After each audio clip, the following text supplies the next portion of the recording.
Ling Yun traverses to the year 1996, his mind brimming with the technological advancements of the next 3 decades. Faced with a girlfriend urging him to join her in the United States to wash dishes, Ling Yun turns instead to the stock market. While others operate internet cafes, he establishes a veritable military academy for online ventures. Where others sell computers, he provides an entire industrial chain. While others play with feature phones, he has already embraced smart devices. When foreign giants wield their patent clubs, they discover that Ling Yun's fortress of patents towers higher than theirs. Compare vision with me? Compare strategies? My maneuvers outpace this world by 20 years. Chapter 1. The Terminus and the Genesis. A pungent scent of burnt plastic infiltrates his nostrils, mingling with an indescribable, bizarre aroma of flesh instantaneously carbonized. Ling Yun's last conscious thought is of that humid, sultry summer night in 2025, as the blinding spark from the cheap electric soldering iron in his hand ignites a searing, soul-rending pain that envelopes him. Damn, had I known, I might as well have replaced the motherboard. This represents his final thought, steeped in profound regret and absurdity, before his consciousness plunges into darkness. It feels akin to being thrust into a high-speed spinning washing machine, or like plummeting into a viscous abyss without end. Countless fragmented images, sounds, and emotional shards collide and swirl chaotically. An overwhelming pile of code, the nth rejected proposal by the client, the cold and merciless optimization, notice from HR, the glaring green in his stock market account, and the oppressive sighs by his parents at their sickbeds. Intertwined with another torrent of memories, equally tumultuous yet distinctly different. Textbooks imbued with the scent of ink in his university dormitory, the sweat and shouts on the playground, the dusty main street of the county town, his grandfather's stern visage, and the concerned yet hopeful gazes from his parents. A sharp pain pierces his head as he attempts to open his eyes, but his eyelids feel as heavy as if welded shut. After several struggles, his vision gradually sharpens from a haze to clarity. The first thing that greets his gaze is a ceiling-mounted incandescent bulb emitting a dim yellow light. The lampshade is the old-fashioned frosted glass adorned with gaudy peony patterns, its edges draped with a thread of cobweb. This relic should have long been consigned to a museum in his memories of 2025. Below his line of sight lies a wall painted in green, adorned with a slightly curled world map, beside which hangs a thick, yellowed calendar. Ling Yun's eyes strain to focus, fixating on the enormous red digits on the calendar. March 3rd, 1996. He remained silent for a full 10 seconds before abruptly springing upright from the hard bed. The swift motion triggers a wave of intense dizziness, nearly causing him to collapse again. He presses his hands against the bed frame for support, gasping for breath as he surveys his surroundings. The room is modest in size and simply furnished. An old wooden writing desk, a chair, and a wardrobe bearing the clear marks of its era in a faux rosewood hue.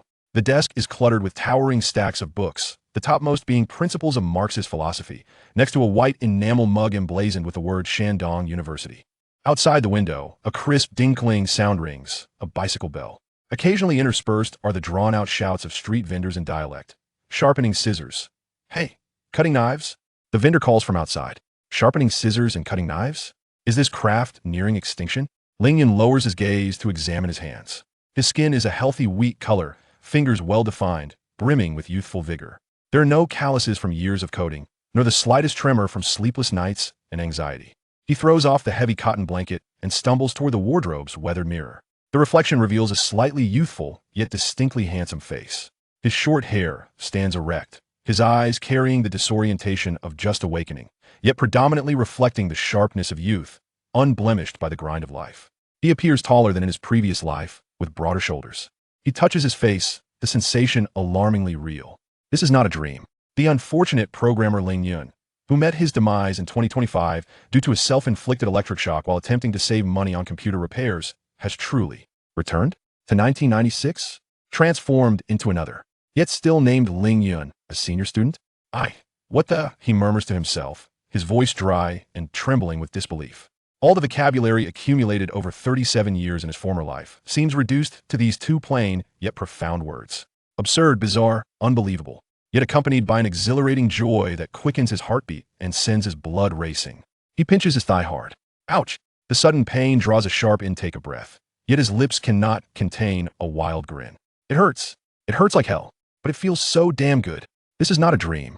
The memories of the original owner of this body flood into his mind like a chaotic, fast-forwarded, and jumbled old film. His grandfather's authority, his uncle's concern, his father's animated boasts about business, his mother's gentle nagging, and that academically gifted elder sister Ling Yun, who had always been his childhood shadow from afar in Beijing. The process of memory integration remains somewhat chaotic and painful, yet Ling Yun, the 2025 version of his soul, swiftly acclimatizes to the reality. He even finds the leisure to begin comparative analysis. This original owner possesses decent physical fitness, far superior to my suboptimal health in my previous life. 1996, huh? Ling Yun inhales deeply, savoring the refreshing sensation of pure air filling his lungs, his gaze sharpening and brightening. Is Ma Baba still running his translation agency? Is Xiao Ma still tinkering with that internet pager? And those stocks that later skyrocketed? Changhong, Shinfa, Shintech. He counts on his fingers, his eyes growing brighter with each number. A veritable gold rush. This truly is an era replete with opportunities. In his previous life, he struggled for half a lifetime, ultimately meeting a tragic end by electrocution. Those past regrets, resentments, and dreams. Now, he has a chance to start anew, to live again. He clenches his fist, his knuckles turning pale from the pressure, as a radiant glow emerges on his youthful face, starkly contrasting with the weariness and despair of his former self. It embodies a mixture of ambition, excitement, and unwavering conviction. This time, I will certainly change my way of life. He is no longer the disheartened programmer, nor the middle-aged wage slave repeatedly battered by life. He is Ling Yun, age 22, in peak physical condition, with a future, brimming with infinite possibilities. First and foremost, it is imperative to ascertain the current circumstances and the family stance, and then generate wealth. It is essential to generate wealth. He rubbed his chin, commencing a search for more information within the confines of the room. Graduation allocation. He recalled his Uncle Ling Jun's gentle yet unwavering suggestion during the Spring Festival. Join the Industrial Bureau? Secure a stable position? He scoffed softly, clutching the script of a heavenly eye that could potentially dictate the next 30 years of his life, should he really conform to the system and bide his time for the sake of a stable existence? For the sake of 5 insurances and 1 fund? That would be akin to grasping a golden rice bowl while begging for alms. His stage ought to be the impending wave of the internet, the flourishing capital market, that vast, untamed ocean of commercial opportunity awaiting exploration. However, Ling Yun calmed himself and returned to his place by the bed. After the surge of impulse and ecstasy came a deeper contemplation. His mind began to operate at an astonishing speed, reminiscent of a supercomputer loaded with a database of the future, filtering through various business opportunities from around 1996. Stocks, futures, gold, oil, Bitcoin. These instruments of the capital market appeared to him as if they were an ATM. As long as his capital was not substantial, when a major market shift occurred, he could reap the rewards from beginning to end. Just thinking about it was utterly delightful, enough to make his mouth water. Computers, the internet, mobile phones, the mobile internet, consumer electronic components, chips, lithium batteries. There's an abundance of industries to choose from, and no matter which path he pursued, he could undoubtedly navigate it with fewer missteps than others. Ling Yun gazed out at the setting sun, which painted the small county town in a warm golden hue. 1996, he murmured softly, his voice imbued with unwavering determination. I have arrived. Chapter 2.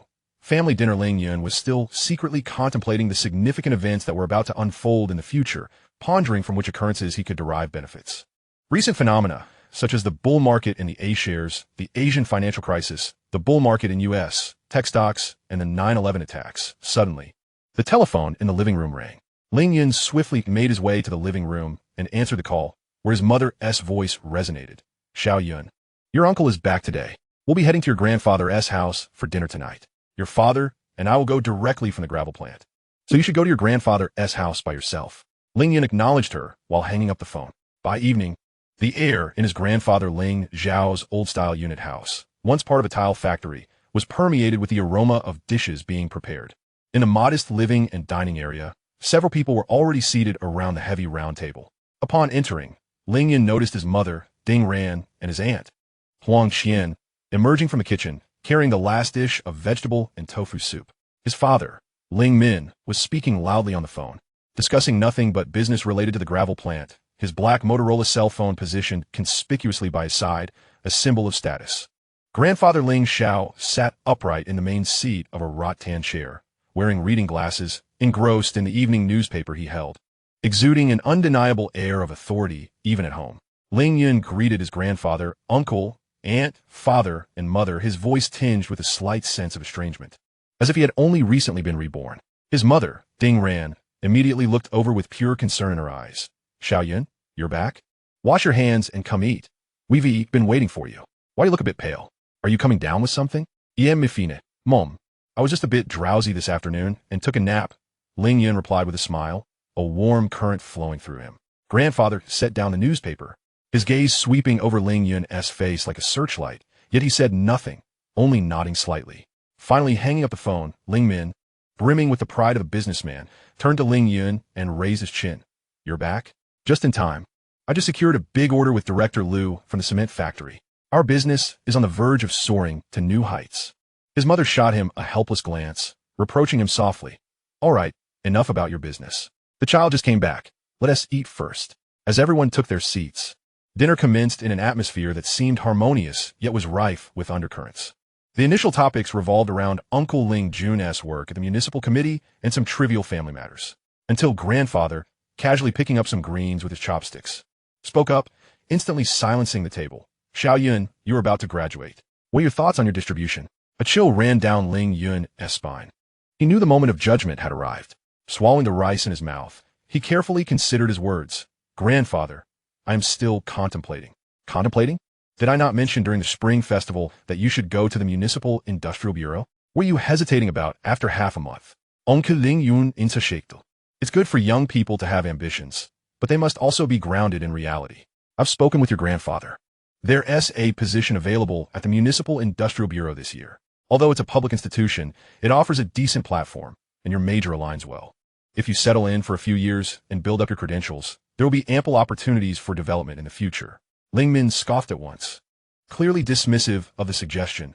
Brother, what is the point of entering that clean government office? A few $100 a month one tea get you anywhere.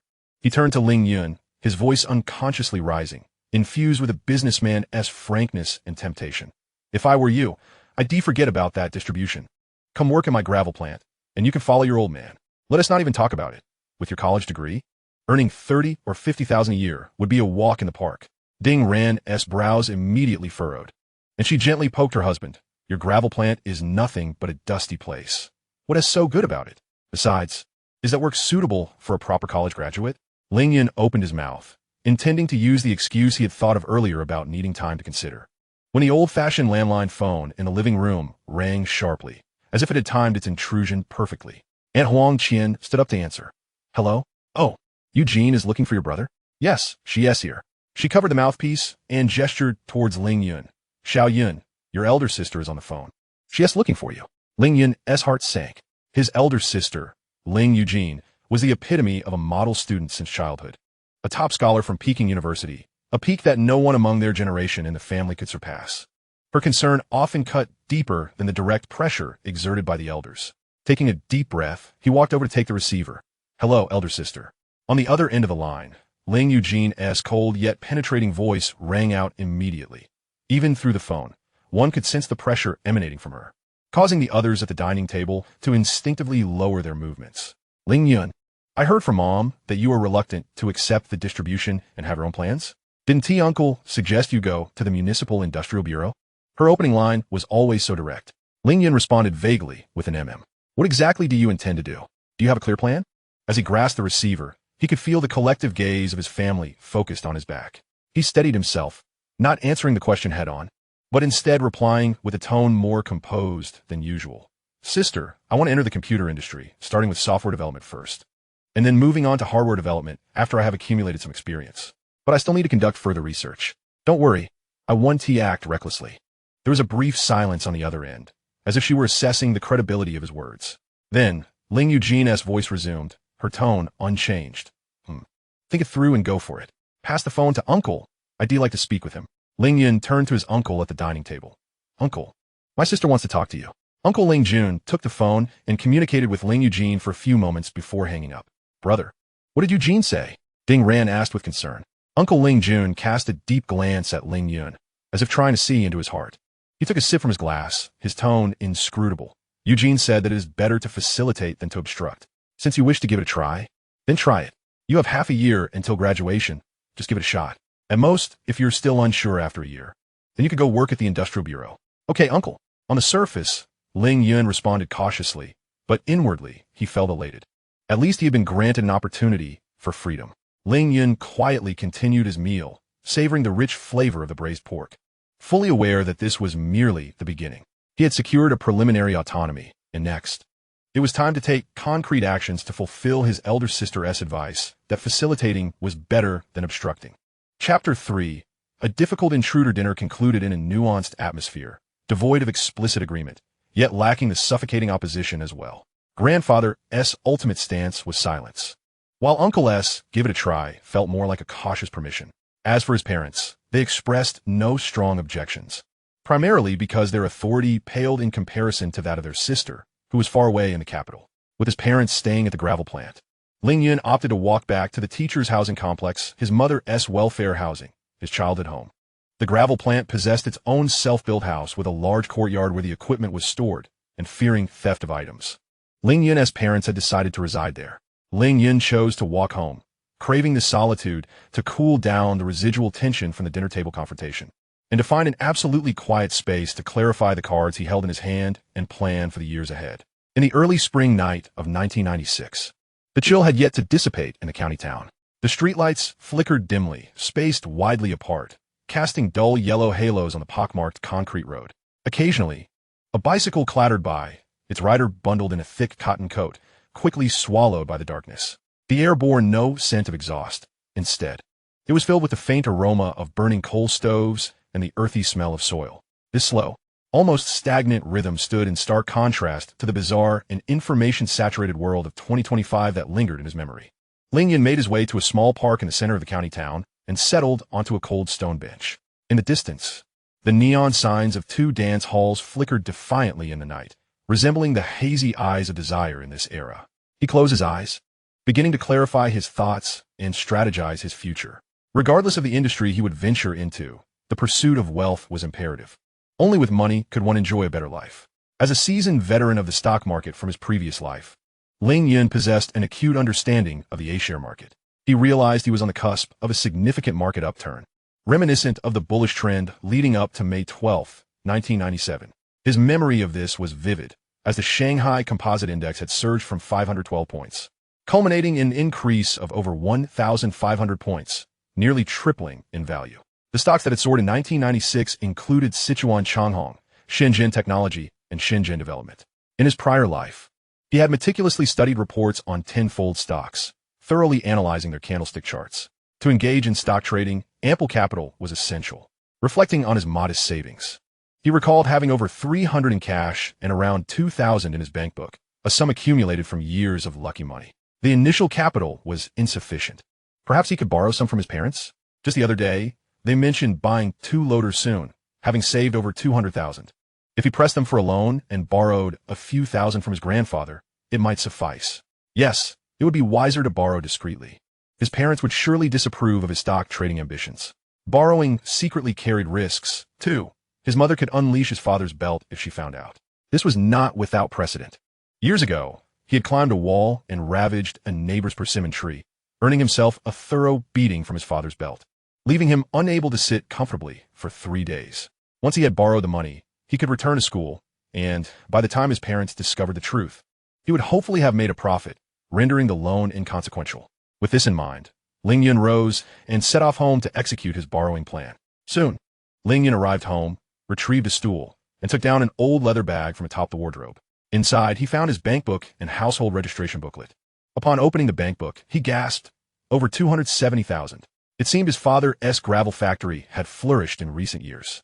The following day, at 9 o'clock, Ling Yun stepped out, mounted his rickety bicycle, which made noise at every point except the bell, and pedaled furiously toward the construction bank. The bank was not crowded. The somewhat empty hall bore the solemnity characteristic of a public institution. Ling Yun approached an unoccupied counter where a kind-faced woman in her 40s sat.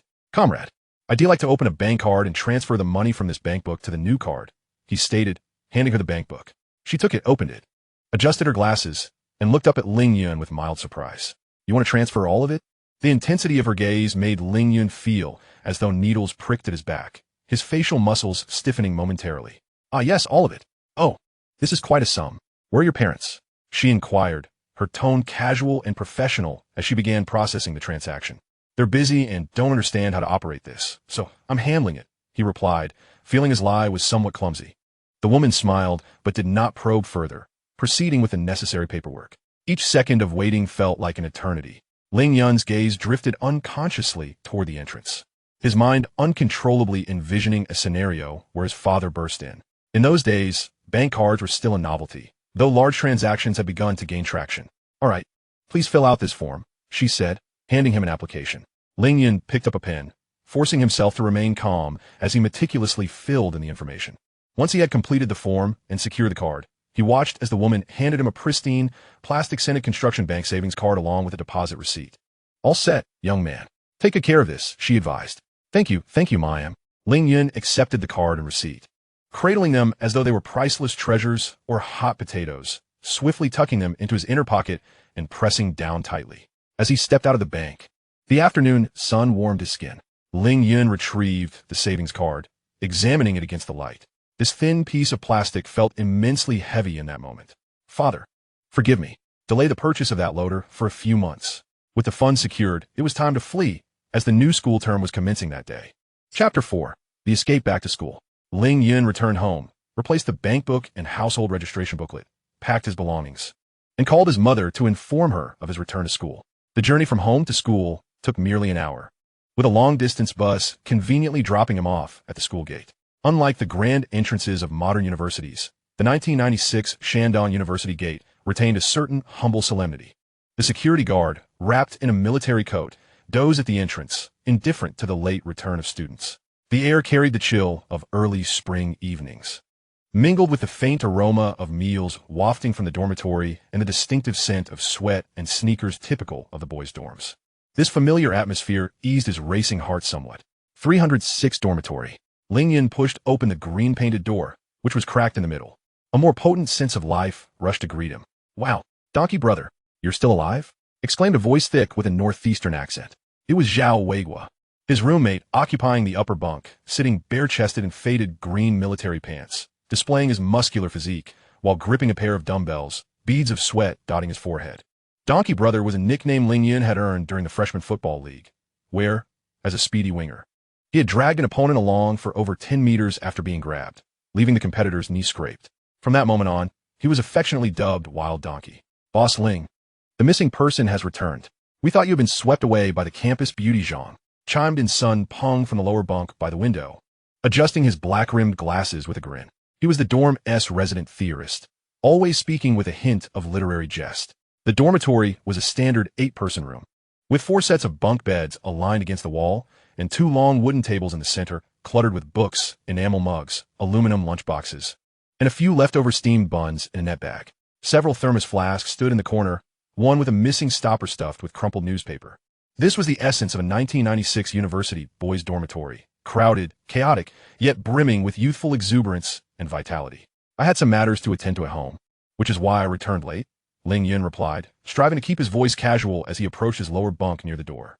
He removed his empty canvas backpack from his shoulder and, seemingly nonchalantly, carefully tucked it deep beneath his pillow. Inside, it contained only a few changes of clothes. Yet to him, it felt as if it concealed secrets capable of altering the course of his entire life. "Did you get everything sorted?" Zhao Weiguo put down the dumbbells, picked up a towel draped over the bed railing, and wiped his sweat, casually inquiring if there was any progress regarding his job prospects. "I heard the job allocation situation this year isn't looking too optimistic." Sun Peng closed his book and joined the conversation. "Yes, Ling Yun, what is your family saying? Are they urging you to return home or stay in the provincial capital?" Just then, the dormitory door swung open once more, revealing Liam, who entered carrying 2 steaming bowls of instant noodles. He was short, reserved, and known as the tech whiz of the dorm, a screwdriver clutched in his hand. "Li Montak. Perfect timing. Could you make a bowl for Ling Yun too?" Zhao Weiguo called out. Liam glanced at Ling Yun and shook his head, his voice barely above a whisper. "The thermos is out of water." He placed one bowl on his desk and handed the other to Sun Peng. "It's fine. I'm not hungry." Ling Yun waved his hand, sitting down on the edge of his bed. He surveyed the familiar scene before him. The brothers' concerns revolved around graduation allocations and job placements, issues that had caused him anxiety in his previous life, yet he had now resolved to abandon. This profound cognitive dissonance left him momentarily disoriented. "Ling Yun, what's wrong? You seem distracted."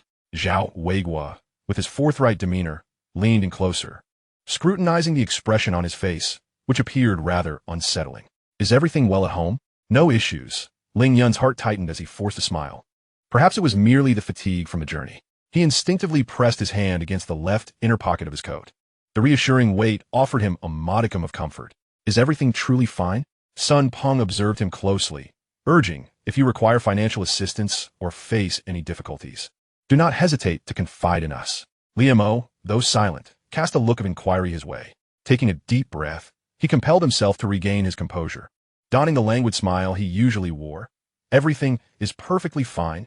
It's just that with graduation approaching, I find myself feeling a bit nostalgic. He deftly shifted the conversation, his gaze flitting across the table where computer principles lay alongside the circuit board Liu Mo was working on. Pengge, how's your reading going? Montak Ge, what new contraption are you tinkering with? What else can I do but strive for a diploma? Sun Peng sighed, uncertain if this endeavor would ever bear fruit. Liu Mo picked up a disassembled radio module and succinctly stated, I aim to create a device that can store music. Impressive. Zhao Weiguo clapped his thigh. Let us make sure it's ready for our dormitory. We can listen to music even after lights out. How delightful. The topic was successfully diverted. The group resumed their light-hearted banter about when to take graduation photos, where to hold the farewell dinner, and which classmate seemed to harbor feelings for a particular girl. The dormitory once again infused with the relaxed ambience of the graduation season. Ling Yun quietly exhaled, joining in the jesting. He observed the focused gleam in Li Mo's eyes as he gazed at the array of electronic components, stirring something within him. This is a person who genuinely cherishes technology. By the way, Ling Yun casually remarked, glancing at Liu Mo, have you decided on your plans after graduation? Liu Mo sighed, my parents wish for me to return home, either to a public institution or a state-owned enterprise. I truly do not want to go back. Settling into a mundane job where one can see the end of their days. Just then, a classmate from the adjacent dormitory knocked and entered. Ling Yun. There is a girl looking for you downstairs. Oh, all right, thanks. With that, Ling Yun donned his coat and descended the stairs. Chapter 5, The Breakup. Upon arriving at the bottom of the dormitory, Ling Yun spotted a familiar silhouette, a figure that haunted his dreams, Li Wenli, his girlfriend. Li Wenli, a fellow student and the belle of the foreign language department, was strikingly beautiful and possessed a remarkable aura.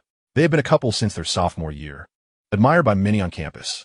Yet, at this moment, she stood clad in a floral dress, clutching a canvas bag emblazoned with USA. Her gaze sharply fixed on Ling Yun as he approached. Ling Yun, we cannot continue like this. Li Wenli stated plainly, her tone icy, devoid of the warmth they once shared. I've received an acceptance letter from Stony Brook University in New York with a full scholarship. I'm leaving next month. Ling Yun regarded her, his heart not particularly surprised. A vague recollection from his past life seemed to echo this very scene. He remained silent, patiently awaiting her next words. I offer you two choices. Li Wenli inhaled deeply, as if proclaiming a momentous decision, her chin raised slightly. First, come with me to America. I've done my research. You can apply for a dependent visa or obtain a tourist visa and then figure things out once there. You could wash dishes, work as a construction laborer, or even as a caregiver. Anything, although arduous, it's America. Opportunities abound. If we are willing to endure hardship, we can certainly establish ourselves. 1,000 times more promising than staying here. Her tone brimmed with an almost fervent yearning, her eyes sparkling with dreams of that distant land. Ling Yun furrowed his brow, about to speak, but Li Wenli raised her hand to interrupt him, her tone growing sharper, laced with evident dissatisfaction and reproach. Second, if you are unwilling to part with your so-called family and friends, or this shabby city, then we shall break up. The final two words fell from her lips, light yet heavy, like a small hammer striking the already fragile bond between them. Wenli, Ling Yun finally spoke, his voice calm enough to surprise her. Pursue your academic aspirations. I support you. But why must I forsake everything to work illegally in America? There are opportunities here as well. And opportunities? What opportunities? Li Wenli erupted like a firecracker, her voice rising sharply, drawing the attention of a couple of passing students. You mean to say securing a position in some public institution, with a 9-to-5 schedule, earning a few hundred a month, merely subsisting until the end of your days, is what you consider a life of opportunity? Ling Yun, wake up. Washing dishes in America pays more than what a county secretary earns. Her words sliced through Ling Yun's pride, as well as their divergent understandings of the future. Look at our current lives. Li Wenli gestured around, pointing at their dilapidated bicycles, their shabby dormitory, the cafeteria food that resembled slop. And what of the future? Even if you were fortunate enough to land a job, earning a few hundred a month, slogging through decades to earn a tiny apartment, is this the life you desire? Her face reflected disdain and resentment towards their current circumstances. And in America, her voice surged with passion. There exists the most advanced civilization in the world. There are highways, supermarkets, and a wealth of prosperity and freedom beyond our imagination. Once we arrive, we can breathe the air of liberty and, through our own efforts, live in a house with a lawn and a garage, driving our own car. That is the life one ought to live. Ling Yun gazed at her flushed face, stirred by emotion, and felt a chill within. He understood the blind adoration many young people had for the West in this era, but did not expect the girl he had loved for 3 years in his past life to succumb to the same mindset, attempting to impose such values upon him. Winley, Ling Yun's tone remained calm, but his gaze had turned cold. I will go to America, but not now. And certainly not as an illegal worker. Are you waiting for someone to come and carry you away? Do you think you can secure a visa on your own? Li Winley scoffed, her laughter dripping with sarcasm, stepping closer to lock eyes with Ling Yun, enunciating each word. I will ask you one last time. Will you come with me? The tension in the air thickened, nearly palpable. Ling Yun gazed into her eyes, resolute and unyielding in her determination, fully submitting to the American dream, realizing that any plea or explanation would be futile. Their life trajectories, from this moment on, had irrevocably diverged. A sudden smile spread across his face, tinged with weariness, but more so with a sense of release and resolution. Li Bunli. He addressed her for the first time using her full name, his voice clear and unwavering. I have my own path. I am not your slave. Working illegally to support your education is out of the question. Li Winley was taken aback. She seemed unprepared for Ling Yun's abrupt rejection.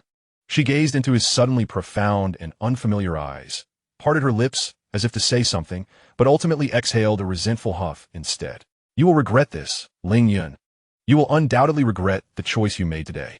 She flung these words at him before pivoting sharply, her high heels clicking decisively against the concrete, fading into the distance.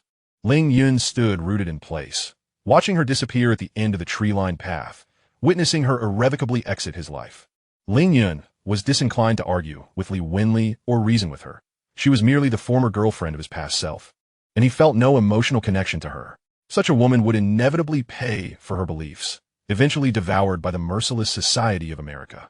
How formidable were the families of Song Ailing, Kong Xiangxi, and Zhao Xiaolan? Did their lineage not ultimately meet a dismal fate in America? Individuals like Li Winley, who have been indoctrinated by Western aquaculture techniques, become mere nutrients for American society. In their youth, they may possess societal value, laboring to contribute to the prosperity of the American empire. However, once they lose this value, destitution on the streets becomes their inevitable fate, and in death, they transform into mere statistics, offering their final contribution to the imperial scientific endeavors. Ling Yun, having witnessed much in the annals of history, recalls an era of information overload, where a wandering PhD in physics, Sun Weidong, roamed the streets, and a senior programmer from Silicon Valley resided in a sewer. Chapter 6. The Securities Trading Hall. Ling Yun no longer dwelled on the emotional entanglements of his past 3 years. The fleeting conclusion of a relationship between individuals with differing worldviews was ultimately inevitable. He clutched a construction bank savings card brimming with funds as he stepped into the Chilu Securities Trading Department. A wave of heat mingled with the sense of smoke, sweat, and ink from printed materials enveloped him. It resembled a bustling marketplace more than a trading floor. The hall was densely packed with people, predominantly men, standing or sitting, their eyes fixated on a colossal electronic display composed of red and green bulbs. The screen continuously scrolled stock names, codes, and real-time prices, each fluctuation inciting a chorus of buzzing discussions. It's down. Deep development has dropped again. Damn it. I refuse to believe it. 1T recover. Look, Changhong is surging. The atmosphere was thick with a palpable urgency and desire. In a corner, several elderly gentlemen clad in sleeveless shirts huddled around a hand-drawn K-line chart, their faces flushed as they debated fervently. Staff members in uniform navigated through the crowd with difficulty, their expressions etched with fatigue. There were no computers for self-trading. All transactions had to be conducted at the counter, where one had to handwrite the order forms. Online trading for stocks would not become widespread until the year 2000. After the internet had permeated society, Ling Yun inhaled deeply, slightly disoriented by the unfamiliar environment. He steadied himself, deliberately ignoring the dazzling screen, and walked straight to the account opening counter. The account opening process was relatively straightforward, filling out forms, presenting identification, and obtaining a shareholder code card. The teller was a young woman who, upon noticing Ling Yun's youthful demeanor, kindly cautioned, "Young man, the stock market carries risks. Exercise caution when entering." "Thank you, I understand." Ling Yun replied with a calm smile. His proficiency surprised the teller, who seemed to think he was not a novice, but rather a seasoned trader. After completing the account opening, he received the paper card that symbolized his entry into the market and approached the trading order counter. A long queue stretched before him, with individuals clutching their completed forms, their expressions ranging from excitement to anxiety to numbness. Ling Yun took his place at the end of the line, observing quietly. A gentleman ahead of him became flustered after mistakenly marking a sell order instead of a buy, sweating profusely as he stumbled over his words, prompting laughter from those around him. Finally, it was Ling Yun's turn. Calmly, he retrieved the red buy order form he had just filled out, along with his shareholder code card and identification, and handed them to the window. The woman at the counter glanced at the order form out of habit, then abruptly froze. Adjusting her reading glasses, she leaned in closer for a better look. After scrutinizing the form again, she raised her head, regarding Ling Yun with incredulity. "Comrade, are you certain you Haven T made a mistake? You wish to buy the entirety of your holdings in deep technology? Code 000021. Her voice, though not particularly loud amidst the clamor of the hall, carried significant weight, and the terms entire holdings and deep technology rippled through the crowd like a stone thrown into still water. Nearby, several attentive investors immediately gathered around. What? The entire holdings? This young lad? Deep technology? The one involved with hard drives? There hasn't been much movement. Young man, do you comprehend what entire holdings entails? It means investing all your money." An elderly gentleman in a white shirt leaned closer to Ling Yun, wearing an expression that suggested he had seen far more than this youth could imagine. "Listen to me. Young man, don't act impulsively. Deep technology has been languishing for quite some time. Just look at its trajectory. It resembles a dead fish. Take my advice and invest in Deep Development or Changhong. Those are the real leading stocks." Beside him, a bespectacled individual, appearing scholarly, interjected, "Indeed, young comrade. Investment necessitates diversification to mitigate risk. Putting all your funds into a single, obscure stock is far too reckless." In the face of the well-meaning, yet cacophonous advice surrounding him, Ling Yun remained unfazed, even offering a smile to the elder, his tone resolute. "Thank you, sir, but I shall proceed with this investment." The teller couldn't help but reconfirm, "Comrade, you wish to place this order at the current market price? You want to wait to see how it unfolds?" This is no small amount. She had noted the figure he had filled in. Although the exact digits were obscured, the multiple zeros sent a shiver down her spine. In this day and age, one who dares to invest such a sum into a single stock is either insane or confirmed. "I want to buy 580,000 shares at the current price of 46 yuan. Ling Yun's voice was not loud, yet it resonated with an undeniable calmness. This composure, so incongruent with his age, rendered the surrounding individuals momentarily speechless. A brief silence fell over the previously boisterous area as they regarded this youthful figure, whose actions were both audacious and somewhat reckless. The teller, seeing that her attempts to dissuade him were in vain, shook her head, muttering about the youth of today as she began processing the transaction. Input confirmation, and then she handed the receipt through the window. "All done. Your transaction is complete. Remember to bring all necessary documents for your next trade." Ling Yun received the thin slip of paper that would determine the trajectory of his future. Casting a careful glance at the details of deep technology and the transaction quantity before folding it neatly and placing it in his pocket, as if he had merely purchased a bottle of soda rather than engaged in a high-stakes gamble, he turned away from the counter, leaving a buzz of discussions in his wake. "It's over. That kid's money is likely going to go down the drain. The audacity of youth is unfazed by the ferocity of tigers. We shall see how long he remains composed. Once loss is hit, he'll understand." The elder who had been fanning himself observed Ling Yun's retreating figure, clucking his tongue as he remarked to those nearby, "This lad is either foolishly bold or has someone wise guiding him from behind." The foolishly bold individual was at that moment effortlessly weaving through the throng, making his way toward the exit of the trading hall. The sun outside bathed him in warmth as he reached into his pocket, feeling the receipt, a subtle smile curling at the corners of his mouth. "A wise mentor?" Ling Yun mused internally. "I am that wise mentor who knows the script." Chapter 7. The first encounter with Old Joe. With the transaction slip in hand, the heart that had raced in his chest for what felt like an eternity gradually returned to a steadier rhythm. Deep technology, the stock that would soon weave legends in the coming months, was now securely within his grasp. Unlike many new investors who glued themselves to the screen, yearning for an immediate ascent in stock prices, Ling Yun understood that sowing and reaping required the fermentation of time. With the receipt safely tucked away, he prepared to leave the cacophony and fervor of the trading hall. Just as he turned toward the exit, a gentle voice called out beside him, "Young brother, please hold on." Ling Yun turned to see a middle-aged man, around his 40s, dressed in a crisply ironed white short-sleeve shirt and dark trousers, standing a short distance away. His hair was meticulously styled, and he wore a professional smile, holding a glass cup of strong tea. The man exuded a calm demeanor that starkly contrasted with the frenetic energy of the surrounding retail investors. "May I ask who you are?" Ling Yun paused, his expression curious. He noticed the name tag on the man's chest, identifying him as Zhou Shiming, a client manager. "My surname is Zhou, and I am the client manager here. You can call me Old Zhou." Zhou Shiming approached with a friendly demeanor, neither overly enthusiastic nor dismissive. "I observed your bold transaction at the counter. It was truly impressive." In his gaze, there was no doubt, only a pure curiosity and admiration. Ling Yun immediately realized that this was a person who truly understood the field and possessed a discerning eye. His decision to invest all his funds into Shun technology might appear reckless to an ordinary investor, yet to such professionals, it could reveal something entirely different. "Manager Zhou, you flatter me. It was merely a gamble," Ling Yun replied, maintaining his humility, though his mind was rapidly calculating. In the securities department of 1996, it was unlikely that a client manager would approach a student-like individual merely for small talk. "Luck is part of strength, after all." Old Zhou chuckled, gesturing for him to follow. "It's rather noisy here. Would you like to join me in my office for a cup of tea? We can have a chat." Ling Yun nodded. "Then I shall not trouble you any longer, Manager Zhou." Old Zhou's office was adjacent to the trading hall, separated by glass partitions. The air conditioning inside created a stark contrast to the heat and noise outside, making it feel like a different world. The room, though modest in size, was tidy and orderly, with a computer and a stack of documents on the desk, and stock market charts adorning the walls. Old Zhou poured Ling Yun a cup of tea, then seated himself behind the desk, his hands clasped on the surface, and addressed him directly. "Ling Yun, right? I just glanced at your account information and the amount of funds. 270,000 is not an insignificant sum, especially for someone so young. Daring to make an all-in bet on a stock that is, for now, not particularly popular.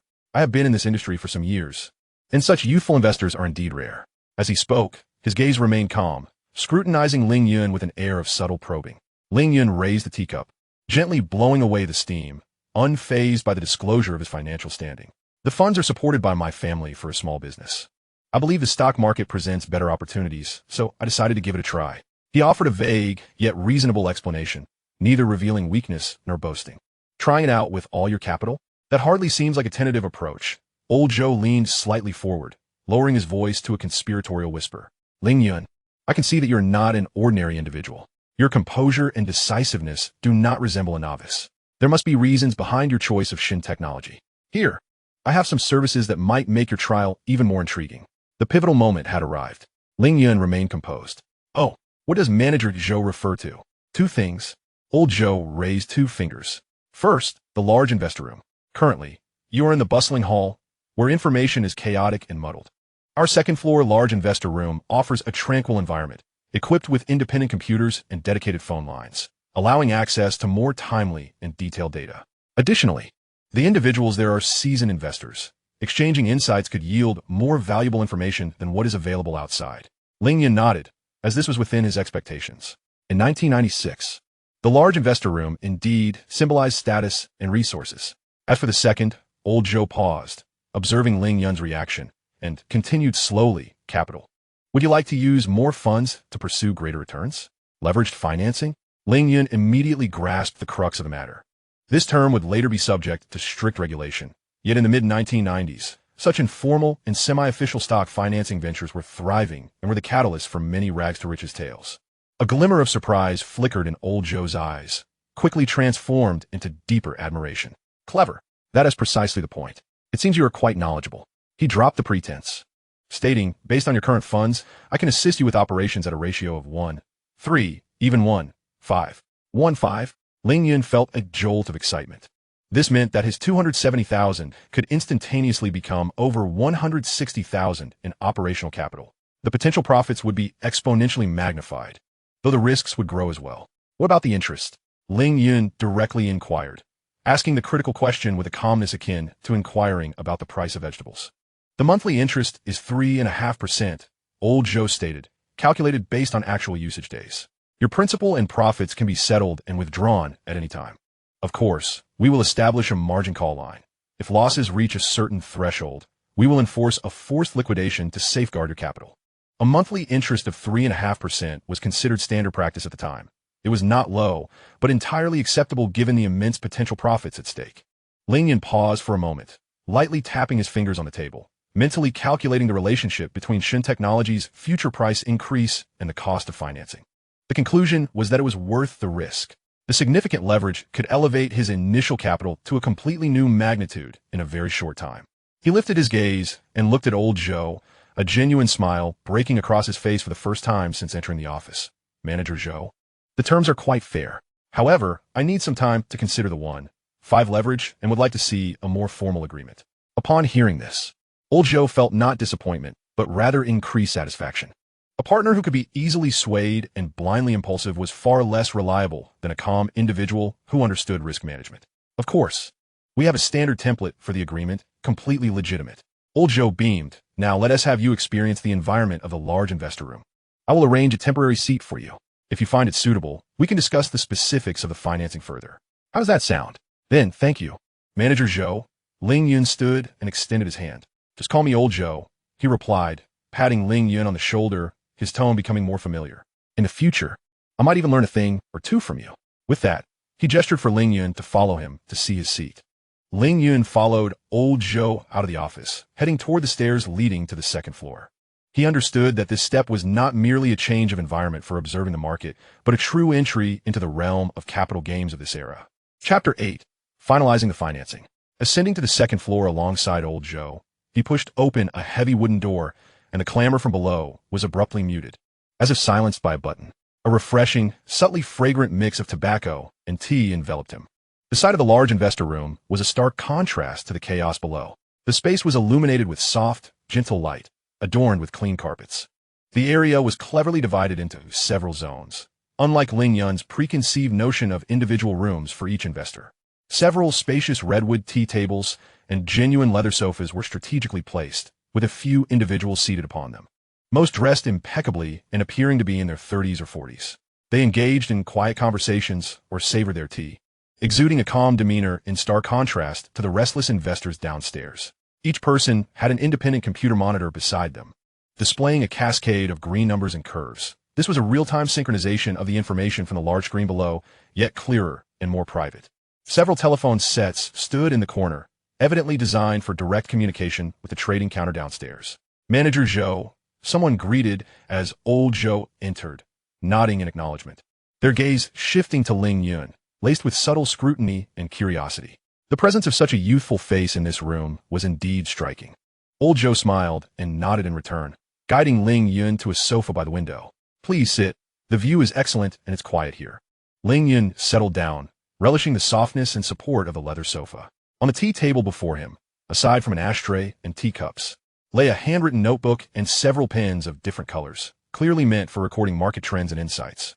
This environment and treatment were indeed incomparable to being jostled among the crowd downstairs, straining to see the large screen. Here, trading felt more like a strategic decision-making process rather than a chaotic market scramble. How does it feel? Old Joe sat down opposite him, offering a cigarette. Ling Yun politely declined. Thank you, but I do not smoke. The environment is excellent and truly tranquil. His gaze swept across the room, taking in the subtly observant glances. Yet he remained composed. Everyone here is a friend and possesses a certain standing, Old Joe remarked meaningfully before shifting the conversation. Shall we discuss business? What are your thoughts on the financing? Ling Yun did not respond immediately. Instead, he lifted the steaming cup of tea that had just been brought to him by a staff member, savoring a sip before slowly speaking. Manager Joe, I understand the 1.5 leverage. However, I must first review the agreement, particularly the specific clauses regarding the liquidation threshold and interest payments. Calm, cautious, and incisive. Old Joe's regard for Ling Yun rose a notch. He ceased to speak further and retrieved a pre-prepared contract from his briefcase, roughly 7 or 8 pages long, and handed it over. This is our standard financing agreement template. All the terms are clearly laid out in black and white. Ling Yun accepted the contract, noting the slightly coarse paper and the archaic dot matrix font used for printing. He lowered his head, attentively flipping through its contents. Old Joe, not rushing him, lit a cigarette and took slow drags, his gaze never straying from Ling Yun's face, attempting to discern any shift in his emotions. The terms of the agreement were not complex, yet the core stipulations were unambiguous. Financing amount and leverage. Party A, the funding party, associated with the brokerage, would provide financing of 35 million yuan based on Party B's, Ling Yun's, own capital of 270,000 yuan at a ratio of 1:5. Consequently, Party B's total trading account funds would amount to 62 million yuan. Fund utilization and account supervision. The funds were to be exclusively used for trading A shares in the Shanghai and Shenzhen stock markets at the designated brokerage. The trading account would be jointly managed by both parties, with Party B responsible for operations and Party A overseeing monitoring. Interest and fees. The monthly interest on the financing would be 3.5, calculated based on the actual number of days the funds were utilized, with payments due by the 5th of each month. Should payments be overdue, Party A reserves the right to directly deduct amounts from the trading account's margin. Risk control and liquidation threshold. The most critical clause of the agreement explicitly stated that when Party B's total asset value in the trading account, including stock market value and cash, falls below 105 of the financing principal, 35 million, specifically at 4175 million, Party A possesses the authority to enforce a forced liquidation until the account's cash is sufficient to cover the principal and due interest. Upon reaching this point, Ling Yun calculated in his mind. His liquidation threshold was set at 4175 million, implying that his permissible loss could not exceed 125,000. A significant market downturn could easily trigger liquidation, resulting in total loss. High risk, high reward. He was acutely aware that deep technology was on the verge of a nearly vertical surge, provided he fully invested on the right side. The initial phase of not over-leveraging was entirely manageable. Seeing Ling Yun close the agreement, Old Joe extinguished his cigarette. Have you comprehended all the terms? Any questions? The terms are clear. Ling Yun placed the contract gently back on the coffee table and met Old Joe's gaze steadily. Monthly interest is 3.5, and the liquidation threshold is 105. I have no objections. A glimmer of enthusiasm sparkled in Old Joe's eyes. Splendid. Shall we sign now? Certainly. Ling Yun nodded without a hint of hesitation. Old Joe promptly produced a pen and seal from his briefcase. Ling Yun accepted the pen and, at the designated signature line for Party B, solemnly inscribed his name, followed by his red thumbprint. Old Joe completed the signing on behalf of Party A. 2 copies were made, each party retaining one. In that moment of setting down the pen, Ling Yun felt a palpable thrum of his heart. This thin agreement firmly tethered him to this brokerage, to Old Joe, and to the substantial capital of 62 million yuan. A genuine venture into the realm of capital had begun. Old Joe, tucking away his copy of the agreement, wore an exceptionally sincere and warm smile as he extended his hand. Brother Ling, may our collaboration be fruitful. From this moment forth, you shall be one of our most esteemed clients. The fund will be transferred to your joint account within 10 minutes. Wishing you the best of fortunes. Thank you for your kind words, Manager Zhou. Ling Yun grasped Old Joe's hand with firm resolve. Manager Zhou feels rather distant. Just call me Old Joe. He feigned annoyance. Should you require anything, market information, trading channels, just seek me out. This large client room, this position is now yours. Ling Yun acquiesced readily. All right. Thank you, Brother Zhou.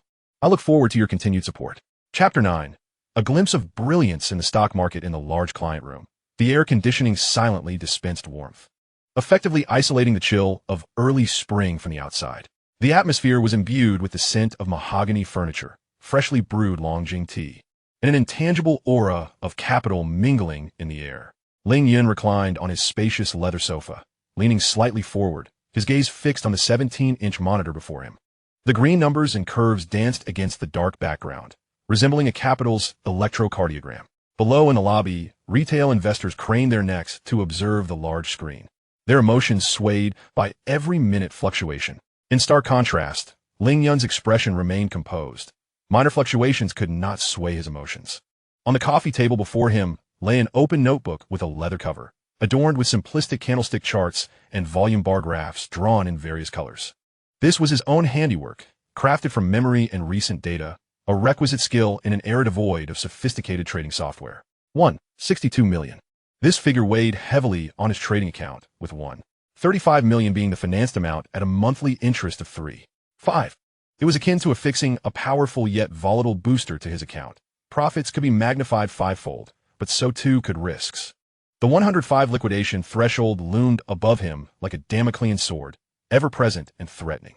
He could not afford the luxury of waiting passively for Deep Technology's launch like an ordinary retail investor. That would still be 2 weeks away.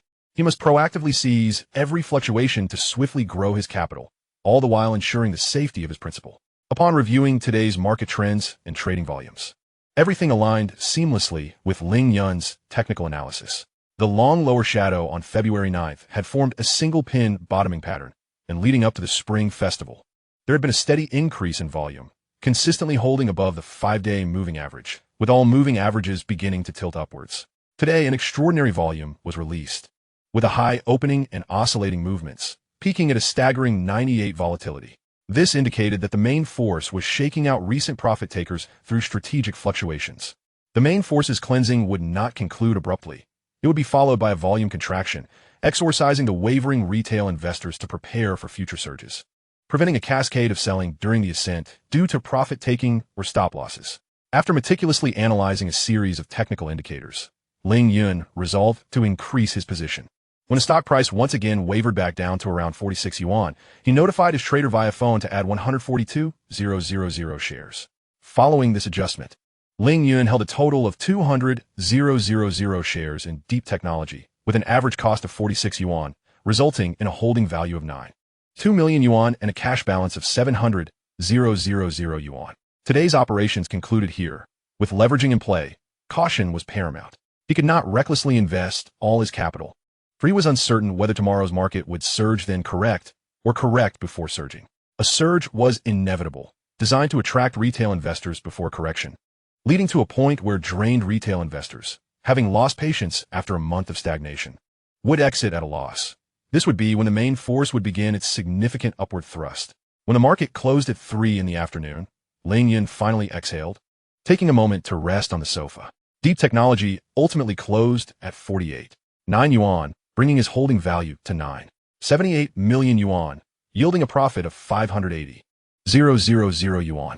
After the closing bell, various individuals in the large client room began exchanging trading insights. Ling Yun gathered his belongings, preparing to depart. He was unfamiliar with them, and he intended to visit the tech market to prepare for opening an internet cafe. As Ling Yun descended from the second floor into the first floor trading hall, several individuals turned to glance at him. Prior to the financing, everyone in the hall was aware that he had fully invested in Deep Technology, purchasing it for 6 yuan, and today his returns exceeded 6. An elderly gentleman clad in a white shirt approached Ling Yun. "Young man, do you think Deep Technology will continue to rise? Should I add to my position tomorrow?" Ling Yun smiled slightly. The old man had only a few teeth left. "Wouldn't it be better to invest in dental work instead? The stock market is indifferent to whether your funds are intended for retirement. It will show no mercy when it comes time to reap profits." Ling Yun, however, remained patient and said, "Sir, I plan to sell tomorrow, awaiting a correction before reinvesting. It is likely that an upward trend will not commence until the end of the month." "Huh? Do you truly believe yourself to be a stock market oracle? An upward trend by the end of the month?" scoffed a middle-aged man wearing a baseball cap, his tone dripping with disdain. "I see it as a case of a blind cat stumbling upon a dead mouse. This lad is merely riding on luck." Nearby, the gaunt old man named Hu, whom everyone referred to as Old Man Hu, had previously derided Ling Yun's full investment in Deep Technology, but now his expression darkened as he stubbornly held his ground.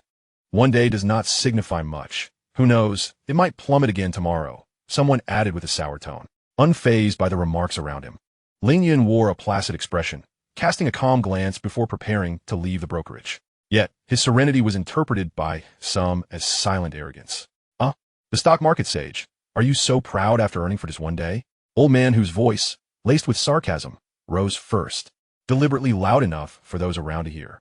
"You must have made quite a sum today. Young man, your audacity is astounding."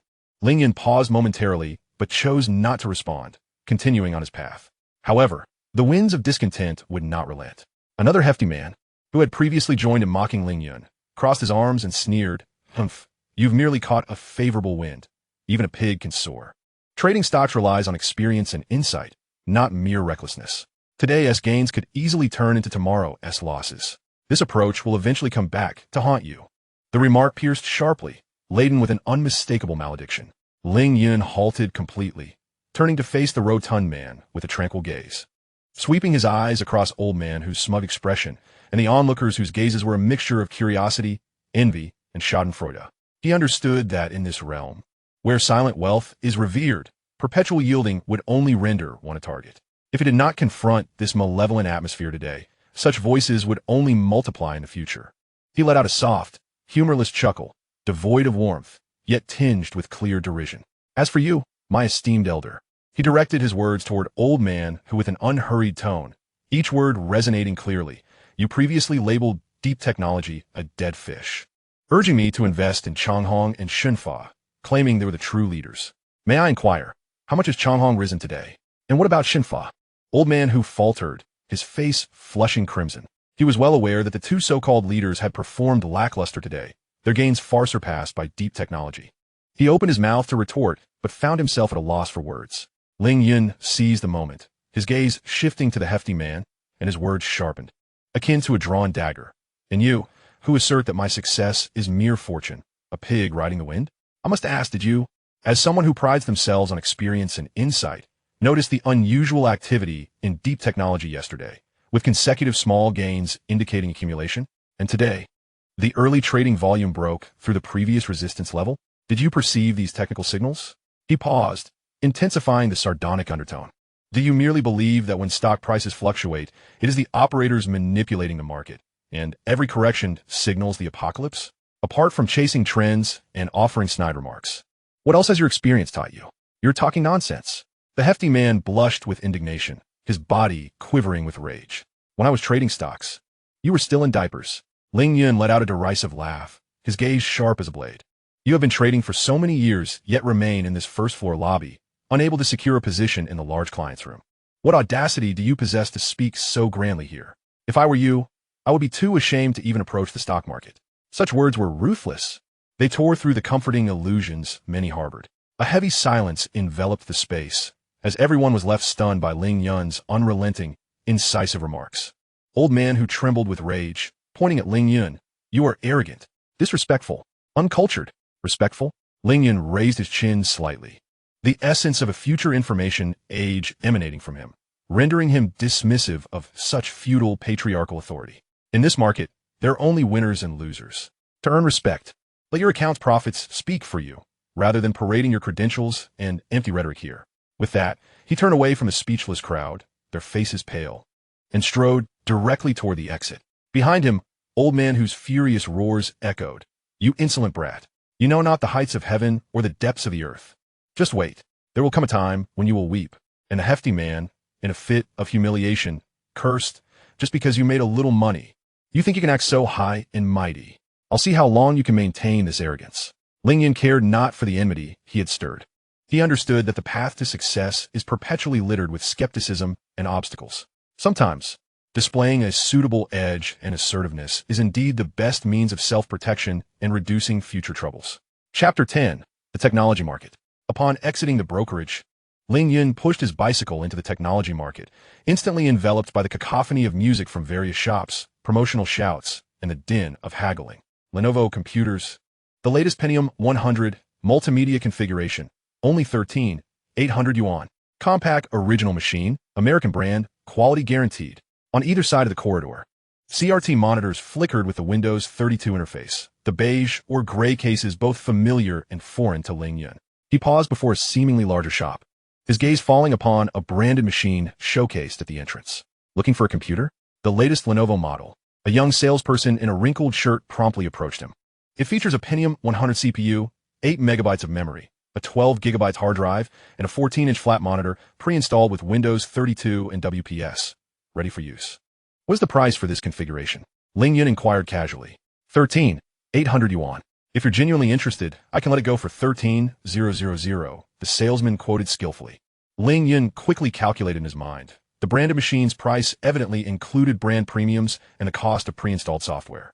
His experience as a programmer in a past life informed him that he could assemble the same configuration and save at least 1/3 of the cost. May I see inside the case? Ling Yun asked. The salesman hesitated, clearly unaccustomed to such requests. This branded machine is sealed. Opening it voids the warranty. But rest assured, Lenovo is a reputable brand. Quality is absolutely guaranteed. Ling Yun nodded, choosing not to press further. He thanked the salesman and turned toward the inner market, where components were sold. The atmosphere here was markedly different, with counters piled high with various boards, chips, and cables, walls plastered with dense price lists. CPU, Pentium 102, 200 yuan. Memory, 8 megabytes EDO, 800 yuan. Hard drive, 12 gigabytes Quantum, 500 yuan. Motherboard, Ling Yun 8561, 200 yuan. Ling Yun scrutinized the pricing, his mind rapidly assembling a configuration. He had two clear objectives for this computer build. First, to serve as a model machine for a future internet cafe, and second, to provide a testing platform for Spark Software's development. This meant he needed to strike the best balance between performance and cost. Boss, do you have a Pentium 100 in stock? He paused at a stall, pointing at the CPU wrapped in an anti-static bag within the glass case. The stall owner, a man in his 30s, was engrossed in testing a motherboard with a multimeter. Yes, original imports, guaranteed genuine. He did not look up. Want the board and CPU package? With the Ling Yun 8561, I can do it for 300. This price was somewhat lower than what he anticipated for purchasing components separately. Ling Yun had a clear idea, but wanted to negotiate further. Boss, I might need more than just one set. What price if I order 10 sets? The stall owner finally raised his head, sizing up Ling Yun. 10 sets? Are you planning to start a company? I'm preparing to open a computer room. Ling Yun half-jokingly remarked. Boss, isn't it quite challenging to deal in compatible machines these days? It seems the brand-name machines over there are quite formidable. Only amateurs purchase brand-name machines, the vendor scoffed dismissively. With the same specifications, they sell for 13,000, while I can assemble one for under 9,000. The performance is identical, and furthermore, it offers greater flexibility. If you require 10 sets, I can reduce the price for the CPU and motherboard by an additional 500. Ling Yun nodded. This discount seemed quite reasonable. He further inquired about the wholesale prices for memory and hard drives, to which the vendor provided even more favorable rates than those listed. And what a graphics card. Do you have the S3 Trio 64 in stock? Ling Yun asked.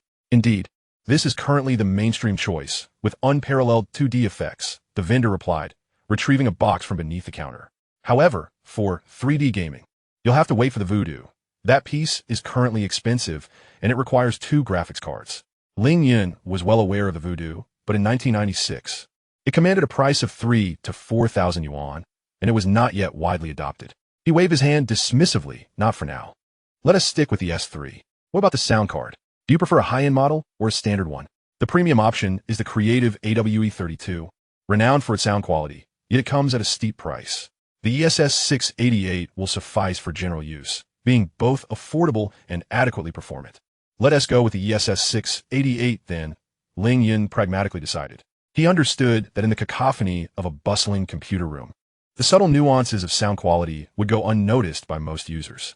He meticulously jotted down the vendor's price list. CPU, Intel Pentium 100 to 2,200 yuan, motherboard, Ling Yun 8561, 430FX chipset, 1,200 yuan, memory, 8 MEDO, 800 yuan, hard drive, Quantum 12G 1,500 yuan graphics card, S3 Trio 64, 800 yuan, sound card, ESS 688 compatible sound card, 200 yuan, CD drive, Gold Star 4-speed, 500 yuan, case power supply, vertical light case with 250W power supply, 400 yuan, monitor, 14-inch flat square, 1,800 yuan, keyboard and mouse, mechanical, keyboard and scroll mouse, 150 yuan, total, 9,150 yuan. Ling Yun slid the list across to the vendor, stating 10 sets for a total of 85,000. Is that acceptable? The vendor's eyes widened in disbelief. Brother, that's quite a drastic cut. Boss, this is a long-term business. As the computer room expands, more equipment will be needed. Moreover, Ling Yun lowered his voice. I have a friend who is preparing to start a software company and will require at least 20 to 30 development machines. This was, of course, a fabrication on Ling Yun's part, yet his tone was so natural that the vendor felt compelled to believe him. After a moment of indecision, the vendor finally slapped his thigh, declaring, all right, let's be friends. 85,000 it is, but must be cash. Not a problem, Ling Yun replied with a smile. As he departed from the technology market, the sun was setting. Ling Yun rode his bicycle back to the school, his pocket containing the freshly signed purchase intent document, with both parties agreeing on payment and delivery by mid-April. Chapter 11. Heartwarming brotherhood. As Ling Yun approached the dormitory door, he could hear the raucous discussion regarding his breakup with Li Wenli. Upon pushing the door open, The chatter abruptly ceased. Several pairs of eyes turned toward him, their gazes imbued with cautious inquiry and unspoken concern. Zhao Weigua, facing the door, still held his dumbbells in midair, his mouth opening yet no sound escaping. Sun Peng swiftly gathered up the sports, weakly sprawled across the table, adjusting his glasses with a somewhat distracted expression. Even Li Mo, typically lost in his own world, lifted his gaze from his circuit board to observe him silently. Ling Yun nonchalantly walked to his bed, placing his canvas bag down as though he had merely returned from the study room. "Hey, brother." Zhao Weigua finally broke the silence, gently setting down the dumbbells and rubbing his hands together, struggling to find comforting words. "You're back. Did you eat? Want to go grab a drink?" His attempt at consolation sounded awkward, laced with an unrefined charm. Ling Yun nearly chuckled, shaking his head. "I've already eaten, Wei Ge." Sun Peng cleared his throat, attempting a different approach. "Brother Yun, sometimes a loss can lead to unexpected gains. Parting ways can pave the way for more suitable encounters in the future." His words were eloquently phrased, yet his gaze frequently darted towards Ling Yun, gauging his reaction. "Peng Ge, does Sports Weekly really discuss this?" Ling Yun teased him intentionally. "Huh, well, it's a metaphor, you know," Sun Peng replied, a bit flustered as he adjusted his glasses. The dormitory fell into another uncomfortable silence, the only sound being the faint sizzling of the soldering iron as it met the circuit board, accompanied by the scent of rosin. Zhao Weigua exchanged glances with Sun Peng, who scratched his head and tentatively continued. "Actually, Li Wenli is indeed quite exceptional, but her personality, well, she could be rather opinionated. If you were to be together, there might be quite a bit of friction." He endeavored to phrase his observations delicately. "Exactly." Zhao Weigua seized the opportunity, raising his voice slightly. "Brother, with your qualities, why worry about finding a partner? There are plenty of fish in the sea." He attempted to comfort Ling Yun with this broad and somewhat cliché analogy. Ling Yun approached the corner where the water dispenser was, shaking the last bottle, and discovering a good half bottle remaining, poured himself a cup of water. His demeanor was calm, even leisurely, entirely uncharacteristic of someone recently heartbroken. "I'm fine, Trudy," he reassured his concerned comrades, amused and touched by their protective instincts. "My breakup with Li Wenli was simply a matter of differing perspectives. We parted amicably." "Different perspectives? Amicable parting?"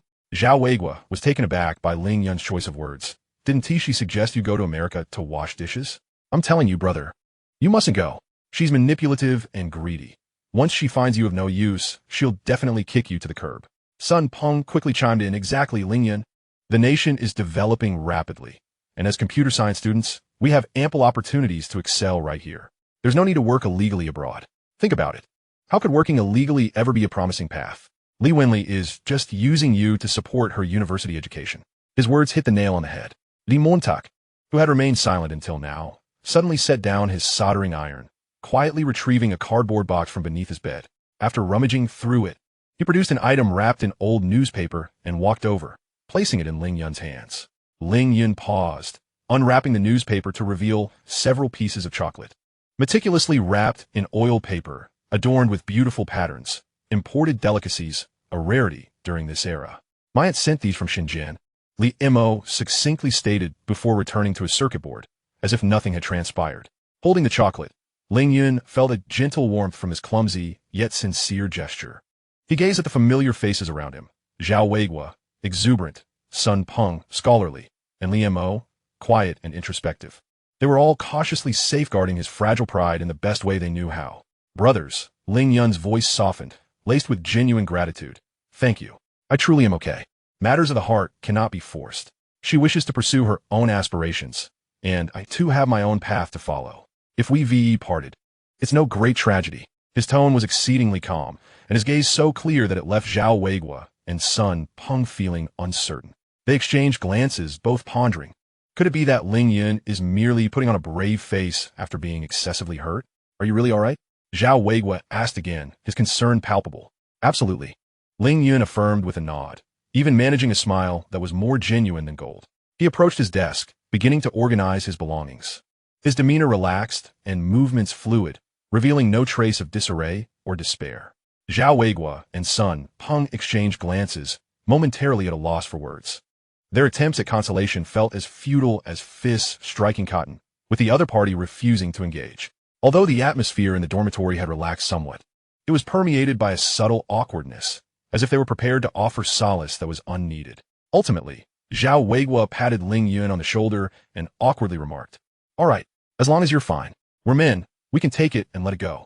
When we were at the windowsill earlier, I believe Brother Donkey didn't need our guidance. Goodness, you're so nosy, observing others' breakups and arguments. Each of you can contribute 2 yuan for the privilege of watching the spectacle." Ling Yun readily agreed. Observing that Ling Yun appeared genuine, Sun Peng also breathed a sigh of relief and once more opened the Sports Weekly. The rhythmic sound of Li Mo resumed in the background. The dormitory seemed to revert to its usual state. Ling Yun realized that the chapter with Li Winley had been irrevocably turned. Meanwhile, his bond with these brothers had been tempered and solidified through this slightly awkward comfort. He picked up the piece of chocolate handed to him by Li Mo, unwrapped it, and placed it in his mouth. A hint of bittersweet aroma spread throughout his palate. Not bad. Chapter 12. Doubling the funds the following morning at 9 o'clock. Ling Yun arrived at the securities trading office. The previous day, he had acquired a position of 200,000 shares in Deep Technology at a cost price of 46 yuan. At this moment, the stock price of Deep Technology was experiencing a bullish fluctuation. On the intraday chart, the white curve representing the stock price showed shallow corrections, quickly uplifted by a more formidable buying power, consistently surpassing the peaks recognized by the vast majority of those present. However, Ling Yun's brow furrowed slightly as he engaged in a calm and meticulous technical analysis. After reaching a new high of 615 yuan, the corresponding red volume bars below, though still at elevated levels, exhibited subtle internal changes. The sustainability of proactive buying was waning, and the order book displayed scattered sell orders at higher price levels, indicating a reduction in momentum, a precursor to divergence between price and volume. The stock price had drifted far from the 20-day moving average, a critical midterm lifeline. Behind the dazzling K-line, there loomed a significant risk of sudden drop, as technical indicators had entered an absolute overbought zone.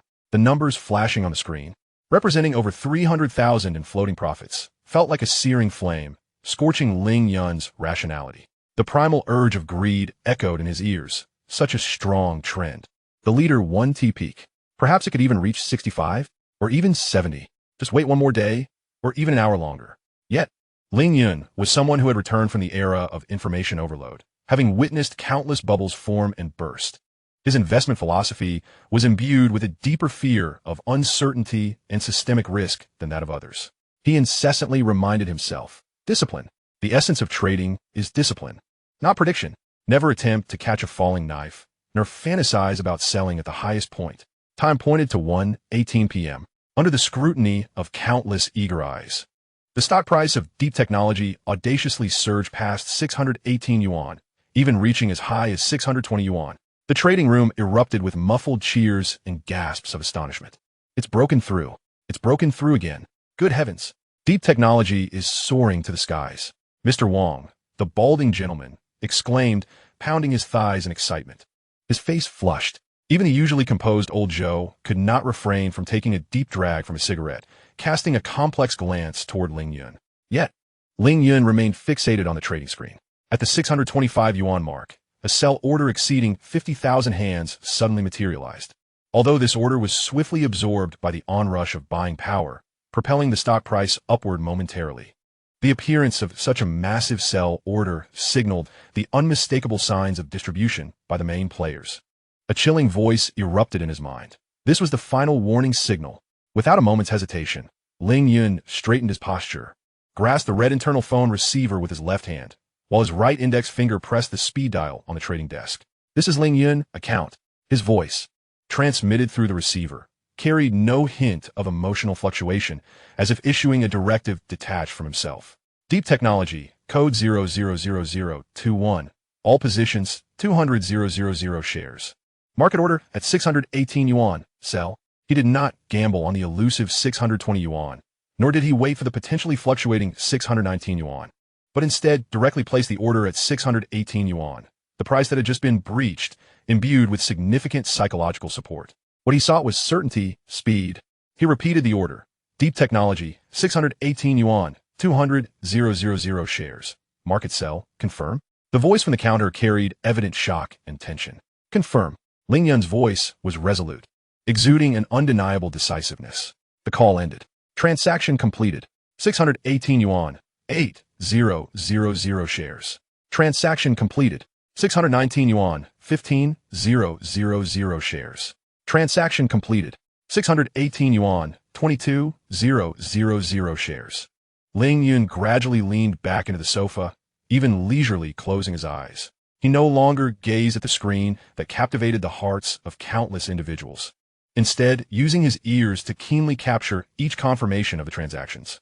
When the final confirmation of the entire transaction arrived, announcing an average transaction price of 618 yuan, Ling Yun's eyelids finally lifted gently.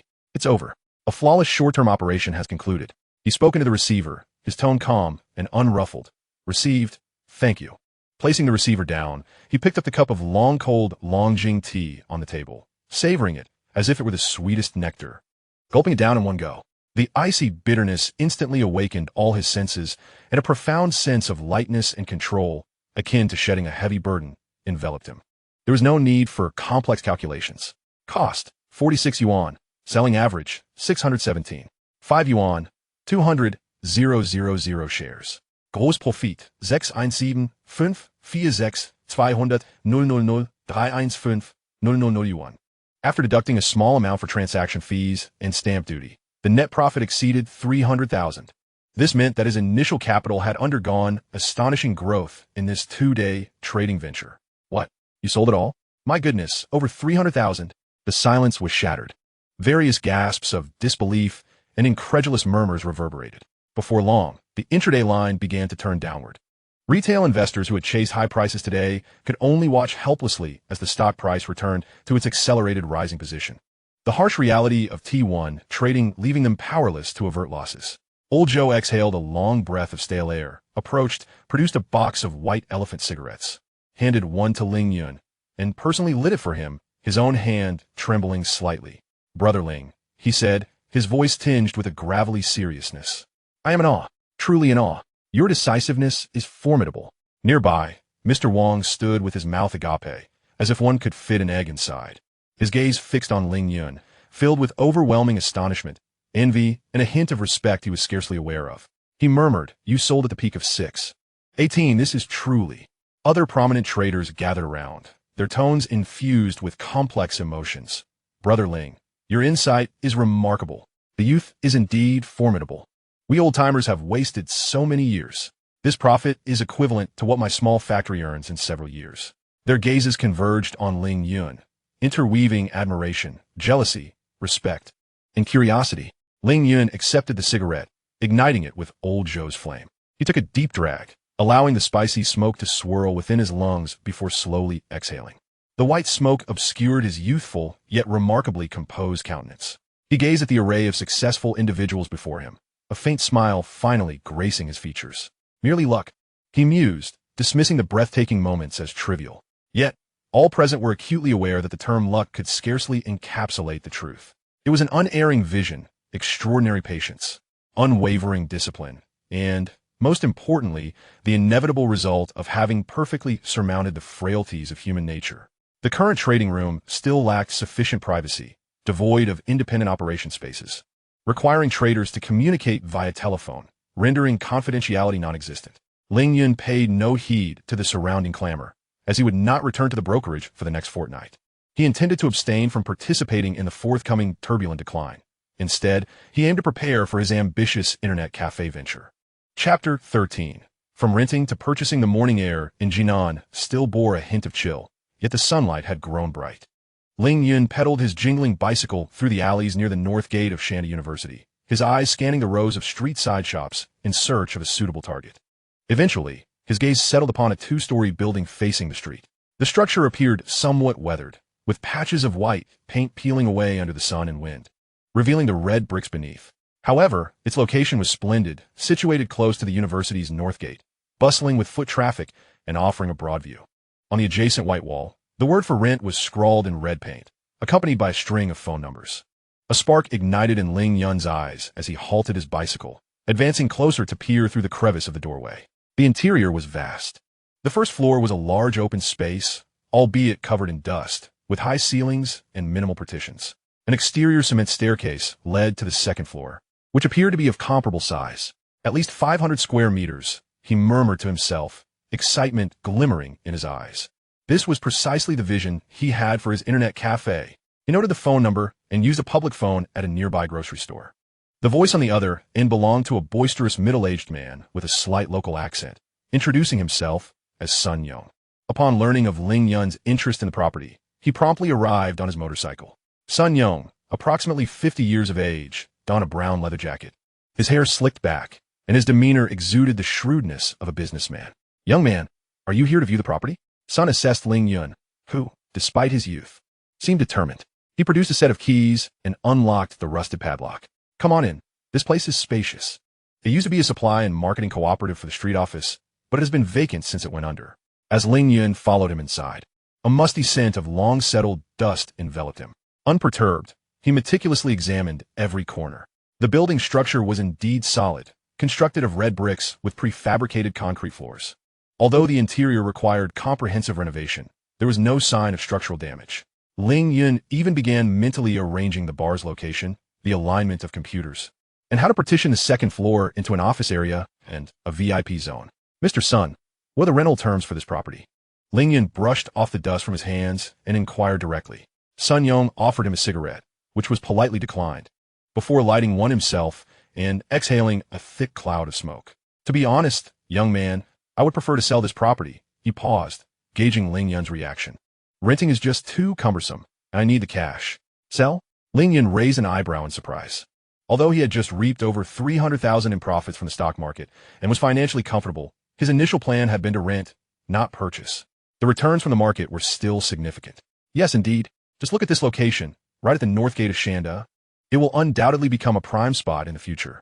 If it weren't for some cash flow issues at my factory, I would never part with this ancestral property." He quoted a price of $250,000 for a total of 500 square meters, with clear ownership registered solely in his name. 250,000. Ling Yun quickly calculated in his mind. Averaging 500 per square meter, this price in 1996 Jinan, especially for an older building in a decent location, was quite reasonable, if not somewhat enticing. However, Ling Yun masked his delight with a frown, initiating his adept bargaining. "Mr. Sun, this price seems rather steep. The building is older than I am, and the plumbing and electrical systems need a complete overhaul. The walls are nearly stripped of paint, and the renovation costs will be substantial. Furthermore, regarding your claim of clear ownership, there are no disputes, right? I wouldn't want to hand over my money only to have distant relatives emerge later." "Oh, come now, young man." Sun Yun grew slightly agitated, raising his voice.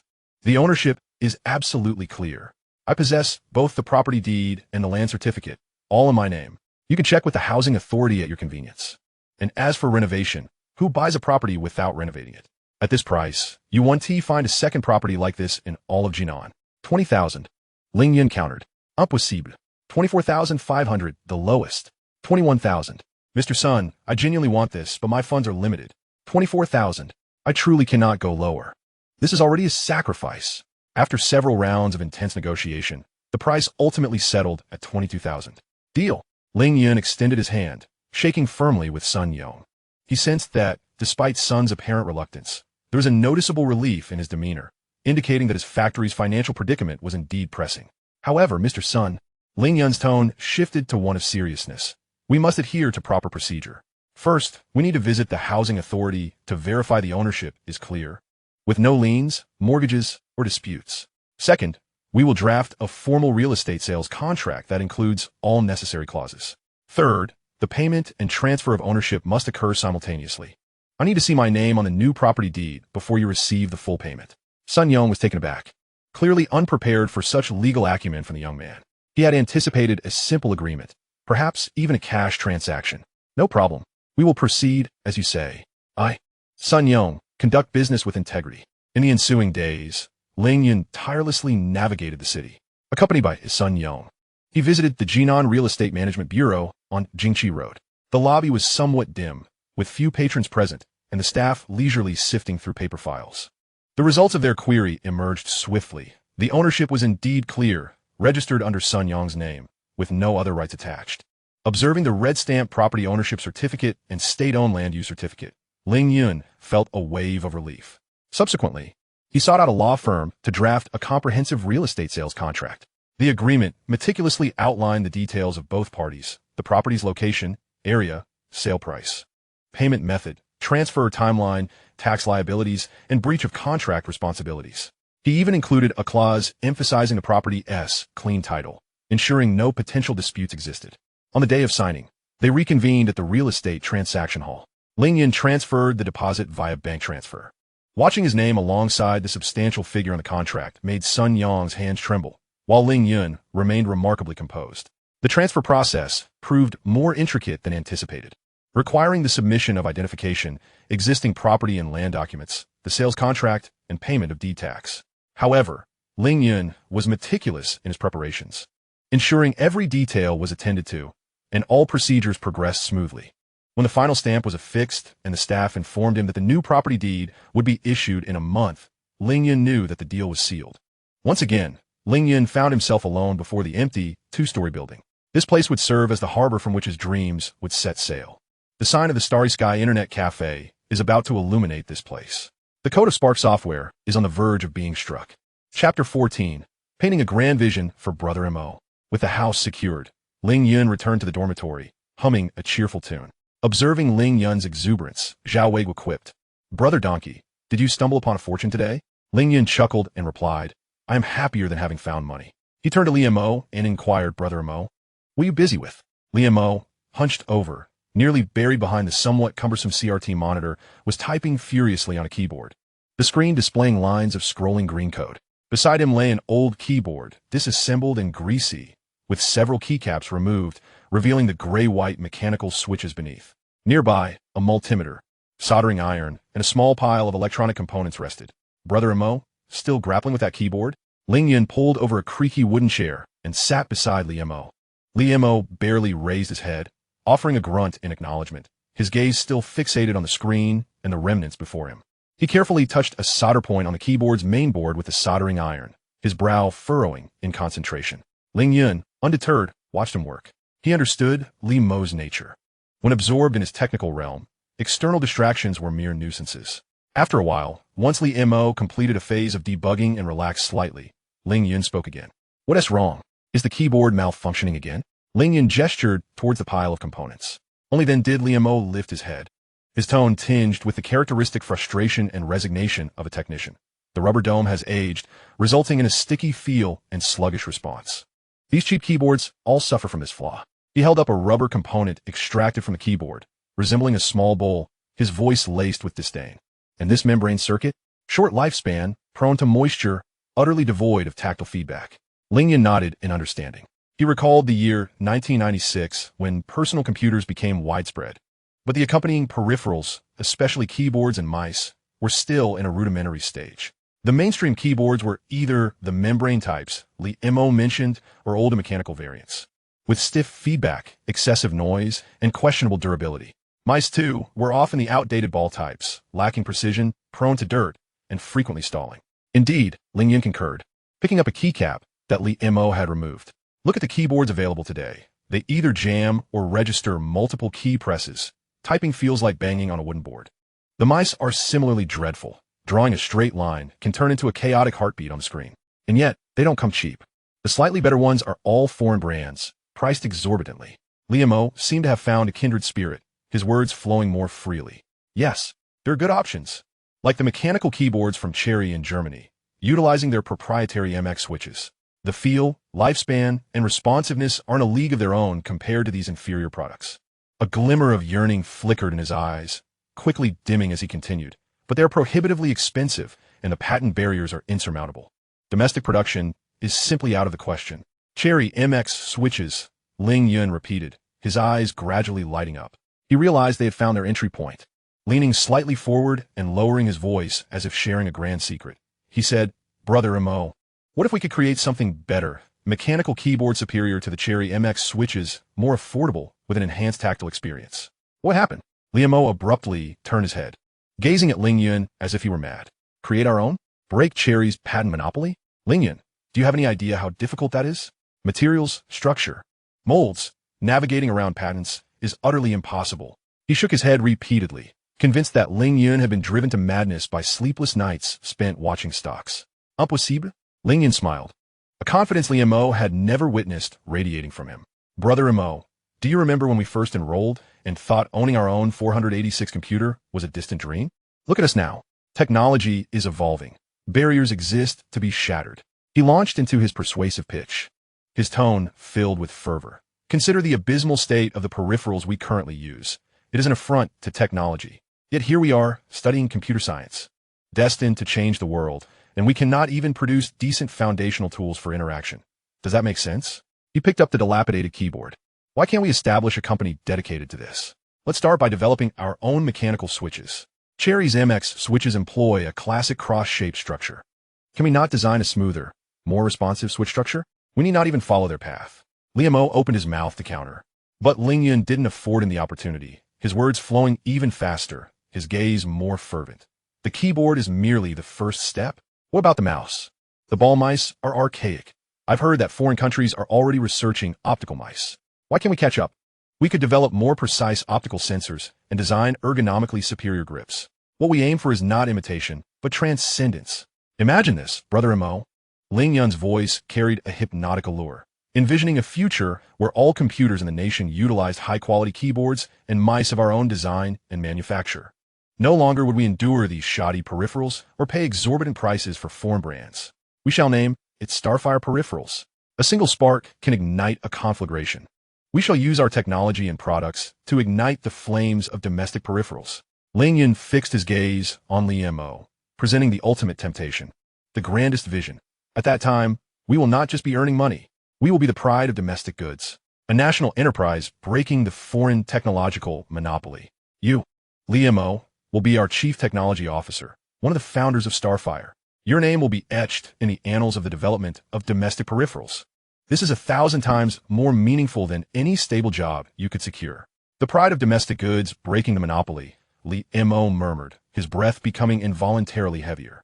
As a tech enthusiast, deep within him lay a yearning to change the world through technology and prove himself. In this moment, Ling Yun's words acted as a key, abruptly unlocking the door to his heart filled with passion and dreams. He gazed into Ling Yun's eyes, which sparkled with unwavering determination and fervor, looked at the pile of keyboard components that represented his worries and interests, and contemplated the possibility of creating a high-end peripheral brand for the Chinese people. An unprecedented surge of passion surged within him. To hell with graduation assignments. To hell with a stable job. This is the path a technologist should pursue. Li Mo sprang to his feet, seizing Ling Yun's hand, his fingers trembling with excitement. His usually stoic face flushed with color, and his eyes sparkled behind his glasses as if electrified. Let's do it. Ling Yun, I'm in. I'll take on the role of Chief Technology Officer. Cherry's MX switch patents? I will eventually unravel them and circumvent the barriers. We will create our very own Starfire switch. Seeing Li Mo, who seemed to have ignited in an instant, Ling Yun wore a satisfied smile. Excellent.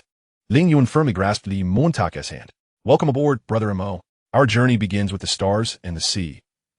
First, let us fix this broken keyboard. Chapter 15, Renovation. In March, as spring blossomed in Jinan, Ling Yun and son Peng stood in the vast, empty first-floor hall, their feet resting on the uneven concrete floor, their heads beneath a ceiling of exposed, dark wooden beams and cobwebs. I must say, Brother Yun, this place is quite the embodiment of raw nature. Son Peng adjusted his glasses, surveying the surroundings with a teasing tone. Are you sure you want to open your seemingly grand internet cafe here?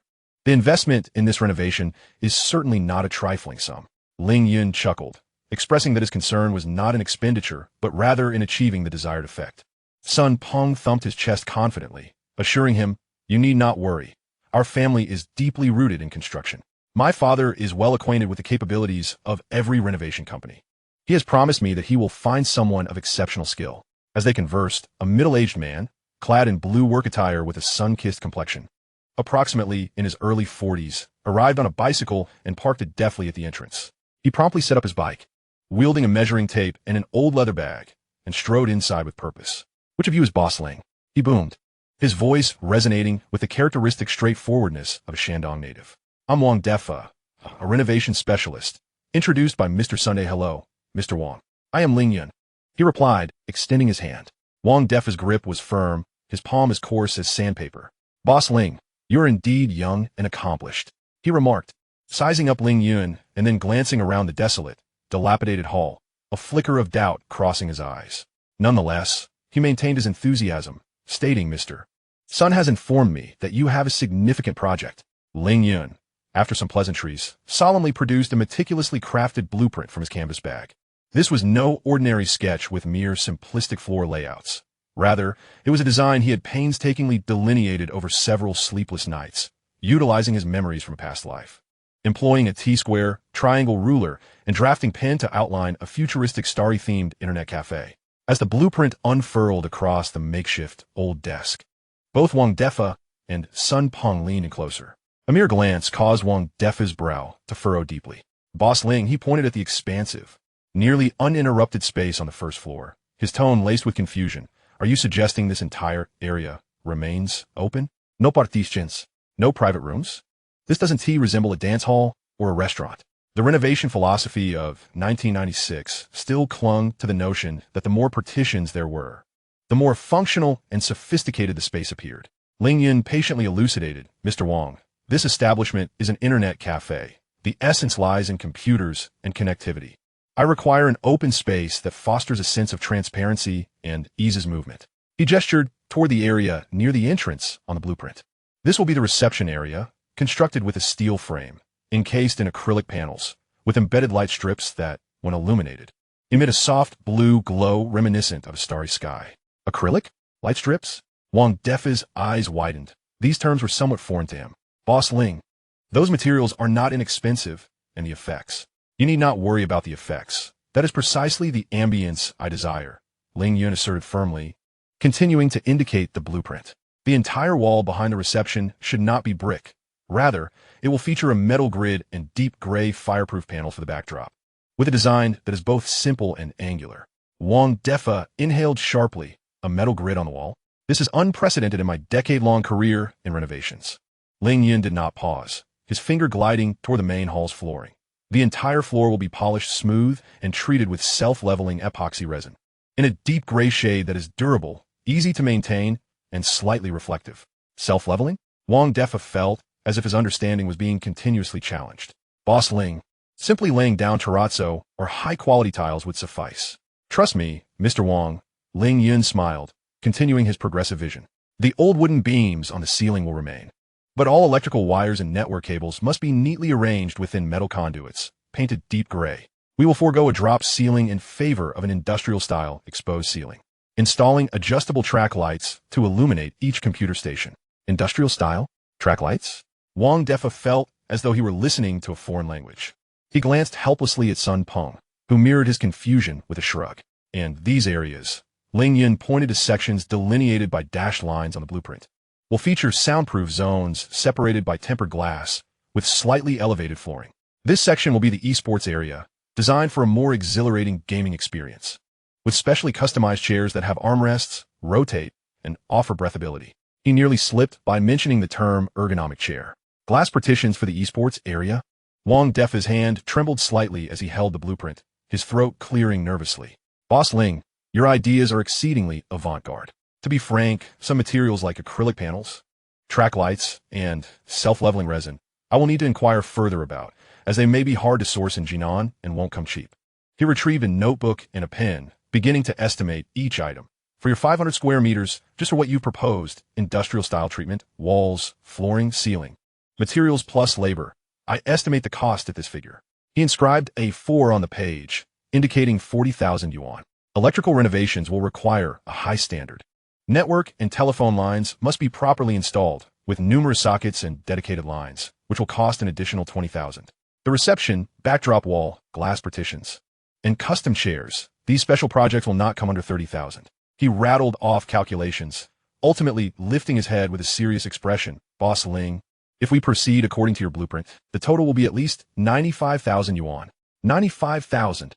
In 1996, this was undoubtedly a substantial amount." Sun Peng gasped from his side. However, Ling Yun calculated swiftly in his mind.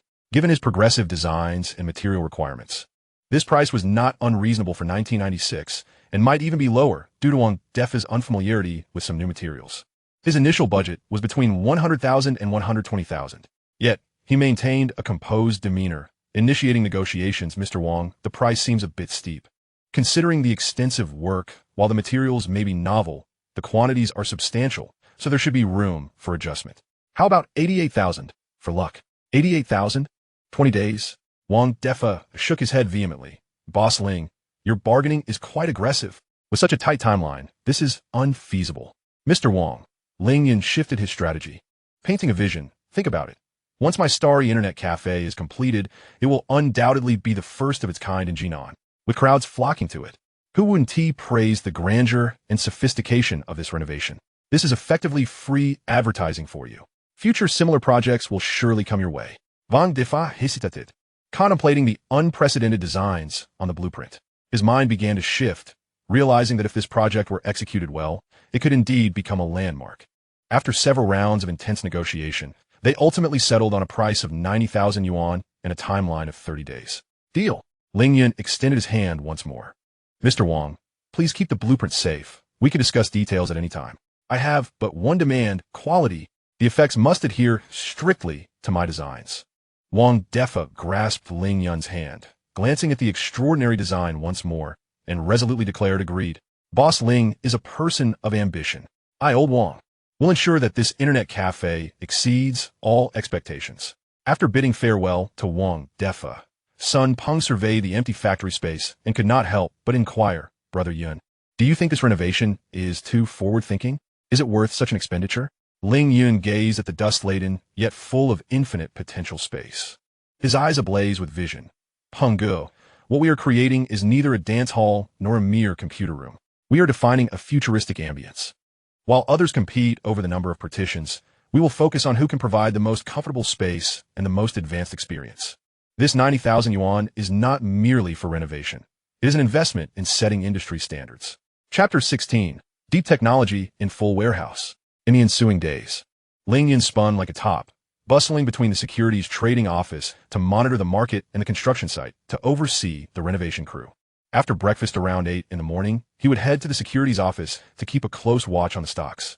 Confident that Deep Technology was on the brink of an explosive rise, Ling Yun began to review his recent operations. He had established a position of 60%, with an average cost of 457 yuan and a holding of 220,000 shares of Deep Technology, leaving an account balance of 700,000 yuan. Seated quietly on his exclusive sofa by the window, Ling Yun contrasted sharply with the surrounding traders, who were either exuberant or anxious, fixated on various trending stocks. His gaze, however, remained steadfastly locked onto the relatively quiet stock code of Deep Technology 000021. His fingertips wandered restlessly over the redwood coffee table, his mind constructing not merely a simple candlestick chart, but a proprietary technical analysis framework. Currently, the stock was oscillating within a bottoming range, with moving averages converging and a temporary equilibrium reached after a tug-of-war between bulls and bears. What intrigued Ling Yun most was that during the recent fortnight's fluctuations, although the overall trading volume had diminished, there was a notable contraction in volume when the stock price approached the support level of 45 yuan, indicating exhaustion of selling pressure. Conversely, when the price attempted to rise, particularly near 47 yuan, the volume would gradually increase, suggesting that capital was tentatively testing the waters. Volume contraction at the bottom, volume expansion during testing.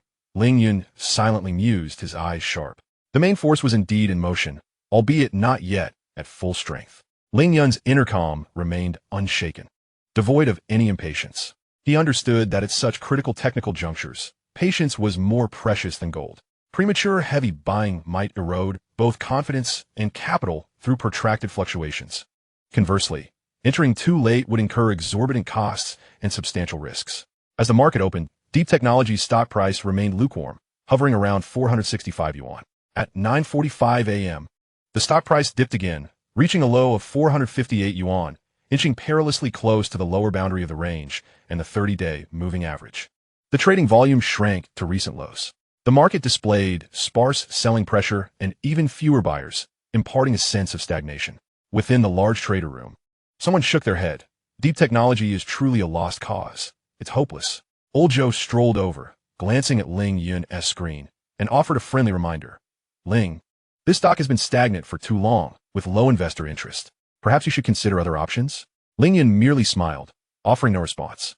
As the volume hit a critical low near the support level, rather than sounding alarm bells, a sense of impending opportunity stirred within him. Yet, He remained motionless, awaiting a clearer signal. The stock price stabilized around 45 yuan, forming a small candlestick with diminished volume. Both bulls and bears seemed to be in a state of watchfulness. As the clock approached 10:30, the winds shifted dramatically. A sudden order for 5,000 shares appeared, propelling the stock price from 455 yuan to 465 yuan. Although it subsequently retreated and fluctuated, this unexpected surge in both volume and price resembled a stone cast into a tranquil lake. Something was afoot. A glint of insight flashed in Ling Yun's eyes. He recognized that this could not merely be retail investor activity.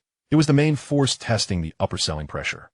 A ripple of excitement began to swell within him, yet reason firmly held sway. It was merely a test. Authenticity remained uncertain, and chasing after a high was unwise. He reminded himself that he needed to ascertain the validity of this trial. The stock price oscillated robustly between 460 and 470 yuan. Most crucially, trading volume continued to expand gently, and the price consistently held above all converging short-term moving averages.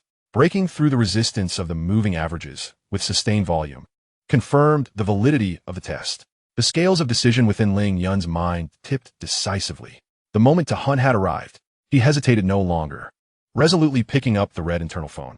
"This is Ling Yun, account number. Deep Technology, code 000021. Current price 465 yuan, by 150,000 shares."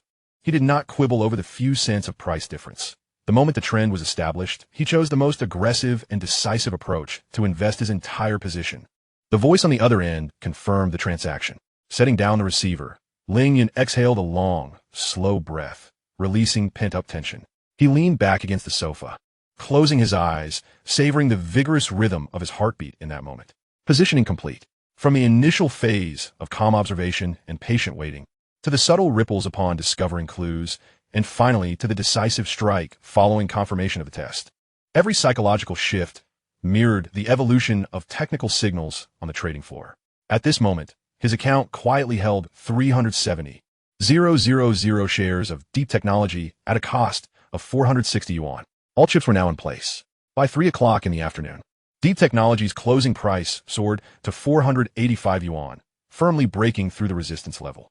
He understood that this was merely the beginning. The spring had been compressed to its utmost limit.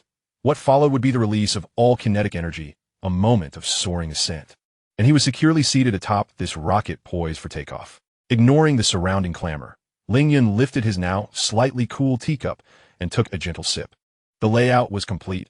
He awaited the winds to rise. Chapter 17. The Launch of Deep Technology, Part 1. March 23rd, 9 o'clock a.m. Ling Yun was already seated in the large trader room of the securities office. According to his memory and analysis, it was time for Deep Technology to take flight. The stock price was destined to multiply several times in this wave, and if all went well, it could double within 10 trading days. What a blissful time it was. Free from limit-up days, Ling Yun sat quietly on his exclusive sofa, watching as Deep Technology 000021 opened at 49 yuan and subsequently surged forward, climbing in a manner that was almost audacious. Initially, there were only a few stifled gasps of astonishment. Wow, has Deep Technology taken some sort of stimulant today? Mr. Wong, the balding gentleman diagonally across, was the first to notice the anomaly. He abandoned his watch over his own list of languishing stocks, glancing frequently at Ling Yun with a face full of disbelief. It opened at 4.9. Now it's almost 5.6. Another middle-aged man, known as Professor Liu, adjusted his gold-rimmed glasses and leaned closer to his screen, seemingly confirming that he was not mistaken. Their voices were low, but in the relative serenity of the large trader room, they sparked a chain reaction. More and more individuals shifted their gazes from their own narrow fields to that corner by the window. Focusing on the young man they privately referred to as a reckless upstart. Ling Yun remained oblivious to the commotion, his fingertips gliding lightly over the pages of his notebook, where he had hand-drawn a simplified candlestick chart for Deep Technology. He noted the continuous gentle increase in trading volume as the stock price steadily broke through one minor resistance level after another. And he understood the primary upward wave had commenced. When the closing bell rang that afternoon, Deep Technology's stock price ultimately settled at 567 yuan, causing a ripple effect akin to a stone thrown into a placid lake, stirring up waves throughout the large trader room. A daily increase of 17. In this era, Such a remarkable surge was sufficient to grace the pages of stock commentary newspapers. It truly has risen, Mr. Wang exclaimed, slapping his thigh, his voice slightly raised with excitement. Unable to remain seated, he picked up his purple clay teapot, his face adorned with a barely perceptible, ingratiating smile, and wandered over to Ling Yun's side. Ling, brother. He intentionally adopted a familiar tone. The market has closed. Shall we take a breather? Your deep technology has truly launched a satellite today. Incredible. Ling Yun looked up from the charts, his expression serene with the perfect touch of a smile. Boss Wang, it's merely the market. It's luck. Oh, come on. This is no luck. Mr. Wang immediately waved his hands dismissively. This is vision. Unique insight. I've always said that Ling brother is no ordinary person. He spoke with a straight face, as if the earlier moment when he had shaken his head, deeming Ling Yun's all-in bet too reckless, had never happened. He smoothly took a seat beside Ling Yun, leaning in slightly and lowering his voice. Ling brother, let me be frank. Does deep technology have more potential ahead? Is there some insider news we're unaware of? His eyes brimmed with eager anticipation. Almost simultaneously, Professor Liu approached, though not as extroverted as Mr. Wang. His eager gaze behind the lenses was equally fervent. He opted for a more technical approach. Ling Yun, he even used the campus term to foster a closer rapport. From a technical standpoint, deep technology's substantial bullish trend today has effectively broken through the previous platform, hasn't it? Look at the MACD indicator. Isn't the golden cross widening? He pointed at Ling Yun's screen, his tone imbued with the sincerity of academic discourse. Yet his eagerness for affirmation was unmistakable. Ling Yun understood that this was a convergence of two distinct styles, the information-driven and the technically oriented. He maintained his composure, neither confirming any insider information nor delving too deeply into technical indicators, merely stating the trend has emerged and one must follow it. You're the expert, Professor Liu. I have much to learn from you. This response, neither submissive nor arrogant, granted Liu a semblance of dignity, causing him to nod repeatedly, his smile growing more genuine. The youth is formidable, indeed. However, this was merely the prologue within the confines of the trading room. The true dramatic shift occurred when Ling Yun stood, intending to stretch his legs, and subconsciously approached the railing on the second floor, gazing down into the bustling trading hall below. The first floor was a world starkly different from the trading room. The cacophony of voices, swirling smoke, and the mingling scents of sweat, tobacco, and various foods assaulted the senses. Beneath the immense electronic display, a sea of heads craned upward, each face etched with concentration and anxiety. As Ling Yun's silhouette appeared at the railing, it seemed to trigger a peculiar awareness among many below. Look, that kid on the second floor. The one who bought deep technology with his entire portfolio. My heavens, deep technology has surged over a yuan today. Just imagine how much he stands to gain. That's him. Just a while ago, Old Hu and the others were mocking him. The murmurs spread like a tidal wave.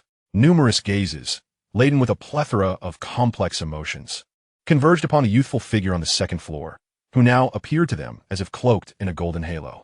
At that moment, a figure squeezed through the crowd. Approaching the stairway, none other than the rotund man who had previously ridiculed Ling Yun in the hall, labeling him a pig riding the wave. Yet now, his face bore no trace of disdain. Instead, it was replaced by an almost sycophantic smile as he craned his neck and waved vigorously at Ling Yun above. Ling Ge, Ling Yi, over here. His booming voice cut through the surrounding clamor. Ling Yi, you truly are a stock god. I Wang am in awe. Em utterly humbled. Previously, I couldn't have imagined such wisdom from you. I implore you, do not hold my past transgressions against me. His words served as a signal. Following suit, many retail investors who had previously expressed skepticism about Ling Yun's reckless behavior gathered around, clamoring, Boss Ling, can we still buy deep technology tomorrow? Master Ling, please guide us. Brother Ling, do you have any good stock recommendations? If I profit, I'll treat you to a meal. Even an elderly gentleman who had never spoken to Ling Yun before trembled as he pushed to the front, calling up, young man, impressive. Please help this old man see if deep development is still a viable option. In an instant, Ling Yun had seemingly transformed into the stock god of this brokerage, revered by the multitude below, all yearning for wealth. Faced with this unexpected adulation, Ling Yun felt a flicker of astonishment, soon followed by a faint sense of absurdity. He vividly recalled the derisive comments he had heard not long ago in this very vicinity. He displayed no hint of pride, merely nodding slightly to the crowd below as a form of acknowledgement, without addressing any specific inquiries. Then, he turned to re-enter the trading room amidst the chorus of Ling Ge, Boss Ling, and Stock God. Upon returning to the trading room, he discovered that, unbeknownst to him. A larger group had gathered beside his seat. Mr. Wang and Professor Liu remained, accompanied by several other acquaintances with whom he had only exchanged nods in passing. They seemed to be waiting for his return. "Brother Ling, those folks downstairs," Mr. Wang began with a chuckle, shaking his head, his tone tinged with an air of superiority, yet quickly pivoting to say to Ling Yun, "But this also shows that your reputation has now spread far and wide." "Ling Yun, my student," Professor Liu interjected earnestly, "you see, we share a common ambition. In the future, if you have any discoveries or insights regarding the market, shall we not engage in more exchanges? Share our knowledge?" His proposal for information sharing was infused with anticipation. Observing these individuals, whose demeanor had shifted from condescending to respectful, Ling Yun's mind was clear. This transformation stemmed solely from one thing he had done right. He had made a substantial profit in this stark arena of fame and fortune. Financial gain served as the most formidable passport, and the numerical value of wealth acted as the most effective amplifier. He refrained from making any commitments, simply responding in a gentle yet distant tone, "You all are too generous with your praise. I am merely a student, still in the learning phase. The market changes swiftly. Let's discuss together." He resumed his seat, his gaze once again fixed upon the now still K-line chart of deep technology. The surrounding clamor and flattery surged like a tide, yet he remained insulated by his inner calm and clarity. Chapter 18. The Launch of Deep Technology, Part 2. March 25th, 3 p.m.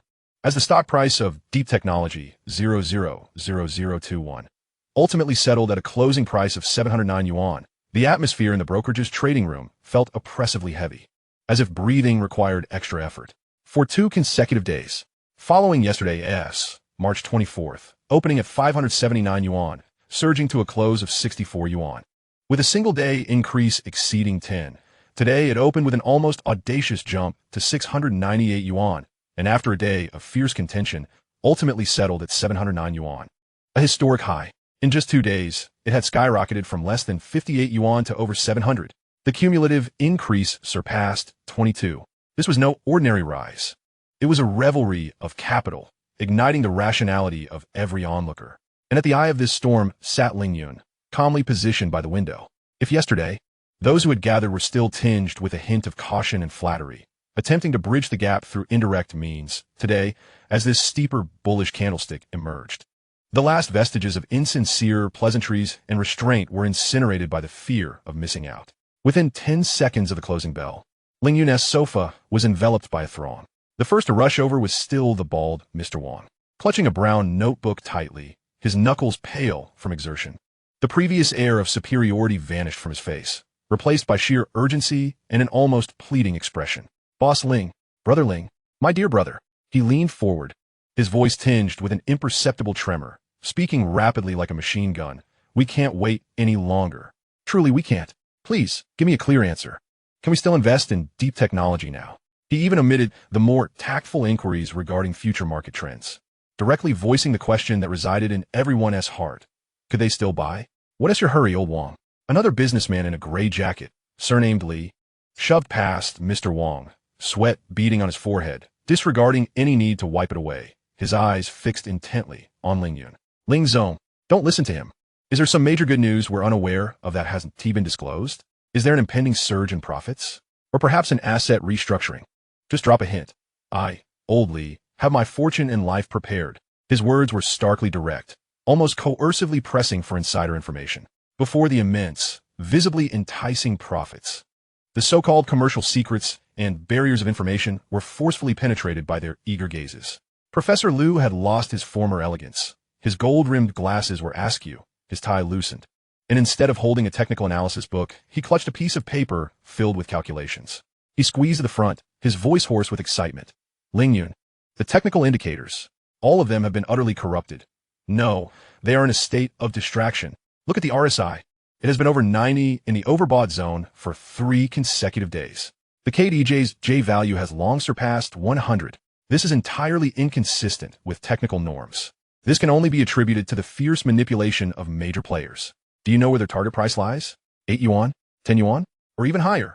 No longer discussing technicalities, he regarded Ling Yun as the pivotal figure who held the key to the major player strategies. The crowd grew denser. Nearly everyone capable of movement in the trading room had gathered around. The atmosphere was clamorous, urgent, their eyes ablaze with expectation. All voices, all gazes, coalesced into a singular core demand: grant us the confidence to buy. A reason that emboldens us to invest our hard-earned savings into this train that has already begun its reckless acceleration. Ling Yun sat at the eye of the storm, his back slightly resting against the sofa, his gaze calmly sweeping across the faces distorted by greed, fear, and urgency.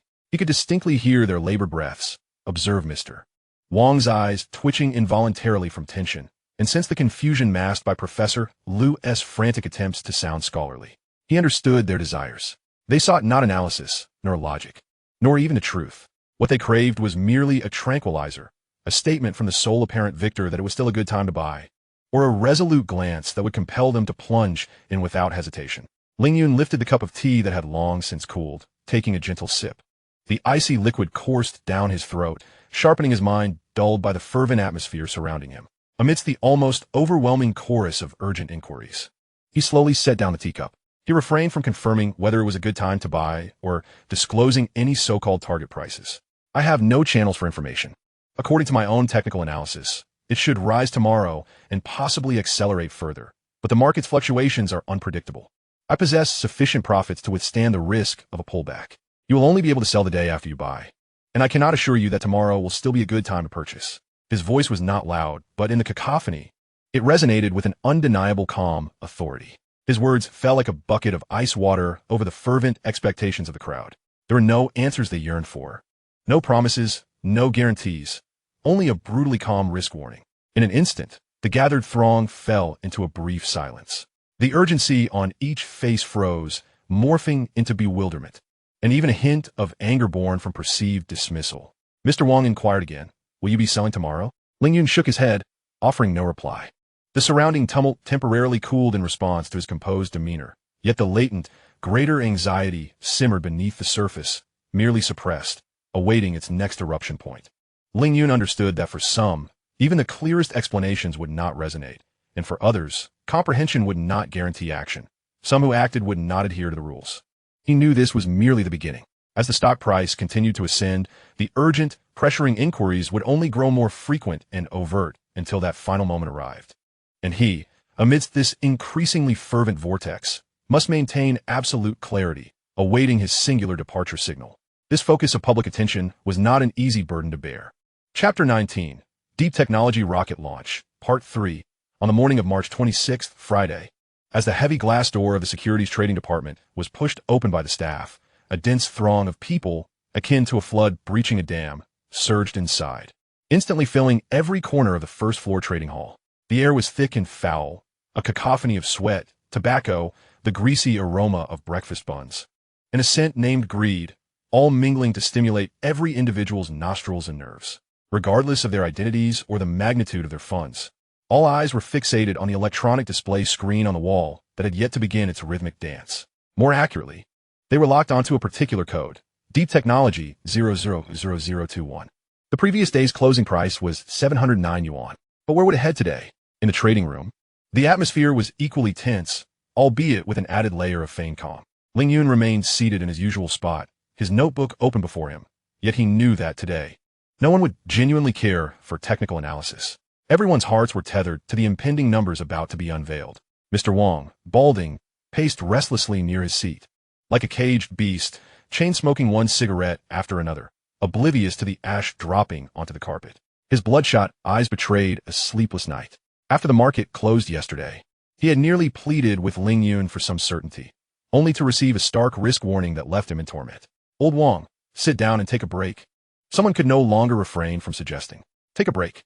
Mr. Wang abruptly halted, his voice hoarse. "I've waited all night for this tremor."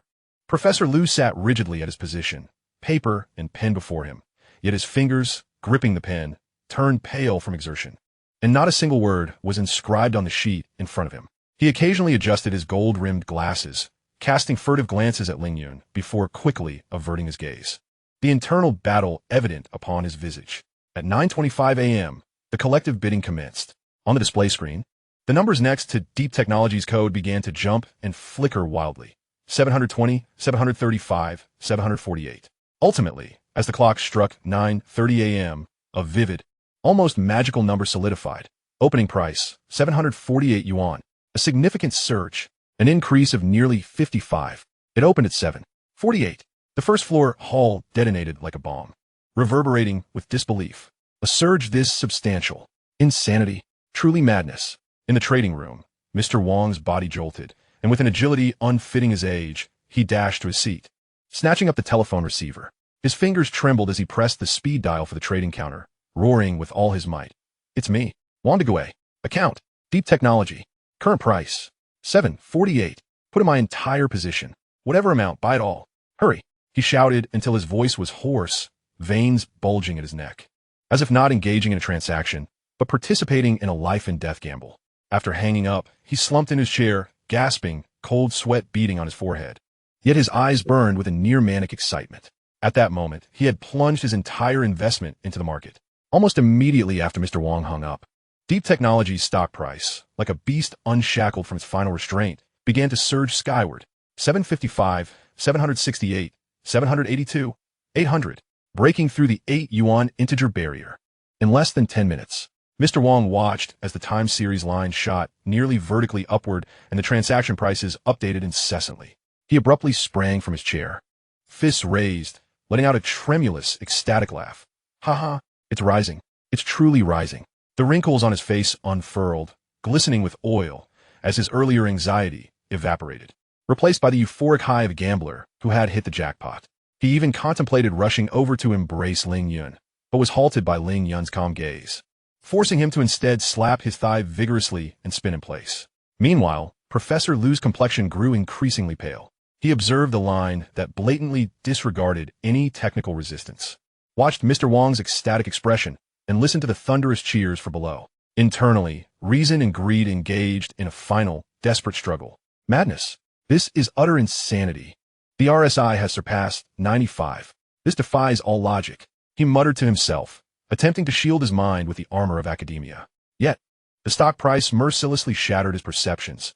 820, 850, 880. Each fluctuation struck like a heavy hammer against the walls of his rationality. Regret for missing Mr. Wong's opening price gnawed at his heart like a venomous snake. Unable to remain seated any longer, he abruptly stood up. In the very moment the stock price violently breached the 900 yuan mark, the dam within Professor Lu's psyche collapsed entirely. What technical indicators? What overbought risks? In the face of real, skyrocketing profits that soared every minute, all of it was nonsense. He nearly stumbled back to his seat, snatching the phone with urgency, misdialing twice out of sheer haste before finally connecting. He could no longer afford to maintain the decorum of a professor. He shouted incoherently into the receiver. Buy Yishun Technology. Current price. 9 yuan. Market order. No matter the price, buy me half a position. Quickly. Immediately. He did not dare to go all in like Mr. Wong, leaving half of his funds as a modest cover for his rationality. When he received confirmation of the transaction at an average price of 905 yuan, he let out a long, almost exhausted sigh, slumping into his chair only to realize that his back was drenched in cold sweat. Gazing at the stock price still ascending on the screen, a sense of relief washed over him, akin to surviving a calamity, but soon followed by a deeper anxiety. Had he bought too little? Should he have gone all in? Time sped by in a whirlwind of extreme exhilaration and anxiety. Shin Technology's stock price, as if propelled by a rocket, continued its legendary ascent. 950, 1,000, 1088, 1120. The entire brokerage, from the large trading rooms to the bustling lobby below, descended into a collective frenzy. Those who had bought rejoiced, congratulating one another and calculating their unrealized gains. Those who had not were left with bloodshot eyes, pounding their chests in despair, cursing their hesitation and foolishness. The stout retail investor who had mocked Ling Yun earlier in the lobby was now huddled in a corner, cradling his head and repeatedly lamenting. Why didn't TI buy? Why didn't TI join in when it was over 7 yuan? What was I hesitating for? When the closing bell finally rang that afternoon, Shin Technology's stock price settled at a soul-shaking figure, 1,168 yuan, a single-day increase of 6,474. Silence. A deathly silence lingered for approximately 2 to 3 seconds. Then, like a volcanic eruption, a deafening roar erupted that nearly lifted the roof off. 11 yuan and 68 cents. My heavens! It rose over 4 yuan in a single day. I can't be dreaming, can I? Wong Degui had completely succumbed to delirium. His face flushed, gesticulating wildly. He proclaimed to everyone, I bought at the opening. 7 yuan and 48 cents. All in. Ha ha, I'm rolling in profits. He rushed to Ling Yun, no longer with a fawning smile, but rather with an almost worshipful fervor. Brother Ling. Stock God. You are my benefactor, Wang Digui. Meanwhile, Professor Liu, staring at his position acquired at 905 yuan and then at the glaring closing price of 1,168 yuan, felt an unparalleled complexity of emotions. He was relieved that he had managed to board the train and earned a substantial profit. Yet, he was equally filled with regret for not having plunged in fully at the opening like the madman Wang. A fleeting moment of hesitation cost him tens of thousands. He approached Ling Yun, his smile awkward and strained, bearing the characteristic emotional restraint of an intellectual, mingled with shame and gratitude. Ling Yun, thank you. I was just too indecisive. More people gathered around, encircling Ling Yun in layers. Their gazes were no longer merely respectful or flattering, but infused with an almost frenzied urgency and a barely discernible hint of resentment. Resentment for why he and Team Moore clearly instructed them that they should definitely buy. Boss Ling, what about tomorrow? What'll happen tomorrow? General Ling, is it still possible to chase now? Stock God, please give us a code. Which is the next Shin technology? The noise was cacophonous, each question more direct and frantic than the last.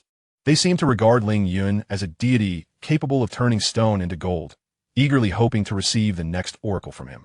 Ling Yun sat at the center of the crowd, feeling the almost searing intensity of their eager gazes from all directions, listening to Mr. Wang's ecstatic shouts, Professor Liu's regretful sighs, and the frenzied inquiries of many others. He lifted his teacup, only to find it empty. Outside the window, the sunset was blood-red, casting the distorted faces within the room into a surreal tableau. Chapter 20. You need to pay me rent. It was Friday. The market would be closed tomorrow. That evening, Ling Yun returned to his dormitory to review the week's market trends. First, he assessed his account's status. He held a total of 370,000 shares of Shin Technology, with a cost of 46 yuan and a closing price of 1,168 yuan on Friday. His total holdings amounted to 432 million yuan, yielding an unrealized profit of 262 million yuan.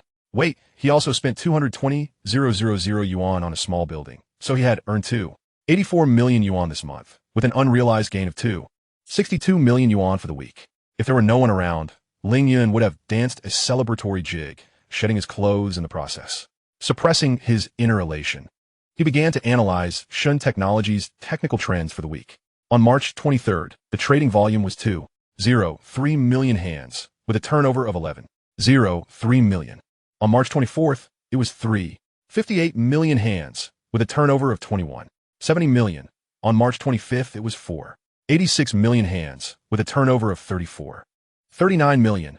And on March 26th, it reached 776 million hands, with a turnover of 71.84 million. According to Ling Yun's analysis, the trading volume for the following Monday should be around 100,000 hands, with a turnover of 1.3 billion. By Tuesday, to maintain an accelerated upward momentum, the trading volume would need to reach around 130,000 hands, with a turnover of 200 million. However, the market likely lacks sufficient funds to sustain such rapid acceleration for Shin Technology. It was estimated that the targets set by Ling Yun's technical analysis would not be met by Tuesday. Due to inertia, Tuesday should not pose significant issues. But Wednesday was uncertain. At most, there would be a spike without sufficient funds to sustain it. As the stock price climbed higher, the cost of maintaining the upward trend increased, and sustaining an increase on Wednesday would require over 300 million yuan, an arduous proposition. Upon completing his analysis, Ling Yun chose not to dwell further on it. With the market closed the next day, he planned to visit the construction site to check on progress. He hadn't been able to visit during the week due to the rising stock market and aimed to inspect any areas that did not meet his standard for necessary rectifications. Riding his jangling bicycle, Ling Yun arrived at the two-story building under intense renovation at the north gate of Shanda. Scaffolding had been erected, and the air was filled with the jarring sounds of electric saws and the shouts of workers, a melange of wood, paint, and cement permeating the atmosphere. Wearing a simple safety helmet, he carefully reviewed the progress report handed to him by Wang Defa, verifying the materials. However, Ling Yun's good mood was quickly shattered by a piercing and harsh voice. Ling Yun, which one is Ling Yun? Get your ass out here. A woman in her 40s, stoutly built and clad in a gaudy floral cotton jacket, stood in the doorway of the construction site, hands on her hips like a gatekeeper. Her hair was styled in outdated curls, haphazardly tied back, her face bloated with excess flesh, and her triangular eyes gleamed with malice. Thin, cruel lips spewing forth spittle as she raged. Taking over my property without paying? You vile creature. Are you trying to bully us poor orphans? If I don't get my money today, no one works. I'll just lie down right here. As she cursed, she kicked a nearby bag of freshly opened cement, sending a cloud of dust into the air. The workers ceased their tasks, exchanging glances filled with indignation yet silenced by fear. The fierce demeanor of the woman was unmistakably formidable. Ling Yun furrowed his brow, setting down the blueprints as he approached her. I am Ling Yun. What seems to be the issue, madam? What issue? The woman's voice suddenly escalated an octave, her finger nearly jabbing into Ling Yun's nose. Are you feigning ignorance? This house is the joint property of myself and that deceased wretch, Sun Yong. He clandestinely sold it to you. Where is the money? Where's the rent? It has been days, and not a single penny has come my way. I tell you, if you do not produce 5,000 yuan today, I will not let this matter rest. Ling Yun's expression darkened. When he purchased the property, all procedures were duly followed, and Sun Yong had clearly conveyed the ownership was unambiguous, backed by relevant agreements. Madam, I acquired this property legally from Mr. Sun Yong. The financial transactions were completed, and the ownership has been transferred. There exists no rental relationship between us, nor any obligation for rent. Utter nonsense, Lu interrupted, her profanities cascading forth like a torrential flood. Joint property. The court ruled, I am entitled to half. That scoundrel Sun Yong duped me. And now you wish to do the same? Not a chance. Listen here, you little brat, trying to play businessman before you've even sprouted hair? If you do not pay up today, I will ensure your pitiful establishment never opens. I will come here daily to cause a ruckus. I will ruin your business. Her tirade was laced with vile obscenities, dragging in her ancestors and spewing a plethora of indecent slurs, drawing the attention of neighbors and passers-by, who gathered to witness the spectacle. The workers, disheartened, lost all motivation to continue their tasks. Ling Yun attempted to reason with her, but soon realized it was a futile endeavor. Lu Yan was impervious to any explanation, fixating only on the notion of joint property and demanding money. Threatening to escalate her disturbances, she even resorted to theatrics, plopping herself onto the ground and pounding her thighs, wailing, "This is outrageous." Bullying a woman. Heartless merchants seizing properties and leaving no avenue for survival. At that moment, Wang Defa, alerted by the workers, rushed out in haste. Upon sighting Lu Yan, his expression soured, and he pulled Ling Yun aside, lowering his voice, infused with palpable exasperation. Boss Ling, we are in trouble. How did we attract this ancestral spirit? Lu Yan is notorious in this area as the most infamous shrew. During her divorce proceedings with Sun Yong, she nearly sabotaged his factory. She's been in and out of jail multiple times, to no avail. She may not commit major offenses, but she is relentless in her petty grievances, and her foul language is a daily occurrence. Who in their right mind would wish to engage with her? Wang Defa, wearing a grim expression, advised Boss Ling, reasoning with her is futile. Perhaps it would be wiser to part with some cash to appease her.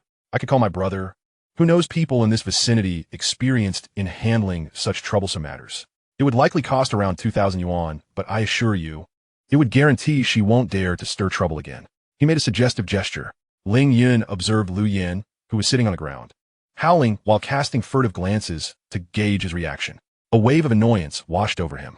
He was unwilling to bow to such despicable behavior. Yet he understood the ramifications of being entangled with such a person could yield endless troubles, jeopardizing the opening of his business. He weighed his options, to accept Wang Defa's suggestion or devise an alternative plan. Just then, a loud and somewhat urgent voice rang out from beyond the crowd. What is happening here? Why is everyone gathered? Make way, make way. The crowd parted to reveal the bald-headed Wang De, accompanied by two composed young men clad in jackets. He had initially come to catch a glimpse of Ling Yun at the construction site, eager to ingratiate himself with the newly minted stock market mogul, only to stumble upon this chaotic scene. Brother Ling, what is going on? Who is causing this disturbance? Wang Degue quickly recognized Ling Yun's distressed countenance amidst the throng, as well as the raucous Lu Yan, and instantly recognized this as a golden opportunity to ingratiate himself with Ling Yun. Wang Defa, seeing his elder brother, hurried over and whispered the situation briefly. Upon hearing the details, Wang Degue's eyes lit up. He had been yearning for an opportunity to endear himself to Ling Yun. He patted his chest and declared, Brother Ling, such trivial matters need not trouble you. Leave it to me. Watch how I resolve this. With that, he adopted a stern demeanor and approached the still wailing Lu Yan, flanked by his two young companions who positioned themselves strategically. Lu Yan, upon noticing Wang Degue and his associates. Slightly tempered her fury, but remained seated, defiantly lifting her chin. Wang Deguai, mind your own business. This does not concern you. Nonsense. Wang Deguai retorted, his eyes narrowing. His voice low yet infused with a streetwise grit. Ling Boss is my close brother. If you trouble him, you are troubling me. Wang Deguai. Lu Yen, do not overstep. Everyone knows your petty grievances. Sun Yong sold the house. There's black and white evidence, and the court has recognized it. Money and goods exchanged. What are you making a fuss about? Are you mad for money? Joint property. Lu Yen attempted to reiterate her argument. Joint your nonsense. Wang Deguai interrupted, leaning closer to her, his voice dropping to a chilling whisper. Lu Yen, let me make this clear. Your theatrics do not fly with me. Do you believe that with a single call, I can have your son, working at the bearing factory, dismissed tomorrow? I could ensure your daughter walks with her head bowed in front of her partner's family. You may find yourself unable to secure even a street-sweeping job in Jinan. Lu Yan's face drained of color. Wang Deguai was unlike the dignified leaders and businessmen she had previously confronted. He was a true denizen of the streets, unyielding and capable of making good on his threats. Standing upright, Wang Deguai returned to his normal tone, laced with undeniable menace. Now, I present you with two choices. First, behave yourself, apologize to Ling Boss, and promise never to cause a ruckus again, then leave quietly. Second, continue this charade, and I will accompany you to the bitter end. But the consequences, you must weigh for yourself. The two young men behind him subtly advanced, their expressions icy. Lu Yen, seated on the ground, caught sight of Wang Deguai's unmasked severity and the crowd's judgmental gazes, each onlooker too intimidated to intervene, and she thought of her children, the very essence of her existence. Her once indomitable spirit deflated like a puncture balloon. She feared not the police or detention, for she was familiar with that realm. Yet, she trembled at the thought of someone like Wang Deguai, who could truly threaten her family's livelihood and her children's futures. Her lips quivered, and the flesh on her face twitched as her defiance crumbled completely. Reluctantly, she rose from the ground, brushing off the dirt from her backside, avoiding Wang Deguai's gaze, let alone Ling Yun's, lowering her head like a defeated hen, muttering in a voice barely above a whisper, I apologize, Boss Ling. I won't dare come again. Without waiting for Ling Yun's response, she pushed through the crowd, departing in a flurry, her speed contrasting starkly with her earlier bravado. The onlookers erupted in laughter and chatter. Gradually dispersing, Wang Deguai turned back, his expression instantly transforming into one of warmth, even tinged with flattery, as he addressed Ling Yun. Brother Ling, see? All resolved. You cannot afford to be courteous with such a shrew. If anyone else dares to trouble you in the future, just let me know. In this territory of Jinan, Wang Deguai still holds some influence. Ling Yun observed the rapid transformation of Wang Deguai, reflecting on the nature of reality. The allure of capital could compel individuals to switch allegiances with alarming speed, while the rules of the streets require a different kind of authority to uphold. He nodded, his tone imbued with sincerity. Thank you, Boss Wang, for your assistance this time. Oh, come now, Brother Ling, you're being too formal. We're like family. Your affairs are my affairs from now on. The construction site resumed its noisy activity. The sunlight bathed the pristine walls as though the recent tumult had never transpired. Yet, Ling Yun was acutely aware that the path to success was fraught not only with the tumult of the capital markets, but also with a plethora of mundane, yet equally formidable challenges that could truly hone one's character. Today, Wang Deguai imparted a valuable lesson to him in his own distinctive manner. Chapter 21. The Restructuring of the City Electronics Factory. In an effort to express his gratitude towards Wang Deguai for resolving the troubling matter concerning Lu Yen, Ling Yun hosted a banquet at a reasonably upscale restaurant in Jinan. After several rounds of drinks and an array of dishes, the private room was enveloped in a haze of smoke, and Wang Deguai, now flushed, became increasingly loquacious. Brother Ling, you are a man of great capability, and I hold you in high esteem, Wang Deguai proclaimed, thumping his chest and spitting words in excitement. From now on, should you encounter any issues in Jinan, do not hesitate to reach out.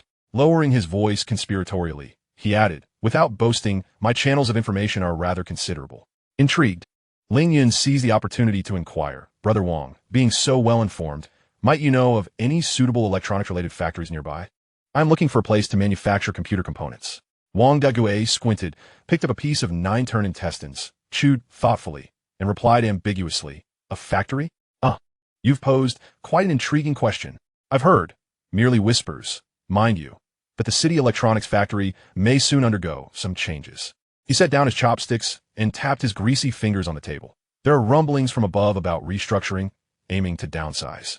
This electronics factory has been underperforming for several years now, and I suspect it may be on the list of those to be downsized. The leaders within the factory must be overwhelmed with worry at this moment. The city electronics factory? Restructuring? A spark of insight flickered in Ling Yun's eyes. This was a significant signal. In the mid-1990s, the restructuring of state-owned enterprises represented a veritable crossroads of immense opportunity and risk. If he could position himself strategically, he might acquire some assets of substantial future value at a remarkably low cost, particularly those factories currently overlooked yet brimming with technological potential. After the banquet concluded, Ling Yun did not return home immediately. Instead, he rode his bicycle, relying on his memory and Wang Duguay's vague directions, to locate the city electronics factory on the outskirts of Jinan. The rusty iron gates of the factory stood as a testament to its once great legacy. The red sign that once heralded the glory of the city electronics instrument factory now faded and peeling, revealing a dull gray undercoat. The tiles on the door pillars had also suffered considerable wear, exposing the cement beneath. As he surveyed the internal factory grounds, a scene of desolation unfolded. A wide but cracked concrete main road led into the depths of the complex, flanked by grand, Soviet-style factory buildings. The red brick outer walls had darkened in many areas, cloaked in creeping vines. Numerous windows had shattered, hastily boarded up with wooden planks, cardboard, or plastic, resembling unsightly patches. Some rooftops sprouted with withered grass, shivering in the early spring breeze. The entire factory complex resembled a dying behemoth, sprawled upon the earth, breathing silently, exuding a pungent odor of decay. Ling Yun pushed his bicycle through this vast silence and ruin, feeling a heaviness in his heart. Was this truly the place that once symbolized advanced productive forces? Was this the institution where countless workers had poured their youth and sweat? He traversed the factory area and arrived at the residential quarters, separated from the factory by only a wall. Here, a semblance of life lingered. The dilapidated Soviet-style apartment buildings were adorned with various articles of clothing hung on balconies, while the corridors were cluttered with debris. A few matronly figures clad in bulky cotton jackets sat around a stone table at the entrance, chatting boisterously as they prepared vegetables, their faces etched with worry. Ling Yun halted his bicycle, feigning a casual rest, and edged closer, keenly eavesdropping on their conversation. "My husband hasn't received his salary for 3 months. How are we supposed to get by?" lamented a matron with a red and white checkered headscarf. "Indeed. What will we do?" Another matron, sporting a perm, exclaimed as she violently tossed vegetable leaves. "My partner just loiters in the workshop with no work to do, returning home only to sigh. I've heard the factory owes the bank several million." "Several million?" gasped a plump matron nearby. "Good heavens. Wouldn't that require selling the factory to settle?" "Sell? Who would want it?" The matron with the green headscarf scoffed. "This decrepit factory, with equipment that is practically obsolete. What value does it hold aside from the land? Those with connections have already begun to make moves." The perm-haired matron whispered conspiratorially. "Didn't the eldest son of the Zhang family get transferred to the radio factory through connections? And Engineer Liu from the technical department? I hear he has also secured a new position. What about us, those of us with no options?" "Alas, the morale has disintegrated," the plump matron concluded, her tone heavy with resignation and confusion. Having gathered valuable insights, Ling Yun decided to interject. "Ladies, this is the family quarters of the electronics factory, is it not? I noticed the factory grounds appear quite expansive. It seems few people are working here." The matronly figures immediately regarded him with suspicion. The green headscarf matron scrutinized him. "Young man, you don't work at our factory, do you? Why are you inquiring about this?" Ling Yun smiled benignly, projecting an aura of harmlessness. "Aunties, I am a student at Shandy University, studying economics, and I am conducting a social survey to understand the current state of our state-owned enterprises." Upon realizing he was a university student conducting a survey, the matron's wariness somewhat subsided. The perm-haired matron, ever forthright, exclaimed, "Current state? What else could it be? We lack money, we lack work, and we are merely waiting and sighing." She refrained from uttering the word bankruptcy. Yet her implication was clear. "The factory owes you several months' wages?" Ling Yun probed further. "Indeed," the plump matron interjected. "It has been nearly 4 months. The higher-ups merely say there is no money and to endure the hardship. Can such difficulties be overcome solely with words? The bank must be pressing as well." Ling Yun guided the conversation. "Absolutely." The headscarf matron glanced around cautiously, her voice lowered. "I've heard that the bank president has even banged his fist on the table. But what can we do when the factory S accounts are empty? Unless we sell the land, Workers were in a state of anxiety due to months without pay, and those with connections were hastily seeking alternatives. The factory, burdened with immense bank loans and insolvency, held little value save for its reasonably located industrial land. With technical personnel departing and equipment aging, production had stagnated. Ling Yun had gleaned the crucial information he sought. After exchanging a few more pleasantries with the matrons and expressing his sympathy, he pedaled away. On his return journey, their grievances echoed in his mind, and the image of the dilapidated factory loomed before him. Restructuring, insolvency, and loss of talent, he murmured to himself. This field investigation had provided him with invaluable first-hand data for his subsequent actions. However, he required more detailed information to assess whether the electronics factory was a worthy investment. Chapter 22. Seeking Information. To gain a more detailed understanding of the city electronics factory's restructuring, Ling Yun resolved to visit his uncle's home over the weekend to probe for insights. Pushing his bicycle, he approached a somewhat aged apartment building nestled deep within the municipal party committee's residential area. The environment was tranquil, shaded by lush trees, presenting a stark contrast to the bustling city outside, akin to two disparate worlds. In his hands were 2 boxes of tea and snacks purchased from a department store. While not particularly extravagant, they were decent offerings, as his mother, Ding Ran, had repeatedly advised him not to arrive empty-handed when visiting his uncle. The door was opened by his aunt, Huang Qian, who greeted him with a warm smile. "Little Yin, come in. Your uncle and older brother are here." The interior was simply yet neatly arranged, exuding a distinctive modesty and order characteristic of a family within the system. The sofa was upholstered in vintage velour. The coffee table adorned with a white crocheted tablecloth, and the walls displayed several family photographs alongside a tranquil calligraphic scroll. The aroma of home-cooked meals wafted through the air. His uncle, Ling Yun, sat in a single armchair in the living room, perusing a newspaper. Hearing the commotion, he lowered the reference news, glanced at Ling Yun with a placid gaze, and nodded slightly. "You've arrived." He donned a gray jacket, maintaining an air of meticulous decorum even in the comfort of his home. His expression remained inscrutable, yet there was a familiar caution lurking in the depths of his gaze. "Uncle," Ling Yun addressed him respectfully, placing the gift upon the cabinet by the door. "Why bring something?" Ling Yun replied with a neutral tone that betrayed neither pleasure nor displeasure, his eyes lingering on Ling Yun's face for a couple of seconds, as if seeking to glean something from the countenance of his nephew, whose reputation had recently soared. At that moment, a tall, young man in his early 30s emerged from the inner room. Ling Yun's elder cousin, Ling Gua, who worked in the municipal government's inspection office. He wore black-rimmed glasses and a white shirt, the sleeves rolled up to his forearms, revealing an old-fashioned Shanghai brand watch. He exuded an air of competence and rectitude. "Xiao Yun has arrived." Ling Gua nodded curtly, acknowledging him with few words, yet his gaze was straightforward and sincere. Soon, the dining table was set with a standard 4 dishes and a soup, all of homely flavor. During the meal, Aunt Huang Qian inquired with concern about Ling Yun's plans after graduation, while Ling Jun interjected occasionally with admonitions to remain grounded and avoid lofty ambitions. The atmosphere was not particularly warm, but preserved a familial ambience. After the meal, as Aunt Huang tidied up the dishes, the three moved to the living room sofa. Ling Jun picked up his ceramic teacup, blew gently to disperse the foam, and leisurely took a sip before seemingly nonchalantly asking, "I heard you haven't been frequenting school lately? What have you been busy with?" He refrained from mentioning the stock market, yet the implied direction of his inquiry was unmistakable. Ling Yun understood that this was the crux of the evening's discussion. Sitting up straighter, he answered respectfully, "Uncle, I assure you I have not been idling. Primarily, I have been researching the market to identify suitable entrepreneurial directions." "Entrepreneurship?" Ling Jun raised an eyebrow slightly, setting down his teacup and tapping his fingers lightly on the armrest. "With the state allocating jobs, it provides the best guarantee for you young people. Entrepreneurship carries considerable risks, laden with uncertainties."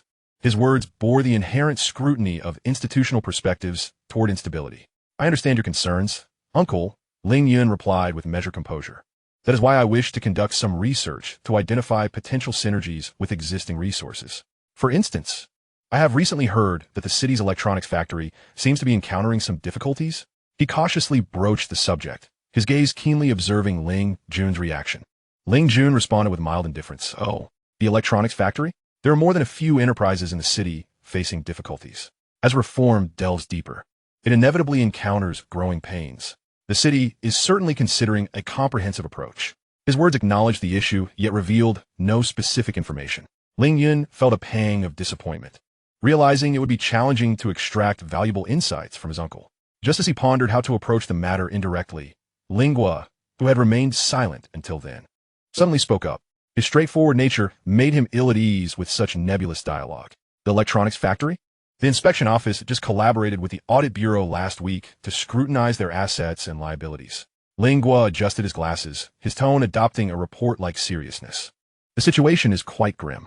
There is virtually no liquid capital, and employee wages have been overdue for over 4 months, with a rough estimate of nearly 800,000 in unpaid salaries. The most pressing issue is the bank debt, primarily from loans with the Industrial and Commercial Bank and the Construction Bank, with principal and interest accumulating to over 6 million. Most equipment is from the early 1980s, severely outdated, and the products lack market competitiveness. They are essentially in a semi-closed state, with less than a third of the personnel remaining, and many skilled technicians have departed. As he relayed this information, his brow furrowed, evidently troubled by the circumstances. Ling Yun felt a jolt. 6 million in debt, for months of unpaid salaries. These concrete figures resonated with greater clarity and shock than any hearsay. This was an enormous, potentially explosive powder keg. Ling Yun glanced at his son before turning his gaze back to Ling Yun, his eyes deepening with contemplation, yet his tone remained steady. The issues surrounding state-owned enterprises are intricate, where one thread pulled can affect the entire fabric. Addressing them requires patience and, more importantly, wisdom, as the city is under considerable pressure. He shifted the topic, as if merely offering a casual remark, yet it felt like a cautionary note to Ling Yun. However, these matters should not concern you. Your primary task now is to successfully complete your studies. The volatility of the capital market is substantial. Today, you may be reaping rewards, but tomorrow you could face total loss. Groundedness is the only righteous path. The restructuring of state-owned enterprises involves numerous entanglements. It is not suitable for a student who has yet to graduate. A blank canvas allows for creativity, but if you wish to accomplish something substantial, it is better to start anew. Ling Yun was uncertain how his uncle had discerned his success in the stock market, but he understood that it served as a warning not to let fleeting gains lead him astray, nor to venture into the quagmire of the electronics factory. He promptly lowered his head, adopting a demeanor of humility. I appreciate your guidance, Uncle. I shall remember it. I am merely gathering information and will not act recklessly. The conversation soon reverted to political affairs and Ling Yun's studies, restoring the atmosphere to one of familial warmth. Upon departing from his uncle's home, night had fallen. The early spring breeze carried a hint of chill as Ling Yun pedaled his bicycle slowly through the quiet residential area. The words of his elder cousin Ling Yun echoing in his mind, cold, hard facts like nails driven in, 6 million in debt, insufficient assets, loss of skilled workers. These stark realities quickly merged in his thoughts with the image of the dilapidated factory. While his uncle's demeanor remained cryptic, the inadvertent information divulged by his cousin held immense value. This provided him a more precise understanding of the factory's current plight and reinforced his belief that within this chaotic situation lay significant operational potential, whether in its latent land value or the possibly undervalued technological assets and skilled workforce. Though his uncle disapproved of his foray into these murky waters, Ling Yun contemplated whether he should indeed engage, recognizing the necessity of weighing both potential rewards and inherent risks. He resolved not to dwell further on the electronics factory's affairs. There was no rush. He had ample time to accumulate capital. Whether to establish a new factory from scratch or to acquire the city's electronics factory would require significant funding. Chapter 23. Safeguarding Gains. At the Securities Trading Department, the massive electronic screen displayed a breathtaking swath of red, the only faith within these walls. At the moment, the focal point of this faith rested upon a line of numbers continuously fluctuating. Shenzhen Technology, 2,099 yuan. Just one day prior, on March 29th, Shenzhen Technology had opened at 1,191 yuan and remarkably closed at 1,699 yuan, soaring over 40 in a single day. In that instant, the trading department erupted like a volcano. The jubilant cries of retail investors who had followed the young man's lead, nearly threatening to lift the roof off the building. They embraced one another, patting shoulders, their faces flushed with excitement. Meanwhile, those who hesitated and ultimately missed the opportunity wore expressions of despair, some striking their own faces while murmuring, "If only I had known." The tide of history surged forth again on March 30th with even greater ferocity. Opening at 1,755 yuan, it surged forward after a brief fluctuation. Each upward movement of the numbers was met with gasps of astonishment from the crowd, and heavy breaths from the private rooms of major investors. Ling Yun occupied his exclusive position by the window, the K-line chart on his computer screen steep and alarming. Unlike others who fixated on the ever-refreshing price, he concentrated on the constantly changing volume and transaction amount bar graphs below. His calm demeanor stood in stark contrast to the surrounding fervor. Wang Degui, a local figure with connections in both legitimate and illicit circles, appeared devoid of his usual bravado. Perched precariously on the edge of his chair, he leaned forward, nervously rubbing his hands, beads of sweat dotting his forehead. He occasionally cast furtive glances at Ling Yun, his eyes filled with awe, reliance, and a hint of uncontainable greed. His entire fortune, along with funds borrowed through various channels, was staked alongside Ling Yun on this miraculous stock. Every subtle expression from Ling Yun tugged at his nerves. Ling, my brother, Wang Degui's voice was somewhat hoarse. It's still climbing. It's poised to breach 21. Ling Yun did not turn around. His gaze remained fixed on the screen, responding with a faint, non-committal. Meanwhile, Professor Liu appeared far more composed. He held a thermos filled with strong tea, gently blowing on it before taking a sip, releasing a satisfied sigh. However, the fingers holding the cup turned pale from the tension, betraying the turmoil within him. He considered himself an intellectual, a rational investor, and although he had also bought in under Ling Yun's influence, he preferred to attribute this success to his own precise timing and unique insight. Old Wang, let us not be hasty. Professor Liu adjusted his gold-rimmed glasses. Adopting a scholarly tone, deep technology has excellent fundamentals and clear growth prospects. In my view, the current price does not yet reflect its true value. Technically, the moving averages are perfectly aligned in a bullish formation, with the MACD showing a golden cross upward and the volume-price relationship remains healthy. This is evidently a primary upward trend. To speak of a peak now would be premature. He glanced at Ling Yun, seeking affirmation. What do you think, Ling Yun? According to wave theory, the third wave's increase is often the most explosive. This may just be the beginning. Finally, Ling Yun turned his head, scanning Professor Liu's confident face and then glancing at the visibly anxious Wang Degui before returning his focus to the screen. It was 2:50 p.m. The stock price stubbornly continued to rise, with a closing price of 21 yuan seemingly within reach.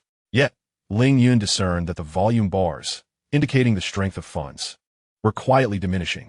The sustained upward thrust had drained too much buying power, and the following funds began to hesitate at such lofty heights, with trading volume significantly contracting compared to the morning and the same time yesterday.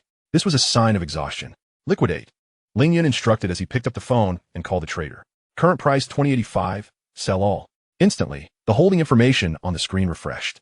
370,000 shares of deep technology were unleashed into the market at an average price of 2,085 yuan, like a floodgate opening, surging into the market.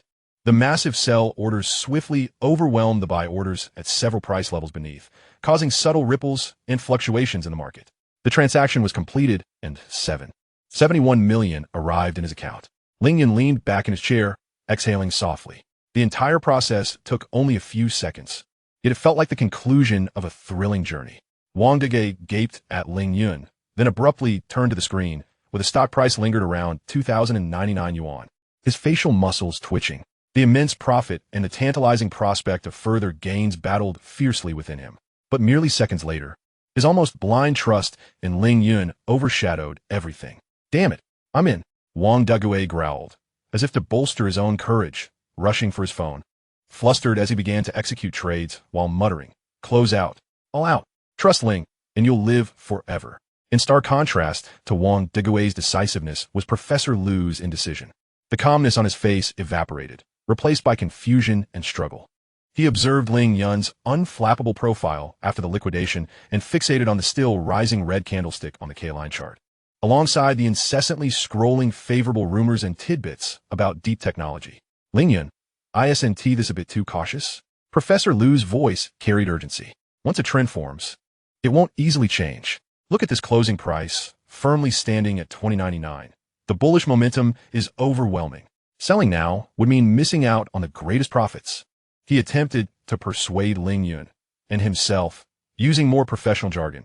You see, this volume increase in certain circumstances can be interpreted as effective chip locking with minimal selling pressure. Now is the time to hold firm, or even consider adding to your position on a pullback. Ling Yun offered no explanation, nor did he cast another glance at Professor Liu. Instead, he began to tidy his desk. His actions conveyed that he had lost interest in the market's dynamics. Explanations were superfluous. In the stock market, each individual's perception dictates their actions, and actions determine profit or loss. Having lived a second life, he possessed a prophetic perspective unparalleled in this era, which could not be compensated for by merely a few technical analysis tomes and wave theories. At 3 p.m., the closing bell rang punctually. The final closing price settled at 2,099 yuan. The trading floor erupted in jubilant cheers once more, particularly from those retail investors who had held on until the end, their faces radiant with ecstatic bliss. Wang Degay let out a long sigh of relief, slumping in his chair, then excitedly leaned toward Ling Yun, lowering his voice. Unable to contain his exhilaration, "Ling, you're a genius. Truly a genius. I've never made money so effortlessly in my life." Meanwhile, Professor Liu, gazing at the dazzling yet enchanting closing price of 2,099 yuan, felt the last vestige of hesitation dissipate, replaced by a sense of relief and satisfaction in his rational judgment. He even felt a tinge of superiority as he remarked to Ling Yun and Wang Degay, "It seems the market has indeed validated the value. Sometimes, patience is more crucial than technique." Ling Yun merely smiled non-committally, picked up his bag, and stood up. "Ling, let us celebrate tonight at Baiwei Lu. It's on me. We won't return until we're intoxicated." Wang Degay hurriedly followed, his face beaming with joy. "No, Wang Gu." Ling Yun shook his head, casting his gaze out the window at the bustling street. "I have things to attend to. I need to check on the internet cafe renovations and contact suppliers for new computer parts." Professor Liu watched the two retreating figures, then glanced at the screen displaying that perfect closing price, lifting his thermos for a hearty sip. Youngsters, still too green, lacking patience, he murmured to himself, a hint of regret mixed with a greater sense of pride in his steadfastness. Chapter 24. The Invitation from Zhou Shiming. Ling Yun whispered a few words to the excited Wang Degay, then turned to leave. There was no trace of elation on Ling Yun's face, only a near indifferent calmness, as if the earlier thrilling financial duel were merely a routine operation for him. This scene was vividly captured by Zhou Shiming, the client manager, who stood in the corner by the entrance of the large trading room. In his 40s, Zhou sported a meticulously tailored navy blue suit and a white shirt, his hair impeccably styled. He clutched a notebook, seemingly jotting down notes, yet his keen gaze remained fixed on Ling Yun. As a seasoned manager at the brokerage, he had witnessed countless faces rise and fall in the stock market, some who became reckless after overnight wealth, others who were despondent after losing everything, some who hesitated and missed opportunities, and those like Professor Liu, who, with a hint of intellectual arrogance, attempted to master the market through theory. But someone like Ling Yun was a rare sight for him. So young, it was almost unbelievable. Yet it was precisely this youth who, over a month ago, had entered the brokerage with a mere 270,000 in capital, his eyes devoid of the fear and confusion typical of novice investors, instead radiating an unsettling certainty not befitting his age. He then chose deep technology, diving in at 46 yuan with his entire investment, even boldly employing a 1:5 leverage ratio, maximizing both risk and reward. The subsequent market movements seemed tailor-made for this young man. As deep technology soared, Ling Yun, amidst the frenzy of greed and fear that ensnared everyone, chose to calmly and decisively liquidate his position just 10 minutes before the closing bell. At that still strong upward point, observing the insufficient volume and the contraction in trading amounts, Zhou Shiming mentally echoed Ling Yun's earlier whispers to Wang Degay. This remarkable acuity in discerning the flow of capital and the sentiment of the market, this ability to maintain clarity amidst utter euphoria and to take timely profits, is certainly not a trait possessed by an ordinary university student or even a typical seasoned investor. It resembles more of an innate instinct, a natural sensitivity to the pulse of the market. Zhou Shiming's heart raced uncontrollably. He realized that the young man before him was perhaps not merely fortunate. He might be an unrefined gem, a client with immense potential energy. Investing in him could yield returns far beyond imagination. As Ling Yun was about to exit the trading room, Zhou Shiming hesitated no longer. A sincere smile, even more genuine than usual, quickly spread across his face as he briskly approached. "Mr. Ling, please hold on." Ling Yun paused, turning to look at Zhou Shiming with a hint of inquiry in his eyes. "Manager Zhou, is there something you need?" "Mr. Ling, your operation today was truly impressive," Zhou Shiming exclaimed earnestly, gesturing invitingly. "If it's not too much trouble, might I take a few minutes of your time for a cup of tea in my office? I have some matters I'd like to discuss that could potentially facilitate your future trading endeavors." His tone struck the perfect balance, exuding respect for the client while hinting at a certain air of insider privilege. Ling Yun pondered for a moment before nodding slightly. All right. Wang Degui, observing the situation, wisely refrained from following, merely casting Ling Yun a knowing glance before delighting in the dizzying numbers on his own account. Inside the manager's office, the ambience was bright and serene, a stark contrast to the bustling trading floor. Zhou Shiming warmly invited Ling Yun to take a seat on the sofa and personally brewed a fine cup of Longjing tea, allowing the leaves to unfurl in the hot water, releasing a delicate fragrance. Mr. Ling, I 1T beat around the bush. Zhou Shiming gently pushed the teacup toward Ling Yun, leaning slightly forward, his demeanor humble. We have been closely observing your recent operations, and, to be candid, they are nothing short of extraordinary. He paused, gauging Ling Yun's reaction. Noticing the latter's calm demeanor, he continued. Our brokerage has always placed great importance on clients with your caliber and potential. We sincerely hope to provide the best service possible to help our clients generate greater value, which, of course, would also enhance our trading volume. Mutually beneficial. He smiled, revealing part of his motivation, which paradoxically added to his credibility. Oh, I wonder what Manager Zhou means by better service. Ling Yun inquired, lifting the teacup and gently blowing on it, his tone non-committal. Zhou Shiming's spirits lifted, sensing the pivotal moment had arrived. First, let us discuss the trading environment. He stood up and pointed to the area outside his office. As you may have noticed, while the trading room is better than the lobby downstairs, the crowd can be overwhelming and distracting. We have just completed the renovation of a private trading room on the second floor. No, I should say a special trading room. It's small but exceptionally quiet, equipped with the latest computers and dedicated lines to ensure rapid trading. The key advantage is its privacy. You 1T be disturbed. I would like to offer you the opportunity to use it first. A private trading room? Ling Yun raised an eyebrow. In this era, such a privilege indeed signified superior speed, a quieter environment, and a symbol of status. He nodded. The environment is indeed crucial. You are quite thoughtful, Manager Zhou. Seeing Ling Yun's acceptance, Zhou Shiming felt reassured and proceeded to unveil the second, and what he believed to be the most compelling, benefit. Secondly, regarding trading tools. He walked to his desk, carefully retrieving a package from the drawer, opening it to reveal several 3.5-inch floppy disks and a thin manual. Mr. Ling, this is the testing version of our headquarters' latest development, a visual telephone automated trading system. It is currently in the internal trial phase, and the quantity is extremely limited. Zhou Shiming's tone carried a hint of pride. Once installed, you won't need to come to the brokerage every time. You can query and place orders from any phone equipped with this feature, simply by following the prompts. Of course, the ideal scenario is to use it on a computer with our accompanying software, which allows for more intuitive market analysis and trading. He observed Ling Yun, hoping to detect surprise or interest on his face. After all, in 1996, telephone ordering and computer trading were still largely considered futuristic concepts by most investors. Ling Yun was indeed intrigued. He set down his teacup and took the floppy disks and manual, examining them closely. While the system appeared laughably rudimentary to him, it was undeniably cutting edge for the time, greatly liberating his time and mobility. No longer confined to the brokerage, he could dedicate more energy to managing his internet cafe. Telephone ordering and computer trading, Ling Yun mused, this is indeed quite convenient. I appreciate Manager Zhou's generosity. I am willing to trial this system and provide feedback. Zhou Shiming's smile broadened, knowing he had made the right move. The young man before him exhibited a far greater affinity and interest in innovative technology than in ordinary material comforts. Wonderful. It is our honor to have an expert like you assist in testing. Seizing the moment, he retrieved a sleek new black pager from his drawer. Its design more compact and elegant than typical models. This, too, is a small token of my appreciation. This is not an ordinary pager. It connects to our information system. Besides standard paging, our brokerage will send daily summaries of the market, urgent announcements, and, well, valuable insights on individual stocks that we believe are noteworthy, hoping to aid you in better grasping market dynamics. With a private trading room, a trial version of a computer trading platform, and an insider information pager, Zhou Shiming had presented 3 top-tier services for this era, demonstrating his sincerity.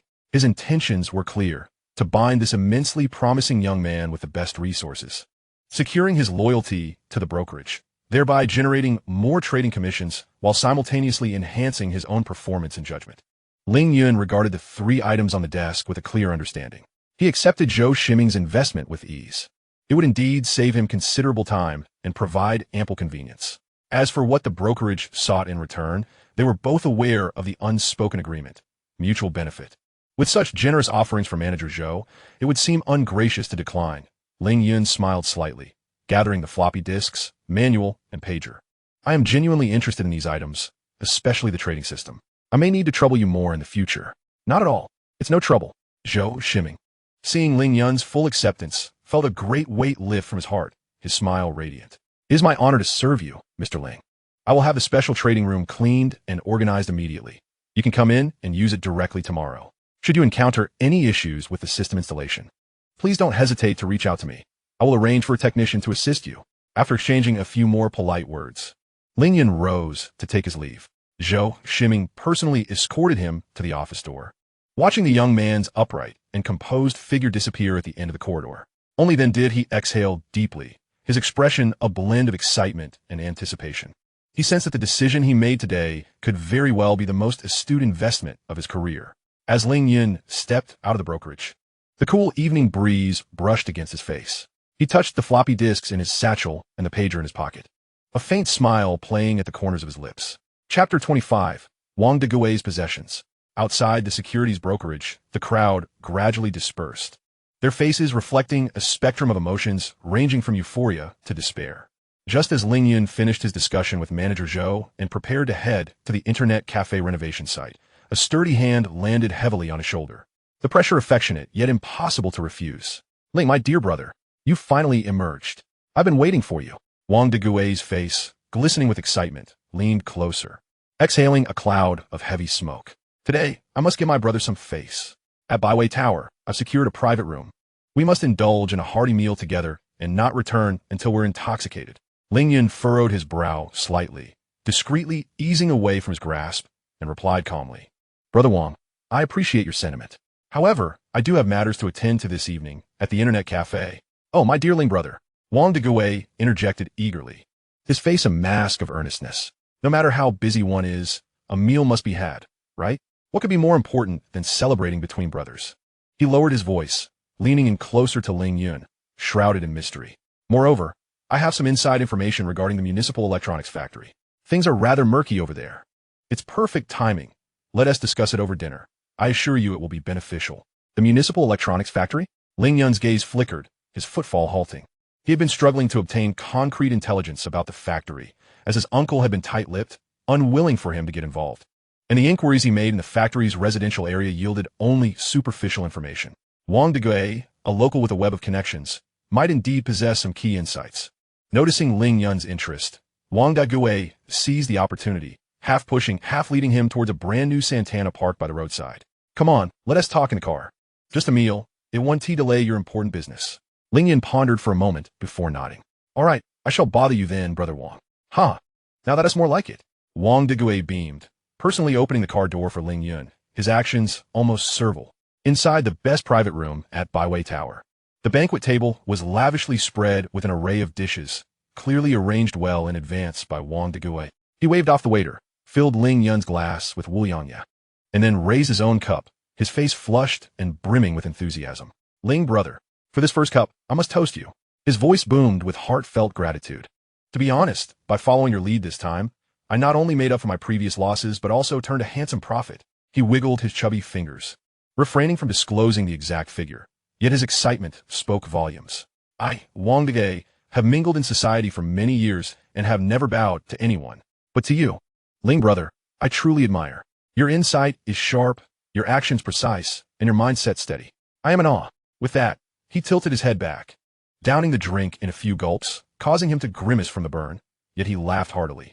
Ling Yun merely took a delicate sip, responding mildly, Brother Wang, you flatter me. It's your own courage and good fortune that have brought you this success. Ah, with you I speak plainly. Wang Degui waved his hand, refilling his glass, his complexion growing even redder. If it weren't for you, I, Wang Degui, might still be in some corner exchanging money. This favor, I will remember. My brother. As the drinks flowed and dishes were savored, Wang Degui's intoxication deepened, yet his gaze remained shrewd. He wiped his mouth, finally steering the conversation to the crux of the matter. Bending down, he struggled to retrieve a hefty object wrapped in brown paper from his leather briefcase. With a thud, he placed this brick-like item on the revolving table, carefully positioning it in front of Ling Yun. Ling brother, when you inquired about the electronics factory last time, it piqued my interest. He burped, lowering his voice. This factory is a complete mess, but even a rotten ship has 3 pounds of nails.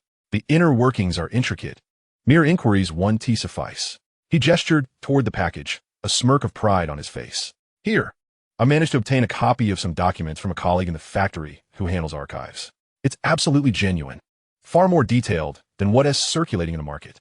Ling Yun's heart stirred as he untied the string on the brown paper bag, revealing a thick stack of materials that emanated a mixture of ink and aged paper. A mere glance at the contents made his expression grow serious. This was no ordinary introductory material. It was meticulously categorized and exceedingly detailed. Financial volume, not merely a simple tally of debts, but detailed accounts covering the last 3 years, copies of bank loan contracts, a list of mortgaged assets, accounts receivable units and amounts, and even some covert records of petty cash withdrawals. Technical volume, a comprehensive list of all factory equipment, models, purchase years, depreciation statuses, and current operating conditions. There were also several applications for technical modifications from years past and copies of unapproved patent filings, which, while outdated, provided insight into the factory's technological foundation and personnel capabilities. Personnel volume, a roster of all current and retired employees, brief resumes for key positions, senior craftsmen, technical backbones, mid-level managers, family situations, and even notes on interpersonal relationships. It detailed who was looking to transfer, who was diligent yet marginalized, and who was merely coasting along, with annotations scattered throughout. This was nothing short of an anatomical report on the municipal electronics factory. Its value far exceeded that of a mere meal or a few words of gratitude. Wang Degui's generous gift undoubtedly held significant implications. Ling Yun carefully reassembled the materials, placing them beside him, and then looked up at Wang Degui, who wore an expectant expression. Brother Wang, I appreciate this favor. This information is immensely useful to me. Thank you. Haha, as long as it's useful. Wang Degui beamed, his smile revealing his teeth.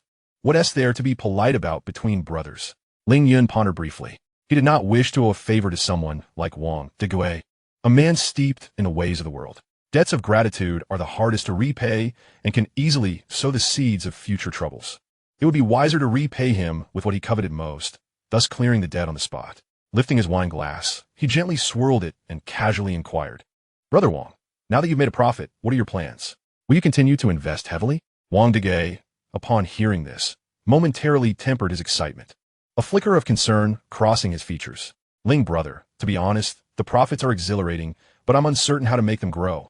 This Shun technology has surged so violently. My heart feels like it's being clawed by a cat. I'll be relying on your guidance in the future. His words were laden with a yearning for Ling Yun's next strategic move. Ling Yun regarded him with a slight smile, placing his glass down. Brother Wang, since you trust me so much, allow me to share some news. Wang Degui instantly straightened in his seat, as if awakening from stupor, his eyes widening and his breath quickening. Speak, brother. I'm all ears. In the stock market, there exists no myth of perpetual ascent, Ling Yun stated calmly, yet with an undeniable authority. Shin Technology's recent surge has been too rapid and fierce. A correction is imminent to absorb the profits. I estimate. He paused for a moment, offering a precise figure. The stock price will likely dip below 11. 5. Wang Degui inhaled sharply. For the current closing price was 2,099. Such a correction would be substantial. Yes, below 11. 5. Ling Yun affirmed with a nod, his gaze piercing into Wang Degui's. Brother Wang, I need your assistance. Just command me, brother. Wang Degui declared, thumping his chest with vigor. You have extensive connections, are well informed, and have the time to monitor the market, Ling Yun articulated slowly. Starting tomorrow, please keep an eye on Shin Technology. The moment its stock price dips to below 11. 5. Even if just for a moment, notify me immediately. Wang Degui initially paused, but then his face broke into an expression of overwhelming joy and excitement. The implication of Ling Yun's words was crystal clear. He was preparing to re-enter the market at a lower price. The request for him to notify Ling Yun was undeniably a signal of being included in the venture. It was as if a bountiful pie had fallen from the heavens. Ling brother, rest assured, this matter is on me, Wang Degui exclaimed, his voice trembling with excitement. He abruptly rose, raising his glass high. As for me, Wang Degui, I shall not hesitate to monitor the market, run errands, or relay messages. I will ensure it's done meticulously. His exaggerated reaction elicited a chuckle from Ling Yun, yet it effectively achieved its objective. This task of monitoring the market not only reciprocated the favor owed to Wang Degui for providing the materials, but also bestowed upon him another opportunity to participate. while simultaneously outsourcing a simple task that would have consumed time, thereby liberating himself. Very well, then, I shall trouble you, Brother Wang. Ling Yun raised his wine glass and gently clinked it with his. Wang de Gouet once again downed his drink, this time with immense satisfaction and exuberance. He seemed to envision a splendid scenario where, after deep technology plummeted below 11.5, Ling Yun would once again lead him through turbulent waters, elevating their fortunes to new heights. This meal was worth every penny, truly invaluable. Chapter 26, 500,000 days father, just past 9 in the morning. The securities trading department still bore the remnants of morning's tranquility, a stark contrast to the fervor witnessed at the close of trading the previous Friday.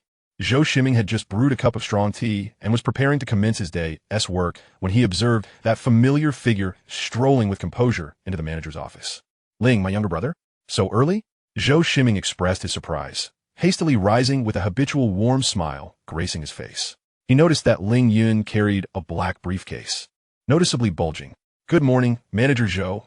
Ling Yun nodded, getting straight to the point. I'm here today to settle the previous financing amount. Settle? Zhou Shiming momentarily paused, a fleeting sense of unnoticeable disappointment flickering in his heart, yet he felt a deeper admiration for this young man's decisiveness. Most individuals, having amassed such a fortune, either wallow in ecstatic delirium or are eager to pursue their next target. It is rare to encounter someone who promptly addresses subsequent matters with such prudence. Are you planning to take a break and observe for a while, Ling? Yes, I have other arrangements for these funds. Ling Yun offered no further explanation, placing the briefcase on the desk. I would appreciate it if you could assist me in calculating how much needs to be transferred, principal and interest included. Certainly. Please hold on a moment.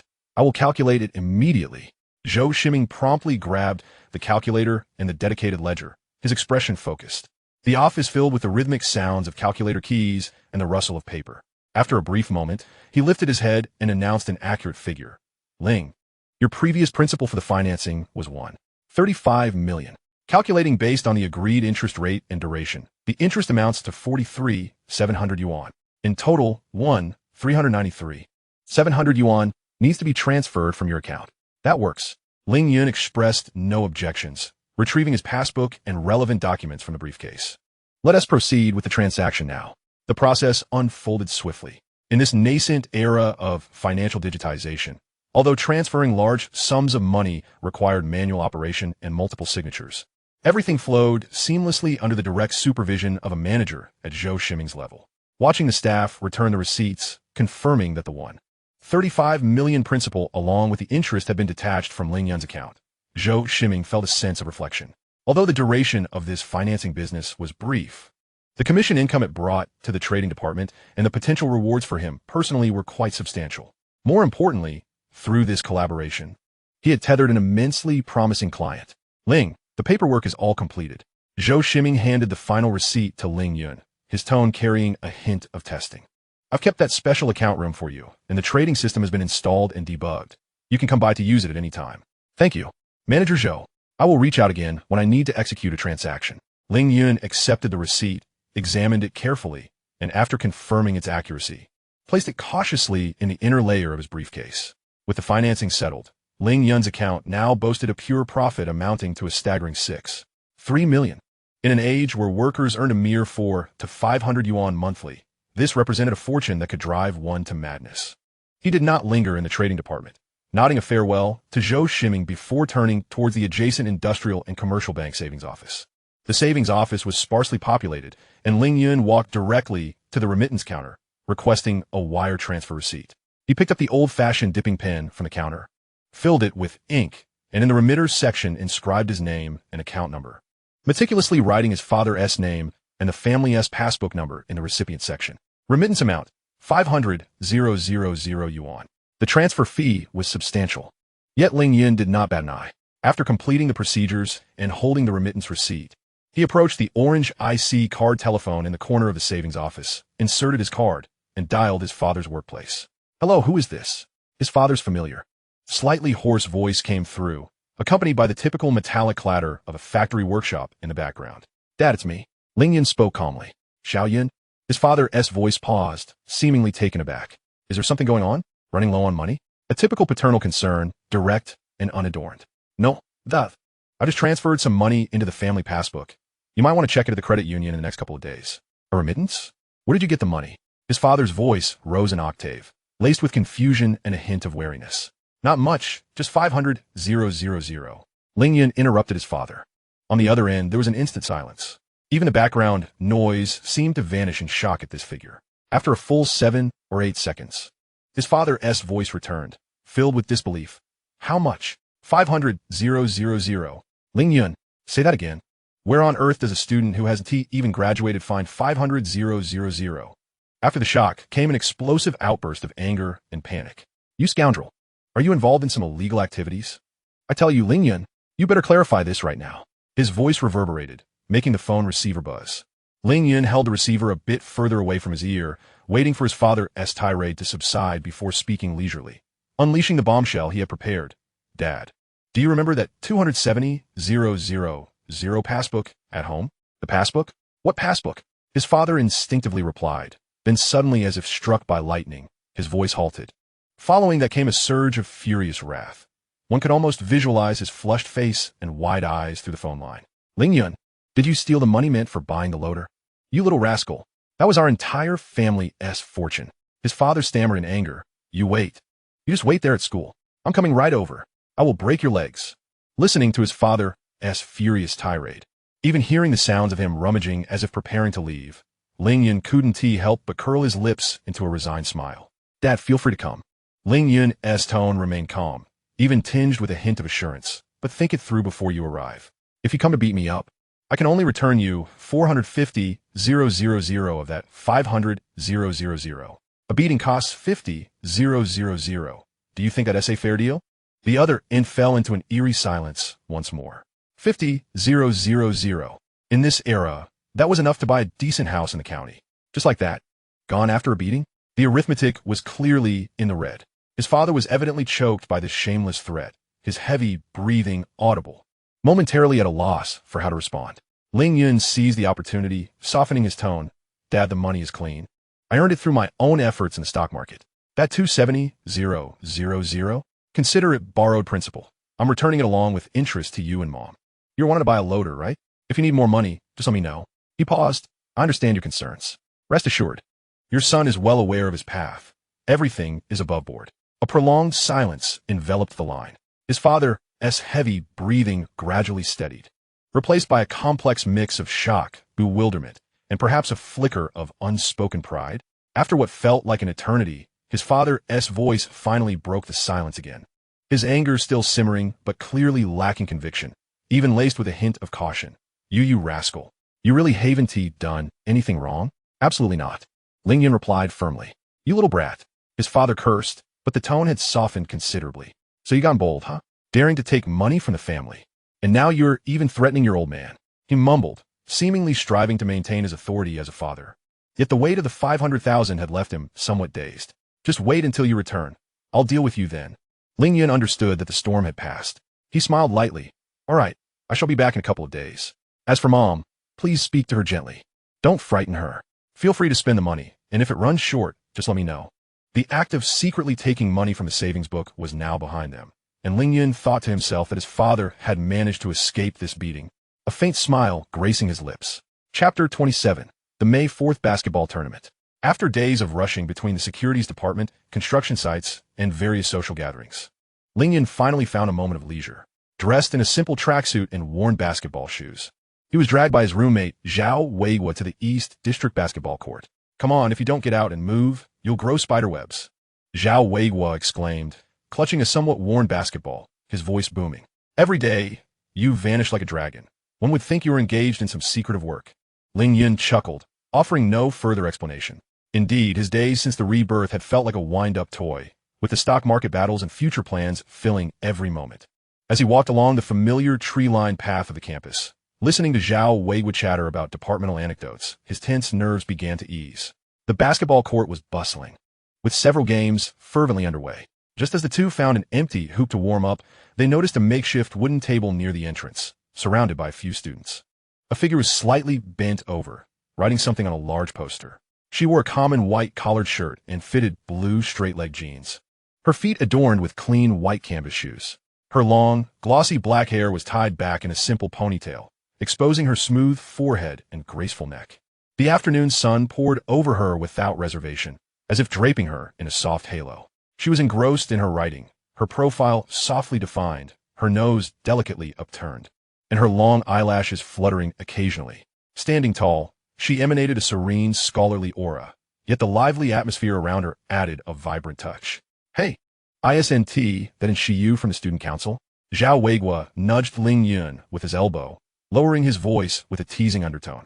She is a sophomore in the Chinese department, a member of the student council's arts division, and a renowned beauty and talent in our school. At that moment, the girl seemed to finish her last stroke, straightening up and tucking a loose strand of hair behind her ear, revealing her complete face. Her skin was fair, her features exquisitely crafted as if painted with meticulous brushwork, her eyes bright and clear, resembling black glass submerged in a stream. A gentle, unassuming smile graced her lips, evoking the warmth of spring. Youthful and radiant, yet devoid of any aggression, her poised demeanor made her stand out distinctly in the crowd. On the poster beside her, elegant yet forceful brush strokes proclaimed, Shandong University May 4th Youth Cup Campus Basketball Tournament, now open for registration. A thought flashed through Ling Yun's mind like a bolt of lightning. A campus basketball tournament? Exposure. Promotion.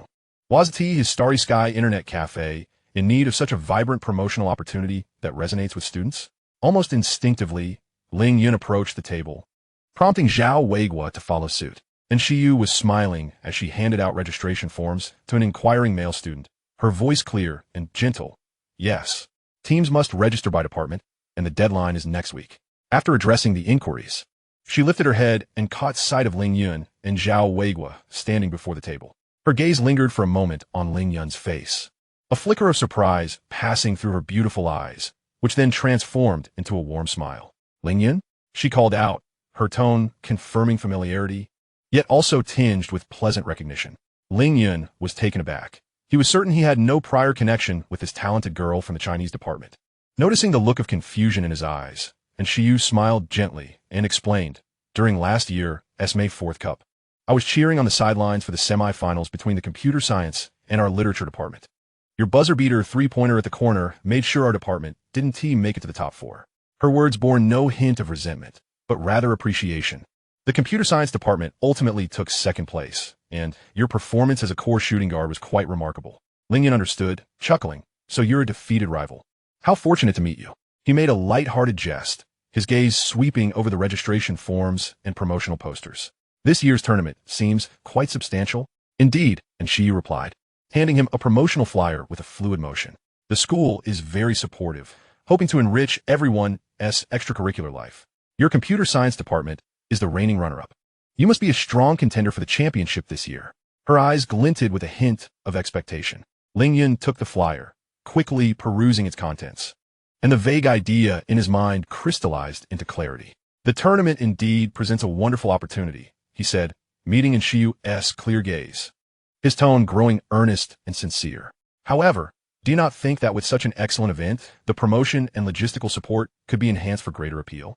Oh, and Shiyu arched an eyebrow, her interest piqued. What suggestions do you have? Ling Yun organized his thoughts, aiming to convey his intentions without appearing overly opportunistic. If there were more eye-catching prizes, wouldn't he that elevate the competition's excitement and participation? He paused, then introduced a pivotal proposal. For instance, I could sponsor this basketball tournament. Each member of the champion team would receive a 100 yuan Starry Sky Internet Cafe Internet Fund, with an additional 200 yuan reward for the MVP. Moreover, during the tournament, the Starry Sky Internet Cafe could serve as a sponsor, providing 12 sets of basketball uniforms for free, along with bottled water and basic medical supplies. A 100 yuan Internet Fund. In 1996, this was an incredibly enticing reward for students, not to mention the tangible prizes and supportive services. Zhao Weiguo, listening nearby, was taken aback, tugging at Ling Yun's sleeve and whispering urgently, "What the heck? Are you insane? How much is this going to cost?" And she was clearly surprised as well, her eyes widening slightly as she reassessed the seemingly fresh-faced and handsome young man before her. Initially, she had thought him merely a skilled basketball player from the engineering department, but she was astonished by his generous proposal. She did not respond immediately, taking a moment to ponder. She recognized the immense benefits this proposal could bring to the event. Substantial prizes would undoubtedly ignite enthusiasm among participants, but she also discerned the underlying promotional intent of Starry Sky Internet Cafe. Ling Yun, she mused, her voice remaining gentle but now tinged with caution. Your proposal is excellent and would be a significant boost for the tournament. However, what exactly is Starry Sky Internet Cafe? It is a computer service center that my friends and I are preparing, located just opposite the north gate of the school, set to open next month. Ling Yun admitted candidly, his demeanor sincere. It aims not only to provide internet services, but also hopes to become a platform for students to engage with technology, share knowledge, and enjoy recreational activities. Sponsoring the basketball tournament is a way to give back to the campus and to make more students aware of this space.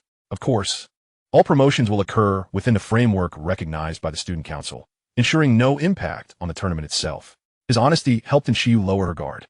She had encountered numerous veiled partnerships or those with overly blatant motives, but it was rare to find someone as forthright as Ling Yun, who could also offer concrete benefits.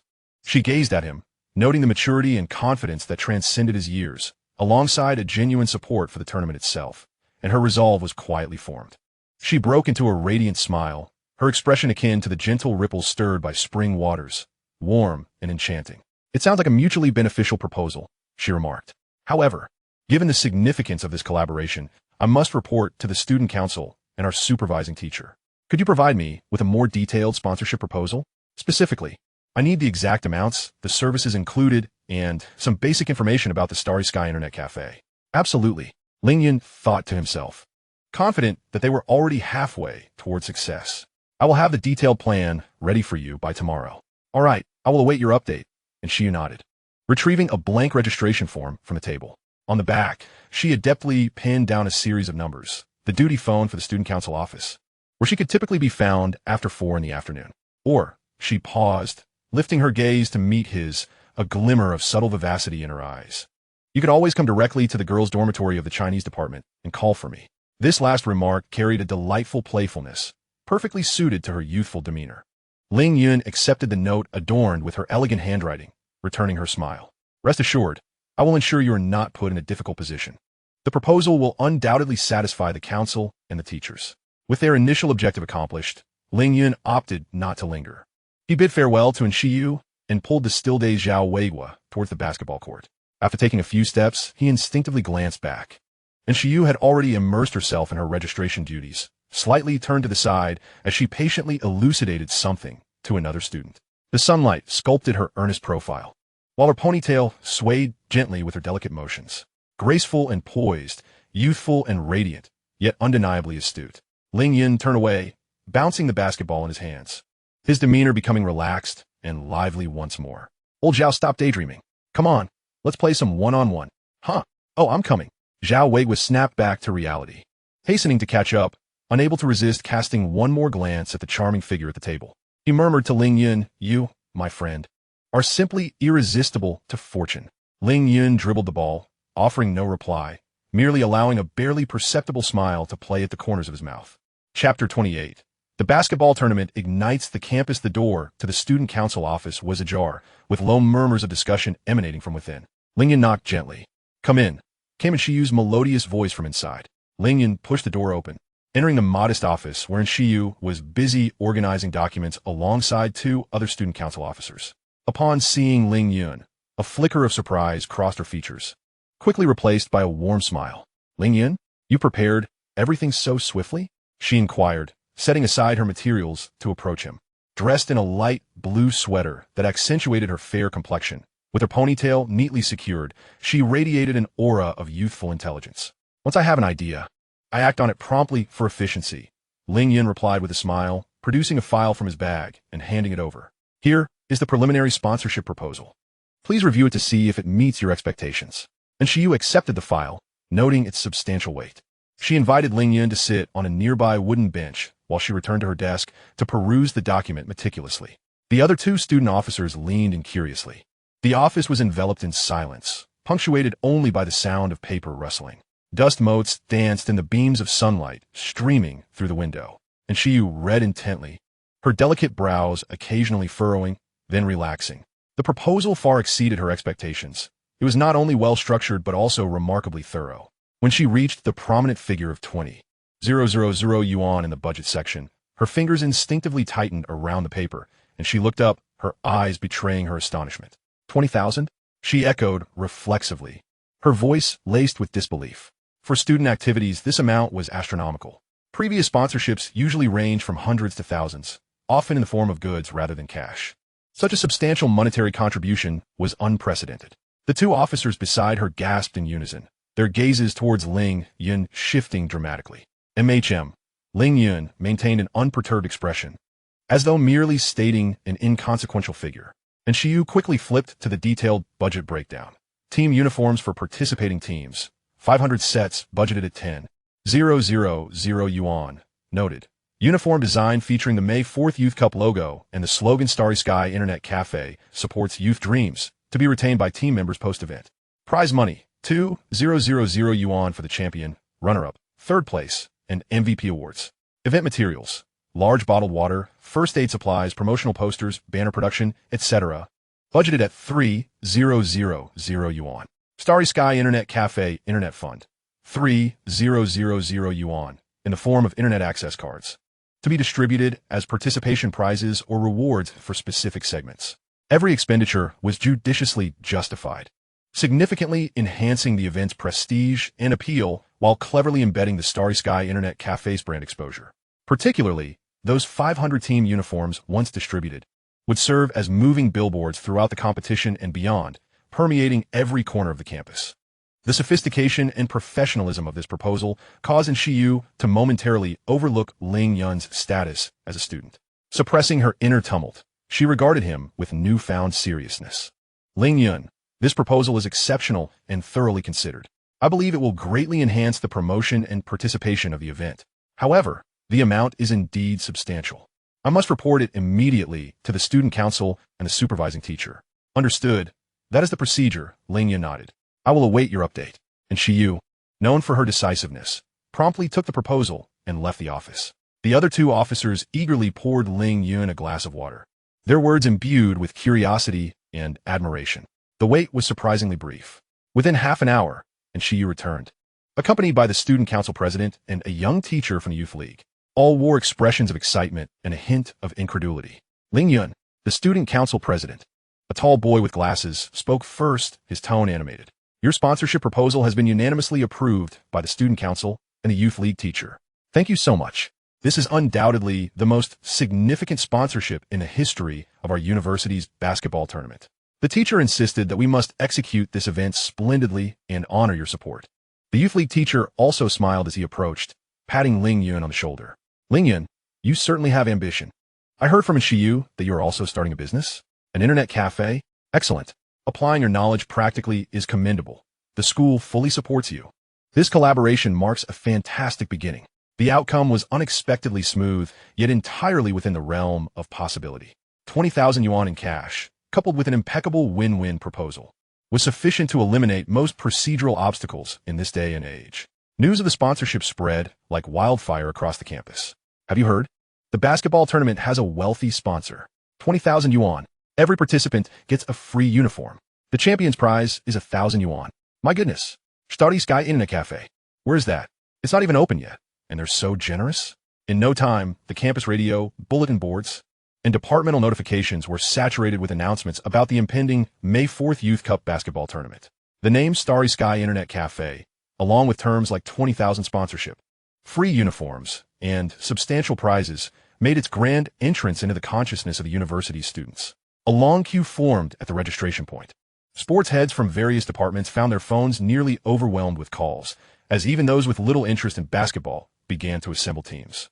The allure of free uniforms, tangible prizes, and internet access cards proved irresistible. A fervor for basketball surged through the campus of Shanda in April, and at the eye of this storm stood Ling Yun, the founder of Starry Sky Internet Cafe, exuding an air of calm. Days later, in the student council office, Ling Yun formally signed the sponsorship agreement. The signing ceremony was straightforward, yet campus reporters who had rushed over captured numerous photographs. As the designated liaison for the project, and Xiu diligently coordinated from the sidelines. After the ceremony concluded, the crowd gradually dispersed. While organizing the documents, she raised her gaze to the departing Ling Yun, the setting sun casting a warm glow through the window, outlining his tall figure with a golden halo. Ling Yun, she called softly, a genuine, gentle smile gracing her face.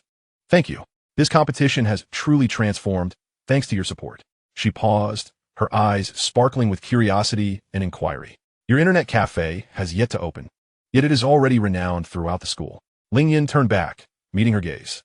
Outside, the clamor of basketball fervor arose, ignited by him, while inside, the girl's gentle and clear eyes shone brightly. Promotion is merely the first step, he replied with a calm, yet confident smile.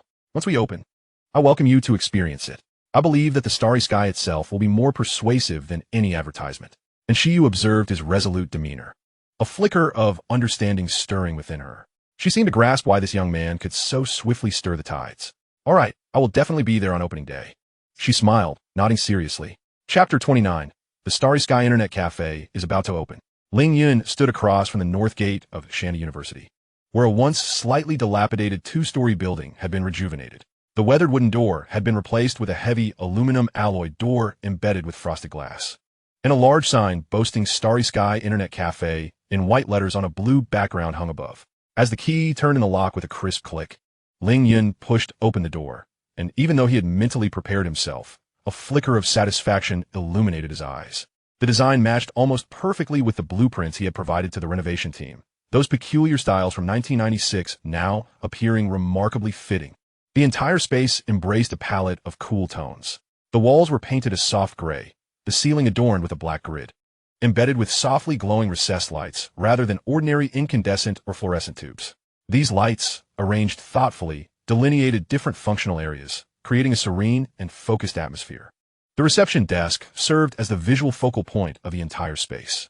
It was not the traditional wooden or marble structure, but rather crafted from acrylic panels and deep gray metal frames, featuring clean, flowing lines and geometric angles.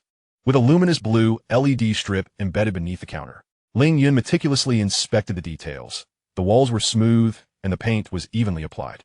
He crouched down, tapping the light-colored anti-static flooring with his fingers, the sound solid. He located a movable floor panel, forcefully pried it open, and lifted it. Beneath the floor, instead of a chaotic web of wires, lay neatly arranged metal conduits. Power and network cables were categorically organized, tidily threaded through the metal channels, secured with precision.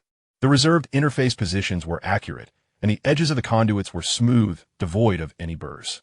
Boss Ling, are you satisfied? Wang Defa of the renovation team, rubbing his hands nervously, trailed closely beside him. Having worked in this field for over a decade, he had never encountered such peculiar demands. The hidden wiring, specific lighting angles, and the unconventional bar material had bewildered him and his crew for quite some time. Yet, the end result left even him astonished. Ling Yun stood up, dusting off non-existent particles from his hands, and nodded affirmatively. Excellent, Captain Wang, well done. You have met all my requirements, particularly with the conduits. They are handled very professionally and neatly.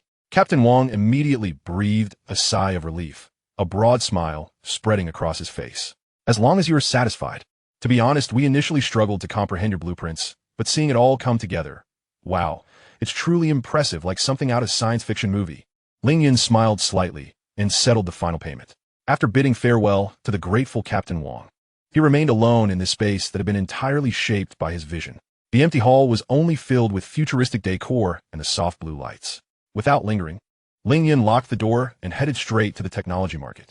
He walked directly to the largest stall where he had ordered 10 computers. The owner, surnamed Sun, was a lean middle-aged man with keen insight who recognized Ling Yun as a significant patron at a glance. Boss Ling, you finally arrived. Your 10 computers have been prepared for you, all configured to your specifications. Top of the line, with Pentium 100 CPUs, 16 megabytes of memory, 12 gigabytes hard drives, and 14-inch monitors, ensuring exceptional performance. He proudly gestured to the neatly stacked boxes behind him. Ling Yun reviewed the configuration list and opened a main unit to inspect the internal wiring and component quality. Nodding in approval, Sun was straightforward in his business dealings and had not cut corners. Thank you, Sunday. I'll settle the payment now. All right. Sun swiftly retrieved a calculator and receipt. As he busily calculated the total, Ling Yun surveyed the bustling and vibrant market, his gaze sweeping over the workers engrossed in assembling computers, and then recalling his 500 square meter, freshly renovated space, along with the imminent notoriety that the campus basketball tournament would bring. 10 computers were insufficient for an internet cafe boasting dozens, if not hundreds, of seats. They would hardly create a scale effect or establish a sufficiently robust market barrier during the initial opening. A thought rapidly crystallized in his mind, clear and resolute. Just as Sun was about to announce the total, 90,000 yuan, Ling Yun's voice, though soft, instantly cut through the market's clamor. I will take all 10 of these, along with an additional 30. Excuse me? Sun's hand holding the calculator froze mid-air, his eyes bulging in disbelief. 30 more? That makes 40. This is undoubtedly a deal that could shake the entire market. 30 units, identical configurations, Ling Yun reiterated, his tone brooking no argument. And I am pressed for time. How quickly can you deliver? The overwhelming surprise left Sun momentarily stunned, his face flushed with excitement as he rapidly calculated inventory and labor. 30 units. Boss Ling, you are truly generous. The configurations are no problem. I have enough parts in stock. It's just that assembly and testing will take some time. Biting his lip, he looked at Ling Yun. If you're in a hurry, I'll have my team work overtime tonight. By tomorrow afternoon, at the latest. I guarantee all 40 computers will be tested and delivered to you, intact. All right, Ling Yun replied without hesitation. I will proceed as you suggested. I will settle the payment for the 10 units now and provide half the deposit for the additional 30. All computers must be delivered in perfect condition by tomorrow afternoon, and I'll pay the remaining balance plus an extra 2,000 yuan as a reward for your team's hard work.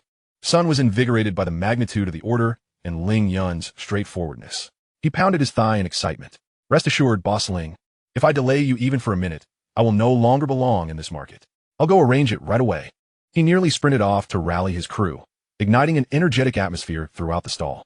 Ling Yun watched the bustling scene unfold, calculating in his mind 40 computers. Though still insufficient to fill the entire internet cafe, would provide a powerful and impactful launch. This would not only be the first high-end, large-scale internet cafe at Shanda, but also in the entire provincial capital. His decision to increase the order was not merely to meet demand, but also a precise strategic positioning. He aimed to establish the Starry Sky Internet Cafe's unassailable leading status from the very outset.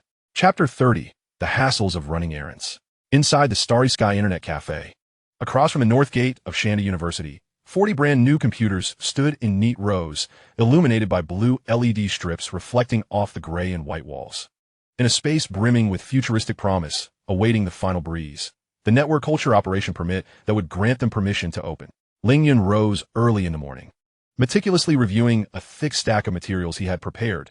The property ownership certificate, the fire safety inspection certificate, which he had pursued several times, emphasizing the importance of fire exits and fire extinguisher placements, and had finally obtained, and all the prerequisites for the business license. He had completed everything with utmost diligence. He was the first to arrive outside the market management department of the District Cultural Bureau, waiting patiently.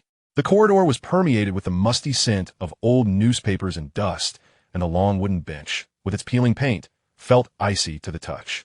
At 8:30, staff members began to arrive. A middle-aged man dressed in a navy blue Zhongshan suit, with a briefcase tucked under his arm, leisurely opened the office door. His surname was Wu, and he served as the deputy section chief here, his gaunt cheeks and drooping eyelids bearing a common, slightly fatigued arrogance. Comrade, good day. I am here to apply for the Internet Cultural Business License, Ling Yun said courteously, stepping forward and presenting the materials with both hands. Wu, without lifting his eyelids, received the documents and casually flipped through them. He tapped his finger on the fire safety inspection certificate and the business license, letting out a grunt from his nostrils. The materials are quite complete. He then raised his eyelids, scrutinizing Ling Yun's overly youthful face, and spoke slowly. However, this certificate entails a lengthy approval process, requiring multiple levels of scrutiny. The content safety and minor protection aspects are quite complex. You may return and await notification. It could take as little as 2 or 3 months, or as long as half a year to a year. It's uncertain. 2 or 3 months. Half a year? Ling Yun felt his heart sink. Time was of the essence, as the excitement surrounding the campus basketball tournament was at its peak, and the name Starry Sky Internet Cafe had begun to spread. He needed to open swiftly to capture this wave of traffic. Director Wu, could you possibly make an exception and expedite the process? Our establishment meets all the regulations, Ling Yun attempted to plead. Wu lifted a porcelain teacup from a desk, blew off the foam, and took a sip, his tone indifferent. Regulations are regulations. No one is above them. Just wait. With that, he turned his attention away from Ling Yun, picking up a newspaper to read. Having hit a wall, Ling Yun realized the conventional path was no longer viable. He stepped out of the Cultural Bureau, hesitating at the entrance for a moment when a man clad in a leather jacket with shifty eyes approached him. Lowering his voice, "Brother, Running into trouble with your application, are you? Ling Yun glanced at him, but said nothing. The man chuckled, revealing teeth stained yellow from smoking. My surname is Huang. Everyone around here calls me Huang-san. You see, rules are dead, but people are alive. Want to expedite things? No problem. For this, it'll cost you, he extended a finger. 10,000 yuan. I guarantee the certificate will be in your hands within a week. 10,000 yuan. In 1996, that sum equated to nearly 20 years' wages for an average worker. It was an outrageous demand. Ling Yun's gaze instantly turned cold. It was not that he could not afford the money, but he absolutely could not fuel such corruption or hand over leverage to such a person. No, thank you. Ling Yun resolutely rejected the offer and turned to leave. Huang-san let out a chilling laugh behind him, his voice laced with a threatening undertone. Kid, you don't understand the rules, do you? Fine, let me tell you. In this territory, if you don't play by my rules, you'll never get that certificate.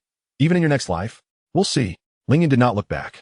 He returned directly to the Cultural Bureau, once again approaching Director Wu and solemnly submitting all the materials. Wu received the documents without even glancing at them, carelessly tossing them onto the highest pile of papers on his desk, his movements so casual it resembled discarding waste. He lifted his drooping eyelids to look at Ling Yun, a barely perceptible smirk in his eyes, as if to say, you reap what you sow. All right, you've submitted. Now go back and wait. He waved his hand dismissively, as if swatting away a fly. The days that followed felt like a stone sinking into the sea. Whenever Ling Yun called to inquire, he was met with the same response. Still under review. Please be patient. During this waiting period, Ling Yun kept himself occupied by developing a management software for the internet cafe, as there were no suitable programming tools available. Otherwise, he could have completed it in 2 days. Fortunately, he managed to finish the software in 5 days. However, despite the software being ready, he received no updates. When he personally went to inquire, Wu's attitude grew increasingly aloof, eventually avoiding Ling Yun altogether. The only communication he received was a formal notice stating that the materials did not meet requirements and were being returned. The reasoning vague and merely indicating that some content required further verification. Staring at the returned materials, Ling Yun's expression remained calm, but his eyes had turned icy. He knew this was a scheme orchestrated by Huang-san in collusion with Wu. Grasping the rejected documents, he headed straight to the municipal government building. In stark contrast to the dilapidated district cultural bureau, the environment here was solemn and orderly. Ling Yun found his cousin Ling Guo's office and knocked on the door. Come in. Ling Guo, who was several years older than Ling Yun, looked up from his desk, surprised to see him. Dressed in a white shirt and wearing glasses, he exuded a calm demeanor. Brother, I'm in a bit of trouble and might need your assistance, Ling Yun stated without preamble, placing the rejected materials on Ling Guo's desk. Ling Guo quickly perused the documents, his brow furrowing slightly. Internet Cultural Business License. Old Wu from the District Cultural Bureau. He pondered for a moment, refraining from probing for details. Instead, picking up the internal phone on his desk and dialing a number. Hello, is that old Zhang? This is Ling Guo from the Supervision Office. His tone was casual, even carrying a hint of lightheartedness. I have a matter. My brother has opened an internet cafe at Shanda called Starry Sky Internet Cafe. All the paperwork is in order, fire safety, business license, all set. However, it's stuck with old Wu in your market department, right? The materials were returned, citing non-compliance. On the other end, there seemed to be an explanation. Ling Guo listened, the smile on his face fading slightly, yet his voice remained calm, infused with a newfound firmness. Old Zhang, let us adhere to the rules here. He has met all the necessary prerequisites. If there are indeed compliance issues, let them be addressed. We fully support that. But if this is due to, well, external factors, that wouldn't be appropriate. University students starting businesses is something our city encourages. We ought to support them. How about this? I'll have him resubmit the materials, and you can arrange for someone to review them in accordance with a normal process as swiftly as possible. Thank you for your help. The call was brief. Ling Guo didn't even mention Huang's corrupt practices, yet the message was communicated clearly. After hanging up, Ling Guo said to Ling Yun, resubmit the materials directly to Director Zhang. Thank you, brother. Ling Yun felt a surge of hope. Go quickly, follow the procedure. Ling Guo nodded, returning to his paperwork as if he had merely accomplished a trivial task. That afternoon, Ling Yun reappeared at the market department of the District Cultural Bureau. This time, the atmosphere was palpably different. As he approached the door, the previous lethargic Wu sprang from his seat as if propelled by springs, his face plastered with an overly ingratiating smile as he hurried over. Boss Ling, you've arrived. Please come in. Come in, he exclaimed, bustling around to pull out a chair opposite his desk, hastily wiping the seat with his sleeve. Please have a seat. The other staff members in the office cast curious and respectful glances his way, whispering amongst themselves. Ling Yun handed over the materials, and Wu received them with both hands. Slightly bowing, his smile bordering on obsequious. Ah, Boss Ling, what a misunderstanding this has been. A colossal misunderstanding. Our work was not sufficiently meticulous, and there was a slight discrepancy in the review that made you run around. Truly, I apologize. As he spoke, he rapidly flipped through the documents, muttering to himself. Complete. Utterly complete. Fire safety compliant. Business license intact. The venue fully meets all regulations. Our director has just personally instructed that we must wholeheartedly support exemplary university student entrepreneurs like yourself, ensuring special provisions and opening a green channel for you. He lifted the official seal and firmly stamped it onto the pre-printed permit, with both hands cradling the freshly inked online cultural operation license. He respectfully presented it to Ling Yun. Boss Ling, your permit is ready. Wishing you prosperous business and abundant wealth. His smile radiated warmth, almost exaggerated, a stark contrast to the aloofness he displayed just days prior. Ling Yun accepted the thin sheet of paper, glancing at the perspiring Chief Wu, and nodded slightly. Thank you. Chief Wu, not all.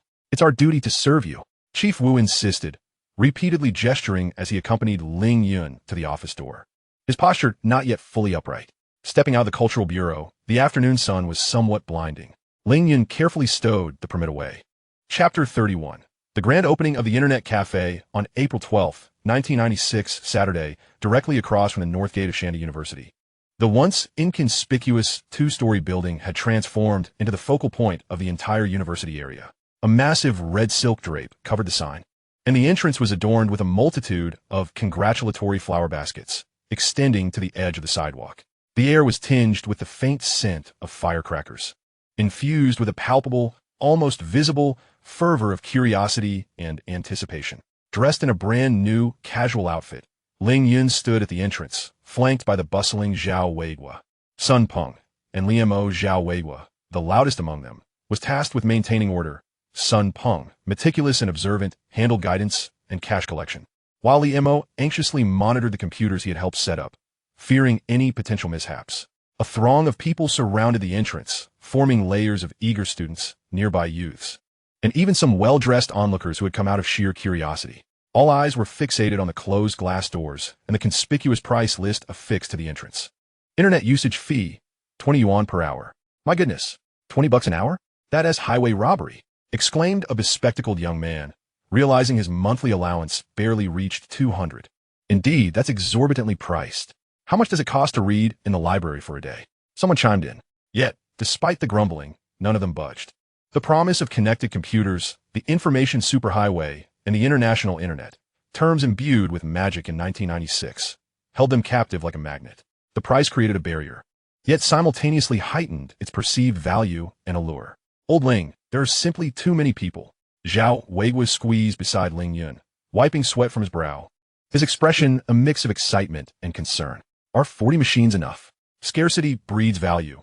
Ling Yun observed the throng with calm eyes. As planned, let them in. At precisely 9 o'clock, the auspicious moment had arrived. Ling Yun reached out and dramatically pulled down the red silk covering the sign. The words Starry Sky Internet Cafe shone in sleek, illuminated lettering, gleaming under the sun's rays with a metallic and acrylic luster, embodying a sense of advanced technology that transcended time. A murmur of awe rippled through the crowd. The glass doors swung open, and the long-waiting crowd surged forward like a torrent unleashed. This was met with an even louder chorus of gasps. Wow, the cool gray tones, the ethereal blue ambient lights, the sleek white reception desk, and the neatly arranged computers, with their black screens resembling a profound night sky, created a striking visual contrast to the cacophonous, chaotic streets outside. This place felt less like a mere shop and more like a portal to a suddenly arrived future. My heavens, this place is incredibly cool, a boy in denim exclaimed, his mouth agape in wonder. Please queue. Please queue. First, register at the front desk, pay your deposit, and collect your gaming card. Sun Peng shouted from the reception area, but his voice was quickly drowned out by the clamor. Ensure you arrived as well. Initially intending to support as a friend and to experience the cafe that Ling Yun had high hopes for, she was taken aback by the overwhelming crowd and chaotic scene upon entering. Spotting Zhao Weiguo and Sun Peng, who were sweating profusely and struggling to manage the influx. She wasted no time in stepping beside Sun Peng at the front desk, using her gentle, soothing voice to guide the patrons. Classmates, please queue over here. Hello. Please read the internet usage guidelines posted on the wall. Hold onto your gaming card and sit at the corresponding computer. Her presence served as a calming influence, easing some of the anxious energy. Many boys, seeing the talented Yu from the Chinese department assisting, became more orderly in their line. Before long, the first batch of 40 fortunate individuals, or bold adventurers willing to part with 20 yuan, settled in front of the computers. A larger crowd gathered behind them, straining to catch a glimpse, stretching their necks in curiosity. What followed was a scene filled with a myriad of astonished dialogues and exclamations. How do you use this mouse? It slides on the table, and the arrow on the screen moves with it. A boy cautiously held the mouse as if it were a fragile object, his stiff movements eliciting a chorus of good-natured laughter from those behind him. This is called a mouse. Silly. Watch me. A nearby companion, evidently more knowledgeable, demonstrated, albeit with less than smooth execution. Look, you can open multiple windows. This one's minimized. Click that bar below, and it pops back up. Amazing. Discovering the joys of multitasking felt like unearthing a new world. Is this the internet? How do you get on? Someone wondered, staring blankly at the empty desktop. You need to click that browser. Yes, the one with the big eye icon. A more experienced individual offered guidance, their tone laced with superiority. Ling Yun, responsible for technical support, weaved through the machines, addressing a range of questions he found laughably naive. Classmate, this is called a keyboard, used for typing. It froze? Press Ctrl, Alt, Delete together, all three at once. Want to surf the web? First, double-click my computer. No, it's network neighborhood. Each simple action sparked waves of astonishment. Every keystroke, every mouse click, every window transition felt almost magical. For the majority of these young individuals who were experiencing a computer for the first time, witnessing a graphical user interface for the first time, and hearing about the internet for the first time, this brief hour was akin to a whirlwind of cognitive awakening. A boy seated in a corner, with Sun Peng's assistance, painstakingly typed in the URL of a certain portal website, which at the time was just beginning to emerge in the country. As the colorful web page, adorned with images and text, gradually appeared on the screen, he excitedly slapped his thigh. Wow, I can actually see foreign news. This is so much faster than newspapers. Incredible. His outburst immediately drew a crowd, with many gathering around to point and discuss, their faces alight with disbelief. The atmosphere was thick with a blend of excitement, curiosity, clumsy exploration, and a refreshing cognitive awakening. The exorbitant 20 yuan per hour fee seemed trivial in light of this unprecedented experience. Time flew by, with patrons continually rushing to the front desk to request more time. Add another hour. In the midst of the bustling activity, Yu occasionally glanced at Ling Yun, who stood a short distance away, calmly observing the proceedings. He did not overly involve himself in the detailed operations, merely offering occasional guidance to Zhao Weiguo or Liu Mo. Yet, his presence served as an anchor amidst the chaos. Watching the world he had crafted, witnessing the individuals immersed in this glimpse of the future, a peculiar sensation quietly blossomed within Yu's heart. The man appeared to be truly bringing forth something distant into the realm of reality. Ling Yun's gaze swept across the venue, capturing every expression of awe, clumsiness, excitement, and curiosity. He understood that relying solely on the internet itself could not sustain such high prices and fervor for long. However, today, the opening ceremony had been a resounding success. He approached the front desk and quietly instructed Sun Peng, who was busy collecting payments, and Yu, who was maintaining order. It's about time. Manage the flow of people to ensure a pleasant experience for those inside.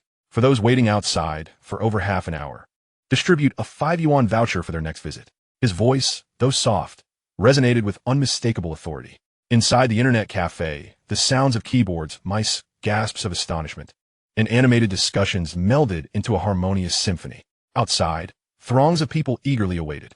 The name Starry Sky had, on this day, made a significant debut in the provincial capital, accompanied by the controversy of its 20 yuan per hour pricing and countless expressions of wonder. Chapter 32. This wave requires long-term strategy. April 14th, 1996, Monday. The clamor outside the Starry Sky Internet Cafe showed no signs of diminishing with the conclusion of the weekend. At 8 in the morning, an hour before opening, a line of 20 to 30 people had already formed at the entrance, either excitedly discussing their online experiences from the previous day or speculating on whether they would secure a spot today. The exorbitant charge of 20 yuan per hour, once perceived as an insurmountable barrier by those who had tasted the future, now seemed surmountable. Inside the cafe, Ling Yun was reviewing the previous night's data logs with Li Mo. The trial of overnight operations had been a resounding success, with 40 machines scarcely ever idle. Despite the dark circles under his eyes, Li Mo's expression was filled with exhilaration. Brother Yun, we peaked at 38 online simultaneously last night, with an average session length exceeding 3 hours. His voice quivered with excitement. The figures were indeed impressive. Ling Yun nodded, his countenance tranquil. The cafe's success was anticipated. It was merely the beginning of cash flow, not the conclusion. Just as he was about to speak, the landline at the bar rang urgently. Brother Ling, Brother Ling. The voice on the other end belonged to Wang Dage, frantic and excited, with a chaotic background noise suggesting he was at a securities office. It's here.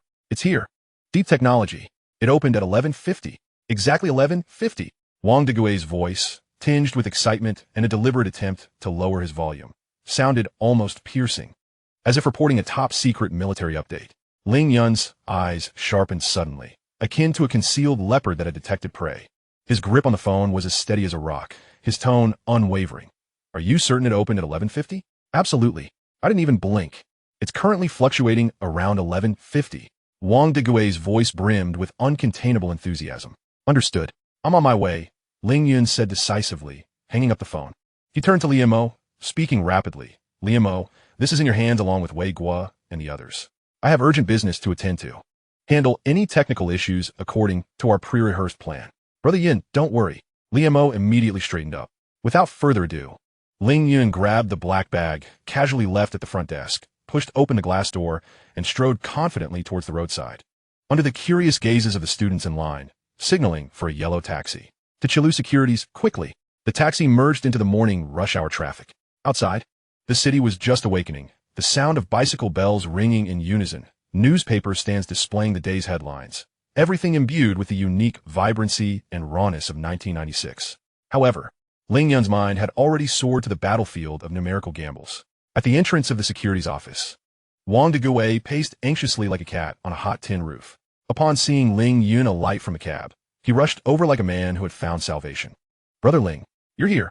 Look, he pointed at the gigantic electronic display board above the entrance of the office, with a quotation for deep technology, 000021, was glaringly visible, 113. 8 yuan. I was tracking it all the way. It dipped as low as 11. 18. It has recovered slightly now, but still below our target price. Ling Yun patted his shoulder reassuringly. Thank you for your hard work. No need for thanks. No need for thanks. Wang Dague rubbed his hands together, following closely behind Ling Yun as they entered the office. The atmosphere in the trading room was still thick with tobacco smoke and tension, but the ambience was starkly different from the frenzy surrounding Deep Technology's peak. Many faces wore expressions of panic and hesitation, their eyes glued to the glaring green candlestick on the screen, whispering amongst themselves. With such a sharp decline, could it be that the major shareholders are offloading? It has plummeted 40 since its peak. Should we cut losses? If it continues to fall, we might lose our principal. Brother Ling is here, someone exclaimed softly. Instantly, the majority of eyes turned towards Ling Yun, filled with expectation, doubt, and scrutiny. Professor Liu, holding a thermos, observed from a distance with a furrowed brow, refraining from approaching as he usually would. Ling Yun ignored the gazes and walked directly to Zhou Shiming's office. Zhou Shiming had long seen Ling Yun's arrival through the window and stood at the door with a professional smile, though a hint of scrutiny flickered in his eyes. Mr. Ling, you've arrived, he welcomed, ushering Ling Yun into the office and promptly closing the door to shut out the noise outside. Manager Zhou, let us get to the point. Ling Yun sat down without any pleasantries. I need leverage. Zhou Shiming thought to himself, as expected, and tentatively inquired, Mr. Ling, are you optimistic about Deep Technology's rebound? The market sentiment is rather grim at the moment. Ling Yun's lips curled slightly, revealing a faint, indifferent smile. I am greedy when others are fearful. Manager Zhou, I currently have 5 million in capital. He slid his bank book across the table. This time, I require a 1-3 leverage. 1-3? Zhou Shiming gasped, his heart racing. 5 million in capital, leveraging 15 million, summing up to a total of 20 million.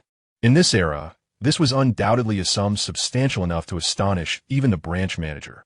The risks were equally colossal. Isn't that leverage too high? Zhou Shiming attempted to caution. I will bear the risks myself. Ling Yun interrupted him, his tone resolute. Is the agreement still valid? Can be done? Zhou Shiming gazed into Ling Yun's calm, yet unfathomable eyes, recalling his previous astute maneuvers and the current boom of the internet cafe business. With a firm resolve, he replied, "It can be done. I will prepare the contract right away." Behind this enormous gamble lay substantial commissions and performance incentives. Zhou Shiming decided to wager his professional credibility, accompanying this young man into another wild venture. The signing of the leverage agreement proceeded remarkably swiftly. The $15 million in funds was transferred into Ling Yun's designated trading account almost before the ink had dried on the contract, together with his own $5 million. A total of $20 million was primed and ready like an arsenal. Ling Yun settled into the exclusive trading room, powering on the computer equipped with the test version of the trading software. Wang Degui was permitted to stand guard at the door, akin to a vigilant sentinel. The numbers on the screen fluctuated continuously. Deep technology struggled around 114 yuan, beset by heavy selling pressure. Sichuan Changhong 600839 and Deep Development 000001 were similarly situated in the low zones of their corrections. Ling Yun hesitated not for a moment. His long fingers danced swiftly across the keyboard, calling up the trading interface, entering account credentials, his movements fluid as though rehearsed 1,000 times. He first targeted Deep Technology. Securities code 000021. Entrusted price 115 yuan. Entrusted quantity 500,000 shares. Confirm. Enter. 5 million in funds instantly transformed into a buy order for 500,000 shares of Deep Technology, akin to a boulder cast into a lake, swiftly sweeping away the sell orders below 115 yuan. And the stock price firmly established itself at 115 yuan. Outside the trading room, Wang Degui, witnessing this scene through the large screen, nearly leapt up, covering his mouth tightly. Inside the trading room, a murmur of astonishment spread among the traders. Ling Yun did not hesitate, swiftly transitioning through the interface. Stock code 600839. Entrusted price 1,270 yuan. Entrusted quantity 400,000 shares. Confirm. Enter. A staggering 5.08 million yuan surged in, and 400,000 shares of Sichuan Changhong were executed. The screen flickered again. Stock code 000001. Entrusted price 800 yuan. Entrusted quantity 650,000 shares. Confirm. Enter. An additional 5.2 million yuan was thrust down, acquiring 650,000 shares of Shun Development. In less than 10 minutes, 28 million yuan was allocated with the precision of a surgeon's scalpel, all transacted above the market price. Ling Yun operated alone, with no time for gradual accumulation. He sighed deeply, leaning back slightly against the chair's backrest. On the screen, the holdings list had already been updated. Shun Technology cost 1,150 yuan, holding 500,000 shares. Sichuan Changhong cost 1,270 yuan, holding 400,000 shares. Shun Development cost 800 yuan, holding 650,000 shares. Cash balance 52 million yuan. With 20 million yuan, he had constructed a substantial position concentrated in these three leading stocks. The remaining 5 million yuan was reserved as a backup and for the operational liquidity of the internet cafe. Having completed these transactions, he closed the trading software, as if the thrilling operations were entirely disconnected from him. He rose and pushed open the door to the special account room. Wang Degui immediately approached, his voice hoarse. Ling, did you buy everything? Ling Yun nodded, casting a glance at the three stocks that had momentarily halted their descent and even turned slightly red due to his substantial purchases. He intended to hold them for the long term. Ignoring the complex and unspoken gazes around him, he nodded at Zhou Shiming. Manager Zhou, I leave this to you. I have matters to attend to at the internet cafe. Under the watchful eyes of Zhou Shiming and Wang Degui, Ling Yun departed the brokerage firm with a composed gait, as if he had merely engaged in an ordinary procurement rather than a colossal gamble involving 20 million yuan. Chapter 33. 8 million is not merely a cold number. On April 14th, 1996, in the afternoon, the vibrant morning queue outside the Starry Sky Internet Cafe had just dissipated, only for a starkly different crowd to quietly gather in the afternoon. Several old-school desks borrowed from the school were pieced together to form a makeshift recruitment table, upon which stood a handwritten sign, hiring 2 network administrators, 2 front desk staff, 2 cleaners. Zhao Weigua and Sun Peng sat behind the table, appearing somewhat at a loss. They had assumed this would be a simple process. Ling Yun had instructed that network administrators and front desk staff should be prioritized for students who understood computers and presented well, while cleaners could be efficiently handled by a capable middle-aged woman. However, reality dealt them, and the just-returned Ling Yun, a heavy blow. It was somewhat normal for students to apply for the network administrator and front desk positions in small groups, but when news of the cleaning position spread, the situation spiraled out of control. A dense mass of people nearly obstructed the sidewalk in front of the internet cafe. They were not vibrant, curious students, but rather middle-aged and elderly individuals, many dressed in faded work uniforms or outdated coats. Men and women alike bore expressions etched with a similar anxiety, trepidation, and a tinge of almost humble hope. They clutched flimsy resumes or mere scraps of paper inscribed with their names, addresses, and contact numbers. The crowd numbered well over 100, and it was still growing. An air of silent oppression enveloped the scene. No one raised their voices. Only whispers and anxious footsteps filled the atmosphere. Their gazes were collectively fixated on the sign, stating hiring 2 cleaners, as if it represented not merely a job cleaning, but a lifeline. As Ling Yun disembarked from the yellow taxi, he was met with this poignant scene. His footsteps halted. His heart seemed to be gripped by an invisible hand, and his breath caught in his throat. In later years, he would only read about the mid-1990s state-owned enterprise reforms and the phrase, approximately 8 million laid-off workers in cold historical documents. Numbers are abstract, mere symbols within a broader narrative. Yet at this moment, witnessing the hundreds of faces burdened by existential pressures, gathered for a cleaning job that might only yield 200 or 300 yuan a month on a chilly spring afternoon, he truly and viscerally felt the weight of those figures, the collapse of countless families, the profound sigh of an era. "Brother Yin, you're back," Zhao Weiguo exclaimed upon seeing Ling Yun, as if he had spotted a savior, hastening over with a pained expression. "There are just too many people. They're all here to apply for the cleaning positions. No one is leaving." Sun Peng joined in, his voice tinged with compassion. "Brother Ling, many of them are former workers from state-owned factories, electronic, textile, and machinery plants." Ling Yun silently nodded, striding toward the recruitment table. As he moved through the crowd, they instinctively parted to create a passage, countless eyes suddenly honing in on the youthful face that appeared to be in charge. The complexity of those gazes weighed heavily upon him, some filled with pleading, others with deference, doubt, and a numbed resilience forged by hardship. "Boss, are you hiring cleaners? I can do anything. Comrade, I'm in good health, unafraid of dirt or hard work. Leader, please take a look at my resume. I was an outstanding producer at Factory 5. In an instant, a cacophony of voices surged forth, each laced with diverse accents, yet conveying a shared urgency. Ling Yun raised his hand, pressing it down in an effort to maintain his composure. "Everyone, please quiet down and form an orderly line. We will address each of you one by one." However, queuing became an unattainable luxury at that moment. The instinct for survival overrode all semblance of order. The crowd surged forward once more, nearly toppling the table. "I was here first. Let me through." Amid this chaos, a scene caused Ling Yun's eyes to twitch involuntarily. An elderly man with graying hair, gaunt in frame, clad in an old blue work uniform, stumbled precariously as he was jostled by those behind him, clutching a transparent file. The contents visible, a few red honor certificates and a yellowed award.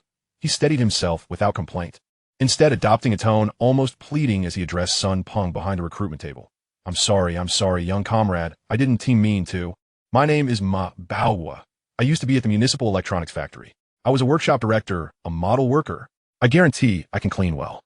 Once a workshop director and a model worker, now he was humbly assuring a young man younger than his own son that he could sweep the floor clean. Ling Yun felt a lump forming in his throat. From another direction, a middle-aged woman in her 40s, her complexion a waxy yellow, nearly squeezed her way to the front of the table, her voice laden with desperation. "Boss, please, hire me. My husband is also laid off, and my child is still in middle school, waiting for school fees. I can endure any hardship. I'll accept a lower salary." Her words resonated throughout the crowd, voices of lament and supplication rising in chorus. This was no performance. It was a genuine outcry from those pushed to the brink. Zhao Weiguo and Sun Peng had never witnessed such a scene. Both young men felt their eyes redden, helplessly looking to Ling Yun for guidance. Ling Yun took a deep breath, forcing himself to regain composure. He understood that the 2 cleaning positions, regardless of whom they were awarded to, would be a cruel blow to the other 100 individuals. This was not merely recruitment. It resembled a desperate struggle for survival. Once more, he raised his voice, summoning all his strength. "Please quiet down. Listen to me." The crowd quieted slightly, all eyes converging upon him. Dear uncles and aunts, brothers and sisters. Ling Yun's gaze swept over the weathered faces. There are only 2 cleaning positions available. I understand that this is far from sufficient for everyone. He paused momentarily, his voice laden with gravity. However, I assure you all today that the positions offered at the Starry Sky Internet Cafe are far more than mere janitorial roles. The crowd fell silent, gazing at him in confusion. In Ling Yun's mind, the substantial stack of documents provided by Wang Digay regarding the municipal electronics factory rapidly converged with the faces of the workers from the various factories before him. Those cold asset lists and liability statements suddenly acquired a tangible warmth, representing the livelihoods, hopes, and dignity of the hundreds present. An unprecedented, audacious, and weighty thought crystallized with remarkable clarity and determination at that moment. His gaze swept across the crowd, ultimately resting on Ma Baohua, who claimed to be the former workshop director at the electronics factory, as well as on a middle-aged woman fretting over her son's tuition. He spoke loudly. I know many of you were once workers in state-owned enterprises, possessing skills and experience, and have merely encountered temporary hardships. What we require is not just custodial staff. He raised his hand, directing it towards the technologically advanced Starry Sky Internet Cafe, his voice rising sharply with resolute conviction. This Internet Cafe is merely a beginning. I, Ling Yun, hereby solemnly declare my decision to officially take over the municipal electronics factory. The proclamation fell like thunder in a clear sky. Not only were the laid-off workers before him rendered speechless, but even Zhao Weiguo and Sun Peng stared at Ling Yun in disbelief, their mouths agape. The crowd was momentarily engulfed in profound silence, only to erupt into an even greater uproar. Taking over the electronics factory? Is this for real? Boss, are you referring to the municipal electronics factory? It has been nearly a year since production ceased. They owe a mountain of debt. Boss, if you can truly revitalize the factory, we will erect a longevity tablet in your honor. The elderly Ma Baohua was so overcome with emotion that he trembled, stepping forward with fervor, his murky eyes igniting with incredulity. Old boss, are you truly talking about our electronics factory? You genuinely intend to take it over? You are not deceiving us old folks, are you? Witnessing the flickers of hope rekindling in the eyes that had previously been steeped in despair, Ling Yun felt an immense weight upon his shoulders. This was not a momentary outburst of bravado, but a responsibility that must be shouldered after witnessing such profound suffering. A pivotal move in the foundation of his burgeoning business empire. Master Ma, fellow workers, Ling Yun's voice resonated with calm strength, imbued with a persuasive force. I stand by my word. I will take over the electronics factory. While I cannot promise an immediate return to the past, I assure you that as long as you trust in your own hands and are willing to work, I, Ling Yun, will provide you with the opportunity to resume work and earn wages once again. He no longer regarded the recruitment table, instructing Zhao Weiguo and Sun Peng. Weiguo, Sun Peng, please register the names, previous positions, and contact information of all laid-off workers from the electronics factory. Additionally, include the workers from other factories.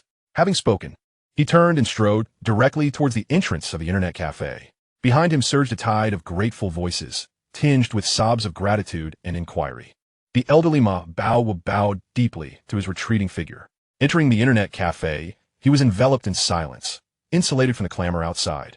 Ling Yun leaned against the cold wall, gradually closing his eyes. In his mind, he still saw the anxious, humble faces, now ignited with hope. 8 million is not merely a cold number, he murmured to himself, the weight of that figure pressing heavily upon him. Originally, acquiring the electronics factory may have been a mere business strategy, aimed at securing equipment, land, and future hardware production. Yet now, it had assumed an entirely different significance. He opened his eyes, his gaze piercing through the glass door towards the lingering silhouettes outside. This path must be taken, and it must be traversed successfully, for the sake of those awaiting to return to work, and for the flame of patriotism ignited within his own heart. Chapter 34, Persuading Uncle. On the evening of April 14th, 1996, Ling Yun stood outside his uncle Ling Jun's home, taking a deep breath before raising his hand to knock on the familiar chestnut-colored wooden door. His aunt answered, and upon seeing Ling Yun, a warm smile graced her face. Little Yun, you've come? Come in. You haven't eaten yet, right? We can dine together. Aunt, I've already eaten. I'm here to discuss something with Uncle. Ling Yun replied with a smile, changing into slippers. In the living room, Ling Jun sat on the sofa, watching the evening news. A cigarette pinched between his fingers, his brow slightly furrowed as if lost in thought. Hearing the commotion, he turned, a flicker of surprise briefly crossing his features before he resumed his usual composure. Uncle, Ling Yun approached and took a seat on the adjacent armchair. Ling Yun acknowledged, lowering the volume of the television with the remote, his gaze now scrutinizing Ling Yun. I've heard the internet cafe has been doing exceptionally well. What brings you here? His knowledge was evidently thorough. I've encountered a situation and wanted to report to you, Ling Yun replied, sitting up straight, his tone serious. Ling Yun remained silent, merely flicking off the ash from his cigarette, signaling for him to continue. Uncle, I've decided to take over the municipal electronics factory, Ling Yun stated plainly, without any circumlocution. The room fell into an instant hush, the only sound being the muffled voice of the news anchor in the background. His aunt's movement to bring tea froze momentarily, casting a worried glance at Ling Yun before gently placing the cup before him and quietly withdrawing. Ling Jun's fingers, still holding the cigarette, hovered in the air as he regarded Ling Yun intently, not immediately revealing any opposition or astonishment. He inhaled deeply, exhaling a cloud of smoke, and through the swirling haze, his eyes appeared even more inscrutable. I warned you last time at home. That place is a quagmire, Ling Yun said, his voice low yet imbued with the weight of someone accustomed to authority. They owe the bank millions, have been delinquent on workers' wages for over half a year. The equipment is outdated, and morale is disintegrating. You are aware of all this? I am, Ling Yun nodded. I scrutinized the materials Wang Dague provided. Then you should understand that there are numerous stakeholders involved, banks, creditors, hundreds of displaced workers. Mishandling any one of these could lead to significant trouble. Ling Yun maintained a calm demeanor, as though stating an objective fact rather than dissuading him. The city had previously entertained thoughts of restructuring and consulted several firms. But discussions fell through. Why? Because they couldn't make the numbers work, and the potential for profit appeared bleak, merely a bottomless pit of investment. He paused, his gaze sharp, piercing directly to the heart of the matter. Your internet cafe business is reportedly thriving, raking in substantial daily revenue. But do you truly believe that your funds are sufficient to fill the void of the electronics factory? Have you considered that you might end up losing everything you've labored so hard to earn, with nothing to show for it? Instead of denying or emotionally obstructing him like a typical elder, he calmly dissected the pros and cons, laying bare the harsh realities before Ling Yun. This represented a more sophisticated concern, grounded in rationality and experience. Ling Yun met his uncle's gaze without flinching, aware that this was a test of his resolve and maturity. Uncle, I have contemplated all that you've mentioned. Ling Yun's voice remained steady. If we assess purely from the perspective of investment return, the electronics factory is indeed a poor choice. He shifted his tone, leaning slightly forward, his eyes carrying a weight beyond his years. However, this afternoon, at the entrance of the cafe, I witnessed over 100 laid-off workers vying for cleaning positions. Among them were distinguished labor models and former workshop directors, technical stalwarts, all scrambling for jobs that pay only 200 to 300 yuan a month, humbling themselves before students younger than their own children to assure them they could sweep clean. Ling Yun recounted the heart-wrenching scene from earlier that day, his tone calm, yet infused with an invisible strength. One of the veteran workers, named Ma Baowa, the former workshop director, clutched a folder containing his labor model certificate, nearly toppled over in the throng, while another woman tearfully lamented her child as tuition. He paused momentarily, glancing at Ling Yun. Uncle, history books will merely record the chilling figure of 8 million laid-off workers. Yet today, I have witnessed the living faces of hundreds, cornered by the harshness of life. This is not just a statistic. It represents the crumbling world of countless families. Ling Yun listened intently, his fingers, still holding a cigarette, remained motionless for a protracted moment. The smoke spiraled upward, obscuring the subtle shifts in his expression. As the one primarily responsible for economic affairs, he felt the pressure of the layoff crisis more acutely than anyone else. Each number on the reports bore the weight of societal stability. Thus, when Ling Yun's voice rang out with unyielding conviction, declaring that taking over the electronics factory was no longer merely a business investment for him, but rather a profound responsibility, it resonated deeply. I cannot bear to watch those skilled, willing workers fighting tooth and nail over a mere janitorial position. My internet cafe can offer 2 jobs, but it does not address the fundamental issue. The electronics factory can. He met Ling Yun's gaze, his eyes clear and resolute. I am prepared for losses. However, I firmly believe that with the right approach, revitalizing existing assets and equipment, and pinpointing the product direction, the electronics factory can indeed be rejuvenated.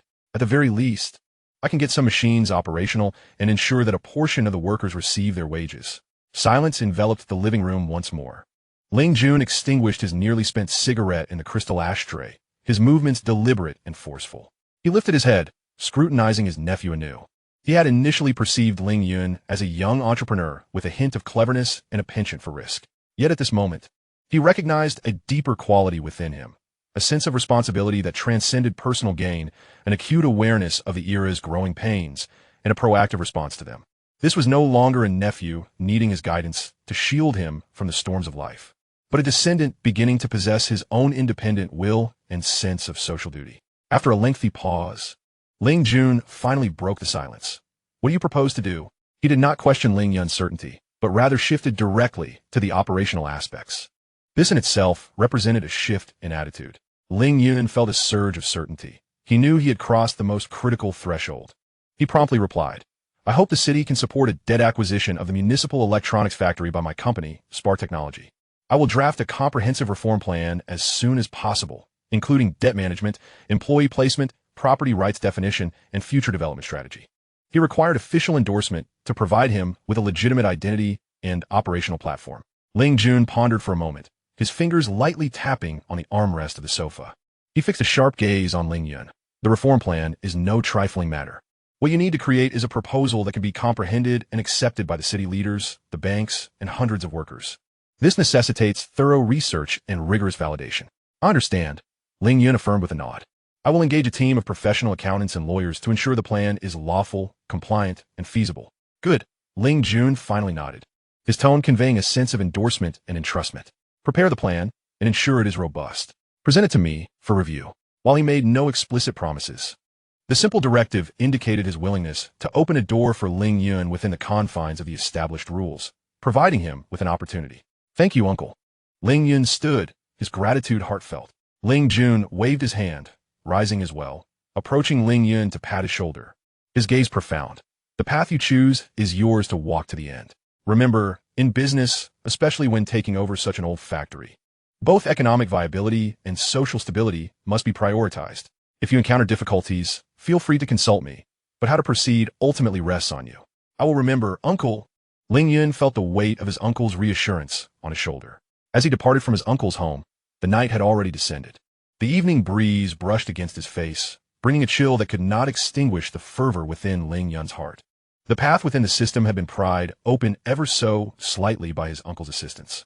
The true challenge now lay in how to extract the ailing behemoth from the mire, breathe new life into it, and shoulder the burdens of this era.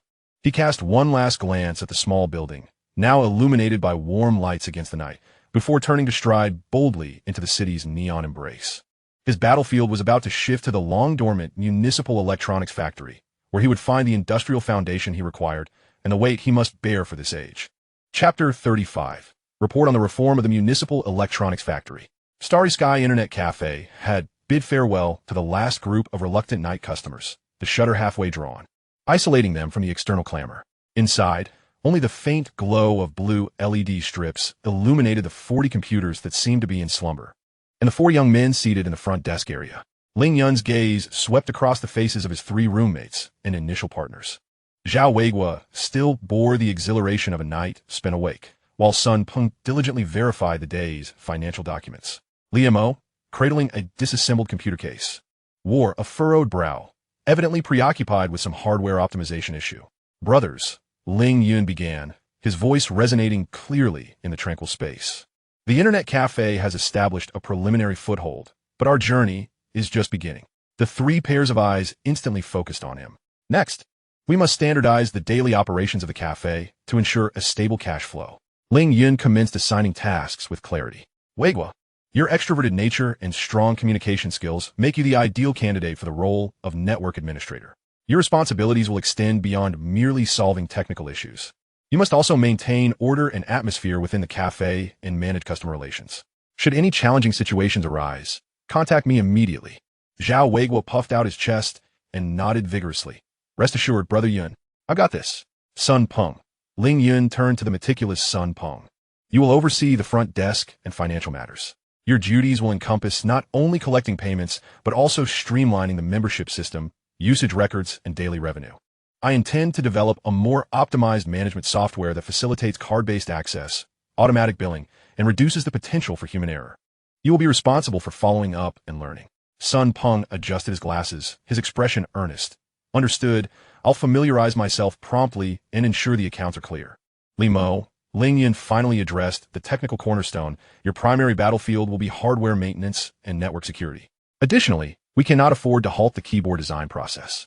The patent barrier for Cherry's MX switch is formidable, but we can begin by refining the structure, keycap materials, and feel to cultivate our unique identity. This is the starting point for our future hardware ecosystem and holds significant importance. Liamo set down his screwdriver, his eyes alight with determination. Got it. I already have several initial sketches for the keyboard and will soon produce a prototype. The Internet Cafe serves as both our cash cow and talent incubator, Ling Yun summarized. And I entrust this responsibility to the three of you. Moving forward, my primary focus will be directed elsewhere. He did not articulate it explicitly, but the three understood it pertained to the municipal electronics factory, which had stirred significant attention that afternoon. With the arrangements in place, Zhao Weigua and the others departed, some excited, others brimming with vigor. Within the cafe, Ling Yun remained alone. He walked into the quiet little office he had reserved, switched on a desk lamp, spread out a sheet of paper, and uncapped his fountain pen. The gentle light illuminated the white paper before him, as well as the flickering flame of industry in his eyes. Taking a deep breath, he set the pen to paper. Feasibility report and proposal for the full acquisition and reform of the Municipal Electronics Factory by Spar Technology Company, Limited. This was a monumental undertaking, far more intricate than trading stocks or running an internet cafe. It encompassed assets, debts, personnel, technology, and market considerations. His thoughts flowed with remarkable clarity, the pen scratching across the paper, transforming the blueprints in his mind into words and figures. 1. Acquisition entity and model. The establishment of Spar Technology Company, Limited as the parent company involves a debt acquisition strategy for the Municipal Electronics Factory. In this approach, Spar Technology shall assume all verified bank debts and priority liabilities, such as overdue employee wages and social insurance, thus facilitating the transfer of complete ownership of the factory, including land, buildings, equipment, and brand. Secondly, concerning debt management and relationships with banks. The core request is for the municipal government to coordinate with relevant banks to refrain from withdrawing existing loans to the electronics factory, while also granting a 3-year grace period. During this period, only interest payments will be made, with the potential for partial interest subsidies, and principal repayment will commence in the 4th year. This initiative aims to provide the enterprise with invaluable breathing room and the opportunity for transformation. Thirdly, regarding personnel placement and the resumption of production, the guiding principle is full employment acceptance with selective job placements, ensuring basic security and performance incentives. A skills assessment and willingness survey will be conducted for all registered employees. Immediately, production lines for low technical threshold products will be initiated to maximize workforce absorption, thus addressing employment and basic wage distribution issues. The initial product focus will include rolling ball mice, a mature technology, low cost, and substantial market demand, especially amidst the proliferation of internet cafes and home PCs. Membrane keyboards, similarly low technical barriers, serving as complementary products to the mice. Mouse pads, designed with various patterns and materials, offering considerable profit margins. The production model will adopt a labor-intensive assembly line approach, temporarily circumventing high-end automated equipment investments, with the core objective of keeping the machines running and providing employment opportunities for all. Fourthly, in terms of technological research and future planning, a joint laboratory will be established in collaboration with the computer and physics departments of Shandong University. The immediate research focus will be photonic mouse prototypes, aiming to overcome the shortcomings of rolling ball mice, such as susceptibility to dirt and low precision, targeting next-generation technology. Proprietary mechanical keyboard switches, building upon Li Mo's existing research and collaborating with material science and mechanics experts to either bypass or create independent patents, thereby breaking Cherry's monopoly. The long-term goal is to gradually penetrate the market for computer peripherals, such as mice and keyboards, and eventually extend into core computer components, including power supplies, cases, and potentially future motherboards and graphics cards, thus creating a comprehensive hardware product ecosystem under the Spark brand. Fifthly, in terms of policy support requests, given the assumption of the burdens of a state-owned enterprise and the immense social placement responsibilities, as well as being in a startup investment phase, we earnestly request the municipal government to grant Spar Technology, specifically regarding the electronics factory operations, a 3-year exemption from corporate income tax and value-added tax. This would significantly enhance the enterprise's self-sustaining capacity and level of investment in research and development. Outside the window, the city's lights gradually dimmed, leaving only the lamp in the office of Starry Sky Internet Cafe aglow well into the night. Ling Yun was fervently scribbling away, at times pausing to ponder, and at others calculating swiftly. The lines of the report contained no hollow slogans, only robust data extrapolations, a clear product roadmap, and practical solutions. He was not merely drafting a business plan. He was sketching a blueprint capable of reviving a factory and stabilizing hundreds of families. He understood that when this report reached his uncle Ling Jun's desk, it would face a scrutinous examination. It must be sufficiently rigorous and persuasive to earn the nod of those seasoned policymakers. As dawn broke, Ling Yun finally set down his pen, massaging his throbbing temples. The thick stack of the initial report was complete, embodying his accumulated capital from the stock market and internet cafes, his prophetic vision for the future, and a heavy promise to the era and the laid-off workers. He rose to stretch his stiff limbs, gazing out at the brightening sky. The spark had ignited, and the next step was to set the prairie ablaze. Chapter 36, -1 million. Ling Yun was acutely aware that to leverage the situation, mere passion and a business plan were woefully insufficient. He required a lever that adhered to regulations, a robust asset appraisal report. Through the introduction of Su Hua, the secretary of the University Student Council, who has a student working at PwC's Shanghai office, Ling Yun made contact with this internationally renowned accounting firm. Initially, they expressed little interest upon learning it was a state-owned enterprise restructuring project from a prefecture-level city in the mainland. However, after Ling Yun promised a substantial fee and hinted that the matter had caught the attention of a certain city leader, they finally agreed to dispatch a competent team. 150,000 yuan. This significant appraisal fee, a considerable sum at the time, was dispatched without a flicker of hesitation from Ling Yun. He understood that the authority of this report would directly determine the tone of all subsequent negotiations. The PwC team exhibited remarkable efficiency, with 3 accountants and their assistants stationed at the municipal electronics factory for an entire week. They meticulously reviewed mountains of ledgers, counted each rusted piece of equipment, measured the dilapidated buildings and overgrown land, and repeatedly verified with the remaining financial staff and veteran workers. Their professionalism and rigor bordered on the inhumane, demanding original documentation to support every figure. Ultimately, a nearly 100-page, beautifully bound asset appraisal report of the municipal electronics factory was presented before Wang, the representative from the Municipal State-Owned Assets Management Bureau. The report's core conclusion was stark and unyielding, following careful investigation and assessment as of the appraisal reference date. The total asset market valuation of the municipal electronics factory, including land, buildings, equipment, inventory, accounts receivable, etc., was determined to be 780 million yuan, 780,000,000. However, the PwC project manager, adjusting his glasses, spoke in an unperturbed tone, detailing the verified bank debts, overdue taxes, employee wages, and various payables, which totaled 880 million yuan, 880,000,000. He paused, surveying the attendees, and delivered the final verdict. Consequently, the net asset valuation of municipal electronics factory stands at -1 million yuan, 100,000,000. -1 million, despite being mentally prepared. The confirmation of this figure by a top-tier international accounting firm caused the expressions of everyone present, aside from the PwC team and Ling Yun, to darken significantly. Wang, a middle-aged cadre in his 50s, abruptly slammed shut the report copy, his fingers emphatically striking the table, his voice laced with suppressed fury. Absurd. What is this appraisal based on?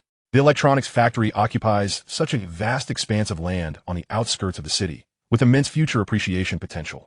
Many of those pieces of equipment were imported from abroad years ago. Even if they are aging now, dismantling and selling them for scrap metal would yield more than this price.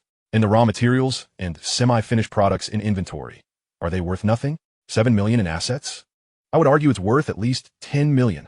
The more he spoke, the more agitated he became, rising from his seat and pointing at the report. What is even more outrageous is that this report only acknowledges the debts and the negative assets. Did it assess the skilled workers cultivated by the electronics factory over decades?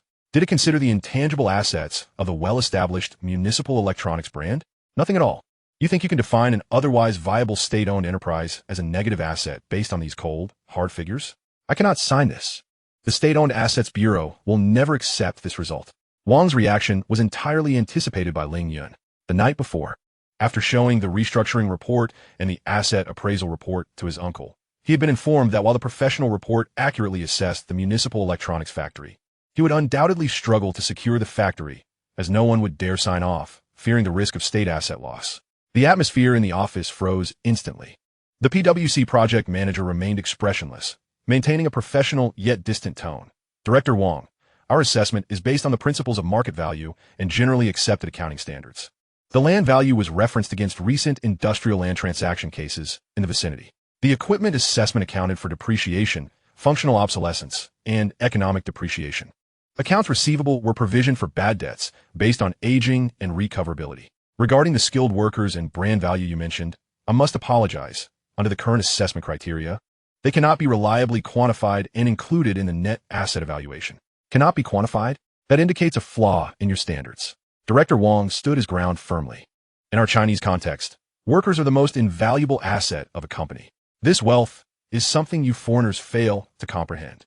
As negotiations threatened to reach an impasse, Ling Yun, who had remained silent until now, finally spoke. Rather than directly countering Director Wang, he shifted perspective. Director Wang, you are correct. Skilled workers are indeed the most precious asset of an electronics factory and are priceless. Ling Yun acknowledged the other party's viewpoint to ease the atmosphere. The report from PwC is based on internationally accepted, conservative financial standards. It delineates the floor for our negotiations, representing the worst-case scenario. He picked up the report and turned to the asset details section. The core issue of the electronics factory lies in its excessive debt burden, which has consumed all asset value. If we disregard the debts and focus solely on the equipment, the land, and especially the skilled workers you mentioned, their collective potential should indeed possess production capabilities and value, correct? Director Wang snorted, but did not dispute this. Ling Yun then proposed a solution to break the deadlock. Could we, while respecting PwC's assessment of tangible assets and liabilities, conduct a supplementary valuation solely for the skilled worker team of the electronics factory, which represents a unique, intangible asset with Chinese characteristics? A supplementary valuation? Director Wang frowned. Indeed, Ling Yun replied clearly. We could establish that the overall valuation of the current, verified skilled workers, based on years of service and skill level, amounts to 1.2 million yuan. This value is grounded in their immediate potential to generate productivity, providing essential support for the restoration of production after I take over. He looked at Director Wang and the PwC representatives.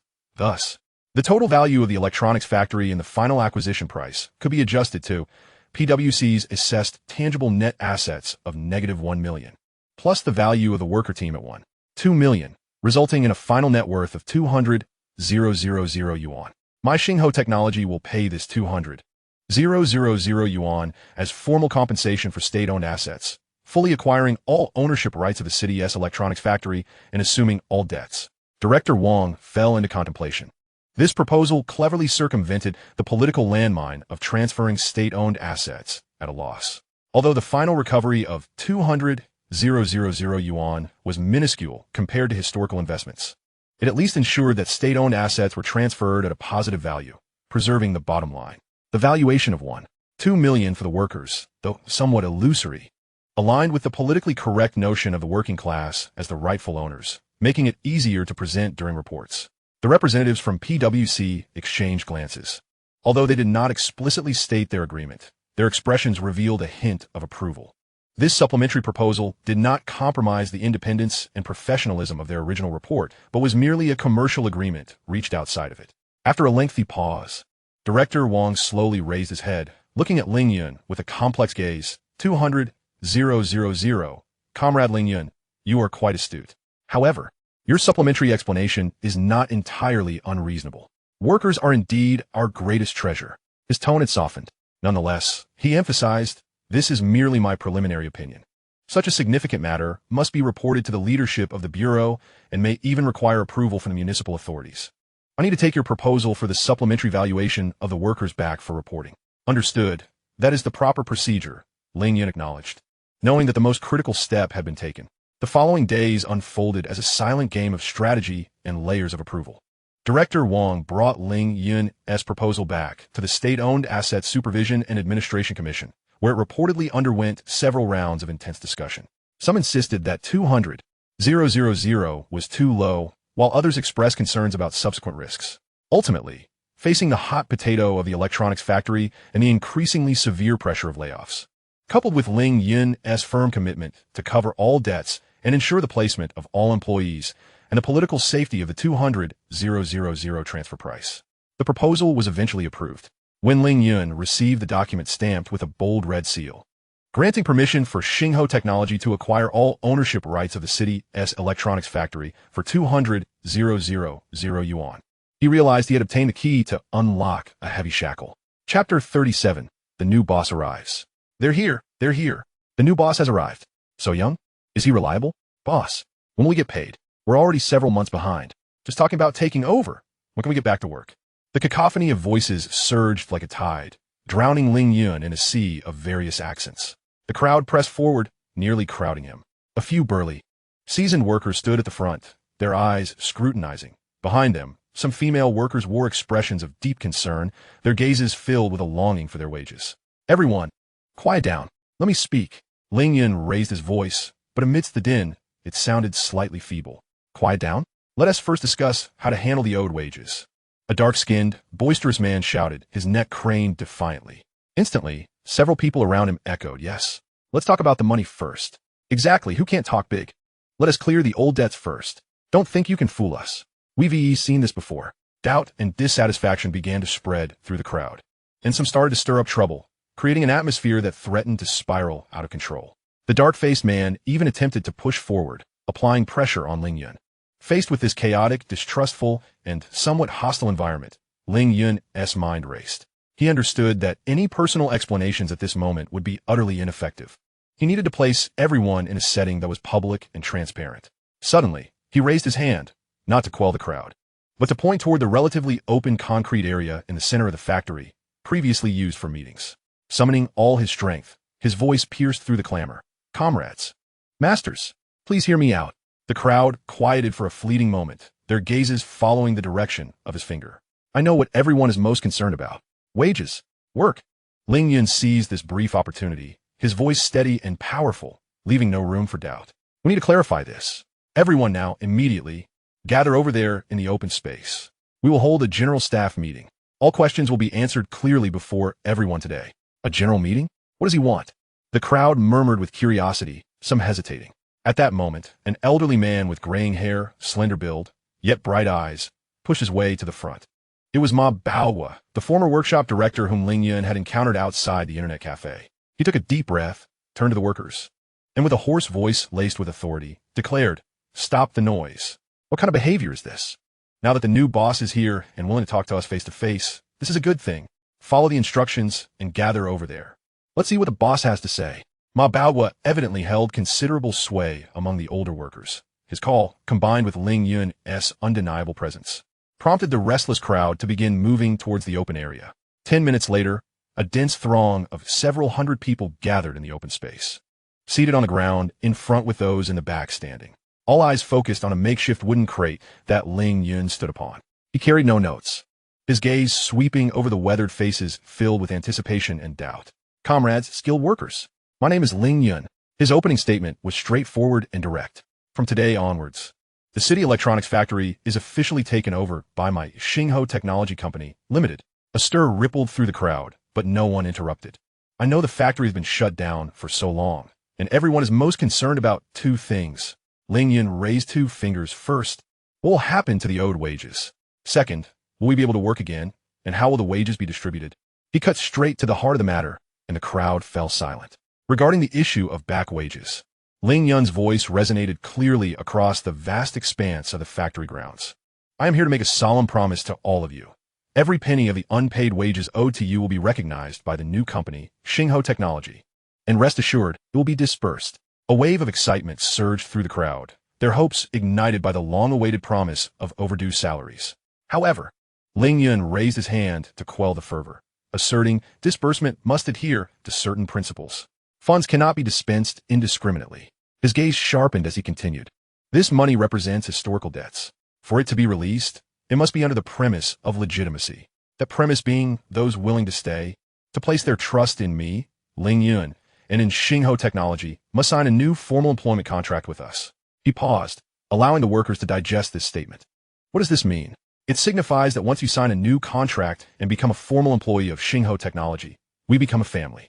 As the new head of the household, I shall settle the debts incurred before. Upon signing the contract, the first batch of payments will be the overdue wages. This rationale was sound, and most in the crowd displayed expressions of understanding and anticipation. Without signing the contract, what grounds would we have to settle the previous company's debts? How would future wages be calculated? Someone in the crowd voiced these concerns eagerly. Excellent. This brings me to my second point. Ling Yun took the floor again, his voice resonating powerfully. The new company shall not harbor idlers or engage in communal pay. Future wages will be divided into two components, basic salary and performance pay. The basic salary will be determined by your position. Skilled workers will undoubtedly earn more than ordinary operators. This portion will be guaranteed each month, provided you maintain regular attendance and fulfill basic tasks. He continued, performance pay will be contingent upon your capabilities and output. We are poised to resume production, focusing on products such as mice and keyboards, all under a piece rate system. The more you produce and the better the quality, the more you will earn. There is no upper limit. Piece rate. The more you labor, the more you earn.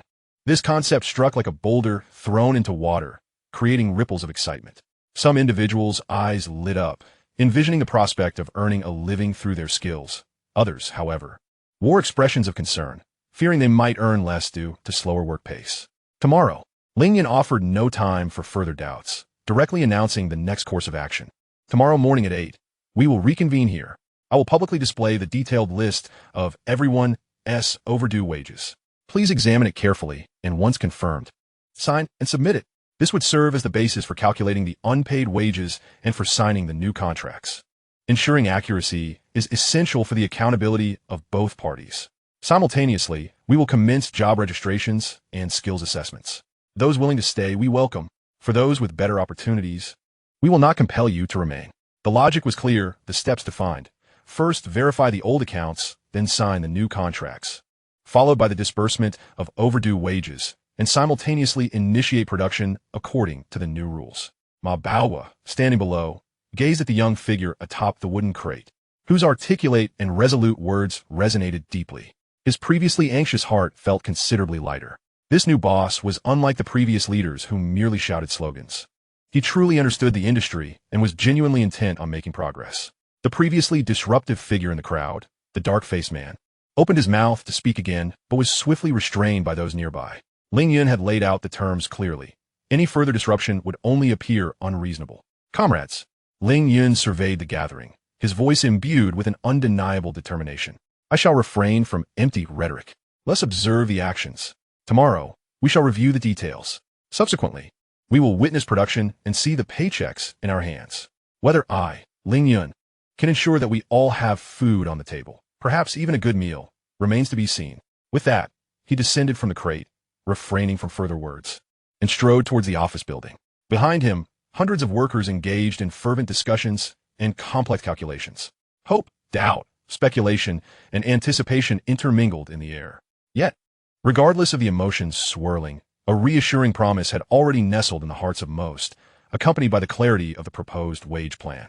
The once quiet electronics factory seemed to have been invigorated with newfound energy.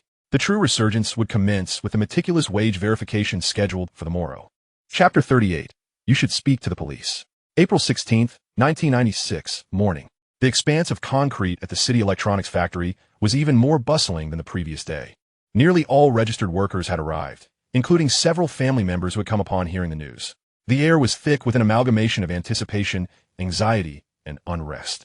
The exterior walls of the office building were adorned with several large sheets of red paper, meticulously inscribed in bold brush strokes.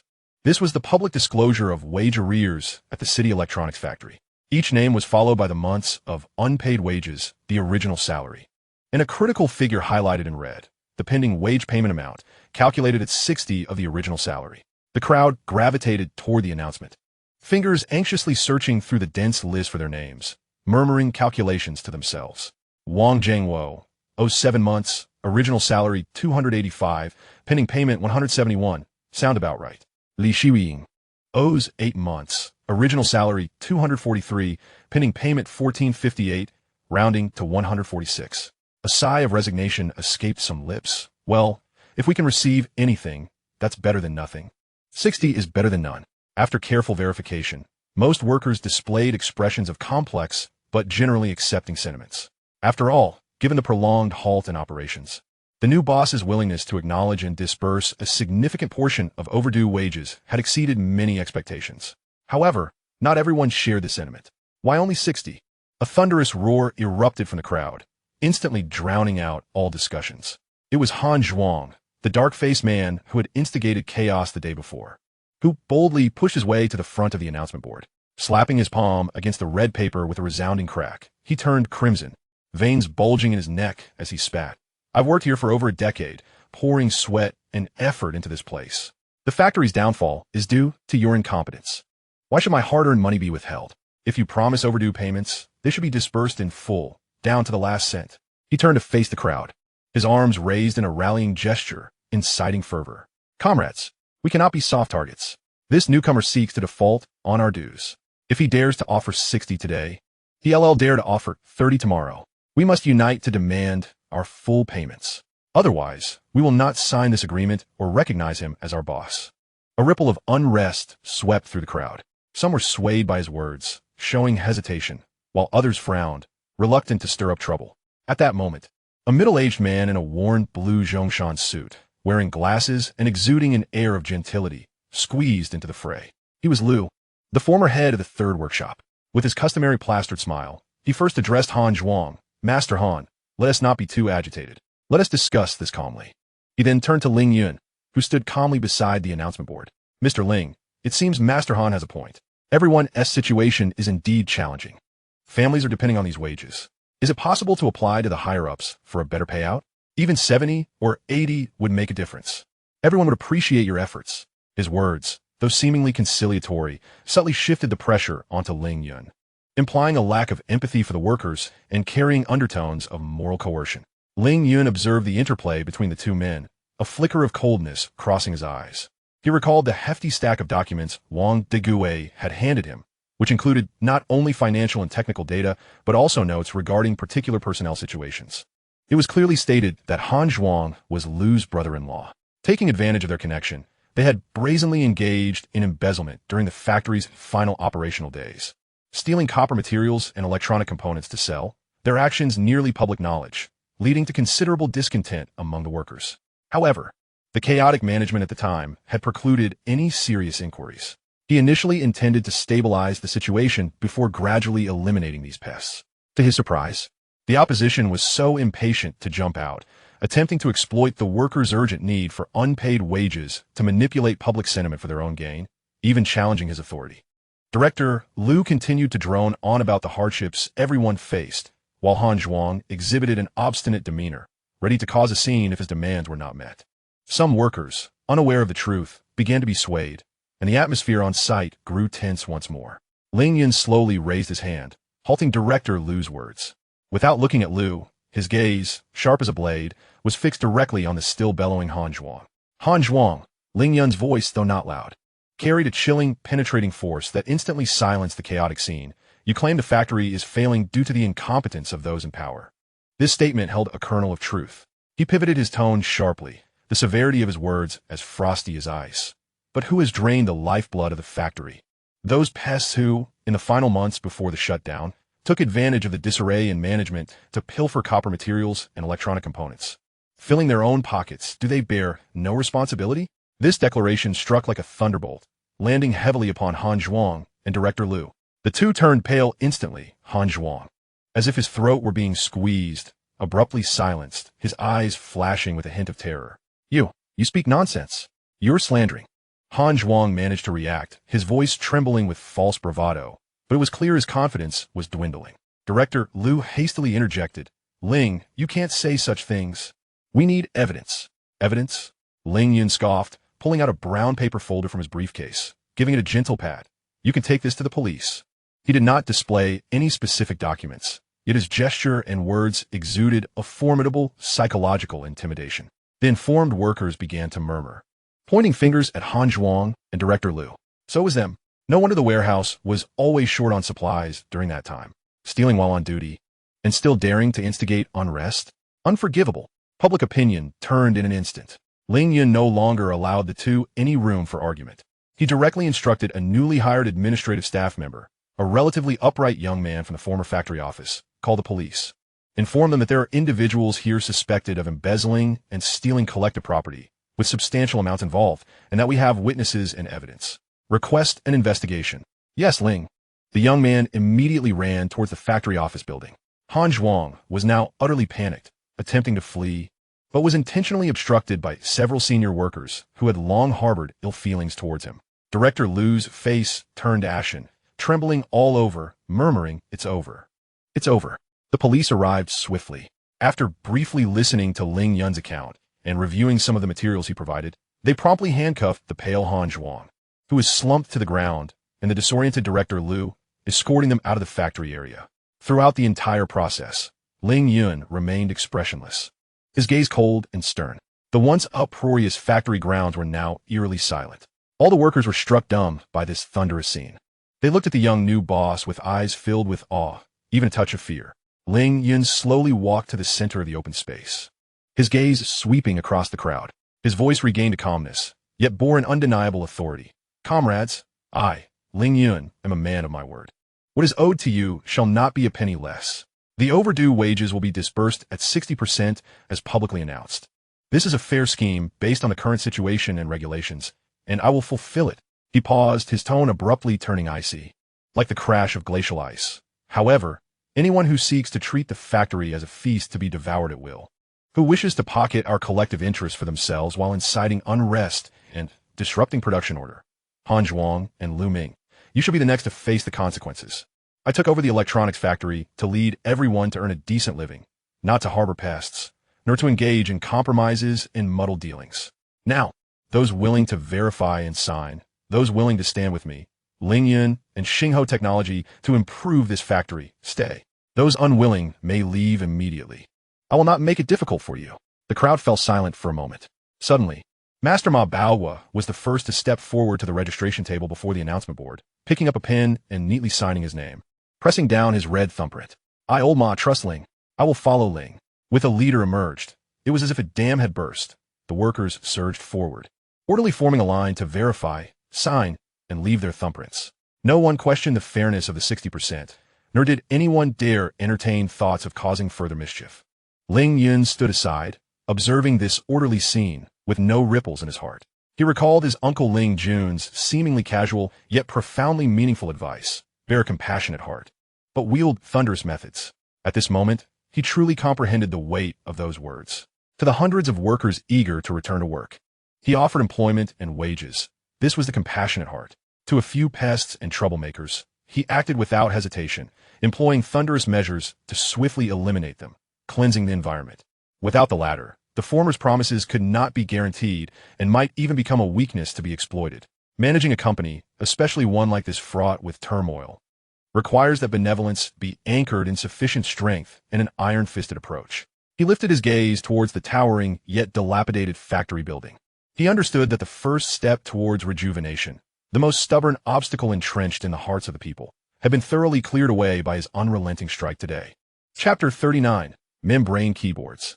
As the morning sunlight pierced through the clouds, illuminating the rusted gates of the city's electronics factory, the factory grounds were alive with a vigor not seen in a long while. There were no machines roaring, only the sound of brooms scraping against the ground, shovels removing weeds, and the robust calls of workers.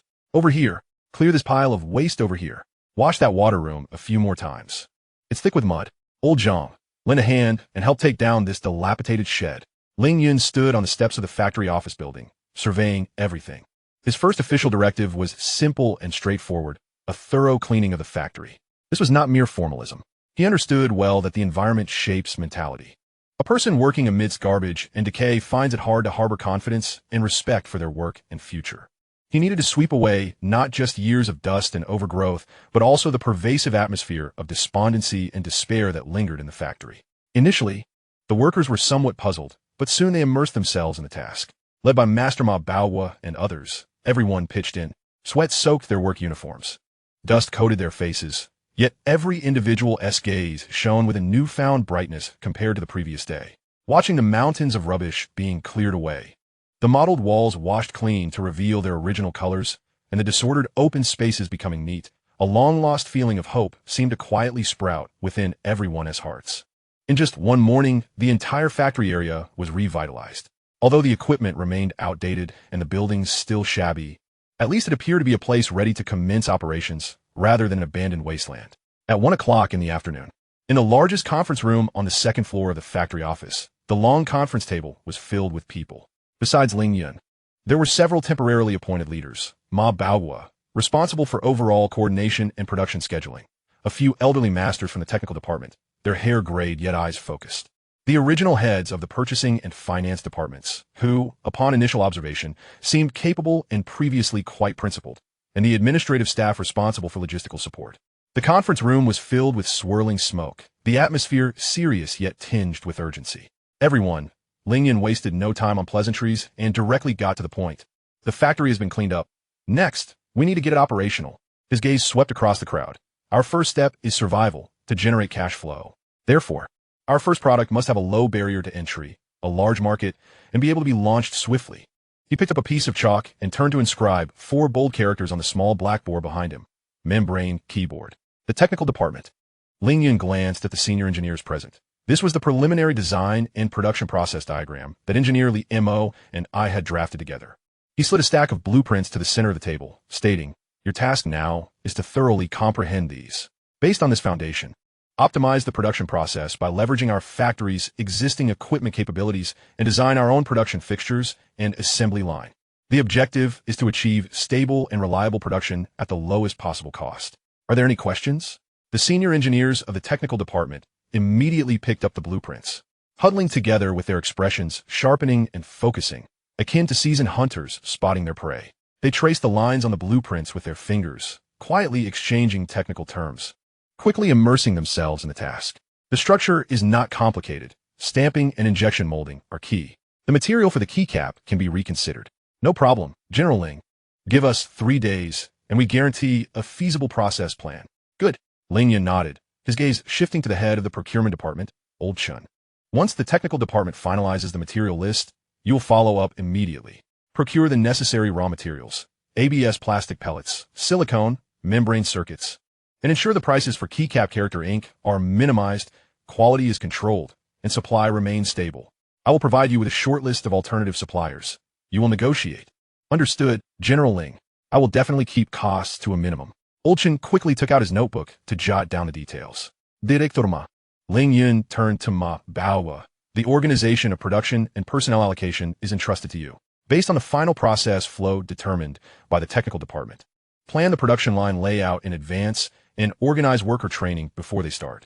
We need to ensure that as soon as the process is confirmed, we can immediately deploy a capable team. Rest assured, General Ling, I have a good grasp of the personnel. We can mobilize them for training at any time. Ma Baohua's voice boomed, embodying the decisiveness of a soldier. After arranging the production front, Ling Yun turned his attention to the head of the finance department, who wore reading glasses. Director Wu, how much available funds do we currently have on the account? Director Wu adjusted his glasses, opened the ledger, and revealed a hint of discomfort on his face. General Ling, after the previous assessment fees and some emergency expenditures, we have less than 5,000 yuan left in the account. Moreover, we are soon due to pay the first batch of back wages, which creates a significant shortfall. The atmosphere in the conference room instantly grew tense. A skilled cook cannot make a meal without rice. Without funds, all discussions are futile. Everyone turned to look at Ling Yun. His expression bore no sign of surprise, as if he had anticipated this. He gently tapped his fingers on the table, his tone steady yet imbued with a reassuring strength. I will resolve the financial issue. He turned to Director Wu, issuing a clear directive. By tomorrow, at the latest by tomorrow afternoon, a sum sufficient to cover the back wages and initiate production will be transferred to the company's account. Be prepared for receipt and disbursement. Tomorrow, a sum sufficient to cover back wages and kickstart production, that is at least several 100,000, even over 1 million. The people in the conference room displayed shock and disbelief. The prowess of this young boss once again exceeded their expectations. Yes, General Ling, though filled with doubt. Director Wu immediately complied. Finally, Ling Yun addressed Ma Baohua, adding a seemingly minor yet crucial instruction. Director Ma, there's one more matter. Personally lead a team to clear out all old materials and semi-finished products in the warehouse that are unrelated to the production of mice and keyboards, register them, and dispose of them as quickly as possible. Sell what can be sold, offset debts where possible, and activate this portion of idle assets. Understood. Those items have been taking up space and gathering dust. They should have been dealt with long ago. Mabaogwo nodded vigorously. This was about streamlining operations and focusing on core business. The meeting concluded, and everyone left with a renewed sense of urgency and vigor. Ling Yun remained seated in the conference room for a moment, gazing out at the factory, which had already begun to transform. Cleaning, meetings, production arrangements, and financial resolutions, all were advancing rapidly according to his plan. Yet he knew this was merely the beginning. The true test lay ahead. He stood up and adjusted his attire. It was time to visit the securities office. Although the cash flow from the internet cafe was promising in the long run, it could not address immediate needs. The electronic factory urgently required this startup capital, as well as a reassuring sum to pay the workers back wages. The source of these funds was the significant capital he had strategically positioned in the stock market. He needed to inspect his arsenal, and, indeed, it was time to divert a portion of his strategic reserves into this more pressing battlefield of the real economy. Chapter 40, Personal Asset Explosion. After delegating the task of producing membrane keyboards, Ling Yun did not linger for a moment. He entrusted the subsequent affairs of the factory to Ma Baohua and headed straight to the securities office. In contrast to the dilapidated yet revitalizing environment of the electronic factory, the atmosphere in the office was suffused with a more pure and merciless air of numerical speculation. The massive electronic screens flickered with red and green, stirring the hearts and breaths of countless individuals. Manager Zhou Shiming greeted Ling Yun with enthusiasm, his face reflecting unreserved admiration. He had already seen the astonishing gains of Ling Yun's stocks through the internal system. "Mr. Ling, you have arrived. The recent market trends have been truly spectacular," Zhou Shiming exclaimed in awe. Ling Yun nodded slightly, forgoing pleasantries and directly entering the exclusive trading room. He needed precise data to support his next decision. The computer powered up, and, after entering his account credentials, he logged into the trading system. As the account overview interface refreshed, a series of dizzying numbers appeared. Sichuan Changhong 600839. Shares held 400,000. Cost price 1, 270 yuan. Current market price 2, 260 yuan. Floating profit 226, 127, 400,003. 960,000 yuan. Shin Technology 000021. Shares held 650,000. Originally 500,000 shares, adjusted to 650,000 after a 10-4-3 bonus. Cost price 1, 150 yuan. Current market price 1, 780 yuan. Floating profit 178, 115, 650,004, 095,000 yuan. Additionally, a cash dividend of 15 yuan per 10 shares, approximately 9.75 million yuan, is not reflected in the floating profit. Shin Development 000001. Shares held 1, 300,000. Originally 650,000 shares, adjusted to 1, 300,000 after a 10-4-5 split. Cost price 800 yuan. Current market price 1, 530 yuan. Floating profit 153, 81, 30, 00009, 490,000 yuan. Just the floating profits from these three stocks had already exceeded 17 million. Ling Yun's gaze focused intently on Shin Development. The 10-4-5 split, such a high proportion of distribution, was indeed a generous gift in the current A-share market. Its stock price had surged from a low point post-distribution, not only completely filling the gap left by the distribution, but also reaching a new high of 153 yuan, indicating that the fill-in rally had been thoroughly completed. As the saying goes in military strategy, do not pursue a desperate enemy. The stock market follows suit. A fierce offensive reaching its peak often signals a waning of momentum and an accumulation of risk. The substantial gains amassed by Shin Development in the short term, along with the perfect realization of its fill-in target, sent a clear signal. It was time to realize profits. Without any hesitation, Ling Yun moved the mouse and clicked to open the trading interface for Shin Development. Securities code 0001. Selling price 1, 530 yuan. Quantity 1, 300,000 shares. Confirm. Enter. A colossal sell order, sufficient to impact the short-term market, surged forth, instantly absorbing multiple price levels of buy orders. On the screen, The intraday chart for Shun Development showed a slight dip, but was quickly supported by subsequent buying, demonstrating its strong leading position. However, Ling Yun's shares had, in that moment, been entirely unleashed into the market. Transaction completed. The figures in the cash account surged dramatically, increasing by 19.89 million yuan after deducting fees, along with the existing cash. The available funds in his account instantaneously ballooned to approximately 25.41 million yuan. Without a moment's hesitation, Ling Yun proceeded to the next step, settling the margin financing. He called upon the funds, repaying the original principal of 15 million yuan borrowed for margin trading, along with over 400,000 yuan in accrued interest, in a single transaction to the brokerage. As the confirmation prompt for the repayment appeared, Ling Yun distinctly heard Zhou Shiming beside him exhale a sigh of relief, followed by a gaze that burned with even greater fervor. The successful conclusion of this substantial margin financing not only brought generous commissions and interest spreads to the brokerage, but also unequivocally validated Ling Yun's extraordinary creditworthiness and strength.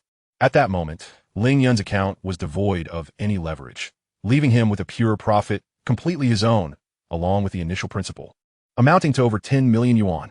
The task of extracting funds from the stock market had been exceeded. He felt no lingering attachment to the still considerable other holdings in his account. He assessed that Changhong and Deep Technology still had potential, and decisively proceeded to the third step, which was the ultimate purpose of his visit, transferring funds. He once again operated the system, initiating a bank transfer. Recipient, Xingho Technology Company, limited transfer amount, 5 million yuan. This substantial sum flowed like a mighty river, unfalteringly directed by Ling Yun from the speculative capital market to the desperately in-need real economy. Having accomplished all this, Ling Yun closed the trading software, leaned back slightly in his chair, and exhaled deeply. The entire process, from checking the account to liquidating positions and transferring funds, took no more than 20 minutes. There were no exhilarating shouts, no hesitations wrought with anxiety, only supremely calm judgment and decisive action. Ling, my dear brother, Zhou Shiming observed with a surge of emotions, yet somewhat perplexed. To him, in such a booming market, why would one withdraw so decisively and transfer out such a large amount of capital? Ling Yun stood up, a faint smile, a hallmark of a pragmatist, gracing his face. Manager Zhou, money in the stock market is like flowing water. It must circulate to nourish more. There are hundreds of people at the electronics factory waiting for their rice to be cooked. Without further explanation, Ling Yun turned and departed the special operations room. Within the brokerage, the atmosphere remained raucous. Some rejoiced at seizing the limit up, while others were disheartened by their losses. Yet all of this was no longer of concern to Ling Yun. As he stepped out of the brokerage's front door, the afternoon sun bathed him in warmth. He entered his car, but did not start the engine immediately. Instead, he took out his phone and dialed the number of Chief Wu from the finance department of Xingho Technology. Chief Wu, his voice steady and powerful. The 5 million yuan has been transferred to the company's account.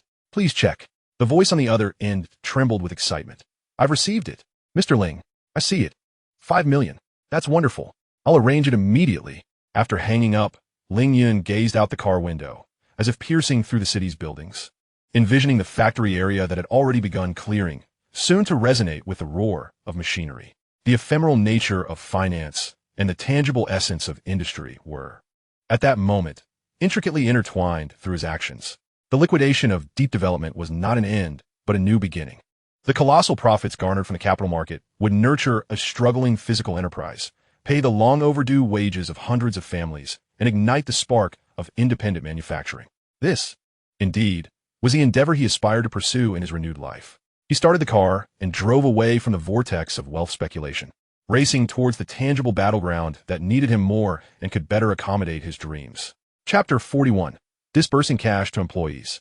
In the early morning, the cement clearing at the Xingho Technology Electronics Factory, recently cleared, had transformed into a simple yet solemn venue. There were no banners, no colorful flags. Only a small wooden platform hastily erected at the front, and below it, hundreds of workers seated according to their workshops and departments, their faces bearing the marks of hardship. Tinged with anxiety and hope, they whispered among themselves, casting furtive glances towards the factory office building, the air thick with a palpable sense of urgency and anticipation. Will they really distribute the money? I heard the funds have arrived. They better not be deceiving us again. Suddenly, the door of the factory office opened. All eyes focused intently. Out came Chief Wu from the finance department, accompanied by several administrative staff, laboriously carrying two heavy, green iron cash boxes, still partially sealed with bank tape. The weight of the boxes seemed to press down on each heart in the crowd. The boxes were carefully placed on a small table in front of the wooden platform. As a staff member skillfully opened the cash boxes, an audible gasp of astonishment rippled through the crowd. Inside were stacks of brand new 100 yuan bills, exuding the scent of fresh ink, neatly arranged like bricks, reflecting an alluring and solid glow in the morning sun. 1 million in cash. The visual impact was unparalleled. Chief Wu took the microphone, his voice trembling with excitement, yet resonantly clear. Silence. Everyone quiet down. The venue fell instantly silent, the sound of a pin dropping audible. Now, I will call out the names of the workers. Please come up to the stage to verify and sign for your overdue wages. Taking a deep breath, Chief Wu grasped the thick list and began to announce. Workshop 1, Wang Jiangwo. A sturdy middle-aged man sprang to his feet, nearly stumbling as he rushed to the stage. His fingers trembled with excitement as he scrawled his name, crookedly, on the wage list, then pressed his red thumbprint heavily. The staff quickly calculated the amount owed to Wang Jiangwo. 7 months of unpaid wages, paid at 60%, totaling 197 yuan. The cash, a stack, plus a few loose bills, was handed to Wang Jiangwo. He accepted the hefty pile of notes with trembling hands, as if bearing an immense weight. Lowering his gaze to the money, he then looked up at the hundreds of eyes fixed upon him. This man, usually stoic, felt his eyes brim with tears. His lips quivered, wanting to say something, but ultimately, he inhaled deeply and bowed almost 90 degrees towards Ling Yun on the platform. Then, clutching the money tightly to his chest, he hurriedly exited the stage. That single bow spoke volumes more than words could convey. Workshop 2, Li Xiaoying. Equipment Department, Zhang Yuanchao. Logistics, Sun Yumei. Names continued to be called, and workers ascended the stage one after another, signing, stamping, and receiving their money. Some wept openly. Others carefully examined the bills to confirm their authenticity, while others, clutching their cash to their chests, gazed skyward as if shedding a tremendous burden. The atmosphere was suffused with a poignant blend of joy and relief. After over 2 hours, the disbursement came to a close. Almost all workers had received their long-awaited, albeit discounted, wages. Below the stage, skepticism and anxiety transformed into genuine gratitude and trust in the new boss's promise. Just then, Ling Yun ascended the wooden platform at a measured pace. He reached the center, his gaze sweeping over the faces illuminated by the receipt of their wages. Catching sight of the cash they tightly held and the rekindled hope in their eyes. Without a microphone, his clear and powerful voice resonated throughout the venue. Comrades, the money is in your hands. Is it real? Yes, it is real. The crowd erupted in a chorus of uneven yet resounding responses, filled with emotion and excitement. This money is what you rightfully deserve. It is the fulfillment of Xingho Technology's promise to everyone. Ling Yun's voice suddenly soared, yet he exclaimed, "This money is merely a remnant of past debts. It serves as compensation. It can only alleviate our temporary struggles, not secure our lifelong prosperity." He pivoted sharply, like a sword unsheathed. Our electronics factory, our Xingho Technology, the path ahead must be forged by our own hands. We must earn it. We must strive for it. He lifted the few remaining stacks of cash on the table, raising them high, his voice resounding with fervor. Behold, this is but a mere 1 million, the sum of our hundreds of workers' hard-earned wages, long overdue for nearly a year. But do you know, if we perform well and excel, Xingho Technology can dispense not just 1 million, but much more in a single month. A month, earning over 1 million? The workers below widened their eyes, their breaths becoming labored. This was unfathomable to them in the past. Why? Ling Yun answered his own question with a resounding conviction. Because of our soon-to-be-launched membrane keyboards. Because of the mice we are set to conquer. Because of the skills perfected by our seasoned craftsmen over decades. Above all, it is our collective aspiration for a better life that fuels us. In the past, our efforts yielded the same results, whether we worked hard or slackened. Slacking off, wasting time, ultimately led to the factory's downfall and the loss of everyone's livelihoods. Do we wish to return to such days? No. A thunderous roar erupted from the crowd, imbued with a sense of resolute determination. Very well, Ling Yun declared, slamming his fist onto the wooden table. From this day forth, at Xingho Technology, we establish a new rule. The more you work, the more you earn. The less you work, the less you earn. And those who do not work shall be dismissed. Our wages will consist of 2 parts. A basic salary to ensure your sustenance, and a performance-based salary, dependent on your abilities. All will be piecework, Produce one qualified keyboard, and you earn for one. Produce 100, and you earn for 100. If you're swift, skilled, and produce no defects, I assure you, your monthly earnings could surpass what you would earn in 4 months. Perhaps even more, surpassing 4 months' worth of earnings. This concrete and enticing goal instantly ignited the flames of ambition within everyone. The crowd began to stir, their gazes ablaze as if they could already envision the bountiful rewards. This is not mere empty promises. Ling Yun seized the moment, gesturing towards the workshop where materials were being transported and equipment tested. The production line is about to be established. Materials have already been procured. The experienced craftsmen have optimized the production processes. Now, all we need is for everyone to roll up their sleeves and get to work, to produce those keyboards, to elevate our quality, to boost our output. Comrades, the days of hardship are over. The days of prosperity lie within our grasp. Ling Yun extended his arms, his voice resonating like a war drum, pounding in the hearts of all present. While others doubt our potential, we must believe in ourselves. While others think our factory is finished, we shall rise from the ashes. With the keyboards we produce, we will seize the market. With the money we earn, we will provide our families with a better life. We will make all those who look down on us take notice. Do we have confidence? He thundered. Yes, yes, yes. The response from the hundreds below surged like a tsunami, their voices nearly shaking the heavens. The workers waved their arms, their faces flushed, their eyes burning with the fervor and desire finally unleashed after being suppressed for too long. Ma Baoguo stood at the forefront, tears streaming down his face. Yet he vigorously waved his fist, observing the impassioned crowd, akin to soldiers preparing for battle. Ling Yun realized the objective of his mobilization had been achieved. The allure of monetary reward, combined with the yearning for a better life, had propelled the morale of this team to its zenith. He momentarily calmed his racing heart and issued the final crucial command. After this meeting, all workshop managers, immediately organize your teams to their designated posts.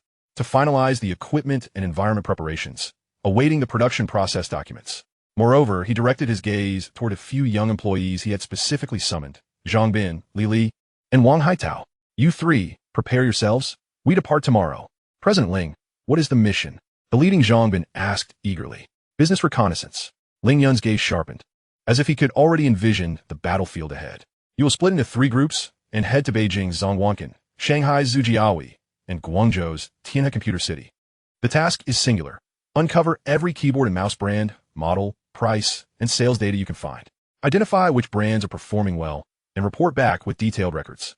We must know ourselves, but more importantly, we must know our competitors. The market will determine whether our products can stand strong. Your eyes will serve as the first gaze of Xingho technology upon the market. Do you understand? Understood. We will ensure the mission is accomplished, the young individuals declared, their chests swelling with an unprecedented sense of responsibility and trust. Excellent. Ling Yun waved his hand decisively. Meeting adjourned. Prepare to commence work. The crowd surged forth like a torrential flood, fueled by fervor and a clear objective, rushing to their respective workshop stations. The sounds of machinery being calibrated, workers' shouts, and the clattering of materials filled the air. Chapter 42. The Basketball Finals. At the Eastern District Basketball Court of Shandong University, the atmosphere thrummed with excitement, as if it might ignite the last glimmer of the setting sun. Students surrounded the court in layers, their cheers, encouragements, the referee's whistle, and the thudding of basketballs creating a cacophony of youthful exuberance. The finals of the May 4th Youth Cup Campus Basketball League featured the Electrical Engineering College versus the Computer Science College. Ling Yun stood at the periphery of the crowd, not pushing his way to the front, clad in a simple casual jacket. He felt somewhat out of place among the students adorned in fresh jerseys emblazoned with the slogan Starlight Internet Cafe supports youth dreams. He had been dragged here by Zhao Weiguo and Sun Pengsheng, who insisted that this was the Computer Science College's championship battle, and their former captain could not miss it. The game on the court was fiercely contested, with scores fluctuating rapidly. The Electrical Engineering College displayed ferocious physicality, while the Computer Science College relied on more agile passing and teamwork. Young figures tirelessly sprinted, leaped, and battled on the court, their sweat glistening in the sunset. Each spectacular basket igniting raucous applause from the crowd. The air was thick with the scent of rubber flooring being heated by friction, the exuberance of youth, and an unadulterated passion for collective honor. All of this felt both familiar and foreign. Once upon a time, he had been the undisputed core of this arena, the dependable Ling who his juniors relied upon, the sharpshooter who could seal the game with a decisive shot. Last year's buzzer-beater three-pointer against the Literature College still stood as a legendary moment in the annals of the Computer Science College's basketball history. Yet now, as he observed the familiar faces fighting valiantly on the court and the hoarse cheers of his juniors, Ling Yun felt like a mere bystander, misplaced among the lilies. The fervor that could once be easily ignited, the gut-wrenching investment in the outcome of a game, seemed to be quietly draining from within him. "Brother Ling," a slightly breathless voice called out beside him. Ling Yun turned to see the sports minister of the student union, the sweaty junior, accompanied by Teacher Su from the Youth League Committee. "Teacher Su," Ling Yun nodded in acknowledgement. "Mr. Ling, we've been looking for you." Teacher Su beamed, gesturing towards the podium. The finals are about to conclude, and during the awards ceremony, the school leaders and sponsors will each say a few words. You are the greatest contributor to this event, and we need you for the closing speech. It's the perfect opportunity for you to share your entrepreneurial journey and inspire our students. Speak on stage as a representative of the sponsors. Ling Yun hesitated not at all, smiling as he politely declined. "Teacher Su, you flatter me. The success of the event is due to the efforts of the student union and all the participants. I merely contributed some funds. It hardly warrants mention. As for the speech, I'd prefer to let the team enjoy their moment of glory without me overshadowing them."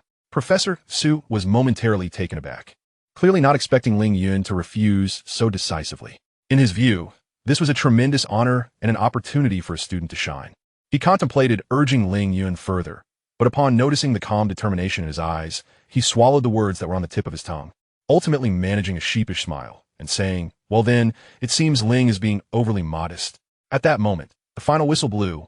The Computer Science Institute narrowly triumphed over the Electrical Institute, successfully defending their championship. The entire camp of the Computer Science Institute erupted in jubilation, teammates embracing one another passionately, while supporters rushed onto the court, their cheers deafening. "Brother Yun, we won." Zhao Weiguo, drenched in sweat, dashed over, his face alight with pure elation, throwing his arms around Ling Yun. "Did you see that? The final defense. It was exhilarating." "Indeed, it was a commendable performance," Ling Yun replied, patting his back with a genuine smile, feeling genuinely happy for them. Captain Ling, the newly appointed captain of the Computer Science Institute basketball team, a sophomore exclaimed excitedly, his face a mixture of victorious exhilaration and reverence for the legendary senior. "When we were trailing in the second half, I really wished you could have stepped in to stabilize the game." Ling Yun gazed into the hopeful eyes of his junior, feeling a slight stir within. He suddenly realized that whether it was Professor Su inviting him to speak as a sponsor or his junior expecting him to continue playing as a senior, his pure identity as a student was rapidly fading in an irreversible manner. His battlefield was no longer the sweat-soaked basketball court or the brightly lit lecture halls. His battlefield resided in the bustling securities firm, in the dilapidated factories yearning for revival, at the negotiating table rife with intrigue, and in the decisions affecting the livelihoods of hundreds of families. Basketball had once been one of the most fervent imprints of his youth. Yet at this moment, as he stood there, listening to the thunderous cheers and seeing familiar faces, he distinctly felt an invisible membrane, named social identity, separating him from this pure fervor. He could no longer, like his classmates, tie all his emotions to the outcome of a single game. The weight he bore was too heavy. He gently shook his head at the junior captain, his tone warm yet resolute. "I'm afraid I have no time left. You all played remarkably, and from now on, the Computer Science Institute basketball team will rely on you." A flicker of disappointment crossed the junior's face, but it was quickly overshadowed by the joy of victory. The awards ceremony commenced, with school leaders delivering speeches and presenting trophies and medals. When the host mentioned special thanks to Shinkong Internet Cafe for their generous support of the event, many curious and admiring gazes turned towards Ling Yun.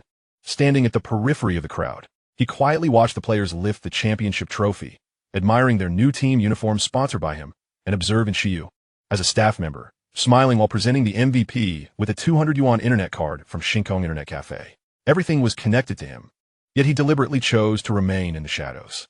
As the ceremony concluded and the crowd gradually dispersed, the players made plans to celebrate with a meal. Zhao Weiguo and Sun Peng were pulled away, enthusiastically inviting Ling Yun, who similarly smiled and declined. As the clamor faded, the basketball court returned to a brief tranquility, with only a few staff members tidying up the equipment. The remnants of the sunset elongated his shadow, and Shiyu, having finished her tasks, approached him, beads of sweat glistening on her forehead. She looked at Ling Yun, her gaze clear yet tinged with understanding, softly asking, "You seem a bit different somehow." Ling Yun turned to her, smiling. In what way? I can't quite articulate it.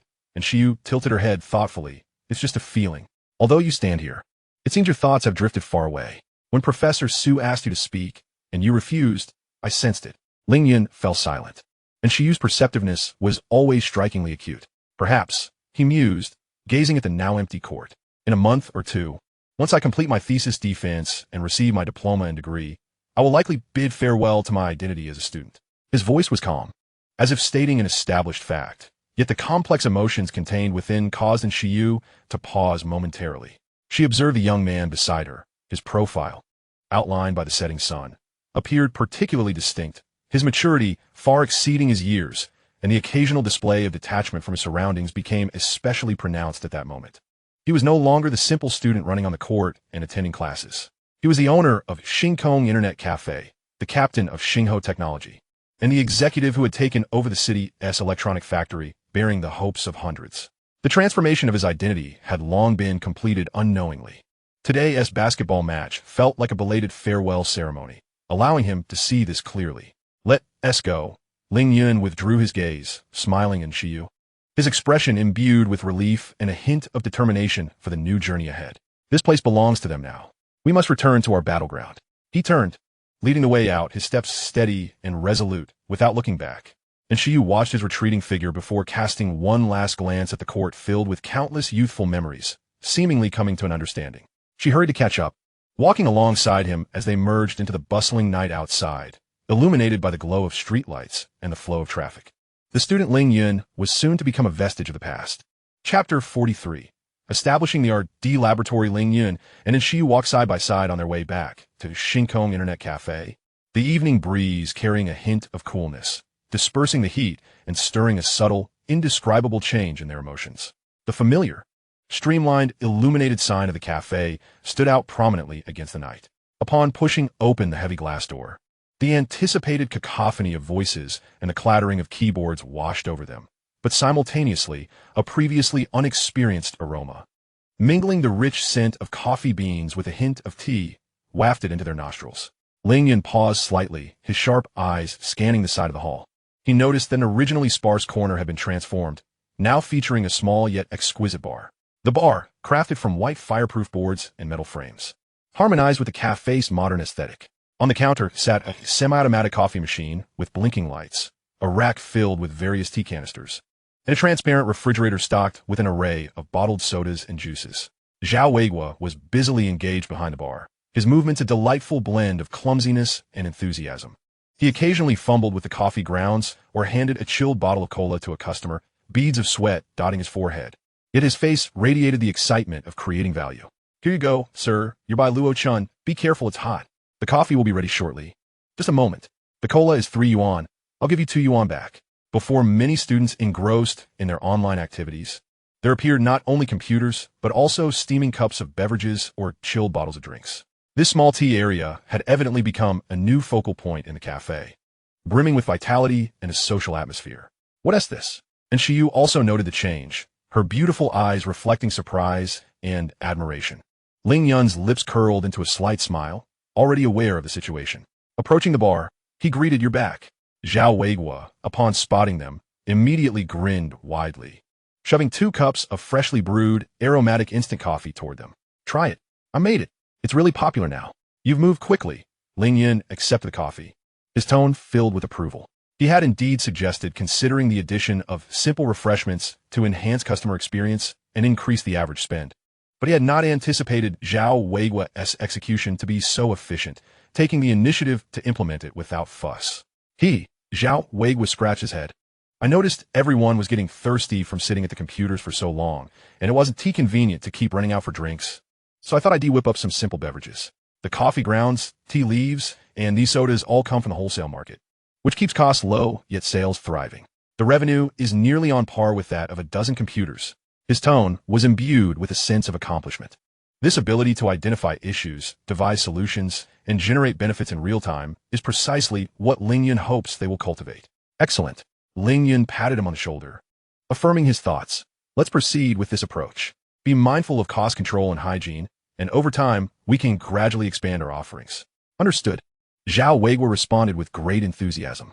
Ling Yun took a sip of his coffee.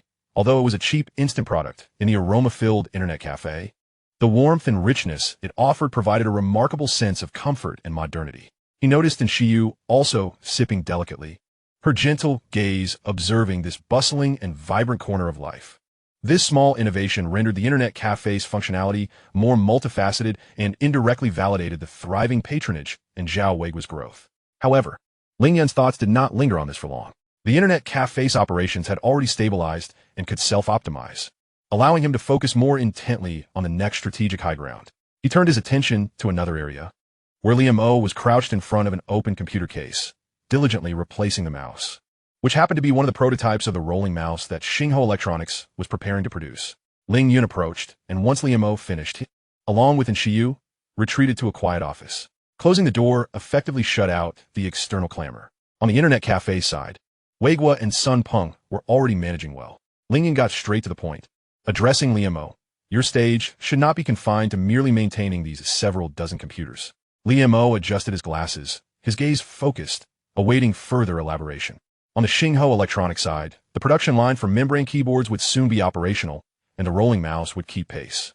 However, these are all low-end products that can only resolve survival issues and cannot secure a technological high ground for us. Ling Yun's tone grew serious and visionary. We must possess our own core technology for the next generation of products. He looked at Liam O, his eyes blazing. I plan to establish a Xinghe University joint laboratory at Xinghe Electronics. You will lead it, coordinating collaboration with professors from the computer science, physics, and materials departments. The laboratory's first phase will have two core tasks. Ling Yun raised two fingers. First, to develop the next generation of optical mice prototypes. We must swiftly eliminate the shortcomings of the rolling mouse, its low precision and susceptibility to dirt. This is the inevitable trend in mouse technology. Second, his tone became more solemn. We must concentrate our efforts to conquer our own mechanical keyboard switches. The goal is to sidestep or establish our own patents and break Cherry's monopoly. This is the cornerstone of the hardware ecosystem. No matter how challenging, we must tackle it. Limakaus brad noticiably kikanat. And the excitement in his eyes behind his lenses sparkled intensely. Participating in keyboard design is one thing, but independently leading a laboratory to tackle cutting-edge technology is an irresistible temptation for a technical genius like him. Brother Yun, Liam O stammered in excitement, nodding vigorously. I will give it my all. Hold on, there's more. Ling Yun unveiled a more significant plan under the laboratory framework. I also need you to form a team to begin preliminary research on our own computer motherboards. Motherboards? Liam O gasped sharply. This is far more complex than mice or keyboards, involving circuit design, wiring, BIOS, and compatibility, the true heart of a computer. Precisely, the motherboard. Ling Yun's tone was resolute. We will start with relatively simple industrial control boards or entry-level motherboards compatible with a mature architecture. We do not seek to achieve everything at once, but we must commence the technological accumulation and comprehend the intricacies within. In the future, our goal is to establish a hardware empire with independent core technology.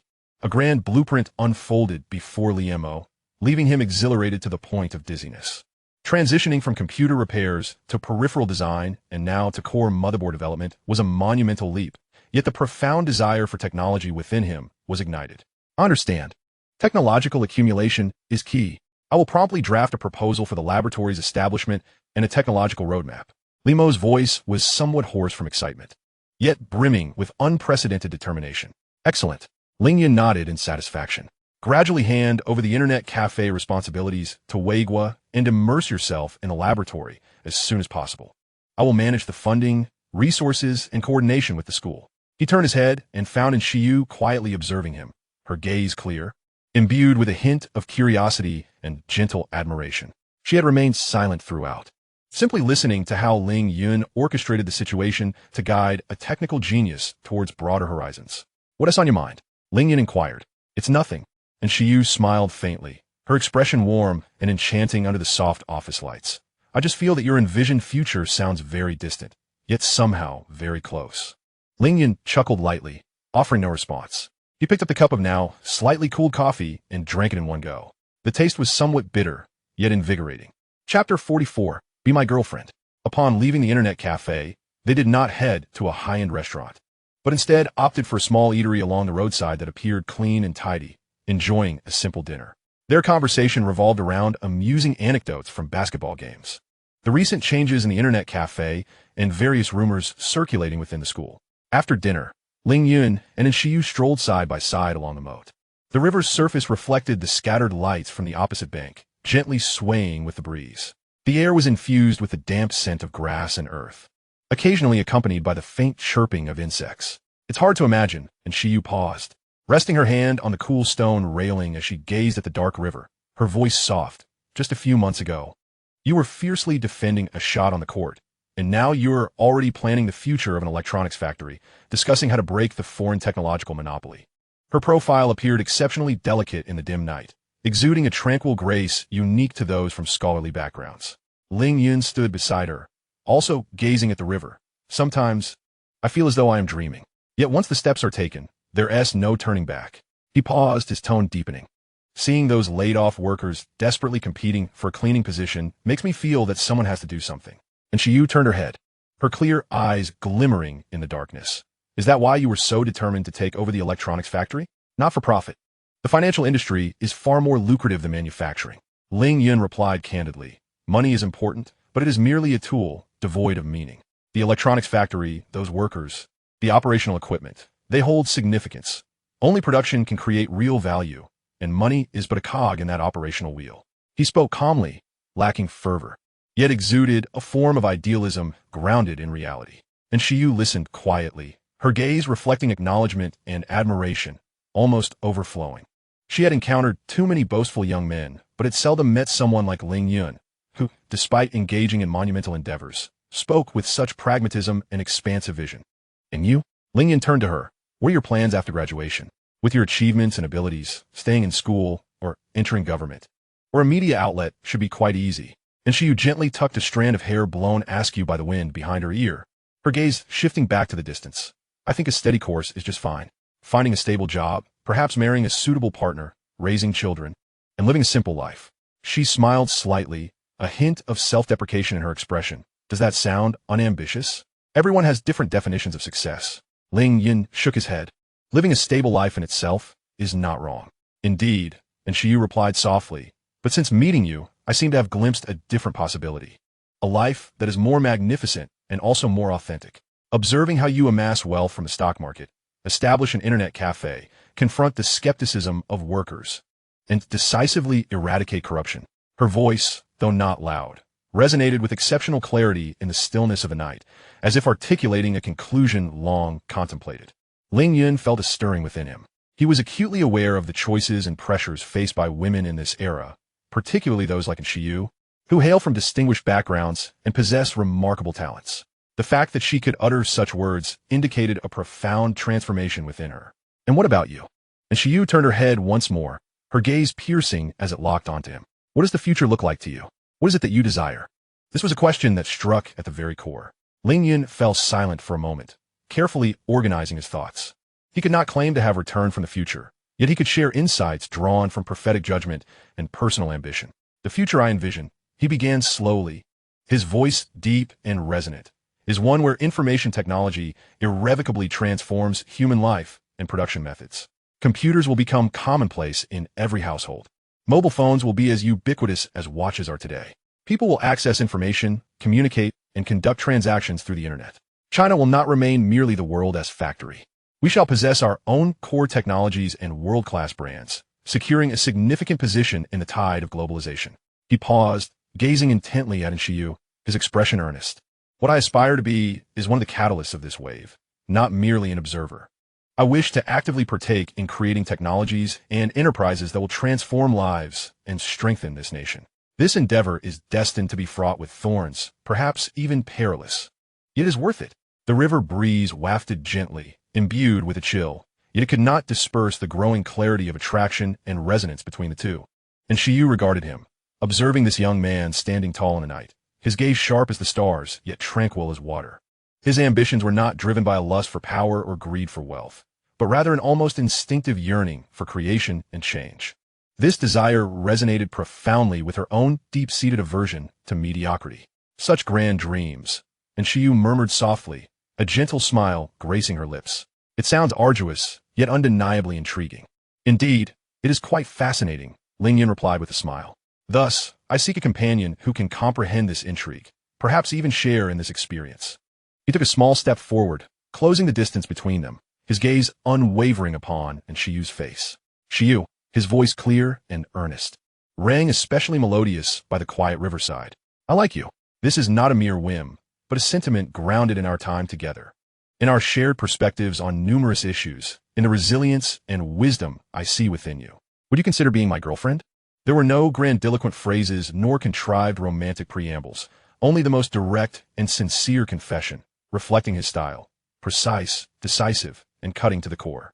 And Shiyu's heart skipped a beat, and a warmth crept in her cheeks. She raised her eyes, courageously meeting Ling Yun's gaze. In those usually gentle, smiling eyes, there was now a similar seriousness and a touch of her own indomitable spirit.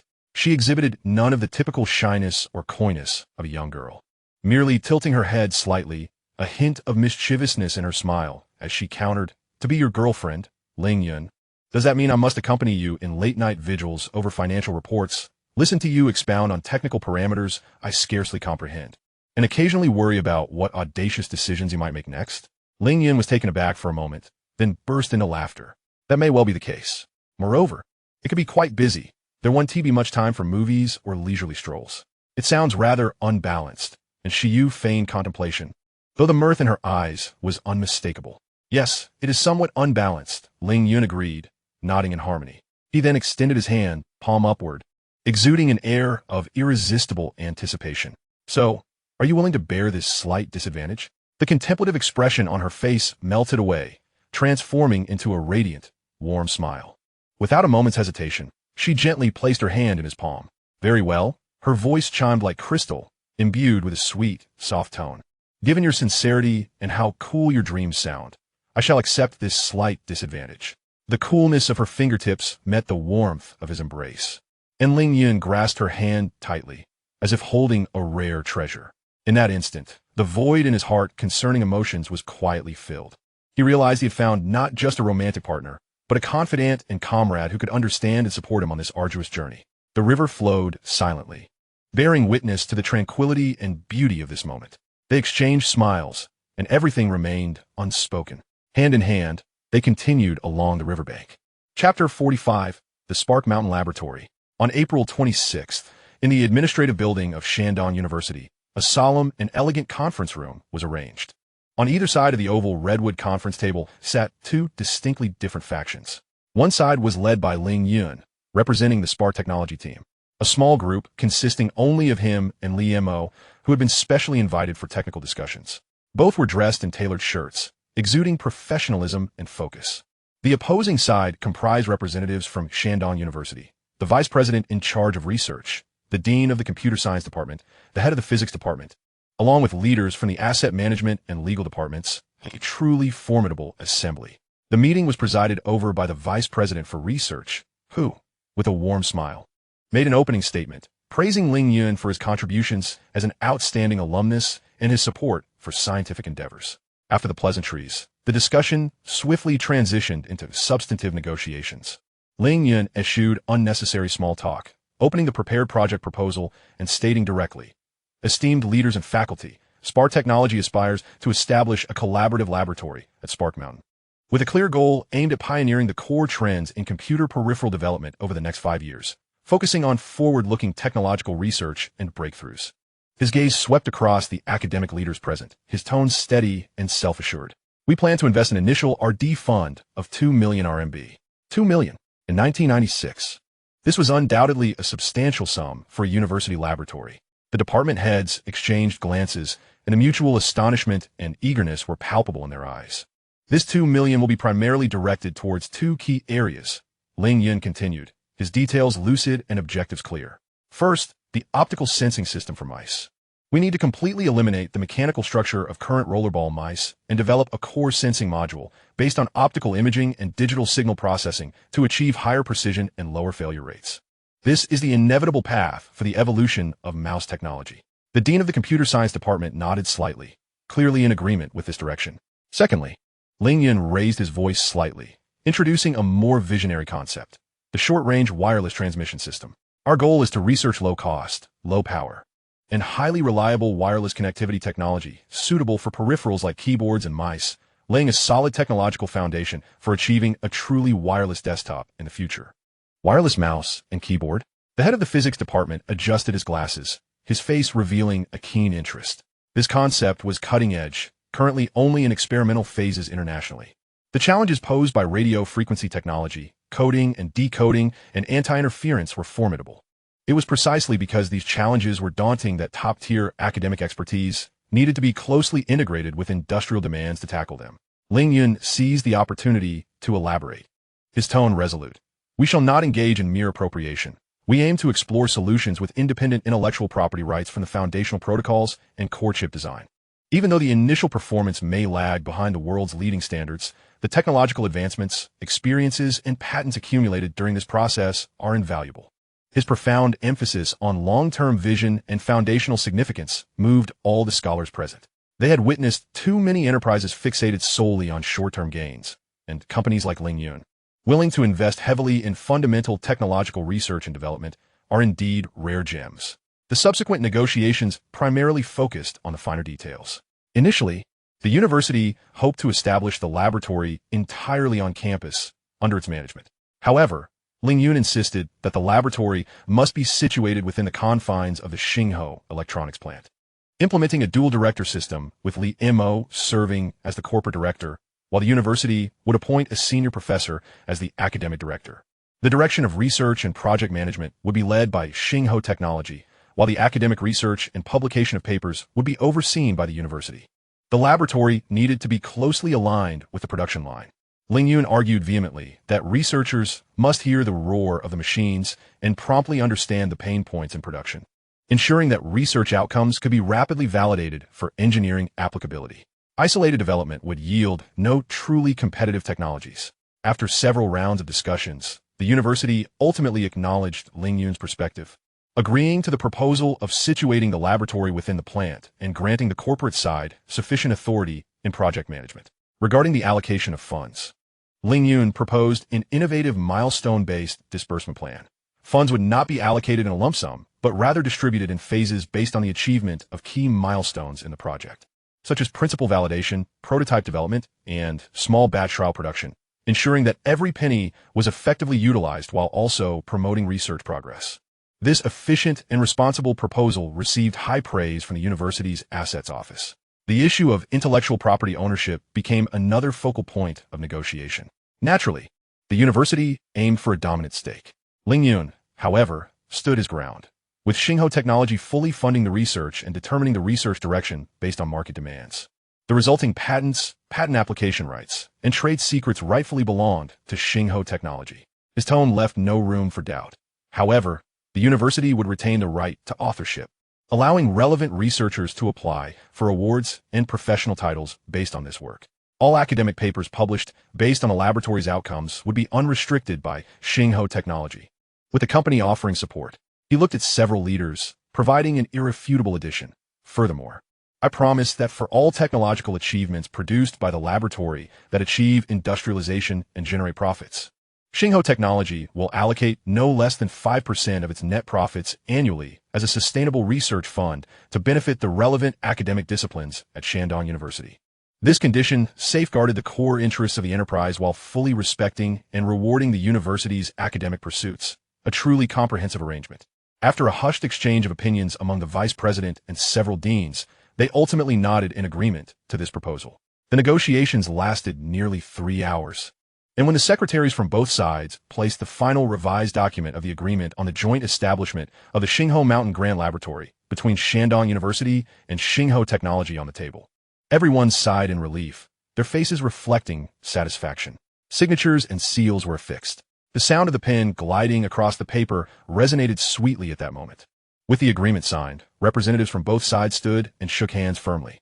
Camera flashes illuminated the room, capturing this historic moment. Mr. Ling, congratulations. We look forward to the laboratory yielding fruitful results soon. The vice president shook Ling Yun's hand vigorously. Thank you for the trust and support from the university. We will live up to expectations. Ling Yun responded earnestly. As they departed from the administrative building, the evening sunlight was just right. Li Mo remained in a state of extreme excitement, his face aglow. Brother Yun, This is fantastic. With this platform, we can truly embark on a grand undertaking. Ling Yun gazed at the lush campus in the distance, and, further beyond, the industrial area representing reality, his gaze profound. 2 million is merely a beginning. It has purchased not just a laboratory, but a bridge leading to a technological summit, a crucible for transforming academic wisdom into industrial advantage. The seeds of concepts like optical mice and wireless technology have already been sown. The next step is to nurture them into fruition through sweat, wisdom, and unwavering faith. He understood that from this moment forth, Xinghe technology had truly taken flight on the wings of technology. The journey ahead would henceforth be filled with infinite possibilities. Chapter 46. A Friend of Zhou Ximing. Sunlight filtered through the slats of the dedicated room in the provincial securities office, casting alternating stripes of light and shadow on the polished floor. The air inside was thick with smoke, the aroma of tea mingling with that of tobacco. Manager Zhou Ximing sat somewhat awkwardly beside a well-dressed, composed middle-aged man named Zheng, the owner of a sizable import-export company in the provincial capital and an important client, an old friend of Zhou Ximing. Zheng's gaze, filled with scrutiny and curiosity, fell upon the overly youthful face of Ling Yun across the table. "Mr. Ling, pardon the intrusion." Zhou Ximing smiled as he introduced them. "This is Mr. Zheng, my old friend. He has heard of your remarkable maneuvers in the domestic stock market and is immensely impressed. Recently, he has developed a keen interest in overseas markets, particularly the American stock market, and insisted that I bring him to consult with you." Mr. Zheng slightly nodded and handed over a business card, his tone polite. "Mr. Ling, you are quite accomplished at a young age. To be frank, I have some idle funds sitting in the bank earning interest, and I feel quite uneasy about it. I've heard that stocks in America, especially those related to computers and the internet, are experiencing a significant surge. I would like to hear your insights." Ling Yun accepted the business card, glanced at it, and set it down. He understood that Zhou Ximing was leveraging his influence to maintain important client relations while also testing Ling Yun's judgment regarding broader markets. He did not respond immediately, but instead lifted his teacup and took a gentle sip, gathering his thoughts. In 1996, individuals familiar with the American stock market were exceedingly rare, and access to information was extremely limited. He needed to offer advice that aligned with the contemporary understanding, yet also reflected a vision that transcended the times. "You flatter me, Mr. Zheng." Ling Yun set down the teacup, his gaze calm as he met Zheng's eyes. "The American stock market, particularly in technology stocks, is indeed an unprecedented historical opportunity window." His opening statement established the tone, capturing the full attention of both Zheng and Zhou Ximing. To comprehend this opportunity, one must consider it from two perspectives. Ling Yun began to unravel the complexities, his language clear and logical. The first was the macroeconomic perspective, focusing on the monetary policy of the United States. Under Alan Greenspan's leadership, the Federal Reserve has maintained a relatively loose monetary environment since the late 1980s, aiming to promote economic growth while curbing inflation. Low interest rates imply reduced financing costs for enterprises, which is favorable for technology companies that require continuous investment for research, development, and expansion. An influx of capital is essential for nurturing technological prosperity. Greenspan's low-interest environment, Zheng echoed softly, contemplating these keywords. As someone engaged in import-export trade, he was not entirely ignorant of international macroeconomic conditions, and Ling Yun's insights allowed him to grasp the crux of the matter instantly. The second perspective pertained to the industrial level. Ling Yun continued to delve deeper, his tone imbued with an undeniable certainty. "We stand at the precipice of a monumental transformation. The wave of personal computer proliferation is irreversible, and this is merely the beginning. Next, we will witness the profound integration of computer and communication technologies, what is known as the information superhighway." He traced an ascending curve in the air with his hand. Hardware, computers, network devices, is the foundation. Software, operating systems, applications, is the soul. And the internet will serve as the neural network connecting everything and unlocking all potential. The speed of this industry's development and its disruptive impact on the traditional economy will exceed our wildest imaginations. Zhou Ximing and Zheng sat rapt, as if listening to a prophecy about the future. Based on this judgment, as the clouds part to reveal the hidden dagger, specific targets have been presented. If President Zheng desires to establish a long-term strategy and share in the dividends of this technological revolution, I can offer several directional suggestions. He picked up a pen and inscribed a few English names on a nearby notepad. Weicho, CSCO, MSFD, Dell, OL. Pointing to the first name, Yahoo, Weicho. Ling Yun remarked that it is not merely a simple website. It seeks to create a portal, an index for the chaotic and disordered world of the internet. This is the most precious form of value navigation in the era of information explosion. Although it may not be profitable at present, its model and potential for user growth are immense. Next, he indicated Cisco, CSCO, the builder of the information superhighway and its traffic director. Virtually all network connections rely on its routers and switches. As long as the network expands, the demand for Cisco will continue to grow, as it is at the core of infrastructure. The third name, Microsoft, MSFT, commands the operating systems of the vast majority of personal computers globally. The ecosystem and standards it has established have created formidable barriers to entry. Its dominance is unlikely to be shaken in the foreseeable future, serving as a stabilizing force. Dell, the fourth, has disrupted the traditional computer sales chain with its unique direct sales model, drastically reducing costs and enabling personal computers to proliferate at lower prices. It stands as one of the sharpest pioneers in this wave of hardware proliferation. Lastly, America Online, LOL, is striving to lower the barriers for ordinary individuals to access the internet, nurturing the initial vast populace of internet users by providing user-friendly dial-up services and content. It serves as the first gateway to the online world for many. Ling Yun set down his pen and concluded, these companies occupy key nodes in the future ecosystem.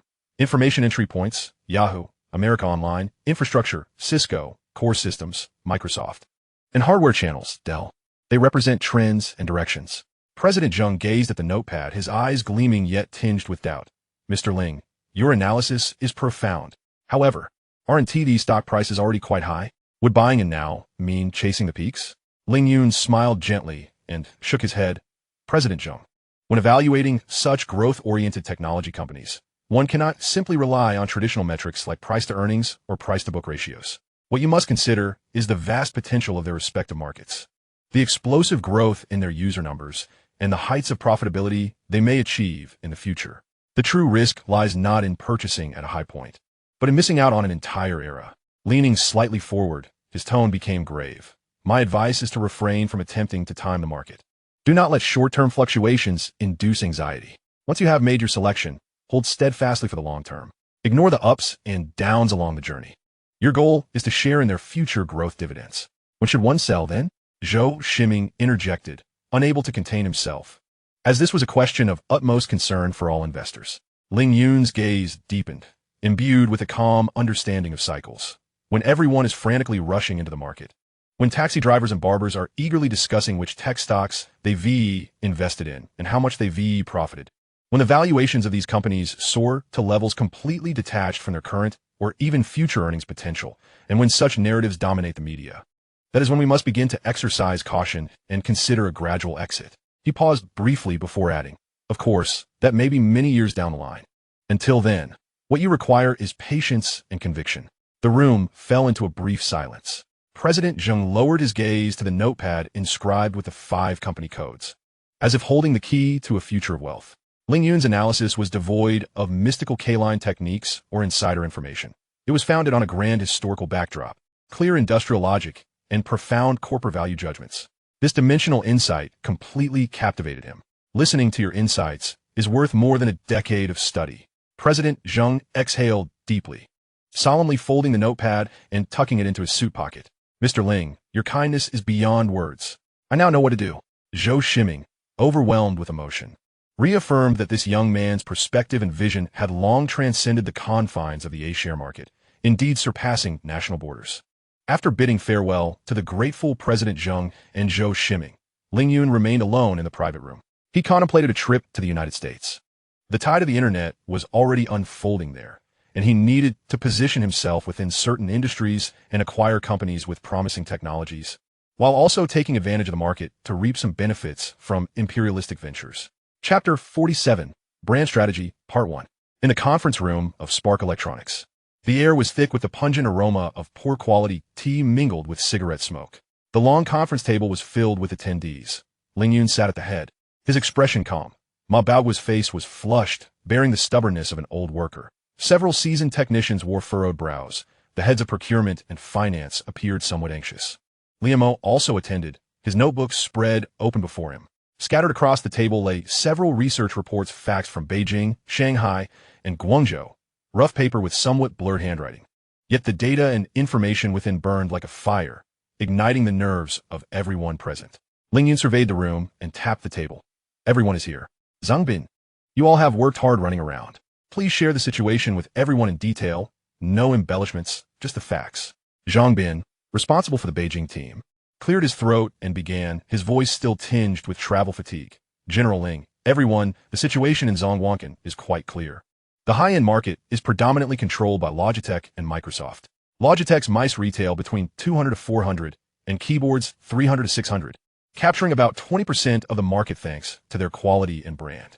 Microsoft is even more aggressive, with mice featuring scroll wheels selling for 400 to 500, and keyboards starting at 200 to 300, securing 15% of the market. These foreign brands command high prices, but they attract a considerable clientele, particularly among quality-seeking organizations and affluent individuals. He paused, his tone becoming complex. However, the true market dominator is Taiwan's A4Tech. With mice priced between 80 to 150 and keyboards between 60 to 120, their prices are only a third or even half of those of the foreign brands. Yet their quality remains stable, with wide distribution. We estimate that they alone occupy about 25% of the market. They can be found at nearly every counter. Li Li from the Shanghai team added, the situation in Zhujiaoui is quite similar. A4Tech is undoubtedly the main player. The remainder consists of a myriad of lesser-known brands, with mice priced between 30 to 80 and keyboards between 40 to 80, which account for approximately 15% of the market. These products lack quality assurance and purely attract clients with extremely limited budgets. Additionally, about 30% of the market is consumed by original keyboards and mice bundled with branded machines from Lenovo and Founder, which are not sold separately. Wang Haitao from Guangzhou corroborated a similar situation. The data was clear. High-end, foreign brands Logitech, 20, Microsoft, 15, driven by high prices and brand quality. Mid-range, Taiwanese brands A4Tech, 25, with moderate pricing and high-cost performance, dominating distribution. Low-end, generic brands, 15, low prices with dubious quality. OEM market, branded machines bundled products, approximately 30. Currently, inaccessible. The conference room fell into a brief silence, punctuated only by the sound of Ma Baoguo smacking his lips. The situation was more severe than anticipated. A4Tech loomed like a mountain before them, securing the largest slice of the pie with its highly competitive pricing and acceptable quality. Damn it, Ma Baoguo slammed the table, causing the teacups to rattle. A Taiwanese brand has taken such a large share of the market. Can our own factory compete with it? Calm down, Oma, said Engineer Chun from the technical department, adjusting his reading glasses and pointing at the report. There's a reason A4Tech has succeeded. Its pricing is precisely calibrated, with quality significantly superior to that of lesser-known brands, perfectly catering to the majority of customers who wish to save money while fearing the inferior quality of products. The location chosen is rather strategic. Old Chun from the procurement department wears a pained expression. Even if we could produce items of comparable quality, whether we could reduce costs to match theirs is still uncertain. Our raw material procurement and production efficiency are, at the outset, undoubtedly inferior to their established system. Financial Officer Wu is equally troubled. If our pricing aligns with Shuangfian, our profit margins would be minimal, and any fluctuations could render our efforts futile. Conversely, if we price ourselves higher, what justification could there be for consumers to choose our new brand? A sense of pessimism and doubt begins to permeate the conference room. It appears that no matter the decision, we cannot evade the formidable presence of Shuangfian. Ling Yun remains quietly attentive, refraining from interrupting the discussions until all concerns and worries have been laid bare. Only then does he slowly speak up, his voice unassuming yet instantly capturing everyone's attention. What you all have articulated is indeed factual. Shuangfian is formidable, and its market position is well-earned. He shifts the narrative, however, it is not without its vulnerabilities. We are not devoid of prospects. He rises and approaches the small whiteboard affixed to the wall. Picking up a marker, let us analyze what advantages our Xingho Electronics possesses. On the left side of the board, he inscribes our advantages. 1. Unencumbered by historical baggage. We possess a flexible mechanism. Ling Yun circles this point, noting that while Shuangfian is large in scale, its size makes it cumbersome. We can swiftly adapt our products in response to market demands. Laoma, do you think we would need half a year of bureaucratic approvals to alter a production line? Ma Baoguo immediately shakes his head. As long as the technical drawings are finalized and the materials are in place, we can adjust within days. 2. Backed by a preliminarily integrated supply chain and advantageous labor costs. Ling Yun continues to write, Old Chun, as a local manufacturer, we avoid cross-strait transportation, and our labor costs are relatively low. This forms the basis for our cost control. Procurement Chief Chen nods thoughtfully. If we can achieve scale, there is indeed room for cost reduction. 3. Possessing the potential for autonomous improvement and research and development, joint laboratories. Ling Yun notes this, glancing at Li Mo in the technical department. While Shuangfian primarily engages in imitation and mass manufacturing, we have already begun laying the groundwork for next-generation technology. This is our future trump card, and it is a strength we can leverage even now, even if only conceptually. The senior technicians in the technical department brighten at this prospect. 4. An exceptionally short decision-making chain, with the owner on the front lines. Ling Yun gestures to himself. Market feedback can reach me directly for immediate decision-making. Can Shuangfian's marketing strategies be transmitted swiftly to their Taiwan headquarters for a response? Chapter 48, Brand Strategy, Part 2. After analyzing their own strengths, Ling Yun writes on the right side of the whiteboard market opportunities. 1. The mid-range market has immense capacity and stable demand. Shuangfian's acquisition of 25% market share proves this market exists and is fertile. We do not need to dominate the high-end market or eliminate all lesser brands from the outset. Our objective is to carve out a slice of the mid-range market for Xingho Electronics. 2. The latent recognition of domestic products among consumers. Given comparable quality, the label made in China carries added value in certain channels and among some consumers. Of course, this requires us to substantiate our claims with quality rather than mere rhetoric. 3. The rapid increase in computer penetration rates is expanding the market. As the pie grows, as long as we can outpace the average market growth rate, we can survive and thrive. As clarity of thought begins to emerge, the atmosphere in the conference room shifts from one of solemnity to vibrancy. Ling Zhong's analysis is spot on. Zhang Bin exclaims excitedly during our counter research. We heard some merchants complain that Shuangfian's agency policies are sometimes inflexible and that delivery cycles are lengthy. If we can do better. Exactly. Channels. Ling Yun seizes upon this point. With comparable quality, we can offer a more competitive price. With the same price, our service must surpass theirs. For instance, we could implement a model where we supply the first batch of goods and settle payments upon sales completion, alleviating merchants' financial burdens. Or, we could offer a complimentary high-quality mousepad with every keyboard and mouse purchase. These are all weapons we can wield flexibly. Offering mousepads? What a splendid idea. Ma Bao's eyes light up. The cost is low, yet portrays us as generous and practical. Far better than a mere price cut. However, Financial Officer Wu remains concerned about profits. If we set the price too low, the profit margins will be too thin, and we cannot bear the risks. Moreover, positioning ourselves in the mid-range right from the start and clashing head-on with Shuangfian, might that be? Wu's concerns are valid. Ling Yun concurs. We cannot rely solely on a price war. Thus, we require a comprehensive strategy, and this is our brand strategy. He writes Xingho Electronics brand strategy in the center of the whiteboard, outlining several key points. 1. Core product positioning, mid-range to upper mid-range, a weapon of cost-effectiveness. The goal, to match or slightly surpass the quality of Shuangfian's products in the same price bracket. Pricing, keyboards targeting the 70 to 100 yuan range, mice targeting the 90 to 130 yuan range. With comparable quality, our prices would be 5 to 10 lower than Shuangfian's, allowing us to penetrate the channel. Promotions, bundle high-quality fabric mousepads with purchases to enhance attractiveness. 2. Image enhancement and market presence. Advertising. Immediately contact mainstream domestic computer publications, such as Computer News and Popular Software, to place advertisements. The content must emphasize homegrown quality, technology-driven innovation, and our joint laboratory background, distinctly setting us apart from lesser brands. Channel development. Establish a sales team focused on major computer markets, offering competitive sales policies and flexible support. 3. High-end image products, flagship products. Objective, not to pursue sales volume, but to establish a brand image and elevate our positioning.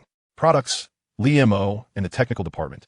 You are to immediately leverage laboratory resources to design a prototype for a high-end mechanical keyboard, utilizing our self-developed or optimized switches with exquisite craftsmanship and outstanding design.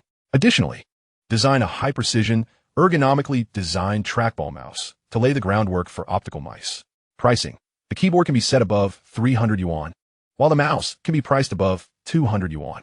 Even if we sell only 100 sets a year, we must convey to the market and channels that Xingho Electronics has the capability to create high-end products. This will foster consumer recognition of Xingho as a technologically proficient domestic brand. Upon the proposal of this high-low strategy, the individuals in the conference room feel a renewed sense of clarity. Brilliant! Ma Baowar exclaims. By offering affordable, quality products, we can sustain the factory and build our reputation. Then, with high-end offerings, we can demonstrate that we are not limited to producing cheap goods. We have both substance and style. Indeed, Engineer Chun from the technical department also becomes animated. Our technical department will have a role to play. We cannot merely follow the blueprints. We must also create our own products. With advertising set to launch and channels expanding, coupled with our pricing and giveaways, Zhongbin rolls up his sleeves. I believe we have a chance to challenge Shuang Fian. Old Chun from Procurement and Financial Officer Wu also begin calculating and assessing the cost control and profit margins under this strategy, their previously furrowed brows slowly easing. Ling Yun observes the rekindled fighting spirit within his team, recognizing that the strategic direction has taken root in their minds. He concludes, therefore, our path is clear. We will penetrate the market with mid-range cost-effective products, keyboard, mouse, and mousepad bundles, to see Shuang Fian's market share, addressing our survival and growth challenges. Simultaneously, we will elevate our brand's presence with high-end image products and media advertising, distinguishing ourselves from lesser brands and paving the way for future technological advancements. This is the first significant battle since the establishment of Xinghe Electronics. Our opponent is formidable, but we are not without our chances. Our advantages lie in our agility, market responsiveness, technological ambition, and the decades of craftsmanship expertise possessed by all present. He cast his gaze over each individual present. Next, Director Ma, you are responsible for coordinating production, ensuring that the quality and cost of the first batch of membrane keyboards and rolling mice meet our standards. Old Chun, the procurement of materials must keep pace. The technology department collaborate with Li Mo to swiftly devise a design proposal for our high-end image products. Zhongbin, your sales department must immediately commence the formulation of specific channel development plans and advertising copy. Yes, understood. We will ensure the completion of these tasks. The collective response resonated through the room, vibrant with enthusiasm and determination. The previous confusion and trepidation had been supplanted by a clear path and a spirited resolve.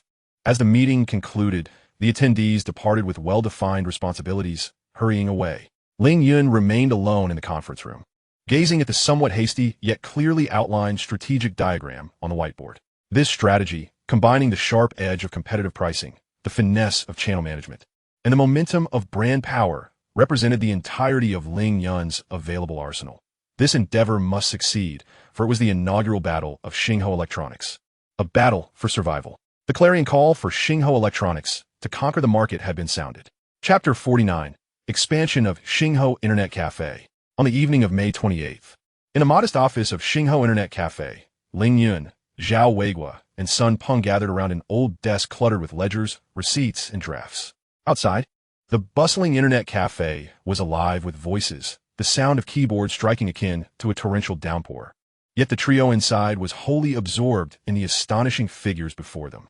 Adjusting his glasses, Sun Peng pressed a button on the calculator with palpable weight, then lifted his head, a dreamlike expression gracing his face as he spoke, his voice slightly airy.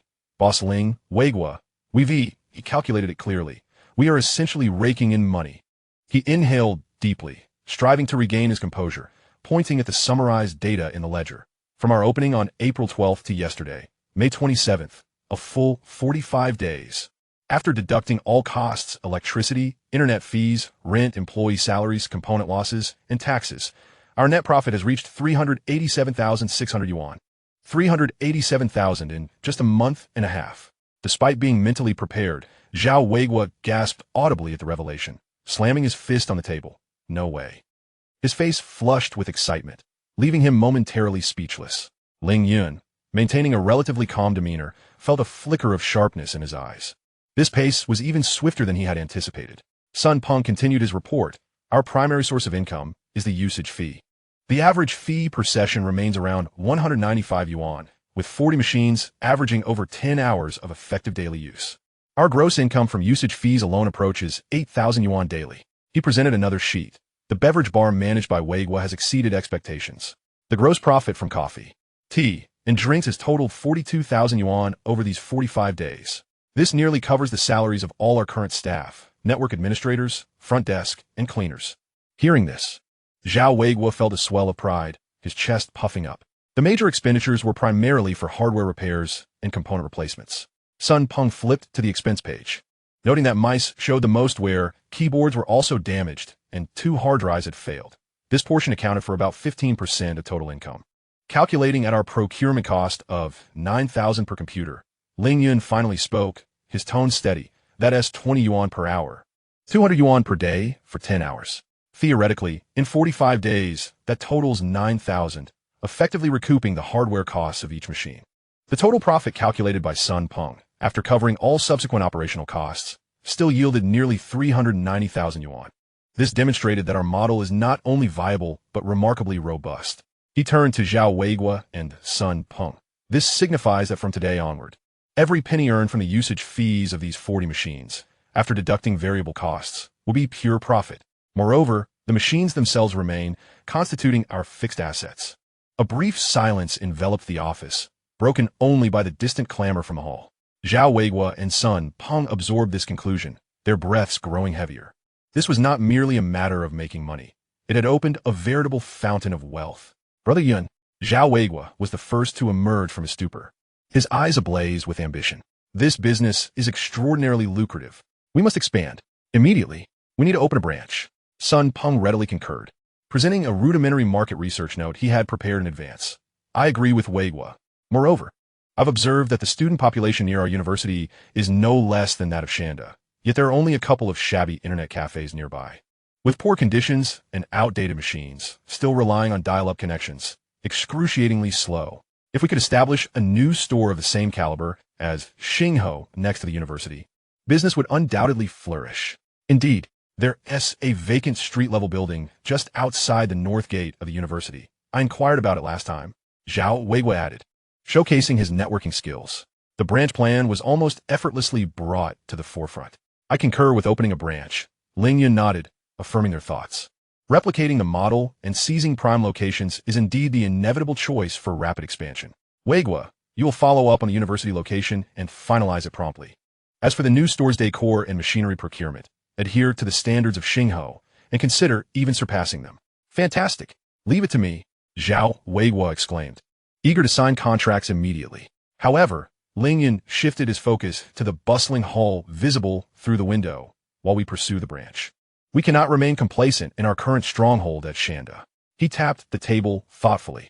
Have you calculated how many customers we lose daily due to reaching full capacity? Sun Peng quickly responded.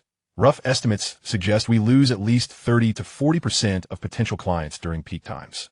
Many simply leave upon seeing the queue. Thus, Ling Yun stated emphatically, the Xingho headquarters must expand. I have decided to invest further, acquiring 60 new computers.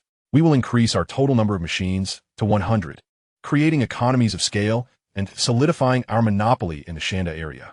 60 new computers. This represented another substantial investment, exceeding 500,000 yuan. Yet, buoyed by the previous staggering profit data, neither Zhao Weiguo nor Sun Peng hesitated. It felt entirely justified. It's about time, Zhao Weiguo exclaimed. 100 machines. Just envisioning that scene is exhilarating. Brother Yun, Sun Peng considered the situation more meticulously. Adding machines is beneficial. However, our second floor currently serves merely as office space and storage, underutilized. Furthermore, I've noticed that many of our internet patrons, especially newcomers and some faculty, are quite unfamiliar with computer operations. Starting up, typing, even using the mouse is a struggle, severely impacting their experience and efficiency. Should we consider utilizing the second floor? Ling Yun regarded Sun Peng with approval.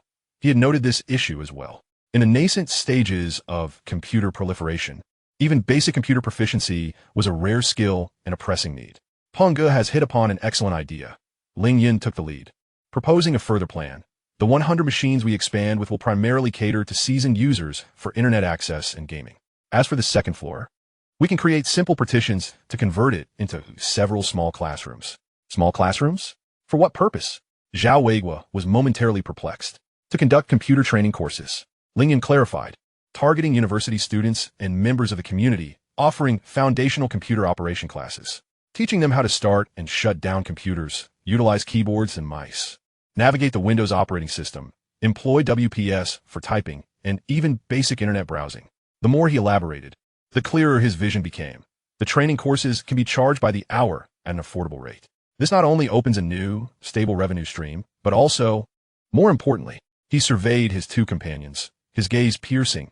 It can continuously cultivate and supply us with a steady stream of mature internet cafe users. They learn computer skills here, develop the desire and ability to go online, and naturally, they'll choose our cafe, which boasts the best environment and the most machines. This is the finest method for attracting and nurturing users. Two birds with one stone. Sun Peng immediately grasped the essence of the idea, his excitement manifesting in enthusiastic applause. Moreover, the cost of the training program is quite low, primarily comprising the instructor's fee, while the venue is our own and the computers, underutilized during the day, can conveniently be used for teaching. Zhao Weiguo also experienced a moment of enlightenment, rubbing his hands together in excitement. Incredible. Running an internet cafe while teaching people how to use computers. This business is bound to thrive. We should implement the same strategy at the branch near the university. The atmosphere in the office reached a crescendo. What began as a simple financial summary meeting rapidly evolved into a clear and ambitious expansion blueprint through the synergistic brainstorming of the three. 1. Consolidate the stronghold. Expand Shanda, Shinkong Internet Cafe to 100 computers. 2. Open new battlegrounds. Establish the first branch, Xingho Internet Cafe, near the university, replicating the successful model. 3. Unearth new profit points. Utilize the second floor to launch a computer training program, nurturing the market while supporting the main business. These three directions are interconnected, forming a formidable business growth engine. Very well. Ling Yun rose, making the final decision. The direction is set. Weiguo, you will spearhead the site selection and negotiation for the new store near the university. Sun Peng, you will handle the procurement of 100 new computers and the transformation of the second floor classroom, while also scouting part-time instructors for the training program. I will coordinate funding and oversee the overall progress. No problem. We will ensure the tasks are completed. Zhao Weiguo and Sun Peng echoed in unison, their faces alight with boundless aspirations for the future and a vigorous fighting spirit. As the meeting concluded, the two left the office brimming with energy, each immersing themselves in their respective tasks. Ling Yun walked alone to the window, observing the crowd below, still queuing to access the computers, gazing at the Shinkong Internet Cafe sign that shimmered in the night. Chapter 50, Thesis Defense. On the morning of May 28th, in a defense classroom at Shandong University's School of Computer Science, sunlight streamed through the pristine glass windows, casting bright patches of light on the deep brown floor. The air was infused with the unique scent of chalk dust and old books, imparting a sense of solemnity and reverence characteristic of the academic hall. Ling Yun stood at the podium, clad in a crisply ironed white shirt, his posture erect. In contrast to the somewhat tense classmates below, clutching their scripts and muttering to themselves, he faced the audience with only a few simple outline cards, exuding calm composure. Below the podium sat several senior professors from the computer science department, including his mentor and Professor Li, the department head. Their gazes were both evaluative and tinged with curiosity toward this already renowned student. Good day, esteemed professors. I am Ling Yun. The title of my thesis is Design and Implementation of a Billing and Management System for Internet Cafes based on Local Area Network Environment. Ling Yun's voice was clear and steady as he began his presentation. He eschewed convoluted theories, instead directly addressing real-world needs, elucidating the inefficiencies, susceptibility to errors, and difficulties in statistical analysis inherent in traditional manual billing and management methods that emerged alongside the proliferation of PCs and the advent of internet cafes. He then integrated flowcharts and simple module diagrams to meticulously explain the system he had designed, how it manages membership cards, automatically tracks and bills time, controls remote power on-off, and conducts data statistics and analysis. He even presented several screenshots showcasing the system in operation, displaying real user interfaces and backend data reports. This system, Ling Yun paused, his gaze sweeping over the professors who were listening intently, is not merely a theoretical design. It is currently operational in my establishment, Shinkong Internet Cafe, having undergone over 45 days of high concurrency testing with hundreds of daily users, thus validating its stability and efficiency. Upon hearing this, several professors exchanged glances, their expressions indicating intrigue. A thesis that tightly interweaves theoretical design with commercial practice is quite rare in contemporary academia. As the questioning segment commenced, Professor Li, adjusting his glasses, was the first to inquire. Ling Yun, your system indeed demonstrates commendable practicality. However, from an academic perspective, the technologies involved, whether in databases or network communication, seem to lack substantial theoretical innovation or breakthroughs. How do you perceive this? This question was somewhat pointed, directly addressing the academic depth of the thesis. Ling Yun remained unflustered. Slightly bowing, "You are correct, Professor Lee. The core value of this thesis may not reside in groundbreaking algorithmic innovations, but rather in the integration of existing, relatively mature technologies to address a specific, practical problem that has arisen with the emergence of new business models in a low-cost, high-availability manner. I believe that in the transition of computer science from the ivory tower to widespread application, this engineering capability and acute insight into market demand hold value comparable to pure theoretical innovation." He shifted his focus toward the future. "Moreover, this system is merely a starting point. In my vision, as internet technology proliferates and develops, future internet cafe management systems will vastly exceed mere billing functionalities. They will evolve into comprehensive operational platforms integrating user behavior analysis, automatic game content updates, network security protection, and even remote cloud management. Data will become a core asset, enabling precise content recommendations and marketing initiatives through the analysis of user preferences." He began to delineate a future management ecosystem rooted in networks and data, mentioning concepts such as big data analysis and cloud collaboration, which were still quite avant-garde at the time, although merely a preliminary concept. The vision and foresight he displayed captivated the professors present, leading them into contemplation.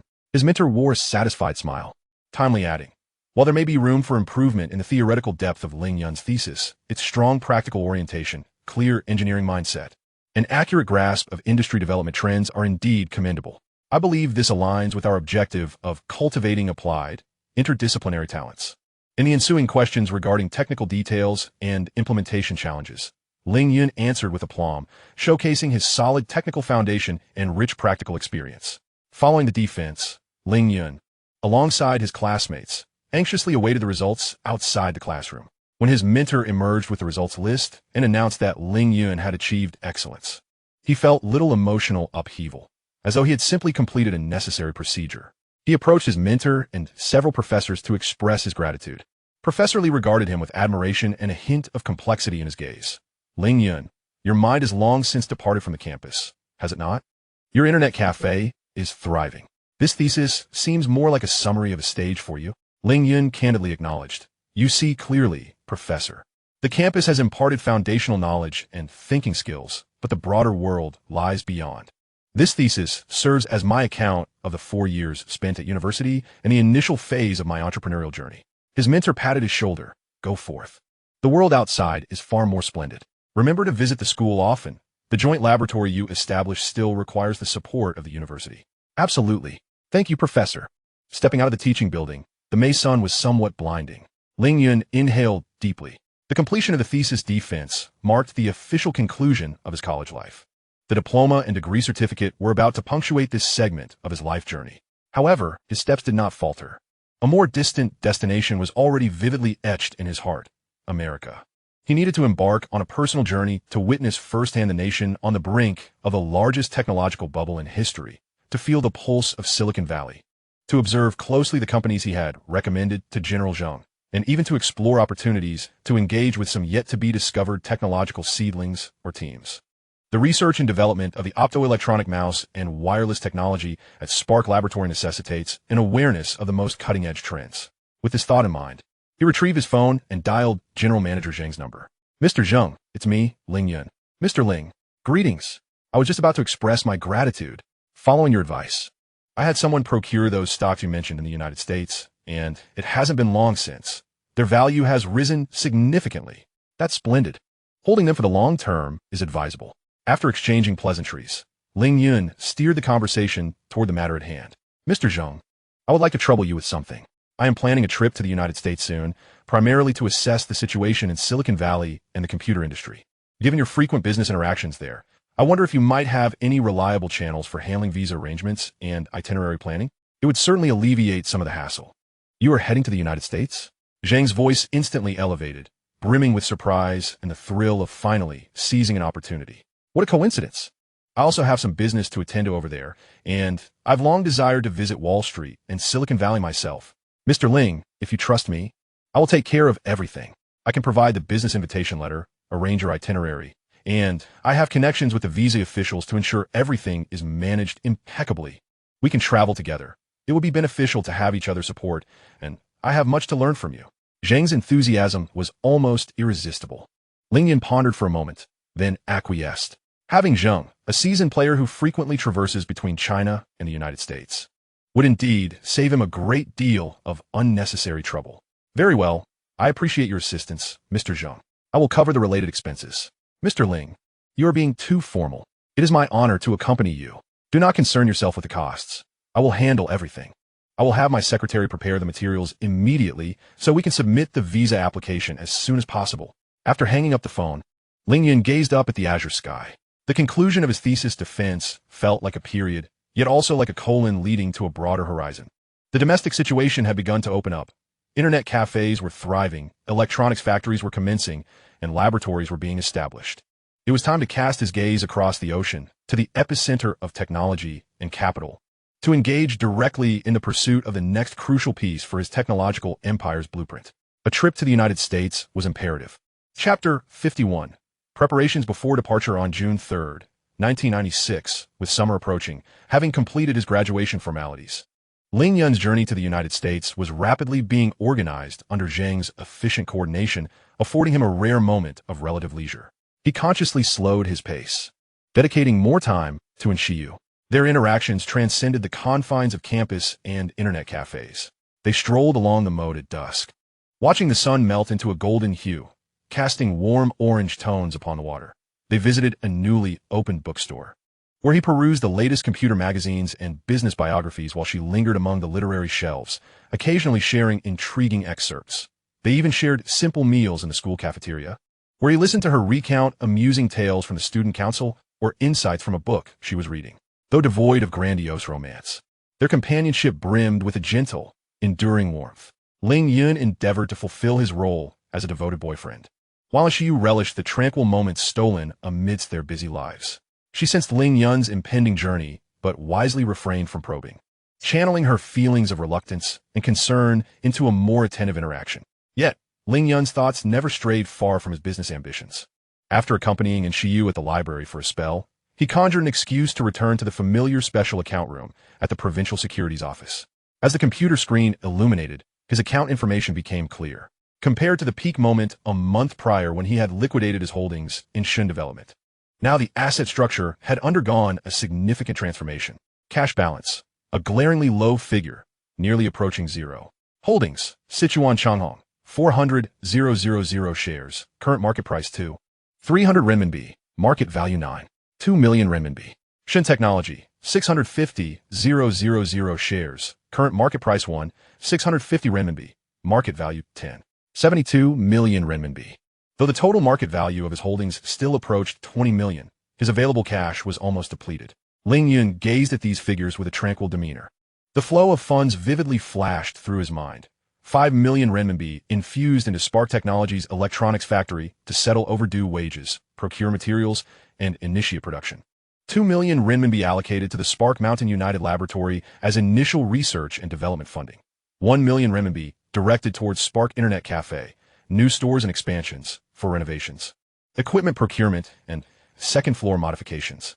These three substantial expenditures acted like robust arteries, continuously channeling the nutrients extracted from the capital market into his three core entities: manufacturing, research and development, and offline traffic entry points.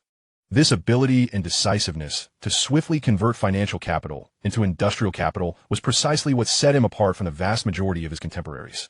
However, the consequences were immediate. His personal account was once again nearly empty, leaving him with only 2 million renminbi. The impending journey to the United States, whether for investigations, project engagements, or potential investment opportunities, would necessitate a significant amount of dollars. Relying on the cash flow from the internet cafes, though considerable, would clearly take time to materialize. His gaze returned to the two stocks on the screen, Changhong and Shin Technology. He remained optimistic about their performance in this bull market. It was far too early to liquidate them completely. Leverage. The thought of this strategy sprang to mind. Activating dormant assets through leverage. He promptly picked up the phone and dialed Zhang's number. Mr. Zhang, it's me, Ling Yun. I have a business proposition I would like to discuss. Half an hour later, Zhang's brand new Audi pulled up outside the brokerage office. He strode into the special account room, his face alight with enthusiasm. Mr. Ling, what can I do for you?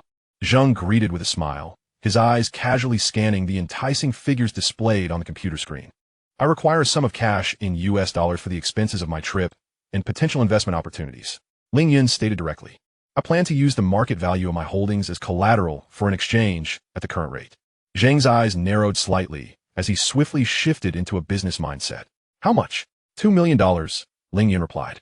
Zhang's heart skipped a beat. $2 million was indeed a substantial sum in 1996. After a moment's reflection, he inquired, what exchange rate does Mr. Ling intend to use? The official rate is approximately 8.27, he replied. The official rate often lacked practical availability, particularly for large exchanges. Ling Yun was acutely aware of this reality and proposed a plan that not only reflected his sincerity, but also offered Zhang a lucrative opportunity. There is no need to adhere to the official rate. We can settle at 1.83.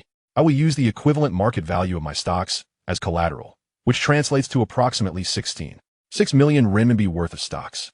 A rate of 1.83. Zhang could almost immediately facilitate the exchange through his own channels while profiting handsomely from the price differential. All with the added security of nearly 20 million RMB in quality stocks as collateral. It was an opportunity presented on a silver platter. Zhang's heart raced with excitement.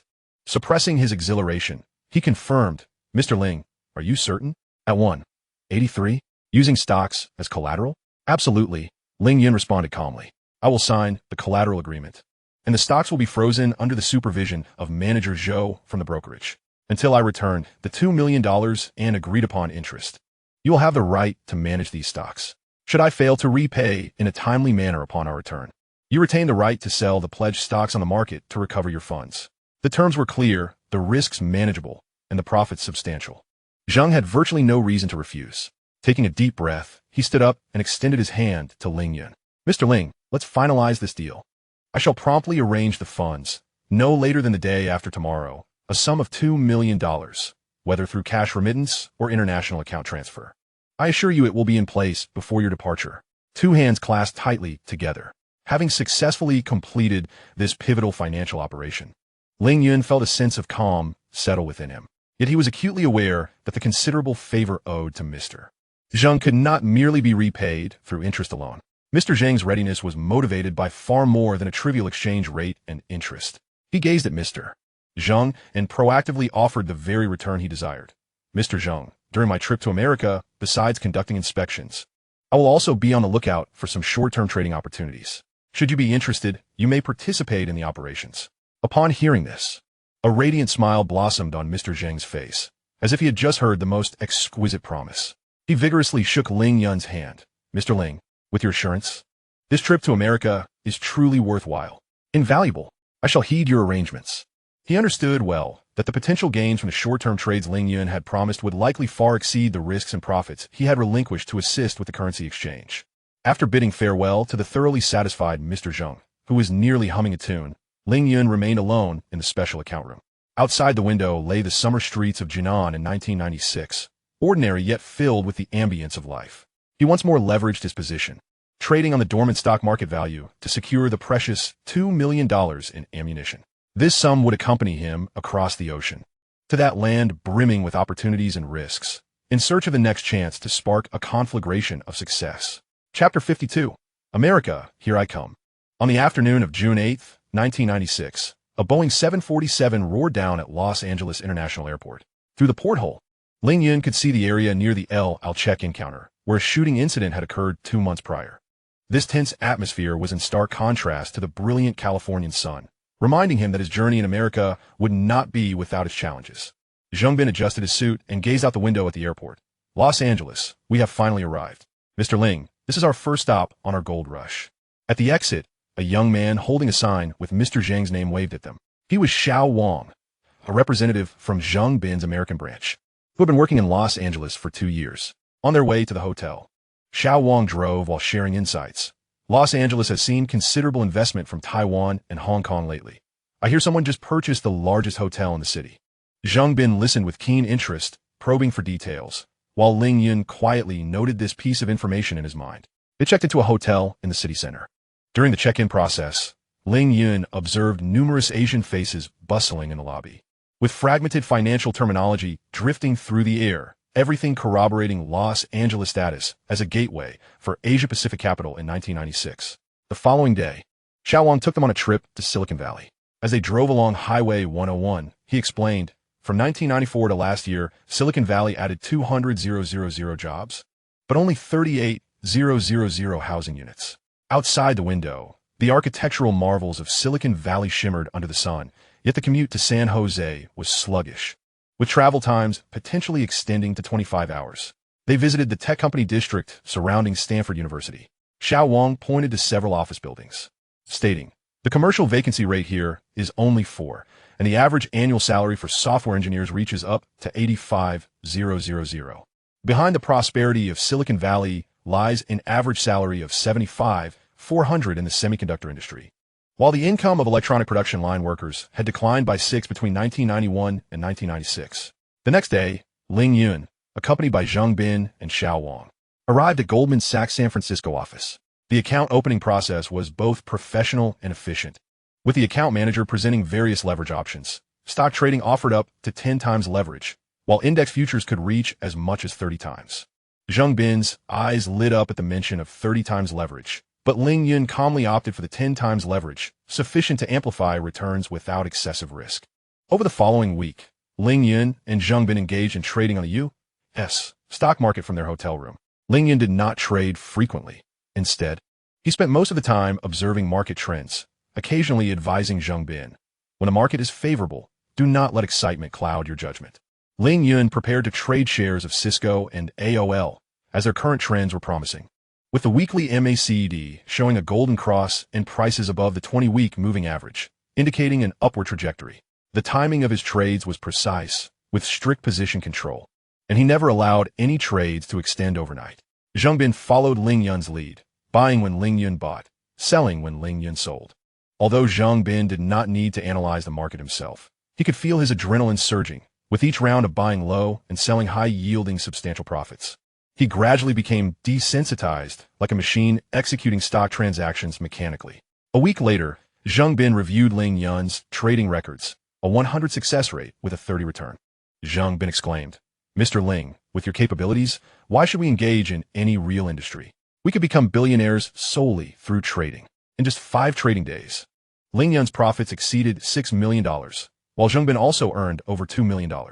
Initially hesitant to invest heavily, Zheng Bin later transferred all his funds, and had it not been for Ling Yun's intervention, he would have been tempted to wager his very life. Ling Yun shook his head. This week's high returns are due to favorable market conditions and our smaller capital allowing for swift adjustments.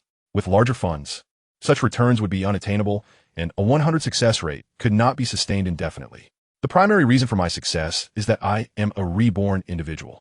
I possess insight into the determined trends of the U.S. stock market, which is currently on the rise.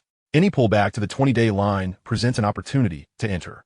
The following days, the U.S. stock market exhibited signs of weakness, with an accumulation of profits likely leading to adjustments, though such corrections would not last long. After Yahoo went public, Ling Yun planned to fully invest in Yahoo, anticipating to hold it for about 6 months, allowing profits to run. Ling Yun approached the window, gazing toward Silicon Valley. True wealth does not reside in the financial market, but rather in Silicon Valley. We must leverage financial capital to propel industrial capital. This is the path to long-term success. The allure of pure financial gains had begun to diminish for Ling Yun, as earning money had become too effortless, stripping away much of the enjoyment. Instead, high technology intrigued him, especially with several nascent companies that had yet to blossom into towering giants. While the opportunity to capitalize on them still existed, he was determined to seize it before they grew beyond reach. Chapter 53. Aliens. Morning light spilled over the towering edifices of downtown. The Aeon Center, as the tallest building in Los Angeles, showcased its solid and grand black low-reflective glass facade under the sun. As Ling Yun stepped into this 62-story skyscraper, he was enveloped by the unique atmosphere of mid-90s Los Angeles, a gateway for Asia-Pacific capital. Investments from Taiwan and Hong Kong were flooding into Southern California, with many Asian enterprises establishing a foothold here. The Goldman Sachs office occupied the upper floors of the building, offering a panoramic view of Los Angeles skyline. The office exuded the quintessential 90s investment banking style, with walnut paneling, leather sofas, and busy analysts, while traders in white shirts were engrossed in their work at Bloomberg terminals. Richardson epitomized the East Coast banker, around 40 years of age, dressed in a tailored suit. On his office wall hung a diploma from Harvard Business School. and his desk bore a report from Dell. "Mr. Ling, I hear you have an interest in computer companies?" Richardson addressed him directly, retrieving several confidential documents from a folder. Currently, there are a few companies seeking financing or looking to be sold. As Ling Yun perused the documents, his gaze swiftly scanned through the data of several companies. Upon reaching the fourth document, his finger paused. Alienware, a company founded by Nelson and Alex a few months ago, now finds itself ensnared in the typical financial struggles of a startup. Records reveal that each founder initially invested $5,000, yet their startup capital is rapidly depleting, coupled with a staggering $130,000 in credit card debt. Ling Yun envisions the future of this company. He knows it will eventually become an iconic brand in the gaming PC realm, renowned for its striking alien logo and eye-catching designs. Ultimately acquired by Dell in 2006. "This company," Ling Yun remarked, gesturing towards the information about Alienware, his tone calm, yet resolute. "I wish to meet the founders."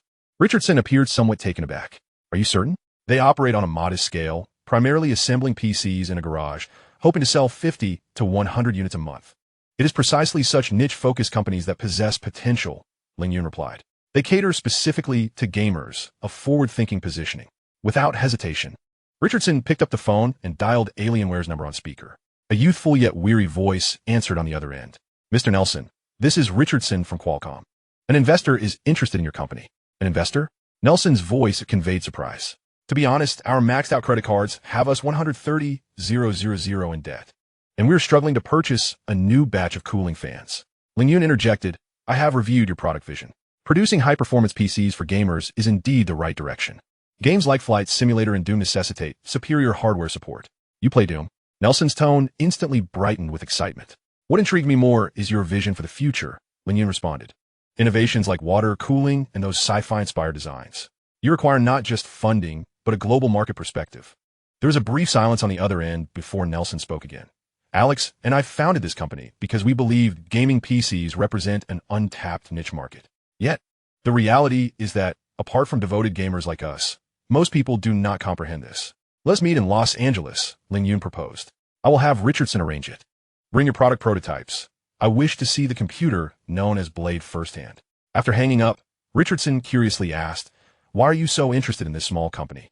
"Dell is the future star." Ling Yun, standing by the window and gazing at the towering buildings of Los Angeles, replied, "Dell excels in scalability and supply chain management. But Alienware embodies the pursuit of ultimate performance. This is precisely what the gaming and professional computing sectors will require over the next 2 decades. Upon leaving the IAC Center, Ling Yun strolled through the streets of Los Angeles. He noticed the increasing number of computer stores and the nascent emergence of internet cafes. The global PC industry of 1996 teetered on the brink of transformation, with Lenovo challenging international brands in the Chinese market through price cuts, while Dell rapidly ascended via direct sales. Companies like Alienware found themselves at a pivotal historical juncture. Ling Yun understood that the company was not lacking in technology, but rather in marketing and funding, areas where he could offer invaluable assistance.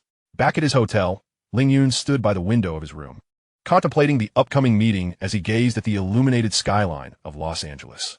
This engagement was not merely an investment in a promising startup. It was an opportunity to seize a moment in time. In an era poised for an explosion in gaming and professional computing, brands like Alienware resembled unpolished diamonds. This meeting would not only alter the fate of a company, but also play a crucial role in the grand tapestry of Ling Yun's own technological empire. Chapter 54, A Lack of Negotiation Skills. On June 18, 1996, at a seaside cafe in Santa Monica, Los Angeles, the salty breeze wafted through the sunshades of the outdoor tables, and sunlight scattered like gold across the azure waters of the Pacific. Yet, seated at a corner table were 2 young men who seemed entirely out of sync with the leisurely ambience of Southern California. Nelson Gonzalez and Alex Aguirre, the future co-founders of Alienware, were currently enduring the quintessential death throes of a startup. They had journeyed from Boston to Los Angeles, their flight costs nearly exhausting their last credit card limits. Nelson donned a slightly oversized, somewhat worn dark suit, clearly a battle garment retrieved for this crucial meeting, albeit one that no longer fit him entirely. His complexion appeared pale, and deep bags under his eyes were the result of prolonged sleeplessness, malnutrition, and immense stress. He nervously fidgeted with the now-cold glass of water before him, as if hoping to draw some strength from it. When the server passed by, he instinctively averted his gaze. seemingly anxious that they might be prompted to order something else. His discomfort enveloped him like an invisible shroud, masking the professionalism and confidence he endeavored to project. In contrast, Alex resembled a quintessential tech enthusiast, clad in a wrinkled plaid shirt, bloodshot eyes betraying his exhaustion, yet his gaze sparkled with a unique fervor when discussing technology, a near-obsessive passion. When Ling Yun arrived punctually, accompanied by Richardson, Nelson practically sprang from his seat, extending his hand with an eagerness that appeared almost awkward. "Mr. Ling, Mr. Richardson, we are immensely grateful for your willingness to meet with us." Nelson's voice was slightly hoarse from nerves. Alex also rose, awkwardly nodding in greeting. After both parties settled, a brief, uncomfortable silence ensued. Nelson inhaled deeply, deciding to forego pretense and speak candidly, his tone imbued with a sense of desperation. "Mr. Ling, as you are aware, our company, Alienware, is currently in dire straits." He struggled to articulate his thoughts, his voice subdued. "Our initial startup capital came from our own savings and some cash advances on credit cards. Now, those funds have been entirely depleted. We owe approximately $13,000, and our utility bills and warehouse rent for this month remain unsettled. Frankly, if we cannot secure investment, we may not survive until next month." He raised his gaze, his eyes reflecting earnest desperation and defiance. "However, we believe in what we are doing. We believe in the value of our products. That is why we are here, bearing our hopes and aspirations." Ling Yun remained silent, calmly observing him and encouraging him to continue. Nelson, emboldened, took a deep breath and exchanged a glance with Alex. Alex promptly bent down and carefully retrieved a rather heavy case, wrapped in shock-absorbent foam, from beside his feet. He gingerly placed a computer tower on the table. As the prototype was set before them, Ling Yun's attention was instantly captivated. It starkly contrasted with the ubiquitous beige, boxy PC cases on the market. The chassis was coated in a matte black finish, accentuated by futuristic silver lines that formed an abstract, enigmatic design, the early iteration of the alien head logo. The front panel was not flat but bore aggressive angles and intake grills, with additional fans subtly visible for cooling. Its size eclipsed that of standard desktop computers, emanating a palpable sense of power. "This is our prototype. We internally refer to it as Blade." Nelson's voice became fluid and confident as he introduced the product. "Mr. Ling, please take a look. We aspire not merely to a mass performance, but to cultivate an unparalleled user experience and a sense of identity.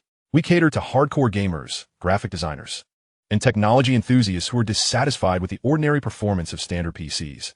Alex seized the opportunity to speak, his words flowing rapidly, imbued with technical intricacies yet marked by clarity of logic. "Mr. Ling, allow me to elaborate on the core technological specifications of the Blade." He pointed with fervor to various components of the chassis. 1. Processor. CPU. We are equipped with the most formidable Intel Pentium Pro 200 MHz processor currently available in the consumer market.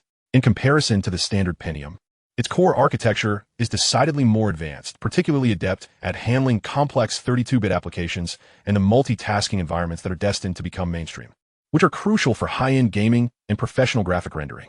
2. Graphics subsystem. GPU. For our graphics card, we have chosen the Diamond Multimedia's Monster 3D2, which employs the 3DFX Voodoo 2 chipset. Alex's voice brimmed with almost reverential enthusiasm. "Mr. Ling, this is undeniably revolutionary. It achieves truly smooth 3D graphics acceleration for the first time. Supporting the exclusive Glide API, it delivers unparalleled gaming visuals at high resolutions. The experience of playing Quake and Tomb Raider on this hardware is akin to stepping into an entirely different realm. This is one of our product's core selling points." 3. Cooling system. To mitigate the immense heat generated by such high-performance components, we have discarded the inexpensive stock cooler from Intel. He gestured towards the ventilation holes on the chassis and the subtly visible copper heatsink within. "We have meticulously designed and handcrafted an enhanced air cooling system, utilizing larger, quieter fans and pure copper fins to ensure the system remains stable during prolonged high-load operations, effectively eliminating performance, throttling, or system crashes due to overheating. In the future, we even plan to incorporate liquid cooling technology." 4. Audio system. We have integrated the Creative Labs Sound Blaster AWE64 sound card, which supports wavetable synthesis, delivering surround sound effects that rival professional equipment. Every gunshot, every roar of the engine in games provides an immersive auditory experience. 5. Chassis and aesthetics. Nelson interjected. "Mr. Ling, the chassis you see is also a part of our philosophy. It is not merely a shell. It is a declaration of brand identity and user attitude. We believe that computers need not be monotonous white boxes. They can be strikingly cool, representing the taste and aspirations of their users. After detailing the technology, Nelson once again took the lead in the conversation, his eyes ablaze with ambition as he began to sketch a vision for the future. Mr. Ling, we believe the personal computer market is becoming increasingly segmented. Average users are content with browsing the web and typing. Yet there exists a rapidly growing elite demographic that craves unparalleled performance, striking designs, and unique identities. This group is our target. The gaming industry is flourishing. Companies like ID Software and Blizzard are launching increasingly demanding 3D games. The realms of multimedia creation and CAD/CAM design also present endless demands for computational power. Meanwhile, large corporations like Dell and Compaq operate on a model of scale and standardization, and they're neither able nor willing to tailor products for this niche yet high-demand group. This is our opportunity. Alienware is positioned as a premier brand focused on high-performance, customized PCs. We do not settle for cheap products. We aim to create the best. Our market extends beyond North America. In the future, it can reach any corner of the globe that seeks a top-tier technological experience. The future is bright.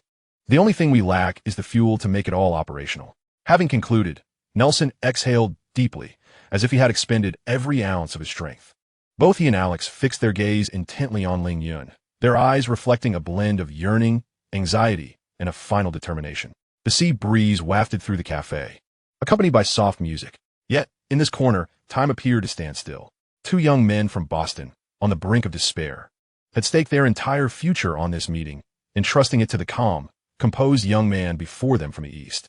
Ling Yun's fingers gently tapped the table, his gaze once more settling on the blade prototype, exuding an aura of power and unique aesthetics.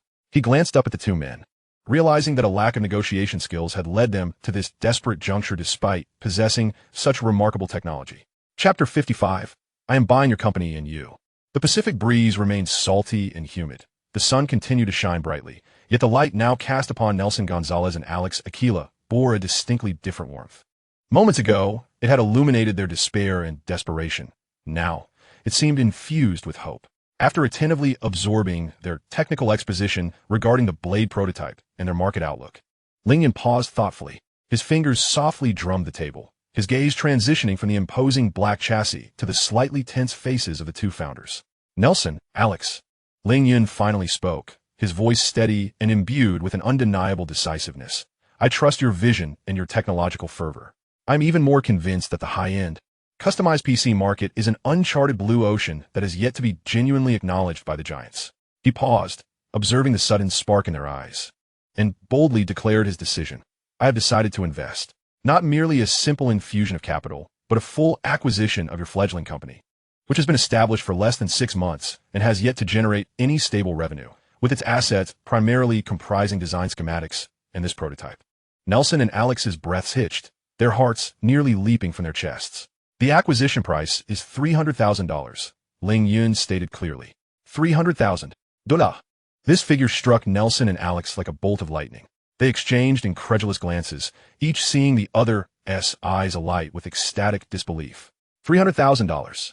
This amount would not only allow them to settle all debts, but also grant the company unprecedented breathing room. It far exceeded their most optimistic expectations. They had initially hoped for $10,000 or even $5,000 in lifeline funds. Mr. Ling, is this truly your word? Nelson's voice trembled with overwhelming excitement. His hands clenched into fists beneath the table. Indeed, Ling Yun nodded, yet his eyes conveyed that this was not the entirety of the offer. However, there was a precondition to the acquisition. Nelson and Alex promptly regained their composure, anxiously awaiting what would follow. My aim is not merely to acquire this shell of a company. Ling Yun's gaze sharpened as it swept over them. What I truly seek to acquire is you both. Your talents, your passion, and your relentless pursuit of ultimate performance. Upon completion of the acquisition, you must devote yourselves entirely to the company, continuing to serve as its core leaders, guiding product development and design. This was Ling Yun's true objective. He was not interested in the mere blueprints and prototype. Rather, he sought the minds and souls capable of creating the legendary Alienware brand. We are willing, Alex exclaimed almost without hesitation. Nelson nodded vigorously. The prospect of continuing their beloved endeavor while receiving ample financial support was nothing short of a dream come true. Ling Yun observed their fervent excitement, a barely perceptible smile curving at the corners of his lips. He unveiled a formidable weapon, an enticing and forward-thinking incentive plan that they had never encountered before. $300,000 would serve as the consideration for acquiring all the equity of your existing company, Ling Yun stated slowly. However, upon completion of the acquisition, this company will be reborn. I will additionally invest $270,000 as the startup and operational funds for the new entity. $270,000. Coupled with the previous $300,000, the total investment amounts to $3 million. Nelson and Alex felt a wave of dizziness wash over them, an overwhelming rush of happiness and pressure simultaneously enveloping them. And that is not all. Ling Yun's words struck like a hammer, repeatedly resonating in their hearts. Within the new corporate structure, I will establish a stock option pool comprising 20 of the company's total equity. A stock option pool? Nelson and Alex were somewhat unfamiliar with the term. In 1996, particularly within startup technology companies, stock options were still a relatively novel concept. In simple terms, this 20 of shares does not belong to anyone, nor does it belong to me for the time being, Ling Yun patiently explained. It will serve as an incentive, reserved for future employees who make significant contributions to the company. He gazed at the two of them, presenting the core distribution plan. Within the stock option pool, you two, as the co-founders and the beating heart of the company, will each receive 4 of the options. 4%. While it may seem a modest proportion, it is 4 based on a company that has genuinely invested $3 million in cash. This signifies that they not only escaped the clutches of bankruptcy, securing stable positions and research funding, but also ascended to become significant shareholders in this capital-rich enterprise. Their interests would be intricately intertwined with the company's future. As for the remaining 12, Ling Yun continued, it will be utilized to attract and recruit top talent in the future, be it elite hardware engineers, brilliant designers, or exceptional marketing experts. We aim to entice the best talent to join us and to inspire them to strive for the long-term growth of the company. The stock options will serve as the golden link connecting them to the company's destiny. After this comprehensive proposal, Nelson and Alex were thoroughly captivated. Richardson enviously remarked, "Congratulations. You have a generous boss." What Ling Yun exhibited was not merely substantial financial strength, but also a modern corporate governance philosophy and a vision of shared success that they had never imagined. He not only afforded them the chance to survive, but also bestowed upon them a brilliant future of shared ownership and collective endeavor. Compared to the previous despair of maxing out credit cards in a garage with uncertain prospects, the path ahead appeared broad, bright, and brimming with infinite possibilities. Nelson took a deep breath, striving to calm his exhilaration, and he looked at Alex, seeing the same resolve in his partner's eyes. He turned to face Ling Yun and, with unprecedented solemnity, declared, "Mr. Ling, we are at a loss for words to express our gratitude. It is not merely this sum of money, but your trust and the future you have envisioned for us. We are eager to join. We will dedicate ourselves fully to transforming Alienware into the top-tier brand you aspire to. No, into something that exceeds all our expectations." Alex nodded vigorously, his eyes ablaze with a fervor even more intense than when discussing technology, a steadfastness and passion born from having found direction and clarity for the road ahead. "Excellent." Ling Yun rose to his feet, extending his hand in welcome for their formal inclusion. "Following this, Mr. Richardson will assist you in handling all legal documents and the transfer of funds. I hope to see the new Blade mass production plan soon, along with more wonders belonging to Alienware." The 3 hands clasped tightly together. Nelson and Alex knew that their lives, as well as the fate of Alienware, had irrevocably changed from this moment onward. They were no longer struggling entrepreneurs fighting for survival, but were about to become the core commanders of a technological battleship set to sail forth. And at the helm was the exceptionally generous young man before them. Chapter 56, The New Alienware. In the heart of Silicon Valley stood an unassuming 3-story office building. Sunlight streamed through the expansive glass facade, casting its rays upon the newly hung sign, Ice Cloud Investment Alienware. The silver lettering glinted sharply under the abundant Californian sun. Merely a week after that decisive meeting at the cafe by Santa Monica Beach, Ling Yun's decisive and vigorous approach had transformed the blueprint into reality. He swiftly invested $3 million to establish Ice Cloud Investment Company, which served as the foundation for the complete acquisition of Alienware, $300,000 for the purchase of the original company's entire equity, with the remaining $270,000 injected as ample capital into this rejuvenated enterprise. Nelson and Alex, once young men anxious over bankruptcy and debt just a week prior, now stood in their newly leased 300 square meter office space. their eyes filled with an almost surreal sense of disbelief and burgeoning enthusiasm. The office floor was already furnished, minimalistic yet practical, with white walls, light gray carpets, and an efficient lighting system installed in the ceiling. The space appeared expansive and bright.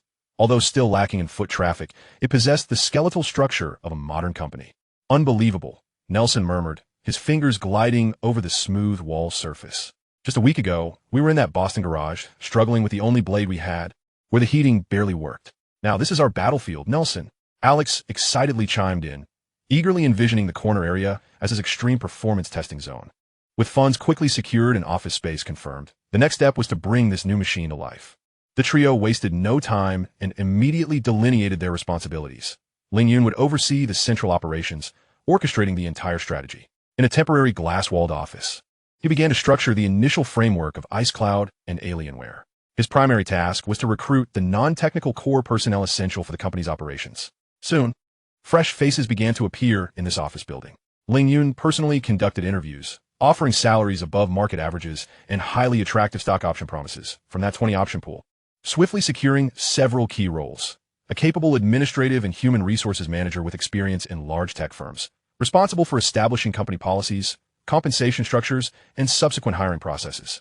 An energetic marketing specialist passionate about technology products, who began conducting market research and drafting the first marketing plan for the Alienware brand, and a composed and meticulous financial officer, tasked with managing the substantial funds Ling Yun had injected, ensuring every penny was wisely spent. The entire administrative and logistical framework was constructed at an astonishing pace, nearly cold in its efficiency under Ling Yun's direction. Office furniture, computer equipment, and telephone lines were rapidly procured, unboxed, and assembled, gradually transforming the once empty office space into a semblance of a functioning company. Meanwhile, Nelson took on the responsibility of building the technical team. Leveraging his limited connections within the Silicon Valley tech circles and the generous recruitment budget provided by Ling Yun, he began scouting for like-minded hardware engineers, designers, and testers. His hiring standards were exceptionally rigorous. Candidates needed not only technical prowess, but also a fervent passion for creating high-performance PCs. Interviews were conducted in a makeshift conference room. Nelson showcased the unique blade prototype to each potential candidate, articulating Alienware's philosophy. We do not create mediocre products. What we aim to craft are masterpieces, performance beasts that deliver peak experiences for gamers and professionals alike. His eyes blazed with an intense fire, captivating every individual who came for an interview. Soon, several highly skilled engineers, each nurturing their own dreams, accepted offers and became the inaugural employees of Alienware.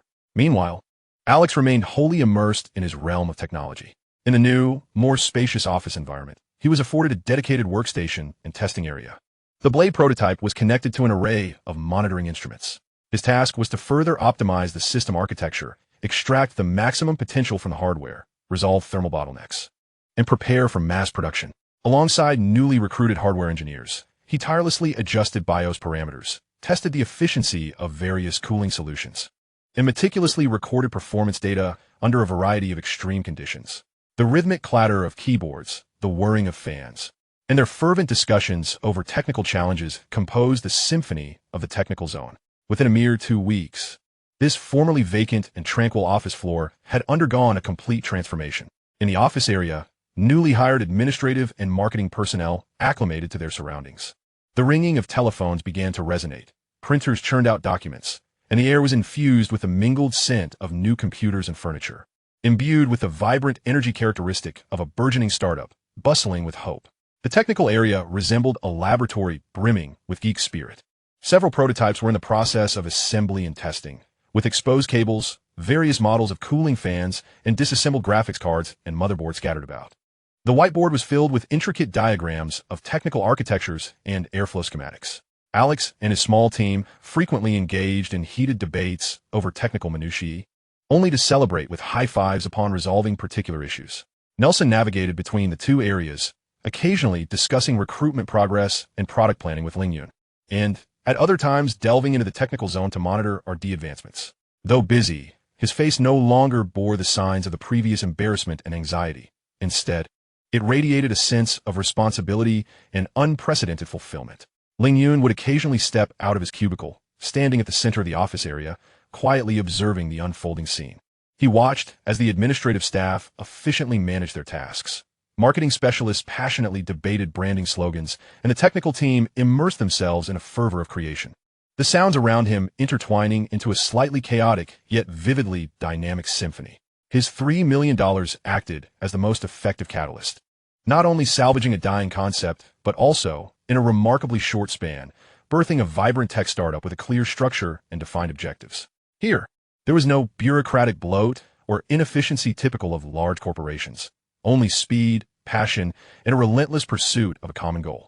IceCloud and Alienware, this newly launched vessel, equipped with ample ammunition and a skilled crew, had set sail into the legendary waters of Silicon Valley, raising its sails toward the uncharted blue ocean of high-end custom PCs. The journey had only just commenced, yet every individual aboard firmly believed that the destination would inevitably be reached. Chapter 57. A Full Hold of Yahoo. July 5, 1996. Los Angeles. The ventures of IceCloud Investment Company and the nascent Alienware had found their rhythm, with the administrative framework taking shape and the technical team, under the leadership of Nelson and Alex, diligently optimizing the Blade prototype. Ling Yun entrusted daily operations to the two founders and the newly recruited management team, redirecting his focus to the tumultuous capital markets. The living room of his hotel suite had transformed into a makeshift trading command center. A laptop was connected to high-speed internet, surrounded by printed Yahoo financial reports, industry analysis documents, and several sticky notes filled with numbers and calculations. On the screen, Yahoo's YHO stock price chart vividly displayed a typical post-IPO pullback pattern.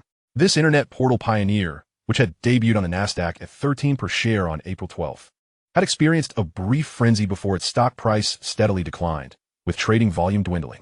Ling Yun's gaze fixated on the current stock price, hovering around 39. Compared to its issuance price, it had plummeted by a staggering 70. Recently, trading volume had contracted to an extreme, with selling pressure exhausted, and the daily candlestick chart revealing a consolidation pattern of small declines and small gains. Panic selling had subsided, leaving only genuine long-term investors and desperate holders cutting their losses.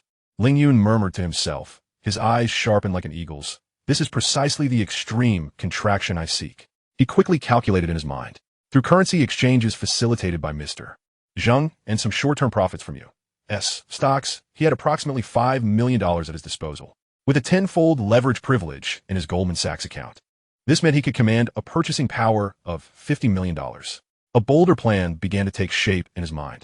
He required more ammunition to establish a sufficiently large position at this historic low. He picked up the phone and directly dialed Richardson. Richardson, it's me, Ling Yun. Mr. Ling. Hello. Is everything progressing smoothly with Alienware? Richardson's voice remained as enthusiastic as ever. Very smoothly. However, there's another matter that requires your assistance, Ling Yun replied in a calm tone, imbued with undeniable resolve.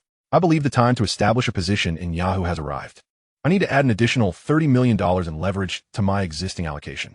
There was a 2-second silence on the other end of the line, clearly indicating Richardson's processing of this sudden and substantial request. An additional $30 million, combined with Ling Yun's original funds and leverage, would amount to an astonishing operational capital. Mr. Ling, are you certain? Yahoo stock price is still in a downward trajectory, and there's a lack of confidence in such unprofitable internet companies, Richardson cautioned, adhering to his professional instincts. I am certain, Ling Yun interjected, his tone unwavering. What I am banking on is its future position as a portal and its value in traffic, not its current financials. Execute it, Richardson. I will bear all associated risks. Sensing the absolute confidence in Ling Yun's voice, Richardson refrained from further discussion. Understood, Mr. Ling. I will promptly apply to the Risk Control Committee. Given your account's existing high-quality assets and previous trading history, approval should be granted by this afternoon, as soon as possible. Ling Yun concluded, hanging up the phone. That afternoon, an official notification from Goldman Sachs arrived in his inbox. The additional $30 million in leverage had been approved and activated. At that moment, Ling Yun's total capital reached $5 million in personal funds, $20 million in initial leverage, and $30 million in additional leverage, totaling $80 million in purchasing power.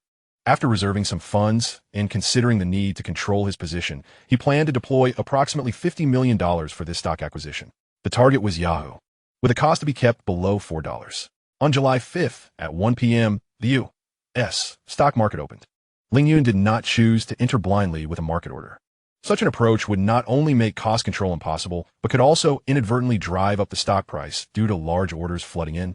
drawing market attention and significantly increasing subsequent acquisition costs. Instead, he adopted a more discreet and patient strategy, placing buy orders at various price points. He set buy limit orders at 37, 37, 5, 38, 38, 5, 39, and other levels with varying quantities. These orders blended among numerous retail orders, akin to traps laid by an experienced hunter, patiently awaiting panic selling or unconscious sell orders to collide with them. On the market, Yahoo stock price continued to oscillate narrowly between 38.5 and 39.5, with trading volume sluggish. Occasionally, small sell orders would emerge, only to be instantly absorbed by Ling Yun's strategically placed buy orders at lower levels. Throughout the afternoon, Ling Yun remained glued to the screen, occasionally adjusting the quantities of his pending orders based on market activity, ensuring a steady rhythm in his buying without triggering any unusual movements. At the close of trading, Yahoo stock price settled at 388, successfully amassing approximately 3.2 million shares. On July 6th, a Friday, perhaps influenced by weekend sentiments or the exit of hesitant holders, Yahoo stock experienced a slight wave of selling pressure after the opening, momentarily dipping to a low of 372 for the day. This was precisely the opportunity Ling Yun had been waiting for. He acted swiftly, increasing the density and size of his buy orders between 372 and 385. Each buy order, large or small, quietly absorbed all the sell orders flooding the market, akin to a sponge soaking up water. His approach was as calm and methodical as a machine, devoid of any emotional fluctuations. A decline in stock price represented not a loss to him, but rather a fortuitous chance to gather shares at a lower cost. Throughout the morning, trading was unusually vigorous, yet predominantly at lower levels. Ling Yun's holdings surged rapidly. By afternoon, the selling pressure had noticeably diminished, and the stock price began to rise gently. Ling Yun assessed that he had absorbed the vast majority of the inexpensive shares in the bottom region. No longer hesitating, he placed a limit order at approximately 395, slightly above the market price, intending to clear the battlefield and finalize his acquisition. When the closing bell rang at 4 in the afternoon, Yahoo stock price was fixed at 396. Ling Yun exhaled deeply, reclining slightly to relieve his stiff neck. He retrieved his account holdings information, security, YHO Yahoo Incorporated Holdings, 13,000,000 shares. Average cost, 380. Total investment, 49,400,000, approximately 49 per million, with the remainder reserved for funds and fees. In just 2 days, he had deployed nearly 50 million in capital, achieving an average cost of 38 for the acquisition of 13 million shares of Yahoo. This volume of holdings, even among institutional investors, was certainly not to be underestimated. Gazing at the record of his substantial holdings on the screen, a faint smile of satisfaction crept onto Ling Yun's lips. He knew he had completed this audacious gamble at the most ideal and economical price point available since Yahoo's IPO. This was not merely a straightforward investment. It was a perfect execution of his rebirth advantage and foresight regarding future trends. The tidal wave of the internet was poised to crash forth with overwhelming force, and he held a significantly weighted ticket on board. What lay ahead was a patient wait, anticipating the rising tide to propel him and his Yahoo vessel to the pinnacle of the era. He closed the trading software, and outside the window, the night scene of Los Angeles glimmered with vibrant lights, dazzling and full of uncertainty. Chapter 58. Enticing the creator of Linux in a private booth of a cafe renowned for its emphasis on privacy, Ling Yun met Linus Torvalds, the creator of the Linux kernel. At this moment, Linus exuded a casual demeanor reminiscent of a student, clad in a relaxed t-shirt. Yet his gaze revealed the unique focus and stubbornness characteristic of a technical master. After a brief exchange of pleasantries, Ling Yun directly addressed the subject, expressing his admiration for Linux and his desire to engage more deeply in its development, even subtly broaching the possibility of acquisition. Mr. Linus, I appreciate your recognition. Linus shook his head, his tone gentle yet remarkably resolute. However, Linux does not belong to any individual or corporation. It should remain open and free. Its strength derives from the collective wisdom of thousands of developers worldwide. I do not wish for it to be constrained by any commercial entity, nor do I want to be limited by race, politics, or geography. It should belong to all humanity, like science. His words radiated a pure idealism. Had Ling Yun not returned with knowledge of future political controversies surrounding the open-source community, he might have been profoundly moved by this sentiment. I understand and respect your philosophy, Linus. Ling Yun did not press further, shifting the conversation. Precisely because it is so significant, I hope it can become even stronger. Please allow me, from the perspective of a technology enthusiast and future observer, to share some thoughts on operating systems, particularly regarding the future development of Linux. Linus displayed interest. Gesturing for him to continue, Ling Yun lifted his coffee cup, organizing his thoughts, and began to articulate some key technological highlights that would not appear in Linux kernel version 26 for several years, presenting them through a forward-looking lens. Linus, I believe the next stage of core competitiveness for operating systems lies in extreme high performance, scalability, and reliability. He set down his cup, tracing an architectural diagram with his finger on the tabletop. First, we have a process scheduler.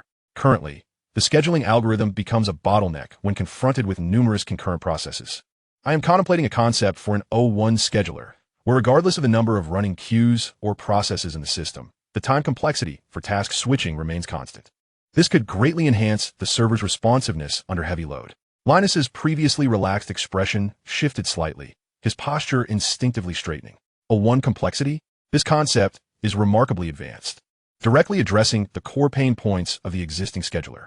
Ling Yun did not pause, continuing to introduce new concepts. Moreover, there is kernel preemption. The current kernel is non-preemptive in many scenarios, which can lead to delays in real-time task responses. If we could implement finer-grained kernel preemption, allowing higher priority tasks to interrupt lower priority kernel tasks, it would be revolutionary for applications requiring high real-time performance, such as industrial control and financial transactions. Real-time kernel preemption, Linus murmured, his eyes sparkling with contemplation. This is indeed a weakness of Linux compared to some commercial Unix systems. Furthermore, Ling Yun continued to elaborate. The virtual memory subsystem also holds significant potential. I am envisioning a reverse mapping mechanism that can more efficiently handle memory page reclamation and swapping, significantly reducing memory management overhead during the execution of large applications. Additionally, with the development of multiprocessor servers, the operating system must intelligently perceive and manage the access latency differences across various memory nodes. He even mentioned the embryonic ideas for the extension for-file system, describing its superior support for large files and enhanced reliability for logs. Every technological point he made was like a stone cast into a lake, creating ripples in Linus's mind. These notions were not mere flights of fancy. They were logically sound, directly addressing the practical bottlenecks and evolutionary directions the Linux kernel would encounter in the future. Some concepts Linus might have sensed intuitively, yet none had been articulated as clearly and systematically as Ling Yun presented them at this moment. The young Eastern investor's display of technical insight and foresight left Linus astonished, even slightly uneasy. These ideas provided him with immense inspiration, as if someone had illuminated the path of technological evolution for the coming years.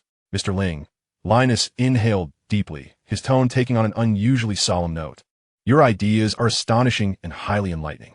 They have given me a great deal of inspiration. I must admit that some of the directions you outlined are likely to be the evolutionary paths for Linux's future. He looked at Ling Yun, his expression complex. However, this further solidifies my belief that Linux must remain open source and community-driven. Only through the collective intelligence of global developers can such intricate and advanced technological concepts be gradually realized. To confine, it would be a regression in technology. The discussion concluded amidst an atmosphere of mutual admiration, yet ideological divergence. Linus departed in haste, his mind brimming with innovative technological inspirations, eager to record and digest them. Ling Yun sat alone in the cafe, slowly sipping his now lukewarm coffee. He recognized that enticing Linus to take direct control of Linux was no longer a viable path. The technical genius was anchored by unwavering beliefs and principles. It appeared that ultimately, he would have to rely on himself. Ling Yun murmured softly. He felt little disappointment. Persuading Linus had merely been an endeavor. Now that this route was closed, he would forge another path through independent development. In 1996, the landscape of the operating system market was still in flux. While Windows 95 was formidable, it was not without flaws.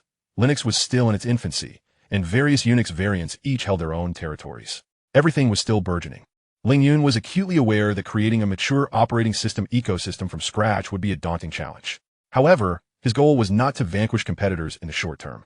What he aimed to do was to plant a seed, cultivating a fully autonomous and controllable operating system that was aligned with future technological trends, such as the highlights he had mentioned to Linus, capable of coexisting and integrating with existing mainstream systems. This would serve as his contingency and fallback plan, even if it couldn't capture a significant share in the open market. It could become a deeply customized system for Starfire Technologies' future hardware products, forming a part of the technological barriers and serving as a strategic reserve to avoid being constrained in critical areas. The outcome of the competition remained uncertain. As Ling Yun settled the bill and exited the cafe, the sunlight of Silicon Valley poured over him. His meeting with Linus had not disheartened him. Rather, it had elucidated the direction for his next steps. While striving to seize substantial profits in the capital market, he must resolutely establish his own hardcore technological foundation. The operating system, the jewel of the information industry's crown, was something he intended to touch upon. Chapter 59, Operating System Architecture. The encounter with Linus had stirred tumultuous waves within Ling Yun, akin to a stone cast into a serene lake, igniting a fervent ambition to create his own operating system. Since he could not enlist this future open-source army, he would instead forge a better-equipped and more purpose-driven elite force. In the living room of his hotel suite, he carved out an absolutely quiet workspace for himself. Heavy curtains partially drawn, they shielded him from the cacophony of Los Angeles' sunlight and neon, leaving only a few desk lamps to provide focused illumination. A massive whiteboard stood against the wall, previously marked with notes from discussions about Alienware and Yahoo investments, now swiftly cleared to accommodate a grander blueprint. On the table sat several high-end laptops and desktops of the era, their screens aglow, displaying the interface of the contemporary mainstream operating system, Windows 95, alongside the still nascent early versions of Linux. Scattered nearby were numerous books and printed papers regarding Unix kernels, compiler principles, and hardware architectures. As Ling Yun closed his eyes, his mind was far from blank. It resembled a vast digital library suddenly illuminated. As a reborn individual, his advantage manifested in this very moment. The open-source kernel designs, refined through rigorous testing across myriad application scenarios, especially the Linux system that had emerged from Linus's hands and been nurtured by global developers, unfolded before him like a clear blueprint, revealing its evolutionary path, technological gains and losses, and architectural essence. Knowing the future route, why not traverse it in advance and grasp the milestones firmly in his hands?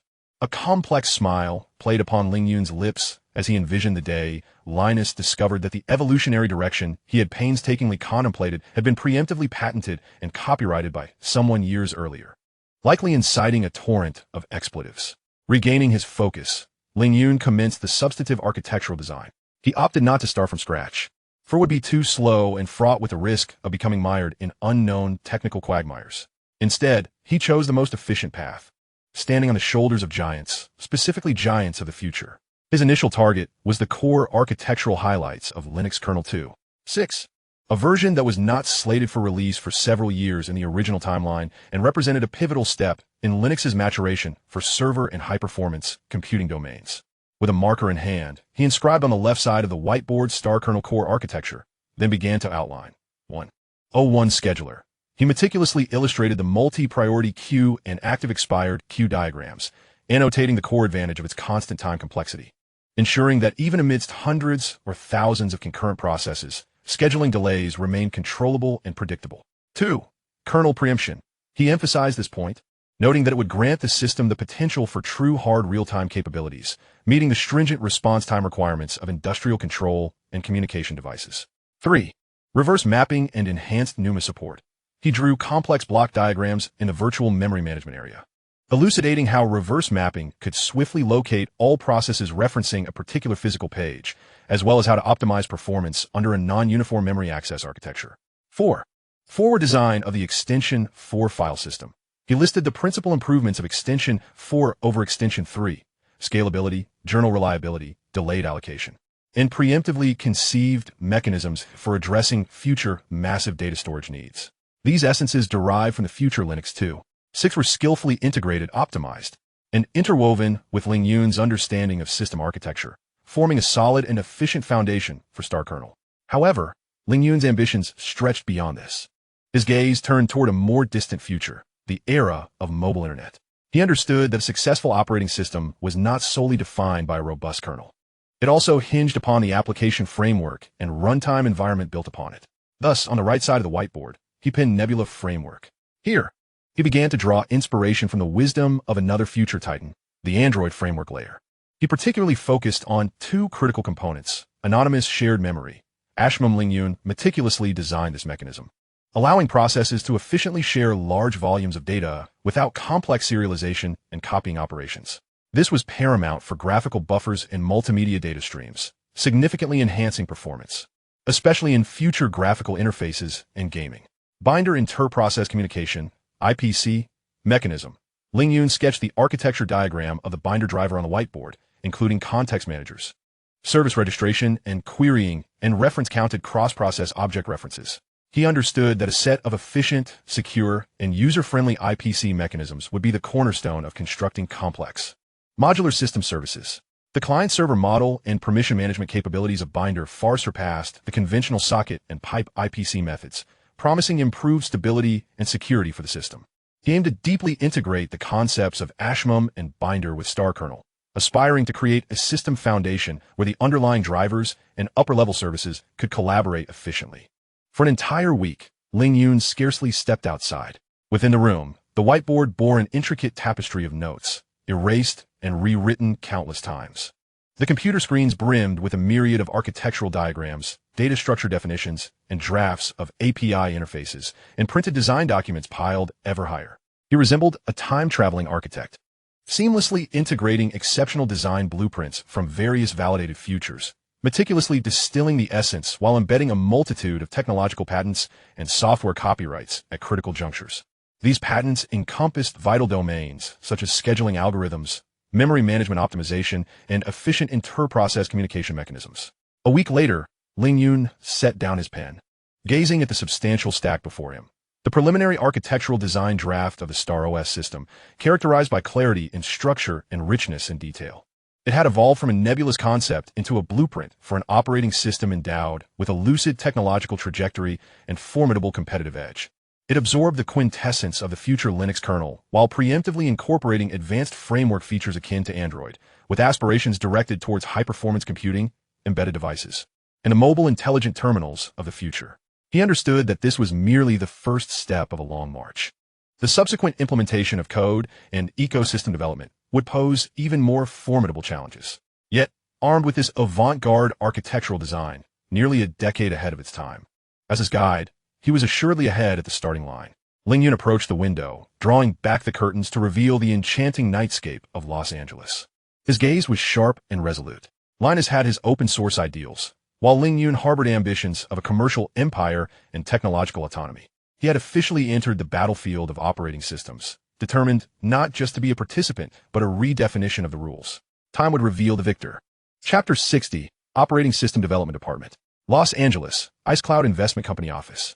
The once sparsely populated office floor had been efficiently partitioned into two distinctly styled areas.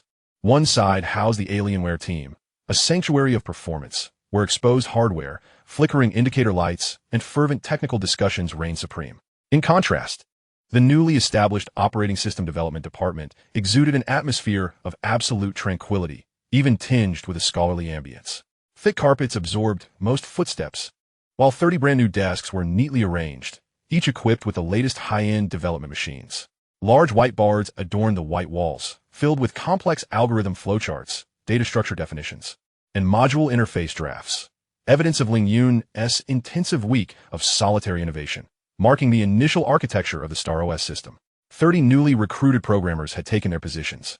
Among them were fresh graduates from Berkeley and Stanford, their eyes gleaming with youthful zeal and a thirst for knowledge, alongside seasoned engineers transitioning from other software companies, their expressions betraying a keen curiosity about the ambitious plans of their youthful leader. In 1996, before the internet bubble had distorted the talent market, Ling Yun's competitive compensation and the alluring vision of developing a modern operating system made recruiting this elite cadre a manageable task. Standing at the forefront of the department, Ling Yun resembled a commander ready to lead his troops into battle. He issued lengthy motivational speeches and directly distributed the printed, several hundred-page architectural design draft of the Star OS to each individual. This is our goal for the foreseeable future. His voice resonated clearly and calmly within the quiet office space. This is neither another variant of Unix nor a mere imitation of Windows. Its kernel, Star Kernel, will integrate advanced features such as O1 scheduling, kernel preemption, and reverse mapping memory management. Its framework layer, Nebula Framework, will introduce efficient anonymous shared memory and a novel IPC mechanism known as Binder.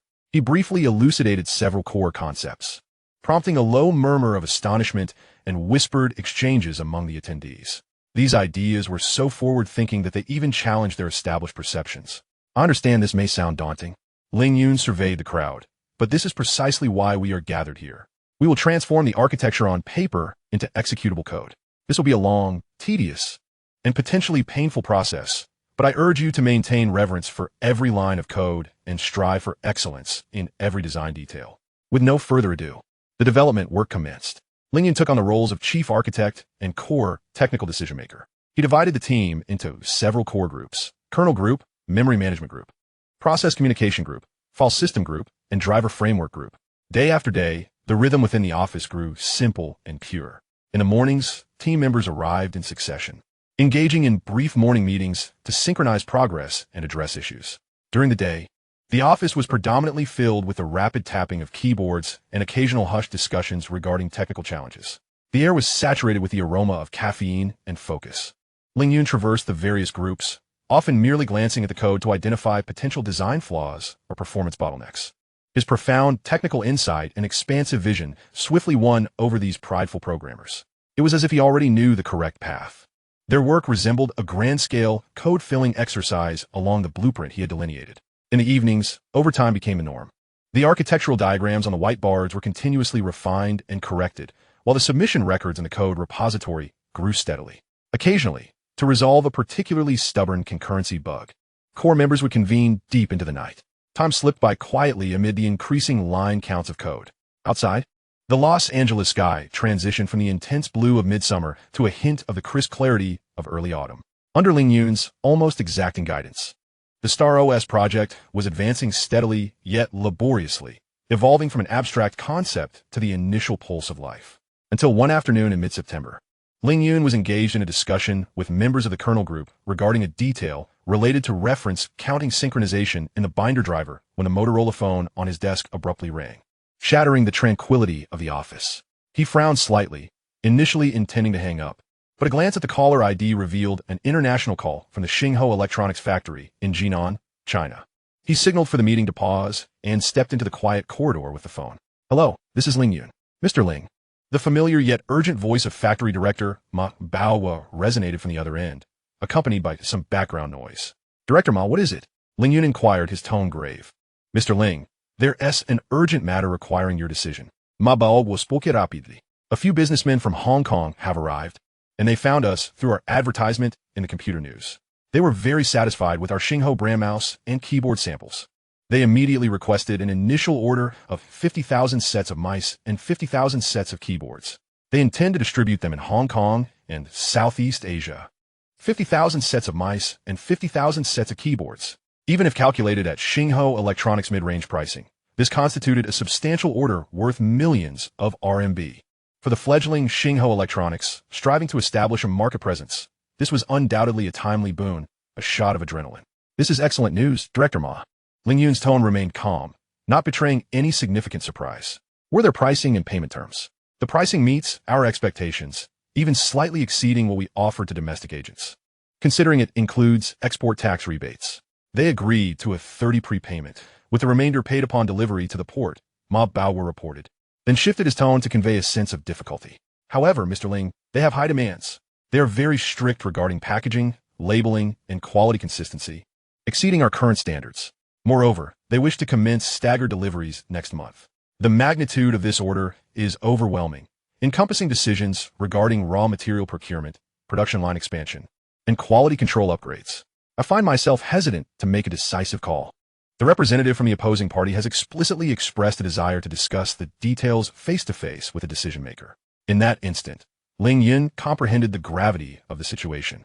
This was not merely a matter of signing a contract and shipping goods. Behind this order lay a comprehensive test of Xingho Electronics production capacity, management standards, and credibility. Although Ma Baowa possessed ample experience, the enormity of such an export order and the intricacies of international business negotiations were indeed beyond his current capabilities. He paused momentarily, gazing through the corridor's window at the fertile ground nurturing the future of technology. The development of the operating system was at a critical juncture, and he had initially planned to keep a close watch for a while longer. However, Xingho Electronics was one of his foundational enterprises. serving as the most crucial source of cash flow and the starting point for hardware manufacturing. This order from Hong Kong not only signified substantial profits, but also represented a strategic opportunity for the Xingho brand to venture abroad and establish a foothold in a broader market. It was an opportunity that could not be squandered. Resolutely, Ling Yun replied, his voice steady and commanding. I shall return to the country as soon as possible to negotiate with them personally. Have them wait for me in Jinan. Wonderful. President Ling, with your return to oversee matters, I can rest easy. Ma Bao's voice immediately brimmed with confidence. After ending the call, Ling Yun stood in place, taking a deep breath. On one side lay the development of an operating system, the creative process of bringing something from nothing in the realm of code. On the other was the pressing need to secure manufacturing orders, the tangible expansion of the real economy. He turned and walked back to the operating system development department, clapping his hands to capture everyone's attention. Everyone, his voice regained its usual calmness. I have an urgent business matter at home that requires my personal attention, and I must return to China immediately for a period. He noticed some expressions of surprise and unease among team members. The project will not cease. Ling Yun asserted with unwavering conviction. I have already detailed the development milestones for the upcoming month, the contingency plans for technical challenges, and the code review permissions to each group leader. All development plans will proceed as scheduled, and daily progress reports will continue to be sent to my email. Should any significant technical decisions arise, feel free to reach out to me via long-distance call. He surveyed the group of engineers he had handpicked, all dedicated to creating brilliance for Xingho. During my absence, this responsibility lies with you. Remember our goal, maintain the current pace and passion, with minimal farewells and no theatrics. Ling Yun swiftly delegated his tasks and returned to his office to arrange his return journey. Chapter 61, Negotiation in the Homeland. On August 20th, 1996, in Jinan, the atmosphere in the conference room of Xingho Electronics was charged with tension. On one side of the rectangular conference table sat the factory representatives led by Ling Yun, factory director Ma Bao, financial officer Wu, and the production head. On the other side sat the Hong Kong trader Li Wentao and his two assistants. Li Wentao, approximately 40 years old, donned a crisp suit, his hair impeccably styled, speaking Mandarin with a Cantonese accent. His gaze was sharp and astute, embodying the quintessential demeanor of a Hong Kong businessman. Before him lay samples of Xingho's mouse, keyboard, and mousepad. President Ling, you are young and promising, Li Wentao began directly after the initial pleasantries. Your factory's products are well designed, and the tactile feel is acceptable. Our global trade is optimistic about the potential of the mainland market and intends to introduce such cost-effective products into Southeast Asia. I am here with sincerity, hoping to establish a long-term partnership. Your praise is appreciated, Mr. Li, and we too look forward to collaborating with your esteemed company to open up export channels. Ling Yun replied with a smile, maintaining an even keel. Very well, then let us discuss specific terms, Li Wentao said, picking up a mouse. For this model, we would like to place an initial order of 50,000 units. I hope to set the price at 65 yuan. As soon as he finished speaking, Ma Bao's expression shifted slightly. This price was perilously close to the cost line, yielding negligible profit. Ling Yun's demeanor remained unchanged as he gently tapped the table with his fingers. Mr. Li, I fear we may find it difficult to accept this price. Our mouse's internal structure and micro-switches utilize configurations superior to those of comparable market products, and the costs reflect this.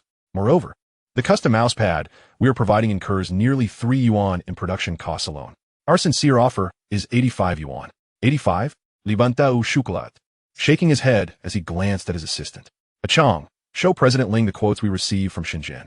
The assistant promptly produced a document listing several Shenzhen factories' quotes, most of which were below 70 yuan. President Ling, I am well aware of the labor and material costs in the mainland. Li Wentao leaned forward, exuding an air of pressure. 65 yuan already considers your slightly superior quality. In business, one must heed market conditions. Mr. Li, we certainly understand the market dynamics. Ling Yun interjected, his tone composed. However, market conditions also depend on quality. Our products are benchmarked against those of Taiwan's Double Fly, not the miscellaneous brands for Shenzhen. The retail price of Double Fly's comparable products in the mainland exceeds 130 yuan. Offering 85 as our factory price ensures your company ample profit margin and price competitiveness in Hong Kong and Southeast Asia.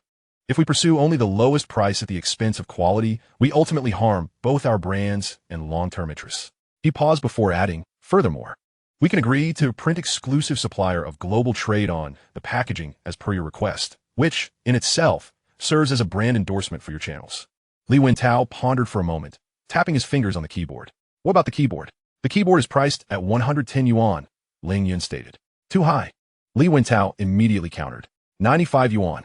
Mr. Li, this is a large order of 50,000 sets. It is not a trivial matter. This quantity is sufficient for your factory to operate at full capacity for a considerable time, precisely because it is a large order. We must ensure reasonable profits to guarantee stable quality and delivery times. Ling Yun remained steadfast. 110 yuan is our bottom line. You may compare the quality of the keycaps and the internal steel structure. You get what you pay for. The negotiation reached a stalemate, with price becoming the focal point of contention.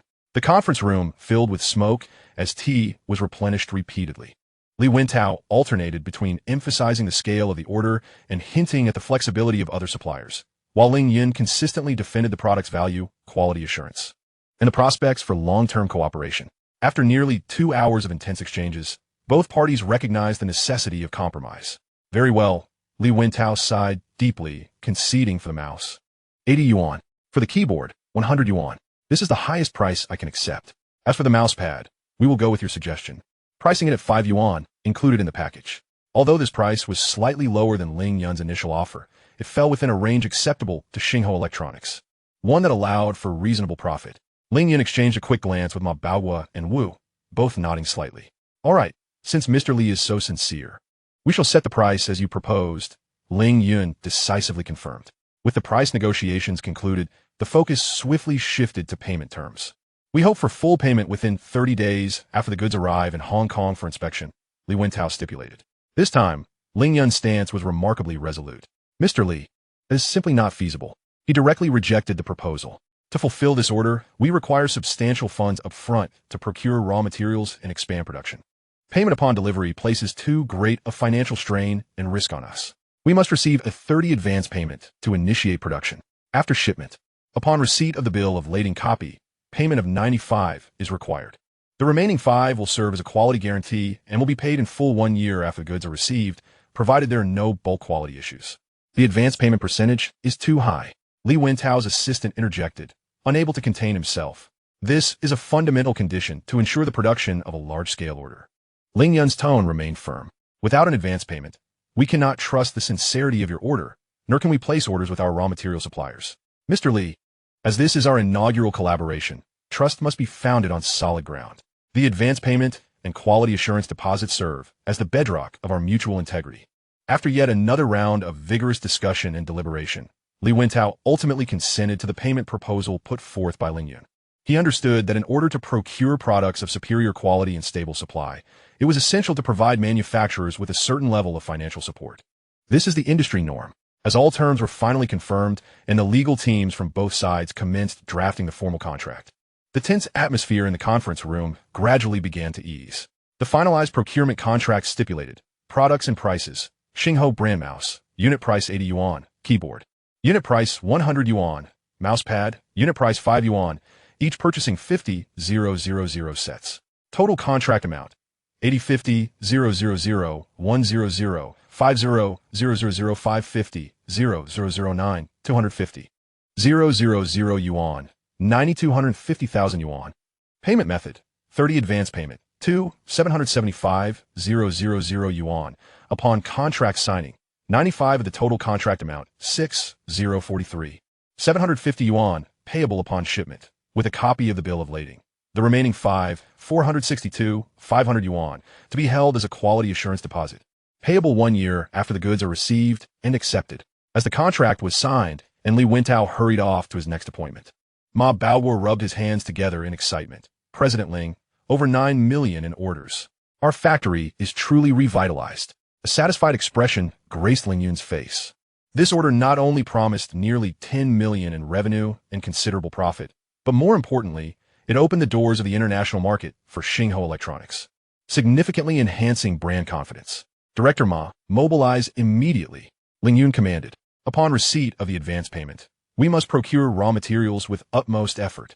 We also need to urgently recruit 500 assembly line workers for pre-job training. The production line must operate at full capacity, with 3 shifts, ensuring quality and delivery schedules. This is our first battle to establish the reputation of Xingho Electronics. Success is our only option. Indeed, President Ling. Ma Bao's voice resonated with vigor and enthusiasm. The entire Xingho Electronics factory seemed to surge with newfound energy, operating at an accelerated pace. Job postings adorned the factory entrance, with a long queue of applicants. The procurement department's phones rang incessantly. In the workshop, seasoned workers began adjusting equipment and planning new production line layouts. Amidst this bustling scene, Ling Yun's phone rang once more. It was a call from the secretary of the district committee.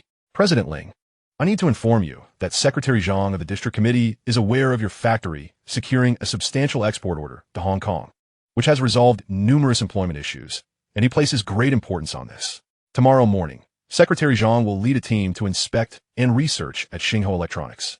We hope you can prepare for the reception. After hanging up, Ling Yun's gaze deepened. The sudden inspection by Secretary Zhang was certainly not merely due to the large order secured by the electronics factory. Ling Yun needed to contemplate the true intent behind Secretary Zhang's visit. Chapter 62. Secretary Zhang's inspection. At precisely 9 o'clock, several black domestic sedans smoothly entered the Xingho Electronics factory area, coming to a stop on the freshly paved ground. The doors opened, and amidst a group of accompanying personnel, a middle-aged man in his 50s, dressed in a light gray jacket with meticulously combed hair and a gentle smile, stepped out. He was none other than Secretary Zhang of the district committee. Ling Yun and Ma Bao had long awaited his arrival, alongside several key officials at the office building. Secretary Zhang, welcome to Xingho Electronics to guide our work. Ling Yun stepped forward, extending his hand with warmth yet maintaining composure.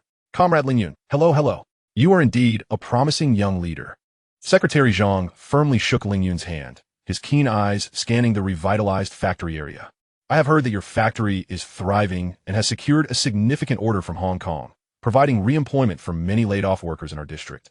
I am here today specifically to observe and learn from your experiences. His words were both warm and infectious, affirming their achievements while also fostering a sense of closeness. Striking the perfect balance. We are merely at the outset. There is much to learn and improve, Ling Yun replied, guiding him. Please follow me. Let's first visit the workshop. As they entered the main workshop, the atmosphere was a stark contrast to the desolation just a month prior. Now, it was bustling with a sense of order and activity. Several brand new assembly lines had been installed and were operating at full speed. Workers clad in matching blue uniforms sat alongside the production lines, their fingers deftly assembling various components of keyboards, installing keycaps, soldering circuit boards, securing casings, and conducting power tests, each process akin to a finely tuned watch.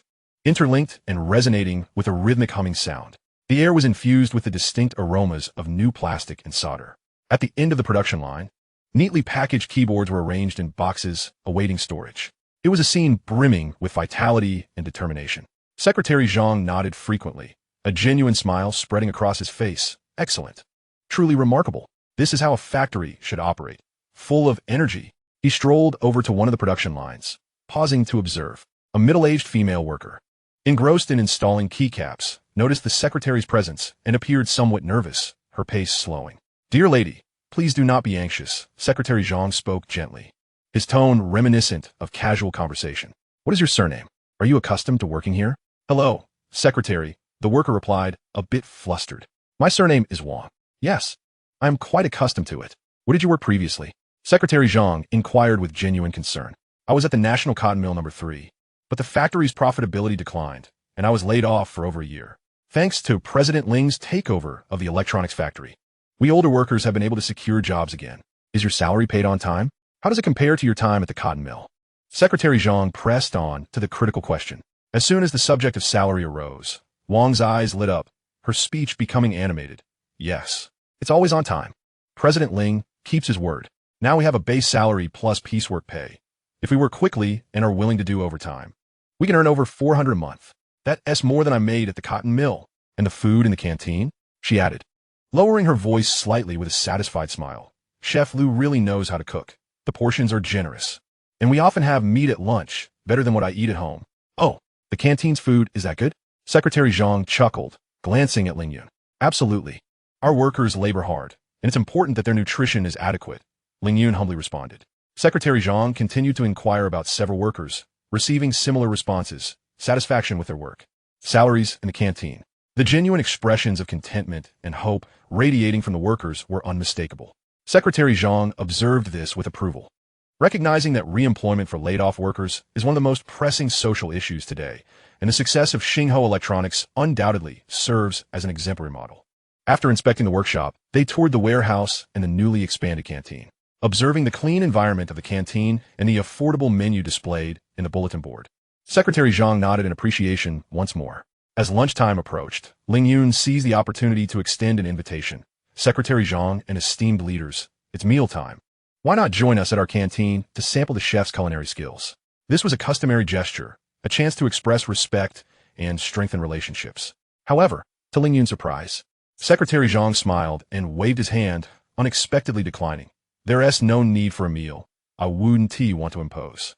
He then shifted his gaze to Ling Yun, a hint of subtle significance in his expression. However, after a morning of walking, I am a bit parched. I've heard that President Ling has some fine tea. Shall we go to your office for a cup? The suggestion of going to the office for tea momentarily startled Ling Yun, as various thoughts flashed through his mind. After the workshop inspection, the usual protocol would be either to stay for a meal to deepen relationships or to leave directly. The notion of going alone to the office for tea clearly transcended conventional procedures. The esteemed Secretary Zhang, I suspect, is not merely here for a routine inspection, but rather has matters he wishes to discuss in private. Of course, it is our honor to have you grace us with your presence. Ling Yun responded swiftly, his face immediately adorned with a warm smile. Director Ma, please accompany the other leaders to the lounge for a brief respite. Secretary Zhang, please follow me. Ling Yun guided Secretary Zhang through the bustling office area until they arrived at his modest yet tidy office. He personally prepared water and retrieved a canister of premium Longjing tea, skillfully brewing it. The refreshing aroma of tea soon wafted through the office. This tea is exquisite, Secretary Zhang remarked, lifting the white porcelain teacup, gently blowing on the steam, and taking a sip with appreciation. He refrained from speaking immediately, leisurely savoring his tea while his contemplative gaze swept across the office's arrangement, eventually resting on the industrious scenes outside the window. Ling Yun, too, chose to remain silent, quietly enjoying the tea while mentally calculating Secretary Zhang's possible intentions. After a brief pause, Secretary Zhang set down his teacup, leaned slightly forward, and allowed his smile to soften, adopting a more formal and profound tone. Comrade Ling Yun, he began, having visited your factory today, I am both moved and gratified. You have not only revitalized a languishing state-owned enterprise, providing employment for numerous workers and giving them hope, but you have also forged a viable path for the reform of industrial enterprises in our district and even our city. What you have accomplished is indeed a significant contribution to the nation and the people. Secretary, you flatter me. I have merely done what I could, Ling Yun humbly replied. No, this is no trivial matter, Secretary Zhang interjected, waving his hand with certainty. I have witnessed your capabilities, your resolve, and your dedication to your workers. The purpose of today's tea gathering is twofold. First, to express the gratitude of the district committee and government towards you. Secondly, I wish to hear your insights as a young and promising entrepreneur regarding our district's economic development, particularly in the industrial sector. Do you have larger plans for Xinghuo Electronics? Are there any challenges for which you might need our district's assistance and coordination? Ling Yun understood perfectly. He carefully considered his words, striking a balance between overzealousness and excessive caution. I appreciate the trust and encouragement from the secretary. Xinghuo Electronics is just beginning to find its footing, thanks to orders from Hong Kong. Our next step is to stabilize the quality and production capacity of our existing products, while increasing our investment in research and development, aiming for higher tech computer peripherals such as more precise mice, and even venturing into core component fields. We are collaborating with Shandong University to establish a joint laboratory, laying the groundwork for our future. He paused to gauge Secretary Zhang's reaction before continuing. As for challenges, our primary concerns currently lie in talent acquisition and technological accumulation. We hope to attract more high-caliber technical and managerial talent. Additionally, as we expand, our existing factory space may soon become insufficient. He refrained from making direct demands, instead subtly hinting at potential future needs. Secretary Zhang listened intently, his fingers gently stroking the rim of his teacup. Talent and technology are indeed the keys to core competitiveness. Your awareness of this is commendable, he responded thoughtfully. The district can assist in establishing connections with the city's talent center and even some provincial research institutions. Regarding land, he pondered for a moment.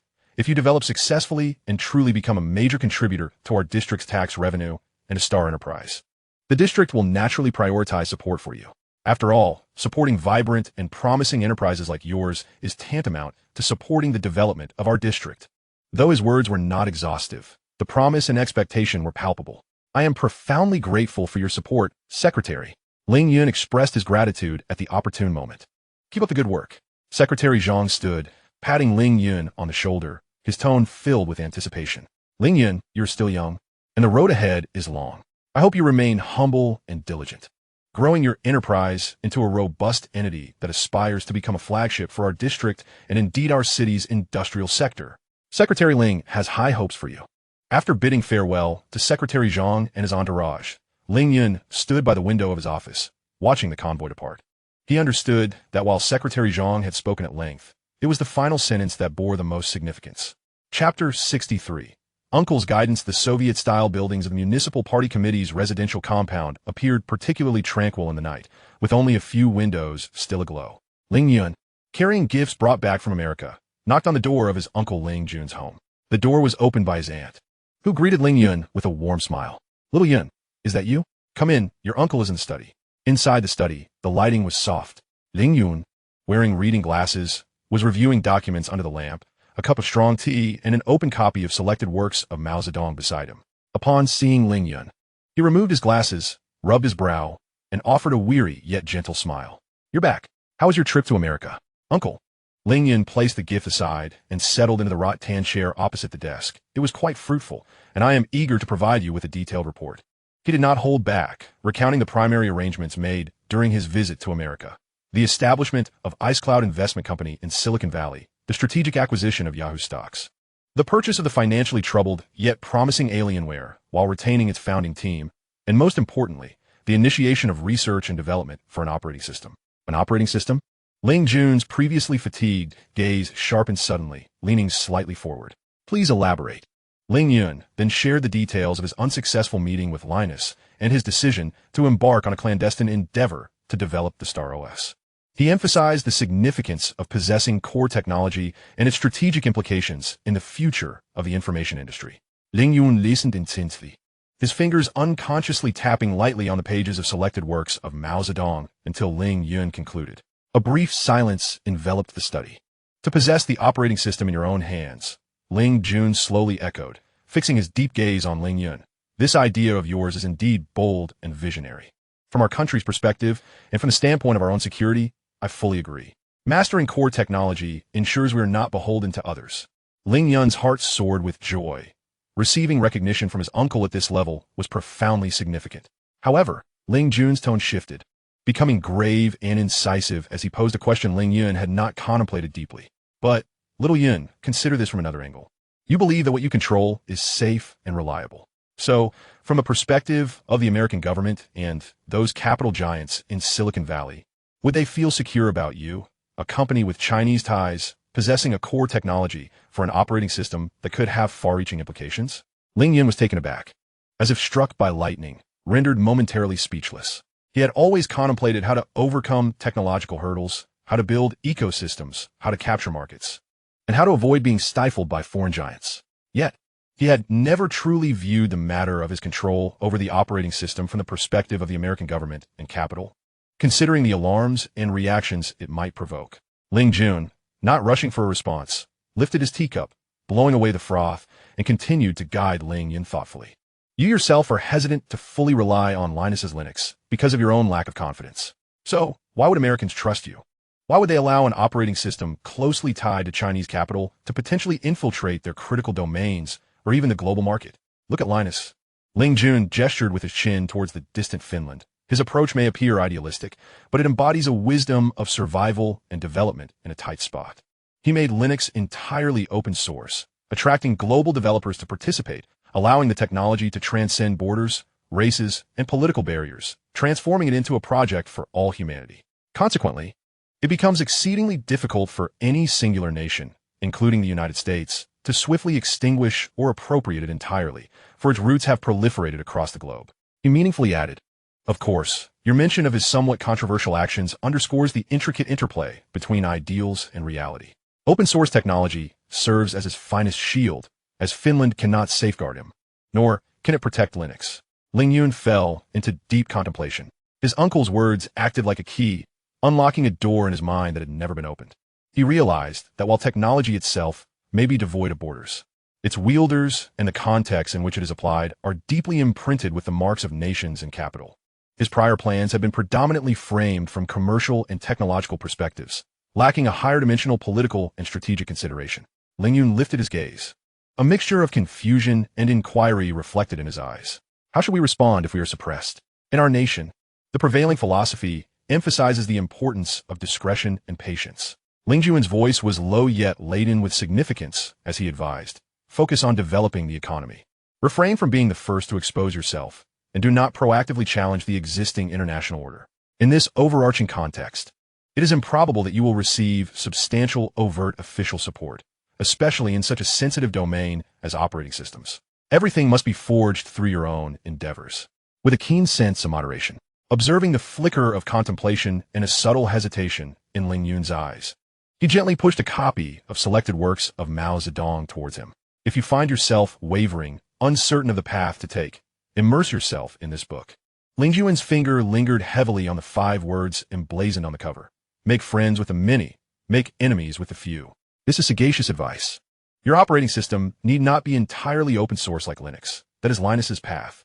However, can you discover a method that maintains your control over core directions and critical technologies while uniting as many forces as possible? For instance, could you attract some international capital, lure non-American top-tier talent, or adopt a more open strategy in certain non-core modules and application ecosystems, allowing more individuals, including foreign developers, to benefit and thus form a community of shared interests? Ling Yun guided further. You must ensure that this system does not appear overtly Chinese or distinctly Ling Yun, but rather resembles a global technological product. When others seek to attack you, they will be deterred by their own vested interests. Do you understand? In the study, the glow of the desk lamp enveloped both uncle and nephew. Ling Yun gazed at the yellowed pages of selected works of Mao Zedong, reflecting on his uncle's words about forging many friendships, while also contemplating the survival wisdom behind Linus's open-source strategy, alongside the nation's grand strategy of discretion and patience. The previously nebulous path for the development of the operating system in his mind seemed to suddenly clarify and take on a 3-dimensional form under the illumination of insight. Purely closed development and technological barriers may secure temporary control, but they could also render one a target for isolation and attack. How can one find a delicate balance between self-reliance and open collaboration? How can broader forces be leveraged to shield one's core strategies? How can the star system be integrated into a larger narrative context to reduce its political sensitivity? These are the key considerations he must delve into and plan for moving forward. Uncle, I understand now. Ling Yun's gaze regained its firmness and clarity, his previous confusion dissipating. I know what I must do from here on. Mastery of technology is essential, but the methods and strategies demand deeper contemplation. Ling Yun observed the swift assimilation and comprehension reflected in his nephew's expression, a look of satisfaction spreading across his face. He donned his reading glasses once more and picked up his pen. Good to know. The road ahead is long. Proceed with caution. Go now. By the way, Uncle, the district committee secretary visited the electronics factory today. Before leaving, he remarked that he has high expectations of me. I couldn't quite grasp his meaning. Oh, he seems well informed. Do not dwell on it. Focus on managing your enterprise and maintaining its development momentum. Regardless of my presence in Jinan, no one will trouble you. Uncle, what position are you likely to be assigned? Nothing has been decided yet, but it is highly probable I will be in Weishur.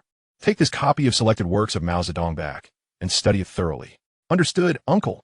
Ling Yun rose, clutching the book as he turned to leave the study.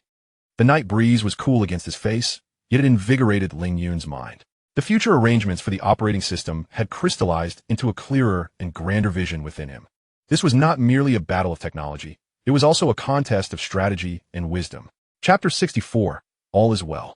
After concluding the matters related to the Hong Kong orders and the government's inspection, Ling Yun rarefied a few days for himself. He dedicated most of his time to Enshiyu, as they either strolled beneath the shade of campus trees or conversed in the relatively tranquil tea house on the second floor of the newly opened Starry Sky Internet Cafe.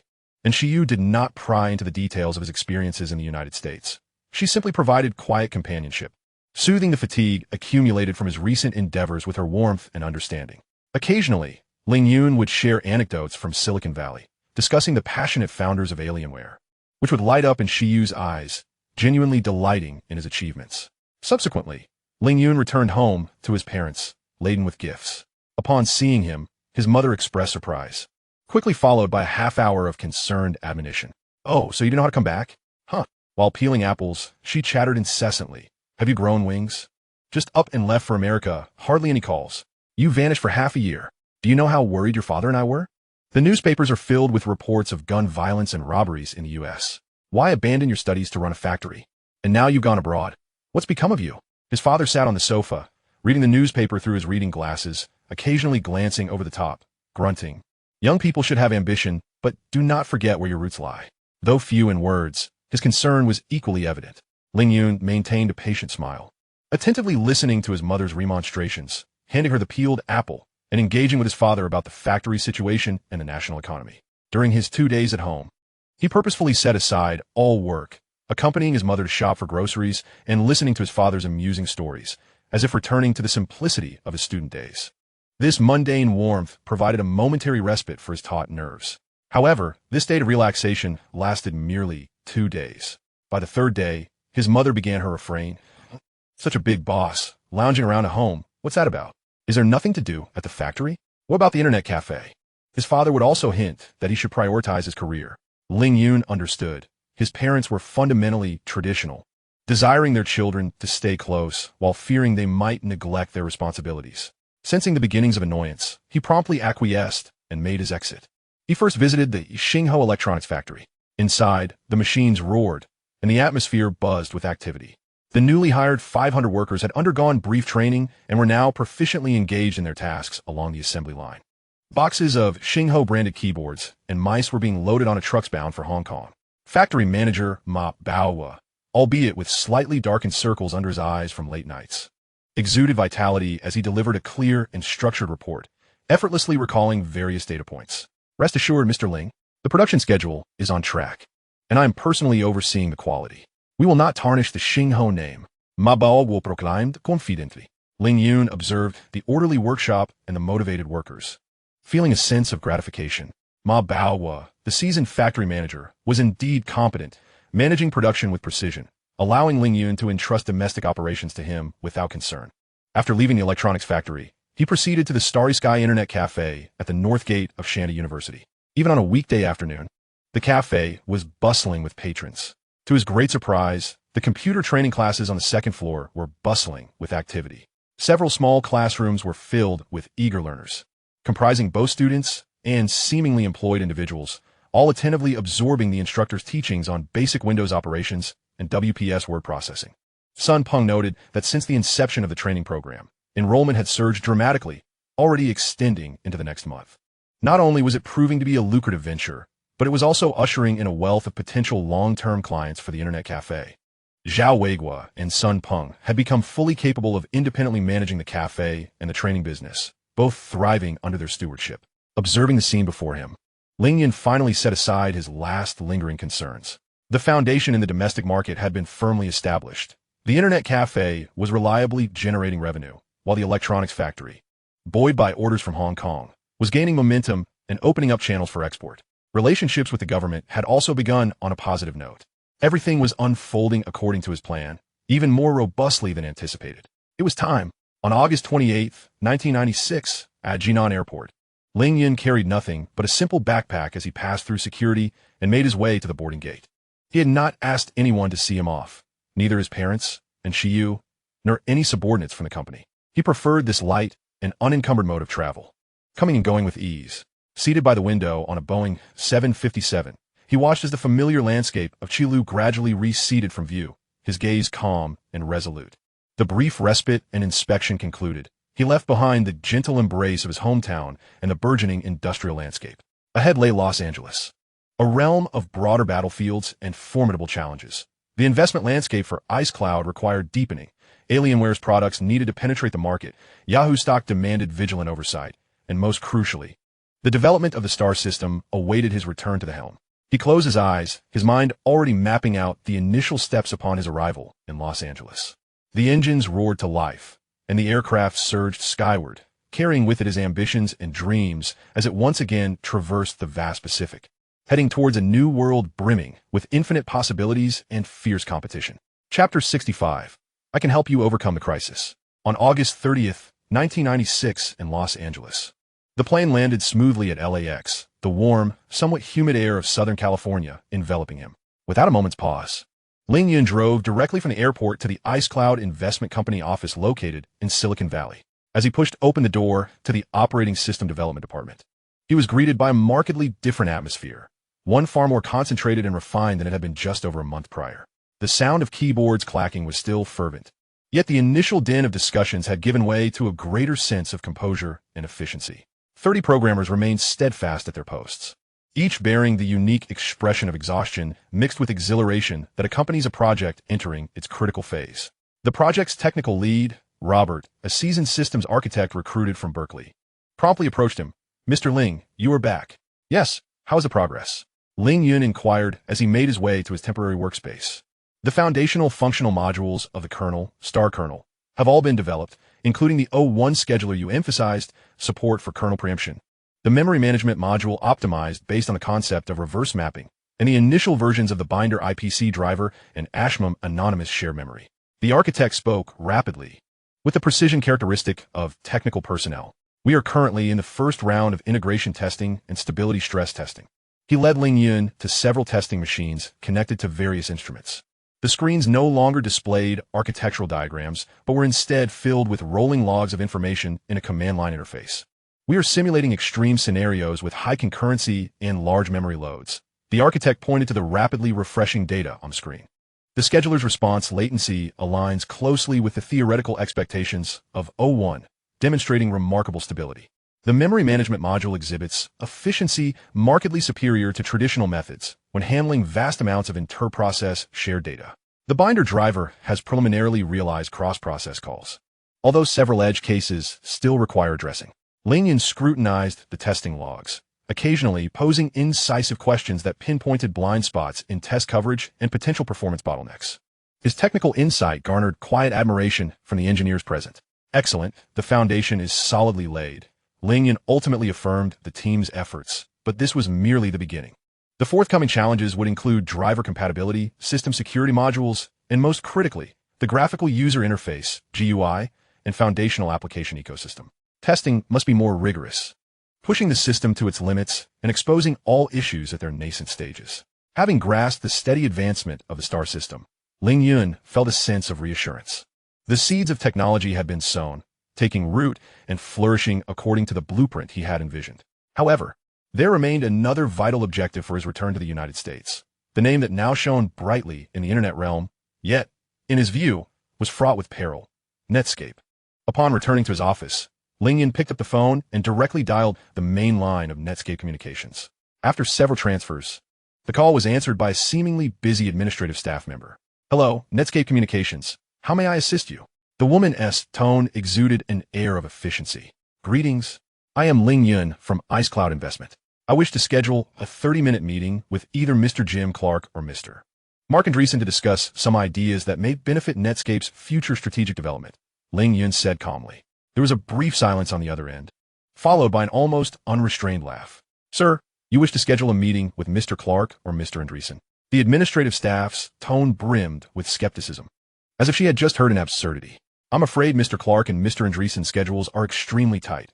Bookings are already pushed to 3 months from now. Moreover, they typically do not meet with uninvited individual investors." She emphasized the term individual investors, implying Ling Yun's overreach.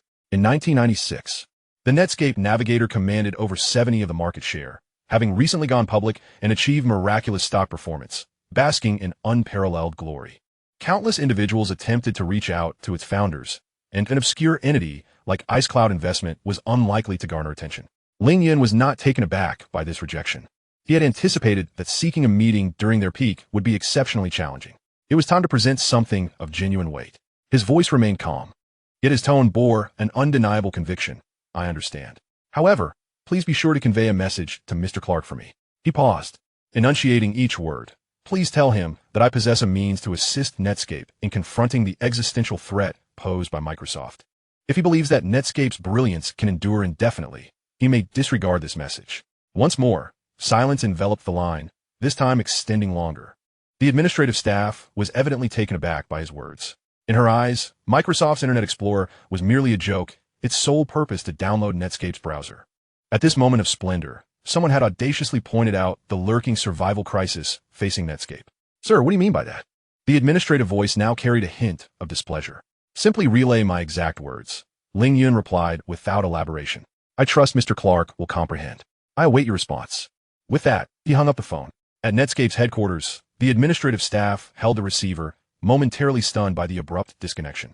She instinctively sensed that this individual, named Ling Yun, was indulging in alarmist rhetoric. After all, Netscape was currently unstoppable. How could there be any imminent threat to its survival? Yet, the insight and conviction reflected in his words regarding the industry's landscape compelled her to refrain from completely dismissing him. After much deliberation, she resolved to document this nearly ominous statement faithfully and dispatched it through the internal email system to Jim Clark's junior assistant. She did not harbor expectations that this email would reach Clark himself. She merely sought to fulfill her responsibilities and avoid future repercussions. Little did she know that this seemingly inconspicuous email would soon stir significant ripples. Meanwhile, in the Ice Cloud office, Ling Yun set down the phone and approached the window, gazing toward Silicon Valley. He was aware that the seed had already been sown. Whether it would germinate depended on Clark's sense of urgency and foresight. However, he did not place all his hopes on this. His engagement with Netscape constituted merely a tentative maneuver within his vast strategic game. The true focal points remained the development of the Starry system, the productization of Alienware, and his substantial holdings in Yahoo stocks. He had to ensure that, regardless of whether Netscape responded, his own flagship could navigate the impending tumult with steadfastness. Chapter 66. Netscape's Predicament. The headquarters of Netscape Communications was suffused with an exuberant vitality characteristic of Victor's. The colossal emblem hung prominently in the office space, as if proclaiming to the world its dominance in the realm of internet browsers. Within the open office area, young engineers, clad casually, wore confident smiles indicative of their ambition to change the world, enthusiastically discussing innovative features for the next version. The air was thick with the unique aroma of coffee, pizza, and venture capital, an emblematic atmosphere of Silicon Valley's unicorn companies in the late 1990s. The data was resplendent, over 90% market share in the browser domain, with stories still circulating about the miraculous stock price surge on its debut. The media heralded Netscape as the navigator of the internet. To the vast majority, including many employees within the company, Netscape's future appeared undeniably bright and unstoppable. Yet, deep within the company, in a spacious office overlooking the mountains, the atmosphere starkly contrasted with the external exuberance and optimism. Founder Jim Clark stood by the window, his brow furrowed, unconsciously twisting an expensive pen in his hand. Opposite him, young co-founder Mark Andreessen sank deep into a leather sofa, his fingers racing across the laptop keyboard, his expression betraying no hint of relaxation, but rather a profound gravity. Mark, have you seen the beta version of i3.0? Clark turned, his voice low. Andreessen paused his typing, looked up, and rubbed his throbbing temples. I have. The performance improvements are quite evident, and its support for CSS exceeds our expectations. Moreover, it's free, directly integrated into the Windows 95 system update package. Free, Clark echoed, savoring the word as if it were poison, Microsoft's most lethal weapon. They could fail 10 times, 100 times, i.e., could perform poorly.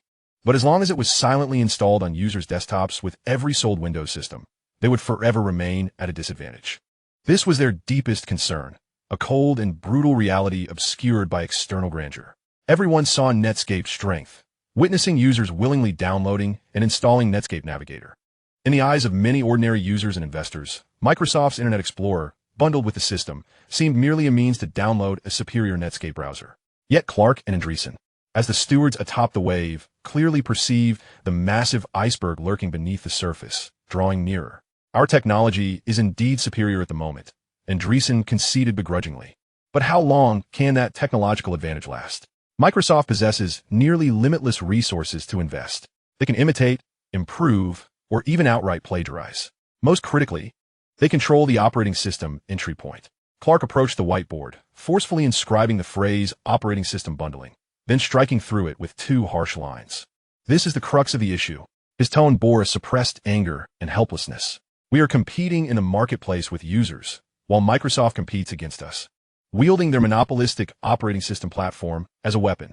This is fundamentally an unfair war. He took a deep breath, continuing his analysis with an increasingly somber tone. IE can fail countless times because, for Microsoft, the browser is merely a strategic pawn to protect its Windows monopoly. Losing it does not jeopardize the overarching scheme. It isn't even a core business for them. But we cannot afford to lose, not even once. Once our market share erodes to a critical point, investor confidence will collapse, stock prices will plummet, and what awaits us is irretrievable doom. The office fell into a suffocating silence. Outside, the sun shone brightly, and the entrepreneurial fervor of Silicon Valley surged. Yet within this office, one could almost hear the ominous creaking of the iceberg colliding with the hull. They all understood that Netscape's business model was predicated on its dominance in the browser market. Should this foundation be shaken, whether through free competition or the crushing weight of operating system bundling, the entire empire could potentially collapse with avalanche-like speed. At that moment, the internal communication phone on Clark's desk rang, shattering the heavy atmosphere. It was his junior assistant. "Mr. Clark, I apologize for the interruption. I have received a forwarded email that seems somewhat peculiar, but the sender insists it be conveyed to you personally." The assistant's voice hesitated. "What does it say?" Clark asked, somewhat impatiently. "It is from someone named Ling Yun, claiming to invest in iCloud. He wishes to arrange a meeting with you or Mr. Andreessen." After being denied by the front desk, he left a message. The assistant paused, as if checking the records. He said he has a way to help Netscape address the survival crisis posed by Microsoft's free strategy and operating system bundling. The phrase survival crisis struck like a thunderclap in the office that had just been discussing the same topic. Clark and Andreessen simultaneously looked up, their eyes filled with shock and disbelief. This information had been strictly confined to discussions among the top management, with even many mid-level managers absorbed in the market's optimistic sentiment. How did this stranger, named Ling Yun, come to know? Moreover, he employed such precise and jarring terminology. Who is he? Andreessen sat up straight, inquiring. "Investigate. Immediately look into this iCloud investment in Ling Yun." Clark commanded rapidly into the phone before hanging up. He turned to Andreessen, both of them infused with suspicion and a thrill of having their facade pierced. "He has seen us. He has seen our deepest fears," Clark murmured, his fingers unconsciously tapping on a desk. At a moment when everyone was singing praises for Netscape, this obscure investor from the East seemed like a cool-headed doctor, directly diagnosing the hidden fatal ailment within their robust exterior. This sensation of being exposed unsettled them, yet it also ignited an indescribable curiosity. Who exactly was this Ling Yun? What might his so-called solution entail? Chapter 67. Winning the lawsuit. What does it matter? Within a highly exclusive members-only club in Beverly Hills, Los Angeles, sunlight streamed through the expansive floor-to-ceiling windows, casting mottled shadows on the dark walnut floor.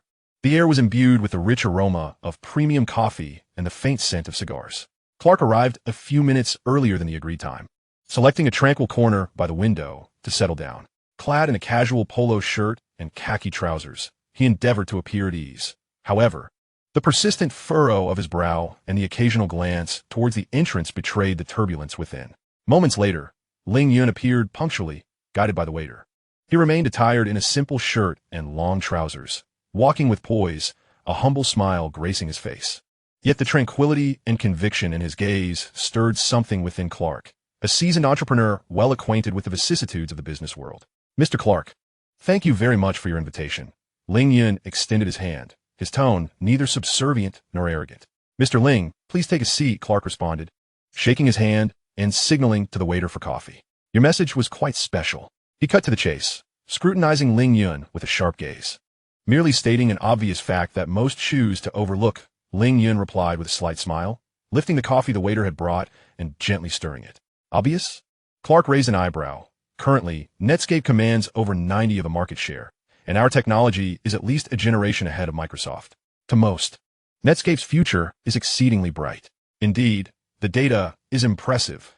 Ling Yun nodded, then deftly shifted the conversation. "However, the outcome of a war is determined not solely by the number of soldiers and the sophistication of weapons, but also by the rules of engagement and the choice of battlefield. From the outset, the parameters of this browser war between Netscape and Microsoft have been dictated by Microsoft, with the battleground set in the garden of their Windows desktop." He set down his coffee cup, his gaze steady as he addressed Clark. "Mr. Clark, let us discard the morale-boosting platitudes and confront the core issue. Microsoft's IE browser currently lacks the quality of Netscape, falls short in functionality, and even its user experience has faced criticism. Yet, it possesses a decisive advantage that Netscape can never attain. With every sold Windows 95 NT system, it is silently and coercively installed on millions of users' desktops, and it is free. Ling Yun's speech flowed steadily, each word striking Clark's heart like a hammer. Netscape's business model relies on users actively choosing to download and install it. Conversely, Microsoft, leveraging its monopolistic position in the operating system market, has stripped users of their freedom of choice. They are not merely competing on the merit of their products. They are redefining the rules of market entry through the most blatant and effective means of system bundling. This signifies, Ling Yun leaned slightly forward, his voice lowered yet more penetrating, that IE can fail countless times. Version May 10th be subpar, version May 20th be a work in progress, and version May 30th still be riddled with flaws, yet Microsoft can afford it. They can continually invest vast sums, iterating and improving until IE becomes sufficiently competent.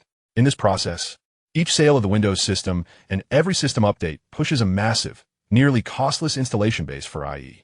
He observed Clark's expression darken, culminating in the most brutal conclusion. But Netscape, the empire you and Mr. Anderson built, cannot afford to lose any critical battle. Once IE, buoyed by its bundling advantage, surpasses a certain market share threshold, say 30 or even 20, the attitudes of channels, developers, and content providers will subtly yet fatally shift. Investor confidence will erode like an avalanche, and the collapse of stock prices will drain the lifeblood necessary for your company to continue research and market competition. By that point, even if the Netscape browser's technology remains superior, it will be too late to recover. Clark listened in silence, his fingers gripping the handle of his coffee cup tightly, knuckles whitening. Ling Yun's analysis was like a cold scalpel, precisely slicing through the decaying facade of Netscape's brilliance, aligning with the deepest fears buried within Clark's heart, even articulating them more clearly and coherently. A surge of anger and helplessness washed over him, as if he had been completely exposed. He abruptly lifted his head, his tone hardening, imbued with a hint of gambler's defiance. So what? According to your analysis, are we to simply sit idly by? No, he nearly shouted. We will not concede. We will fight Microsoft to the bitter end. We are gathering evidence to sue Microsoft for abusing its market monopoly. We will win this lawsuit. This was his, as well as many other executives at Netscape, lifeline amidst immense pressure, clinging to the hope of antitrust law. Ling Yun regarded the agitated Clark with a placid expression, shaking his head gently, almost with a semblance of pity. Mr. Clark, his voice remained calm, resonating distinctly in the opulent club. Please forgive my directness. But have you considered what would happen even if you win this lawsuit? What? Clark was taken aback. Let us assume, Ling Yun spoke slowly, that Netscape ultimately prevails in this antitrust lawsuit. The court decrees that Microsoft must separate IE from Windows or provide some form of compensation. How long will this process take? A year? 2 years? Or, like certain antitrust cases, 3 to 5 years? He did not require Clark to respond, continuing his rhetorical questioning. By the time 3 or 5 years pass, and you finally emerge victorious from this protracted legal battle, what will the browser market look like? After being bombarded by Microsoft's system bundling and free strategy, how much market share will remain for Netscape? 10, 5, or even less? The existence of your company, after enduring a long litigation process, immense resource depletion, and continuous market share erosion, will be uncertain. Ling Yun's tone sharply escalated, carrying a near-cold rationality. To trade what may already be a lost company for a verdict that will garner no applause? Merely to prove morally that you are right. And Microsoft is wrong? Is it only for a sense of vindication? Commerce is akin to warfare, Mr. Clark. On the battlefield, survival is the sole objective. The deceased have no standing to discuss justice and victory. Clark opened his mouth, intending to retort, yet found his throat constricted, unable to utter a single word.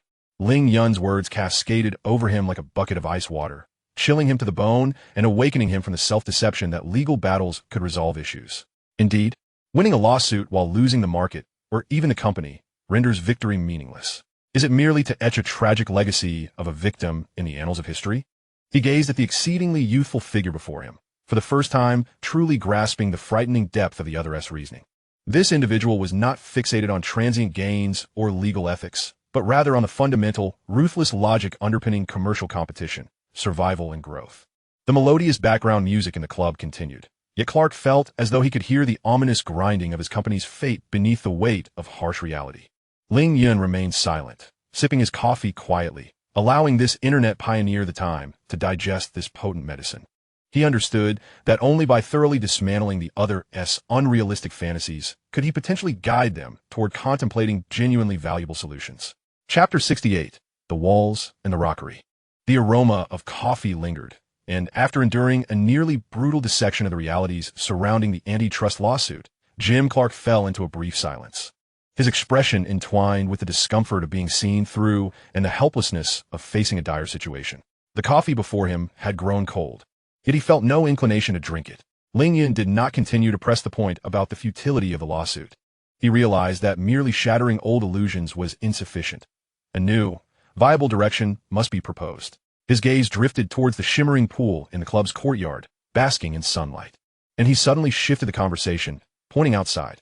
"Mr. Clark, do you see that pool?" Clark followed his gaze, somewhat perplexed. Before him lay a beautifully designed infinity pool. Yet on one side, it was adjacent to a relatively quiet community road. While there was a measure of privacy, any passerby or vehicle could easily observe the activities within the pool. "It's a stunning pool, isn't it?" Ling Yun remarked casually. "But it has a small issue being so close to the road, lacking sufficient privacy. If you were the owner of this house, how would you address this concern?" Although Clark's mind was still enmeshed in the predicament of Netscape, he instinctively responded, "The most straightforward solution, of course, would be to construct a sufficiently high wall to completely obstruct the view of passersby." "That's a commendable idea," Ling Yun nodded, then posed a question. "However, what if I told you that the Homeowners Association in this community has strict regulations prohibiting the construction of any form of physical wall to maintain the visual openness and uniformity of the community? What would you do?"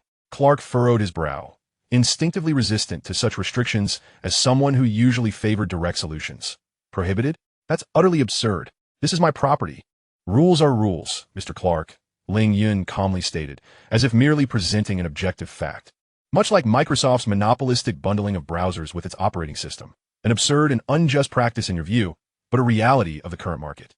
At least for the foreseeable future, we cannot alter the fundamental rule set by Microsoft.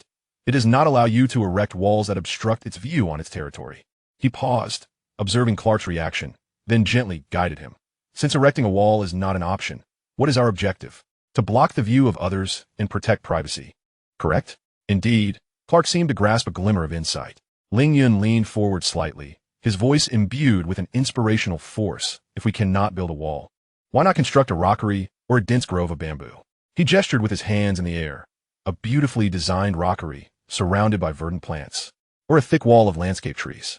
They could similarly achieve the effect of obstructing the view while fulfilling your core need for privacy. The community regulations might prohibit walls, but can they prevent you from enhancing the landscape? Your aim is to shield your view. Does it fundamentally matter whether that is accomplished with a wall or a rockery?" Clark's pupils dilated suddenly, as if a powerful lightning bolt had cleaved through the fog of anxiety and anger in his mind. He instantly comprehended the essence of Ling Yun's metaphor.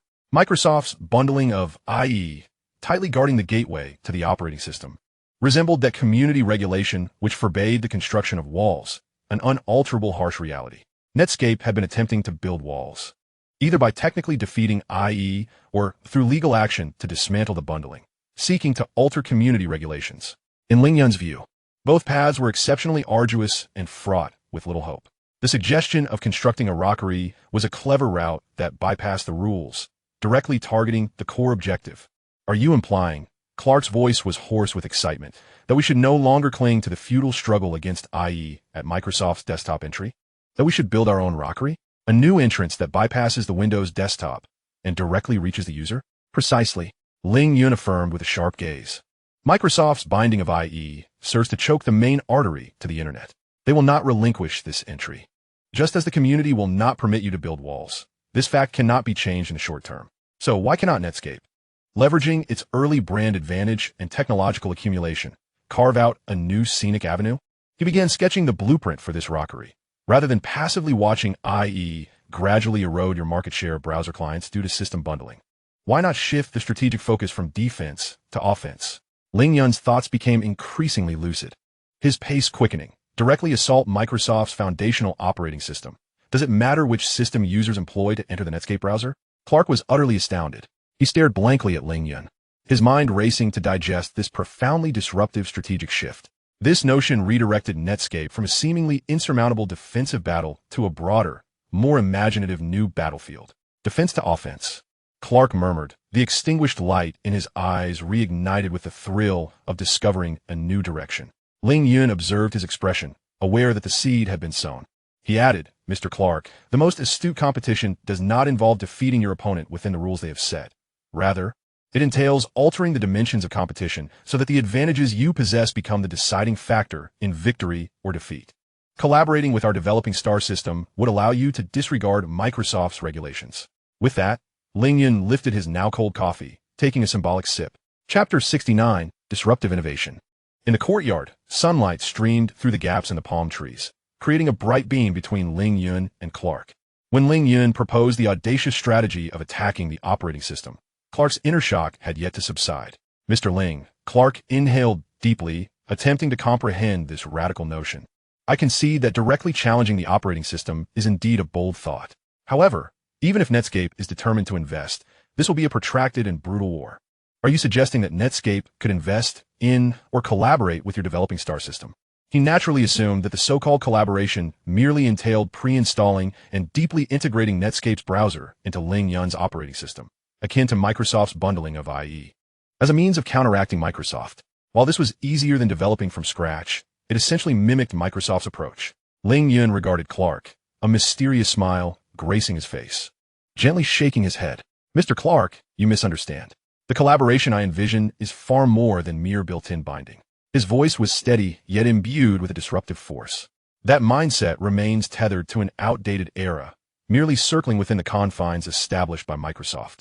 Leaning forward slightly, he fixed his intense gaze on Clark and unveiled the core concept he had long contemplated. One capable of a dimensional strike. My star system can do away with the traditional notion of a desktop. What?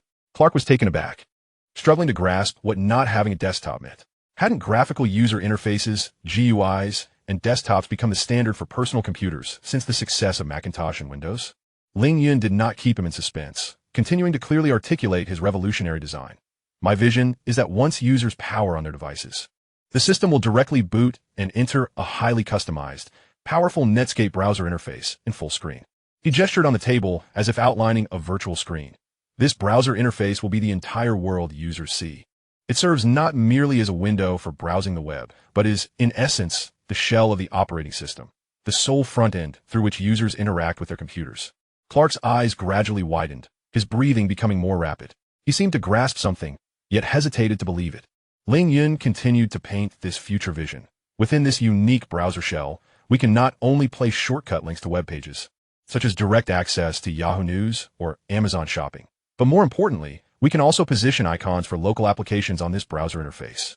With a mere click of an icon, whether it be the local WPS word processor, Photoshop, or a certain online news website, the system seamlessly invokes the corresponding local executable files or directly loads the relevant web page in the background.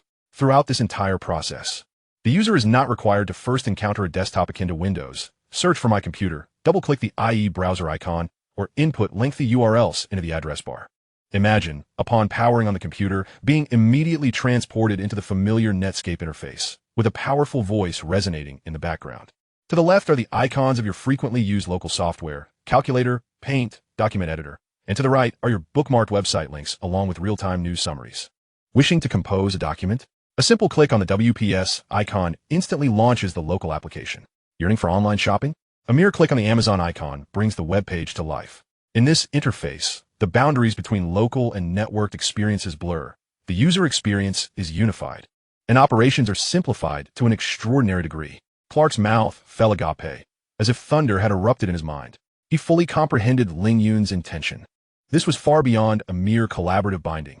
It was the complete reconstruction of the user interaction layer of the entire operating system, entirely built upon the Netscape browser. The Netscape browser was no longer just an application within the system. It had ascended to become the very platform of the system itself. What did this signify? It meant that the desktop concept, which Microsoft Windows so proudly championed and users had come to accept as the norm, was being utterly discarded and replaced. It implied that the value of the system entry upon which the IE browser relied had been obliterated in this new system. It signified that, leveraging its brand and technological advantages in the browser domain, Netscape was directly defining an entirely new paradigm of computing experience centered around the internet, characterized by enhanced convenience. This was akin to the emergence of a brand new online empire, with the internet portal as its capital. Observing the mixed expression of shock, elation, and disbelief on Clark's face, Ling Yun knew that his vision had struck at the very nerve of the other strategic core. Mr. Clark, Ling Yun slowly summarized in this way, we not only circumvented Microsoft walls, but we have even redefined the essence of home. When users boot up and immediately access the internet and the world, when going online becomes as natural and effortless as breathing, who will still care about the traditional desktop that requires layers of clicks to reach their destination? Netscape will no longer be just software running atop an operating system. It will become the gateway, platform, and definitional force of the next generation of computing experiences. This is utterly insane, Clark exclaimed, his excitement rendering him somewhat incoherent. He abruptly stood up and paced back and forth beside his seat, realizing that this idea could change everything. He envisioned the immense appeal such a system would hold for users yearning for a simpler, more direct internet experience. This would be a genuine, heavyweight bomb aimed squarely at the fortress of the Microsoft Windows empire.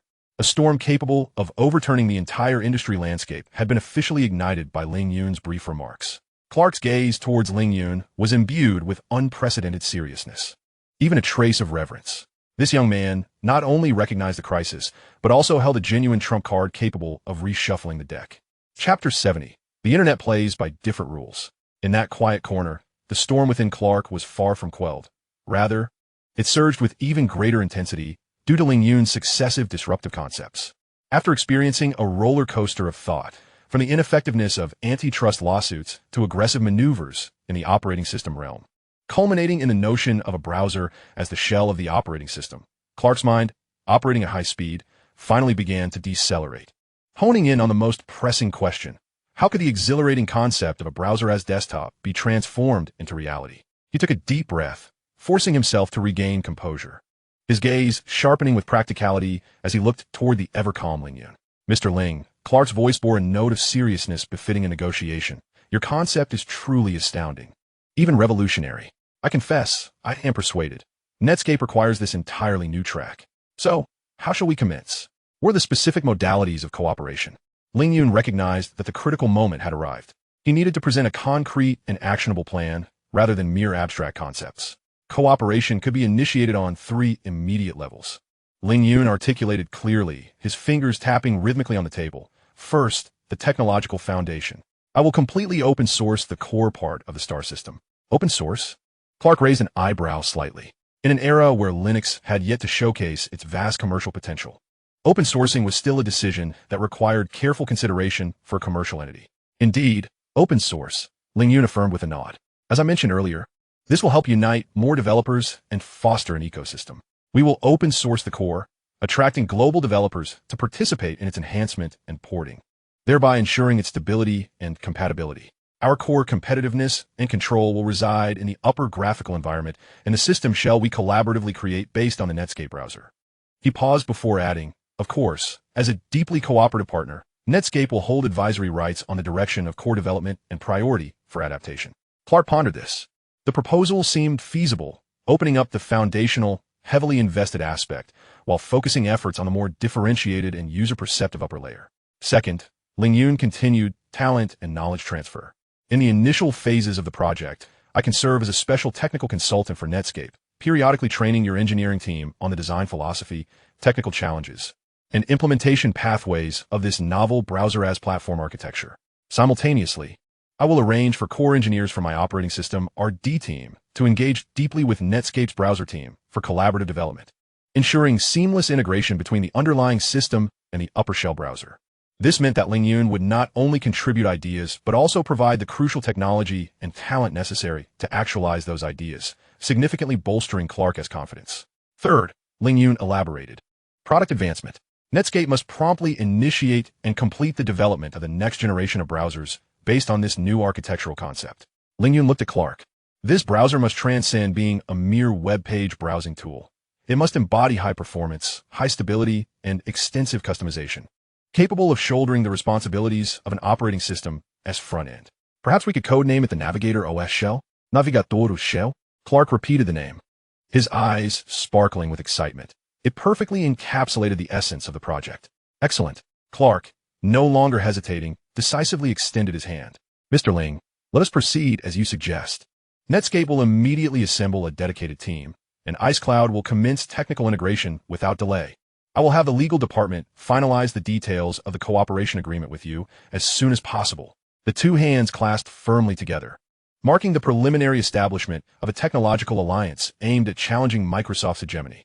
However, just as the atmosphere turned favorable, Ling Yun looked at Clark and threw out another suggestion that made the latter's heart skip a beat. Mr. Clark, since we can consider open sourcing at the operating system level, why not take the idea a step further? Ling Yun's tone carried a guiding tentativeness. I propose that Netscape's browser itself also consider being free or even open source. What? Free? An open source browser? Clark nearly jumped out of his chair, as if someone had stepped on his tail. Ling, do you realize that browser licensing fees are one of our crucial sources of revenue? Free? How do we profit? The salaries of engineers? The costs of servers? Are we supposed to rely on thin air?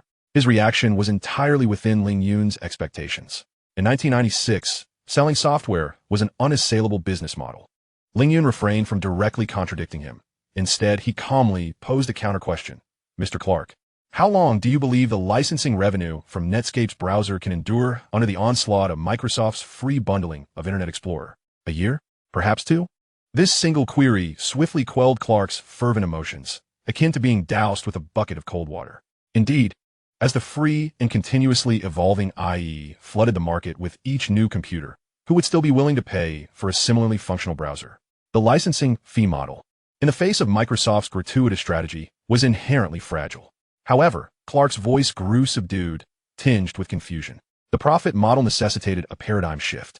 Ling Yun spoke with a conviction that seemed to pierce through the veil of the future. The operational logic of the Internet era diverged significantly from that of the traditional software industry, and indeed from conventional industries as a whole. He provided a palpable, living example.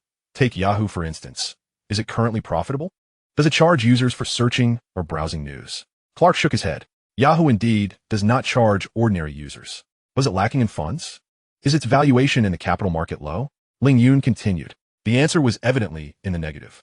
Although Yahoo was incurring losses, its stock price was on the rise, garnering significant interest from investors. Why? Ling Yun rhetorically answered himself. Because the capital market values not its current profits, but rather the vast user traffic it possesses and the boundless possibilities for the future, as long as one occupies the entry point and possesses a massive user base. The profit model can be gradually explored through advertising, value-added services, or e-commerce. There are always ways to monetize traffic.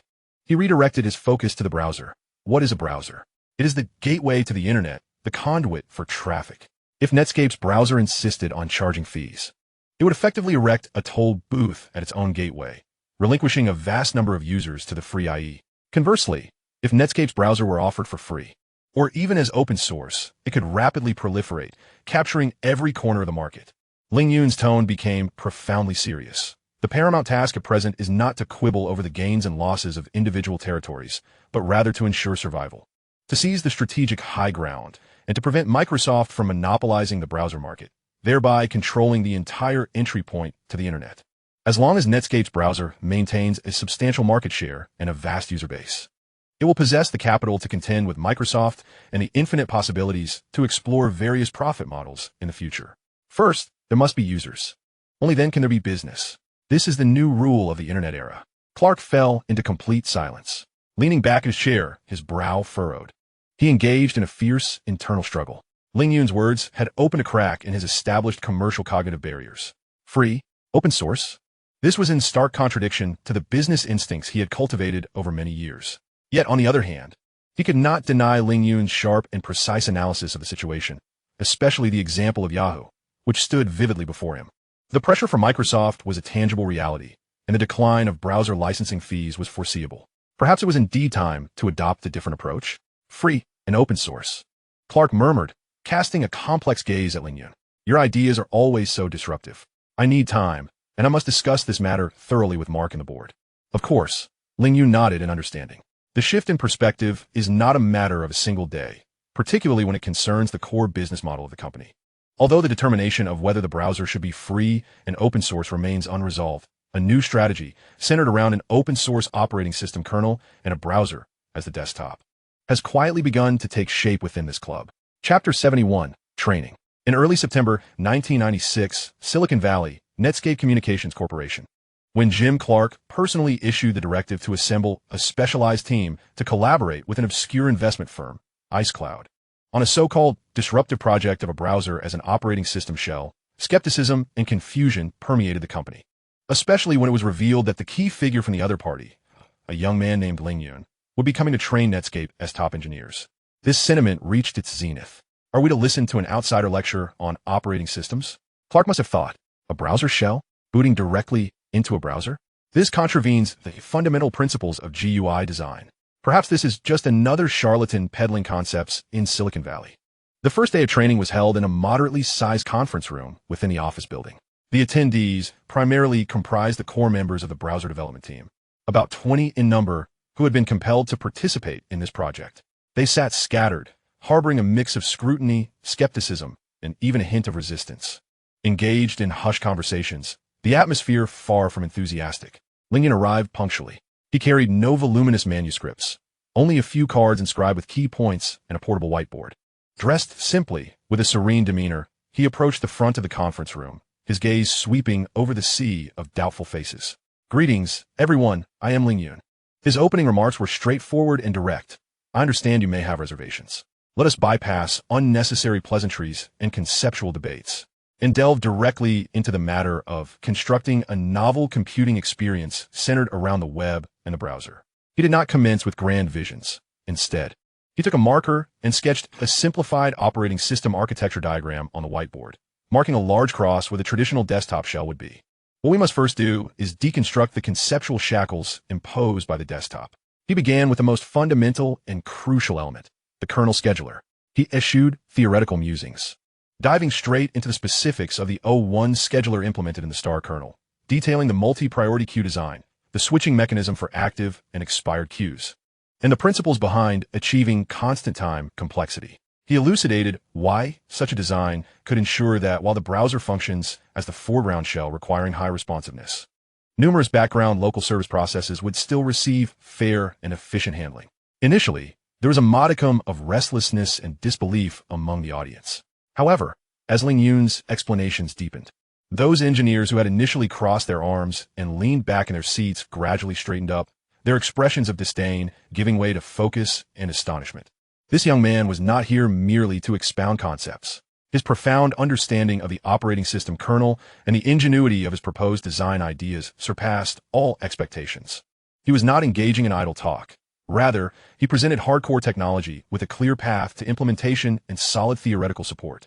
Next, Ling Yun discussed the kernel preemption mechanism essential for supporting this new shell. He meticulously analyzed how to achieve finer-grained preemption, how to set preemption points to ensure that the UI thread of the browser shell could promptly respond to user inputs, thereby avoiding the interface stalling that traditional systems experience during deep system calls.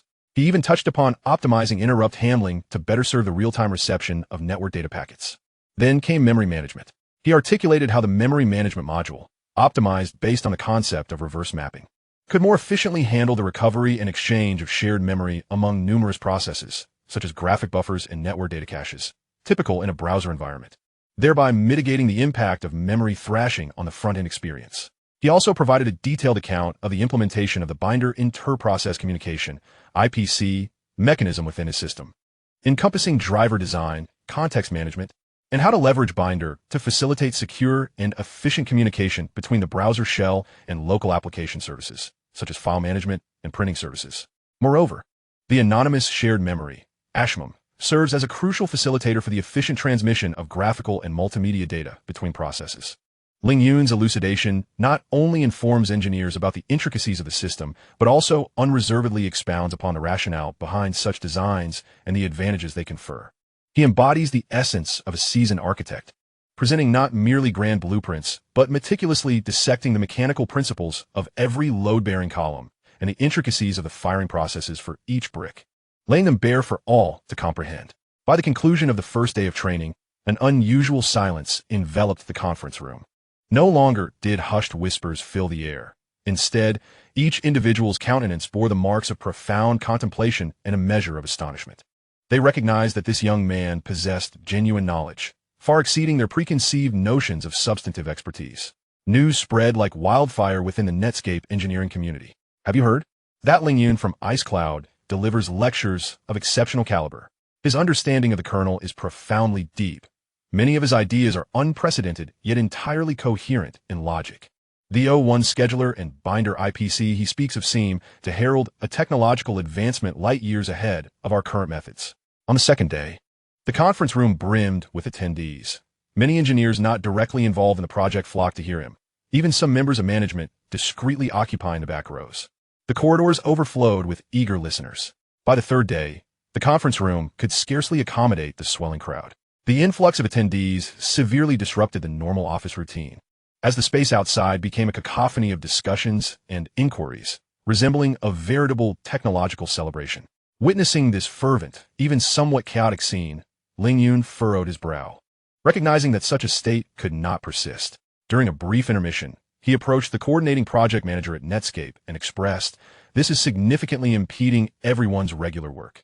I propose that from our next session onward, I will record all training courses in their entirety, producing video tutorials and accompanying documentation to be housed on our internal server for any interested engineers to access at their convenience. This way, we can maintain our workflow while enabling a broader audience to learn systematically." Netscape readily acquiesced, deeming this the most prudent solution.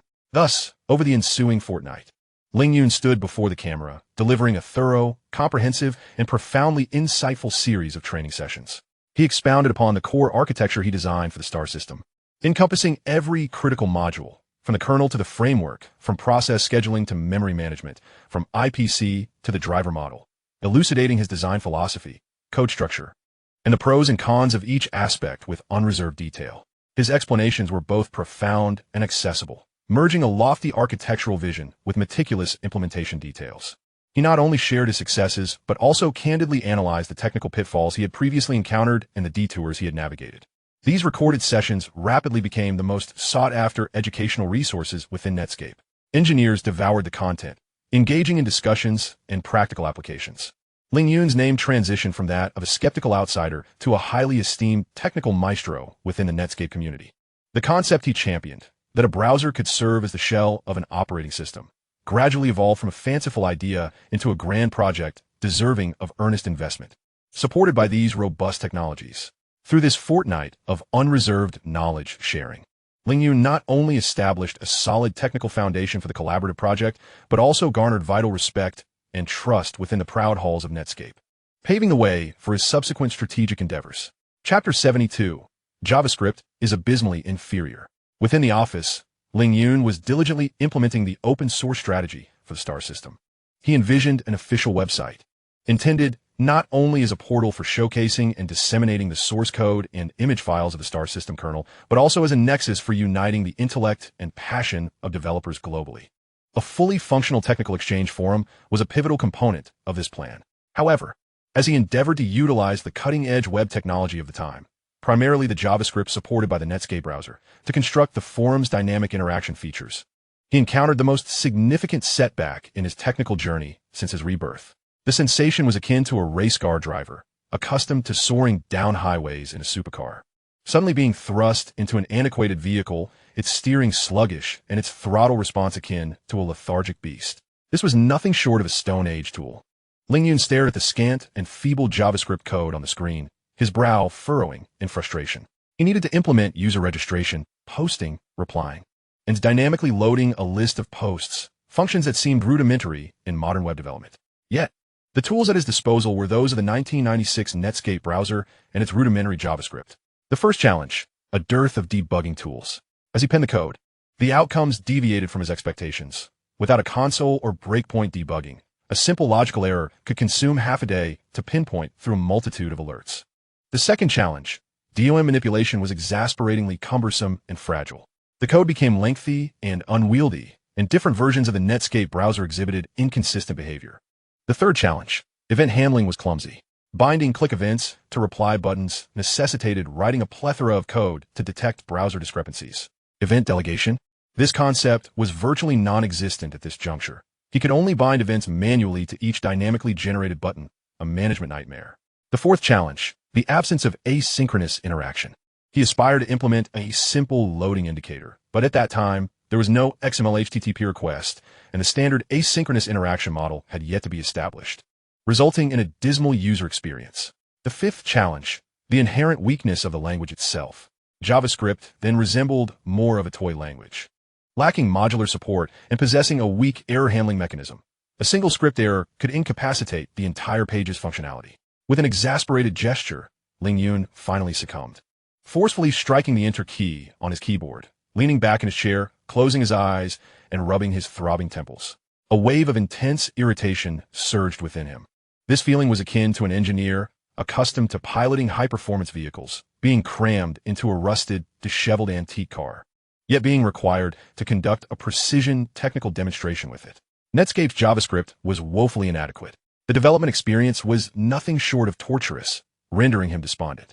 He opened his eyes, surveying the bloated and fragile code he had crafted in an effort to establish a simple form. This was not merely a matter of technological backwardness. It represented a strategic myopia. Netscape was currently basking in the glory of its browser market share, perhaps still grappling with how to compete with Microsoft's Internet Explorer. Yet they seemed oblivious, or perhaps insufficiently attentive, to the fact that the future competitiveness of browsers would largely hinge upon their ability to support a rich and powerful array of web applications. The foundation of all this lay in an efficient and user-friendly web development language and its corresponding toolchain. A poor development experience would directly dissuade developers. If developers were reluctant to engage, a dearth of high-quality websites and applications would ensue. Without a wealth of online content, the value of browsers would diminish significantly, ultimately leading to user attrition. This was a perilous cycle. As pioneers of the browser, Netscape, despite holding a first-mover advantage, had shockingly failed to invest adequate energy in the critical realm of developer experience, rendering JavaScript, such a pivotal tool, so exceedingly difficult to use. Did they not comprehend that to gain developers was to cultivate an ecosystem, and to cultivate an ecosystem was to conquer the market? Ling Yun rose from his seat and approached the window, gazing at the nocturnal panorama of Los Angeles. The tumult within him gradually gave way to a frigid contemplation. He recognized that the collaboration with Netscape harbored significant risks and disparities at the foundational technological level. If they could produce their core browser and associated languages with such sloppiness, then the future ecosystem built upon it would rest on an unstable foundation. He needed to awaken Mark Andreessen, but more crucially, he needed to rouse Jim Clark. They must comprehend that the battle for browsers transcends mere user interfaces and rendering speeds. It is in essence a war concerning the developer's psyche and ecological construction.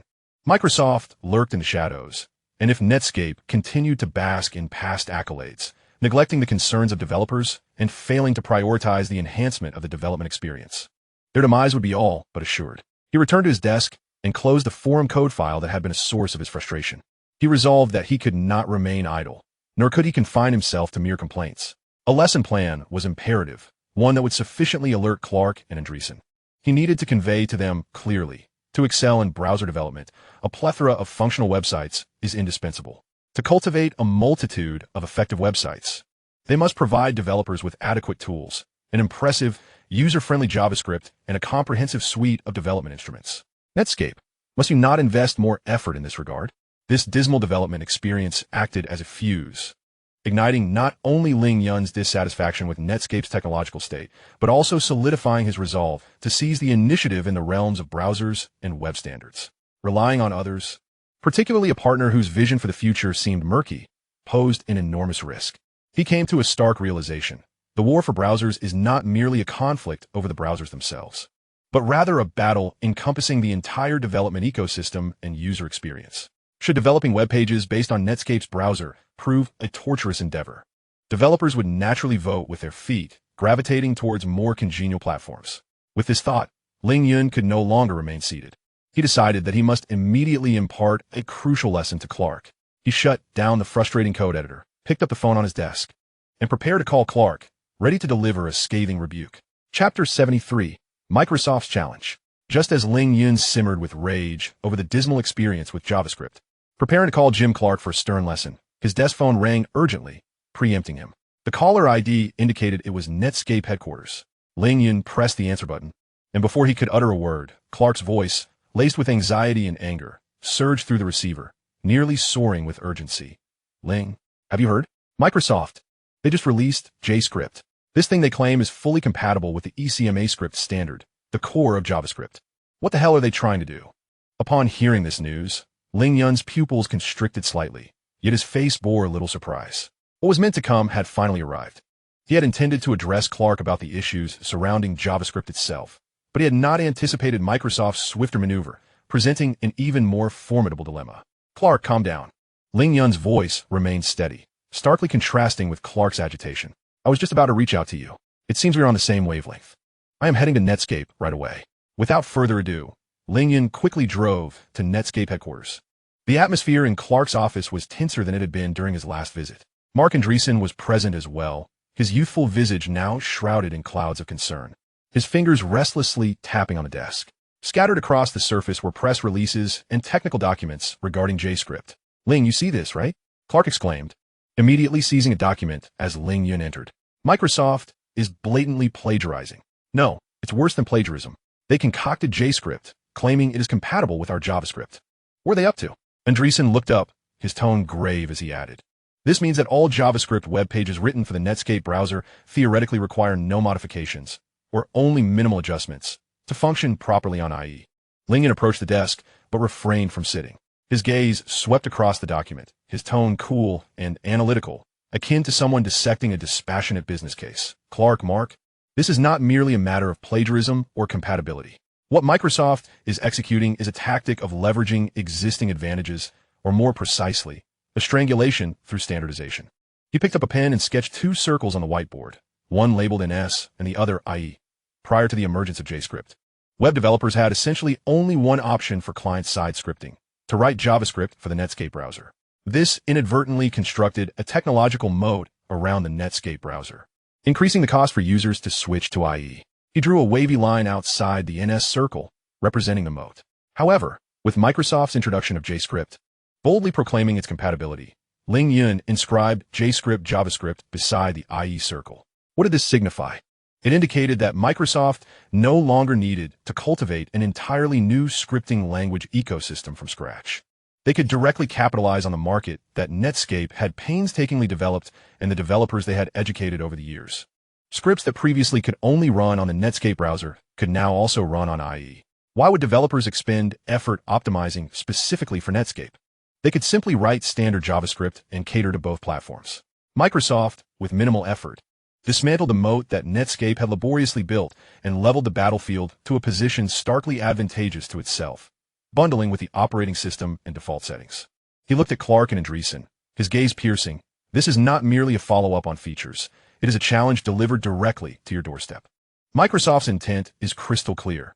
I shall not engage in futile competition over scripting languages. Instead, I will adopt a compatibility strategy, obscuring your lead in this domain, and then obliterate you in my strongest arena, system bundling and channel distribution.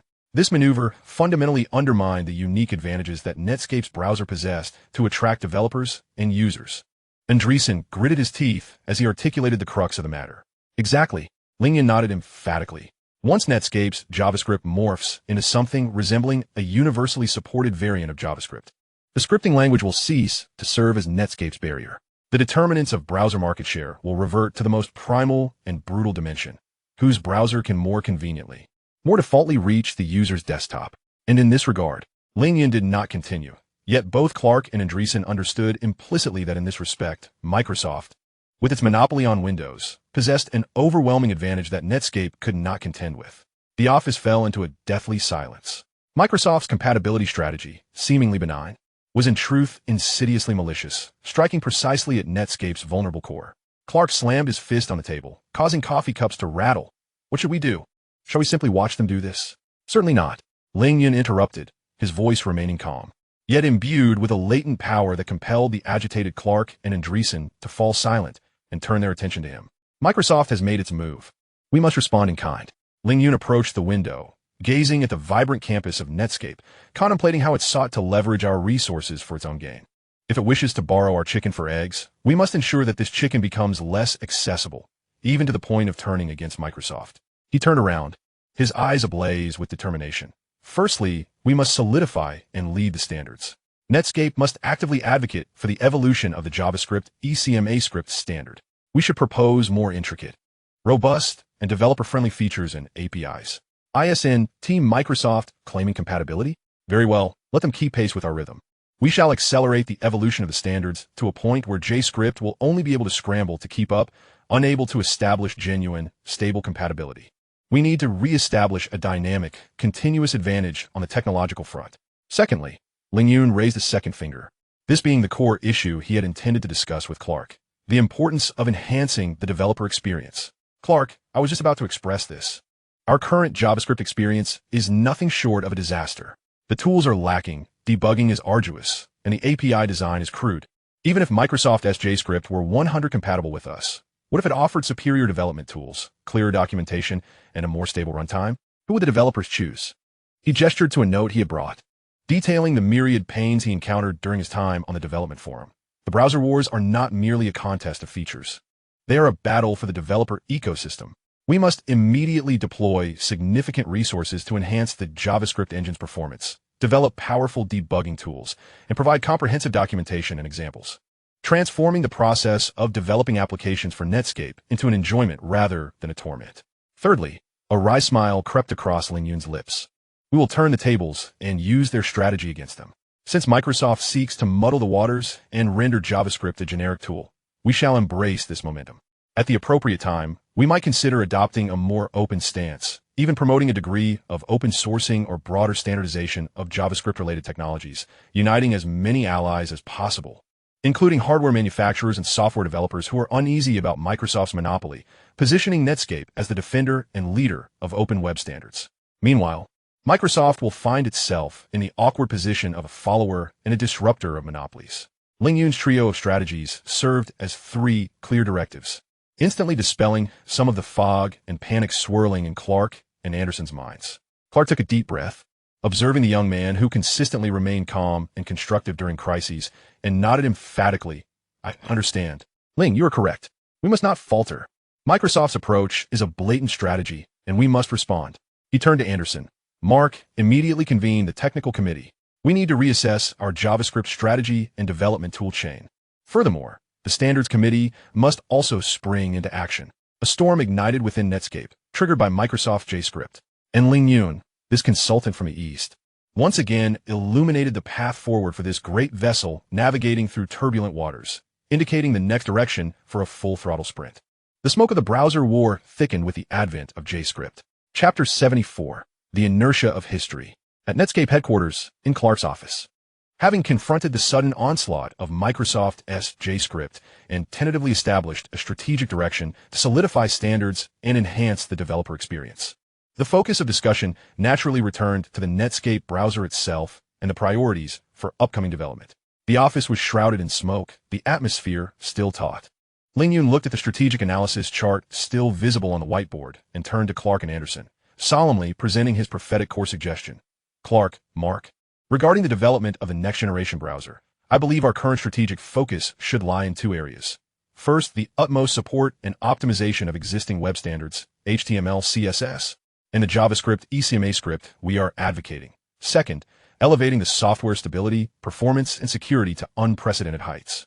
He elaborated on his reasoning. What we need now is not to blindly pile on a plethora of superficial new features, but to perfect the existing core experience. We must ensure that web page rendering speeds are lightning fast, the efficiency of JavaScript execution is impeccable, and the compatibility with standards approaches near 100. We need developers and users to associate using Netscape browser with stability, speed, and reliability. This is the most robust barrier we can erect to retain core users and developers, especially as Microsoft SIE expands aggressively through bundling advantages. Ling Yun's gaze swept over the two, striving to convey the strategic depth of his message. Features can be gradually added later, but once users churn due to browser crashes, rendering errors, or poor performance, regaining their loyalty will be an insurmountable challenge. We must establish in users' minds that Netscape equates to quality. However, Ling Yun's prudent strategy clashed fiercely with the anxiety and competitiveness that surged within Clark, pressed ever closer by Microsoft. No, Ling, I disagree. Clark abruptly stood, fervently waving his arms, his face reflecting a stubbornness challenged by a profound sense of urgency. Defensive tactics will not win wars, especially against an adversary like Microsoft. He approached the whiteboard, drawing several arrows pointing towards the circle representing Netscape. We must continuously introduce new features, powerful new features. We need to develop a more advanced email client, integrate more robust instant messaging tools, and launch our own media player. We must construct a complete online living platform within a browser. His eyes sparkled with an almost obsessive gleam as his pace quickened. We must occupy all possible positions with a relentless stream of innovative features. Let Microsoft's IE always be in a state of catching up. We want them to find that just as they have imitated our last feature, we have already unveiled the next cooler, more enticing feature. We must always stay one step ahead of them. No, at least 3. Only then can we compel users to overlook IE's free and bundled offerings due to our unique and powerful features. This represented a classic arms race mentality, hoping to establish a competitive edge through a technological blitz. Ling Yun watched Clark's emotional fervor, sighing inwardly. He understood that Clark's logic bore superficial validity. It was precisely this mindset that had led Netscape down a perilous path in its historical trajectory. He could almost envision the next-generation Netscape browser. Complex, ambitious, attempting to integrate everything but ultimately becoming bloated and unstable, taking shape in Clark's words, especially concerning the Gecko rendering engine, which had been redeveloped in pursuit of extreme performance and rendering effects but had not yet undergone sufficient testing. Ling Yun knew that in the original timeline, this new engine's initial poor support for web standards, instability, frequent crashes, and various security vulnerabilities severely damaged user reputation, becoming one of the final straws that broke Netscape's back. Clark, Ling Yun attempted one last effort, his voice weighty. The accumulation of features, if it comes at the cost of sacrificing stability and standardization, will prove fatal. A browser that frequently crashes, renders web pages incorrectly, and is riddled with vulnerabilities, no matter how many features it boasts, will only drive users into the arms of IE, which, while functionally simple, at least offers stability and usability. We must not lose sight of our priorities. Ling, Clark interjected, his tone imbued with an unassailable resolve. I understand the significance of stability. However, time is of the essence. Microsoft will not afford us the luxury of gradual optimization. We must accelerate our pace. We need to fortify our defenses with enhanced features and superior performance. This is a battle for survival, and hesitation is not an option. He gazed at Ling Yun, his eyes a mixture of gratitude, obstinacy, and a sense of estrangement born from their divergent paths. Your advice is indeed astute, but on this matter, Mark, along with the majority of the technical backbone at Netscape, believes that innovation is our only avenue forward. Although Mark Anderson remained silent, his taciturn demeanor evidently aligned with Clark's stance. Ling Yun observed these two obstinate pioneers of the internet before him, acutely aware that further persuasion was futile. Good words cannot dissuade a damned ghost. The inertia of history proved overwhelmingly formidable, even with his preemptive warnings and his advocacy for a more prudent course. The decision-makers at Netscape, ensnared by competitive anxiety and shackled by their own technological hubris and dependence on innovation paths, resolutely chose the perilous path leading to a precipice. They recognized the threat posed by Microsoft, yet underestimated the importance of their product stability and standard compatibility in user choices. They mistakenly believed that a plethora of dazzling features could ensnare users, oblivious to the reality that when the most fundamental browsing experience cannot be assured, all supplementary features become mere castles in the air. Ling Yun ceased to argue. He slowly rose, his countenance regaining a semblance of calm, even exhibiting a hint of indifference. I understand, Clark. His voice betrayed no emotion. Since this is Netscape's final decision, as a consultant, I shall respect it. I will continue to offer my support in advancing standards and nurturing the developer ecosystem. He cast a glance at the NS circle on the whiteboard, encircled by arrows indicating various new features, as if he could already envision its future, fracturing under the weight of excessive burdens. I wish you all the best. With that, Ling Yun turned and exited Clark's office, leaving behind the debate and obstinacy sealed within. He knew that he could no longer alter the course of Netscape, a leviathan adrift on the turbulent seas of browser kernel development.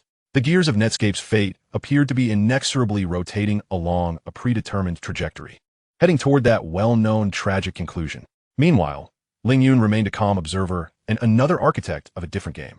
Chapter 75, Relying on Oneself. Ling Yun stood before the office window, his gaze imbued with a steely resolve. The initial exhilaration of collaborating with Netscape had faded, replaced by a heavy sense of foreboding. Recent days spent in close quarters with Clark and Anderson, particularly yesterday's vehement disagreements regarding the development strategy for the next-generation browser, had illuminated a stark reality for Ling Yun. Netscape, once a beacon of the internet's future, was fundamentally marred by the arrogance of a technological aristocracy and strategic anxiety in the face of corporate giants. Their decisions were being driven by emotions and path dependency rather than rational market assessments and user-centric principles. It was utterly unreliable to expect them to propel the Starlight ecosystem forward. Ling Yun mused quietly, his brow furrowed. He clearly envisioned that if Clark's arms race of features continued, Netscape would soon unveil a new browser powered by the immature Gecko engine, which was almost certain to be a catastrophic product riddled with bugs, poor stability, and dreadful compatibility with existing web pages. Should the Starlight system become deeply entwined with such a browser, even adopting it as its shell, the repercussions would be dire. Ling Yun could almost foresee the horrifying scenario. Users, filled with anticipation, would initiate devices based on the Starlight system only to be met with a browser shell that frequently crashed, rendered pages chaotically, and consumed excessive resources. All the blame and negative user experiences would be attributed to the Starlight system. The reputation he had painstakingly cultivated for his operating system would be irrevocably tarnished by an unreliable partner. There was no way he could tether the fate of the Starlight system to a vessel that might sink. Ling Yun's resolve hardened. Relying on others ultimately paled in comparison to depending on oneself. Since Netscape's path was destined to be fraught with challenges, perhaps even leading to a cliff, he must carve out a completely controllable path for himself and for the future of the Starlight system. A singular thought crystallized in his mind with remarkable clarity and intensity: to part ways with Netscape and independently develop a brand new browser. Not merely as a substitute for a browser, but to fundamentally reconstruct a development ecosystem and toolchain, crafting a truly modern, efficient, and stable browser that embodied his vision for the future web experience. His thoughts instantaneously transcended time and space, locking onto a product that would, in the future, irrevocably alter the landscape of the browser market: Google Chrome. Although Chrome had yet to be born, its core design principles and technical architecture were as vivid to Ling Yun, a reborn individual, as the lines on his palm. Multi-process architecture, separating the browser interface, rendering engine, and plugins into distinct processes to prevent a single page's crash from incapacitating the entire browser or even the system shell. Crucial for the Starlight system, which would utilize the browser as its shell. Unparalleled speed and performance, a cutting-edge JavaScript engine and accelerated page rendering, a streamlined and efficient user interface, maximizing content display while minimizing distractions, robust developer tools, an integrated suite of tools for debugging and analyzing web performance, adherence to stringent standards and security measures. These advanced concepts, hailing from the future and validated through experience, were the panacea for all the current woes of the Netscape browser. It was time. Ling Yun turned, his gaze sweeping across the bustling operating system development department. There, the foundation of the Starlight kernel had already been firmly established. Without a moment's hesitation, he sprang into action. First, he meticulously selected 5 of the most exceptional and innovative engineers from the existing, well-coordinated operating system development team, all of whom possessed a profound understanding of web technologies. These 5 would serve as the core architects and seeds of a new project. Next, he signed an emergency recruitment authorization. Leveraging iCloud's financial strength and his burgeoning reputation within the Silicon Valley tech community, the recruitment proceeded remarkably smoothly. Within just over a week, 30 new programmers and engineers arrived. Among them were experts in graphic rendering, brilliant minds in compiler design, and adept specialists in network protocols and front-end technologies. Before long, adjacent to the operating system development department, a new area was established. Brand new desks and high-performance development machines were swiftly set up. A fresh departmental sign was hung: Browser Development Department. 35 members formed the initial foundation of this new department. Ling Yun personally assumed the role of project leader and chief architect. In the department's inaugural meeting, Ling Yun stood at the forefront, eschewing excessive preamble and directly inscribed a few core objectives on the whiteboard. Project codename: Starlight. Core objective: develop an entirely new, high-performance, highly stable, and highly secure graphical browser. Parallel tasks: create a comprehensive, modern toolchain for web front-end development, debugging, and optimization. Ultimate mission: provide the Starlight system with an optimal web experience shell and establish an independent development ecosystem. He did not simply replicate every detail of Chrome. Rather, he began systematically articulating those forward-thinking design philosophies based on the technological conditions of 1996. Our browser must employ a multi-process isolation architecture, Ling Yun clearly defined, with rendering processes, browser processes, and plugin processes operating independently. The collapse of any single web page must never compromise the integrity of the entire browser, nor should it jeopardize the stability of the operating system shell. We are tasked with designing a revolutionary, extraordinarily efficient JavaScript execution engine. He glanced at the compiler team members. With the aim of elevating script execution speeds by an order of magnitude, building upon existing technologies, the user interface shall adhere to the principle of simplicity, maximizing the content display area. Developer tools must be integrated, robust, and user-friendly, alleviating the agony of web development and debugging. As staunch advocates and pioneers of web standards, we shall lead with unwavering support. The entire team was captivated and inspired by the blueprint and clear technical path outlined by Ling Yun. They realized that this endeavor transcended mere browser development. It was a redefinition of the standards for web interaction experiences. Following the meeting, the browser and development ecosystems commenced operations at an accelerated pace. Architectural discussions, technology selections, and module divisions unfolded systematically under Ling Yun's personal guidance and the leadership of 5 core team members. Ling Yun surveyed this newly forged, vibrant battlefield brimming with ambition, feeling a sense of calm within. While Netscape might continue its frenetic race toward oblivion, Ling Yun and his Starburst browser had quietly set sail. Chapter 76, Server Downtime. Early November 1996, Los Angeles. In the office space of the Browser Development Department, after more than a month of almost sleepless sprinting, Ling Yun announced that the Starburst Browser v08 beta, along with its accompanying basic developer toolkit, had completed testing and met release standards. The project's technical lead, an engineer with deep fatigue etched on his face, yet a spark of excitement in his eyes, reported to Ling Yun. Standing before the testing machine, Ling Yun personally operated the browser, aptly named Starburst. Its interface was strikingly minimal, emphasizing the web page content area to the fullest extent. He opened several mainstream websites, noting the rendering speed was markedly superior to the current Netscape Navigator and Internet Explorer. He then accessed the built-in developer tools, although lacking the robust functionalities of future iterations. It already possessed fundamental features like element inspection and console output, allowing for seamless execution of simple debugging operations. Quite commendable. Ling Yun nodded, a satisfied expression gracing his features. In all honesty, this v08 version of the Starburst browser seemed almost rudimentary compared to the modern browsers of his memory from post-2010. It lacked a rich ecosystem of extensions, cloud synchronization, and bore the rough edges of its era in UI design.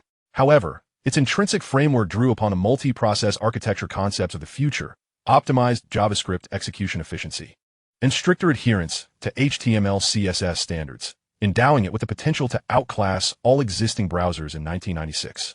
Particularly, its stability and speed far surpassed the increasingly bloated and bug-ridden Netscape, leaving the functionally limited Internet Explorer in its dust. It was time to introduce it to the world.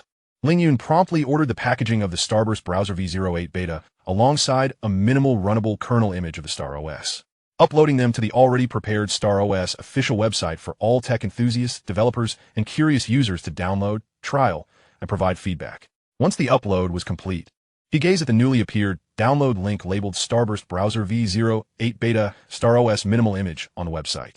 He granted the engineers a 3-day holiday to rest, while he too took the opportunity for a brief respite at the hotel. How to promote it? Ling Yun reclined in his chair, contemplating strategies. Direct advertising? Costly. And the target audience may not even see it. Posting on tech forums? Contacting some tech media journalists for reviews? Or perhaps unintentionally leaking it in Netscape's internal community to spark discussion? Just as he weighed which approach would yield the greatest impact for the least expense, a sudden, urgent knock echoed at the office door. Come in. Entering was Eric, the engineer responsible for website and server operations, his complexion pale and beads of sweat glistening on his forehead. Ling, there's a problem. Eric's voice trembled with a hint of panic. Our official website is down. It's inaccessible. Down? Ling Yun furrowed his brow, his first reaction not one of joy at the product's popularity, but rather a primal instinct of caution and confusion. What is happening? Is it under attack? Or a hardware failure? In 1996, the internet infrastructure remained quite fragile, and server downtimes and hacking incidents were not uncommon. Especially after he had just uploaded crucial system images in the browser, it was hard not to suspect malicious attacks from competitors or ill-intentioned individuals. I did a preliminary check. It doesn't seem like there are any clear signs of an attack. Eric breathed. The logs indicate that there appear to be too many download requests, overwhelming the server and causing it to crash. Too many download requests? Ling Yun paused, disbelief etched across his face. How many? We haven't initiated any promotions. How could so many people know and attempt to download simultaneously? This was utterly illogical. It was akin to a previously unknown singer being inundated by fans before even releasing a record or utilizing any promotional channels. Let's check the logs. Ling Yun sprang to his feet, his curiosity overshadowing his initial trepidation. He needed to ascertain the source of this sudden influx of traffic. The two hurried towards the server room. Eric deftly accessed the server management terminal, pulling up the website access and error logs. On the screen, the log file scrolled at an astonishing pace, filled with HTTP request records and database connection timeout errors. Ling Yun leaned closer, fixated on the screen as Eric swiftly typed, filtering and compiling key information. The source IPs were scattered globally, not concentrated in a specific attacking range. User agents varied widely, including those from Netscape, Internet Explorer, and various crawlers. Over 95 of the requests were directed at the newly uploaded image file download link. The concurrent connection count peaked just before the crash, a terrifying figure for their current server. As the information poured in, the possibility of a malicious attack was ruled out. All evidence pointed towards a bewildering reality, a massive influx of users from around the globe, all attempting to download the Starburst browser and StarOS image files simultaneously. How is this possible? The operations engineer Eric murmured in disbelief, his expression mirroring that of someone who had seen a ghost. We truly haven't done anything. Ling Yun stared at the screen, where requests continued to flood in, pushing the server to the brink of collapse. The initial confusion and caution began to dissipate, replaced by an incredible yet singularly plausible hypothesis that emerged in his mind. Could it be from that source? He immediately commanded Eric, activate the backup server immediately to alleviate the download pressure. Also, contact our hosting provider to upgrade our server configuration and bandwidth as quickly as possible. Regardless of where this traffic is coming from, we must restore service. Understood, Mr. Ling. Eric promptly set to work. Ling Yun hurried back to his office and booted up his computer. He needed to verify his hypothesis. If the source of the traffic was indeed as he suspected, then this unexpected downtime crisis could possibly translate into his best free publicity yet. He gazed at the server monitoring interface on the screen, still struggling, and a complex, inscrutable smile gradually formed at the corner of his mouth. Surprise, confusion, and a touch of fate's capriciousness intertwined within his heart. His meticulously prepared promotional plan had yet to be deployed, yet the market responded to him with a colossal and vigorous reaction, entirely unexpected. This sudden, sweet vexation disrupted his rhythm, yet also seemed to open a door to a broader world. Chapter 77. It might be related to me. The company was enveloped in a tense flurry of activity due to the unexpected crash of the website. Ling Yun and the operations engineer fixated on the surging download requests in the server logs, which overwhelmed the server, causing it to crash. Ling Yun was baffled. The promotion had not even commenced, yet this deluge of traffic appeared as if conjured from thin air. Investigate. Determine the source of the traffic immediately. Ling Yun furrowed his brow, commanding Eric, focus on analyzing the referral sources in the access logs. Ascertain from which site they are redirecting. Just as the technical staff prepared to analyze the server logs in detail, a somewhat timid voice broke through. Ling, it might be somewhat related to me, said David, a young engineer donning thick glasses, raising his hand shyly. Instantly, every gaze in the office turned towards David. Ling Yun looked at him. David, clarify the situation. David swallowed hard, nervously explaining, Ling, didn't you previously assert that our star system kernel is exceptional, that we ought to open it up to attract developers? About a week ago, I posted some threads on BBS and various tech forums.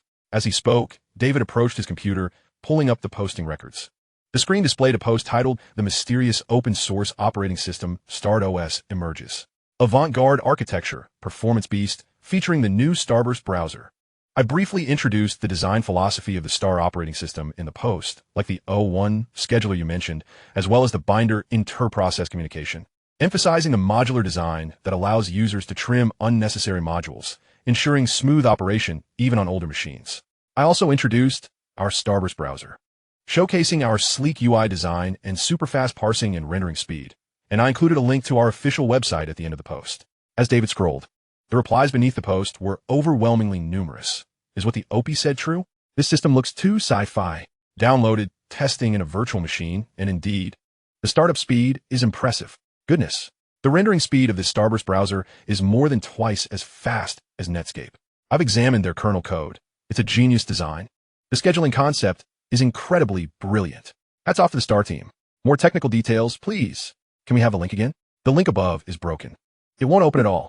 Could it be that the server has crashed? It was fine when I accessed it yesterday. The post's view count and the volume of replies were staggering, prompting the forum administrators to pin it.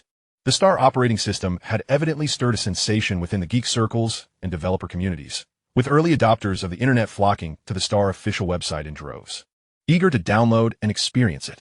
This sudden influx of traffic, being so concentrated, instantly overwhelmed the Star servers. The truth was unveiled. It was neither a malicious attack nor some mysterious force at play.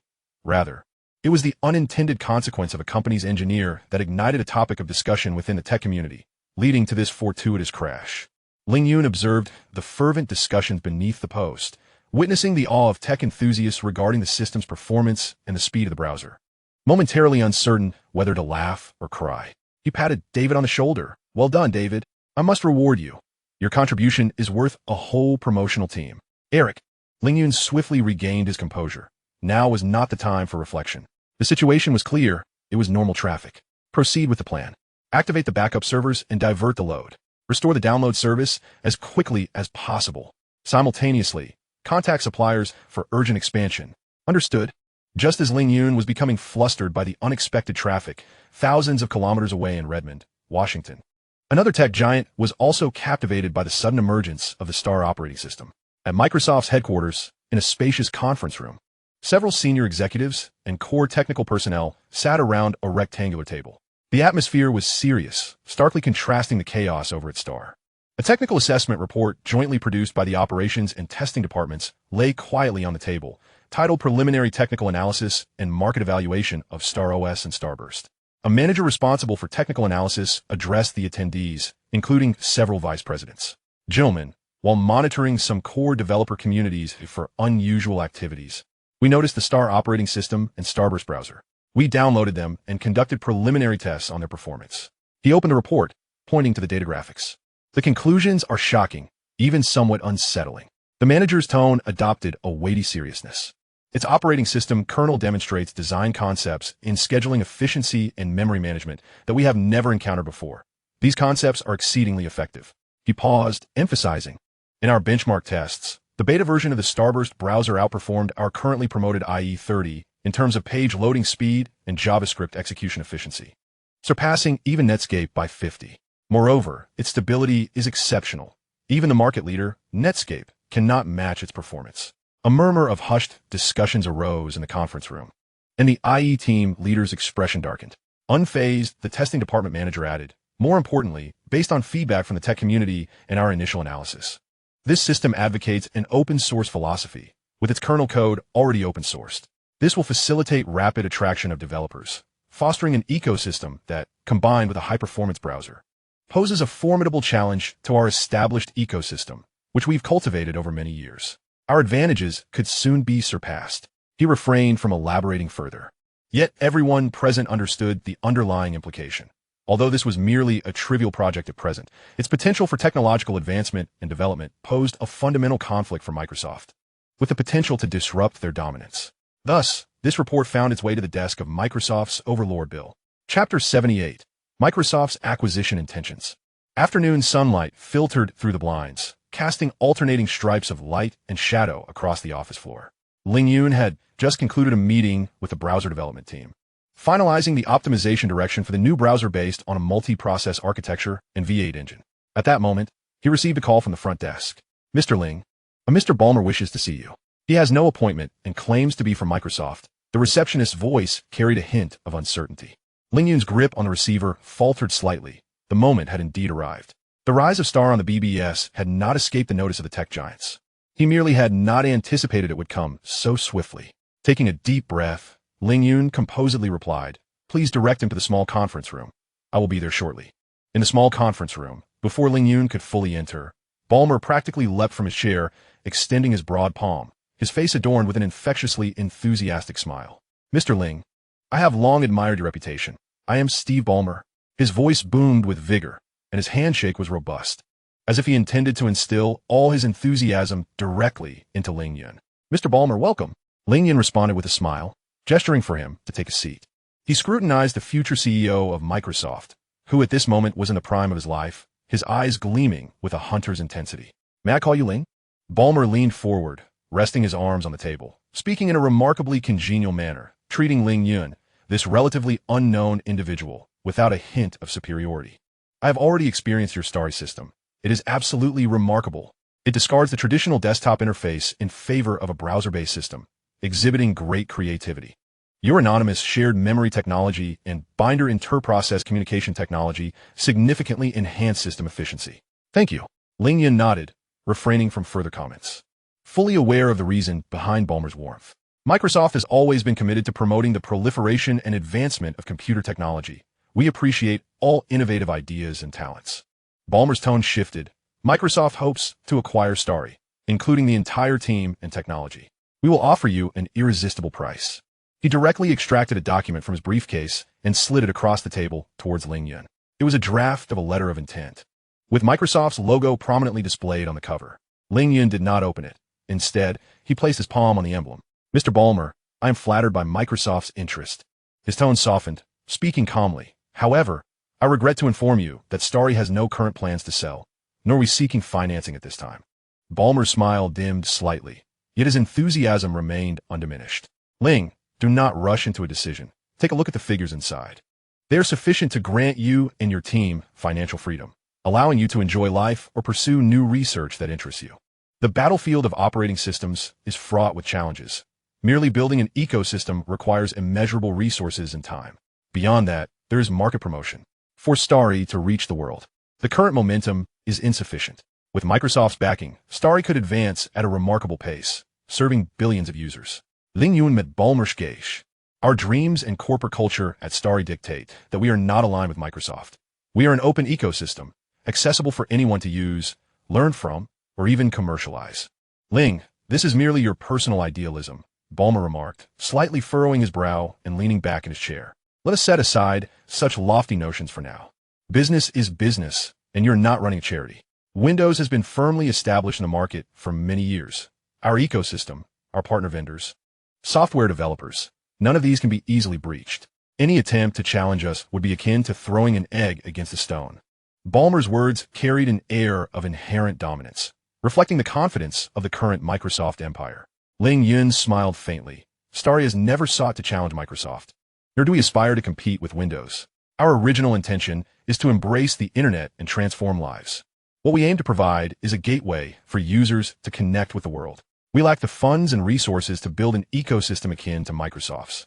So achieving Microsoft's foundational level has never been our goal. We will not cater to enterprise users. They are not our target clientele. A grand vision indeed, Ballmer commented noncommittally. But Microsoft can achieve the same, perhaps even more efficiently and effectively. The iBrowser team is already researching some of the concepts you proposed. An acquisition would be the highest recognition of your talent. Engaging in opposition would only deplete your resources and might ultimately prove futile. This was a veiled warning, hinting that Microsoft could easily emulate and replicate Starry's technological trajectory, leveraging its scale to crush Starry. Ling Yun chuckled softly, unperturbed, and replied, Mr. Ballmer, I believe Microsoft possesses that capability. However, I did not establish Starry for monetary gain. While I may not be as wealthy as Bill, I'm not in need of money. The value of Starry does not lie in its user count or potential sale price, but rather in its embodiment of a more open system, a more practical network system, a more streamlined system. We gaze toward the future. We are merely a foundation stone, and our greatest value is enabling more talented individuals to stand upon our shoulders and venture further. A brief silence enveloped the meeting room as Ballmer scrutinized Ling Yun, seemingly assessing whether this was youthful obstinacy or a resolute conviction. After a moment, he slowly gathered the documents from the table. His smile remained, but his enthusiasm had noticeably cooled. Very well, Ling, I respect your choice.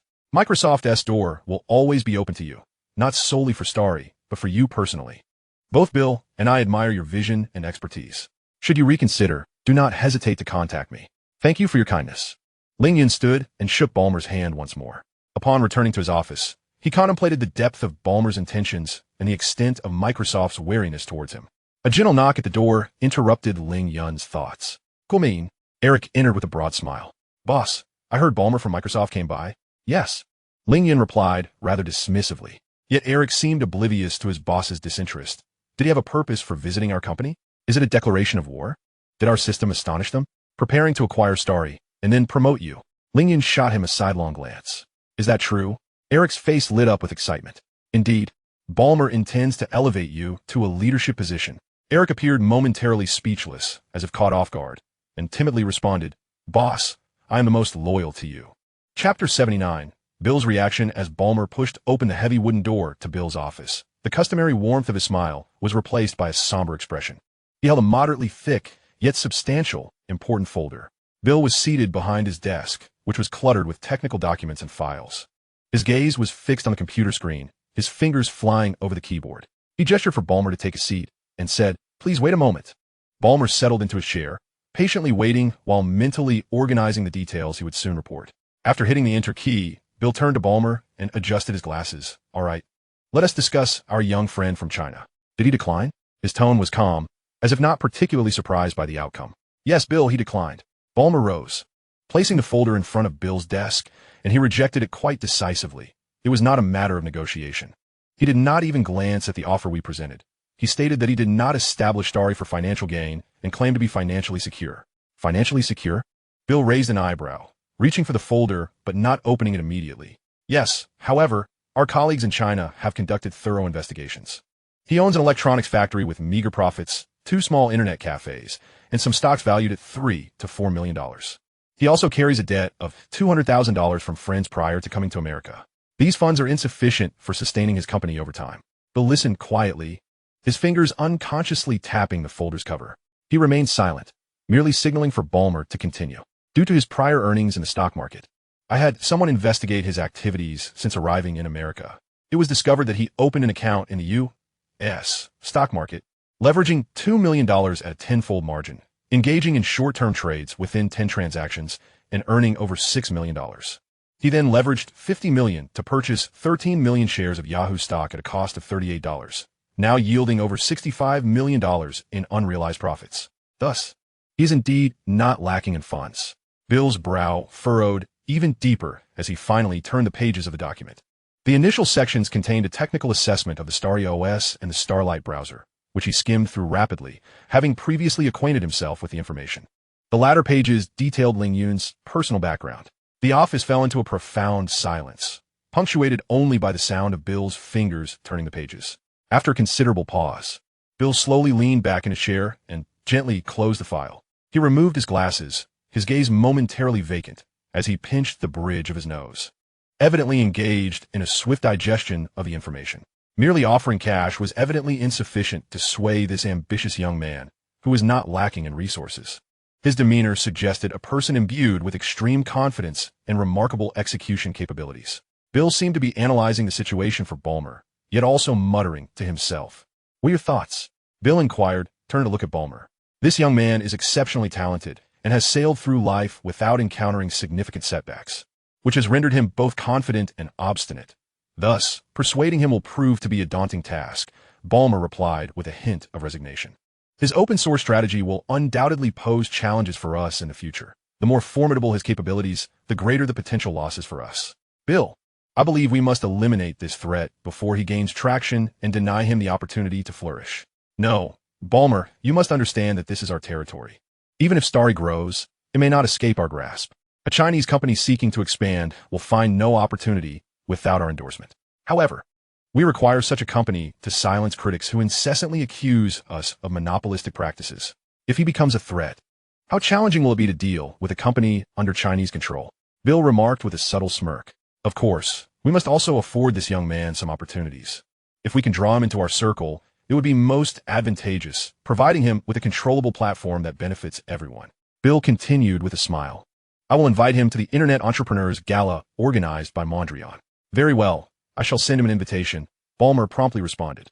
Now that we have some time, let us speculate on the developmental trajectory Starry may pursue. Consider it a diversion, Bill said with a chuckle to Ballmer, as if they were discussing how an ant might evade detection by humans. Starry currently possesses a modicum of fame within the IT enthusiast community, and their next step will undoubtedly involve negotiations with computer manufacturers for system pre-installation and promotion. Additionally, they will likely seek collaborations with hardware vendors for targeted optimizations to enhance performance, Ballmer speculated. Who would agree to such collaborations? Bill inquired. Computer manufacturers may covertly support them. Sun could potentially partner with him directly, and AMD might also engage in collaboration. Now that you mention it, I find myself hoping Ling Yun will reject our overtures, as it would serve as a litmus test for our partners. Bill chuckled with delight. Even if they band together, they remain a disorganized mass, incapable of achieving greatness. Even without our intervention, internal discord will surely ensue. Ballmer scoffed. We indeed require such an opportunity to solidify our absolute authority. Market share and market influence are not inherently synonymous. Bill's countenance grew serious. Some individuals require a firm hand, and certain companies must vanish. Their persistent presence is disruptive to our morale. By the way, we also need to undertake some internal restructuring. Some individuals are drawing exorbitant salaries while producing subpar products. The output from Starry, with its mere handful of employees, far surpasses theirs, Bill said gravely to Ballmer. Especially the IE development department. What are they accomplishing? After all this time, there's been no progress. Can't they even comprehend the open source materials? Ballmer remained silent, quietly absorbing Bill's admonitions. He too felt that some departments were languishing and required a thorough shake-up. These internal issues posed greater dangers than Starry's encroachment. Bill sighed, reflecting on the reality that talented individuals often resist subordination, while those who are obedient may lack competence. He turned to Ballmer and stated, individuals who cannot be hired with salaries must be bound by mutual long-term interests. Prepare a revised acquisition proposal for Starry, offering Ling Yun more favorable terms, including a significant number of shares, enabling him to become one of Microsoft's primary individual shareholders in the coming years. Ballmer gazed at him in astonishment. Was Bill placing such importance on Ling Yun? Yet he refrained from probing further, responding, understood, I will prepare it immediately.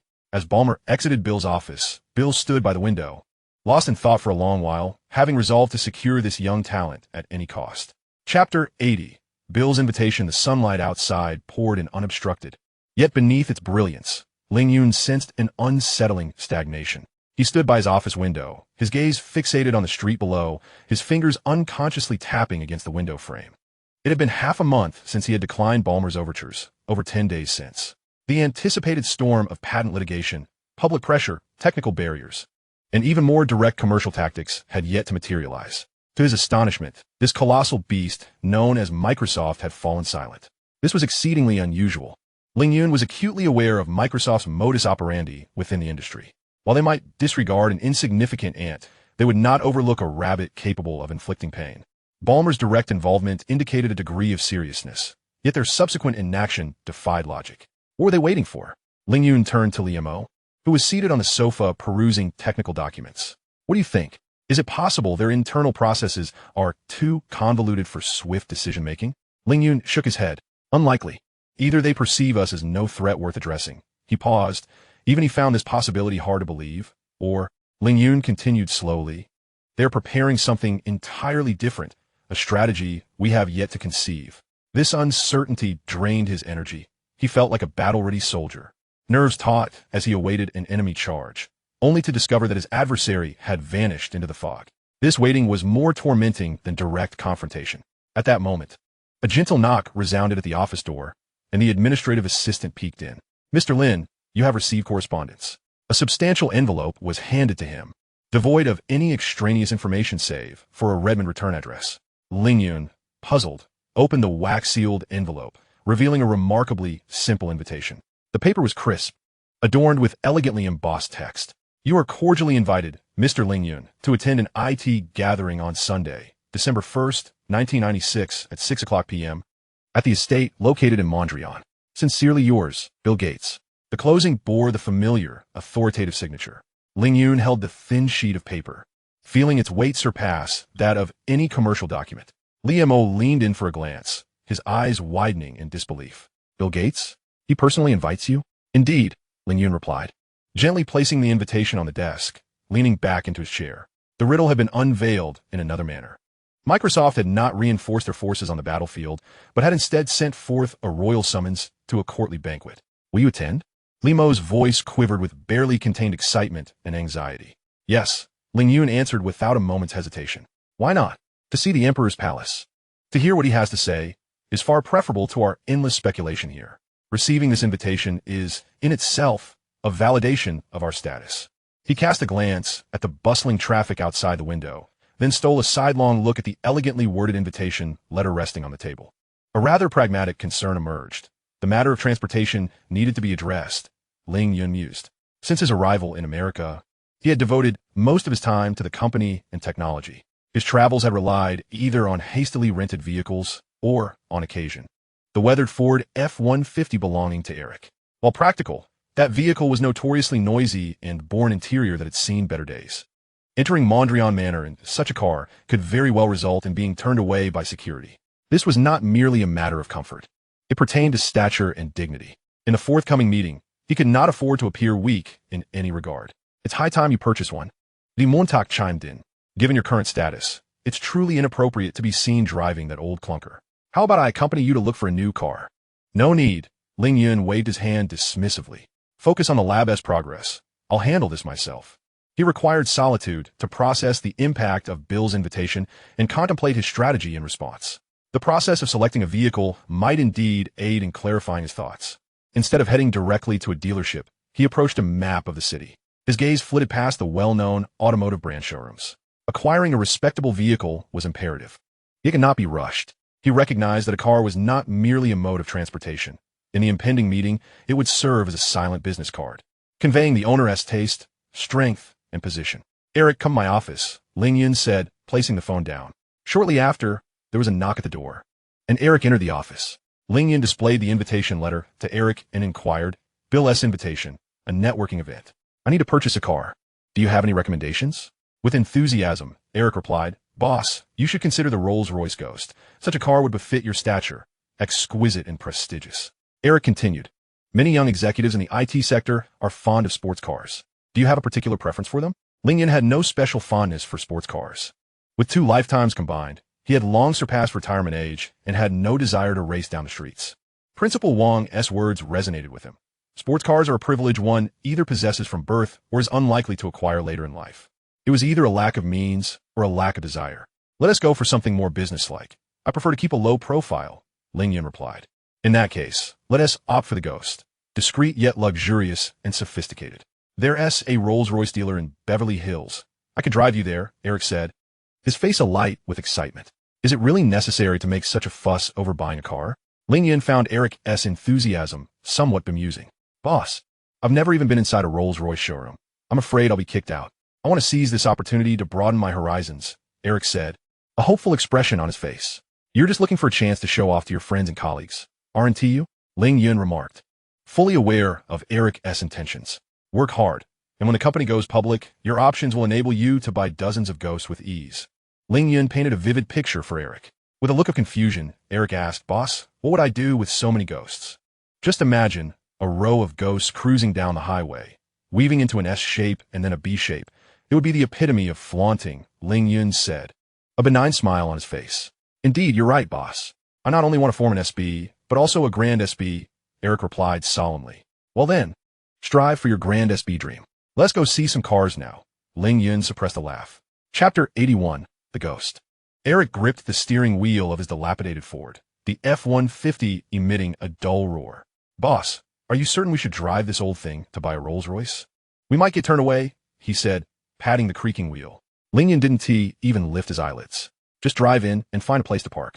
Eric muttered to himself as he drove into the Rolls-Royce dealership lot and parked beside the entrance. The two disembarked, and Ling Yun smiled at Eric, saying, Look at how this dealership is adorned like an art gallery. Your second-hand pickup indeed diminishes the prestige of Rolls-Royce. Eric was at a loss for words. It was Ling Yun who had insisted on driving in, yet he made such remarks, striking at Eric's pride. They approached the entrance, where the heavy glass doors slowly swung open, and the doorman greeted them warmly. Welcome, gentlemen, to Rolls-Royce. As they stepped into the showroom, the polished marble floor reflected the ceiling lights, with several display vehicles resting like treasures under the spotlight, their gleaming paint dazzling to behold. A sales consultant dressed in a tailored suit, his hair impeccably styled, approached them.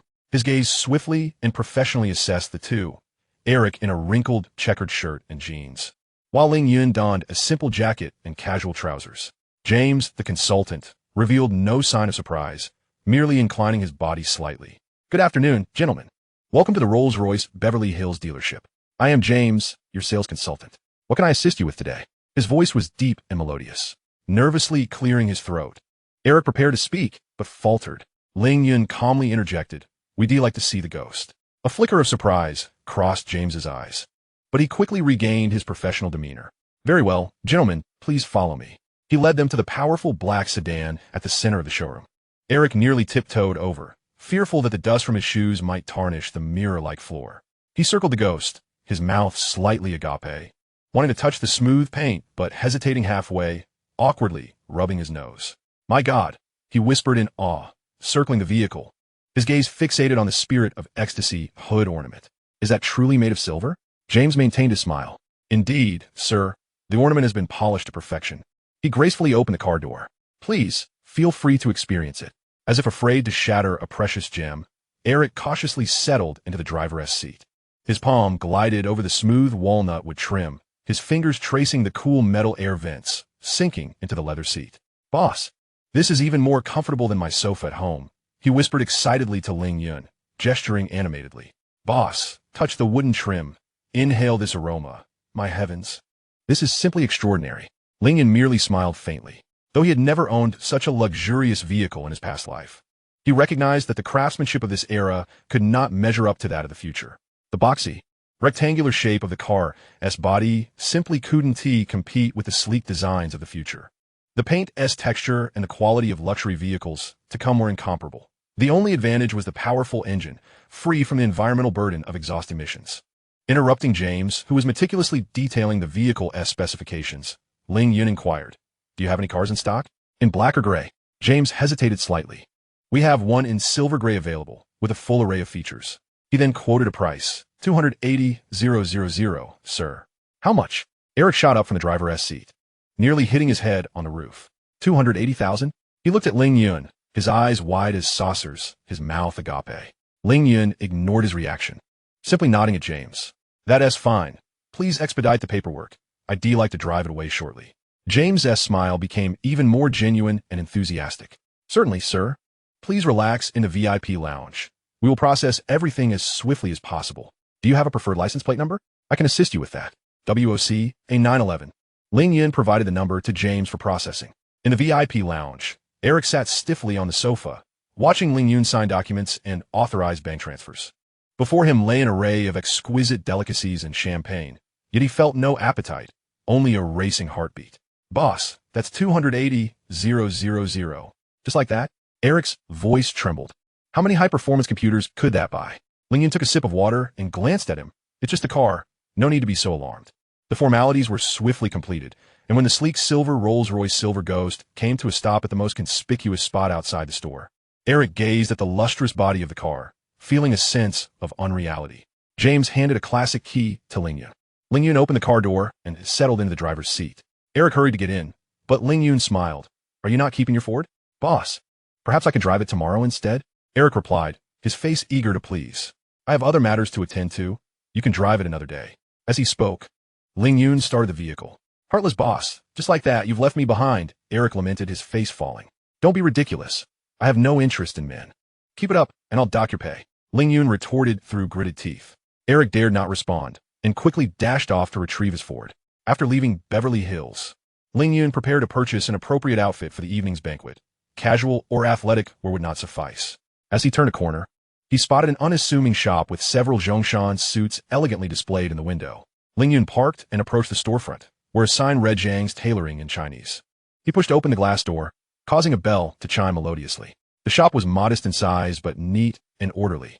The air filled with the scent of fabric and a hint of starch. An elderly tailor, wearing reading glasses, was cutting cloth at a workbench and looked up at the sound. Sir, looking to have some clothes made? The tailor asked with a Cantonese accent. Yes. I would like to commission a Zhongshan suit, similar to those on display in the glass cabinet. Ling Yun stated directly. Oh, it's rare to see young people wearing Zhongshan suits nowadays, the tailor replied with a smile. I have a banquet to attend.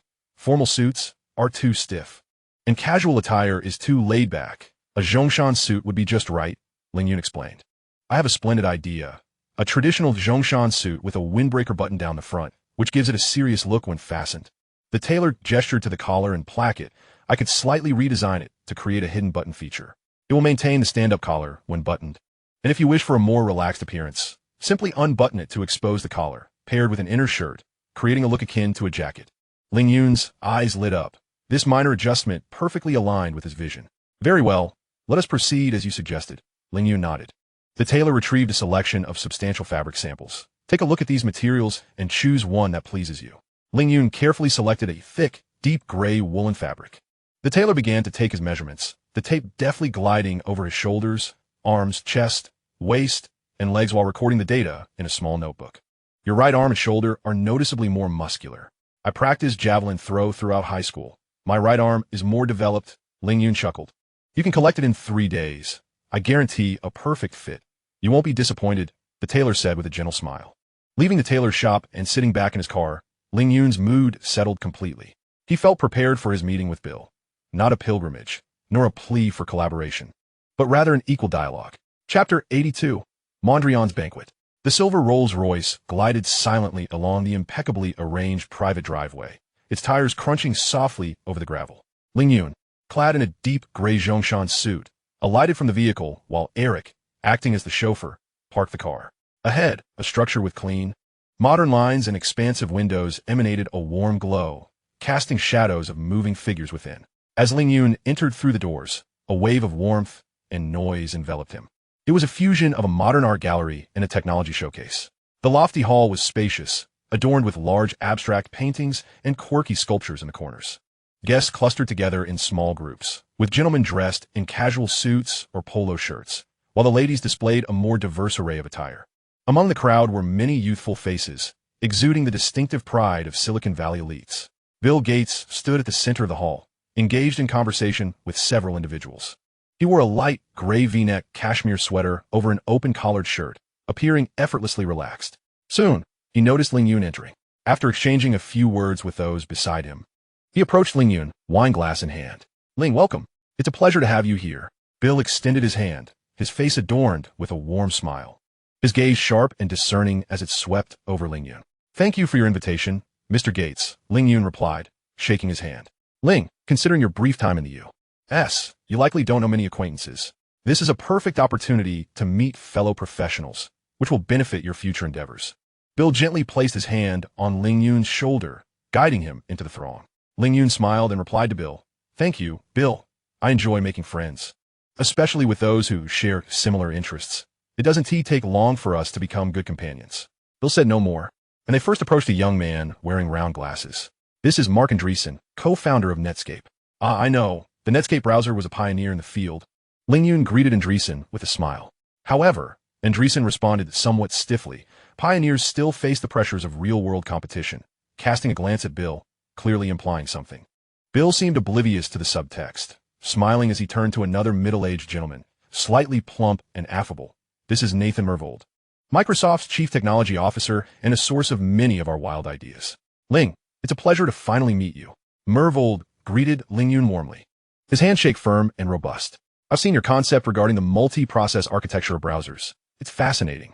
He spoke rapidly, infused with the excitement typical of a tech enthusiast. Bill continued to introduce Ling Yun to several others, including a senior vice president from Intel and Jerry Sanders from AMD. A few venture capital partners expressed keen interest in Ling Yun, with inquiries consistently revolving around the business model of the Stellar system and future funding plans. Throughout the encounter, Bill maintained his role as the enthusiastic host, treating each guest with courtesy and accurately recalling their recent projects and achievements, conveying a sense of importance. His display of connections was evident, though he did not deliberately place Ling Yun in the spotlight. Simply introducing him into this core circle was a clear gesture in itself. Ling Yun held a glass of champagne offered by a server, seldom initiating conversation, choosing instead to listen attentively. He felt the curious, scrutinizing, and even hostile gazes from those around him, yet he sustained a composed smile. As the banquet progressed into its second half, Bill gently tapped his water glass, the clear sound gradually silencing the hall. Standing elevated, he surveyed the gathering. Thank you all for attending tonight's gathering. His voice, though soft, resonated clearly throughout the hall. There are many old friends here, as well as some exciting new faces. His gaze lingered on Ling Yun for a moment, a smile gracing his features. We find ourselves in a remarkable era, Bill continued, his tone calm as if conversing with friends.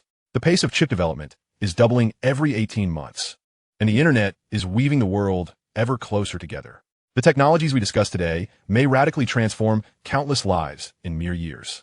He refrained from mentioning any specific Microsoft products or competitors, steering the conversation toward a broader technological future, addressing information acquisition, human-computer interaction, and how technology can address global challenges. His words resonated with a confident command of the overarching narrative and a clear vision of the future. I believe that the answers of tomorrow reside not solely within the laboratories of a single company, but also within the thoughts and exchanges of those gathered here. He raised his glass, so, once again, I extend my gratitude for your presence. To thought, to exchange, and to the unwritten future. The crowd raised their glasses in response. The atmosphere vibrant and harmonious.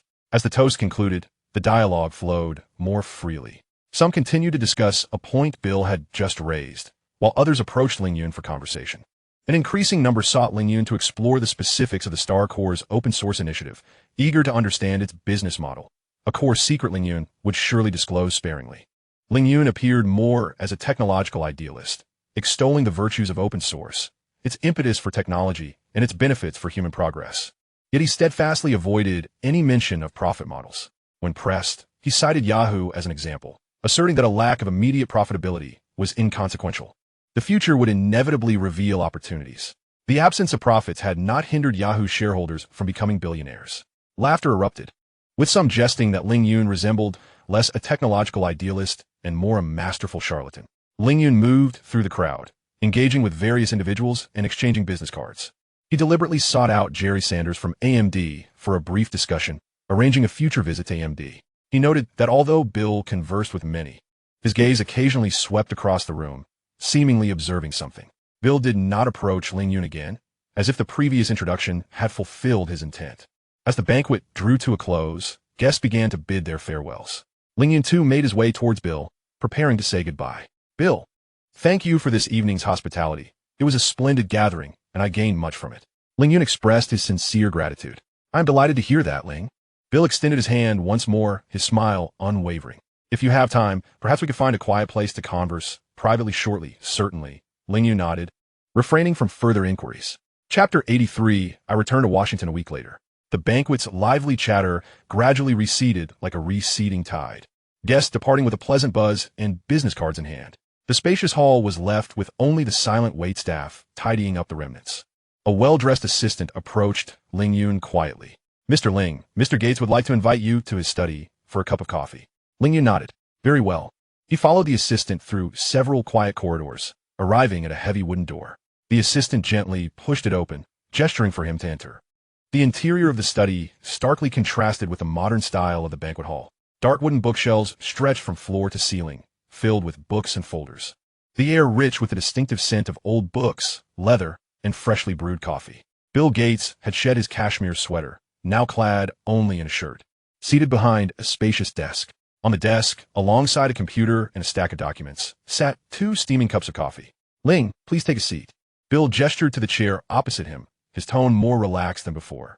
Ling Yun settled into the chair across from him. The aroma of the coffee was robust. A fine variety. How did you find this evening? I hope it wasn't too dull. Bill lifted his cup, blowing gently on the steam. It was quite fascinating. I encountered many individuals I usually only see in the news, Ling Yun replied calmly, lifting his own cup. Silicon Valley, or rather, the entire IT industry, operates in this manner. It appears vast, yet the core circle is rather small. Bill took a sip of his coffee, setting the cup down as he leaned slightly forward. His gaze fixed on Ling Yun. There are many opportunities, but the path to the top is not broad. He did not meander, directly retrieving a document from his desk drawer and sliding it toward Ling Yun. The document bore Microsoft's standard cover, titled Letter of Intent for Strategic Investment and Equity Acquisition. Ballmer spoke with you previously. I believe those terms may not fully reflect our sincerity and the regard we hold for your personal capabilities. Bill's voice was steady. These are the revised terms for myself, Ballmer, and several core members of the board. Take a look. Ling Yun picked up the document and opened it. It extended an invitation for him to join Microsoft as a strategic partner, reporting directly to Bill and Ballmer. Tasked with leading a cutting-edge laboratory focused on future human-computer interaction and web interfaces with unrestricted resources. Most notably, the equity section detailed stock options that would elevate Ling Yun among Microsoft's individual shareholders upon exercise. This was indeed an offer that could hardly be described as lacking in sincerity. It was not merely about acquiring a product or a company, but rather an endeavor to integrate Ling Yun, along with his vision and capabilities, into Microsoft's framework. As a strategic partner, Ling Yun gently closed the document, raising his gaze. To my knowledge, since 1990, Microsoft's executive structure has been quite stable, with no external partners of this level introduced. Indeed, Bill affirmed with a nod, his eyes sharp. Rules are meant to be broken when the value is sufficiently substantial. Both I and a Microsoft leadership believe the qualities you've demonstrated in technical and strategic foresight warrant this exception.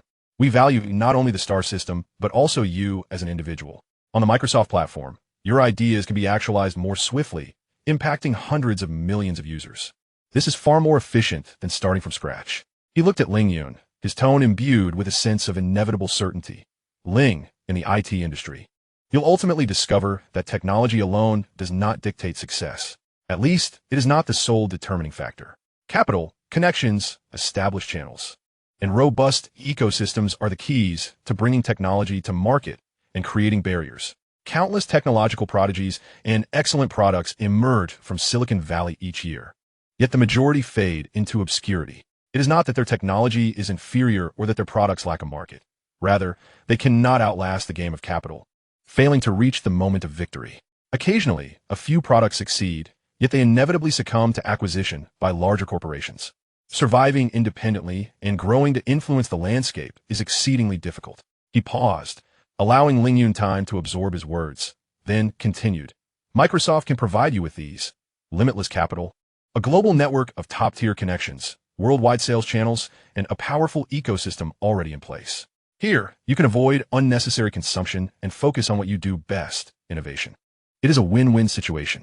The study was enveloped in silence, save for the soft sounds of their breathing. Ling Yun's gaze drifted over the weighty tomes on the shelves before returning to the substantial document before him. Bill's words resonated with stark realism, even verging on the cold truth, painting a picture of a seemingly easier, brighter path. However, scenes from his previous life flashed through Ling Yun's mind. The helplessness of being choked in critical fields, the awkwardness of passively following technological standards. All his efforts, his choice of this seemingly more arduous path, were not aimed at becoming a high-ranking executive within a corporate giant. Even if that giant were Microsoft, his ambitions pointed toward a battlefield devoid of smoke, yet critically significant 20 years hence. It was to avoid being throttled. This path diverges fundamentally from the closed empire that Microsoft strives to construct and maintain, centered around Windows. He gently pushed the documents back to the center of the desk. Bill, I sincerely appreciate you and Microsoft for this consideration. The terms indeed surpass my expectations and are quite alluring. Ling Yun's voice was clear and steady, yet he continued. I am truly sorry, but I must decline. The gentle smile on Bill's face gradually faded.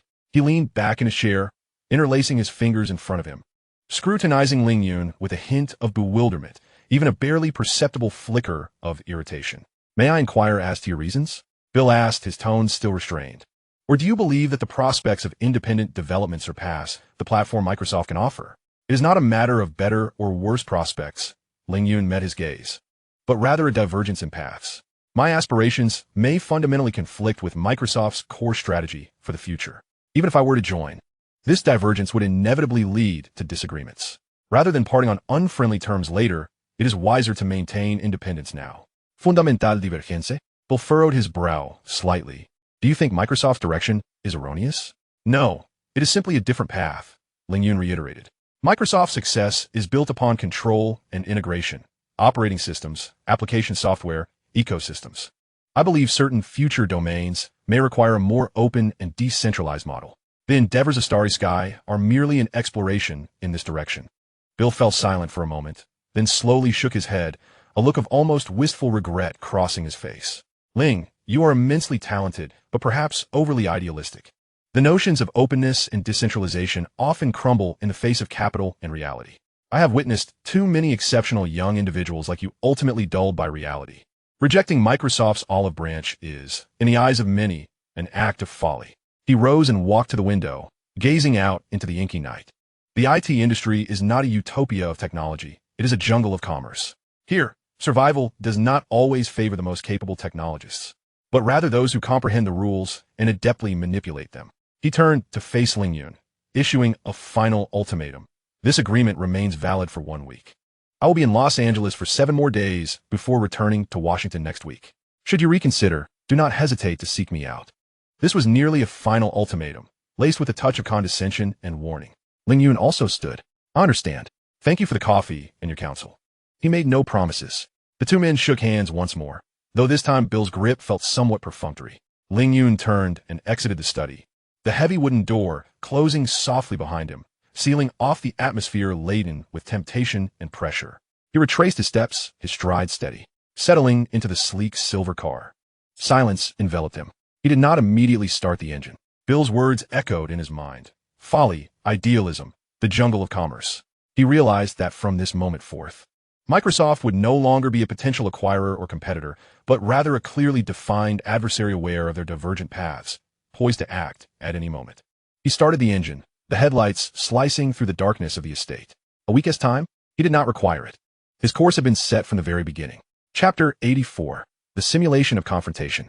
Outside, the lights of Los Angeles began to twinkle, yet the office remained dim, illuminated only by a desk lamp and the stark light emanating from a large whiteboard mounted on the wall. The whiteboard was filled with a dense array of arrows, keywords, and question marks, resembling a chaotic battlefield map. Ling Yun and Li Mo sat across from each other. Several sheets of paper filled with calculations and strategies spread between them, the air thick with tension. Let's go over it again. Ling Yun's voice was somewhat hoarse as he picked up a marker, approached the whiteboard, and erased the previous content, writing Microsoft on the central axis and surrounding it with small circles representing potential survival strategies for Starry Sky. The first option, technological differentiation, focusing on user experience and performance. Ling Yun noted technological advantage beside one of the small circles. Let us assume that the Starry Sky system and browser maintain a generational lead over Microsoft, offering superior user experience and faster speeds. Li Mo rubbed his throbbing temples and interjected, then Microsoft will simply incorporate our core technologies into the next version of Windows and IE, such as multi-process architecture and the V8 engine concept. They could even leverage their size to become more aggressive. Our technological advantages would be swiftly neutralized by their ecological barriers and replication capabilities. Ling Yun marked a cross over that circle. The second option, price war, offering free services. He inscribed free in another circle. Our system will be free, and so would our browser. Li Mo immediately countered. But Microsoft S Windows is bundled with every computer sold, making the marginal cost for users virtually zero. They could even subsidize OEM manufacturers to suppress those pre-installing our system. We cannot outspend them, and without stable revenue, our R&D and ecosystem development will be unsustainable. He paused, adding, let's not forget that Microsoft's cash reserves are beyond our reach. Another cross was drawn. The third option, focus on niche markets, such as government and education. Ling Yun wrote niche markets. This is a potential avenue, Li Mo conceded, but entering the U.S. government and education sectors is a pipe dream. Even domestically, Microsoft would not stand idly by. They would launch special editions of Windows for these sectors or partner with domestic allies like Longting Computer to initiate targeted campaigns questioning the security, stability, and long-term service capabilities of our system. In procurement decisions, avoiding errors is often the primary principle, and choosing Microsoft is the safest option. We might secure some marginal contracts, but we cannot achieve scale, nor can we shake the foundation of Microsoft. This circle remained unmarked but was annotated with difficult survival, unable to develop. The fourth option, legal measures, antitrust litigation. Ling Yun wrote antitrust lawsuit. Potentially useful, but far too slow. Li Mo shook his head. An antitrust lawsuit could drag on for 3 to 5 years. By the time we win, the market will have already settled and Starry Sky may no longer exist. Furthermore, the litigation process itself would consume vast resources and public attention. Another cross was marked. The fifth option, seeking capital, enduring hardship. Ling Yun noted fundraising, burning cash. Capital seeks profit. Li Mo's voice was laced with resignation. When they see us being comprehensively suppressed by Microsoft, with no clear path to profitability in the short term, most investors will choose to sit on the sidelines, if not distance themselves entirely, except for a rare few with extreme idealism or intentions to disrupt. Our funding channels will quickly dry up. A prolonged silence enveloped the office. The crossed-out options on the whiteboard resembled a series of red lights, indicating that every seemingly viable escape route for Starry Sky was blocked, no matter how they simulated the scenarios. The ultimate outcome pointed to the same conclusion. Under the overwhelming pressure of the colossal Microsoft, Starry Sky would inevitably suffocate and perish due to channel blockades, ecological isolation, and depletion of funds. The so-called breakthrough strategies appeared pitifully ineffective in the face of absolute power. Ling Yun returned to his seat and sat heavily, pressing his fingers against his forehead. The results of the simulation were even more brutal than he had anticipated. This was not a battle of equals, but rather a massacre destined for obliteration. So, no matter how we struggle, we cannot escape death? Limo's voice was dry, tinged with despair. By relying solely on ourselves. Yes. Ling Yun lifted his gaze, his eyes bloodshot, yet deep within, a flicker of flame persisted stubbornly. Microsoft was too formidable, its moat too wide and deep. We are but a small boat, unable to cross. He rose to his feet once more, striding towards the whiteboard, where he meticulously circled the word Microsoft, and inscribed a series of new orbs around it, labeling them with the names AMD, Dell, IBM, Compaq, Sun, and Apple. With deft strokes, he connected these circles with lines, crafting a loose network that enveloped Microsoft. Since a single vessel cannot breach their defenses, Ling Yun's voice was low yet resolute. We shall unite all forces oppressed by Microsoft, or those whose interests conflict with theirs to form a fleet. Li Mo gazed at the nascent encirclement, his brow furrowed. AMD, being suppressed by Intel in the processor arena, indeed has motive. However, hardware manufacturers like Dell, IBM, and Compaq may not be inclined to offend Microsoft for her sake, as Windows is the very soul of their machines. Conversely, Sun is engaged in a fierce rivalry with Microsoft in the server and workstation domains. As for Apple, they are barely surviving themselves, and their system is proprietary, unlike ours. We do not require their unwavering allegiance. We merely need them to identify common interests that can mitigate Microsoft's monopolistic stronghold. Ling Yun tapped his pen against these names. AMD is in need of new growth points. We can promise to optimize AMD's chips extensively for the star system. Dell and other hardware manufacturers may not favor Microsoft's aggressive stance on OEM licensing and their ever-increasing fees. We can offer them an alternative that lessens their dependence on Windows, even if it serves merely as a bargaining chip. Sun is a sworn enemy of Microsoft. The enemy of my enemy is my friend. Apple will grasp at any opportunity for survival, even if just for a fleeting respite. He turned to Li Mo. This is not an alliance. It is a strategic maneuver. We must exploit the contradictions among international giants to carve out space and time for our own survival. Microsoft cannot possibly wage war against the entire world, at least not against so many formidable adversaries simultaneously. Yet, the enormity of the task daunted Li Mo. I remain skeptical. These companies have their own agendas. How do we balance their interests? How can we ensure they will not betray us at a critical juncture? Moreover, this alliance is inherently fragile.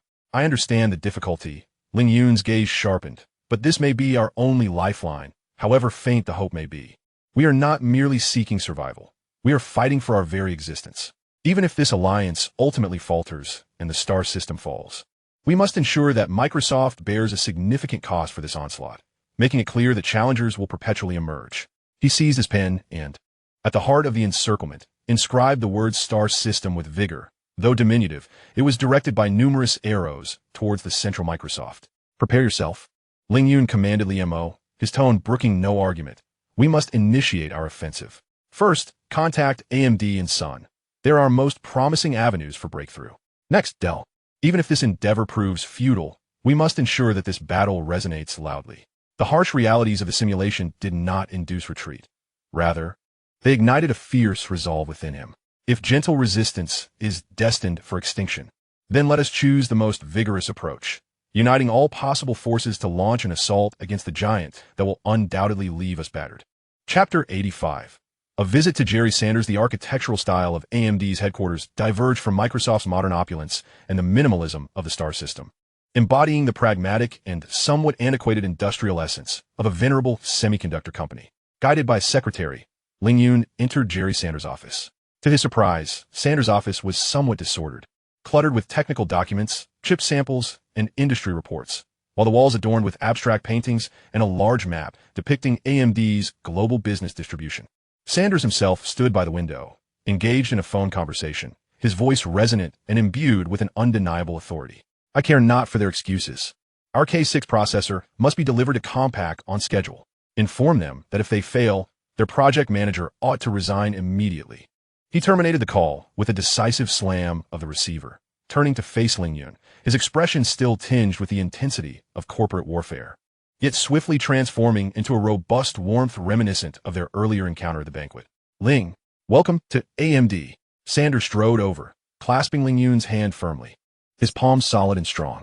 We had too many people at Bill's banquet to converse properly. Your idea of a desktop-less system is quite audacious. Thank you for taking the time, Mr. Sanders, Ling Yun responded, feeling the palpable energy conveyed through their handshake. Call me Jerry. Sanders gestured for Ling Yun to take a seat on the sofa in the reception area, plopping down opposite him, leaning forward with an intense gaze. Speak, young man. What brings you to my old chip factory? I know you busy folks do not visit without cause. Ling Yun appreciated this directness. He opened his briefcase, retrieving a concise technical memorandum and placing it on the coffee table. Jerry, I shall be frank. I am here to propose an in-depth technical collaboration between AMD and the Star System.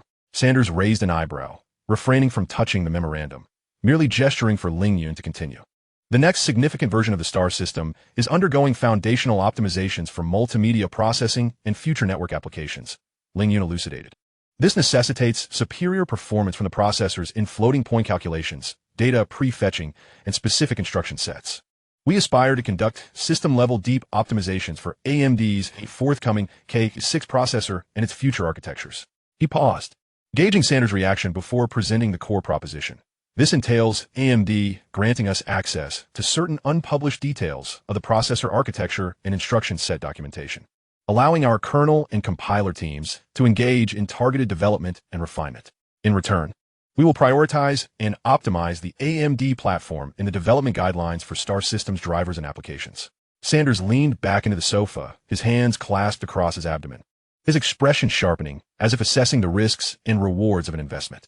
He remained silent for a moment, enveloping the office in a brief stillness. Ling, you are aware of the pressures we currently face, Sanders slowly began, his tone no longer casual. Intel and Microsoft have drawn far too close. The Wintel alliance acts as a barrier, keeping us locked out of the mainstream market. Each time we unveil a new product, Intel slashes its prices. And Microsoft always releases its new systems just in time to exploit the performance traits that require Intel's latest instruction sets. His words bore a palpable edge of frustration and suppressed anger. To survive, every penny must be judiciously spent. Every technical collaboration must yield clear returns. Granting you access to our core architecture documents means deploying our precious engineering resources, risking the leakage of technical details. What do I stand to gain? An operating system with a user base that pales in comparison to Windows? Confronted with Sanders' candid skepticism, Ling Yun refrained from attempting to persuade him with empty ideals. He responded with equal calm. Jerry, you are correct. The current user base of the Star System indeed cannot rival that of Windows. However, the value of collaboration lies not in the present, but in the future, in the realm of possibilities. Firstly, breaking the monopoly dependency. Hardware manufacturers, including your potential clients, do not wish to see the Wintel alliance grow stronger to the point of arbitrarily dictating rules and prices.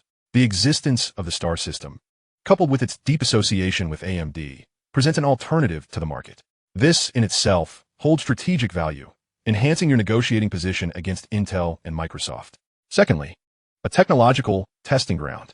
AMD has introduced several innovative architectural designs, such as the enhanced 3D Now instruction set that you are currently researching. However, within the compatibility-driven realm of Windows, these advancements may not achieve their utmost potential. In contrast, the Star System allows us to reconstruct from the very foundations of the system, tailoring it to your architectural characteristics, thus creating a true showcase for the capabilities of AMD chips. This endeavor could play an immeasurable role in altering the market's entrenched perception of AMD's performance deficiencies. Thirdly, we face a common adversary. Microsoft will not permit any challengers to rise. The Star System is next on their list, and AMD has persistently been a target for the Intel-Microsoft alliance. We are natural allies, even if the Star System ultimately falters. Any assistance we can provide to AMD, be it selling an additional 100,000 CPUs or securing a significant client, will render this investment worthwhile. This is a breakout battle against shared pressures. As Ling Yun concluded, he refrained from adding further, simply gazing calmly at Sanders. He was not pleading, but rather articulating the foundation of an alliance grounded in pragmatic interests. Sanders fixed his gaze on Ling Yun, his fingers gently tapping on the armrest of the sofa. The clock on the office wall ticked away. After a full minute, he suddenly broke into a grin, a wild smile that suggested recognition of kinship and opportunity. Ha ha ha. Excellent, Sanders exclaimed, slapping his thigh. You're absolutely right. I've been constantly held down. It's time to find an opportunity to strike back. He rose and approached his desk, pressing the intercom. Have Vice President of Technology David and the head of the architecture department come to my office in 10 minutes. He then returned to the sofa, picking up the technical memorandum brought by Ling Yun, flipping through it swiftly. Open architecture documentation? No problem. I can also assign a dedicated engineering team to your Los Angeles office to collaborate on joint debugging and optimization. Sanders spoke rapidly, his decisiveness astonishing. Whatever technical support you require, just provide a list to my team. I have but one condition in all official promotions and technical white papers of the STAR system. Wherever hardware platform optimization is mentioned, AMD's name and logo must be prominently displayed, alongside clearly stated performance enhancement data for the K6 and subsequent products. This is a win-win, and it should be so. Ling Yun nodded affirmatively. Ling, Sanders leaned in slightly, lowering his voice with a hint of intensity. Intel and Microsoft think they can always win. But this world needs disruptors. I have faith in you, not because your system is currently formidable, but because you dare to envision and challenge that seemingly unassailable giant. In that regard, we are quite similar. 10 minutes later, AMD's technical executives filed in. Sanders, before Ling Yun, issued directives for comprehensive collaboration with the STAR system on deep technical cooperation, demanding the establishment of a joint project group to expedite progress. As Ling Yun departed from AMD headquarters, the Los Angeles sun shone brightly. He settled into the car, exhaling softly, relieved that the first step in forming alliances had unfolded more smoothly than anticipated. Sanders' alacrity stemmed from the immense pressure he faced and a fervent desire to break free. He had discovered a crucial fulcrum, even though that fulcrum itself bore significant strain. Nonetheless, the first piece of the puzzle in the anti-Microsoft alliance had been placed, and next, he would seek the subsequent piece. Chapter 86, McNeely's Philosophy. In stark contrast to the somewhat dated industrial feel of AMD's headquarters, the Sun Microsystems campus pulsated with the vigor and audacity of Silicon Valley's golden age. McNeely's office epitomized this aesthetic, characterized by its spacious layout, essential office furnishings, and notably, a rack displaying golf clubs, with a hockey stick propped in the corner. Instead of accolades, the wall bore a massive, dartpock poster of Microsoft Windows 95. McNeely himself was not seated behind his desk. Instead, clad in a polo shirt, he lounged on a single sofa in the meeting area, his feet unabashedly resting on the coffee table. Upon seeing Ling Yun enter, he did not rise immediately, but merely raised the half-eaten apple in his hand. Ling Yun, come in and take a seat. No need for formality. There are no strict rules here. His voice boomed with an inviting informality and confidence. Ling Yun settled onto the sofa opposite him. Mr. McNeely, thank you for agreeing to meet with me. Call me Scott. McNeely accurately tossed the remaining apple core into a trash bin several meters away, straightened his posture, and scrutinized Ling Yun intently. I know you, the STAR system, ditching that damn desktop and using a browser as an entry point. Brilliant idea. That's what a network computer should look like. He did not conceal his admiration, but then shifted his tone, laced with disdain. Bill S. Gala? Huh. I wouldn't deign to attend such a hypocritical social event. A bunch of people exchanging insincere pleasantries while scheming to devour you. Microsoft is nothing short of a dark empire. They wish to confine the entire computing world within their backyard using their closed windows and patent chains. Before Ling Yun could respond, McNeely was on a roll, gesticulating passionately. Only open source, like our Java and your STAR system kernel. This is the technology that truly benefits humanity. Code exposed to sunlight, allowing everyone to inspect, improve, and collaboratively build. This is the only righteous path to break monopolies and advance technological progress. He fixed his gaze on Ling Yun, suddenly inquiring. I heard that old Bill had approached you before. Was he trying to swallow you and your STAR system whole? Yes, Ling Yun replied calmly. He invited me to his estate and proposed acquisition terms, which I declined. You declined. McNeely slammed his hand on the coffee table, causing the cups on it to rattle, yet his face lit up with immense delight. Well done, Ling. I knew I had not misjudged you. He excitedly rose and began pacing the office, as if needing to dissipate the sudden surge of exhilaration. That greedy guy, he thinks he can buy everything with money, including the future. He doesn't understand that some things cannot be measured in monetary terms. You rejected him. Excellent. Absolutely splendid. He turned back, heavily resuming his seat, leaning forward with fervor, almost invading Ling Yun's personal space, his eyes sparkling with enthusiasm. Ling, for this alone, I consider you a friend. We are allies in this cause. We both see through the essence of that dark empire and dare to say no to them. After the initial excitement, McNeely's tone moderated slightly, yet still brimmed with a fierce combat spirit.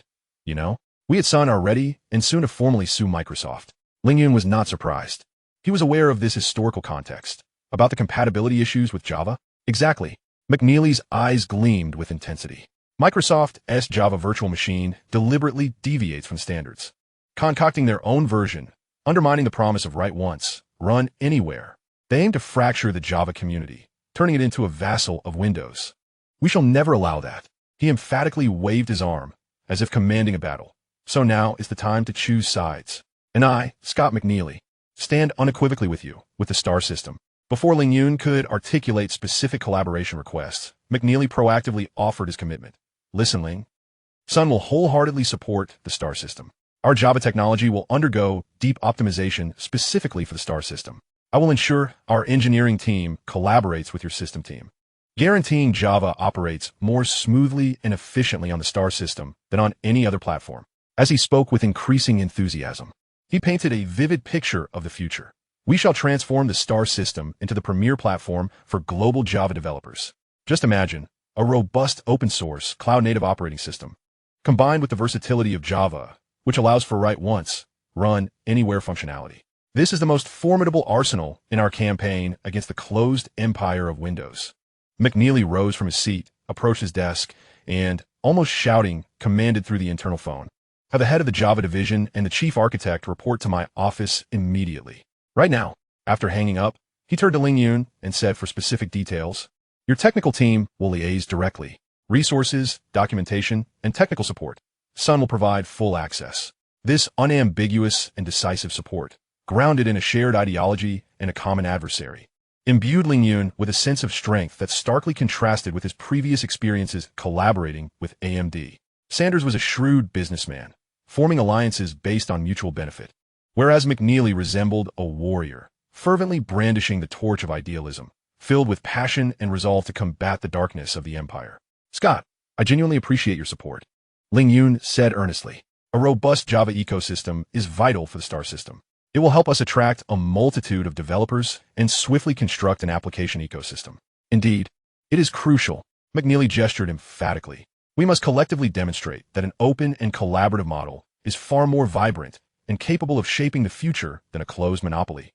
Soon, several key technical figures from Sun arrived at the office. In Ling Yun's presence, McNeely reiterated the commitment to fully support the star system through deep integration with Java, calling for the establishment of a joint technical task force to expedite the initiative with utmost priority. By the time Ling Yun departed from Sun, night had fallen. Yet, he felt his steps were more resolute than when he arrived.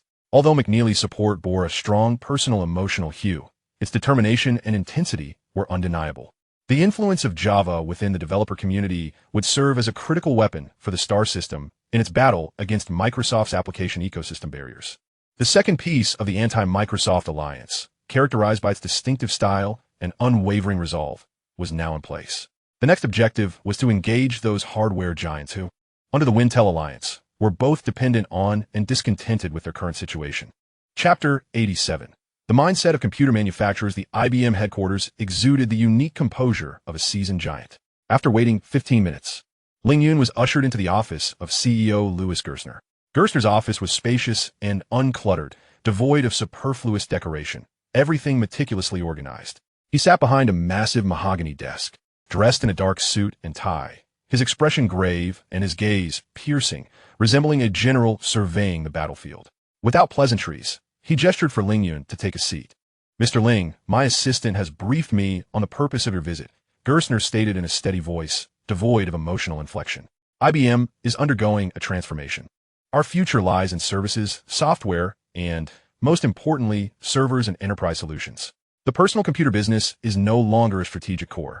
He was forthright, delineating the boundaries and preemptively blocking any proposal Ling Yun might have regarding pre-installing the star system on PCs. Ling Yun was not taken aback. He adjusted his posture and responded directly. Mr. Gerstner, I understand IBM's strategic pivot. My visit is not intended to discuss the PC business. What I value is IBM's extensive expertise in the server domain and the unique value that the star system could bring to IBM servers. Oh, Gerstner leaned slightly forward, seemingly intrigued. Due elaborati. The core of the star system is designed with modularity in mind, allowing for a high degree of customization, Ling Yun explained. This means we can, akin to building blocks, Remove unnecessary graphical interfaces, multimedia components, etc., retaining an exceedingly streamlined, efficient, and secure core. This core can seamlessly adapt to all models of IBM servers, particularly in sectors such as finance and government, where stability, security, and customization are paramount. Observing Gerstner's reaction, he continued to highlight key points. A deeply customized star server system, stripped of all potential redundancies and risk modules, paired with IBM's powerful hardware, could offer enterprise clients a more controllable and efficient choice compared to Unix and Windows NT. This would serve as a valuable addition to fortifying and expanding IBM's server market in critical industries. Gerstner listened in silence, his fingers lightly tapping on the smooth surface of the desk. He recognized the underlying logic. IBM's servers required a robust operating system, but were primarily reliant on their own AIX, a Unix variant, Linux, and the competing Microsoft Windows NT. The availability of another fully controllable system, optimized specifically for IBM hardware, would undoubtedly enhance IBM's leverage and the flexibility of client choices, aligning with its customer-oriented transformation strategy. Is the technological feasibility assured? Gerstner posed a pivotal question. The core of the STAR system is inherently open source, Ling Yun replied. IBM boasts a world-class team of software engineers. Should the need arise, my team can provide comprehensive technical support to assist IBM in the migration and optimization efforts tailored to your server hardware. We could establish a joint technical group. Gerstner pondered for a moment before nodding. Very well. IBM will initiate an evaluation project to assess the feasibility of migrating the STAR system core to our RS-6000 series servers. I will have the head of the Systems and Technology Department reach out to you. There are no warm embraces, no impassioned declarations, only a calm assessment based on commercial value and a pragmatic approach. But for Ling Yun, that was sufficient. Sowing the seeds of the STAR system within the realm of IBM's servers represented a strategic breakthrough in itself. Upon leaving IBM, Ling Yun, from his hotel room, sequentially contacted Eckhard Pfeiffer, CEO of Compaq, Lou Platt, CEO of HP, and Michael Dell, founder and CEO of Dell. Unlike face-to-face meetings, conversations over the phone were more concise and direct. With Compaq's Pfeiffer, Mr. Ling, I've heard you've been quite active lately. Pfeiffer's voice carried a subtle hint of amusement. You turned down Bill, and then met with Jerry and that fiery character Scott. Mr. Pfeiffer, I presume Compaq would also prefer more negotiating room regarding Microsoft's OEM licensing terms. Ling Yun stated plainly. Certainly, no one favors a singular option, Pfeiffer replied slyly. However, Compaq's collaboration with Microsoft is currently quite close. Pre-installing an entirely new system poses a significant risk for us. There is no need for immediate pre-installation. Perhaps Compaq could fund an internal research project to assess the compatibility and performance of the STAR system on specific PC models. This could at least signal to Microsoft that Compaq is also exploring other possibilities, Ling Yun proposed. Pfeiffer chuckled on the other end of the line. An internal evaluation project?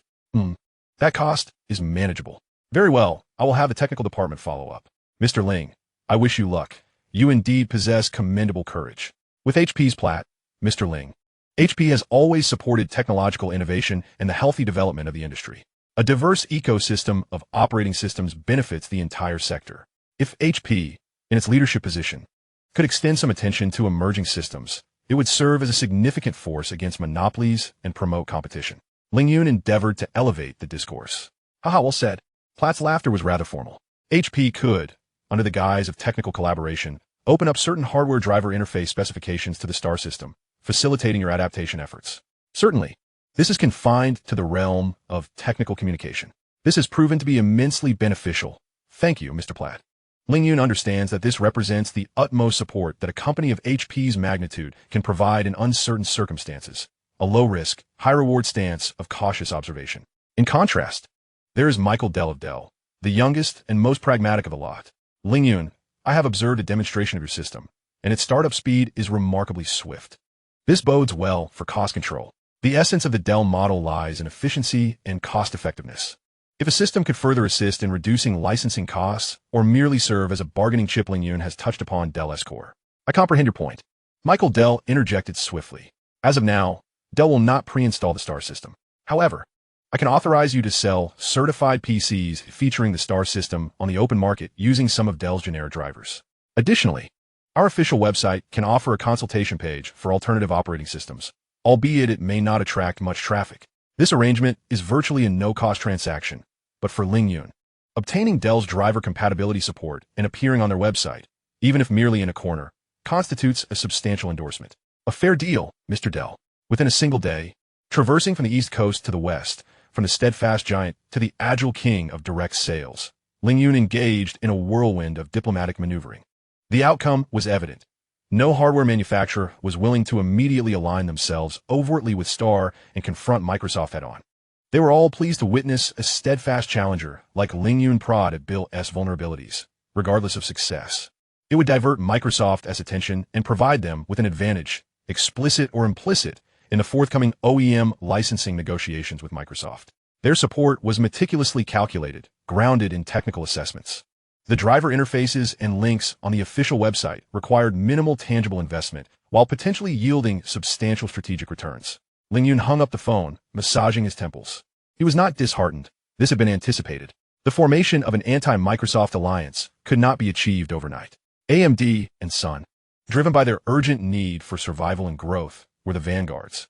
Meanwhile, IBM, Compaq, HP, and Dell required patient maneuvering, leveraging their internal conflicts with Microsoft. Now, with the vanguard positioned and the flanks exhibiting a watchful interest, the next step was to transform this observation into more substantial involvement. He was aware that Bill Gates' deadline was approaching swiftly. Within this limited time frame, he needed to make this loose coalition appear sufficiently threatening, thereby securing more time and space for himself and for Star to endure. Chapter 88. Microsoft's Machinations.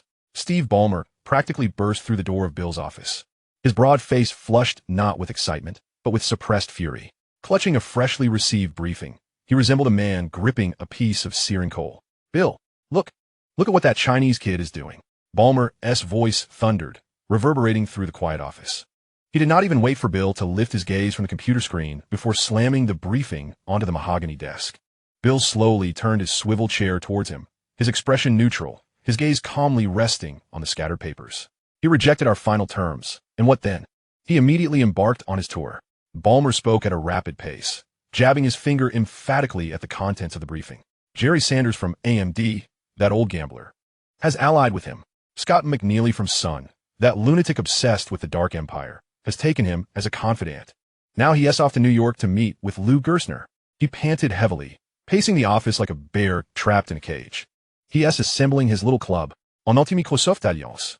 Who does he think he is, believing he can rally a motley crew against us?" Bill remained silent, merely gathering the briefing together for a quick review. It succinctly chronicled Ling Yun's recent itinerary and contacts, providing quite specific information. "We cannot allow him to continue this unchecked," Ballmer declared, leaning forward with his hands on the desk, his gaze intense. "This will lead others to believe Microsoft is weak or that this kid truly has a chance. We must act immediately and teach him a lesson he will never forget. Let him know the cost of challenging Microsoft." His proposals were laden with aggression. An ultimatum could be issued to the OEM channels immediately. The patent litigation team was ready, prepared to file documents with the court by tomorrow. Furthermore, in terms of public opinion, we could have a few influential analysts objectively analyze the immense technological risks and uncertain future facing the star system. Bill finally finished reviewing the briefing and gently set the papers down, reclining into his chair, fingertips pressed together before his nose, plunging into a brief silence. The air in the office felt almost stagnant, punctuated only by Ballmer's heavy breathing. "Steve," Bill finally spoke, his tone steady, devoid of any fluctuation. "We promised him a week to consider." "A week? What more does he need to contemplate?" Ballmer nearly erupted, his actions having clearly indicated his answer. "He is uniting our adversaries against us. Precisely because he has provided his answer through action, we need not rush in these next few days." Bill's gaze was as cool as the winter rain in Seattle. His visit to AMD was prompted by the pressure they have been under from Intel. Eager for a breakthrough, his meeting with Scott stems from their personal animosity, and Sun is in fierce contention with us over Java. His visit to Gerstner is due to IBM's strategic focus having shifted away from PCs. They are solely invested in their server business. He slightly tilted his head, looking out at the heavy night outside, as if surveying the entire chessboard. Every individual he contacted had either a direct or indirect conflict with us. His alliance is built upon shifting sands, driven by self-interest and resentment rather than a solid shared vision. Allowing them to interact further, letting this so-called alliance appear more legitimate, may not be detrimental to us. Not detrimental? Ballmer questioned, perplexed. Are we to stand idly by as they grow stronger? Understanding all the pieces on the board is far more crucial than merely eliminating a few straggling pawns. Bill turned back, a glimmer of profound insight in his eyes. By actively bringing these individuals together, we can better discern who poses a genuine threat and who is merely a vacillating opportunist. A company like Star is hardly worth expending such effort to target. Our aim has never been them. They're merely a rabbit we happen to encounter along our path. He paused, his tone exuding a calm control. As for his recent activities, the information appears timely and specific, suggesting that some of our friends are quite adept at hedging their bets. Ballmer was momentarily taken aback, his anger subsiding, replaced by a more complex emotion. He lowered his voice. Are you suggesting that among them, there is someone? Bill did not respond directly, but stated casually. There are those who wish for us to notice his endeavors, hoping to partake should he succeed. Such fence-sitters are not uncommon. He picked up the briefing and lightly tossed it into the file basket at the corner of the desk. Proceed as per our original plan. The timeline remains unchanged. When the deadline arrives, if he continues to refuse, we will initiate comprehensive measures against Star step by step. There is no need to let his recent antics disrupt our strategy. He looked at Ballmer, his tone resolute. As for that friend who has shown goodwill, allow him to remain within Ling Yun's circle. Sometimes an adversary concealed in the shadows, capable of transmitting information, proves far more advantageous than a visible ally. Ballmer inhaled deeply, exhaling slowly, and eventually nodded. He comprehended Bill's intentions. The behemoth known as Microsoft need not roar instantaneously at the provocation of a mere rabbit. It should instead tighten its encirclement at its own deliberate pace. The friend lurking within the opposing camp would become the most lethal link in this noose. I understand now. Ballmer's voice regained its steadiness. Let us adhere to the original plan. He turned and exited the office, his steps heavier than before, yet imbued with newfound determination. Bill, meanwhile, cast his gaze once more into the night outside the window, his expression inscrutable, save for the fleeting glimmer of a cold certainty deep within his eyes. Ling Yun's efforts and his intricate alliances seemed but a performance long since foreseen, with the final act silently approaching. Chapter 89. Microsoft Strikes. Li Mo nearly burst into Ling Yun's office, clutching several freshly printed articles and industry bulletins, his face flushed with a mix of anger and anxiety. Ling Yun, look at this. He slammed the stack of papers onto Ling Yun's desk. They begun. Microsoft is resorting to underhanded tactics. Ling Yun raised his head from a technical architecture diagram, his demeanor calm. He picked up the top document, an excerpt from the latest electronic issue of a renowned technology magazine. It featured a commentary by a well-respected analyst. Its title strikingly prominent: Opportunities and Concerns of Emerging Operating Systems, examining core issues of the Star system. The article refrained from vehement denunciations, adopting a tone that was, in fact, quite objective and cautious. Yet, several paragraphs have been heavily marked in red by Li Mo. The Star system, built upon an open-source kernel, exhibits an impressive pace of development. However, an unavoidable question arises. Amidst such rapid iterations, does its code base ensure absolute cleanliness? Is there a potential risk of contamination from third-party open-source agreements that have not been adequately addressed? This could pose unpredictable legal risks for enterprise users, particularly those with stringent requirements for intellectual property compliance. Another focal point of concern is that the core developer of the Star system is Chinese, and its primary funding also stems from a Chinese background. In this era of heightened data security awareness, corporate decision-makers must ponder: is the data flow and back-end management mechanism of an operating system led by a foreign entity sufficiently transparent? Can it meet the stringent requirements for data sovereignty and security demanded by sectors such as finance or government?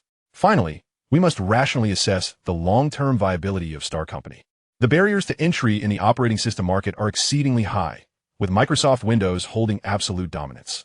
Can a startup, regardless of how innovative its technological concepts may be, secure adequate market share and funding support to sustain operations under the crushing pressure of competition from giants? Corporate procurement is a long-term investment, and the sustainability of the platform is paramount. The other reports from various analysts and industry bulletins echoed similar sentiments, albeit with slightly varied phrasing. Yet the core message remained strikingly consistent: legal risks, security concerns, and insufficient viability. And this is merely the beginning. Li Mo's voice trembled. I've received several polite calls from potential clients we previously engaged, indicating they need to reassess their internal risks. 2 independent developers, with whom discussions were progressing well, have emailed to inquire about our compliance with open-source agreements, their tone rife with skepticism. They are undermining our foundation. He slammed his fist onto the table. Is this Microsoft's strategy? They lack the courage to confront us directly, opting instead for these underhanded tactics to spread rumors behind our backs. Ling Yun set the article aside, leaning back in his chair, his expression not one of the anger or tension Liu Mo expected, but rather a hint of an elusive smile. That makes quite a bit of sense, he remarked lightly. Liu Mo was taken aback, questioning if he had misheard. Makes sense? Ling Yun, this is clearly slander. A conspiracy. Our code reviews are exceptionally rigorous. There is absolutely no risk of protocol contamination. Our data security architecture is transparent. Ling Yun raised a hand, interrupting his impassioned rebuttal. I understand, but consider the questions they VE raised. Aren't they precisely the inquiries that decision-makers at IBM, Citibank, or the Department of Education would instinctively have upon hearing the name star system? Liu Mo opened his mouth, but could not respond immediately. Legal risks, data security, and company viability represent the most sensitive and foundational evaluation dimensions for corporate procurement, especially among large enterprises. Ling Yun continued slowly, his gaze composed. Microsoft merely articulated these concerns in a manner that appears objective and rational. He stood and walked to the window, gazing at the traffic below. When a star system was merely a topic of discussion among geeks on BBS forums, how many corporate executives were aware of its existence? He turned to face Liu Mo. Now it is different. Microsoft has enlisted its top-tier media and industry analysts to promote us. As they disseminate these doubts, they simultaneously force the name-star system into the ears of those corporate decision-makers who would have otherwise remained oblivious to us. Any shade of red is still red, Ling Yun concluded, his tone resolute. Previously, our reputation was confined to the tech sphere and the geek community. Now, Microsoft is propelling our name into a broader commercial realm. Although accompanied by skepticism, our visibility has undeniably increased. Liu Mo's anxiety did not entirely dissipate, yet he seemed somewhat swayed by Ling Yun's perspective. But these doubts will scare away clients. They will frighten those who are already predisposed to Microsoft or unwilling to assume any risk. Ling Yun conceded, but added, at the same time, it will pique the curiosity of another segment. They will wonder what about a system could provoke such a vigorous response from Microsoft, prompting them to apply public relations tactics to suppress it. What makes it such a significant threat to Microsoft? He returned to the desk, tapping the article with his finger. Microsoft has made a grave error. They attempted to treat us as they treated Netscape. But they forgot that Netscape was already a colossal entity while we are still in our infancy. The more they suppress us, the more it reveals their insecurity, and the more it highlights our status as challengers. This identity carries with it a certain pathos and allure. What shall we do then? Release a statement to refute this? Die Montag in Quillet. No. Ling Yun shook his head. Engaging in a mudslinging contest with them now would play right into their hands. We would become ensnared in the topics they have set, tirelessly striving to prove our innocence. It would be an endless cycle. He pondered for a moment before issuing directives. First, the legal department should prepare an official statement and legal opinion regarding the compliance of the STAR system's open source agreements, ensuring the language is meticulous and prominently displayed on our website, but not proactively disseminated, merely provided upon inquiry. Second, the technical blog will publish a series of articles that delve into the security architecture and data management strategies of the STAR system, addressing technical concerns with technical details, aimed at knowledgeable audiences. He fixed Liu Mo with a sharp gaze. Microsoft is accustomed to employing FUD tactics, attempting to create a fog of uncertainty. We shall counter with solid technical prowess to dispel this fog. They wish to wage a psychological battle in the court of public opinion, but we will engage in a straightforward technical confrontation. Microsoft has chosen to initiate this conflict, yet we can determine the battlefield. Ultimately, we shall see whether doubts are more persuasive or if superior products and greater choices will resonate more profoundly in the market. Liu Mo inhaled deeply and finally nodded slowly. Ling Yun's calm demeanor and contrarian thinking acted like a bucket of cold water, dousing some of his anxiety, but simultaneously intensifying the weight of the pressure he felt. This was not merely a contest of technical prowess. It was a multidimensional and brutal commercial warfare. Microsoft had already thrown the first poison dagger. Chapter 90, the Microsoft Partner Program. Liu Mo entered Ling Yun's office once more, clutching a freshly received fax along with several printed screenshots of web pages. This time, his expression was even more grim, a mixture of anxiety intertwined with a hint of powerlessness. He placed the materials before Ling Yun, signaling that Microsoft's second blow had arrived. This time, it was a direct assault aimed at developers. Ling Yun picked up the fax. It was an elegantly worded, enticing overview of Microsoft's Gold Partner Program. The document clearly outlined the generous conditions offered to software developers, priority access to the latest Windows test versions and technical documentation, exclusive technical support channels, joint marketing resources, and the most striking incentive, a direct financial subsidy for outstanding innovative applications. The other printed pages were sourced from several renowned developer forums and technology news websites. They quoted senior personnel from Microsoft's platform strategy department, whose comments, made in informal settings, conveyed a tone of concern and objectivity.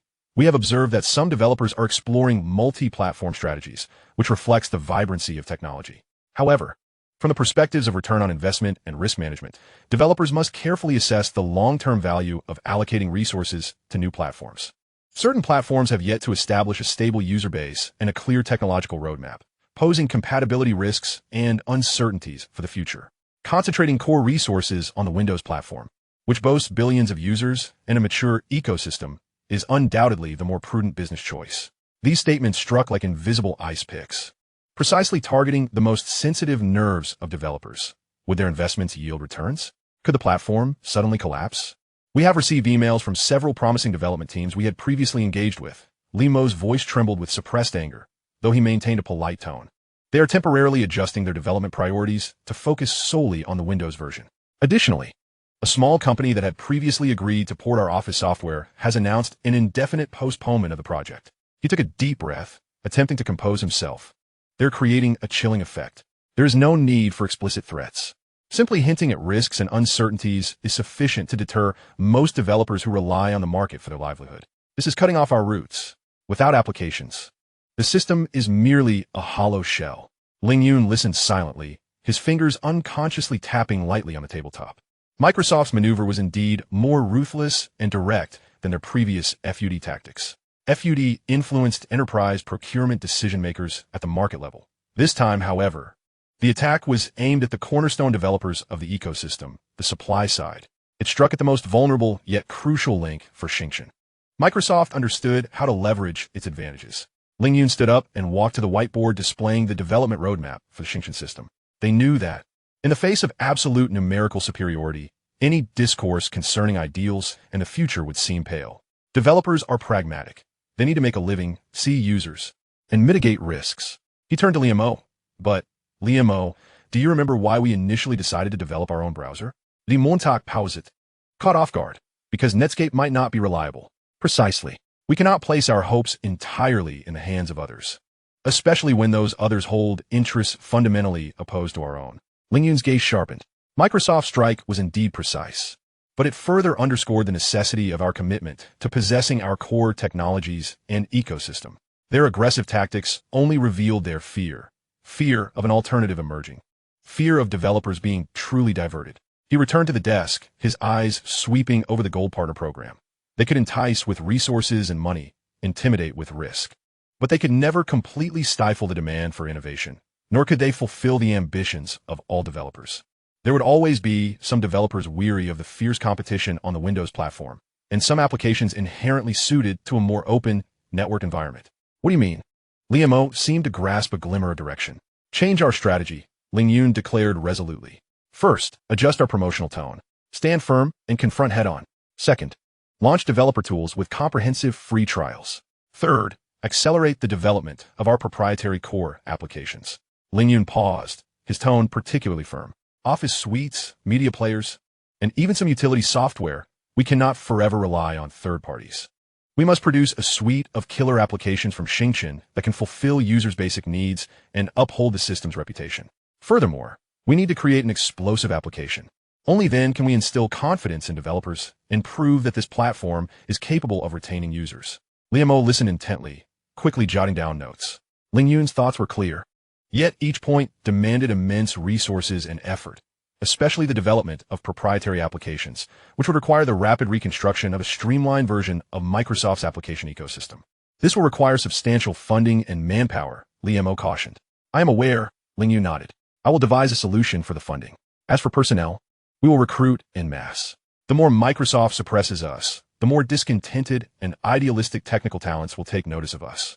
Our task is to seek them out. Do you already have plans for an explosive application?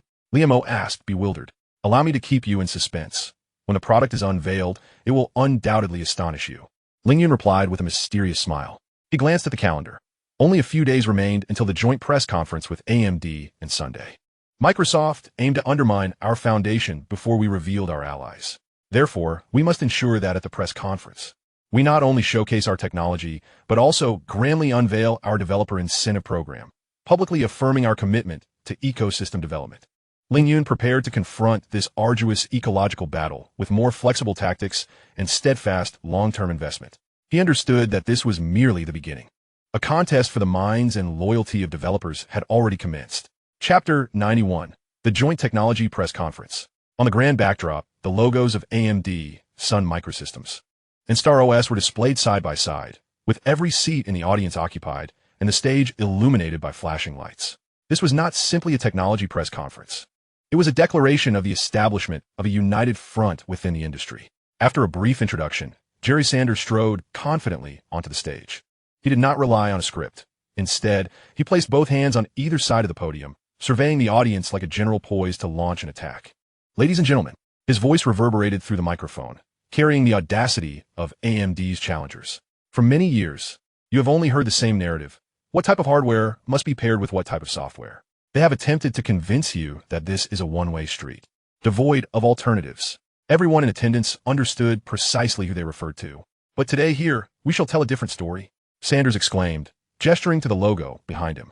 AMD's K6 processor, along with our future K7 architecture, was born for high-performance computing. Yet, within a system that constantly demands compromises for compatibility, our potential has been restrained. He stepped aside, allowing the large screen behind him to illuminate with clear comparative charts of data. Look at this. This is the result of Star OS's deep optimization for our K6 processor's specific instruction set. Under the burden of multimedia data, processing, and scientific computing, performance has surged by an impressive 25 to 40% compared to that on general-purpose systems. A low murmur of astonishment and discussion rippled through the audience. This figure is tangible and profoundly impactful. This is no sorcery. Sanders emphasized that it is the result of the dedicated collaboration between the Star System team and our engineers at AMD, who have worked closely together, from kernel scheduling to compiler optimization, to construct a bespoke superhighway for us. This demonstrates a singular truth. When hardware and software collaborate intimately towards a common goal from the ground up, the remarkable energy that can be unleashed is astounding. No longer is this a mere one-way street. It is a fast lane that we have paved for ourselves. Sanders' words resonated powerfully. Consumers deserve the right to acquire unparalleled performance at a more accessible price, rather than passively accepting a monopolistic bundle fraught with compromises. The collaboration between AMD and Star is poised to deliver a more robust, efficient, and affordable choice to the market. He stepped down from the podium amidst thunderous applause, exchanging a firm handshake with Scott McNealy, who ascended the stage next. McNealy's demeanor starkly contrasted with Sanders. His face wore a blend of mockery and excitement. Jerry had just informed everyone that hardware needs liberation. McNealy began with an elevated tone, proclaiming, "Now, I must convey to all developers that your creativity also requires emancipation. We all understand what development entails under the reign of that dark empire. It signifies confronting countless obscure proprietary APIs, facing the prospect of your applications inexplicably crashing due to a system optimization update, and perpetually chasing the ever-shifting standards they impose." Many developers in the audience nodded in empathetic agreement or shared knowing laughter. However, the world ought not to be this way. McNealy's jocular expression faded, his voice turning serious and resolute. Some believes in open standards. It believes in the power of writing once and running anywhere. This is precisely why we created Java. And today, we announced that the integration of Java with the Star system will reach unprecedented heights. The large screen began a demonstration. A Sun engineer utilized the Java Development Kit, JDK, an integrated development environment, IDE, specifically optimized for the Star system on a computer running the ladder. The fluidity of coding, debugging, and execution was markedly superior to the experience on traditional systems. We have restructured the Java Runtime Environment, JRE, for the Star system, McNealy elucidated, noting that the garbage collection mechanism is more efficient and the responsiveness of the graphical interface library has improved by 30%. More importantly, we provide a comprehensive suite of development tools and extensive documentation tailored for the characteristics of the Star system. Developing Java applications on the Star system will be simpler, quicker, and more stable than on any other platform. He gazed intently at the developers in the audience, Friends, why squander your talents patching fences in a closed garden? Why not adopt a system born for an open network and utilize the world's finest cross-platform language to construct truly future-oriented applications? The combination of Star System and Java is the key to breaking free from confinement. He pointed toward the Star logo. The same holds true for the server side. A streamlined, efficient, and secure Star server system, coupled with robust and reliable Java backend services, will provide enterprises with a more modern, cost-effective alternative to Windows, NT, and traditional Unix. Secure, user-friendly, and, importantly, unbound by any singular monopolistic giant. McNeely exited the stage to a rousing ovation from the developer community. Finally, Ling Yun took the stage. In stark contrast to the fervent speeches of his predecessors, he appeared remarkably composed. While Mr. Sanders showcased the performance leap and Mr. McNeely illustrated the ease of development, Ling Yun's steady voice conveyed a persuasive logic. Collaboration can yield superior products, offering users and developers a broader array of choices.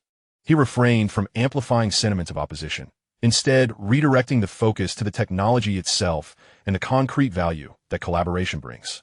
The Star System is a platform, an open-source platform willing to engage in the deepest cooperation with all exceptional partners, spanning hardware to software.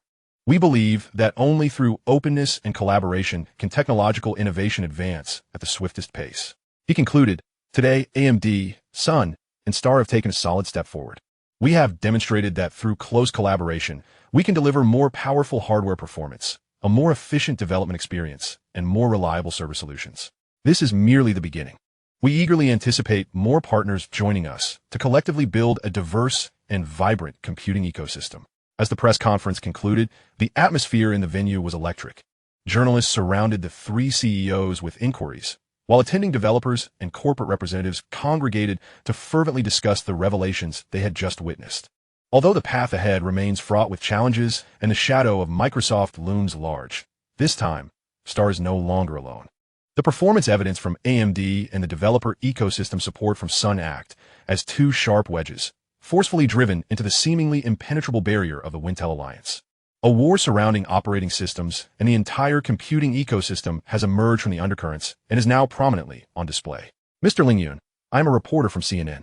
May I extend an invitation for you to join us for an interview on our program? A striking young woman, adorned with a CNN press badge, approached Ling Yun with her request. Ling Yun initially prepared to decline, but reconsidered and ultimately accepted the CNN reporter's invitation. Chapter 92, Larry King Live. The studio lights blazed brightly, and the camera red light illuminated. Larry King, clad in his signature suspenders, sat at one side of the desk, adjusting his black-framed glasses while gazing at the young man across from him. Ling Yun, dressed in a dark gray Zhongshan suit, sat upright, his demeanor tranquil. Good evening, and welcome to Larry King Live. Tonight's guest is a valiant warrior endeavoring to carve his own path in a realm dominated by giants. He is the founder of the Star System Company, Ling Yun. Mr. Ling, welcome. Larry King's speech was rapid. Thank you, Larry. It's a pleasure to be here. Ling Yun replied with a slight nod. Let's dive straight into the subject. Larry King glanced at his notes before fixing his gaze on Ling Yun. Microsoft, the deity of the software industry, operates its Windows system on over 90% of computers worldwide. Yet you and your Star System are challenging it. Many have labeled this a suicidal endeavor. Do you concur? Commercial competition is not suicide, Larry, Ling Yun responded evenly. It is a choice. We have opted for a distinct technological path, one that is more open and focused on the internet. As for the outcome, the market will render its verdict.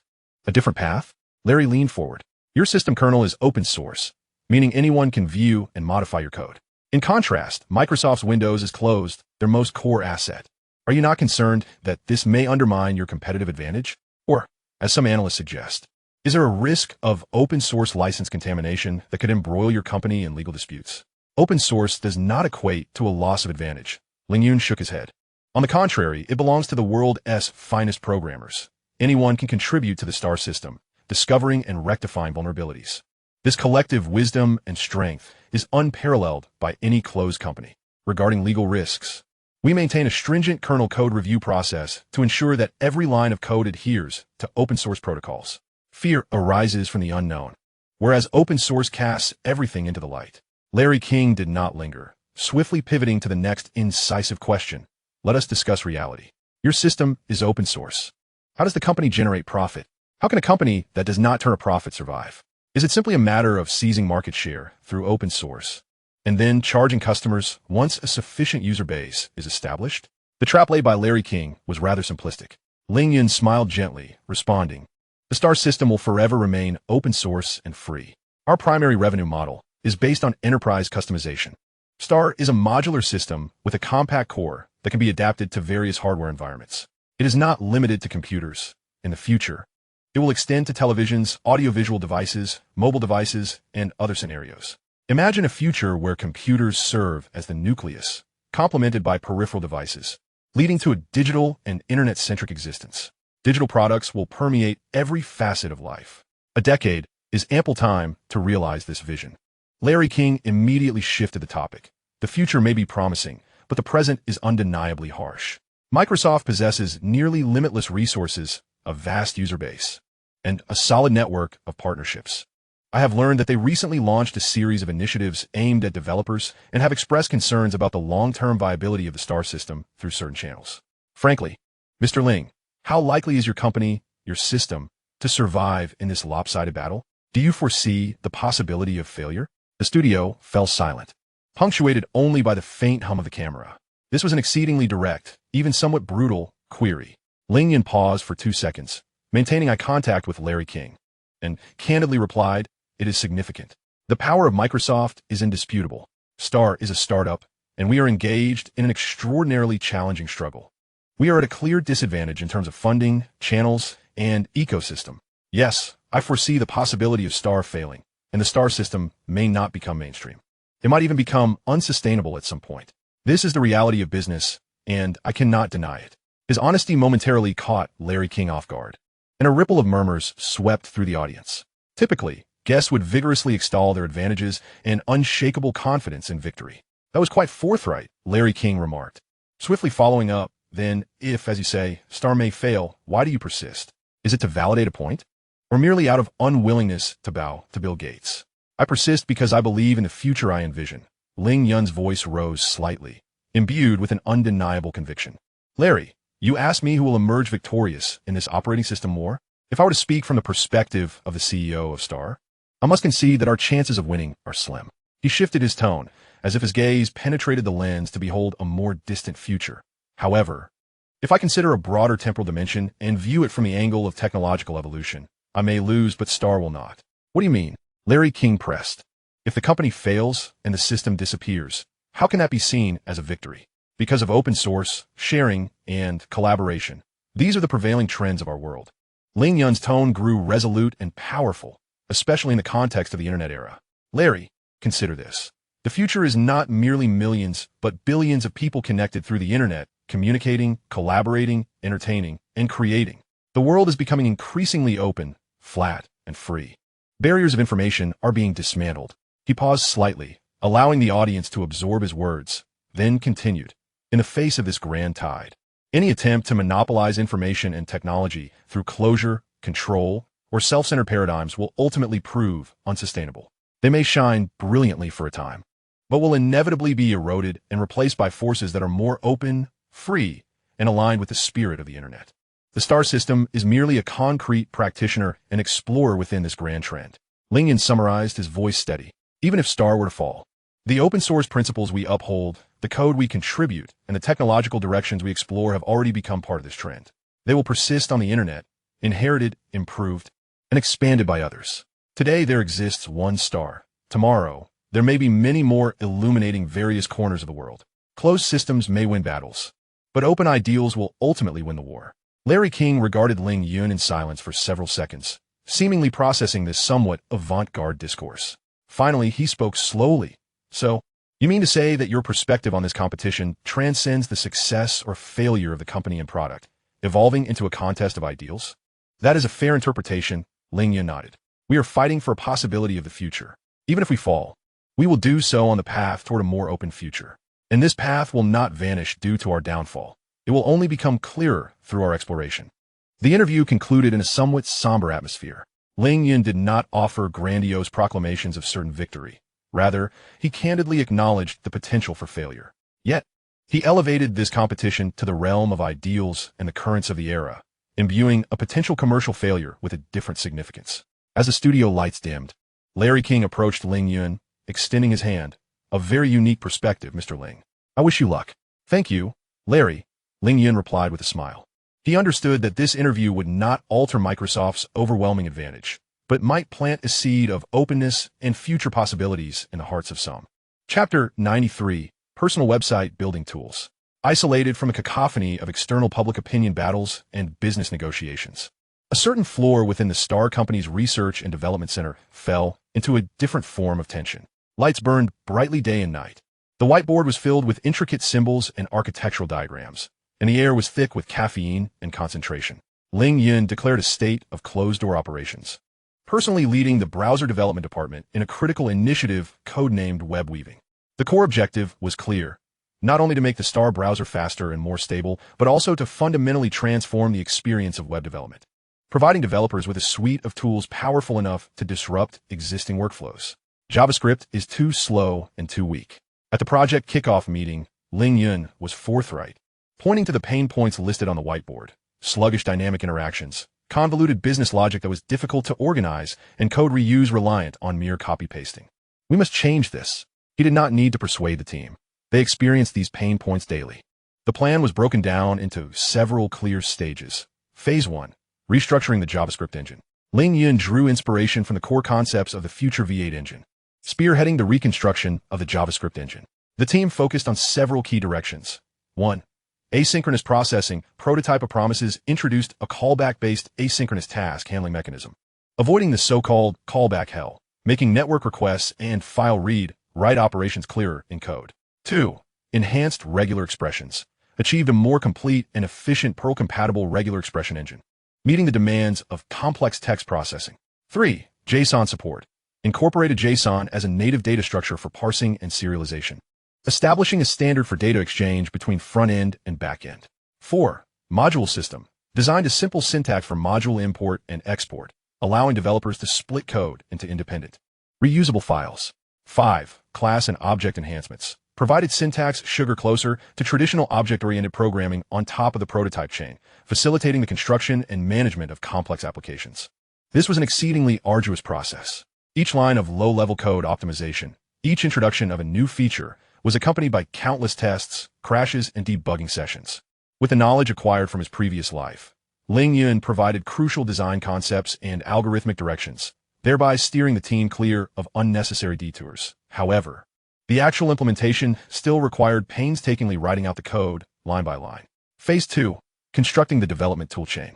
While optimizing the engine, another group, under Ling Yun's guidance, commenced the creation of upper-layer tools. 1. Front-end framework, Starflow. Ling Yun integrated the responsive data binding of Vue with the component-based philosophy of React to design a succinct API. At its core lies a data-driven view where components constitute everything. Developers can effortlessly construct intricate pages using encapsulated components akin to building blocks, with data changes automatically updating the views, significantly enhancing development efficiency and maintainability.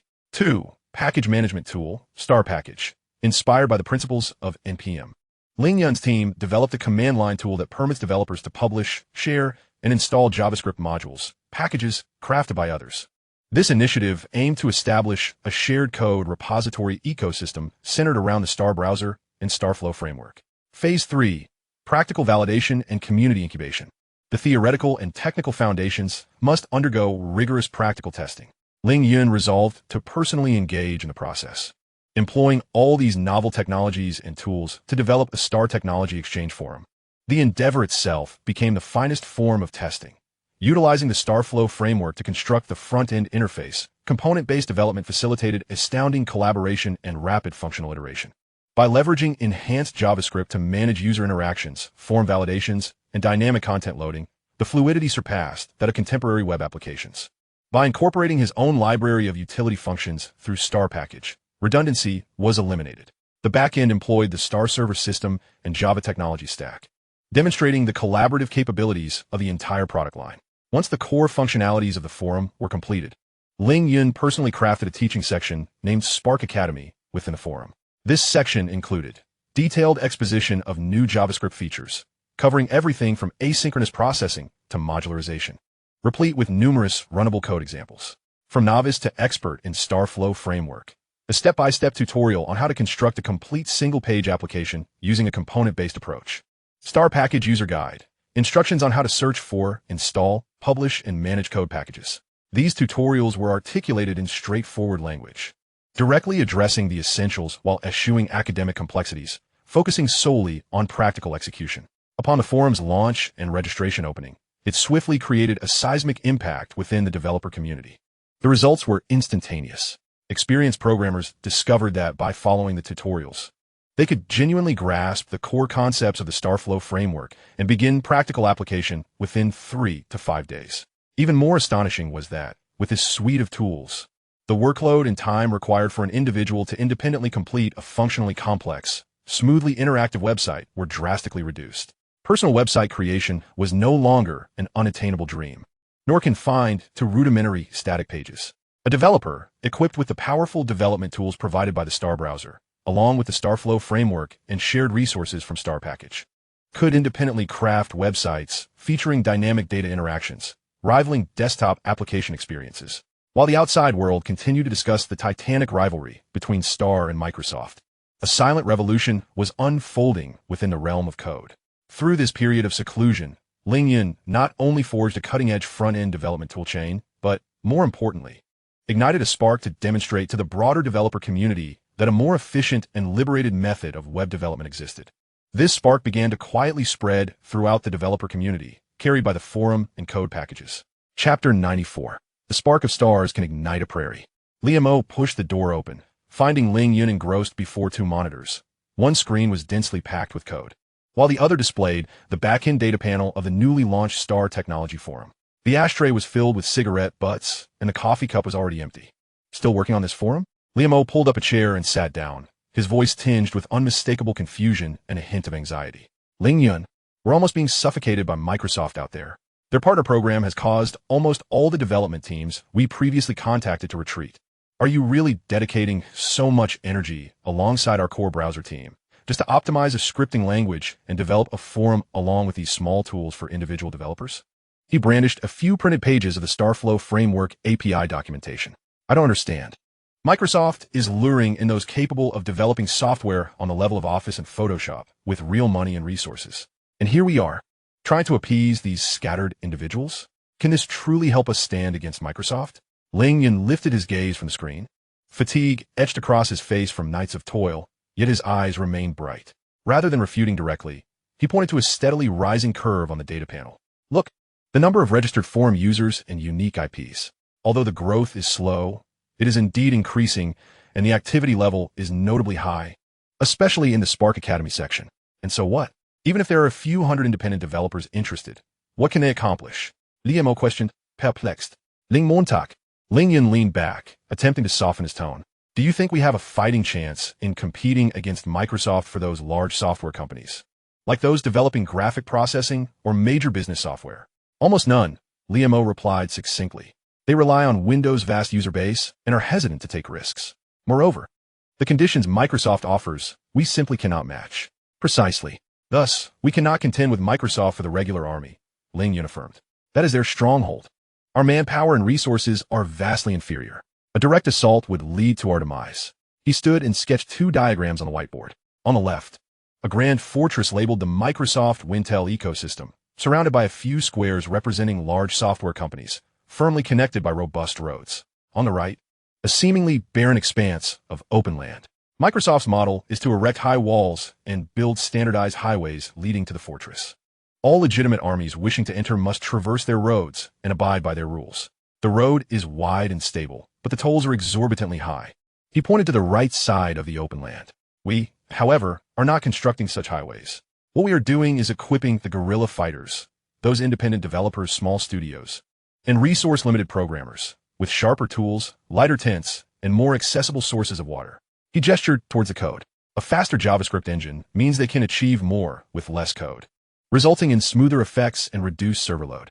The StarFlow framework allows them to construct interactive web applications without starting from scratch on complex DOM manipulations and event handling. Akin to building with blocks, the Star Package tool enables them to easily find pre-written utilities, eliminating redundancy. Your implication is, Liam seemed to grasp a thread of understanding. Differentiated competition. Ling Yun asserted unequivocally, "We are not competing with Microsoft on who offers more financial incentives or who has broader channels.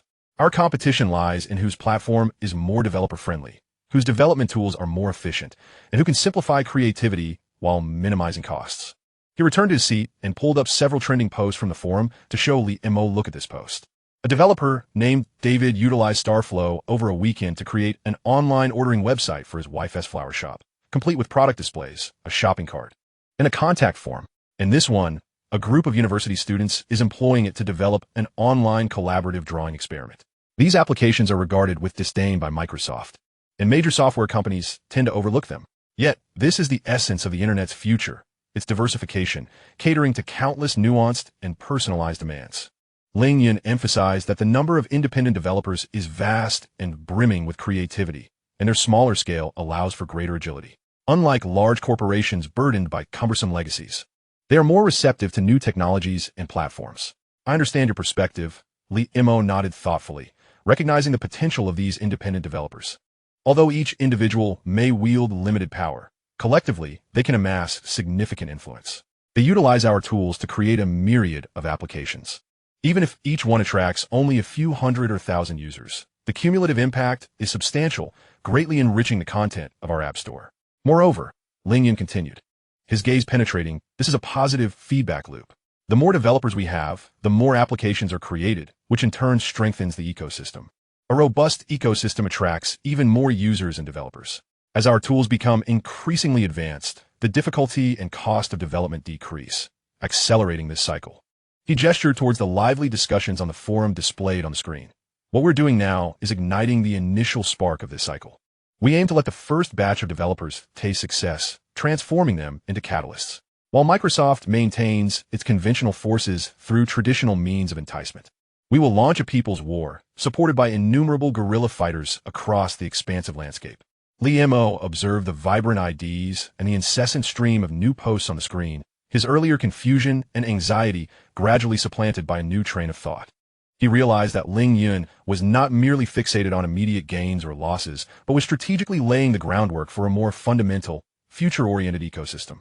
This path may be slower and less conspicuous, but once it gains momentum, its potential could far exceed expectations. "I see now," Li Mo exhaled deeply. "We cannot compete with Microsoft's conventional forces at this moment, so we must rally the masses." "Precisely," Ling Yun affirmed, nodding. "Direct your attention to our guerrilla team, equipping them with the finest weapons and supplies, empowering them to establish a foothold behind enemy lines. A small spark can ignite a prairie fire."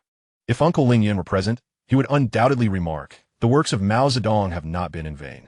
Chapter 95. Breakthrough in Optical Mouse Technology. Ling Yun was perusing user feedback reports on the Xinghuo Academy forum, analyzing developers' pain points regarding the Xingliu framework and Xingbao tools, when the telephone on his desk abruptly rang.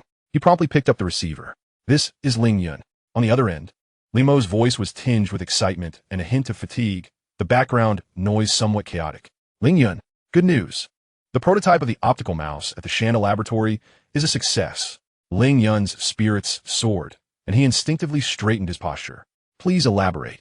"The laboratory has resolved the previous issues with unstable light spot positioning and poor surface compatibility." Li Mo spoke rapidly, his excitement palpable. "The newly designed optical sensor and positioning algorithm can achieve precise tracking on most common desktop materials, with an error rate reduced by over 80% compared to the rolling mouse we currently use. Furthermore, there is no mechanical wear, and its lifespan is estimated to be 5 to 10 times that of the rolling mouse."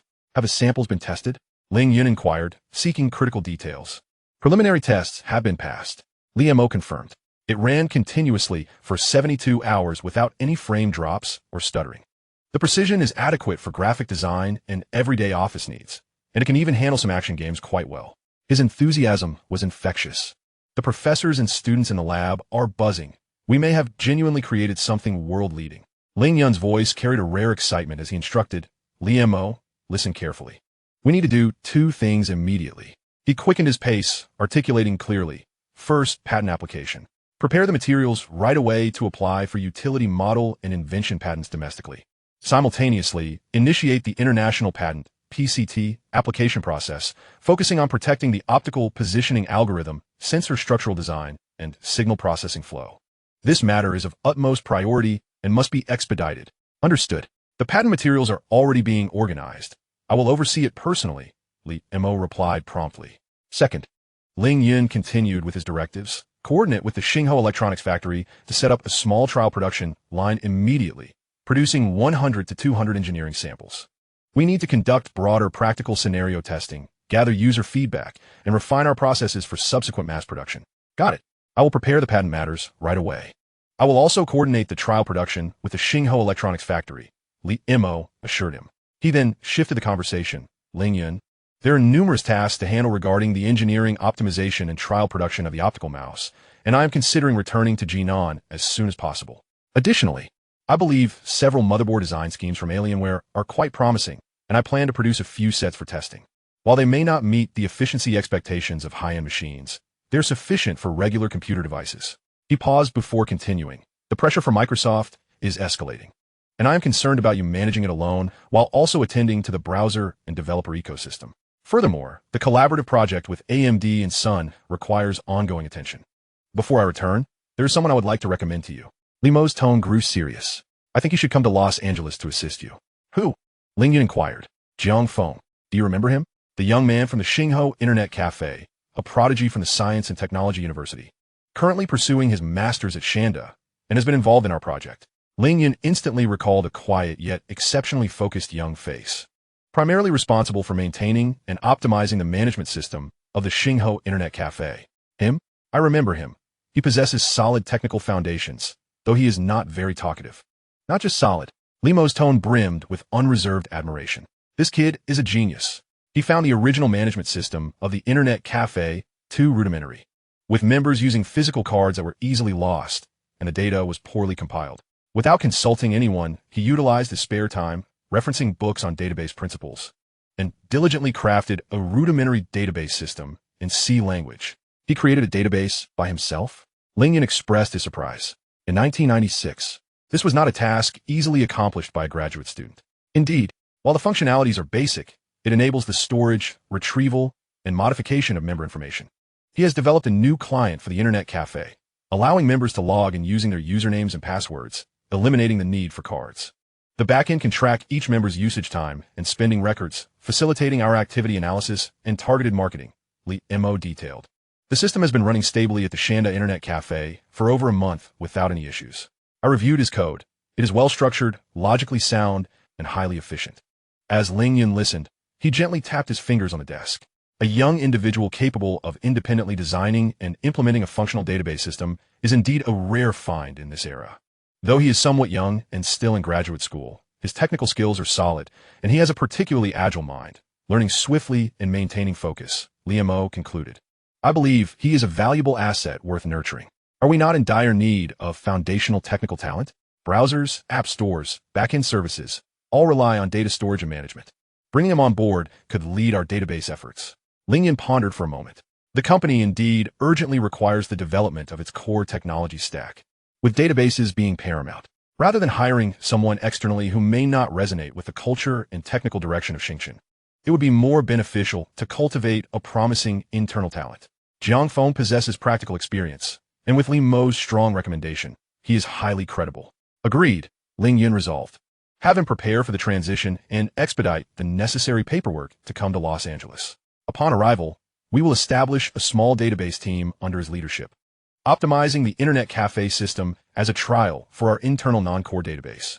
Simultaneously, he should begin exploring the design and development of a more powerful and versatile native database engine for the Xingchen system. Wonderful. Li Mo visibly exhaled in relief. I shall notify him at once. The young man must be ecstatic at the prospect of coming to America to work alongside you. After hanging up the phone, Ling Yun's gaze returned to the forum feedback report, yet his thoughts had already drifted elsewhere. The technological breakthrough of the optical mouse signifies that Xinghuo technology may potentially possess a core technology with global competitive prowess in the realm of hardware peripherals. As he contemplated where to appropriately place Jiang Feng, recommended by Li Mo, Ling Yun felt that having his shadow oversee the company seemed somewhat of a misallocation of talent. He picked up his pen and solemnly inscribed Jiang Feng, database team, in a schedule.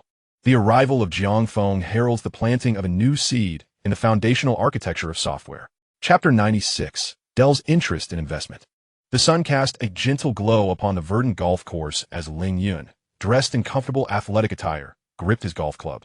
His movements, though not particularly polished, exuded a steady assurance. Opposite him stood Michael Dell. The founder and CEO of Dell Incorporated. Dell's swing was fluid and precise, sending the white ball on a graceful arc that landed firmly on the distant fairway. Good shot, Ling Yun offered in timely commendation. A rare moment of skill. Dell chuckled as he handed his club to the caddy and climbed into the golf cart alongside Ling Yun, setting off toward the next tee. A soft breeze swept by, creating a relaxed atmosphere. The cart halted near the tee box, and instead of immediately selecting his club, Dell leaned against the cart, surveying the expansive golf course. He casually remarked, "Ling, your release events with AMD and Sun have certainly stirred quite a buzz.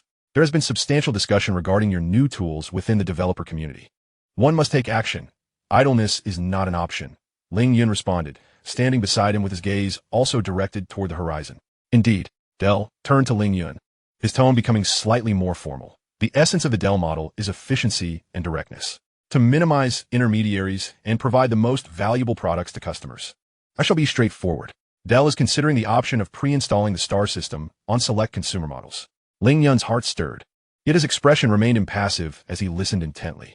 This marked the first explicit indication from the hardware giant regarding pre-installation, albeit as an option.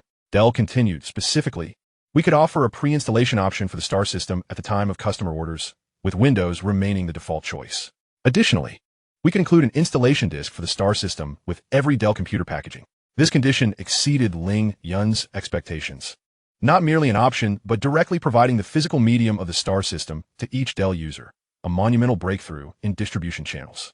"What are the terms?" Ling Yun inquired directly. There are no free lunches in the business world, especially from a shrewd businessman like Michael Dell. Dell was not taken aback by Ling Yun's directness. Smiling slightly, "Dell wishes to acquire a stake in STAR system, not through acquisition, but as a strategic investment. We need a closer alignment of interests." As anticipated, Ling Yun pondered for a moment. The advantages of introducing Dell as a strategic investor were clear. Not only capital, but also Dell's vast global PC channel network and brand endorsement would significantly alleviate STAR System's current isolation. However, the price would be dilution of equity and potential influence on future decisions. "We can discuss this," Ling Yun affirmed, but then shifted his tone. "However, Michael, to be candid, the potential value of the STAR system and the immediate assistance from Dell's channels, in my view, do not equate. A mere installation disk and an optional choice in exchange for equity in STAR system are insufficient." Dell raised an eyebrow, seemingly intrigued by Ling Yun's rebuttal. "Oh, what kind of terms do you believe would suffice?" Ling Yun turned to face Dell squarely, articulating clearly, "Xingho Technologies' electronic factory in Jinan, China, has just completed technological and process upgrades in the production of mice and keyboards. Our product quality and cost control are fully capable of meeting international standards. I hope Dell can allocate a portion of its desktop computer mouse and keyboard OEM orders to Xingho's electronic factory." Dell appeared momentarily stunned. He had anticipated Ling Yun would negotiate on valuation, board seats, or technical collaboration details, but he did not foresee the topic shifting to seemingly unrelated hardware manufacturing. "Mice and keyboards?" Dell repeated, seemingly confirming he had not misheard. "Ling, I'm discussing collaboration on the operating system in your future. Why the sudden interest in mouse orders that cost a few dollars?" Ling Yun calmly elucidated. "Xingho's electronic factory employs hundreds of workers who require orders to sustain operations and upgrade production lines. Although profit margins on peripherals are thin, stable orders can support the long-term investment in the STAR system." He paused, emphasizing his words. "This demonstrates that STAR system is not merely a company living in ideals. We possess a solid manufacturing foundation and profitability, which is crucial for boosting confidence." Dell fell into contemplation, pacing slowly with his hands behind his back. He did not fully believe Ling Yun's assertions. However, he recognized that allocating a portion of peripheral orders to Ling Yun's factory posed manageable risk for Dell. The manufacturing cost advantages in China were evident. As long as quality standards were met, it represented a business aligned with the Dell model. More importantly, Dell needed an opportunity to enter the Chinese market and establish factories there. The vast market, low labor costs, and qualified workers were a paradise for a capitalist like Dell. Both Microsoft and IBM had established a presence in China, reaping substantial profits and cultivating numerous connections, which were advantageous in the eyes of the American government. Ling Yun's position was well suited to act as an intermediary for Dell's entry into China, further enhancing his valuation of the investment in STAR system.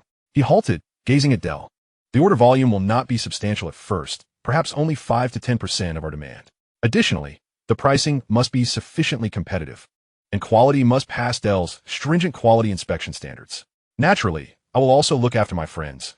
All aspects will meet Dell's requirements, and subsequent orders will increase, ensuring robust business for your electronic factory.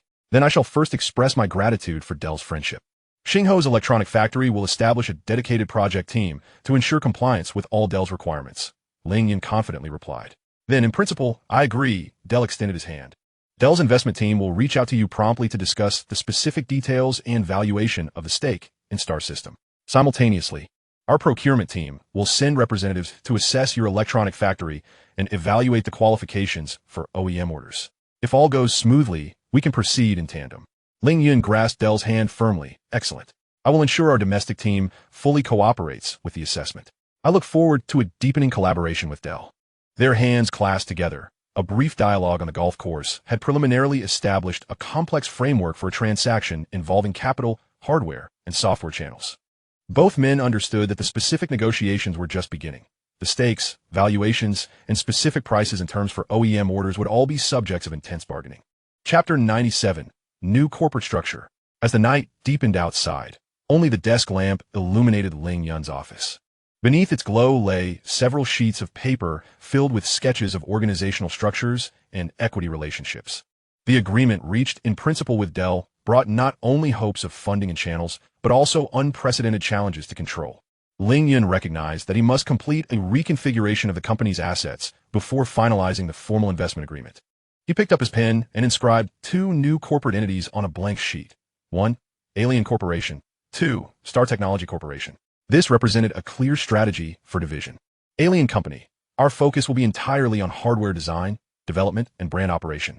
The high-performance gaming PC design business currently under development will be fully integrated into this entity. This company is wholly owned by Ling Yun through an offshore company, ensuring absolute independence and control. StarTech Inc. This newly registered entity is intended to serve as the primary recipient of Dell's investment. Ling Yun will inject its most essential software assets into this company. The Star operating system, Star OS, and the Starburst browser. The pen paused here. Ling Yun's gaze shifted to 2 other pivotal projects, the StarFlow front-end framework and the Star package management tool. He leaned back in his chair, engulfed in prolonged contemplation. From an emotional and long-term security perspective, he was more inclined to separate these 2 tools, placing them within an entity that he could completely control. They are the cornerstones of the future web development ecosystem, the levers that can empower developers, and their strategic value may even surpass that of the operating system itself. Bundling them with the Star system for sale to Dell felt akin to relinquishing the seeds of the future. However, reason dictated otherwise.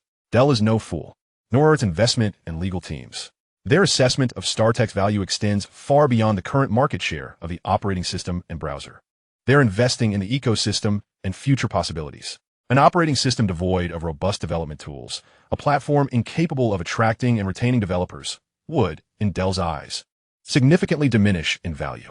Should Ling Yun deliberately separate the already burgeoning and promising StarFlow and Star package from core assets before due diligence, Dell would immediately take note.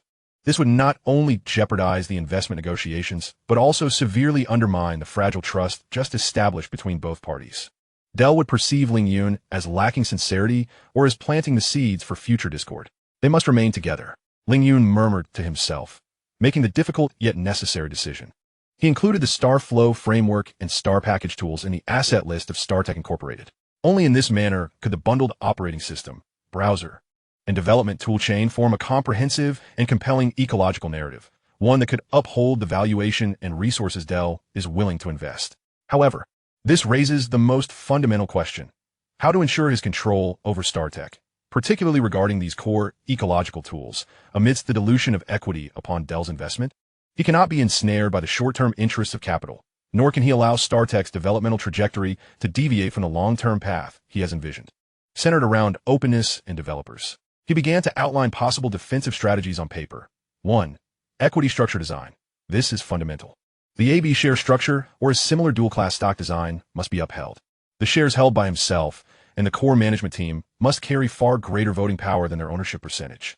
This is the lifeline that ensures the founding team retains strategic direction even after Dell and potentially more investors come on board. 2. Board seats and veto power. The investment agreement must clearly stipulate that the founding team occupies a majority of seats on the board. Additionally, for critical decisions, such as the strategic direction of core technologies, operating system, browser development tools, significant asset sales, or investments and acquisitions exceeding a certain threshold, the founder or founding team must possess a veto vote. 3. Control of core technologies. Although StarFlow and StarPackage are assets of StarTech, can the core architecture design and key algorithm intellectual property be personally licensed to StarTech for use? This is intricate and may provoke strong opposition from Dell, necessitating extremely careful legal design. 4. Invisible influence of the ecological community. The value of StarFlow and StarPackage largely hinges on the recognition of the developer community. Ling Yun is the architect and spiritual leader of this ecosystem.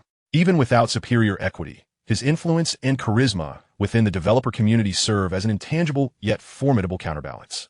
Dell may hold shares in the company, but it would be challenging to supplant his core position within the ecosystem. 5. Strategic consistency binding. The investment agreement could attempt to incorporate clauses reflecting long-term strategies, such as prioritizing company resources for the maintenance and development of open-source ecosystems and developer tools, thereby aligning Dell's interests with the ecological development of StarTech to some extent. Each of these strategies will require arduous negotiation with Dell's representatives in the forthcoming discussions. He picked up the phone and dialed Eric's number. "Come to my office. We need to commence preparations for the company restructuring and negotiations with Dell immediately." Ling Yun's voice was calm, yet imbued with an undeniable urgency. "We will separate the business. Hardware will go to Alien Company, and the software ecosystem will be bundled into the new company in anticipation of Dell's investment." "Understood. I will be there shortly," Eric promptly replied. After hanging up, Ling Yun once again glanced at the paper filled with defensive strategies. Engaging Dell is a crucial step in breaking Microsoft's blockade, but if this move is mishandled, it could result in inviting a wolf into the fold. This game of strategy, from this moment onward, has entered a deeper, more demanding phase that tests both intellect and resolve. He must erect a formidable defense for himself and the future of StarTech before the feast of capital commences. In the future, as StarTech seeks to attract more investors, he must carefully contemplate the necessary arrangements. The new company structure is merely the first step. The distribution of equity shares requires consideration of how much to allocate to capital institutions and how much to reserve for allies. Ensuring his control remains a paramount concern, with much yet to ponder. Chapter 98, Personnel Changes. In contrast to the previously cramped startup office, the newly leased floor appears spacious and orderly. Although the decor remains simple, it already embodies the essence of a technology company. The air still carries a hint of fresh paint and new carpet. StarTech Inc. is officially established. In a room temporarily designated as a conference space, Ling Yun presided over the company's first core management meeting. The attendees were few, yet they constituted the initial framework of StarTech. Ling Yun, CEO and founder, is responsible for the overall strategy, technological direction, and external collaborations.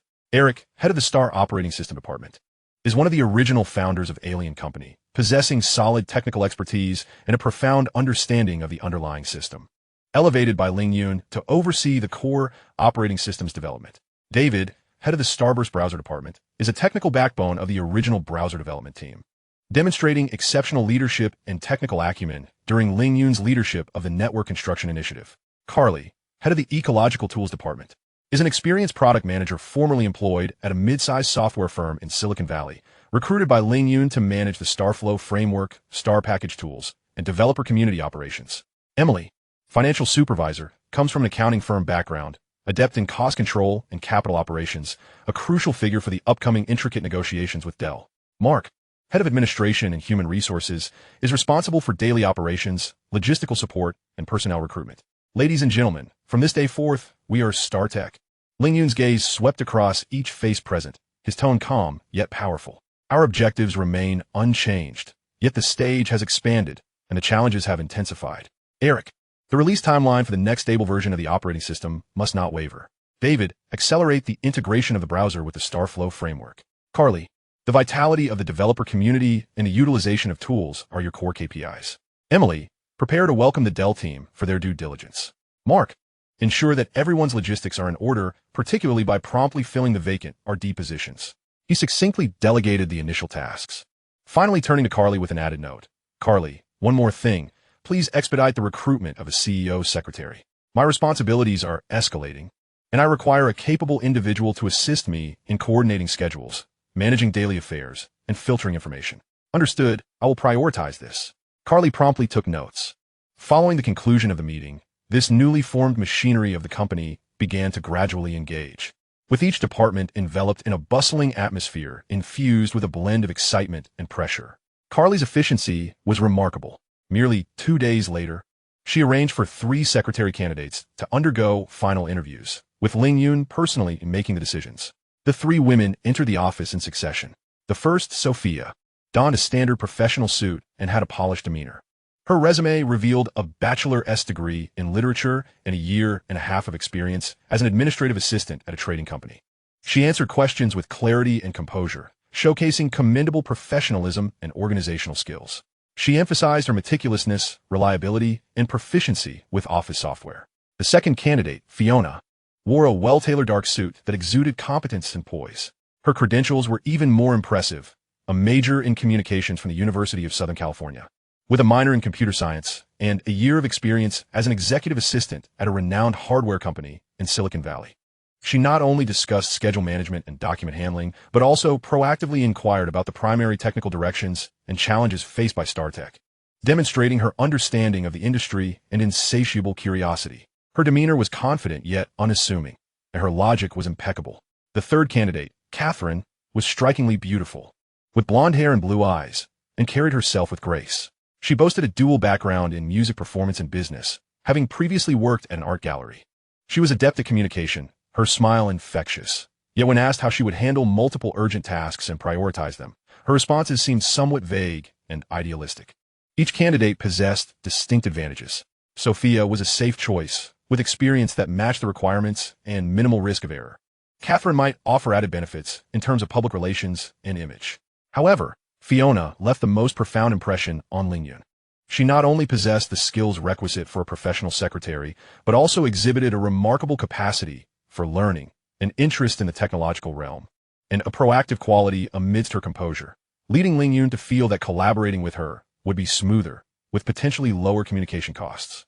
What he required was not merely a schedule manager, but an assistant capable of genuinely understanding his priorities and effectively alleviating pressure within a complex, fast-paced environment of a tech company. After the interviews concluded, Ling Yun showed no hesitation. He summoned Carly. Hire Fiona. Sophia's qualifications are also commendable. We might inquire if she would be willing to take a position at IceCloud Investment Company, which equally requires a responsible administrative assistant. Catherine, however, may not align with our current needs. Carly nodded to make arrangements. Ultimately, Fiona accepted the position of CEO's secretary at StarTech. Following some consideration, Sophia agreed to join Ling Yun at IceCloud Investment Company, which, though smaller in scale, offered a relatively uncomplicated work environment, a commendable choice nonetheless. Catherine, on the other hand, declined the IceCloud proposal, seeking a role that offered a richer artistic atmosphere or a more focused engagement with high-end client relations. She turned away, plunging into the vast sea of the Los Angeles job market. Years later, when StarTech had grown into a tech titan rivaling Microsoft and Apple, the stories of its early team were repeatedly unearthed and celebrated by the media. Catherine, by then a well-known social activist, mentioned this near-miss interview in a chance encounter during an interview. At that time, I was too young, placing greater value on superficial glamour and immediate atmospheres. She reflected with an indescribable sense of regret. I turned down the opportunity to join a small investment company, believing it did not align with my professional aspirations. Only later did I realize what I had forsaken. It was not merely a job, it was a chance of an era. This was perhaps the most erroneous choice I have made in my life. Fiona's arrival swiftly validated Ling Yun's choice. She efficiently organized Ling Yun's chaotic schedule, adeptly managed a deluge of emails and phone calls, becoming an indispensable hub for communication between Ling Yun and both internal and external parties, allowing him to devote more energy to broader strategic and technological challenges. The company's foundational framework was finally solidly established. Chapter 99: Equity Negotiations. The atmosphere in the conference room was so tense it felt as though one could extract water from it. On one side of the long conference table sat the StarTech team, led by Ling Yun, CEO Ling Yun, Financial Officer Emily, and the specially invited legal advisor.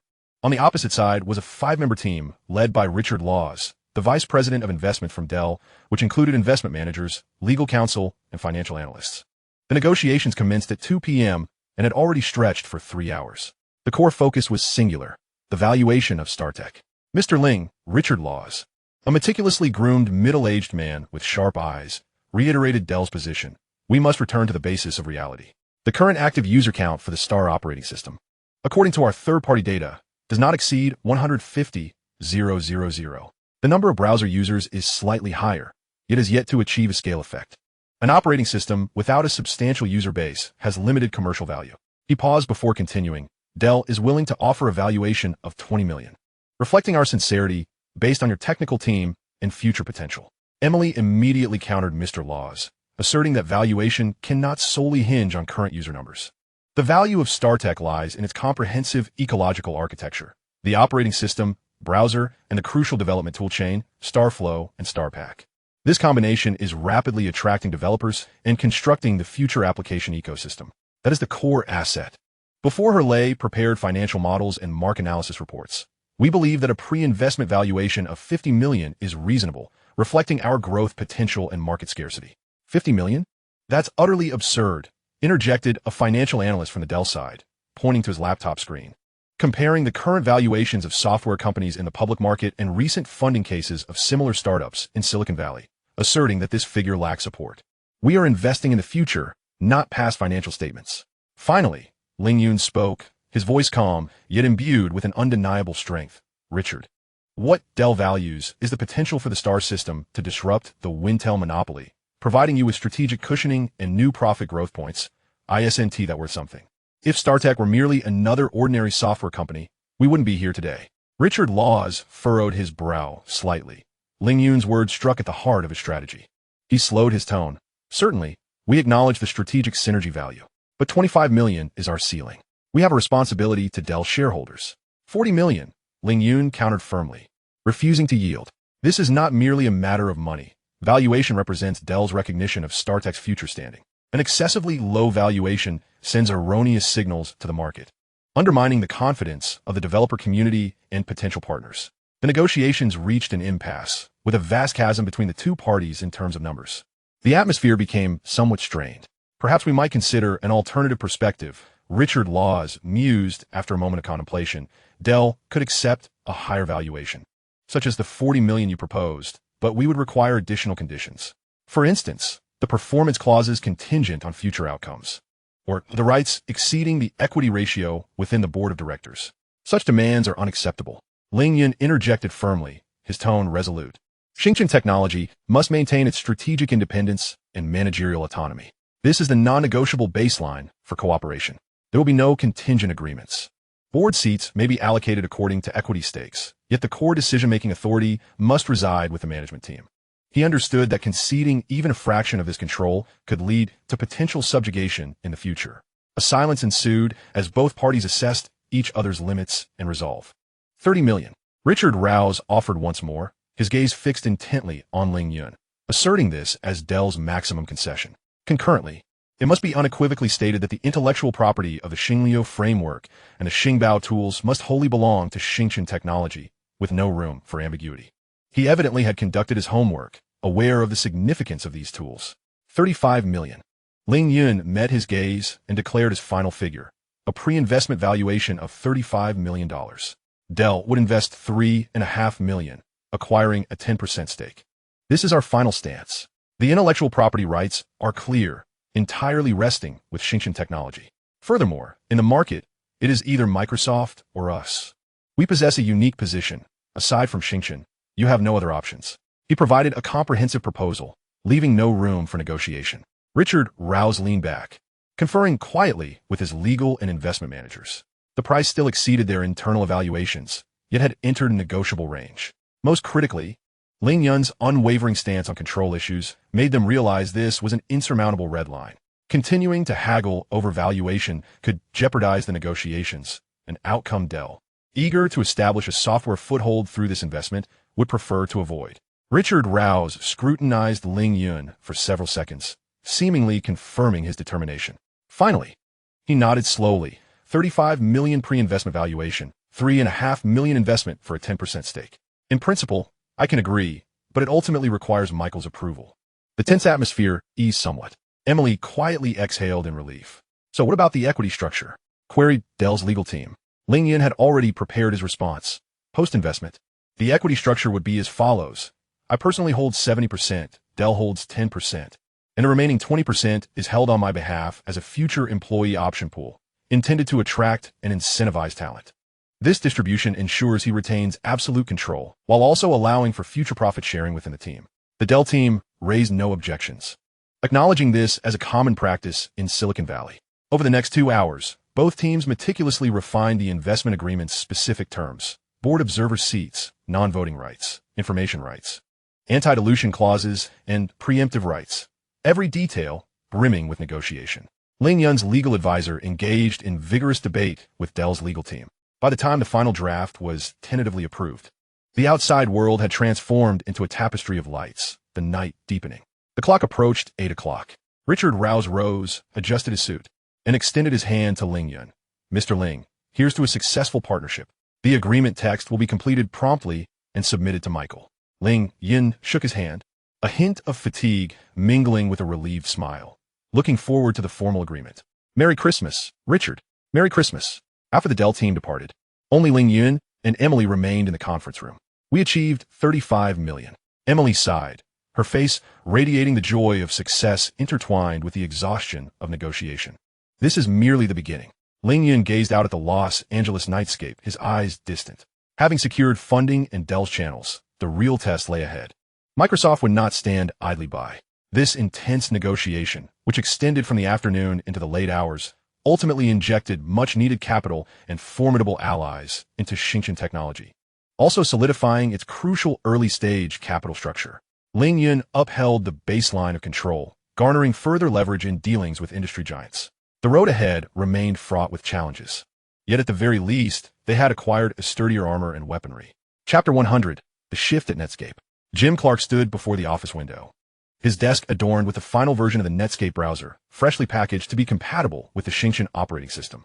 Additionally, a report from the market analysis department detailed the fluctuations in the installation figures of Microsoft's IE browser over recent months. Alongside a name they could no longer afford to ignore, the Xingmong browser. The internal phone line from his secretary interrupted his thoughts. Mr. Clark, Mr.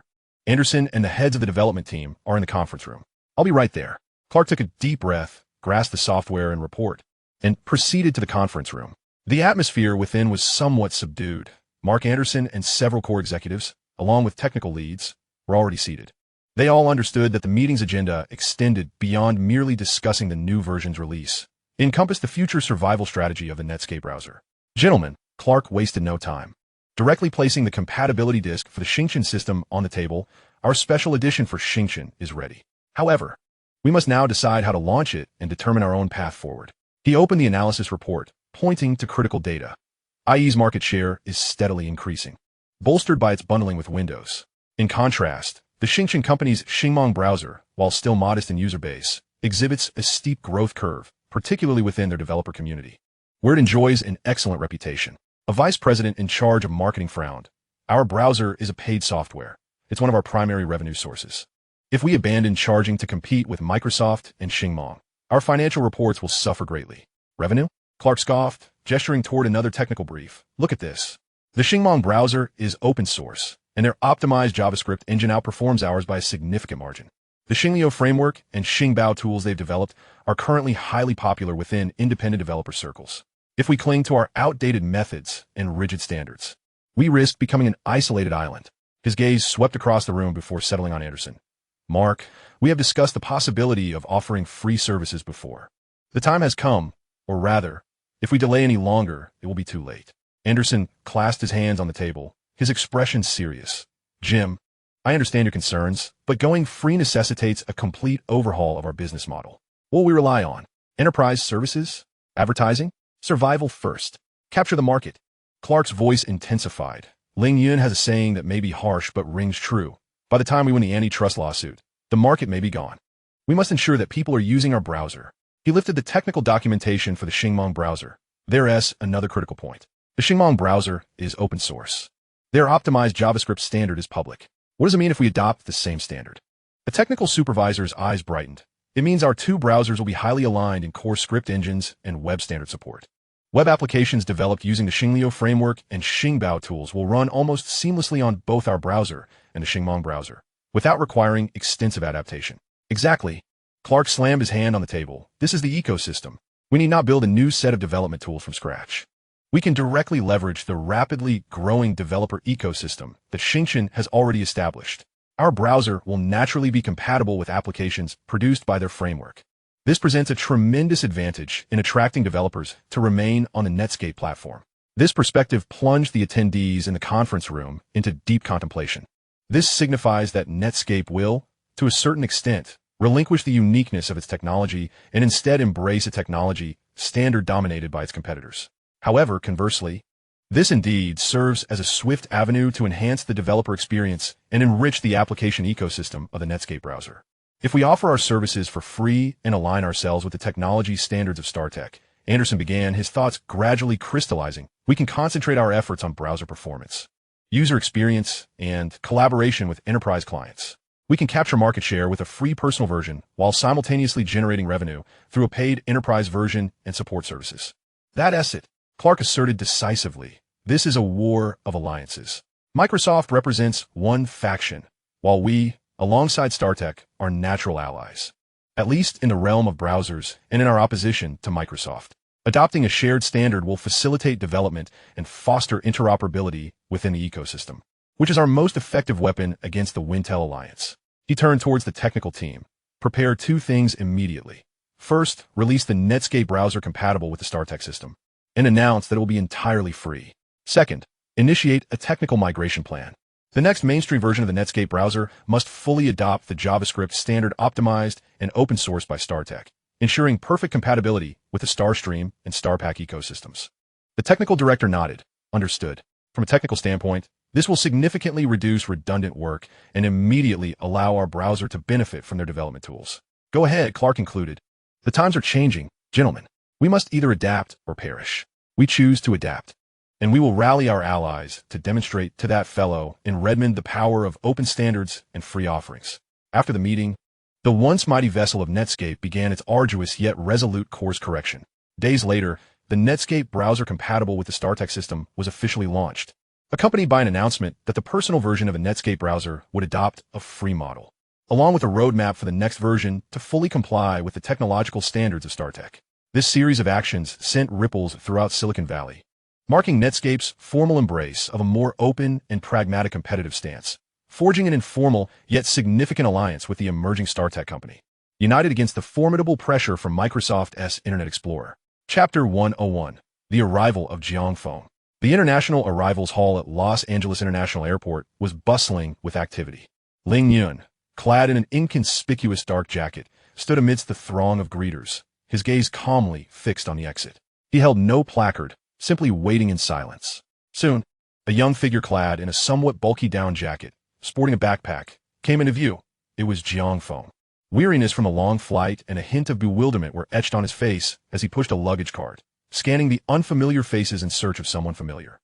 Ling Yun refrained from waving immediately. He waited until Jiangfeng approached closer before stepping forward and softly calling out, "Jiangfeng." Jiangfeng turned abruptly, and upon spotting Ling Yun, his eyes brightened, the fatigue seemingly dissipating, replaced by a mix of nervousness and excitement. "President Ling, it's been a long journey," Ling Yun said, patting him on the shoulder. Without further pleasantries, he naturally took over the luggage cart. "The car is outside. Follow me." Rather than heading to the company, Ling Yun drove Jiangfeng directly to a business hotel in Century City, where he had reserved a quiet room in advance. Upon entering the room, Jiangfeng set down his backpack, standing somewhat awkwardly, puzzled by the arrangement. He had anticipated heading straight to the legendary new office of StarTech. "Please take a seat." Ling Yun gestured towards the sofa in the room, while he settled into the chair opposite, his expression serious. "After such a long journey, you should rest to adjust to the time difference. However, the circumstances are exceptional, and there are some matters we need to discuss first." Jiangfeng immediately straightened his back, listening attentively. "First and foremost, welcome to Los Angeles," Ling Yun said, meeting his gaze. "However, for the time being, you may not publicly appear as an employee of StarTech." A flicker of confusion crossed Jiangfeng's eyes, but he refrained from interrupting. "StarTech has just secured investment from Dell, and many matters are now in the open." Ling Yun explained.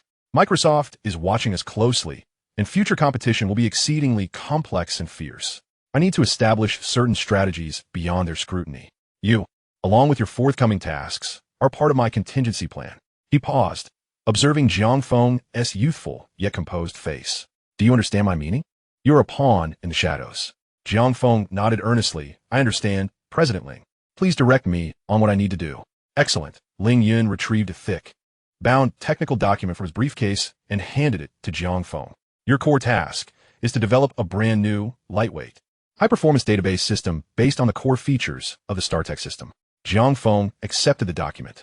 The cover is simply reading, Draft Proposal for a New Lightweight Database Architecture, Internal Confidential.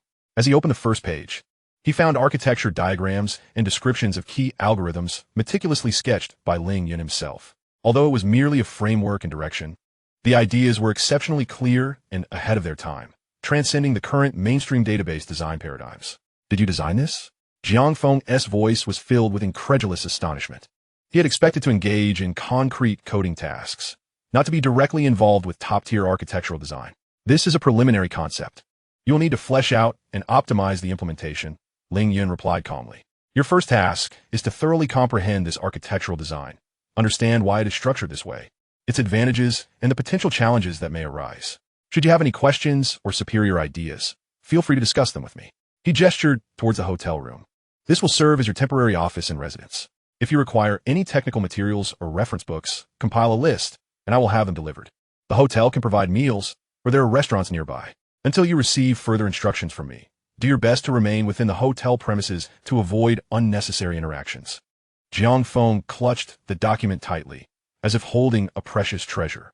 He felt an immense pressure, yet more so, a thrilling sense of profound trust and eagerness for the challenge ahead. I understand.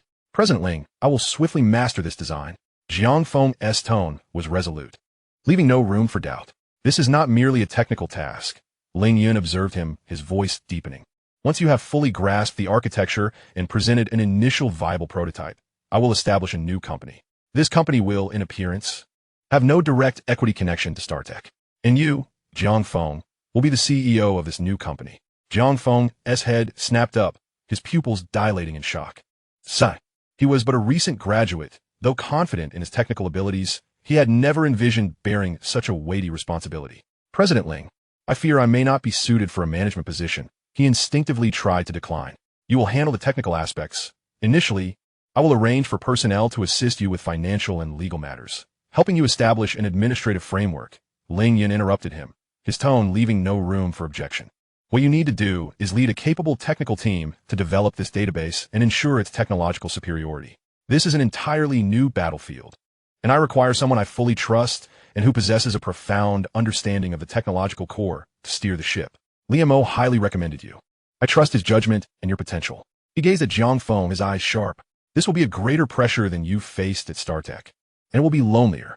Are you willing to accept this challenge? Jiang Feng took a deep breath, suppressing all hesitation and unease. He met Ling Yun's gaze resolutely and replied, I am willing. President Ling, I will not disappoint you. Excellent. Ling Yun revealed a faint smile upon his face, reminding Jiang Feng that he and his team could potentially serve as a crucial trump card in our strategy against worst-case scenarios. Conduct your research here with peace of mind, and maintain a low profile. Should any matters arise, contact me via encrypted email or this number. He handed Jiang Feng a slip of paper inscribed solely with a phone number. Having conveyed his instructions, Ling Yun did not linger, rising to depart. Once the door closed behind him, Jiang Feng found himself alone in the room. He stood at the center, surveying this temporary refuge, before glancing down at the weighty technical documents cradled in his arms, feeling as though he were ensnared in a dream. Mere hours earlier, he had been on a trans-Pacific flight, envisioning Silicon Valley. Now, he bore a clandestine mission, concealed within a hotel, tasked with charting the future of a nascent company. He wasted no time in nostalgia, promptly relegating his luggage to a corner and seating himself at the desk. Opening the document titled Design Draft for a New Lightweight Database Architecture, instantly immersing himself in its contents. The cacophony of Los Angeles faded beyond the window, and thus commenced a covert technological endeavor on the front lines. Chapter 102. Game Research Sophia, clad in a well-tailored dark gray suit, sat in the unpretentious conference room of Ice Cloud Investment Company, a pristine notebook spread before her. It was her 8th day on the job, having just completed her acclimatization period. This morning, she received a direct directive from her superior, Ling Yun. He entered the conference room, carrying only a slender folder. His gaze calm, yet imbued with an undeniable focus. "Sophia, how has your adaptation been?" Ling Yun inquired as he took a seat across from her, getting straight to the point. "Very well, boss. I have become familiar with the company's procedures and environment," she replied, sitting up straight and preparing to take notes. "Excellent. There's a specialized research task I am assigning to you." Ling Yun opened the folder, extracting 2 printed pages to hand to her. The first page bore the heading Valve Software, accompanied by the company's address, founder background, and a scant amount of known information. The second page pertained to ID Software, offering slightly more detail, including sales data summaries for Doom and Quake. "Your task is to conduct an in-depth investigation into these 2 game development companies within a week." Ling Yun's voice remained steady and clear. "Focus on the following: the technical backgrounds of the core teams, products currently in development, the company's financial statuses, and funding needs, along with their technological roadmaps concerning 3D graphics and networking. Utilize publicly available information, industry reports, and you may also leverage your personal connections for additional insights. Ultimately, I require a detailed evaluation report, emphasizing their core competencies and investment potential." Sophia quickly skimmed through the documents. Valve was founded by 2 seasoned engineers who departed from Microsoft and currently operates with a notably low profile. In contrast, ID Software had already achieved legendary status within the industry, its game engine technology regarded as the benchmark. "Game companies?" Sophia cautiously inquired. "Does IceCloud's investment direction encompass this sector?" "Currently, it does." Ling Yun's response was succinct, the reasoning straightforward. "The allure of computer games is experiencing exponential growth among the general populace. The proliferation of personal computers, the plummeting prices of 3D graphics cards, and the maturation of multimedia technology have converged to herald a qualitative shift in the computer gaming market within the next 3 years. It will no longer remain a niche entertainment, but evolve into a vast consumer market and cultural phenomenon." He paused to add, "Moreover, a phenomenon-level game can stimulate hardware sales, define technological standards, and even shape users' preferences for operating systems. This is crucial for the future ecological development of the Starlight system." Sophia swiftly jotted down key terms in her notebook. "Mass market, hardware-driven, ecological leverage. Are you suggesting we should position heavyweight gaming products on the Starlight system?" She summarized. "Indeed. However, we must identify the right partners or investment targets." Ling Yun stood and moved toward the window. "Valve's technological philosophie is remarquably avant-garde. They contemplate not merely games, but the future of interactive experiences. On the other hand, ID Software possesses the most powerful real-time 3D engine technology and an enthusiastic player community. Both companies warrant our attention." He turned back. "Your report will directly influence our subsequent engagement strategies and potential investment decisions. Therefore, I require objective, in-depth, and accurate information. Avoid superficial commentary." "Understood." Sophia closed her notebook with resolve. "I will complete the report within a week." "Good." Ling Yun nodded. "Should you require any supportive resources, contact me directly. This task is of utmost priority." After Sophia's departure, Ling Yun returned to his office. He powered on his computer and logged into Goldman Sachs' online trading system, a service accessible to only a select few in this era. The screen displayed his holdings, 13 million shares of Yahoo, with the current stock price reaching $875. He had established his position last July at an average cost of 38. In just 6 months, his unrealized gains had surpassed 64 million. He observed the number with calmness. The historical trajectory remained on course, as Yahoo's stock price soared amidst the internet frenzy. Yet, he understood this was far from its peak. Recalling, he knew Yahoo stock would continue its fervent ascent in 1997, surpassing 100 at the height of the internet bubble in 1999. His gaze shifted to the calendar on the desk. Today was January 1st, 1997. The Spring Festival would occur on February 7th. After the Spring Festival, he murmured to himself, "I shall commence a gradual sell-off." His investment in Yahoo had grown too large to liquidate all at once without causing market upheaval. He needed to formulate a meticulous exit strategy to gradually divest over the coming months, in tranches and at various price points. He switched screens, pulling up an analysis report on economic data from Southeast Asian countries. Thailand's external debt, the Philippines' exchange rate, Malaysia's real estate bubble, Indonesia's current account deficit. An alarming array of red indicators caught his attention. The timeline for memory was drawing near. Thailand announced its abandonment of a fixed exchange rate, leading to a precipitous drop in the Thai baht. Subsequently, a crisis would cascade through Southeast Asia like a row of dominoes. currency devaluations, stock market crashes, asset prices halved. A grand feast was about to commence. In the face of international speculative capital, Ling Yun's funds were minuscule. Soros' Quantum Fund and his associates will be the primary hunters in this pursuit. He merely needed to act as a keen wolf, trailing behind the lion to feast upon the most succulent remnants of the fallen prey. He planned to establish short positions in Southeast Asian currencies and stock markets, utilizing the majority of the funds liquidated from Yahoo by May 1997 through offshore accounts and multiple trading desks. His primary targets would be forward contracts on the Thai baht, Indonesian rupiah, and Malaysian ringgit, alongside index futures for the relevant countries. The economic collapse of these nations stemmed from their imbalanced structures, excessive reliance on foreign capital, and rigid exchange rate systems.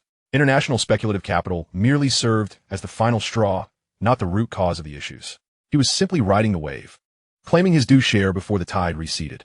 The war between operating systems and browsers is a war of attrition, an ecological battle necessitating continuous investment.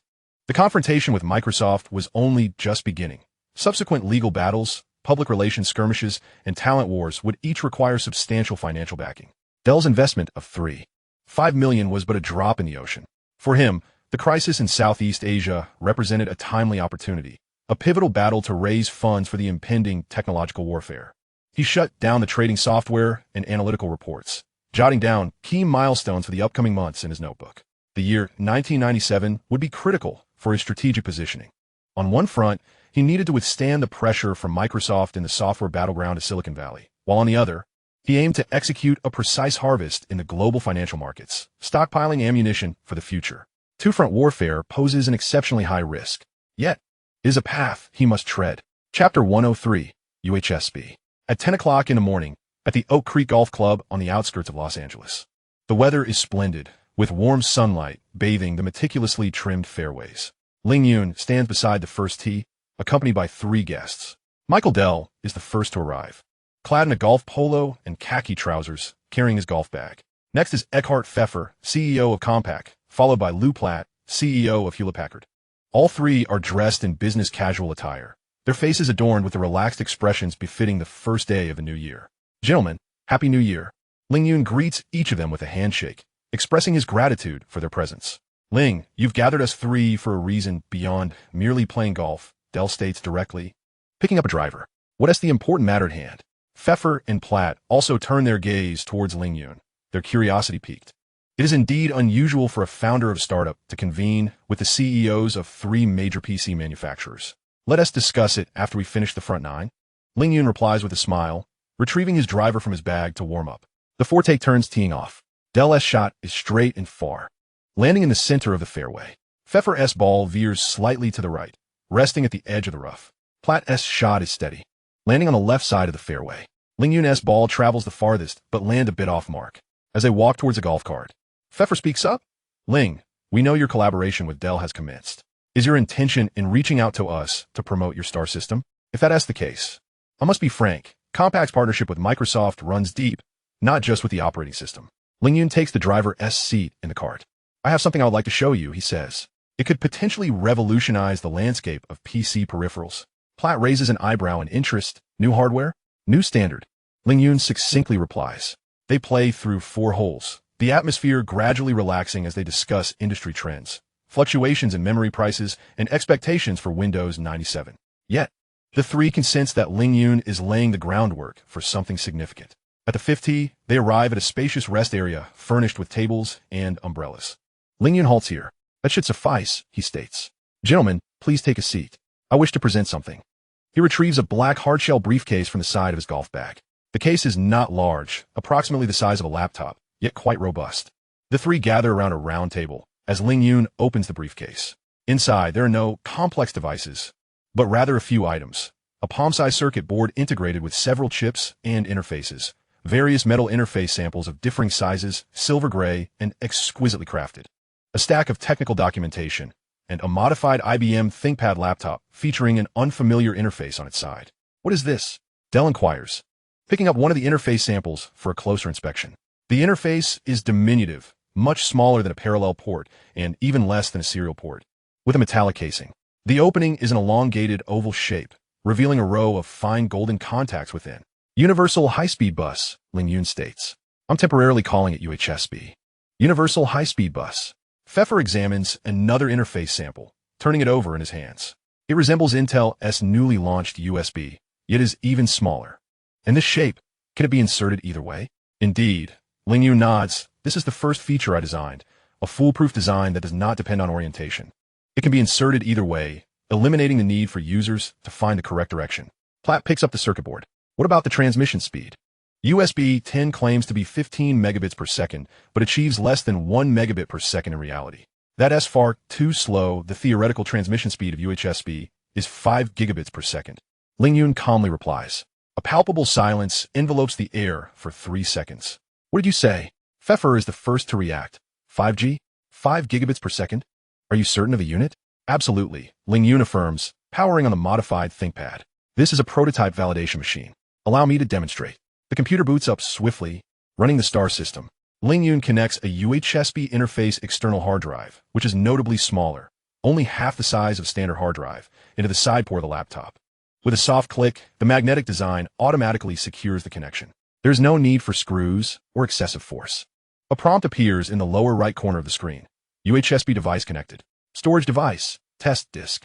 Capacity, 43 gigabytes. Now, let us copy a file, Ling Yun says, opening a folder containing a video file labeled as being 12 gigabytes in size. He drags it to the external hard drive icon. A progress bar materializes. Advancing at a visibly rapid pace. In less than 20 seconds, the progress bar completes its course. 12 gigabytes. Transfer time, 18 seconds, Ling Yun announces. The average speed is approximately 66 megabytes per second, which translates to around 530 megabits per second. This is the actual performance of the prototype, with room for optimization. Dell, Pfeffer, and Platt all stand and lean closer to the screen. This is impossible. Platt shakes his head in disbelief. The maximum speed of SCSI2 is only 10 megabytes per second, while IDE interfaces have only just reached 166 megabytes. What you're displaying here is 66 megabytes, 6 times faster than the fastest SCSI. And it's plug and play. Dell points at the compact interface. No need to reboot, no drivers required. Plug and play, Ling Yun confirms, pulling out the external hard drive, which prompts a message stating that the device has been safely removed. He replaces it with a UHSB interface mouse, sans a rolling ball, featuring an optical sensor. A completely new design. Upon connection, the system recognizes it immediately, allowing the cursor to move. He then switches to a UHSB keyboard, which is also recognized instantly. The protocol stack has been entirely redesigned. Ling Yun begins to explain, his tone akin to that of one describing an ordinary product. In terms of electrical structure, it employs differential signal transmission, ensuring strong interference resistance. The communication mechanism is full duplex, allowing simultaneous data transmission and reception between the host and devices. The power supply design supports higher wattage, capable of providing up to 100 watts to peripherals, which means many devices will no longer require an independent power source. He picks up the technical documentation and flips to the physical interface design diagram. As you can see, the interface size is 80 smaller than the parallel port and 60 smaller than the serial port, considering the future trend of increasingly lightweight and slim mobile devices. This size is appropriate. Additionally, the interface has passed a durability test of 10,000 insertions. Pfeffer compares one of the interface samples to the thickness of his wristwatch, noting that the metallic part of the interface is only about 3 millimeters thick. What about the cost? Dell poses the crucial question. How much more expensive is it to manufacture this interface compared to current serial and parallel ports? In mass production, the cost per interface can be kept under 15. Ling Yun replies. That's even cheaper than the current serial and parallel combinations. The cabling is simple. 4-core wiring suffices, which is less expensive than the current bulky cables. The only added cost is for the shielding layer. Platt sinks back into his chair, taking a deep breath. Ling, you must be aware that Intel has just launched the USB 10 standard and is rallying manufacturers for support. Are you planning to engage in a standards war with Intel right now? It's not a war. It's about providing a better option. Ling Yun states as he packs away the device, looking at the three men. USB 10 is far too slow. 15 megabits per second barely suffices for keyboards and mice, let alone mobile storage, cameras, or audio devices. Moreover, the interface design has flaws. It necessitates distinguishing between front and back, leading to a poor user experience. He pauses for a moment, allowing them to contemplate their decision. Chapter 104, Open Source Free, UHSB, with a speed of 5 gigabits per second, reversible insertion. robust power supply capabilities, and a compact interface. Each feature presents a compelling advantage. Ling Yun's tone softens slightly, a smile gracing his lips as he continues. I am prepared to open source the complete protocol stack, allowing any manufacturer to use it free of charge, without the need for patent fees. Open source? Dell's eyes sharpened. You don't want a licensing fee? No, Ling Yun affirmed. I request only one thing. Should you adopt UHSB? The UHSB logo must be displayed on the product. The management of the standard will be overseen by a neutral industry association, in which I hold one seat. And each of your 3 companies will hold one as well, with additional manufacturers invited to join. It will be fair and transparent. Pfeiffer and Platt exchanged glances, both understanding the underlying implications. Intel's promotion of USB was aimed at collecting licensing fees and controlling the standard, while Ling Yun's push for UHSB was free and open source, managed collectively. More importantly, the performance disparity was staggering. 5 gigabits per second versus 15 megabits per second, a generational gap akin to a jet engine versus a propeller plane. Is the technology validated? Platt inquired. What about stability? Compatibility? Electromagnetic interference? The prototype has been tested for 6 months, Ling Yun replied, gesturing towards the circuit board in his briefcase. This is the 5th design iteration. Stability is assured. Regarding compatibility, I will provide the complete source code for the protocol stack, supporting Windows, the Star system, and other systems can be ported as needed. Electromagnetic interference has passed FCC standards. Dell picked up the compact interface sample, weighing it in his hands. If we commence design now, when could it be utilized in products? I have commissioned AMD to design the chip, with samples anticipated by the end of the month. The motherboard interface design documentation is now complete. If you decide to proceed, the first batch of chips can be mass-produced by April, ready for inclusion in summer's new products. Ling Yun provided a timeline. Pfeiffer calculated. Chips in April, motherboards in May. Complete assemblies in June, with a product launch in July, just in time for the shopping season. However, Platt hesitated regarding Intel's stance. Intel is promoting their standard, but whether it is favorable will ultimately be determined by the market, Ling Yun remarked, addressing the 3 men. You are the top 3 in the PC market. If you collectively advocate for UHSB, other manufacturers will follow suit. Consumers will cast their votes with their feet, one side offering a slow, cumbersome USB, the other a rapid, reversible UHSB. Which will they choose? Dell smiled for the first time that day. Ling, your invitation to us was not merely a discussion. It felt more like a coup d'etat. He set down the interface sample. The product is undeniably impressive, to the point where we cannot refuse. If we do not adopt it, you will turn to other manufacturers, and our products will be left in the dust with outdated, slow interfaces. Consumers will question, why do Dell, Compaq, and HP still rely on antiquated, sluggish connections? I merely provide an option, Ling Yun replied, his expression calm. Pfeiffer sighed. I need to bring this back to my company for testing. Please provide me with 2 sets of samples and complete documentation. I require the same, Platt added. Of course, Ling Yun said, retrieving 2 prepared document bags from his briefcase and handing them to Pfeiffer and Platt, containing 2 sets of interface samples, testing circuit boards, technical documentation, and driver source code, all covered under a confidentiality agreement.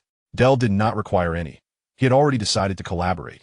UHSB, he mused over the name, pondering if it could be made more memorable, though that was a trivial concern. The 4 resumed their game, heading towards the tee at the 6th hole. And the atmosphere had shifted. On the way, Pfeiffer whispered to Platt, Intel is going to lose their minds. They should have designed USB better, Platt shrugged, conceding that superior technology was beyond their grasp. Dell approached Ling Yun and lowered his voice. Is AMD assisting you in chip design? Indeed, Ling Yun replied. They're in search of new growth opportunities, and the UHSB chip presents a promising chance. Smart, Dell nodded, recognizing the potential of aligning with AMD to counter Intel. In the war of standards, the chip must lead. They concluded the remaining holes, shifting the conversation from technical specifics to concrete steps for collaboration. How to establish the industry association, coordinate chip supply, and synchronize product launch timelines. As they departed the golf course, all 3 CEOs held the black document bags, lightweight, yet they understood that the contents could alter the future of PC peripherals. Ling Yun watched the 3 cars leave the club as he stowed his golf bag. UHSB was merely the first step. A high-performance universal interface would spawn a new array of peripherals, high-speed external hard drives, high-definition cameras, external sound cards, and data acquisition devices, all of which would enrich the applications of PCs. Moreover, all these devices would prioritize driver support and optimization for the Star system, as the protocol stack was open source, allowing developers to delve into optimizations at a granular level. This is how an ecosystem is gradually constructed, from interface standards to peripherals, applications, and user habits. He settled in his car, but did not immediately start the engine. The year 1997 would be pivotal in the battle for standards. Intel's USB, his UHSB, Microsoft's Windows, and his STAR system. He intended to engage with the Wintel alliance on both fronts. The risks were significant, but so were the opportunities. As his vehicle merged into the traffic of Los Angeles on New Year's Day, sunlight streamed through the window, warming him. Ling Yun switched on a radio, tuning into a news station reporting on the preparations for the Las Vegas Consumer Electronics Show. He turned off the radio, focusing on the road ahead. In a few months, at an exhibition, UHSB would make its public debut. At that moment, the true battle for standards would commence. He needed to be fully prepared. Chapter 105. The UHSB Alliance at 8:15 a.m. The first car arrived at the Star Technology Building. It was Michael Dell, arriving alone without an assistant, carrying the black document bag from the previous night. Fiona, the receptionist, had just arrived and was visibly taken aback upon seeing him. Is Ling here? Dell inquired directly. Mr. Ling just arrived and is in his office. Fiona responded quickly, checking the schedule. You have an appointment now. Dell proceeded to the elevator. At 8:20 a.m., Dell was seated on the couch in Ling Yun's office, the document bag placed on the coffee table, its zipper already open. I held an all-night meeting with the tech team, Dell said, his eyes bloodshot yet brimming with excitement. They dissected the testing board you provided and analyzed the protocol. The unanimous conclusion: this technology is at least a decade ahead of USB 10. We must secure the licensing. There's no rush, Ling Yun replied, pouring water for Dell while waiting for others. Others? Dell frowned. Who else did you invite? I did not invite anyone. Ling Yun glanced at his watch. But they should be arriving shortly. Before he could finish, Fiona's intercom buzzed. Mr. Ling, Mr. Pfeiffer from Compaq has arrived. Please send him to my office. A minute later, Eckhard Pfeiffer entered, pausing briefly upon seeing Dell, but quickly regained his composure. He, too, carried the black document bag. Looks like I'm not the first, Pfeiffer said, sitting across from Dell. Ling, your UHSB has left my team astounded. We conducted preliminary tests overnight, with transmission speeds stabilizing above 500 megabits per second. Although lower than the claimed 5 gigabits per second, it is still 300 times faster than USB. The physical design of the interface is also commendable, with a wear rate below 0. 1 after 10,000 insertion tests. Dell turned to Pfeiffer. You tested all night as well? We started right after returning from the golf course, Pfeiffer admitted, noting that the head of their tech department was still in the lab. Ling Yun poured another glass of water, remaining silent. At 8:35 a.m., Fiona's voice came through again. Mr. Platt from HP has arrived. As Lou Platt entered and saw Dell and Pfeiffer present, he offered a wry smile. I knew it. He placed his document bag on the coffee table alongside the others. Ling, you intentionally provided us with the same materials at the same time for our respective tests. Then we all rushed over here this morning. Efficiency is key. Ling Yun finally took a seat, looking at the three of them. Now that all three of you are here, let us discuss the matter at hand. The office fell silent. The licensing for UHSB, if you desire it, I can provide. Ling Yun was direct and to the point. Yet I do not intend to pursue licensing agreements with each individual company like Intel does, collecting patent fees. Then what is your approach? Dell inquired. To form an alliance. The UHSB Alliance, Ling Yun replied, retrieving 3 printed drafts from his drawer and distributing them among the 3 individuals. I will place the core patents of UHSB into a patent pool. Members of the Alliance can utilize all patents within the pool at no cost. Fei-Fuer swiftly perused the draft. A patent pool? Similar to MPEG? In a manner, yet more open, Ling Yun elucidated. Alliance members are categorized into 2 types, founding members and ordinary members. Founding members possess the right to participate in the evolution and revision of the standards, along with a seat on the board. Ordinary members may only utilize existing standards and lack voting rights.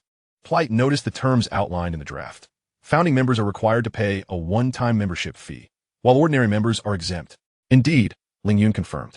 Founding members contribute a sum of money in exchange for a board seat and the authority to establish standards. Ordinary members can freely utilize the patents, but are excluded from decision-making. All subsequent patents developed by members related to UHSB must be contributed to the patent pool for the use of other members. Dell set down the draft, fixing his gaze on Ling Yun. This adheres to the FRAND principle, fair, reasonable, and non-discriminatory licensing. Moreover, it is free licensing. Ling Yun added, the goal of the alliance is not profit, but the promotion of standards. The one-time membership fee is intended to sustain the operation of the alliance, standard testing certification, and compliance checks. The patent pool itself incurs no charges. Fei Fuer calculated. If it is just the three of us plus you, that makes 4 founding members. How will the board vote? Major decisions require a 3/4 majority. Ling Yun had already contemplated this. Amendments to standards, the release of new versions, and the acceptance of new founding members all necessitate the agreement of at least 3 out of the 4.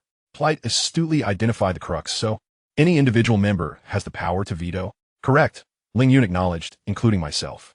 This is to prevent any singular entity from dominating and steering the standards in a direction that may be beneficial to them, but detrimental to the collective.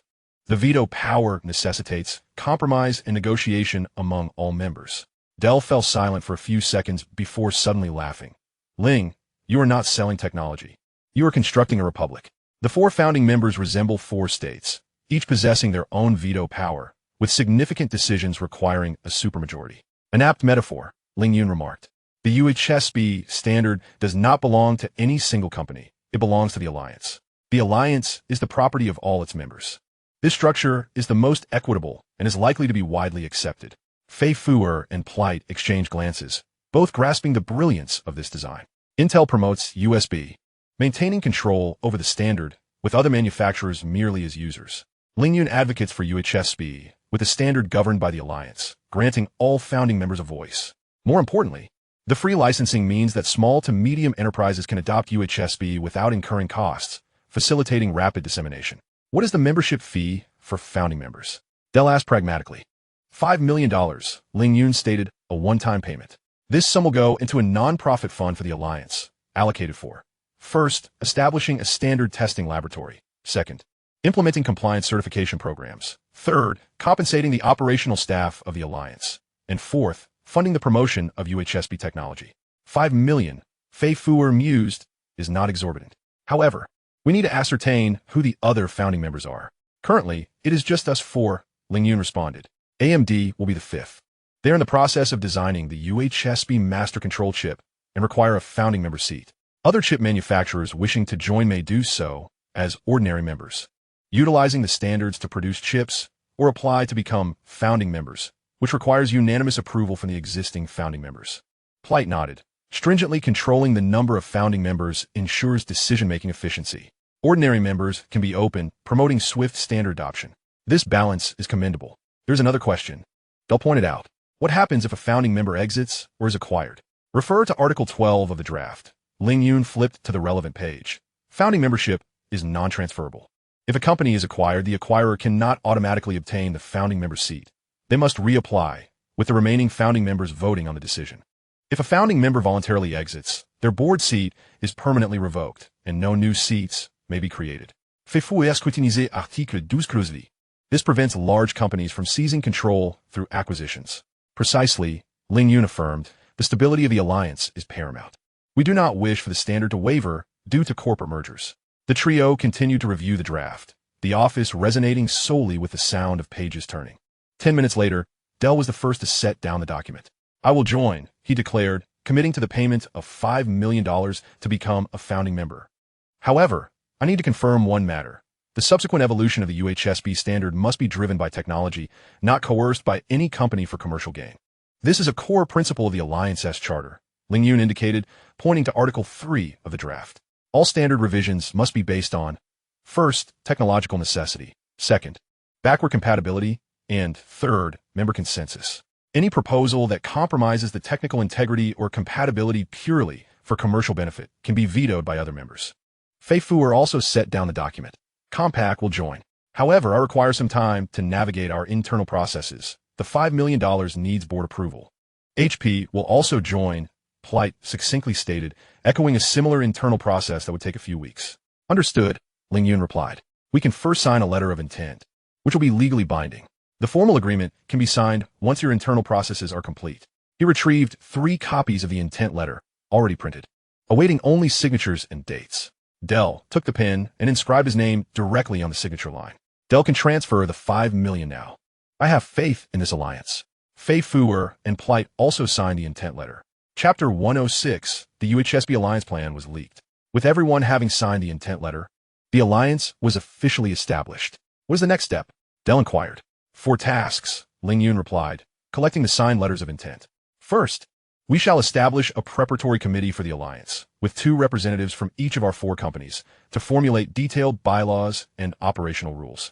Second, we will select a location to establish the standard testing laboratory. I propose Silicon Valley.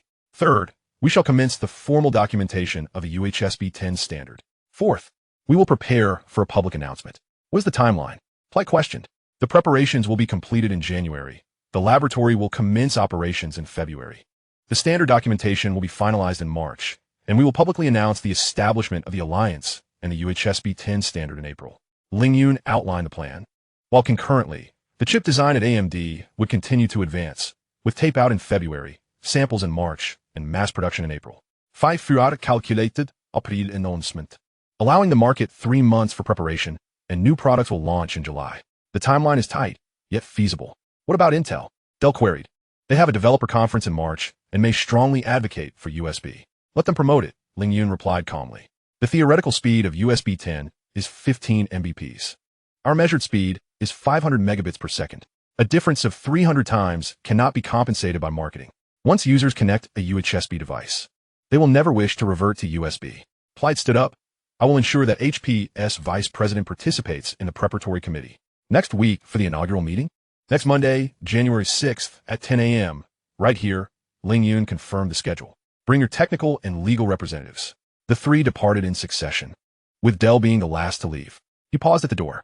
Ling, you designed this alliance not solely for UHSB, did you? He asked. Ling Yun met his gaze but remained silent. The 4 founding members all possess veto power, Dell continued. This implies that any significant decision requires consensus. This structure could be employed for various future endeavors, not limited to interface standards. The future is distant, Ling Yun smiled. Let's first perfect UHSB. At 2:10 p.m., the door to Bill Gates' office was abruptly thrust open. Steve Ballmer strode in, clutching a freshly received fax, his expression grim. Bill, we have a situation. Ballmer placed the fax on Gates' desk, exclaiming, take a look at this. Gates, engrossed in a performance report for Windows NT 4.0, lifted his gaze and adjusted his glasses. He picked up the fax. Although it comprised merely 2 pages, the content was densely packed. The first page contained a succinct written report titled Urgent Intelligence, UHSB Technology Standards and Alliance. The second page featured a series of technical parameters in tabulated form alongside schematic diagrams. Gates read swiftly, his speed astonishing. He scanned the first page in 10 seconds and devoted another 20 seconds to the technical specifications on the second page. He then set down the fax, removed his glasses, and reclined in his chair. Source of the information? Gates inquired, his voice calm. Reliable, Ballmer panted, pacing the office. Ling Yun convened Dell, Compact Fever, and HP's Platt at a golf course in Los Angeles this morning, presenting them with this UHSB technology. They proceeded to the Star office this afternoon to sign the alliance agreement. What is the structure of the alliance? Gates asked, glancing at the fax once more. Patent pool. Free licensing. Founding members possess veto power. Dell, Compaq, HP, and Star, 4 founding members. AMD will also join to design chips. Ballmer spoke rapidly. The membership fee is $5 million. The standards are entirely open source. Gates fell silent for a few seconds, the only sound in the office being Ballmer's restless pacing. 5 gigabits per second? Gates finally spoke, pointing at the parameters on the fax. Is the tested speed over 500 megabits per second? Our technical department's preliminary analysis suggests the parameters are credible. Ballmer paused. The interface is reversible, compact in size, and boasts robust power capabilities. Each aspect is designed to address the weaknesses of USB 10. This is a precise strike. Gates stood and approached the window. Outside lay the Microsoft campus's lawn, the winter grass slightly withered. Does Intel know? He asked, facing away from Ballmer. They probably don't know yet, or had just found out, Ballmer replied. Our team transmitted the intelligence immediately upon acquisition. Their reaction will surely lag behind ours. Not for long. Gates turned. Dell, Compaq, and HP are all major Intel clients. They will inform Intel, or Intel will discover it themselves.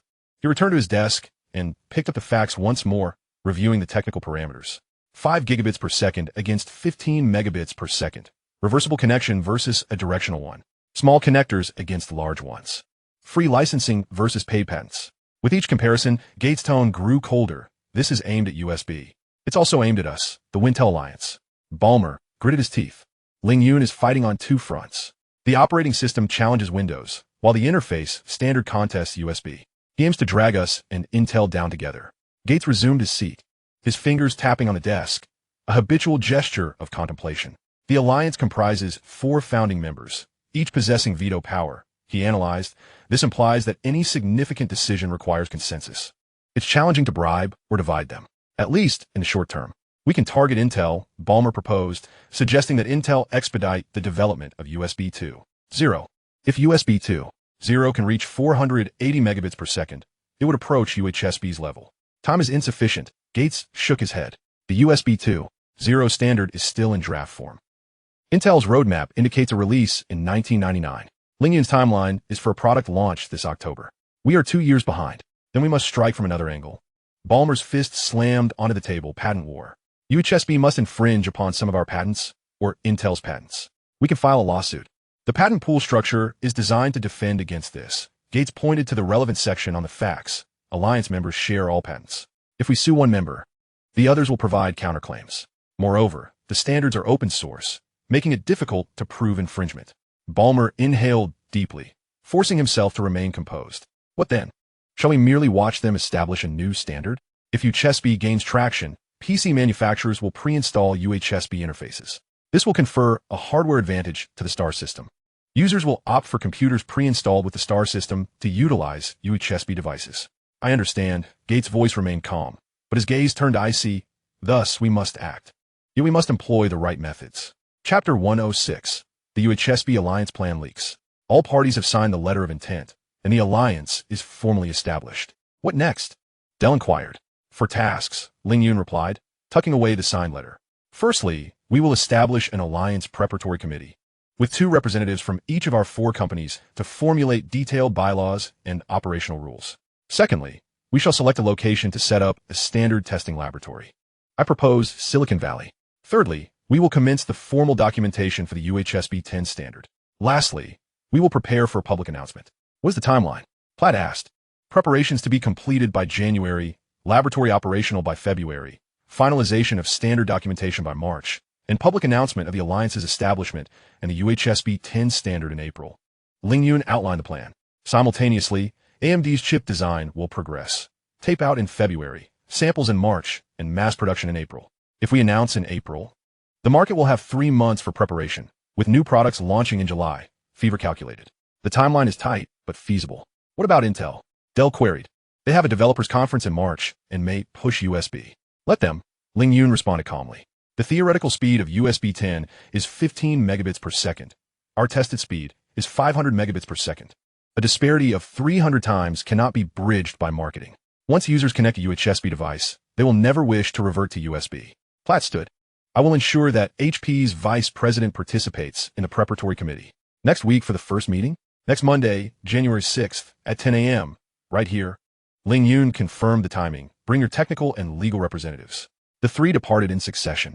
Dell was the last to leave, pausing at the door. Ling Yun, you designed this alliance not solely for UHSB, did you? He asked.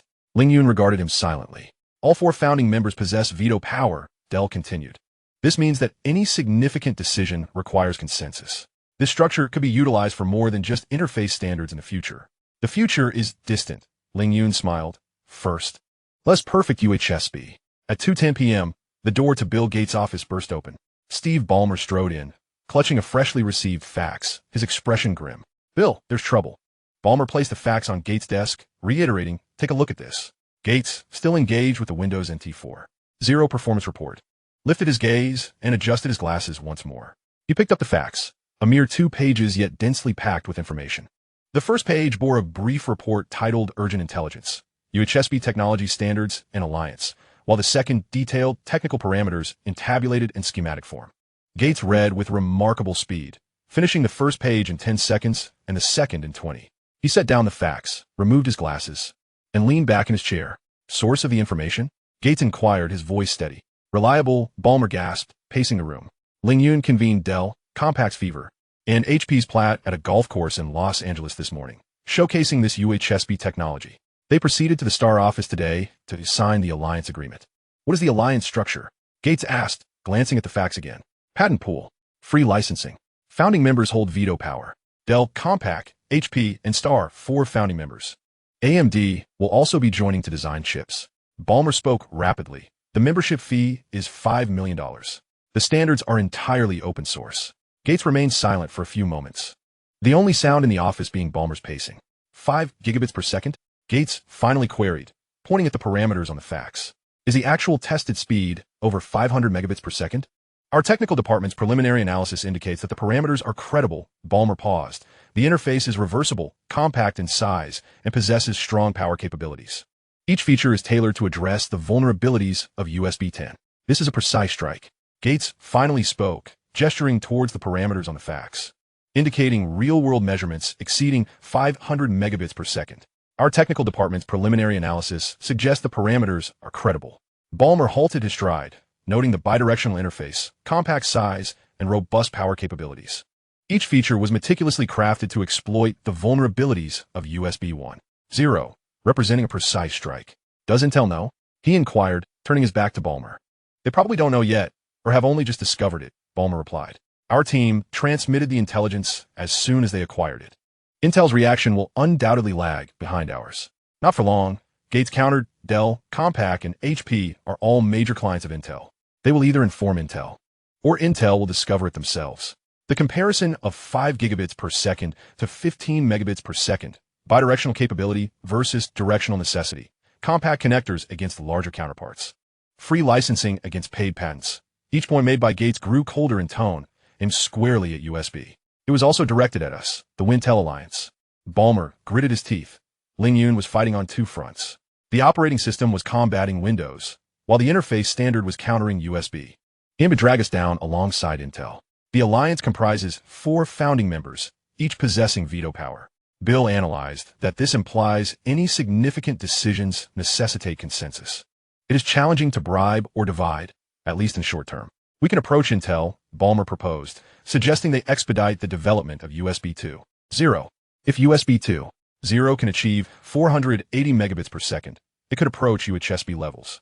Time is insufficient. Gates shook his head. The USB 2.0 standard is still in draft form. Intel's roadmap indicates a release in 1999. Ling Yun's timeline suggests a product launch this July. We are 2 years behind. Then we must strike from another angle. Ballmer's fist slammed the table. A patent war. UHSB must infringe upon some of our patents, or perhaps Intel's patents. We could file a lawsuit. The patent pool structure is designed to defend against this. Gates pointed to the relevant section on the fax. Alliance members share all patents. If we sue one, the others will provide counterclaims. Moreover, the standards are open source, making it difficult to prove infringement. Ballmer inhaled deeply, forcing himself to remain calm. What then? Shall we simply watch them establish a new standard? If UHSB becomes widespread, PC manufacturers will pre-install UHSB interfaces. This would confer a hardware advantage to the STAR system. Users would choose computers pre-installed with the STAR system to utilize UHSB devices. I understand. Gates' voice remained calm, but his gaze was icy. Thus, we must take action, but with the right methods. He outlined a specific execution plan. Gates sat down, increasing his pace of speech. First, establish a dedicated response team, with you in charge. Second, contact Intel. We must convene an emergency meeting this afternoon. Third, initiate a technical inquiry project and deliver a preliminary report within a week. Fourth, devise a hardware partner incentive plan, with a proposal ready in 2 weeks. Ballmer noted everything down. What about legal measures? Should we prepare for patent litigation?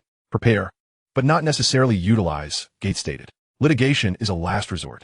For now, we will employ market strategies. If market strategies fail, then we may consider legal battles.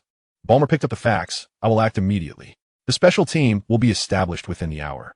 As Ballmer exited the office, Gates remained seated, leaning back in his chair with his eyes shut. He recalled 1995, when Netscape Navigator emerged, and Microsoft Counteractions, bundling Internet Explorer, offering it for free, mimicking technology, and extending standards. With this combination of strategies, Netscape was systematically defeated. But this time was different. UHSB was not software, it was a hardware standard. The battle for hardware standards was more arduous, prolonged, and required ecological support. Furthermore, Ling Yun was more astute than Mark Andreessen. He was not merely creating a product. He was building an alliance, cultivating an ecosystem, and establishing the entire framework of the game. Intriguing. Gates opened his eyes, gazing at the ceiling. A gentle knock echoed at the office door, and the secretary peeked in. Mr. Gates, Intel has responded. Mr. Grove hopes to conduct a video conference at 7 o'clock tonight. Arrange it, Gates instructed. The secretary departed. Gates rose and approached the window. The sky began to darken. Winter nights arrived early. The lights of Redmond flickered on, and the Microsoft campus resembled a luminous castle. Yet, Gates understood that outside the castle, new challengers had already raised their torches. Chapter 107, Microsoft Intel Joint Meeting. At precisely 7 o'clock, the video signal connected. On Microsoft's side, Bill Gates and Steve Ballmer sat in the conference room. The camera angle was perfectly adjusted, and the whiteboard behind them had been wiped clean, ready for notes. On Intel's side, Andy Grove and President Craig Barrett appeared on the screen. Grove's expression was serious, while Barrett perused documents at hand. Bill, Grove's voice emanated from the speakers, accompanied by a crackle of static. We have verified your claims.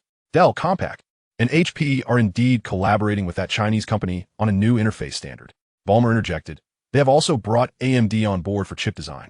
We are aware. Barrett lifted his head. Someone informed us today that AMD has taken on a significant chip design project, details undisclosed. It now appears to be this UHSB master control chip.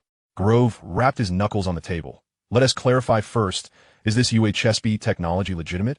5 gigabits per second? Bidirectional capability? Our preliminary analysis indicates the parameters are credible. Gates pushed a report towards the camera. The prototype has been tested at speeds exceeding 500 megabits per second, which is 300 times that of USB 1.0. The interface design is 40 smaller than ours, and it indeed supports bidirectional insertion. Damn, Grove cursed. USB 1.0 was released only 4 months ago. According to our roadmap, USB 2.0 won't be available until the end of 1999. We are running out of time. Barrett shook his head. According to their timeline, products will launch this July. We are 2 years behind. A silence fell over the conference room for a few seconds. So, Grove leaned forward, bringing his face closer to the camera. This company is called Star System, right? They're not only aiming to create an operating system to rival Windows, but are now also establishing an interface standard to counter USB. They're fighting on 2 fronts, and the timing is impeccable. Indeed, Gates nodded, they're exploiting the timing. USB 1.0 is far too weak, which has given them an opening. What now? Grove asked directly, what are your plans? Ballmer took over. We have initially devised 4 strategic responses: technical inquiry, market FUD, ecological suppression, and alliance fragmentation. Elaborate, Grove gestured. First, a technical inquiry. Ballmer flipped open his notebook to identify weaknesses in UHSB through third-party laboratory tests. Issues such as electromagnetic interference during high-speed transmission, heat dissipation during prolonged use, and bandwidth allocation when multiple devices are connected. We can surely uncover technical flaws. Barrett nodded. We can handle that. Intel's lab can conduct comprehensive testing and deliver a preliminary report within a week. Second, market FUD, Ballmer continued. We will disseminate doubts about the new standard through media and industry analysts. Stability, long-term support, compatibility. Enterprise clients fear uncertainty. We need concrete cases, Grove interjected. We can fabricate cases. Gates suggested, for instance, find a partner to feign encountering compatibility issues with UHSB during testing, amplifying the problem for media coverage. Feasible, Grove noted. And the third? Third, ecological suppression, Ballmer stated. UHSB requires peripheral support. Currently, there are no UHSB devices on the market. Microsoft is poised to extend profound optimization support for Windows to its hardware partners, contingent upon their deferral of UHSB support in favor of prioritizing USB. Barrett furrowed his brow. This necessitates a quid pro quo. A reduction in licensing fees may be required. It is worthwhile. Gates remarked, this is a matter of survival. Intel could similarly engage in such tactics.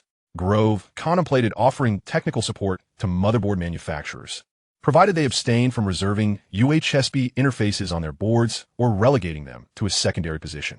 Excellent, Ballmer noted as he documented the plan. Fourthly, we must sow discord within the alliance, he continued. The 4 founding members harbor divergent demands. Dell seeks cost efficiency. Compaq desires differentiation. HP prioritizes stability. And Starry aims for ecological balance. Identify the points of contention and amplify them. Grove sneered. This is straightforward. Dell and Compaq are fierce rivals. HP's enterprise clients detest risk. We can engage them separately, offering varying commitments. Exercise caution, Gates interjected. The alliance agreement includes a veto clause. Should one member withdraw, their seat is permanently forfeited and non-transferable. This implies a high cost for defection, and once out, re-entry is impossible. Let us create discord without necessitating their exit, Grove suggested. We can instigate disputes over standard formulation, thereby delaying progress. Time is on our side. Barrett perused the documents in hand. I have an additional point. At the chip level, AMD is designing the UHSB master control chip, yet manufacturing relies on foundries. Intel can exert pressure on these foundries. How so? Ballmer inquired. Taiwan Semiconductor and UMC are AMD's primary foundries, Barrett replied. Intel is their major client. We can imply that prioritizing the production of UHSB chips may jeopardize Intel's order priority. Is this effective? Gates asked. Indeed, Grove affirmed, the foundries will hesitate to offend a major customer. AMD's order volume is minimal, and their priority can be relegated. Any delays in chip manufacturing will postpone the entire product launch. Excellent, Ballmer noted, quickly recording, chip manufacturing delays could at least slow progress by 3 months. A silence enveloped both sides as they absorbed the proposed strategies. There are also legal avenues. Gates interjected patent litigation. UHSB may infringe upon our patents. Or Intel's patents. Grove shook his head. The structure of the patent pool is designed to defend against litigation. Alliance members share patents. Suing one equates to suing all. Moreover, the standard is open source, making infringement difficult to substantiate. But we can issue threats, Gates posited. We need not genuinely litigate. But a lawyer's letter could create an impression of legal risk and induce hesitation among potential partners. Agreed, Grove concurred. Intel's legal department can prepare. Barrett glanced at the time. We require a timeline. When will each measure be enacted, and when will we see results? Ballmer retrieved a draft. Technical testing will commence within a week, with a preliminary report in 2 weeks. Market FUD can begin tomorrow, disseminated through well-connected media. Ecological suppression will necessitate 2 weeks of negotiations, with the first batch of agreements signed by month-end. Alliance differentiation will initiate contact this weekend. Pressure on chip manufacturing will be applied next week. Intel will align with this timeline. Grove nodded to Barrett. We will lead the technical testing, commencing this week. Chip pressure next week. Legal threats prepared in 2 weeks. Gates summarized. What is our ultimate objective? We must clarify. 2 goals. Grove raised 2 fingers. First, to delay the widespread adoption of UHSB, at least until the release of USB 2.0 in 1999. Second, if feasible, to render the UHSB standard a failure, confining it to a niche market. Agreed, Gates affirmed, the focus is on delay. As long as we can postpone until the release of USB 2.0, the technological gap will narrow, affording us a fighting chance. There's also one more issue, Ballmer reminded, the Starry system. If UHSB succeeds, it could bolster the hardware advantages of the Starry system. Users may opt for computers pre-installed with the Starry system to utilize UHSB devices. Then we shall employ a dual strategy of suppression, Grove replied. Both interface standard suppression and operating system suppression must occur concurrently. The Wintel Alliance cannot afford to lose ground on either front. The video conference transitioned into detailed discussions. Teams on both sides confirmed their divisions of labor, timelines, and resource allocations. By 8:10, the principal matters have been settled. We will synchronize progress monthly, Grove stated, with weekly briefings shared. Agreed, Gates concurred. The first progress synchronization will take place on January 15th. Chapter 108, The Python Operation. The video signal was severed. In a Microsoft conference room, Gates and Ballmer remained seated. Andy was anxious. Ballmer remarked, he is more anxious than we are, as Intel is the direct victim. Gates rose and approached the whiteboard. USB is a standard led by Intel. If UHSB succeeds, Intel will lose control over peripheral interfaces, which would be a significant blow to their platform strategy. He wrote UHSB on the whiteboard, encircling it. The pressure is now on us, Gates stated. If suppression fails, the Wintel Alliance may fracture. Hardware manufacturers may ponder. If Intel's standard is inferior to others, why should we remain tethered to Intel's chariot? These strategies are too conventional, Gates resumed, sitting back down, his fingers tapping the table. Technical challenges, market FUD, ecological suppression, and alliance differentiation are all too slow, too soft. Ballmer stood at the whiteboard, scrutinizing the words. What do you propose? He picked up a red marker, drawing a dot in the center of the whiteboard and inscribing Starry. What is Ling Yun now? Gates queried, rhetorically answering, he is a bait. A perfect lure to test the loyalty of our partners. Ballmer frowned. I don't understand. Look at the UHSB alliance, Gates illustrated, drawing 4 circles around Starry, labeling them as Dell, Compaq, HP, and AMD. Among these, who is our true ally? Who is merely observing? Who harbors ulterior motives? He set down the pen, turning to Ballmer. If we eliminate Starry outright, we shall never discern the answers. These individuals will continue to feign loyalty, awaiting the next opportunity to rebel. Ballmer's eyes lit up. So, we use Starry as bait to test them? Precisely. Gates elaborated on the whiteboard. Step 1. Make the UHSB alliance appear poised for success. We should not impose a full-scale suppression, but rather apply moderate pressure so that Ling Yun perceives obstacles yet retains hope. He will seek assistance from allies. Ballmer followed the train of thought. Exactly. Gates marked question marks on the 4 circles. Who will genuinely assist him? Who will offer mere lip service? Who will seize the opportunity to impose conditions? Who will secretly betray? He inscribed observation metrics on the right side of the whiteboard. Response speed, resource allocation, public statements, and private actions. Step 2. Categorize based on their responses, Gates stated. The one who reacts most eagerly, allocating the most resources, is the most disloyal. We must concentrate our firepower and eliminate that one first.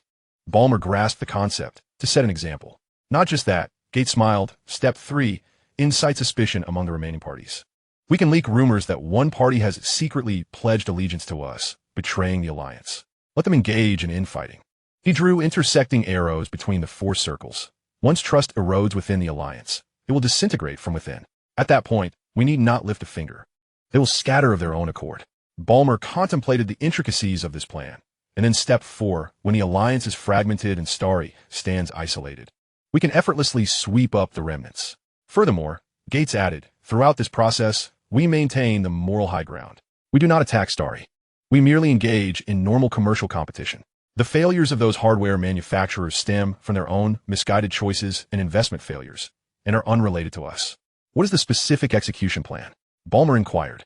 Bill retrieved the documents from his drawer and handed them to Ballmer, specifying that the intricate plan was detailed within. The fewer individuals privy to this information, the better. Only those executing the plan would be acquainted with their respective segments. Ballmer scrutinized the phase strategy, inhaling deeply. This endeavor would require no less than a year. However, the rewards were monumental. Gates asserted, first, we have eliminated disloyal hardware partners. Second, we have acquired all the technological patents from UHSB. Third, we have eradicated the potential threat posed by Star. Fourth, we have illustrated the dire consequences of betraying Microsoft to the industry at large. What are the risks? Ballmer inquired. What if Ling Yun becomes aware of our intentions? He will not, Gates replied confidently. Under pressure, individuals tend to focus solely on their immediate predicaments.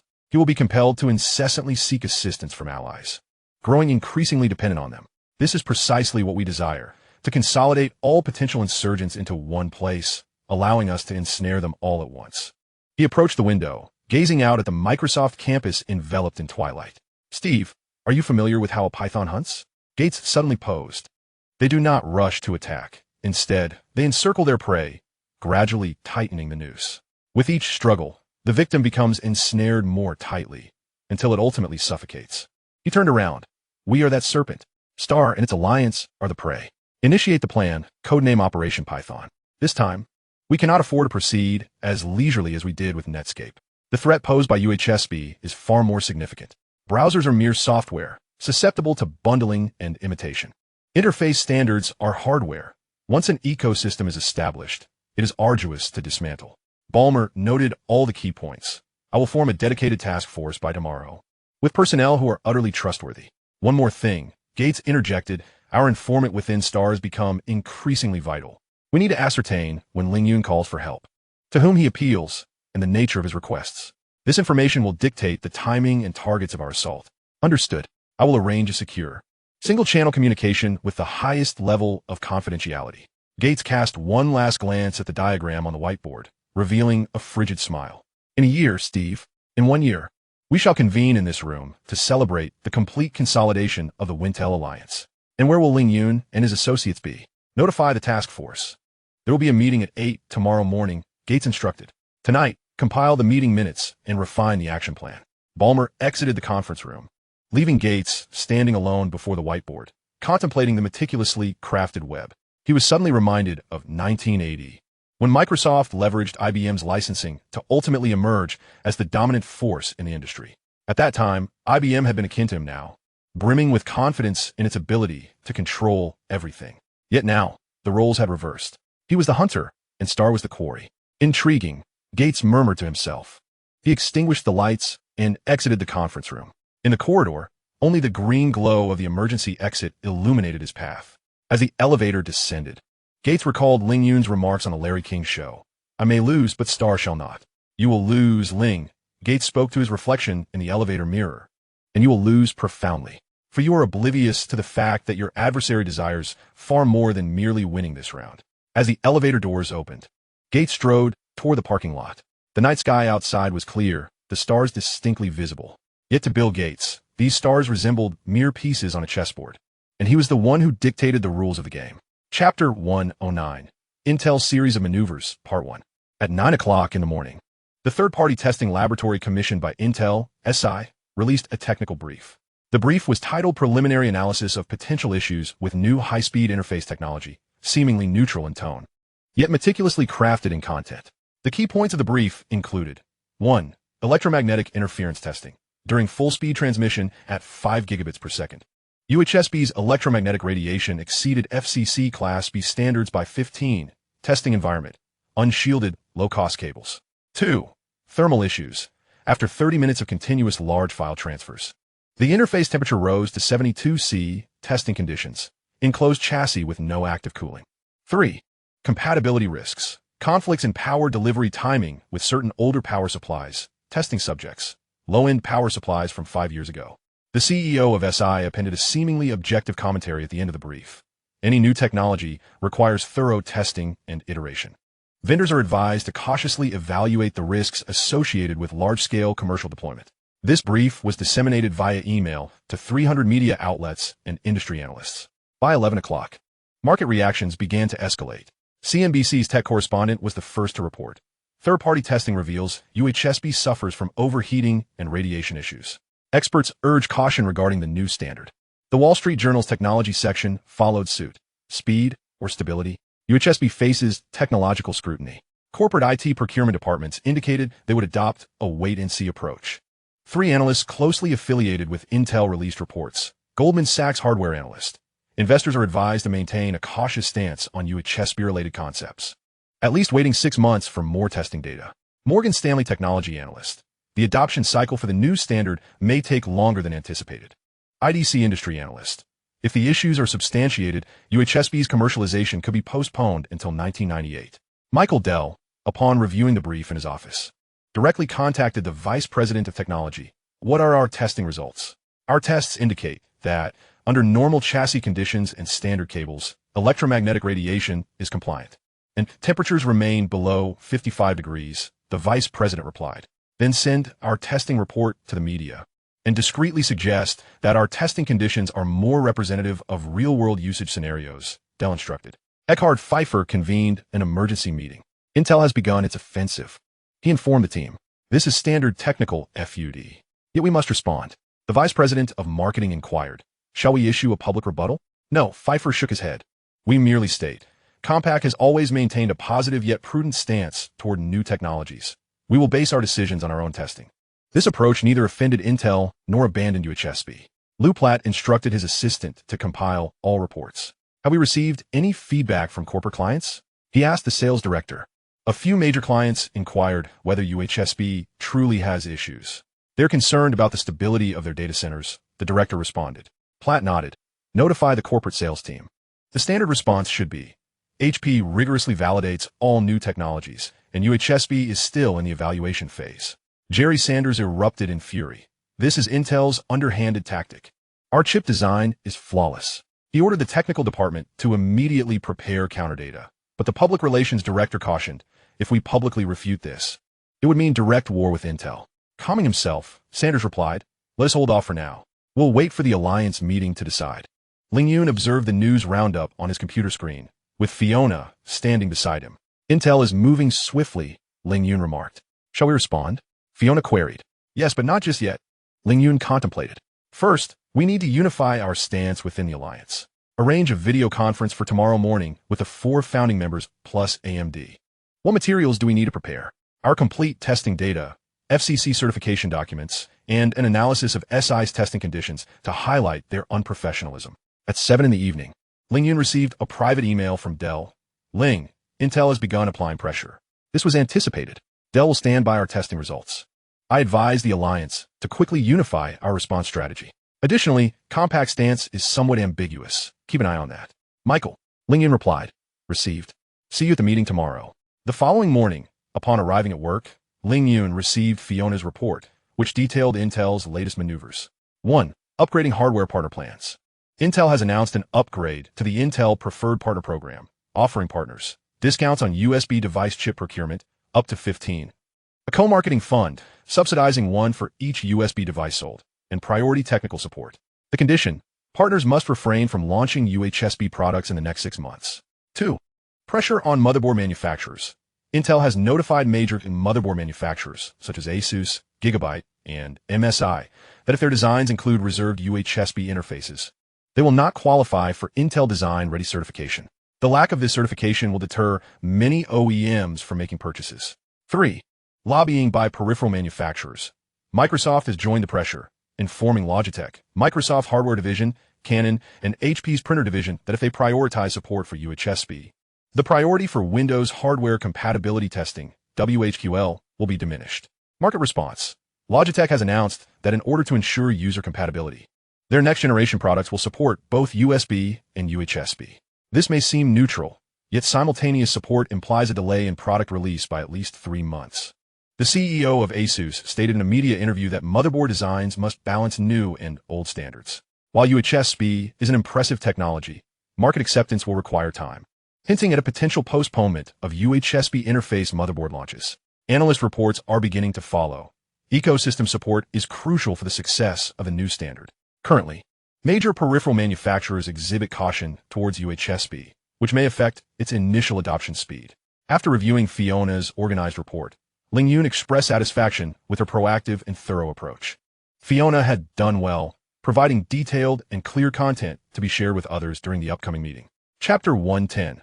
Intel's Series of Moves, Part 2. As Ling Yun pondered how Intel's new actions would break the deadlock, his various allies found themselves in different predicaments. Compaq faced internal divisions. The technical department insisted on advancing UHSB, yet the procurement department received a warning. If Compaq vigorously promotes UHSB, Intel may prioritize the supply of the next-generation processor, Pentium 2, lower. Fei Fuer faced a dilemma. Insisting on UHSB could impact core business, while abandoning it would undermine the image of technological leadership. HP adopted a more conservative stance. The corporate client department submitted a report indicating that 87 of large corporate clients would prefer to continue using USB or even older interfaces if UHSB posed any compatibility risks. Platt stated in an internal meeting, HP's primary responsibility is to serve corporate clients. If clients do not want it, no matter how advanced the technology, it is of no use. Dell remained steadfast, but adjusted its strategy. Dell decided that high-end gaming computers and Enthusiast Series, XPS, will be the first to incorporate UHSB, while mainstream commercial series would remain cautious. Michael Dell told the team, "We are walking a tightrope, showcasing technological leadership without angering Intel. The high-end market is less impacted, allowing us to test the waters." AMD faced mounting pressure. Intel hinted to TSMC that if AMD's UHSB chip production priority was too high, Intel might shift some chip orders to UMC. TSMC's vice president of sales privately informed AMD that while they could produce, delivery might be delayed by 4 weeks due to tight capacity. On January 10th, an emergency video conference of the UHSB Alliance took place, with 5 parties online: Star, Dell, Compaq, HP, and AMD. Ling Yun opened the meeting. "Everyone, we see the situation. Intel is applying comprehensive pressure. We need to decide, do we retreat, persist, or alter our strategy?" Dell spoke first. Dell will persist, but with a strategy adjustment. "We will introduce the high-end line first to test market reactions. But we need support from UHSB devices, which peripheral manufacturers are currently hesitant to provide." Fei Fuer, with a heavy tone, stated, "Compaq is facing supply pressures. Intel's processors are our lifeline. We need to assess the risks." Platt was direct. HP as corporate clients have reservations about UHSB. Unless there are significant applications driving it, it will be challenging to persuade them. Sanders was most passionate. "AMD will not back down. But we need support. If alliance members hesitate, how can we resist Intel?" The meeting lasted 2 hours, culminating in the following resolutions. 1. Unified technical response. The 5 companies will jointly release a white paper, presenting complete testing data to refute SI's report. 2. Ecosystem breakthrough strategy. Targeting vertical markets for breakthroughs, focusing on speed-sensitive areas like video editing, scientific computing, and game development, in collaboration with professional equipment manufacturers. 3. Supply chain assurance. Star and AMD will share the additional cost from potential delays at TSMC, ensuring timely chip production. 4. Gradual promotion plan. Dell will first launch the high-end line, while Compaq and HP will pause, but commit to maintaining technical investment. At the meeting's conclusion, Fei Fuer privately told Ling Yun, "Ling, I need time to appease Intel. Compaq will not exit the alliance, but public support may diminish. Please understand." Ling Yun comprehended. This is the reality of the alliance. Loyalty is limited in the face of interests. TSMC formally notified AMD that the tape-out date for the UHSB main control chip has been postponed from January 31st to March 15th. The reason? Delays in the debugging of the 12-inch production line, affecting the overall schedule. AMD's technical vice president angrily inquired. But the TSMC project manager merely stated, "It truly is a capacity issue." Intel's chip orders were also in queue. But internal intelligence at AMD indicated that Intel's order volume at TSMC had not significantly increased and primarily consisted of mature process chips, which should not affect the schedule of advanced 12-inch lines. On January 11th, Ling Yun met with Sanders at AMD headquarters. It was evident that Intel was applying pressure. Sanders remarked that TSMC did not dare offend major clients. Ling Yun asked, "What if we pay for expedited fees?" "We've tried that," Sanders replied. TSMC stated it's not a money issue. It's a technical schedule. Sanders scoffed. Who would believe that? The two discussed alternative plans. 1. Transferring orders to UMC. UMC's technology is slightly inferior and might require redesign, leading to longer delays. 2. Splitting the design, initially using a 0.35-micron process to create a simplified version, preserving time with subsequent upgrades. 3. Legal pressure, suing TSMC for breach of contract. But the cost would be a complete rupture of relations. "I recommend option 2, Ling Yun said. "The simplified version may only achieve 3 gigabits per second instead of 5 gigabits per second, but suffices to demonstrate an advantage. Let the product launch and iterate thereafter." Sanders agreed. AMD can complete the simplified design within a week. "But we need confirmation from the alliance. Can you accept the reduced performance metrics?" Dell concurred. 3 gigabits per second is still 200 times USB. It's sufficient to create a selling point. Compaq hesitated. Lower performance will affect marketing rhetoric. HP opposed. Corporate clients require certainty in specifications. Mid-course changes will impact trust. The final vote resulted in 3 approvals, Star, Dell, AMD, 1 opposition, HP, and 1 abstention, Compaq. It passed. Although the simplified design was approved, Ling Yun could distinctly sense each ally's ulterior motives.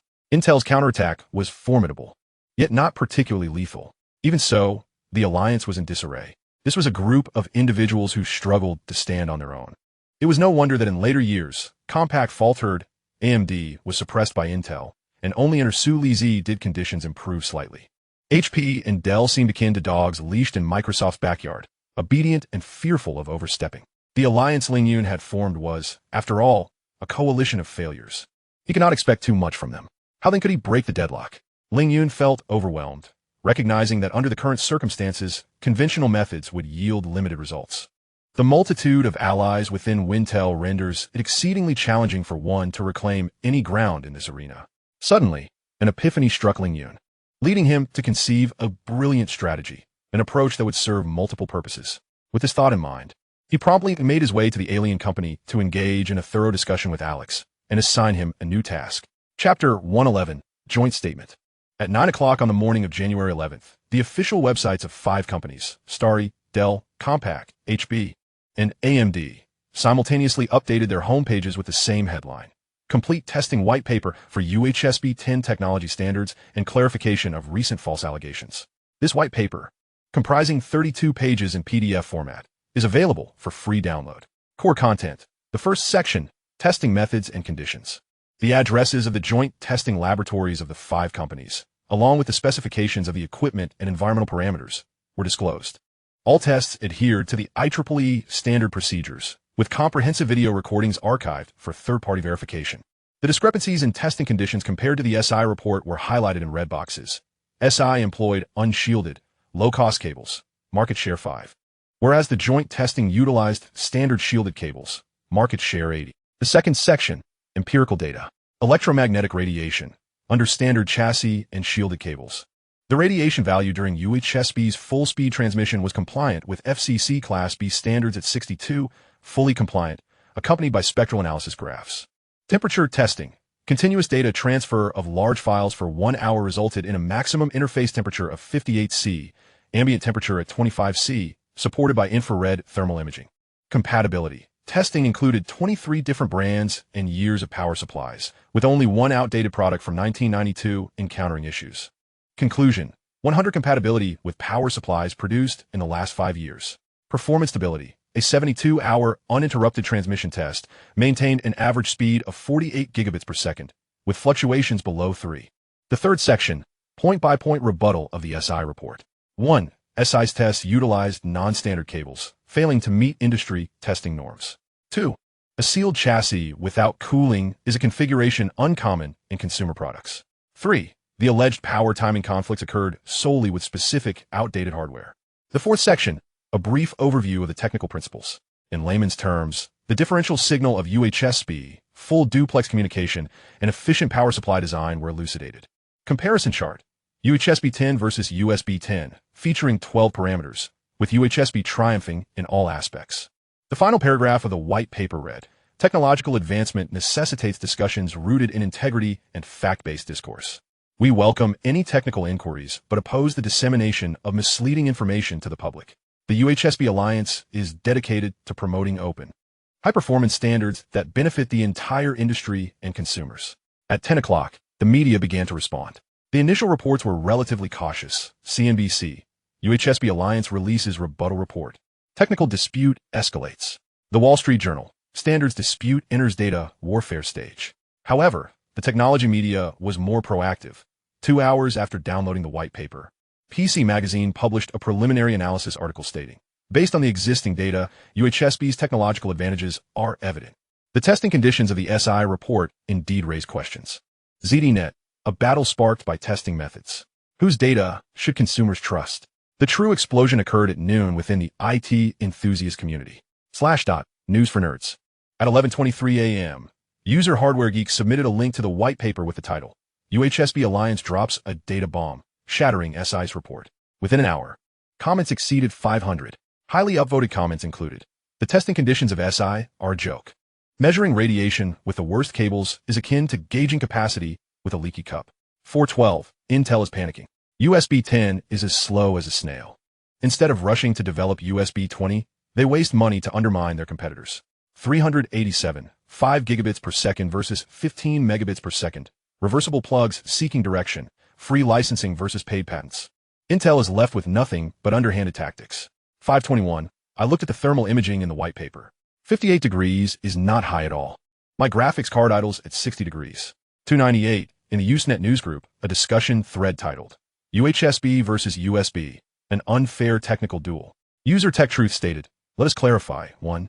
Intel's USB 10 has a theoretical speed of 15 megabits per second, but achieves less than 1 megabit per second in reality. 2.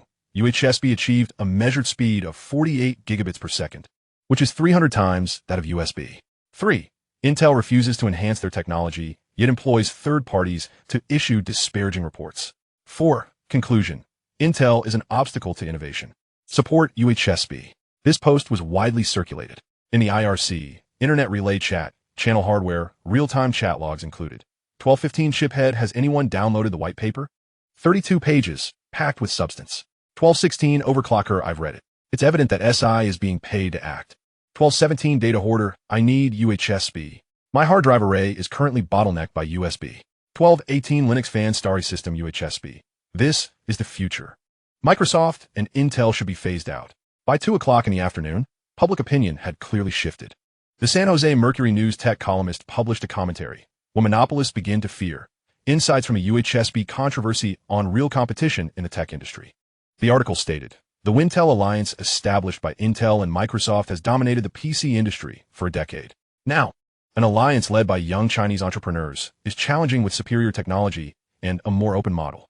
The alliance's initial reaction is not one of technical competition, but rather an attempt to stifle challengers through FUD, fear, uncertainty, doubt. What does this tell us? Perhaps the monopoly has rendered the giants incapable of innovation. This article was extensively cited. By 3 o'clock in the afternoon, silence enveloped the SI laboratory. The media began reaching out to SI for a response. Initially, SI's public relations department replied, we stand by the scientific validity of our report.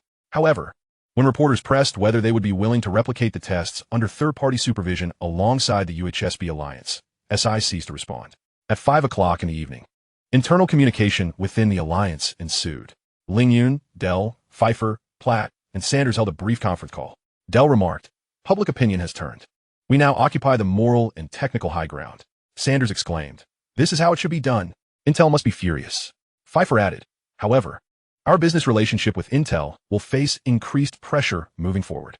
Platt noted, HP's enterprise client department reported a 70% decrease in inquiries regarding UHSB safety following the white paper's release. Ling Yun concluded, "This is merely the first step. Intel may escalate their tactics. We must prepare for the second phase, product implementation." The meeting resolved. 1. To seize the moment, a week later, the UHSB Developer Kit, SDK, will be released. 2. Accelerate negotiations with Apple. 3. Prepare to counter potential patent litigation. At 8 o'clock in the evening, the revelry continued online. Comments on /surpassed 2,000. A new post reached the front page. If UHSB succeeds, we might witness 1. External hard drive enclosures transferring movies in seconds. 2. HD cameras live streaming in real time. 3. Computers connecting to monitors seamlessly for video, audio, and power. This is the technology that 1997 deserves. The comments are filled with enthusiasm and urgency. In Redmond and Santa Clara, another meeting is underway. Yet, on this day of January 11th, 1997, public opinion has, for the first time, distinctly tilted in favor of the challengers. Ordinary users and technology enthusiasts have expressed their desires in the most straightforward terms. They seek swifter speeds, superior technology, and a plethora of choices. On this day, UHSB has become a symbol of such aspirations. The outcome of the war remains uncertain, but the victor of the first skirmish is already evident. Chapter 112, Valve. At 10 in the morning, Ling Yun and Sophia pushed open the door to Valve's office. The office was partitioned into a small room, from which the hum of graphic workstation fans emanated. Gabe Newell and Mike Harrington were engaged in a heated debate in front of a whiteboard. Upon noticing the entrance of the two, they paused their discussion. "Mr. Ling, welcome." Gabe approached to shake hands and glanced at Sophia. "And who might this be?" "Sophia, my investment assistant." Ling Yun introduced. "She is responsible for project analysis and follow-up." Sophia shook hands with the two men, presented her business card, and then quietly stood aside, opening her notebook. "I hear you've been quite busy lately," Gabe remarked, gesturing towards the whiteboard, which displayed a complex schematic of level structures. "The engine rewrite has proven more troublesome than anticipated." "That is precisely what I wish to discuss," Ling Yun replied, taking a seat on an empty chair and gesturing for Sophia to do the same, beginning with a direct inquiry. "What is your most pressing need at present?" Gabe and Mike exchanged glances. "Time, money, and personnel," Gabe enumerated, counting on his fingers. "At our current pace, our game, tentatively titled Half-Life, may not be completed until 1999. Our funding will only last until July of this year. We need at least 6 seasoned programmers and 3 level designers. Ice Cloud can address the latter 2 issues," Ling Yun stated. "As for funding, we can provide that. I know a few individuals who have departed from ID Software, as well as several discontented folks at 3D Realms, whom I can recommend." "What are the conditions?" Mike inquired. 2 levels of collaboration," Ling Yun replied, taking a document from Sophia and placing it on the table. "First, investment. Ice Cloud will invest $2 million for a 35% stake in Valve. This capital will allow you to expand your team, rent superior office space, and purchase SGI workstations." Gabe picked up the document and quickly skimmed through the terms page.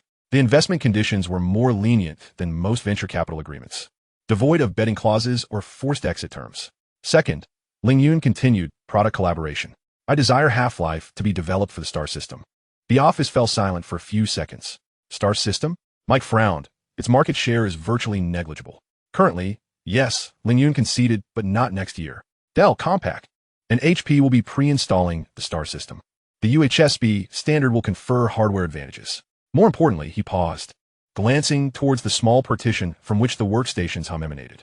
"Your engine, Gold Source, is an enhancement of the Quake engine, correct?" Gabe nodded. "We rewrote the renderer, improved the skeletal animation system, and revised the scripting engine. The Quake engine performs admirably on Windows, but porting to other systems is challenging. If you consider cross-platform architecture from the outset," Ling Yun suggested, "your future products could encompass a broader market. The Star System can provide foundational optimization support, ensuring your engine operates more effectively on our platform than on Windows." Mike pondered aloud. "Technically feasible, but the workload will increase by at least 30. Thus, iCloud will additionally provide a development subsidy. Ling Yun offered a 500,000 specifically for the development of the Star System version. This will not count against the investment. It will be classified as a technical support expense. Sophia timely interjected. According to my analysis, if Half-Life becomes an exclusive or launch title for the Star System, it could create a powerful marketing impetus. Gamers are the demographic most receptive to new hardware and systems. Gabe paced the room for a moment before turning abruptly. Ling, you mentioned a safety net. What does that entail? Literally, Ling Yun replied, if the Star System version of Half-Life does not perform well in sales, Star Technologies will compensate according to a guaranteed minimum sales figure. Specific numbers can be negotiated, for instance, a guarantee of 50,000 units sold. Mike's eyes widened. Are you really willing to sign such a guarantee? We are, Ling Yun affirmed, because I believe in two things. First, Half-Life will be a groundbreaking game. Second, the Star System requires such a game to validate its existence. Gabe settled back in his chair, arms crossed. Let us clarify. iCloud invests $2 million for 35. An additional 500,000 in development subsidies. You will assist us in recruiting a core team. We will develop the Star System version, and you will guarantee sales. Additionally, technical support. Correct, Ling Yun added. The graphic driver team for the Star System can liaise directly with you to optimize OpenGL calls. UHSB's peripheral support will also enhance the gaming experience. Imagine connecting flight joysticks or racing wheels via high-speed interfaces with minimal latency. Sophia turned to another page in her notebook. I have researched market trends in gaming. In 1996, the PC gaming market was approximately $2 billion, growing at 18 annually. Among the fastest-growing subcategories are shooting games and immersive experiences. The narrative-driven first-person shooter that Half-Life is positioning itself as currently occupies a market void. She showcased several graphs. ID Software's Quake sold 800,000 copies last year. If Half-Life can achieve similar levels, even with just 10 of players using the Star System, that translates to 80,000 users. These users will be high-quality seed users, fostering hardware purchases and software ecosystems. Mike scrutinized the graphs, clearly impressed. You've prepared thoroughly. Because we are serious, Ling Yun replied. This is not a philanthropic investment. It is a strategic partnership. Valve requires funding and time to create a quality product, while Star needs quality products to establish its ecosystem. We each have our needs. Gabe and Mike exchanged hushed words. We need to review the technical specifics, Gabe stated. How compatible is the graphic API of the Star System? What about the audio system? Input device support? We can arrange a video conference this afternoon, Ling Yun assured. My system architect can address all inquiries. You may also send personnel to Los Angeles for hands-on testing. Mike further asked, what about the development timeline? Will the release date be pushed back if we pursue dual platforms? If we commence parallel development now, it will not be delayed, Ling Yun proposed. We recommend abstracting platform-specific code from the core engine layer, allowing the upper logic and content development to be platform agnostic. This way, 70% of the work will be shared. The Star team could send 2 members to assist with the porting. Gabe rose. If we agree, what are the next steps? 3 steps, Ling Yun replied. First, sign a letter of intent and the technical cooperation memorandum with exclusivity. Second, iCloud will transfer the first payment of $1 million, allowing you to begin expanding your team. Third, we will hold a joint technical meeting in early next month to finalize the engine architecture. We will need a week to consult our lawyers and discuss with our team. Mike stated. Understood. Ling Yun rose as well, but added, I must emphasize the importance of confidentiality. At least until the public announcement of Half-Life. Do not disclose the collaboration with the Star System. The reasons should be apparent. Gabe nodded. Microsoft. Exactly, Ling Yun acknowledged. If Microsoft learns of this, they may pressure Valve or even approach ID Software, considering you're utilizing the Quake engine license. Maintaining confidentiality is in everyone's best interest. Sophia gathered her documents, adding, we have brought a draft of the letter of intent. After the lawyer's revisions, the document is ready for signing at any time. On the drive back to Los Angeles, Sophia inquired, do you think they will agree? 80% chance, Ling Yun replied, gazing out the window. They're in need of funds and time, and we have provided a solution. More importantly, I have offered them a vision, not merely creating a game, but participating in the definition of a new era. What about the risks? Sophia countered. $2 million is no small sum. Ling Yun continued, if Half-Life succeeds, the returns could be 10-fold or even 100-fold. Furthermore, even if the game fails, we will have secured a partnership with a top-tier game engine technology team. This collaboration will enhance the multimedia and graphical capabilities of the Star System, which is worth far more than $2 million. Sophia noted, next, I need to follow up on the legal documents and the recruitment list. Who specifically did you mention from ID? John Carmack's brother, who is working on an independent project, along with several mod authors from Doom, Ling Yun replied. I will provide you with a list when we return. Please approach with discretion. Chapter 113, Game Strategy. The afternoon sun cast a warm glow into Ling Yun's office, bathing the desk in a golden hue. The aroma of freshly ground coffee wafted through the air. Sophia sat across from Ling Yun, her notebook open, a pen resting quietly beside it, while the screen displayed neatly organized minutes from a Velfer meeting. We must closely monitor developments with Velfer, but we will dictate the pace, Ling Yun began, his voice steady. However, there's another more urgent matter that requires your immediate attention. Sophia straightened, her fingertips lightly brushing her notebook, indicating her readiness to record. Our star system requires content, particularly that which can captivate core users and define the platform's character. A mere future half-life will not suffice. Ling Yun leaned slightly forward, his gaze sharp. You need to immediately begin in-depth research and outreach assessments with several key game development companies. He gently tapped the desk 4 times, as if marking 4 coordinates. Target 1, Blizzard Entertainment. They have recently merged with Davidson Associates and launched Warcraft 2 alongside the upcoming Diablo. The essence of this company lies in meticulous craftsmanship and online services. Research focus, their opinions on Bill Gates and Microsoft, future plans for the battle. Net on the platform. And whether they feel completely satisfied with their independent decision-making authority under the parent publishing company. Target 2, Sierra Online, the king of adventure games. Yet their business model remains traditional, heavily relying on physical retail channels. Ken Williams and Roberta are the driving forces behind the company. Research focus, their perspectives on CD-ROM multimedia and early internet distribution, whether the company's equity structure is concentrated, and if they have intentions to invite strategic investment to upgrade engine technology and channels. Target 3, Epic Megagames. Ling Yun emphasized the full name, Megagames, which is yet to be simplified. This company is unique. Founder Tim Sweeney is a technical prodigy, while they appear to be developing games.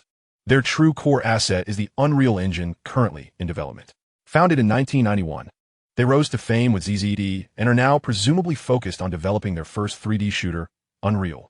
I've noticed that this company seems to have a habit of acquiring small studios, such as Safari Software, Sophia interjected. This indicates an expansionist posture. Your observation is astute. Ling Yun acknowledged with a nod. Therefore, the research on Epic must be conducted on 2 levels.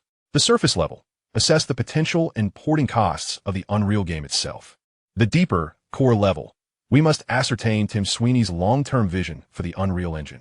Does he intend to keep it as proprietary technology for the company? Or might he consider licensing it? Additionally, we must understand Sweeney's ownership stake and his true attitude towards external capital.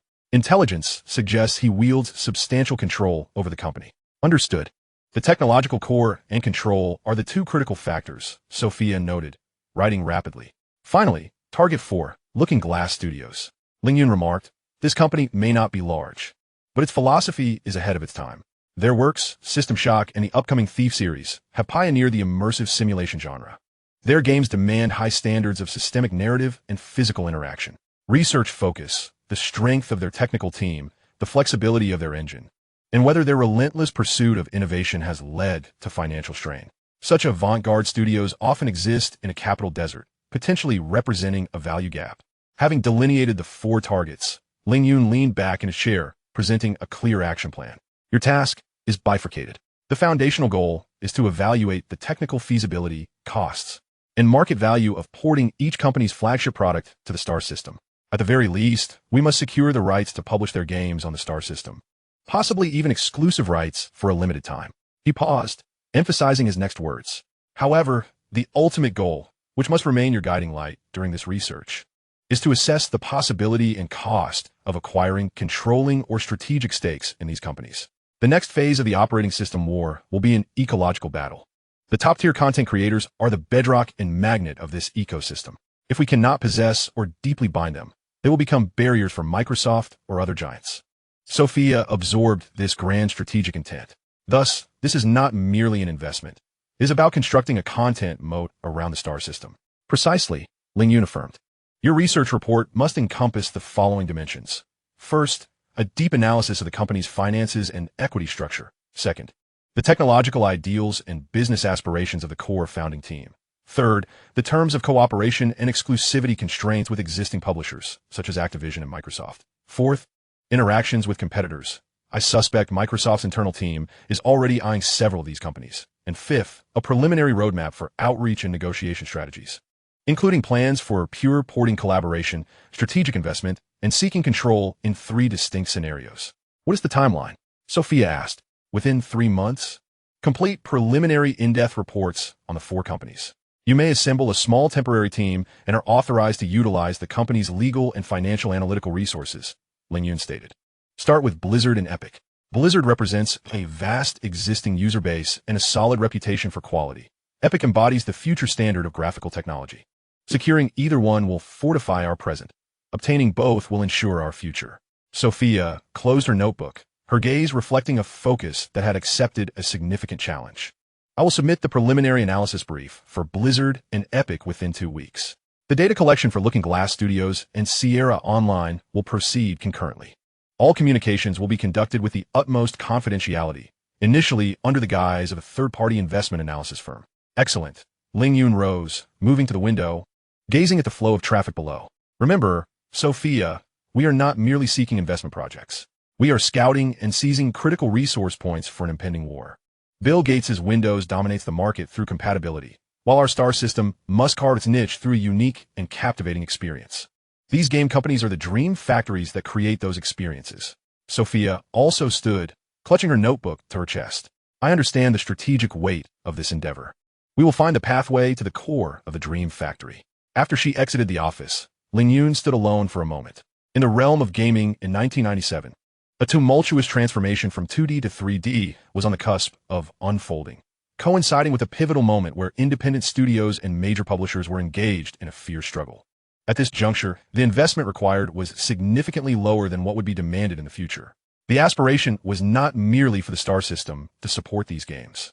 There was a fervent hope that these epic-defining, brilliant ideas would take root in the fertile soil of the star system or be absorbed into its ecosystem. This strategic move was fundamental to the very essence of the star system. Chapter 114, Return to the Homeland. At 6 o'clock in the morning, the temperature in Jinan lingered below freezing. Wrapped in a coat, Ling Yun descended the gangway, where Li Mo awaited at the airport's arrival gate, holding 2 freshly made Jianbing guozi. He had purchased them en route, still warm. Li Mo offered one, mentioning that Dell's team would arrive the next day. The group comprised 6 individuals, 2 buyers, 2 quality engineers, a technical expert, and a deputy team leader. Ling Yun took a bite of the Jianbing guozi as he proceeded towards the parking lot. What is the itinerary? Tomorrow at 9 in the morning, a factory tour and production line inspection. In the afternoon, sample testing and standard verification. The day after, business negotiations. Li Mo started his Santana, revealing that the samples of the optical mouse were ready. 50 sets. The production line had also been fine-tuned and was poised for small-scale trial production.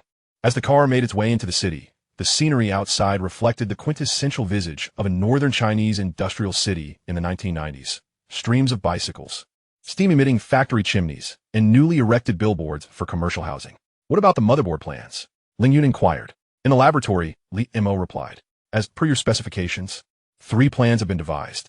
Alex has also arrived. He will be in Jinan for a week. Let us head to the laboratory. At 8:30 in the morning, Spar Technology's Shanda Laboratory was housed within a 3-story building, marked by a sign proclaiming the Spar Shanda Joint Optoelectronic Laboratory. Alex was at an oscilloscope, calibrating a circuit board. Upon seeing Ling Yun, he exclaimed, Ling, it's been a while. Samples. Ling Yun extended his hand. Alex retrieved 3 motherboards from the anti-static cabinet and laid them out on the testing table, each marked with a plan number. A1, B2, C3. Plan A1 features the standard ATX architecture, Alex explained, pointing to the first board. It supports Intel Pentium and AMD K6 processors, has 3 PCI slots, and includes an integrated sound card. It's cost-controlled. Plan B2 is performance-optimized, Li Mo interjected. It has a 4-layer PCB, optimized power design, and signal routing. Its overclocking stability surpasses A1 by 30%, integrating our proprietary 10100M network card chip. The cost is $15 higher. Plan C3, Alex lifted the third board, which was noticeably smaller, adhering to the micro ATX specification. This is aimed at compact desktop systems and potential future mini PCs. It retains only core functionalities, but includes pads reserved for UHSB interfaces. Ling Yun examined the C3 motherboard, scrutinizing the layout of its components. How is the heat dissipation managed? We designed a heat spreader on the back. Alex turned the motherboard over, indicating the copper area. This passive cooling solution can support Pentium 200 MHz at full speed in an ambient temperature of 25 degrees. Testing data? Liamo handed over a report. Ling Yun quickly skimmed through it. Plan A1, estimated cost, 42 for 1,000 units. Plan B2, estimated cost, 58. Plan C3, estimated cost, 51. The performance tests, electromagnetic compatibility, and high temperature, high humidity environmental data are all comprehensive. What will Dell prefer? Ling Yun queried, based on historical purchasing patterns. There's a 70% probability for A1 and 30% for B2, Alex responded. They aim for maximum cost effectiveness. And if we were to use it ourselves? A silence enveloped the laboratory for a few seconds. Use it ourselves? Liamo echoed, perplexed. Spark Technology needs its own computer brand. Ling Yun set down the report. I have a name in mind, Starlight. Initially positioned in the mid to high-end market, emphasizing design and performance.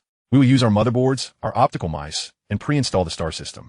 He glanced at the 3 motherboards. The C3 plan holds the most potential, compact, aesthetically pleasing, with technical uniqueness.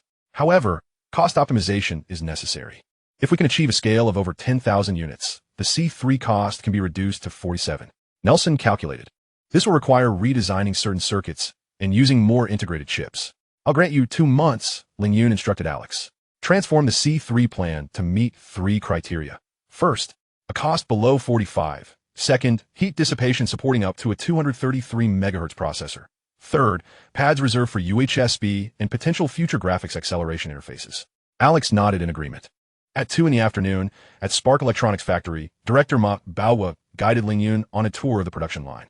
The workshop was equipped with newly installed SMT pick-and-place machines and wave soldering furnaces, with workers clad in anti-static attire operating along the assembly line. This line was installed last month. Ma Baowa pointed to a production line dedicated to keyboards, with a daily output capacity of 1,000 units and a yield rate of 98%. What about Dell's order? The samples have already been sent to the U.S. for testing. Feedback has been positive, but they requested that the logo be changed from silkscreen to laser engraving for better durability, Ma Baowa explained. If a large order comes through, we will need to hire an additional 200 workers and operate in 2 shifts. Recruit, Ling Yun affirmed. Is there sufficient dormitory space?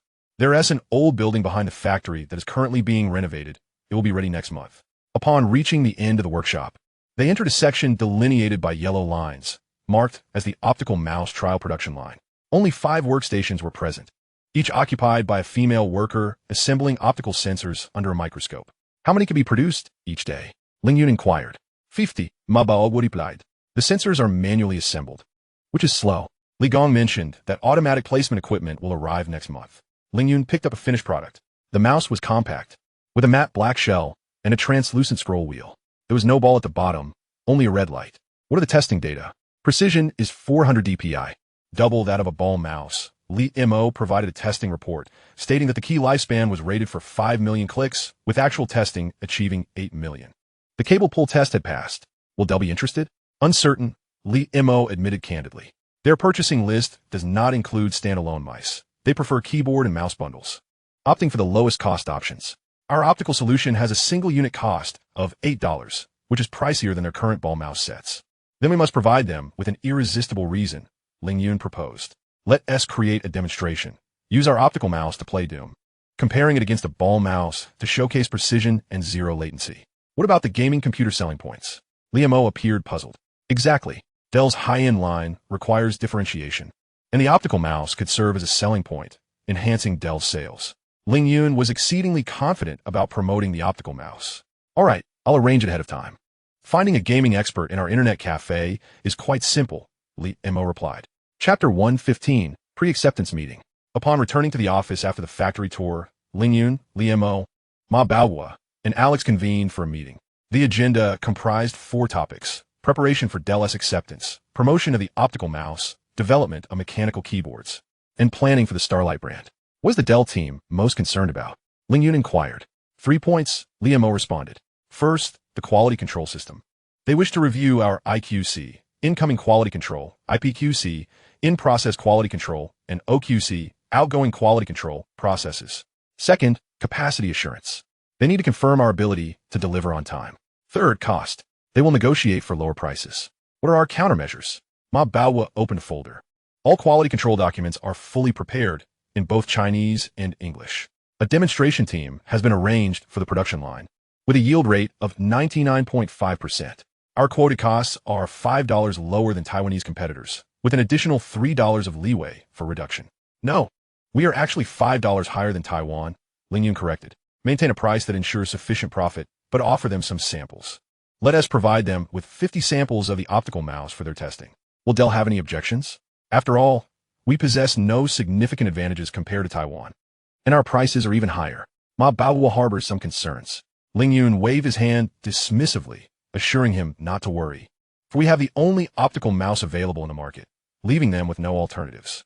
The monopoly of technology commands a premium, and our other products similarly benefit from this added value, which you may interpret as brand equity. We must ramp up the production of the optical mouse, increasing the daily output to 2,000 units. There is no need to fear about sales figures.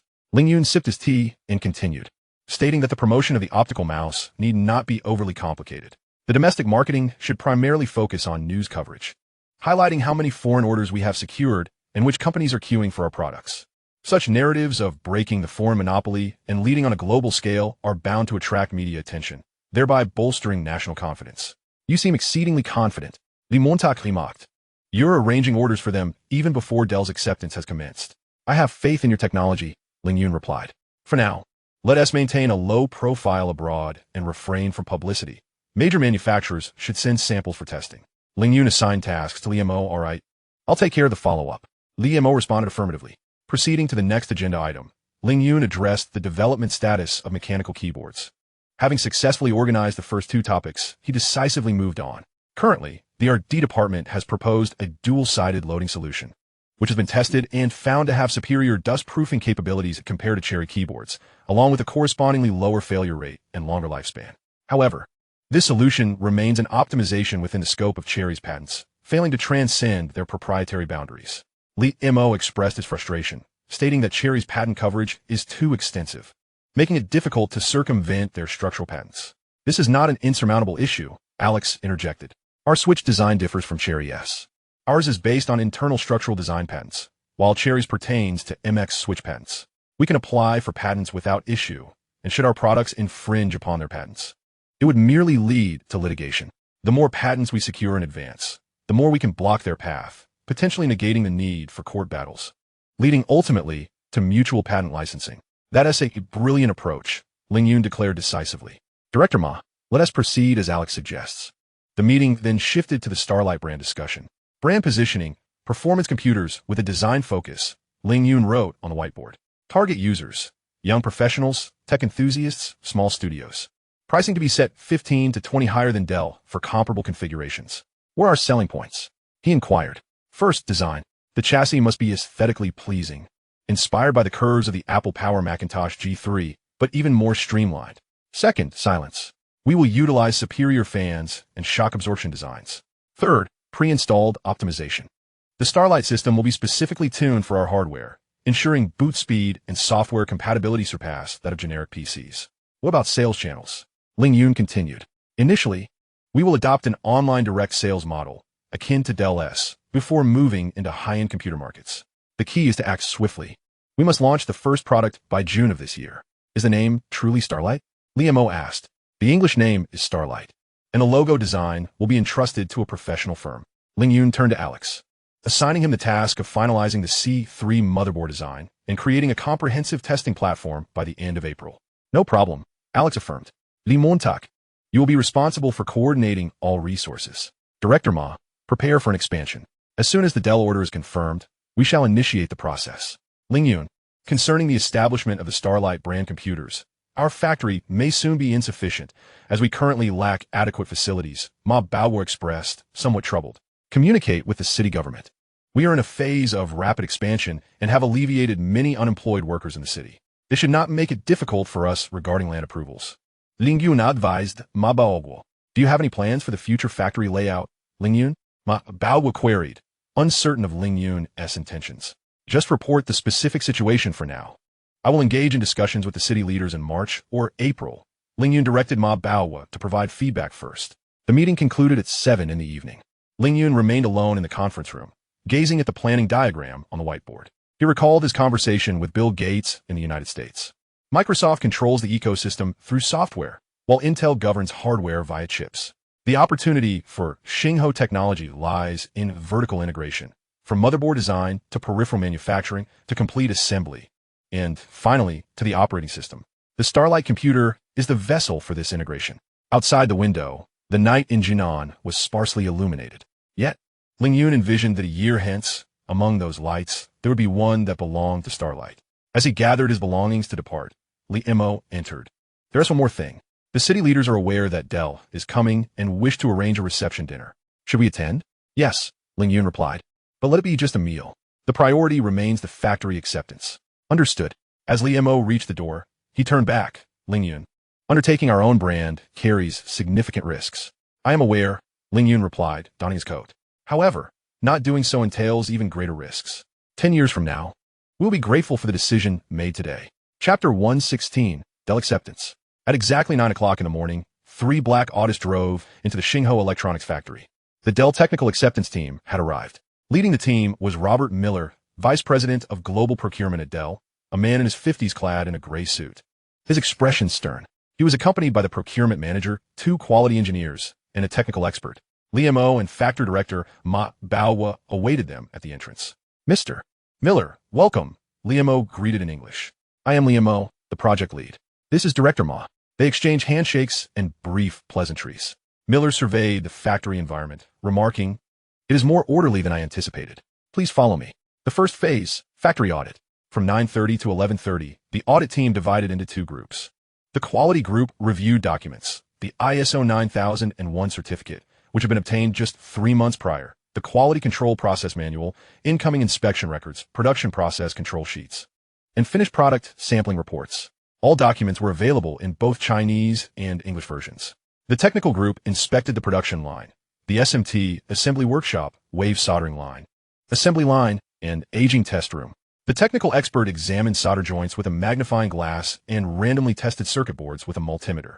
At 11:40, both groups reconvened in the conference room for midterm feedback. The quality engineer commenced, stating the document system is comprehensive and meets Dell's secondary supplier standards. However, there is one issue. Your electrostatic protection measures require enhancement, as some workstations exhibit higher grounding resistance. Ma Baowen noted this for immediate rectification. The technical expert followed up, saying, the production line equipment is relatively new and process controls are stable. We tested 20 keyboard motherboards, achieving a pass rate of 98.7, which meets our requirements. However, the rejection rate of the pick-and-place machine is somewhat elevated. We recommend calibrating the nozzle. We will calibrate it this afternoon, Li Mo assured. Miller remained silent, perusing the inspection checklist in his hands. Finally, he looked up, stating, thus far, everything meets expectations. However, Dell's requirements extend beyond this. We need to see a sustained and stable delivery capability. We have a production plan demonstration, Li Mo replied, activating the projector to display the capacity planning chart. Should the order be confirmed, we can scale the keyboard production line to a daily output of 3,000 units and the mouse production line to 2,000 units within a week. Our raw material reserves are sufficient for 3 months of production. What about worker training? Miller inquired. All workers underwent 2 weeks of training before commencing work, with key positions staffed by individuals possessing 3 months of experience, Li Mo responded. Miller nodded. We will assess samples in the afternoon.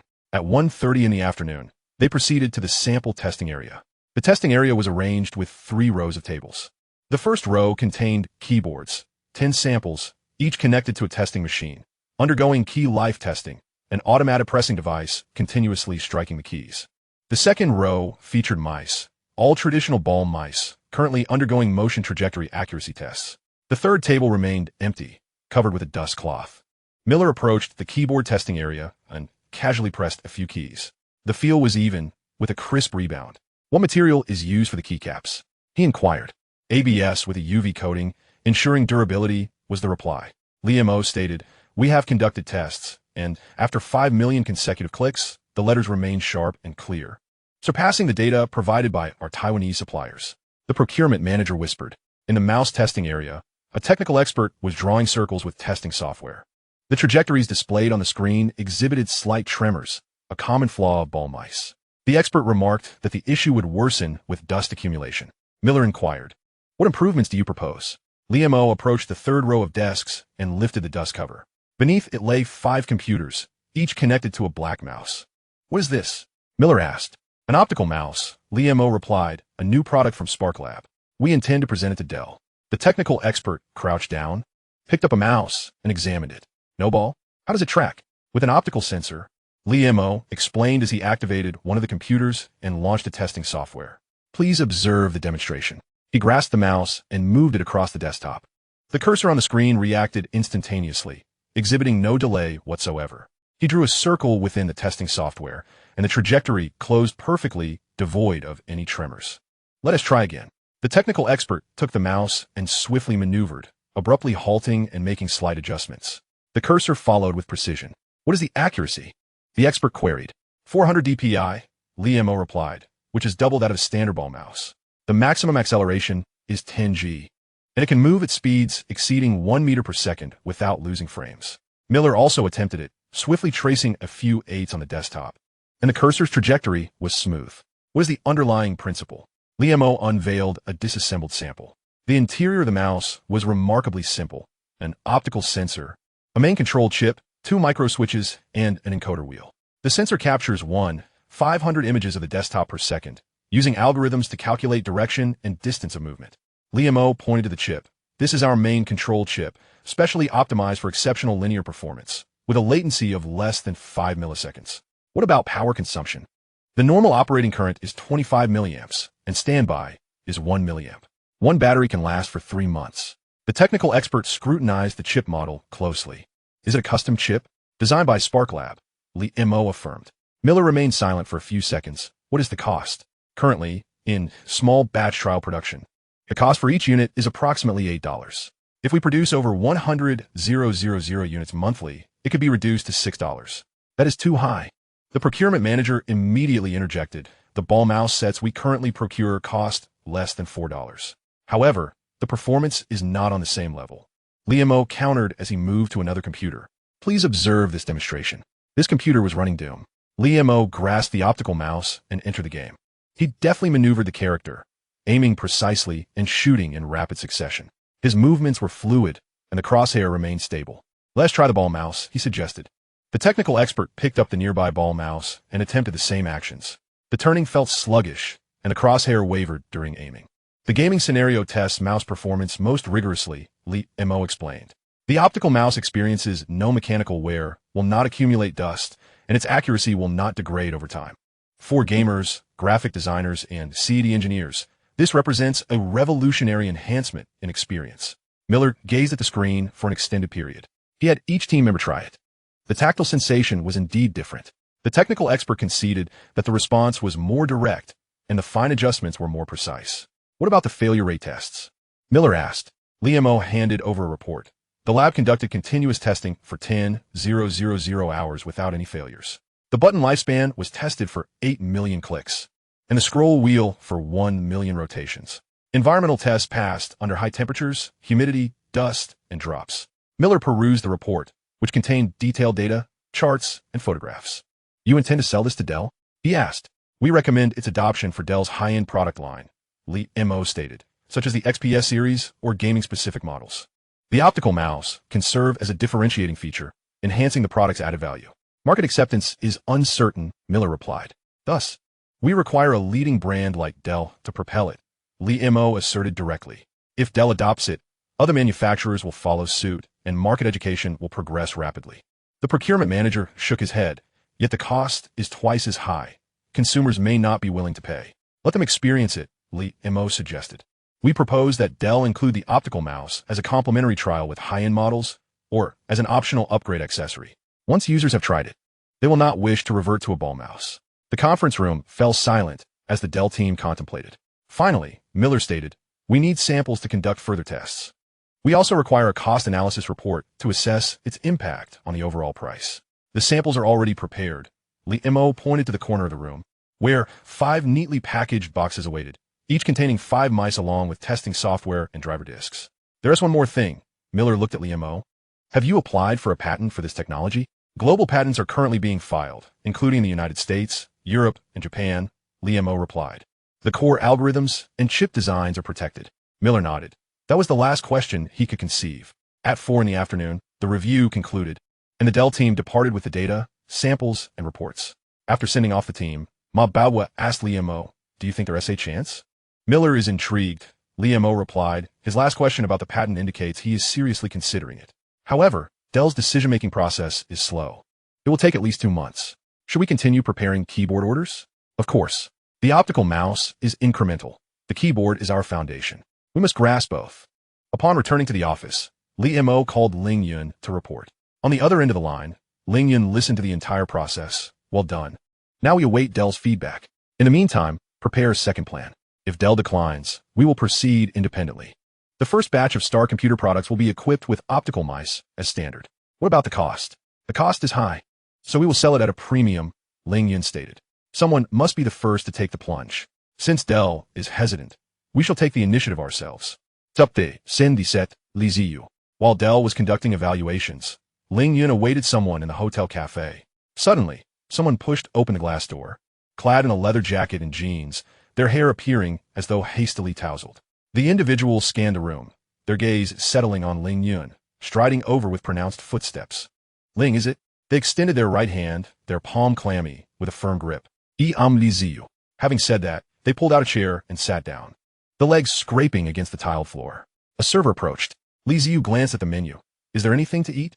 I am famished. We have light meals, sandwiches. Bring the most filling one, Li Ziyu interrupted, then turned to Ling Yun with a grin.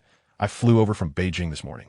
Zhengbin insisted I take the early flight, saying, Don TB late. He worried you might run off with that 2 million. Ling Yun poured him some tea.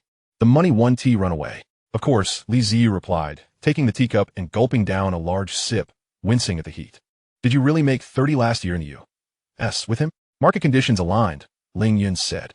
The sandwich arrived. Li Ziyu grabbed it and took a bite, consuming half of it before mumbling, what about now? Still in the U.S. stock market? I am, but preparing to withdraw, Ling Yun replied. Li Ziyu slowed his chewing. After swallowing, he took a sip of tea and returned the remaining sandwich to the plate. Withdraw? ISNT the U.S. Market still rising? I saw in the news that the Nasdaq is hitting new highs daily. It has risen quite a bit, Ling Yun replied. I plan to liquidate around March. Why March? Several factors. Ling Yun pulled out a printed sheet from his bag, a single page featuring graphs of several tech stocks. Look at Yahoo. From its IPO last April to now, it has increased 6-fold. The price-to-earnings ratio is no longer justifiable. In Netscape, the stock price fluctuations are becoming more pronounced. The market sentiment is too heated.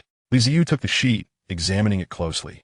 He traced the K-line graph with his finger, then glanced at the volume at the bottom. What was your cost? He pointed at Yahoo. Around 380, Ling Yun responded. It's indeed time to exit. Li Ziyu set down the sheet. But what after you liquidate? Look for opportunities, Ling Yun replied vaguely. Li Ziyu gazed intently at him for several seconds before suddenly breaking into a smile. One that conveyed an unmistakable understanding. You certainly have a next step in mind, don't you? Zhengbin mentioned that you never embark on an unprepared venture. I have ideas, albeit still in their infancy, Ling Yun replied, but we must await the influx of funds before proceeding. What direction are we heading in? There must be a broad strategy. At least, Li Ziyu leaned forward, pondering whether to continue investing in U.S. stocks or to venture into other markets, Hong Kong, Japan, or perhaps domestically. Each option holds potential. Ling Yun remained non-committal, stating that the clarity of opportunity would only emerge in March. Li Ziyu reclined back in his chair, his fingers lightly tapping on the table. He glanced at Ling Yun, then out the window before turning back. Zhengbin mentioned you owe him 2 million. He shifted the topic abruptly, indicating there was no rush to repay, allowing you to use the capital to generate more wealth. An annualized interest of 10. He must be pleased. At this moment, I too wish to hitch a ride, Li Ziyu remarked, though the risk is considerable. Ling Yun cautioned, I am currently in the process of realizing profits. However, should you enter the market now, your cost will be elevated. If the market corrects itself before March, losses may ensue. I will not enter now, Li Ziyu stated. I shall synchronize with your rhythm. When you decide to enter, I shall follow suit. When you advise a liquidation, I shall comply. Ling Yun chuckled lightly. I anticipate I will not resume trading U.S. stocks until the end of the year. This entire year, I shall refrain from entering the stock market. Is that so? Li Ziyu replied, Then enlighten me. Once the funds are liquidated, what preliminary directions do you intend to allocate them, and in what proportions? Ling Yun retrieved a 3-page document from his bag, an English summary of economic data. Li Ziyu dabbed his mouth with a napkin and accepted the document. He read slowly, scanning the numbers line by line. The casual demeanor he had while eating noodles dissipated, and his gaze became intensely focused. After finishing, he placed the document back on the table. Few in our country are privy to this data, he remarked. Wall Street is aware, Ling Yun noted. Hedge funds have already begun positioning themselves. Soros's quantum fund started establishing short positions in the Thai baht last year. Do you believe it will collapse? It is not a matter of belief. It is inevitable, Ling Yun asserted, pointing to a figure in the document. Thailand's current account deficit constitutes 8% of GDP. This is untenable. A significant devaluation is required, or they will be forced to devalue after exhausting their foreign reserves. It is merely a question of time. Li Ziyu took a large sip of water. Are you looking to follow Soros's lead? I shall not, Ling Yun replied. I will chart my own course. My capital is limited and flexible, allowing me to trail behind and partake in the aftermath. Ling Yun continued. I plan to begin reducing my holdings in U.S. stocks after the Spring Festival, clearing them by April. Then, I will gradually establish short positions in Southeast Asian currencies, primarily focusing on the baht and the Indonesian rupiah, complemented by index futures. What about the risks? They are considerable, Ling Yun stated candidly. Firstly, there is the risk of timing. It may take 6 months to a year for a collapse to materialize. Secondly, there is policy risk. Southeast Asian nations may implement capital controls, restricting short selling. Thirdly, there is leverage risk. Forex futures have high leverage, and a misjudgment could lead to a margin call. Li Ziyu pulled out a pack of Red Pagoda cigarettes. He extracted one, contemplated, then returned it to the pack. What is your level of confidence? 70%, Ling Yun replied. The remaining 30% accounts for unforeseen events. For instance, a sudden large-scale aid from the International Monetary Fund, IMF, or intervention from the United States. But given the current circumstances, the probability is low. Li Ziyu fiddled with his lighter, its metallic click echoing in the air. Abruptly, he shifted the topic. Last year, when the Jiangnan province was promoting investment, numerous Southeast Asian businessmen arrived, primarily from Thailand and Malaysia. They expressed anxiety regarding the domestic economy, lamenting the decline in real estate, the stock market, and the alarming rise in non-performing loans. He paused. At the time, I believe it was due to their own mismanagement. Now, viewing your data, it seems to be a systemic issue. It is indeed a systemic issue, Ling Yun affirmed. Not just Thailand, but Indonesia, Malaysia, and the Philippines face similar predicaments. Overheated investments, excessive borrowing, and fixed exchange rate systems. These constitute a classic crisis formula. Economies are cyclical. Bubbles will burst, and imbalances will correct. I am merely positioning myself on the correct side before the correction occurs. Li Ziyu smiled, this time with a sharper edge. That sounds quite philosophical. But what of practical implementation? How will it be executed? Through what channels? I have opened an account in Hong Kong, utilizing international investment banks, Ling Yun explained. Goldman Sachs and Morgan Stanley can facilitate forward contracts and options for Southeast Asian currencies. You have a method for moving funds abroad, correct? Indeed, Li Ziyu replied assuredly. Without elaborating. How long will it take? Once the funds are secured, establishing positions will require a month. I cannot invest all at once. It must be done in batches to avoid detection. Li Ziyu retrieved a small notebook from his bag. Not a conventional notebook, but rather the type used by officials for work logs. He flipped to a blank page and sketched a simple timeline. Expected returns? If the bot depreciates by 50, with our leverage at 5 times, we could theoretically see a return of 250. After deducting costs and risks, the target would be between 100 and 150. Ling Yun responded. The time frame is 6 to 9 months. And the probability of total loss? If we completely misjudge the direction and the bot not only fails to depreciate, but appreciates while we are fully leveraged, that would result in total loss. However, I will set a stop loss, controlling the maximum drawdown to within 30. Li Ziyu closed the notebook, tucking the pen back into his pocket. Leaning back in his chair, arms crossed, he gazed out at the garden. This is no small matter, he stated. I need to ponder this. As you should, Ling Yun replied. You may wish to research the data further and consult knowledgeable individuals. A response within 2 weeks will suffice. No need for 2 weeks, Li Ziyu countered. I will call you in 3 days. But I have conditions. Speak. First, a weekly briefing via email or phone regarding positions and profits or losses. Second, if there is a drawdown exceeding 20, you must notify me, allowing me the option to withdraw. Third, all operations must be documented, as I will require a record of transactions post factum. Agreed, Ling Yun replied. I shall prepare the agreement. One more thing. Li Ziyu leaned in, lowering his voice. Let's keep this matter from Zhengbin. If he inquires, I shall say you guided me in U.S. stock investments, yielding a modest profit. Do not mention Southeast Asia. Ling Yun nodded, understanding the need for discretion. Li Ziyu stood, extending his hand. I will be in touch in 3 days. Until then, conduct your affairs as if we have never met. Their handshake was gentler this time. He glanced at his watch and rose. I have a flight to Shanghai this afternoon for a meeting. Please send the agreement via fax once prepared. I shall ensure the funds are in place by the end of February. No hurry, Ling Yun assured him. I will not commence until early March. Prepare accordingly. Li Ziyu extended his hand once more, this time with a lighter grip. By the way, regarding that optical mouse you mentioned, I heard Zhengbin mention it. How is the product performing? Not bad. Dell is conducting a factory inspection today. If it goes well, do let me know. My father is in Jiangnan province and might be able to assist with promotion. Thank you, Li Ziyu replied, waving his hand as he strode away. The hem of his leather jacket swaying with each step. Ling Yun returned to his seat, watching as Li Ziyu crossed the courtyard, his figure vanishing into the hotel lobby. This individual, seemingly carefree, posed pertinent questions and presented well-considered conditions, granting operational latitude while ensuring risk control measures remained in place. Outside, the sky darkened, as if snow were imminent. With the year-end approaching, many matters required prompt attention. Chapter 118, Internet Cafe Development Solutions. At 9 in the morning, the Internet Cafe had just opened its doors. The lobby was permeated with the lingering scent of last night's smoke and the warmth of computer cooling systems. Zhao Weiguo was adjusting an old computer alongside a network administrator when he noticed Ling Yun's entrance and straightened, wiping his hands. Ling, you busy man. Do you still remember this Internet Cafe? It's been half a year since your last visit. What brings you here today? Just taking a look, Ling Yun replied. Surveying the lobby. 60 machines were present, with about a third occupied, mostly by students engrossed in playing Red Alert or The Legend of Sword and Fairy. The two men moved into a small office on the second floor. The room was cramped, cluttered with accessory boxes and several computers awaiting repairs. Have a seat, Zhao Weiguo said, pushing aside a keyboard from a chair. How has the Dell situation going? Fairly well, Ling Yun answered. How's the Internet Cafe been performing recently? Zhao Weiguo retrieved the ledger from his drawer. Last month, the turnover reached 120,000, and after deducting rent, labor, electricity, and broadband costs, the net profit amounted to 42,000. The prepaid value for membership cards totaled 80,000.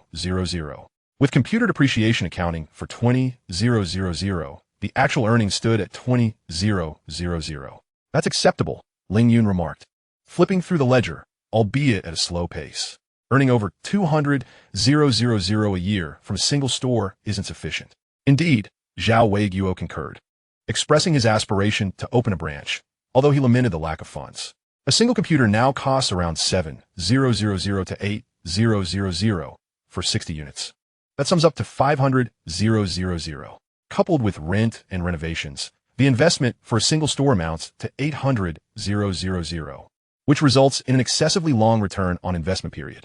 Thus, we need to adopt a different approach. Ling Yun proposed, an internet cafe is not merely a cyber cafe. It serves as a showcase and promotional point for Xingguo technology. Zhao Weiguo appeared perplexed.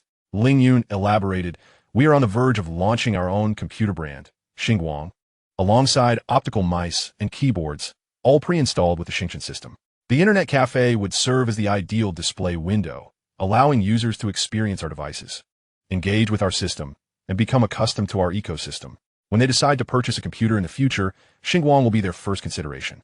That necessitates replacing all the machines with ours, Zhao Weiguo noted. Exactly. By the end of this year, we shall replace the equipment in our 2 stores in Jinan. All new stores will be equipped with Xingguang computers, Ling Yun affirmed. Though the costs may be high, integrating them into our brand promotion expenses will prove worthwhile. Zhao Weiguo jotted down a note. The profit model of the internet cafe will evolve. Ling Yun explained, previously, we relied on internet fees. In the future, we shall depend on comprehensive revenue streams, hardware displays, software promotions, and even revenue sharing from GamePoint card sales. We aim to transform the internet cafe into a traffic entry point. He paused and inquired, did you mention someone is interested in purchasing the management system? Indeed. Zhao Weiguo opened his computer and pulled up an email from a businessman in Zhujiang, who owned 2 internet cafes in Wenzhou and had visited our store during a trip to Jinan. He found our management system user-friendly, with membership cards facilitating seamless check-ins and checkouts, along with clear back-end statistical reporting. He inquired if we could sell him a set. What was your response? Ling Yun asked. I said I would consult the company, Zhao Weiguo replied.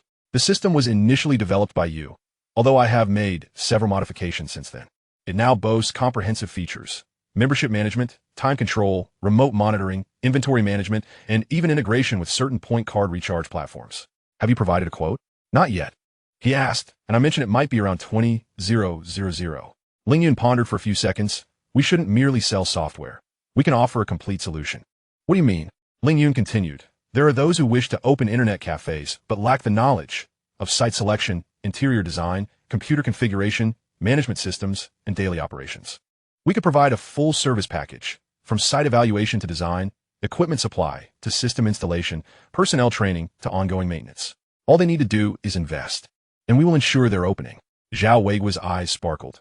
This business could be significant. Hence, I need you to take charge. Ling Yun gazed at him, suggesting the formation of an independent department named the Xingho Internet Cafe Solution Division, with Zhao Weiguo as the head. The initial tasks would be twofold. First, to productize the existing management system and package it as standard software for sale. Second, to design a standard plan for internet cafe construction, including a site selection model, renovation templates, equipment lists, and operational manuals. Can I manage that? Zhao Weiguo hesitated. You have been overseeing this store for a year. You are well acquainted with the processes. What you lack is the ability to systematize, Ling Yun reassured him. I will assign you two individuals, one skilled in interior design and another in marketing. Your immediate tasks are threefold. First, draft a detailed management system manual and pricing list. Second, compile our experiences and lessons from opening stores into a standardized process. Third, reach out to that businessman in Wenzhou and convert him into our first complete solution client. Zhao Weiguo swiftly recorded. How should we determine the pricing? We will establish tiers. Ling Yun explained. The first tier will offer just the software at 28,800, including maintenance. The second tier will combine software with consulting, assisting clients in planning their cafe openings for a fee of 50,000. The third tier will be all-inclusive, covering everything from inception to opening, charging a service fee of 15 based on the total investment, starting at a minimum of 80,000. Must the equipment be exclusively ours? Zhao Weiguo inquired. We will prioritize recommending our products. Discounts may be offered, but they will not be mandatory, Ling Yun clarified. The priority is to ensure their success. If they succeed, they will refer more clients. What about the internet cafe? We need to promote a store manager. Ling Yun stated, you should concentrate your efforts on a new business. The internet cafe will serve as a testing ground for all new equipment, systems, and operational methods. Once refined, we will package them for sale. Additionally, regarding games, Ling Yun added, the Xingchen system requires exclusive games. We are in discussions with Weifu about Half-Life and several other companies. The internet cafe can become a testing point for new games, with player feedback directed straight to the development team. Will that require an agreement? Certainly, but that is a matter for later. Ling Yun rose. You need to set this in motion. Within a week, I expect to see the productization plan for the management system. Within a month, I want to see a prototype of the overall solution. I will initially approve a budget of 200,000. You draft the report. Understood. Zhao Weiguo also stood, clearly invigorated. The two descended the stairs. The lobby was bustling with more patrons. The sound of keyboards clattering resonated. Ling Yun approached a machine, observing a user at work. It was a student chatting on QQ. The interface appeared rudimentary, yet the typing speed was impressive. How's the internet speed? Ling Yun inquired. It's acceptable. The student replied without turning his head, though there are occasional disconnections. Zhao Weiguo explained in a hushed tone, we have a dedicated line from Telecom costing 8,000 a month with a bandwidth of 2 M. It's still insufficient. It will become even more costly, Ling Yun noted. Therefore, the management system must intelligently allocate bandwidth, prioritizing gaming while limiting download speeds. We need to install a server to cache commonly downloaded games, allowing players to download them within the local area network. We are already working on that. Upon reaching the entrance, Zhao Weiguo asked, Yinggu, how substantial do you think this business could grow? It depends on how swiftly we act, Ling Yun replied. How many internet cafes are there nationwide? There are thousands. How many new ones open annually? Hundreds. If we could secure 10 new cafes under our comprehensive solution, along with some renovations of existing ones, completing several dozens of transactions in a year could yield revenues exceeding 10 million. What about profits? Zhao Weiguo queried. Software and service margins are high, while hardware margins are lower but rely on volume, Ling Yun explained. Overall, A net profit of around 30 seems feasible. Zhao Wei calculated. That translates to millions annually. More than that, Ling Yun asserted. What is more significant is that through this solution, we will gain control over downstream channels. All internet cafes utilizing our solutions will naturally recommend Xinguang computers pre-installed with the Xingchen system, becoming our promotional nodes. This value surpasses direct profits by considerable margin. Understood. Zhao Wei nodded. This forms an ecosystem. Precisely. Ling Yun patted him on the shoulder. Let's strive diligently. Should this endeavor succeed, the division could operate independently and even be spun off into a subsidiary, with you holding shares. Zhao Wei remained silent, yet his eyes conveyed everything. After leaving the internet cafe, Ling Yun stepped onto the street. The winter chill in Jinan was biting, the wind stinging his face. He glanced back at the Xingho Internet Cafe sign, blue background with white lettering. Simple and unpretentious. A year ago, this place was merely a testing ground. Now, it is set to transform into an incubator. The management system will generate revenue. The solutions will provide services, and the internet cafe channels will sell equipment. Each component interlocks seamlessly. This strategic move with the internet cafe, seemingly minor, is indeed pivotal. It connects hardware, software, content, and channels, establishing a physical anchor for Xingho Technologies' ecosystem. His phone rang. It was Li Mo, President Ling. We have received feedback from Dell. Miller sent an email indicating that the testing data for the optical mouse is promising and wishes to schedule a phone conference next week to discuss potential collaboration models. All right, Ling Yun responded. Please prepare and refine the cost optimization plan further. Also, Alex mentioned breakthroughs in the design of the C3 motherboard, with cost potentially reduced to $43. Have him proceed. After ending the call, Ling Yun hailed a taxi. Where to? The driver inquired. To the train station, he replied. Chapter 119. Kingsoft. At 2 p.m., a dry, cold wind swept through Beijing. Ling Yun entered an old office building where cardboard boxes cluttered the hallway and faded software promotional posters adorned the walls. On the third floor, the glass door bore the name Kingsoft, the once golden letters now tarnished. The receptionist, a young girl, was playing Minesweeper on her computer. Upon noticing Ling Yun, she looked up and inquired, "Who are you looking for?" "My surname is Ling, and I have arranged a meeting with President Xiao at 2:30. The young lady glanced at the registration book and said, "Ah, Mr. Ling, President Xiao, is in his office. I shall escort you there." The office was modest, approximately 20 square meters in size. The bookshelf was crammed with technical literature and floppy disk cases, while a calligraphic piece hung on the wall that read, "Pragmatism and Innovation."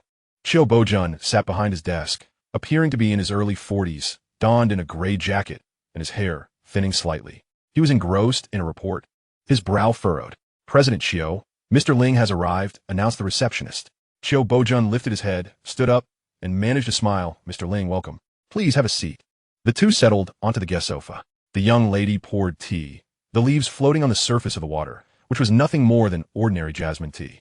"This place is rather humble. Please excuse it," Qiu Bojun remarked. "Such is the nature of startups." Ling Yun accepted the teacup, stating, "I have heard that Kingsoft has been facing challenges recently."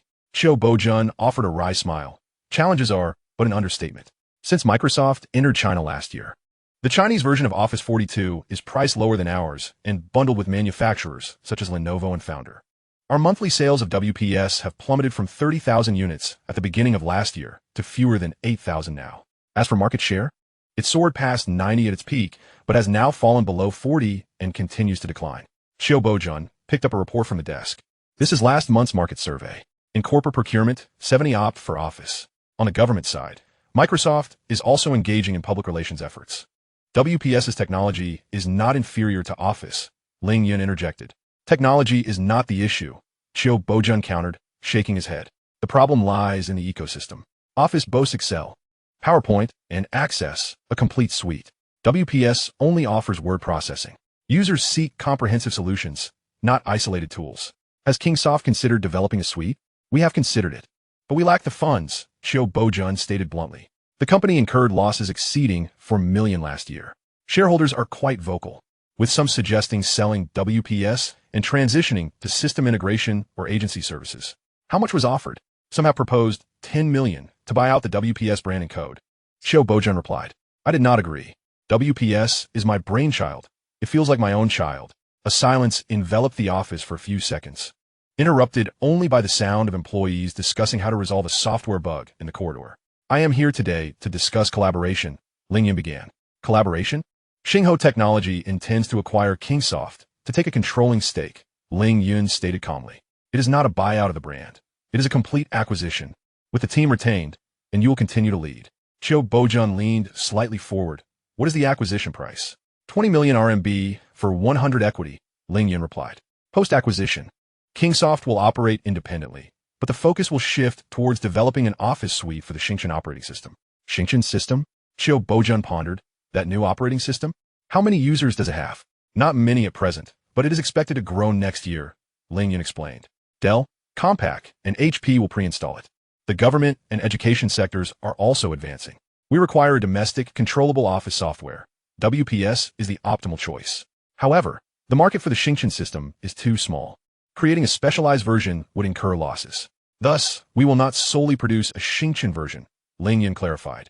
Post-acquisition, Kingsoft will continue to maintain WPS for Windows while simultaneously developing WPS for StarOS. The two versions will share core code, yet their interfaces and optimizations will be distinct. The Windows version can continue to be monetized, while the Xingchen version will initially be free to capture market share and gather feedback. Free? Qiu Boujun frowned. Then where will the revenue come from? From several sources, Ling Yun enumerated, raising his fingers.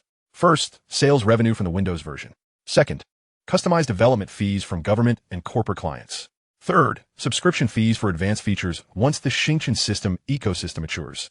Fourth, Xingho Technology will provide Kingsoft with a research and development subsidy of at least 3 million annually for 3 consecutive years. Qiu Boujun calculated, that sounds appealing, but the shareholders may not necessarily agree. The company currently has 7 shareholders, each with their own ideas. Some wish to cash out, others want to pivot to hardware, while a few still wish to gamble and directly compete with Microsoft. Then we shall streamline the shareholders, Ling Yun suggested. Xingho Technology's acquisition price is 30 above market value. Those willing to exit may do so for cash, while those willing to stay can exchange for equity in Xingho Technology. However, post-acquisition, Kingsoft must consolidate its equity for efficient decision-making. How shall we consolidate? Ling Yun gazed at him. The smaller shareholders can either take their money and leave or exchange for indirect equity. This way, Kingsoft will be under your sole control, with Xingho Technology as the major shareholder supporting you. Qiu Boujun stood and walked over to the window. Outside, the bustling Zhongguancun street was filled with slow-moving traffic and bicycles weaving through. I began writing WPS in 1988, line by line of code, he said, turning his back to Ling Yun.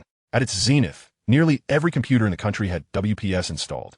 Now, with Microsoft's arrival, users have fled, and shareholders are clamoring to sell the company. He turned around. The proposal you mentioned is technically feasible. I am well aware of WPS's code architecture. Porting it to the new system is not difficult. The team remains intact, though we have lost a few key members. The backbone is still present. The issue is... What issue? Dignity, Qiu Boujun replied softly. Kingsoft is a banner of Chinese software. If we are acquired, it would signify a defeat by Microsoft. Ling Yun also rose to his feet. President Qiu, while the banner is significant, survival is paramount. Microsoft wields not only technology, but also capital, an ecosystem, and a global strategy. Kingsoft, acting alone, has little chance of victory. However, if we unite hardware, operating systems, and office software as one, we stand a chance to secure a foothold in a niche market. He approached the wall, pointing at the calligraphic piece that read pragmatism and innovation. Pragmatism is recognizing reality. Innovation is not merely retracing old paths. The Xingchen system is a new battlefield where Microsoft does not hold absolute dominion. WPS will not be a follower there, but a pioneer. We can redefine the rules, smaller file formats, faster startup times, more suited for Chinese typesetting, and better aligned with government and corporate needs. Qiu Boujun gazed at the calligraphy, contemplating for a long while. Post-acquisition, will the team's compensation remain unchanged? He inquired. Unchanged. Core personnel will receive stock options, Ling Yun assured him. The R&D budget will increase, allowing us to recruit more talent. The office suite must encompass not only word processing, but also spreadsheets, presentations, basic databases, and even collaborative editing. What is the timeline? If you agree, we will initiate due diligence next month. A contract will be signed in March, with funds disbursed in April. By the end of this year, we will launch WPS for StarOS 10, Ling Yun stated. Next year, we will unveil a complete office suite. Qiu Boujun returned to his desk, picked up the report, and then set it down again. I need to consult with a few old associates, he said, referring to the technical director, market director, and 2 vice presidents who had co-founded the company with him. If they were willing to stay, this matter could come to fruition. Show them the long-term vision. Ling Yun advised, this is not merely employment. It is about participating in defining the next generation of office software. This is not about creating a substitute for Microsoft, but about developing a native application for the Xingqian system and reaping the benefits of the ecosystem. I will give it a try, Qiu Bojun replied. You will have my answer in 3 days. Very well. Ling Yun walked to the door, but turned back. President Qiu, it is 1997. The software industry is evolving. The era of going solo has passed. Alliances, ecosystems, and integration are the future. Qiu Bojun nodded, remaining silent. Upon leaving Kingsoft, the cardboard boxes still lay in the corridor. Descending to the first floor, a blast of cold air greeted him. His phone buzzed. It was the MO, President Ling. We have scheduled a conference call with Dell for next Wednesday at 10 in the morning. Miller mentioned that their vice president will attend, wishing to discuss the exclusive supply of optical mice. Good, prepare the data. Additionally, Zhao Weigua is making good progress with the Wenzhou client. They are willing to sign a comprehensive solution contract, the first order being worth 860,000. Ensure he finalizes the signing. After hanging up, Ling Yun stood by the roadside, awaiting a taxi. He understood Qiu Bojun's concerns, the pride of an entrepreneur, the legacy of the company, and the future of the team. Now, he awaited a response. 3 days' time. Chapter 120, Kaiyuan Mountain Villa. At 9 in the morning, Ling Yun finally completed the backlog of emails. Glancing at the calendar, he recalled that during this trip back home, he had yet to spend quality time with Qiu. In Beijing, prior to meeting with Qiu, they shared a meal together during which he received 3 phone calls. He picked up his mobile device and dialed Sun Peng. The call rang 5 or 6 times before it was answered. The background noise was cacophonous, filled with mechanical sounds and the clamor of voices. Hello, Yun Yi. Sun Peng's voice boomed, cutting through the din. It's me. Are you at the construction site? Yes, over at Jingshuiquan. We're laying the foundation for a new project. Sun Peng shouted, hold on a moment. Let me find a quieter spot. After a brief shuffle of footsteps, the noise diminished. All right, what is up? I'm thinking of buying an apartment, Ling Yun replied. Do you have time to help me check it out? Buying an apartment? Sun Peng chuckled. Sure. I could spare 2 hours this afternoon. Where are you? At the office. I'll drive over to pick you up at 1:30. I'll take you to see a new development that just completed. Sound good? After ending the call, Ling Yun dialed in Qiu. She was preparing for her final exams at the library. Are you free this afternoon? I want to go look at some apartments, he said. There was a brief silence on the line. Looking at apartments? Yes. Sun Peng is taking us. He's south in real estate and knows the market. I can make it after 3. Then Sun Peng and I will go first, and I'll pick you up at 3. All right. At 1:30 in the afternoon, a white Santana pulled up beneath the Xingho Technology Building. Sun Peng leaned out from the driver's seat, calling, get in. Ling Yun settled into the passenger seat. The interior was dusty, with a layer of grime covering the dashboard. Just came from the construction site. Didn't he have time to clean up? Sun Peng explained as he handed over a bottle of mineral water. You busy, man? Finally remembered me? I've just been swamped. I understand. Sun Peng started the car. I heard you managed to bring Dell to Jinan? Still in the factory inspection stage. Nothing confirmed yet. That is still impressive. As they drove along Jingshu Road, Sun Peng shifted the conversation to business. What kind of place are you looking for? What size? What is your budget? 3 bedrooms, maybe around 120 to 150 square meters. I have no idea about the budget, you decide. Are you considering a school district? Yes. Well, there's a solid option available. Sun Peng signaled to change lanes. Do you know Kaiyuan Garden? I've heard of it, but never been. It's in the district for the foreign language school. It was just approved last year. The developer is an old comrade of my father's, and I've monitored the project. The quality is assured. The key point is that it's ready to move in. You can start renovations immediately. If you need it urgently, you could move in within 2 months. Let's go take a look. The car entered a newly developed area. The roads were wide, flanked by freshly planted saplings. In the distance, a few high-rises were under construction, cranes turning overhead. Kaiyuan Garden was situated on the east side of the road. It was a 6-story building with white walls and red tiles, appearing quite new. The community entrance was complete, with a security guard on duty. Sun Peng honked the horn. The guard recognized him and waved them through. The first phase is sold out completely. This is the second phase, just hand it over. Sun Peng parked the car. I reserved 3 good units. 1 for my parents, 1 for myself, and 1 I initially intended to invest in. If you want to see it, I'll let you have the first pick. They entered building 3, unit 2.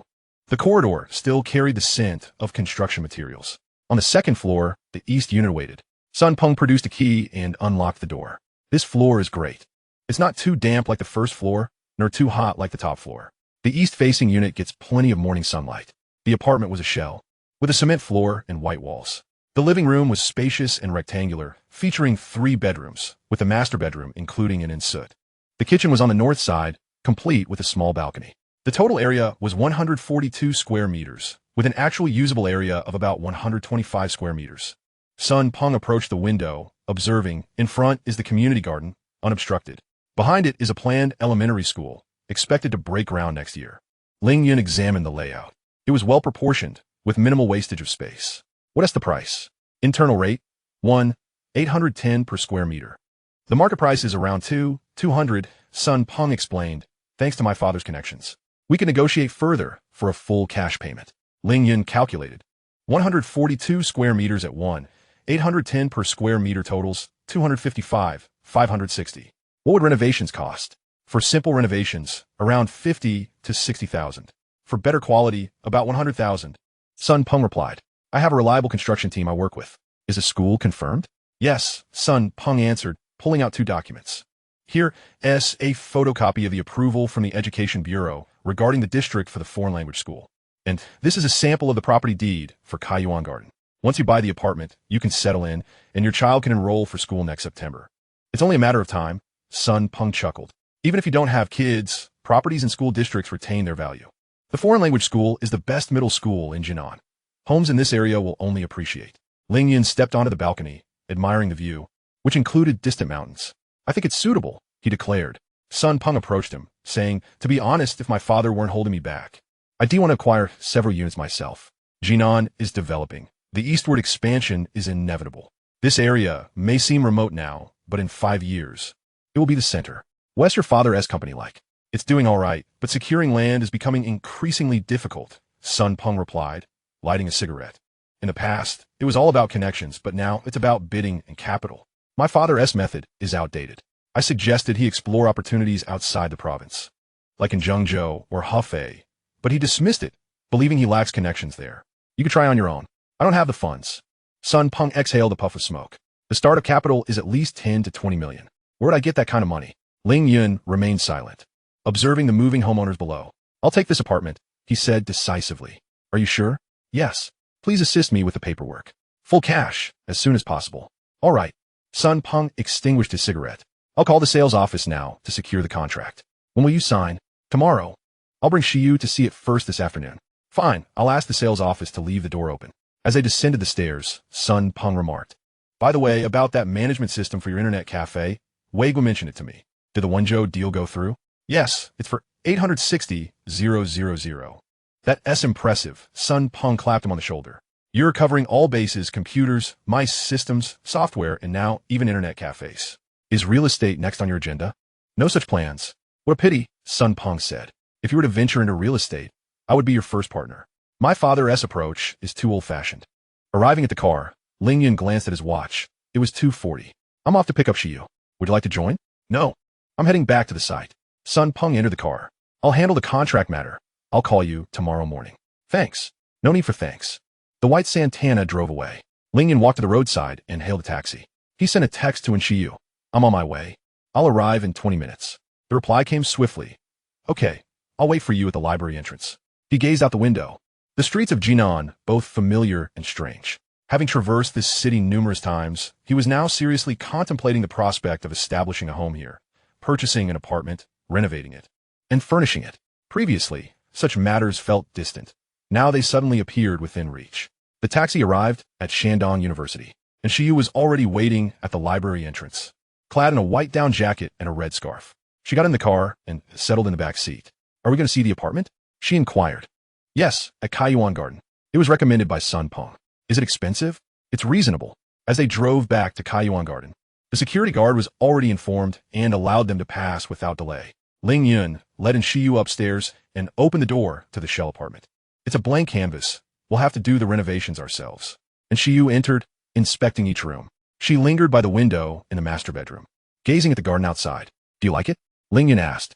I do, she replied, though it feels a bit large. It may not just be the two of us in the future. And Shiyu blushed and turned her head away. Sun Peng chimed in. This is within the district for the foreign language school. Ling Yun moved closer to her. It will be convenient for the child's schooling. You're thinking ahead. She noted. Well, it's about time, Ling Yun replied. I'm almost 24, and you're 22.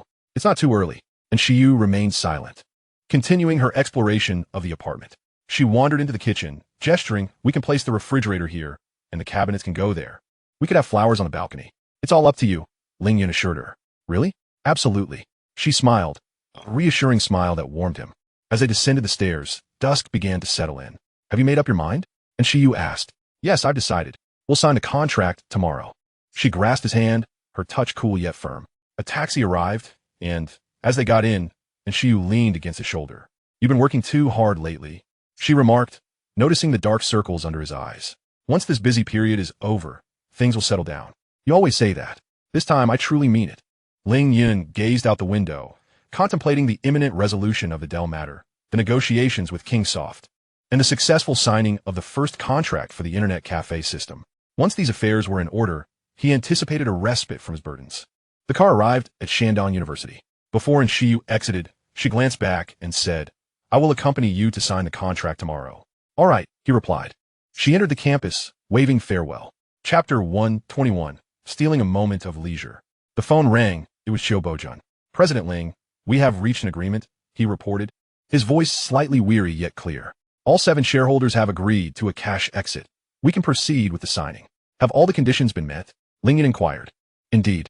For those opting for a cash exit, the total price of 20 million has been calculated with a premium of 30%, Qiu Bojun explained. The legal team is drafting the agreement, and we can sign as early as tomorrow. Good, Ling Yun replied. I will send Zhao Weiwa to Beijing to represent Xingho Technology for the signing. He will bring the official seal and the authorization letter. Following the acquisition, Kingsoft must swiftly consolidate. He will assist you with the initial tasks. Understood, Qiu Bojun affirmed. Additionally, the first payment of 5 million will be deposited within 3 working days post-signing. Ling Yun noted, the remaining 15 million will be paid in 2 installments. In June and December. Agreed. After ending the call, Ling Yun summoned Zhao Weiwa. You are to travel to Beijing tomorrow to sign the acquisition agreement with Kingsoft. He handed over an authorization letter. You have full authority. Once the signatures are affixed, coordinate with Mr. Qiu to hold an employee meeting to announce the acquisition and subsequent plans. Zhao Weiwa accepted the document, asking, what should I convey? 3 points. Ling Yun raised his fingers. First, all employees will be retained with unchanged compensation. Second, we will immediately commence the development of the WPS Star version, aiming for a beta version before National Day this year. Third, Xingho Technology will invest no less than 3 million annually in research and development. When asked about competition with Microsoft, Ling Yun replied, we will carve out a differentiated market. Microsoft operates globally. We will focus on the local market. Microsoft provides general solutions. We will offer deep customization, particularly in sectors such as government, state-owned enterprises, and education, where data security and localization are paramount. These will be our primary battleground. Zhao Weiwa noted, understood. I will fly to Beijing this afternoon. Go ahead. After Zhao Weiwa departed, Ling Yun glanced at the clock, 9:30. He dialed in Shiyu's number. Are you free today? He asked. Yes. What is up? I'd like to take you shopping and out for a meal. There was a brief silence on the other end. You have nothing on today? I do, but I can cancel, Ling Yun assured. At 10. I will pick you up at the school gate. And Shiyu, clad in a beige coat and a red scarf from their last outing, entered the car. Taking the passenger seat. Are we really going shopping? She asked, a hint of disbelief in her tone. Indeed, Ling Yun started the engine. Shall we head to the department store first, or would you prefer lunch? It's only 10. What shall we eat? She laughed. Let us shop first. I want to buy a sweater. The department store was not crowded, and Shiyu browsed the women's section while Ling Yun patiently waited. She tried on a light gray turtleneck sweater and turned to face the mirror. Does it look good? She inquired. It looks lovely, he replied. You're being too dismissive. I truly think it looks beautiful, Ling Yun insisted. Purchase it. After acquiring the sweater, she found a deep blue woolen skirt, which she also bought, along with a simple black jacket for Ling Yun. What shall we have for lunch? He asked. You decide. Then let us enjoy some hot pot. It will keep us warm. The hot pot restaurant was filled with steam as they settled into a window-side table. Ling Yun ordered lamb, cabbage, tofu, and vermicelli, with a clear broth enhanced by scallions, ginger, and goji berries.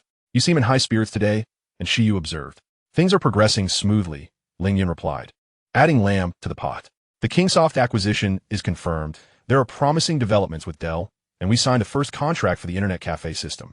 So, treating yourself to a day of leisure? Also to spend time with you, Ling Yun noted. I owe you too much time. As the lamb cooked, he placed some in her bowl. Regarding the house, Sun Peng mentioned the contract is ready for signing tomorrow. All right, she responded. Do you have any ideas for the decoration? Just keep it simple, and Shiyu suggested. White walls, light-colored wooden flooring. Not too much furniture, just enough to be functional. Understood. What about the budget? Don't spend too much. No worries, Ling Yun replied. Necessary expenditures must be made. After finishing their meal, it was 1:30 in the afternoon. I need to visit the securities trading hall this afternoon. Ling Yun said, would you like to return to school first? I'll accompany you, and Shiyu decided. The trading hall was bustling with activity as the market rose, with retail investors glued to their screens, discussing fervently. Zhou Shiming was reviewing reports behind the counter and immediately approached upon seeing Ling Yun. President Ling, it's been a while, he exclaimed, shaking hands. And this is my girlfriend, and Shiyu, Ling Yun introduced. Hello, Missin. Zhou Shiming welcomed them into the main trading room. What brings you here today? To check the account and discuss a matter, Ling Yun replied, taking a seat and opening his computer. I plan to start liquidating my holdings after the new year. I'm informing you in advance, as I may need your assistance in breaking down large orders to avoid impacting the market. Liquidating? Zhou Shiming was taken aback. The market is performing so well. I believe it's nearing its peak. Ling Yun closed the page. I will notify you of the specific timing. Please arrange for traders to execute orders per my instructions. Certainly, Zhou Shiming replied, still astonished. I need to report this scale to headquarters. Reporting is fine, but keep it confidential, Ling Yun cautioned. If the news leaks, I will consider changing brokers. Understood, absolute confidentiality, Zhou Shiming assured. As they exited the trading room, some patrons recognized Ling Yun. Mr. Ling, a middle-aged man approached, Wang Degui, who had previously followed Ling Yun's investment in deep technology. Mr. Wang, Ling Yun nodded. What brings you here today? Wang Degui rubbed his hands together. Any new updates?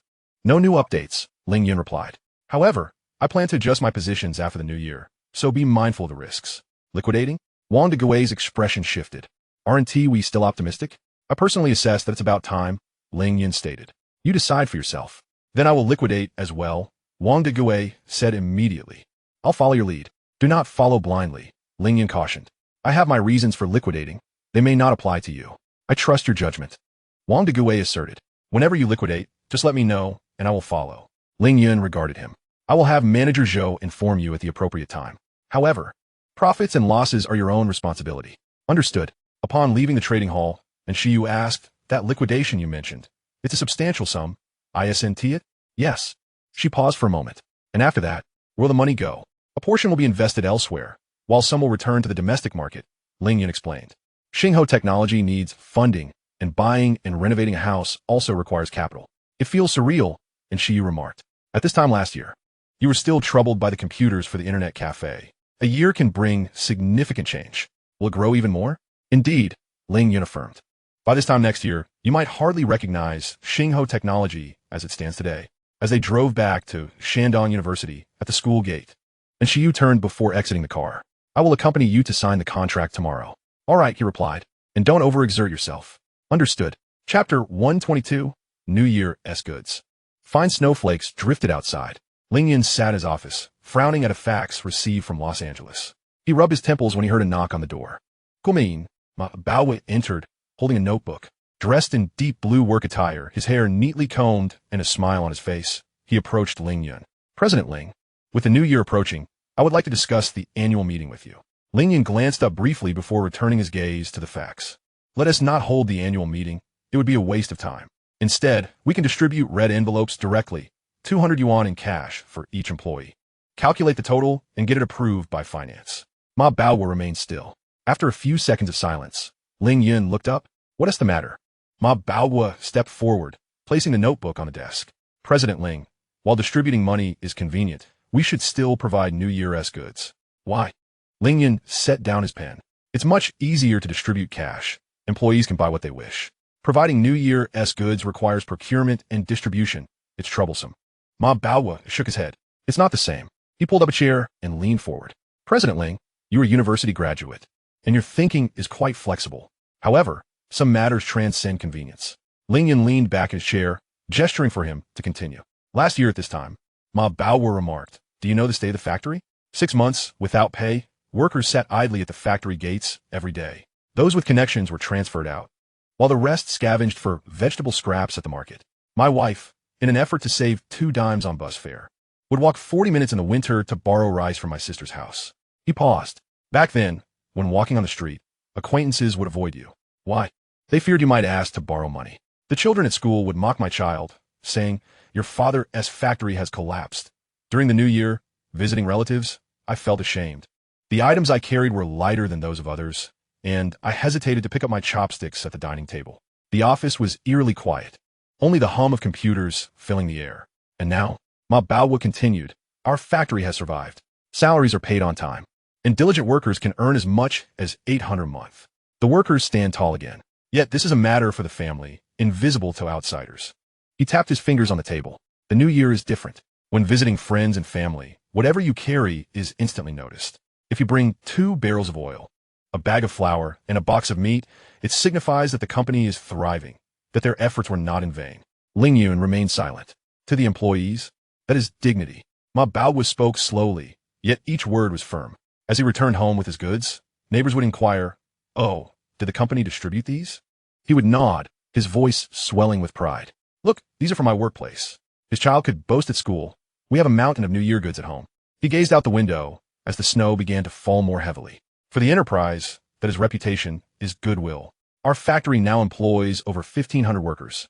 Counting their families, that amounts to 5,000 mouths. When they speak of Xingho Electronics' generous New Year distribution, it is more effective than any advertisement. Ling Yun pondered. They could purchase their own. That is different, Ma Baowu interjected immediately. What they buy with their own money is a personal expenditure. What the company gives is earned income. The feeling is distinct. Moreover, do you truly believe they would spend all 500 on New Year goods? He chuckled, albeit with a hint of bitterness. Workers live frugally. They might only spend 50 on oil and flour, saving the remaining 450 to pay off debts or cover tuition for their children. Ultimately, their New Year feast remains modest. But with our distribution of tangible goods, they are compelled to take something home. The items laid out signify genuine dignity. Ling Yun fell into a contemplative silence. What do you think is appropriate to distribute? Ma Baowu opened his notebook. I've compiled a list. A 10-kilogram bag of rice, a 5-liter bottle of cooking oil, a 10-kilogram bag of flour, 5 kilograms of pork, 2 kilograms of eggs, a box of apples, and a box of pastries. In total, that is about 100 yuan per person. 100, Ling Yun mused, let us distribute at the 200 standard. Ma Baowu was taken aback. Ling Yun, isn't 200 excessive? While our factory is currently profitable, we still need to expand the production line next year. If we are to distribute, let us not be stingy, Ling Yun interrupted. Rice flour, oil, meat, eggs, and milk. Allocate as you see fit. Add some dry goods, sunflower seeds, peanuts, and so forth. Ensure the packaging is attractive, with our factory logo printed on the boxes. He paused. Additionally, identify those facing hardships. Single parents, those with seriously ill family members, and students in college. Provide them with an extra portion. Ma Baowu looked at Ling Yun, opening his mouth but failing to articulate a response. He lowered his head, jotting down notes in his book. One more thing, Ling Yun stated, the annual meeting can be kept simple. Set up a few tables in the cafeteria, and you and several workshop managers can give speeches, presenting awards to outstanding employees. Ma Baowu closed his notebook and stood up. I will take care of this. I will handle procurement and ensure quality. Wait, Ling Yun called out to him. Also provide a portion for the management team, identical to yours. Add a pack of cigarettes to your own. I know you smoke. Ma Baowu smiled. Thank you, Ling Yun. As he reached the door, he turned back. Ling Yun, you may consider this a small matter, but for the workers, it is significant. I extend their gratitude to you. The door closed. Ling Yun returned to the fax machine, yet found he could not concentrate. He rose and walked to the window. The snow was falling heavier now. In the factory area, a few workers were pushing carts toward the warehouse, laden with freshly manufactured keyboards. They wore cotton coats, and the white vapor from their breaths dissipated in the cold air. Someone said something, and several of them broke into laughter. Last year at this time, the atmosphere here was desolate. Ling Yun recalled Ma Baowu's words, telling his child, look, these are from my workplace. He thought of his own father. Many years ago, his father worked at a machinery factory. Every year, around the 20th day of the 12th lunar month, his father would ride home on his bicycle with a box of apples and a bag of peanuts. The items were few, yet his father's face radiated pride. He would polish the apples, displaying them prominently in their home. When guests arrived, he would point and say, these are from the factory. That sense of pride lingered in Ling Yun's memory. He He returned to his desk and called the finance department. Manager Ma will be allocating a sum for the purchase of New Year goods. Approve it directly without needing my further instruction. After hanging up, he pondered for a moment before calling in Shiyu. I'll pick you up tonight. Let us buy something for your parents. The new year is approaching. On the other end of the line, and Shiyu's voice was laced with laughter. Outside, the snow blanketed the factory's concrete floor. A few young workers had begun a snowball fight, their laughter echoing far and wide. Chapter 123, Finance of the Electronics Factory. At 3 in the afternoon. The snow had ceased. Ling Yun completed several faxes from Los Angeles and pressed the intercom button. Please have Section Chief Wu come to my office. 5 minutes later, Wu Jiangwo, the head of the finance department, knocked and entered. In his early 40s, he wore black frame glasses and held a black hardshell notebook and a folder. Ling Yun, you called for me. Have a seat. Ling Yun gestured toward the chair opposite him. Please discuss the factory's financial situation this year. Wu Jiangwo sat down, opened the folder, and extracted several reports. Let me first report a few key figures. He pushed the first sheet of paper toward Ling Yun. As of yesterday, the factory's bank account balance stands at 4,637,200 yuan. This is the cash portion. After you injected 3 million as startup capital in April, the factory officially resumed production in May. From May to December, total sales revenue reached 18,400,000 yuan, primarily sourced from 3 areas. First, our own sales team distributing products across computer markets nationwide, accounting for approximately 45%. Second, orders from Mr. Li Wentao in Hong Kong, totaling 8,800,000. And third, the advance payment for Dell's OEM orders, amounting to 1 million. Wu Jiangwo spoke steadily, each figure articulated with clarity. In terms of costs, raw material purchases totaled 7,200,000. Labor wages reached 7 million, and utilities, depreciation, management fees, and others accounted for 500,000. The profit approximates 340,000. Including the liquidation of leftover inventory from last year's acquisition, the actual profit for the year is around 4 million. Ling Yun picked up the report and glanced through it. What about accounts receivable? Almost non-existent, Wu Jiangwo replied. Our sales policy mandates cash on delivery. Agents must pay up front. The Hong Kong orders per contract required 95% payment upon passing inspection, with the remaining 5% warranty deposit due this August. The advance payment from Dell has already been received. Any external debts? Aside from the long-term bank loan of 660,000 incurred during the acquisition, there are no other liabilities. That loan begins repayment in 3 years per the agreement. We are currently only paying interest, which has been fully settled for this year. Ling Yun set down the report and looked out the window. In the factory area, a few workers were sweeping snow. The production line continued to operate. The faint sounds of machinery audible. Are salaries being paid on time? Every 15th of the month, without delay. The highest piece rate worker earned 920 yuan in December. Wu Jiangwo paused. The workers are in good spirits, and their productivity is high. Ling Yun returned his gaze. Do you consider the factory's current financial condition healthy? Very healthy, Wu Jiangwo replied without hesitation. Cash flow is ample, the debt ratio is low, and profitability is strong. Among local private enterprises, we rank among the top. He flipped to the next page of his notebook. However, Ling Yun, I have a suggestion. Go ahead. As the factory expands rapidly, the demand for funds will only increase. Next year, we shall establish a new factory and expand our production lines, both of which will require substantial investment. Currently, we rely solely on our own funds for operations, which, while stable, limits our growth rate. Wu Jiangwo adjusted his glasses. My suggestion is to consider appropriate loans. The factory is currently operating smoothly, with no short-term debts, making banks eager to lend to enterprises like ours. If we apply for a working capital loan of 3 to 5 million, the interest rates will be manageable, and we can benefit from policy incentives. Borrowing for development? Ling Yun inquired. Indeed, by effectively utilizing leverage, we can accelerate our growth, Wu Jiangwo replied. For instance, if we were to build the new factory entirely with our own capital, it might necessitate splitting the project into 2 phases. However, if we secure a loan, we could complete it in 1 phase, allowing for earlier production and returns. As long as the return on investment exceeds the loan interest rate, it would be advantageous. Ling Yun contemplated this. How much do you think the bank will approve? Given our current financial status, 5 million should be no issue. If we collateralize part of our assets, we could potentially secure even more. Wu Jiangwo stated with confidence. I spoke with Director Liu from Industrial and Commercial Bank, who proactively inquired whether we needed financial support. The office fell silent for a moment. Ling Yun rose and walked to the window. Below, Ma Baohua was directing workers as they loaded the New Year goods onto trucks. The red cardboard boxes stood out vividly against the snow.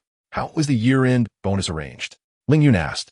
Following your previous instructions, management will receive 15% of their annual salary, while regular employees will receive a month's salary. The total budget is approximately 250,000. Raise it to 400,000. Wu Jiangwo was taken aback. 400,000? Yes. Ling Yun turned around, indicating additional rewards for outstanding employees. The specific list will be determined by Factory Director Ma. Ling Yun, isn't that ratio too high? Typically, year-end bonuses in most enterprises amount to merely 1 month's salary, and we have already. Do as I say. Ling Yun interrupted him. The workers have worked exceptionally hard this year. The factory's success hinges on their dedication and overtime. We cannot be stingy when it comes to rewards. Wu Jiangwo jotted this down. After disbursing the 400,000 in cash, there will still be over 2 million in the account. How much is required for the new factory? Ling Yun asked. According to Factory Director Ma's plan, the new facility, along with 2 automated production lines and supporting equipment, will require a total investment of approximately 6 million. If divided into 2 phases, the first phase would require 3 million, with production commencing before June next year. 1 phase is insufficient, Ling Yun asserted. If we are to build, let's complete it in one go. 6 million should be initiated right after the new year. That leaves a funding gap of 8 million. Wu Jiangwo quickly calculated that if we secure a loan of 3 million, not only will it cover the factory construction, but it will also leave over 1 million for working capital. Ling Yun returned to his desk and sat down. Prepare the loan materials. Initially, apply for a limit of 5 million, and we will determine the actual amount as the situation unfolds. Understood. How much was spent on procuring New Year goods? 330,000, based on a standard of 200 per person. Additionally, the extra subsidies for underprivileged workers amounted to another 30,000. The total is 360,000. Ling Yun nodded, noting that with these New Year goods, along with the 400,000 year-end bonus, the workers would have a prosperous year. Wu Jiangwo chuckled. To be honest, Ling Yun, after 15 years in finance at a state-owned enterprise, I have never seen a company offer such generous benefits. In the past, during the peak profitability of the electronics factory, year-end bonuses consisted merely of some towels and soap. Times have changed, Ling Yun remarked. Now we are a private enterprise. To retain talent, we must ensure that workers earn tangible rewards. Their increased earnings will directly benefit the factory. He picked up a pen and wrote down a few figures. The goals for next year are to double sales revenue to 36 million, to strive for a profit of 6 million, and to raise the average wage of workers by another 20%. Wu Jiangwo diligently noted this down. There is considerable pressure, but without pressure, there is no drive. Ling Yun stated, your finance department will also need to expand. With increased business next year, the accounts will become more complex. You can hire 2 recent graduates and mentor them. Certainly. Furthermore, establish a cost accounting system. Each product and production line must have its costs calculated individually. Areas for cost saving and efficiency improvements must be transparently evident. I am currently drafting a proposal and will present it to you after the Spring Festival. Ling Yun glanced at the clock. It was 3:40 p.m. That will be all for today. Expedite the loan materials. After the new year, we shall approach the bank for discussions. Wu Jiangwo gathered his documents and stood up. As he reached the door, he paused. Ling Yun, there is something I am unsure whether to mention. Speak freely. My daughter works at the provincial machinery factory, which has incurred losses this year, resulting in the cancellation of year-end bonuses. Wu Jiangwo said, she asked me last night if our factory is hiring. I told her we are not at the moment, and she sighed. He hesitated. Working with you is a stroke of luck for us. Thank you. Ling Yun waved his hand dismissively. Keep up the good work. Next year will be even better. Wu Jiangwo left. The office fell silent once more. Ling Yun turned his gaze back to the window. The truck loaded with New Year goods had already departed, leaving behind a few tire tracks in the snow. A group of workers finishing their shifts exited the factory, chatting and laughing. Several female workers discussed what new clothes to buy for the new year. This year, there is money to spare. I plan to buy my daughter a down jacket, which she has wanted for quite some time. I want to replace our old television. My son has entered high school, so I need to get him a portable music player. Their voices gradually faded away. Ling Yun stood up and donned his coat. It was time for him to return home, and Shiyu mentioned making dumplings tonight. He closed the door and descended the stairs. The finance department still had its lights on. Wu Jiangwo was working overtime with 2 accountants, verifying the final year-end data. In the corridor, a cleaning lady was mopping the floor. Is Mr. Ling off work? Yes. I'm leaving. You should head home early too. I'll finish mopping this area and then leave. Mr. Ling, I collected the New Year goods. Thank you very much. It's my pleasure. Stepping out of the office building, the cold wind struck his face. The factory area was illuminated by streetlights, with the snow reflecting the light in a pristine white expanse. 3 days later, on the 25th day of the 12th lunar month, a long queue formed outside the Xingho Electronics factory warehouse. Workers lined up in order their workshops to collect their New Year supplies. The cardboard boxes were specially designed, adorned with a red background and yellow lettering proclaiming Xingho Electronics and New Year benefits. They were brimming with essentials: rice, flour, cooking oil, pork, eggs, apples, pastries, and a package of dry goods. Each person was entitled to 2 boxes. "Is it really this much?" exclaimed a young female worker in astonishment. The administrative girl distributing the items chuckled as she recorded the names. General Manager Ling has instructed that everyone should enjoy a prosperous new year. The line moved slowly forward, and every individual, upon receiving their boxes, would eagerly open one to take a glance before closing it again, straining to carry it, their faces betraying uncontainable smiles. Old Wang collected his box and stepped aside to place it down, pulling out a cigarette to light. His apprentice approached him. "Master, may I help you carry that?" "No need," Old Wang replied, exhaling a cloud of smoke. "I can manage." He gazed at the factory logo on the box for a long while. "Master, what are you thinking about?" the apprentice inquired. "Thinking about this time last year," Old Wang said. "We were sitting at the labor market, and not a soul wanted to hire us for 10 yuan a day." The apprentice fell silent. Old Wang extinguished his cigarette. "Let us move, it's time to head home." The factory entrance was filled with bicycles and tricycles, as workers carefully secured their boxes to the back seats. Some had family members come to help. Couples lifted the boxes together. Security guard Old Zhang assisted in maintaining order, a broad smile on his face. "Old Li, you'll need to haul that with a tricycle." Indeed, it's been 2 years since we've experienced such abundance. Laughter, chatter, and the crunch of wheels over fresh snow filled the air. Ma Bao was stood at the window of the office building, looking down. The administrative director stood beside him. "Ma, this time it amounts to over 400,000. Worth it," Ma Bao replied. He watched as Old Wang pushed a tricycle out the gate, the boxes piled high. Wang's son sat beside the boxes, his small hand tracing the letters on the cardboard. When the child looked up and asked something, Old Wang answered loudly. The distance made it hard to hear, but Ma Bao knew Old Wang was saying, "Dad, this is from the company." That evening, Ling Yun received a call from Ma Bao QO. "Everything has been distributed. A few people didn't come to collect. They live far away, so I've asked the workshop director to deliver it tomorrow." "Good," Ling replied. "General Manager, it felt like a festival at the factory gate today." "Well, it is a festival." Ma Bao's voice was slightly hoarse. Many female workers shed tears when receiving their supplies. Old Wang, that veteran technician, pulled me aside and said, "After 30 years, it's the first time I've received such a generous New Year gift." Ling Yun listened attentively. "There is one more thing," Ma Bao continued. "I don't know how it got out, but someone mentioned that our factory's New Year gifts are substantial. This afternoon, several people came asking if we are hiring. I told them we'll recruit after the New Year, but they insisted on leaving their phone numbers." "Thank you, General Manager."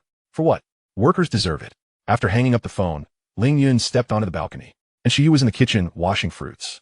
In the distance, firecrackers sporadically exploded. The new year was approaching. He recalled March 1996, when he ran away from home with his father's savings book. Back then, he only thought about making money, about changing his fate. Now he owned a factory, had workers, and bore responsibilities. Ma Bao was right. Some matters are not about convenience, but about dignity. The snow continued to fall, quietly blanketing the city. Ling Yun turned back into the house, and Shiyu brought a fruit platter. "What are you thinking about?" she asked. "I'm thinking about next year," Ling Yun replied. "The New Year supplies next year must be even better." And Shiyu smiled. "You're becoming more and more like a factory manager." Chapter 125, Outstanding Employee. On the 27th day of the 12th lunar month, at 3 in the afternoon, the assembly line in the workshop came to a halt. The machines fell silent, save for the hum of the radiators. Over 50 female workers sat at their stations, awaiting a meeting. Workshop Director Old Chun entered, holding a red envelope and a certificate. "Please be quiet," he said as he stepped forward to announce. "The results of this year's Outstanding Employee Selection have been released, and we have one from our workshop." The female workers exchanged glances. Old Chun opened the certificate. "Wang Ping, please come up." A woman in her 40s, standing by the window, rose. She was of modest height, donned a faded blue work uniform, and had her hair neatly tied in a bun. She walked forward with steady steps. "Comrade Wang Ping," Old Chun read from the certificate, "is diligent and responsible with a strong quality awareness, achieving a 100 product qualification rate throughout the year. Therefore, She is awarded the title of Outstanding Employee for 1996, along with this certificate as encouragement. He handed the certificate to Wang Ping, who received it with both hands. The certificate was red with golden letters. She glanced at it for 2 seconds before looking up. Old Chun then handed her the red envelope. This is your prize. It has been specially approved by General Manager Ling. 3-month salary for the outstanding employee. Wang Ping accepted the envelope, feeling its thickness. She opened it to find a stack of 100 yuan bills bound with a paper strip. She counted 21 notes, totaling 2,100 yuan. A gasp rippled through the workshop. How much is that? Someone asked. 2,001. Wang Ping replied. Goodness. The female workers crowded around her. Sister Wang, you must treat us. Incredible. 3-month salary. How did you manage to achieve a 100 qualification rate? Wang Ping held the prize and certificate close to her chest, her cheeks slightly flushed. I just worked diligently, she said. I check each keyboard 3 times. I ensure the mouse scroll wheel is aligned and the screws are tightened properly. Old Chun clapped his hands. All right, return to your seats. One more thing. Starting tomorrow, we will be on holiday, resuming work on the 8th day of the first lunar month. Have you all collected your New Year supplies? Yes. Everyone replied in unison. Good. I'll emphasize once more. Please pay attention to safety during the holiday. I've checked all the power supplies in the workshop. They're all turned off. All right. Meeting adjourned. The female workers tidied up their belongings and gradually left. A few who were close to Wang Ping gathered around her. Sister Wang, now you can enjoy a prosperous new year. Doesn't your daughter want a new bicycle? Now you can buy it. Not just a bicycle. I think you could even afford a color TV. Wang Ping smiled, but said nothing. She carefully tucked the prize into her inner pocket, wrapping the certificate in newspaper. As she exited the workshop, a cold breeze greeted her. The factory area was bustling with people finishing work, each carrying boxes of New Year supplies. The bright red boxes created a festive atmosphere. In the security room, Old Zhang was warming himself by the fire. Wang Ping, I heard you were awarded the outstanding employee? Yes, Wang Ping nodded. Good, Old Zhang smiled. It's well-deserved. I know how hard you work, with meticulous attention to detail. Wang Ping stepped out of the factory gate. The sky was overcast, and more snow was likely to fall. She tightened her scarf and headed home. Her home was in the old city, 4 bus stops away from the factory. Usually, she would ride her bicycle, but today she chose to walk. The streets were crowded with people buying New Year supplies and visiting friends and family, all carrying items in hand. Wang Ping looked around, feeling a sense of security. She recalled the same time last year. On the 27th day of the 12th lunar month, the electronics factory had not paid salaries for 6 months. She had gone to the factory manager's office, which was packed with people clamoring for money to celebrate the new year. The manager hid in the back room, too afraid to come out. She returned home empty-handed. Her husband sat smoking at the door, and her daughter was doing homework. The girl glanced up at her, but said nothing. For the New Year's Eve dinner, they had 4 dishes, the most expensive being a carp that cost 2 yuan. Her daughter said, Mom, all my classmates have new clothes. She replied, next year. I promise I will buy you some. Later, the factory shut down, and she lost her job, waiting at the labor market for 10 yuan a day for odd jobs, which are hard to come by. Once, she injured her back while moving boxes and lay at home for 3 days without daring to go to the hospital. Eventually, Xingho Electronics began hiring. She applied for a position. The recruiter asked, what did you do at your previous electronics factory? She replied, assembly. I have nimble hands and work meticulously. She was hired. In her first month of work, she earned 420 yuan. On her way home, she bought a roasted chicken. That night, her daughter gnawed on the chicken leg, saying, Mom, your workplace is really good. Indeed, it is. Wang Ping arrived at her home, an old-style tube building with 3 stories. Her family lived on the first floor, which was dark and cool. Upon entering, she found the room warm. Her husband, Li Jiangguo, was in the kitchen, wearing an apron and chopping vegetables, while her daughter, Li Na, was doing her winter homework. You're back. Li Jiangguo peered out. Wang Ping changed her shoes. Li Na rushed over. Mom, have you collected the New Year goods? Yes, Wang Ping replied, pointing outside the door. 2 boxes waiting at the entrance. Li Jiangguo wiped his hands and stepped out. I'll carry them. He opened the door and brought the boxes inside. One by one, he began to unpack their contents. Rice, oil, flour, pork, eggs, apples, pastries, and dried mushrooms. Is this all for us? He asked in astonishment. Each person gets their share. Wang Ping clarified. She took off her coat and pulled out a red envelope and a certificate from her pocket. This is separate. Li Jiangguo took the envelope and opened it, staring in disbelief at the stack of 100 yuan bills. What is this? Bonus for outstanding employees. Wang Ping explained, 3-month salary. Li Jiangguo counted the money, his hands trembling slightly. 2,001? Yes, Wang Ping confirmed. Lina leaned in to take a look, her eyes widening. Mom, is that a lot of money? Mom was awarded as an outstanding employee. Wang Ping beamed, unfolding the certificate for them to see. The award, with its red background and golden characters, was prominently displayed on the table. Li Jianguo gazed at it again. Outstanding employee, Comrade Wang Ping, he read aloud. Then looked up at his wife. You truly are remarkable. Wang Ping smiled. Tonight, I'm treating everyone, she declared. Let's go buy new clothes for the whole family. Lina jumped up in excitement. Really? Really? Let's go right now. Li Jianguo hesitated. Shouldn't we save some first? That's quite a sum. Save what? Wang Ping countered. We've earned money this year. It's time to spend it.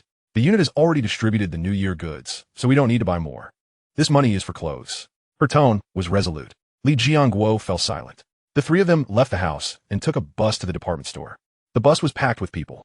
Wang Ping shielded her daughter, while Li Jianguo protected Wang Ping. The department store was even more bustling. People were everywhere, and the counters were crowded. Wang Ping first bought for her daughter. Lina spotted a red down jacket priced at $280. That's too expensive. Li Jianguo whispered. Try it on, Wang Ping encouraged. Lina tried it on, and it fit perfectly. In the mirror, the little girl's face glowed with excitement. Buy it, Wang Ping insisted, pulling out her money. She also purchased a pair of jeans and a pair of sneakers, spending a total of $430. Then it was Li Jianguo's turn. He found a jacket for $120. After trying it on, he hesitated. Buy it, Wang Ping insisted. I don't need something so nice. I'm telling you to buy it, she insisted. Finally, Wang Ping treated herself. She spotted a deep blue wool coat priced at $150. After trying on, she looked much more spirited in the mirror. Mom, it looks great, Lina exclaimed. Wang Ping decided to buy it. She also got Li Jianguo a pair of trousers and treated herself to a pair of leather shoes. As they exited the department store, all three were laden with bags, having spent over $800. Li Jianguo felt a twinge of regret, spending so much at once. Isn't earning money meant for spending? Wang Ping replied. In the past, we couldn't even afford to spend. As night fell, the streetlights flickered on. They enjoyed dinner at a small restaurant by the roadside, ordering 3 dishes and a soup for 30 yuan. Li Jianguo reached for his wallet, but Wang Ping swiftly paid. Today is on me. By the time they returned home, it was already past 8. Lina tried on her new clothes, twirling around excitedly. Li Jianguo hung up his new jacket, admiring it once more. Wang Ping tucked away the remaining money, over 1,000 yuan. She planned to save 1,000 and keep a few hundred for the new year. Li Jianguo boiled hot water and brought out a basin for foot soaking. After all that walking today, my feet are tired. Wang Ping sat down and placed her feet into the warm water. This feels wonderful. Li Viang sukuatet besideher. Massaging her feet. Your feet must be weary from standing all day, right? I've gotten used to it, Wang Ping replied. In the past, I didn't understand things. Li Jianguo lowered his head. I neglected household matters, causing you to suffer. Wang Ping remained silent. I will handle all the household chores from now on, Li Jianguo promised. You just focus on your work. Wang Ping looked at him. This man, who once wouldn't even pick up a spilled soy sauce bottle, now cooked, cleaned, and massaged her feet. Her status within the family had risen significantly. Chapter 126. The New Year on New Year's Eve at 6 in the evening. The old house of Grandpa was filled with warmth. The dining table in the living room was laden with dishes, with a steamed carp at the center. The television played a special pre-spring festival program at a low volume. The Ling family of 4 and Uncle Ling Jun's family of 3 had all arrived. Li Ming, the father, and Uncle Ling Jun sat on the sofa sipping tea, while the mothers busied themselves in the kitchen. The eldest sister, Ling Yun, helped Grandpa organize his old books. Ling Yun sat in a chair by the window, watching the children outside, setting off firecrackers. Time to eat, their mother announced, bringing out the last dish. Everyone gathered around the round table, with Grandpa occupying the main seat, his family on the left, and Uncle S family on the right. Grandpa raised his glass. Another year has passed. May we all be safe and sound. Everyone clinked their glasses together. After a few bites, Uncle Ling Jun turned to Ling Yun. I hear you've been quite busy this year. Li Ming chimed in. Busy doesn't he even begin to describe it. This kid embezzled $270,000 from me, started an electronics factory, and even set up a company in America. I have no idea what he is really doing. His tone carried both reproach and unmistakable pride. Eldest sister Ling Yun laughed. Dad, stop pretending to be angry. When you go out, who doesn't he know you're the father of President Ling?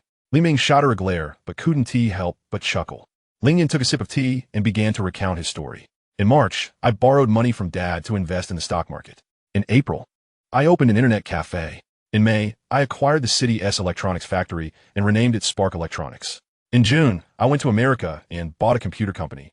forming an operating system team. He spoke matter-of-factly, as if reading from a list. Now, Spark Electronics employs over 1,500 workers, and this year's profit is expected to be around 4 million. Over in America, the Star operating system has just been launched, going head-to-head with Microsoft. Uncle listened intently. What about funding? The electronics factory has over 4 million in cash, and the American company has raised several $1,000,000. My personal stock account has a decent amount too. Do you have a chance against Microsoft? Not really, Ling Yun admitted candidly. The gap in strength is too vast. But we must develop our own operating system. If we don't, we'll be at the mercy of others in the future. Uncle nodded, picking up a piece of fish. You've done well this year, he said. You've shown both courage and strategy, and you've taken responsibility. You've revitalized over 1,500 families. That's a tangible achievement. Li Ming added. He too reckless. If it weren't for good luck. Luck has nothing to do with it, Uncle interrupted. I've seen his restructuring plan. It's clear and well thought out. Collaborating with Shanda, providing workers with New Year goods. These aren't just luck, they are skills. Ling Yun lowered his head, continuing to eat. Eldest sister Ling Yun asked, is that operating system in America really going to succeed? It won't succeed in the short term, but it's essential to secure a foothold and accumulate technology for when the time is right. And when will that be? When the internet becomes widespread and mobile devices rise, Ling Yun explained. At that point, the landscape of operating systems may change. Eldest sister pondered this. After dinner, the men moved to the living room for tea. Uncle brewed a pot of pu'er tea. You travel often, so be careful, he advised. Things are fine domestically, but abroad? If you offend Microsoft, they're a big company, and they might resort to any means necessary. Ling Yun remained silent. Uncle picked up the phone and dialed a number. Old Zhao, this is Ling Yun. Happy New Year. I have a favor to ask. My nephew runs a business and travels abroad frequently. I'd like to find a skilled veteran to act as his bodyguard and driver. Yes, someone reliable, preferably someone who has seen combat. DLL come see you after the 7th. Thank you. After hanging up, he turned to Ling Yun. That was Zhao, the head of the armed forces. His retired soldiers are all good men. You should go see him after the 7th and pick one. Ling Yun wanted to refuse, but changed his mind upon seeing Uncle's earnest gaze. Thank you, Uncle. Family doesn't need to be so formal, Uncle said, taking a sip of tea. What you're doing is risky, but it's worthwhile. As your uncle, I can't help much, but I can manage this. Li Ming pataling Yun esa shulde. Listen to your uncle. The Spring Festival Gala began on the television, featuring skits, singing, and comedy. Ling Yun stepped out onto the balcony. Outside, the sound of firecrackers echoed, and the air was thick with the scent of gunpowder. Eldest sister Ling Yun followed him out. It's cold, put on a jacket. She handed him a down coat. Ling Yun put it on. When are you leaving? She asked. On the 8th. First, I shall venture to Hong Kong, followed by a possible exploration of several Southeast Asian nations. What shall I observe? I intend to scrutinize the economic conditions in that region. Ling Yun expressed, I have a feeling that there may be turmoil in Southeast Asia this year. The elder sister gazed at him. Do you share this sentiment? Indeed, he replied. My organization is also monitoring the situation. She continued, we have recently received some analytical reports indicating that the external debt ratios of Southeast Asian countries are excessively high, leading to potential currency instability. Ling Yun nodded, aware that the Asian financial crisis would erupt in July 1997.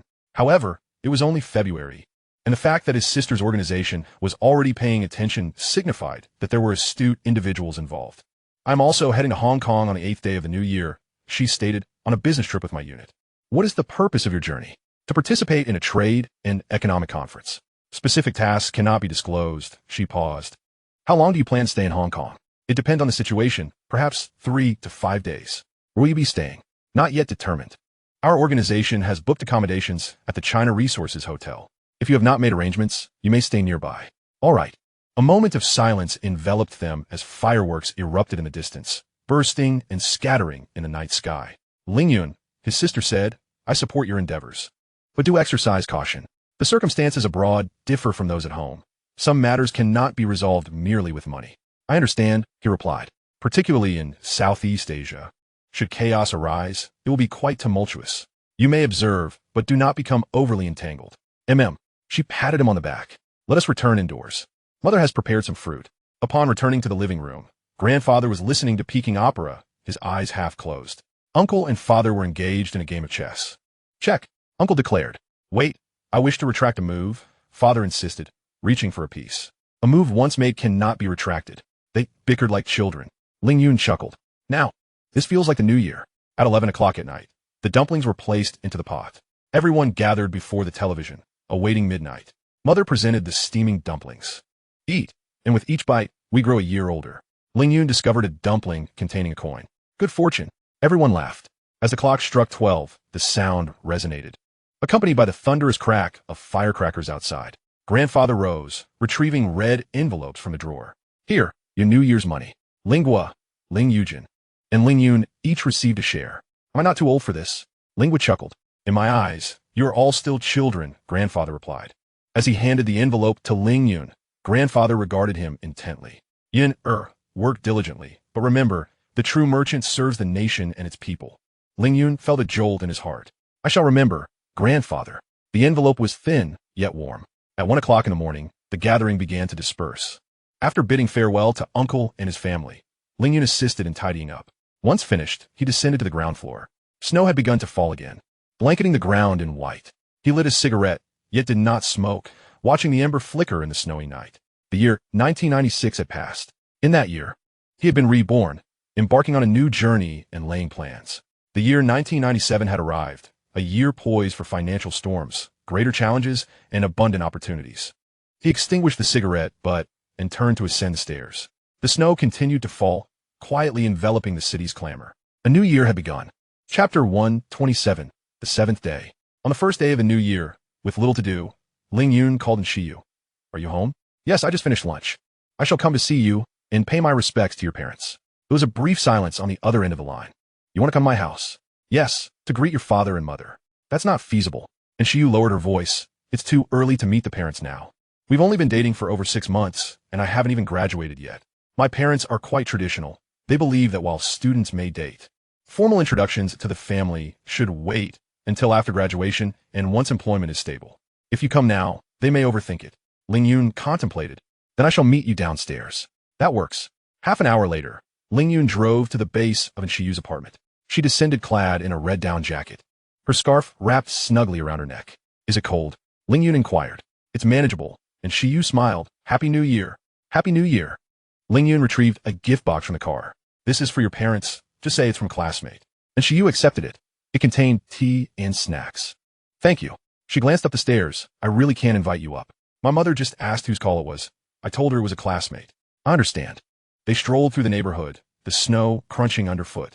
A few children were setting off firecrackers, the sharp crack echoing through the air. When are you leaving? And Shiyu asked. On the 8th day, first to Hong Kong, then perhaps to Thailand and Malaysia. For how long? About 10 days. Be careful. I will.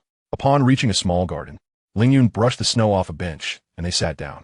After I graduate, and Shiyu said, we can formally meet each other's parents. By then, I will have a job, and your career will also be stable. My parents will find it easier to accept. Agreed. Are you upset? Not at all, Ling Yun replied. Your considerations are valid. And Shiyu leaned against his shoulder. Actually, my parents are aware that I have a boyfriend. They haven't opposed it. They just wanted to focus on my studies and not delay my graduation. When you return, I will be starting school again. The last semester will involve writing my thesis and job hunting. What time is your flight? At 10 in the morning. I'll come to see you off. No need. It's too early. I insist on seeing you off. All right. And Shiyu stood, holding the gift box, and turned to ascend the stairs. Ling Yun watched her enter the building before driving away. Time flew swiftly, and soon it was the 7th day of the new year. The festive atmosphere still lingered, with remnants of firecrackers scattered across the streets. Most establishments resumed work today. At 9 in the morning, Ling Yun arrived at the city's Armed Forces Department. The 3-story-old building displayed a sign at its entrance, and a few military green jeeps were parked in the yard. Ling Yun located Minister Zhao's office and knocked on the door. Guomin, a man in his 50s, sat behind the desk, dressed in military attire with graying hair. Hello, Minister Zhao. I am Ling Yun, the nephew of Ling Jun. Minister Zhao stood to shake hands. Ling Jun informed me about you. Please have a seat. Ling Yun sat down. The office was quite austere, furnished with a filing cabinet, a map, and a national flag. Your uncle mentioned you are looking for a bodyguard and driver, Minister Zhao remarked, appraising him as he retrieved a file from a drawer. Take a look at this individual and see if he suits your needs. He slid the file across the desk. The cover read, Zhao Hu. Ling Yun opened it. Zhao Hu, 26 years old, from Shandong. Joined the army at 18, served in a special operations unit for 8 years. Received 2 third-class merits and 1 collective first-class merit. Proficient in combat, shooting, driving, including specialized vehicles, and wilderness survival. He was discharged last year due to family obligations. His father fell ill. Now that his father's condition is stable, he is seeking employment. Attached to the file was a black and white photograph. A crew-cut young man with a square face and earnest eyes. Where's he now? Ling Yun inquired. Back in his hometown. I can call him for an interview. Can he come today? Minister Zhao glanced at the clock. I'll make a call. His hometown isn't far, about a 2-hour drive. At 1 o'clock in the afternoon, the security guard reported, Zhao who has arrived. Let him come to my office. A few minutes later, there was a knock. Reporting. The voice was robust. Enter. The door opened, revealing a young man who resembled the photograph. Crew-cut, square face, approximately 6 feet tall, clad in worn military attire that had faded. He stood upright. Greetings, sir. Zhao who saluted. Minister Zhao returned the salute. This is Ling Yun, Mr. Ling. Zhao who turned to Ling Yun, nodding. Hello, Mr. Ling. Please, take a seat. Ling Yun gestured. Zhao who sat, maintaining his straight posture. Ling Yun examined his hands, noting the thick joints and calluses. Minister Zhao has informed you that I am looking for a bodyguard and driver? He has. What are your requirements? Room and board. And timely salary. Zhao who replied, nothing else. Can you drive? Yes. I drove jeeps, trucks, and armored vehicles in the army. Have you ever traveled abroad? No. You may need to travel internationally frequently. Do you speak English? A little. I learned basic conversation in the army. Ling Yun contemplated. If you encounter danger, for instance, if someone were to attack, how would you handle the situation? Zhao responded promptly. Firstly, ensure the safe evacuation of the employer. If evacuation is not feasible, seek shelter. Alert the authorities or request assistance. Resort to violence only as a last resort and solely for the purpose of subduing, not to inflict harm. If the adversary is armed, assess the level of threat. Should there be a lethal threat, take the necessary measures. How is your father's health? Ling Yun inquired. Much better. He can walk now. Zhao replied. Do you need any money? Zhao who paused momentarily. Yes, but I will earn it. My monthly salary is 1,500, with food and lodging covered. There are allowances for overseas assignments and bonuses for good performance. Do you accept? Zhao whose eyes brightened. I accept. Can you start working today? Yes, my luggage is downstairs. What luggage? A backpack and a few articles of clothing. Ling Yun rose. Then let us go. First, we need to arrange your accommodation. Minister Zhao escorted them to the door. Zhao, do your best. Yes. Thank you, Chief. Ling Yun drove a Santana, with Zhao who seated in the passenger seat. Can you drive this type of car? Yes, I've driven civilian models in the army. You take the wheel. The two switched places. Zhao who adjusted the seat, fastened his seatbelt, ignited the engine, and smoothly shifted gears, the vehicle gliding steadily forward. First, we will go to my company to pick up some items. Then I will find you a place to stay. All right. On the way, Ling Yun asked, why did you leave the army? My father suffered a cerebral hemorrhage and is partially paralyzed. I am his only son and had to return to care for him. And now, he is recovering well and can manage on his own. My sister is married in the village and can provide support. Are you married? No. I had no time for relationships while in the army. Do you have a girlfriend? No. The car arrived at the Xingho Electronics factory. Since the 8th day of the lunar calendar marked the return to work, the factory was empty. Ling Yun took Zhao Hu inside and handed him a contract. Take a look. If all is well, sign it. The contract was straightforward. A monthly salary of 1,500, duties as a driver and security assistant, and compliance with reasonable work assignments. After reading it, Zhao Hu signed. Give me your ID card for a photocopy. After the copy was made, Ling Yun led him to the factory dormitory. There are vacant rooms here. You can stay for now. Once I return from Hong Kong, I will arrange for permanent accommodation. The room was modest yet clean, furnished with a bed, a table, and a wardrobe. New bedding is available at the factory. You can collect it later. Good. Do you know how to use a gun? Ling Yun asked suddenly. Yes. I have trained with handguns, rifles, and sniper rifles. Guns cannot be used domestically, but abroad. If necessary, you may need to carry one. Can you accept that? Zhao Hu pondered for a moment. If it is legal and for the purpose of ensuring safety, then yes. Good. Ling Yun retrieved a wad of cash from his bag, 2,000 yuan. This is an advance on your first month's salary, plus 500 for settling in. Send some home and buy a few clothes for yourself. Join me in Hong Kong the day after tomorrow and dress appropriately. Zhao Hu accepted the money without counting. Thank you, General Ling. Just call me Ling Yun. Yes, General Ling Yun smiled. Come, let us go to the mall to buy you 2 suits. In the afternoon, they purchased 2 suits, 2 shirts, and a pair of leather shoes for Zhao Hu, along with a suitcase. When Zhao Hu tried on the suits, his shoulders filled the garments elegantly. The sales assistant complimented him. Sir, you have a splendid physique. After finishing their shopping, they returned to the dormitory. Ling Yun said, I will pick you up here at 7 in the morning the day after tomorrow to go to the airport. Understood. Do you know how to use a cell phone? No, I will teach you. After 10 minutes of instruction, Zhao Hu grasped the basics. Keep it powered on. I might need to reach you at any time. Understood. Having finished his instructions, Ling Yun prepared to leave. General Ling, Zhao Hu called out to him. Yes. Thank you for this job. I will do my utmost. Ling Yun patted his shoulder. We will achieve success together. As they exited the dormitory, twilight was approaching.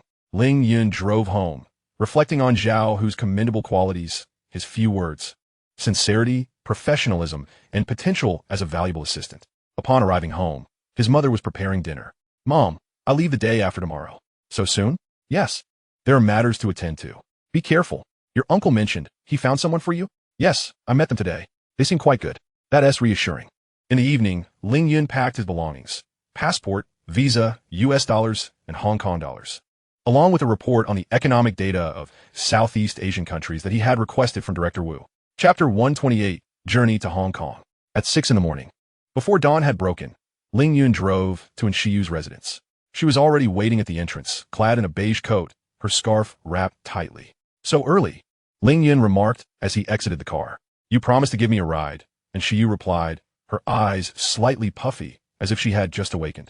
Zhao Hu stood by the car, holding 2 suitcases. He was dressed in the dark gray suit purchased the previous day, which fit him well. This is Zhao Hu, my driver and assistant, Ling Yun introduced. And Shiyu nodded hello. Zhao Hu slightly bowed. Greetings. Get in, Ling Yun instructed.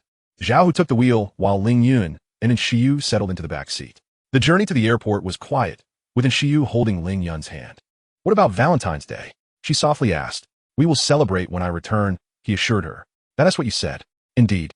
Upon arriving at the airport, they checked in and dropped off their luggage. With time to spare, the 3 of them settled in the waiting area. Zhao Hu sat a little distance away, allowing space for the couple.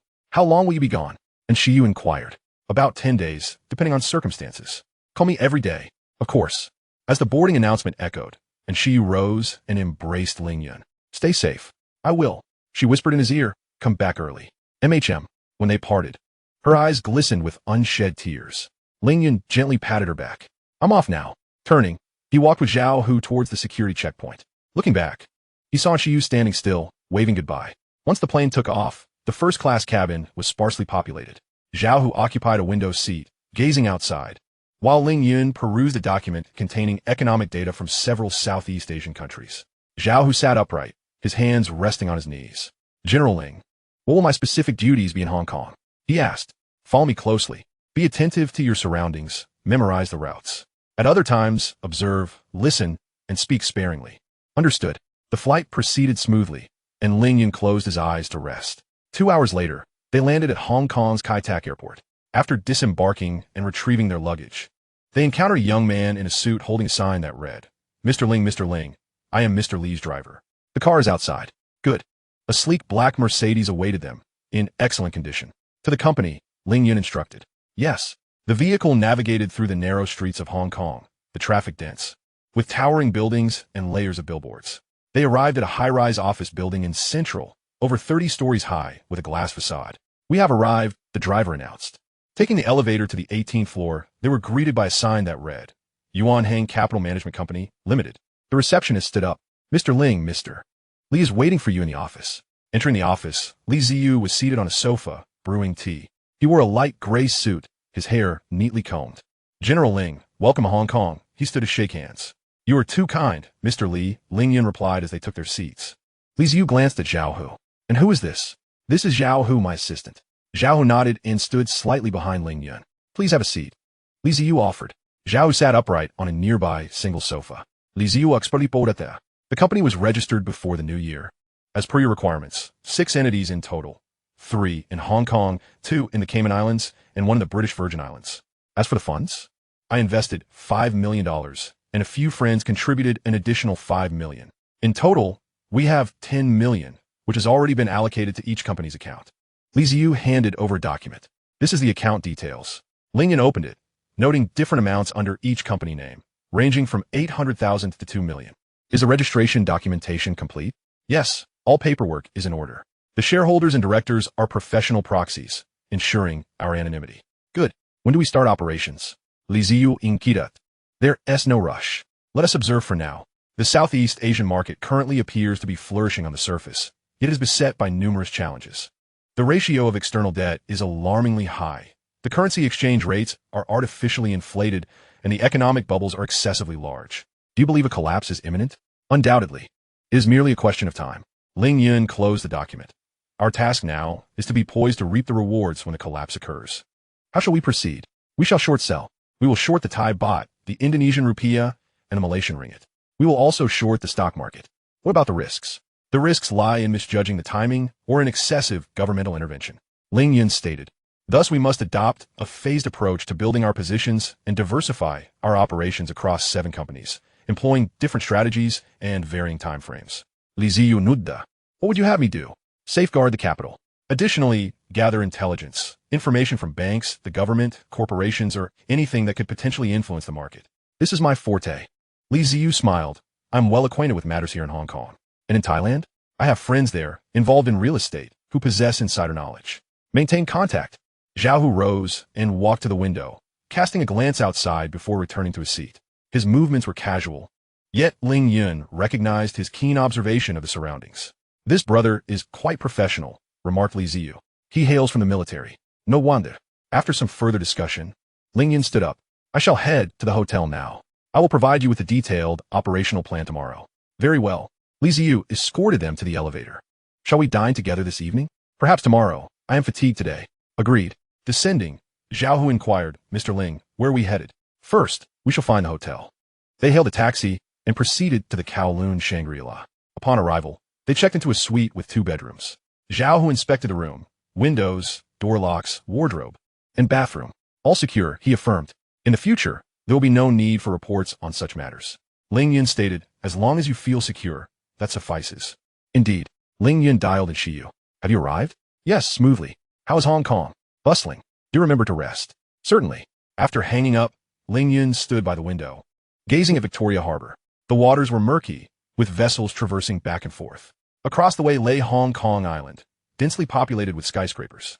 In a few months, Hong Kong would return to its roots in 1997. The financial storm is also looming. Zhao Hu was organizing his belongings, hanging up his clothes, and polishing his shoes. Mr. Ling, is there anything you need me to do this evening? No need. Rest in your room, or take a stroll to familiarize yourself with the surroundings. I do not require rest. Then venture out. Memorize the route, landmark buildings, and the location of the police station. Understood. Take some Hong Kong dollars with you. Ling Yun extracted a stack of $1,000 bills from his wallet for meals and taxis. Zhao Hu accepted them. Thank you. Mr. Ling, call me Ling Yun. Yes, Mr. Ling. Ling Yun smiled.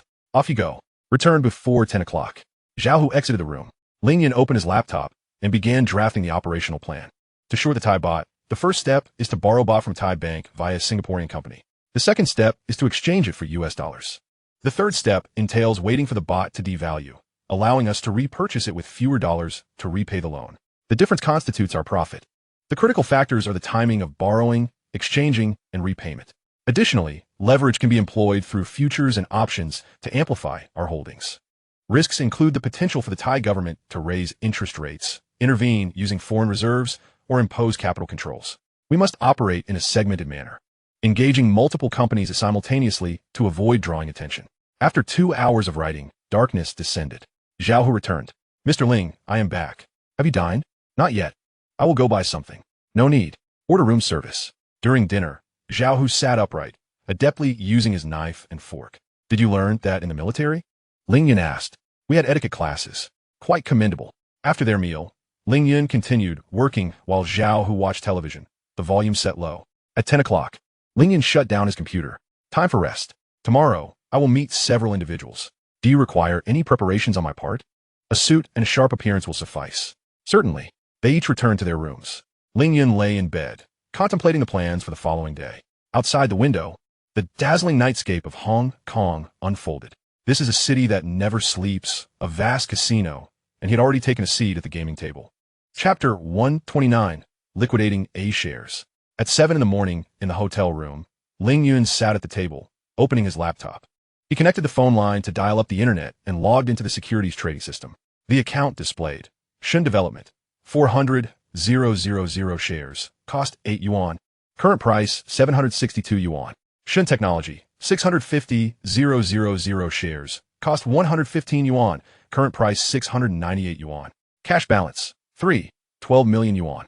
He inputted commands to sell 400,000 shares of Shun Development at a limit price of 76 yuan and to sell 650,000 shares of Shun Technology at a limit price of 70 yuan. He clicked confirm. The screen displayed, order submitted, awaiting execution.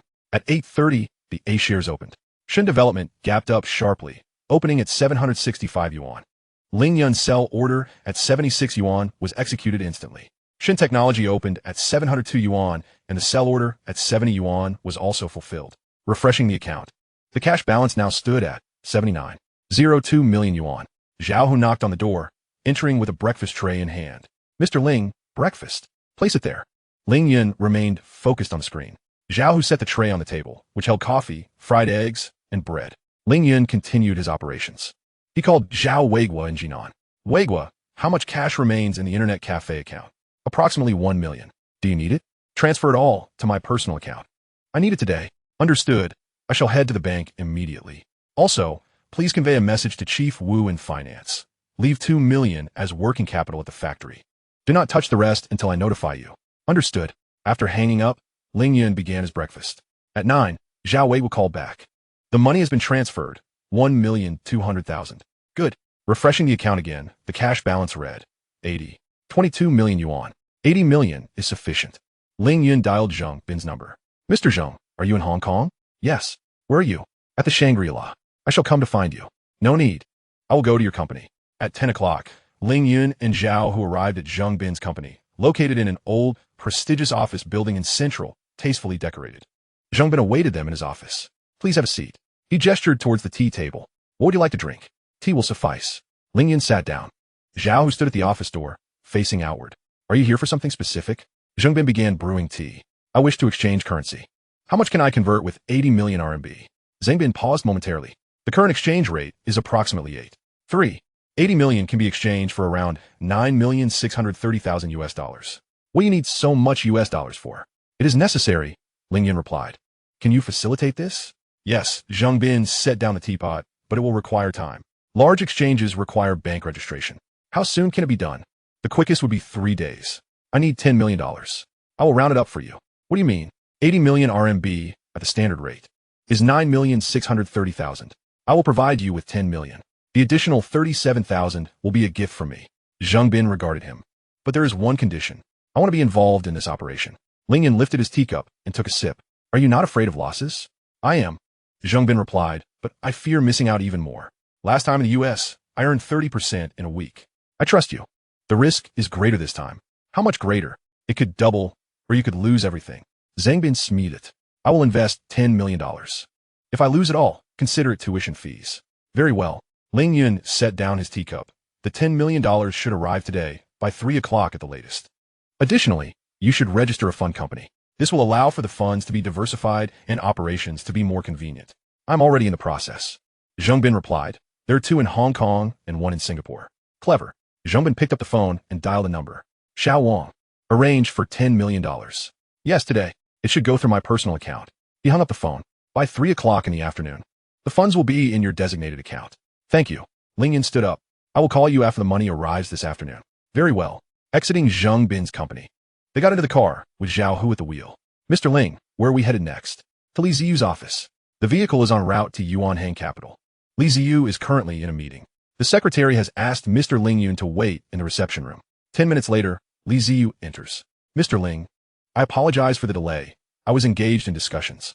No matter, Ling Yun replies, the funds are in place. Zheng Bin has also contributed 10 million, totaling $15 million. How shall we arrange this? We will operate through 3 companies. 1 on your side, 1 on Zheng Bin's, and 1 in Singapore. Each will manage 5 million. Why such a dispersed approach? A single transaction of this magnitude is less likely to draw attention, Ling Yun explains.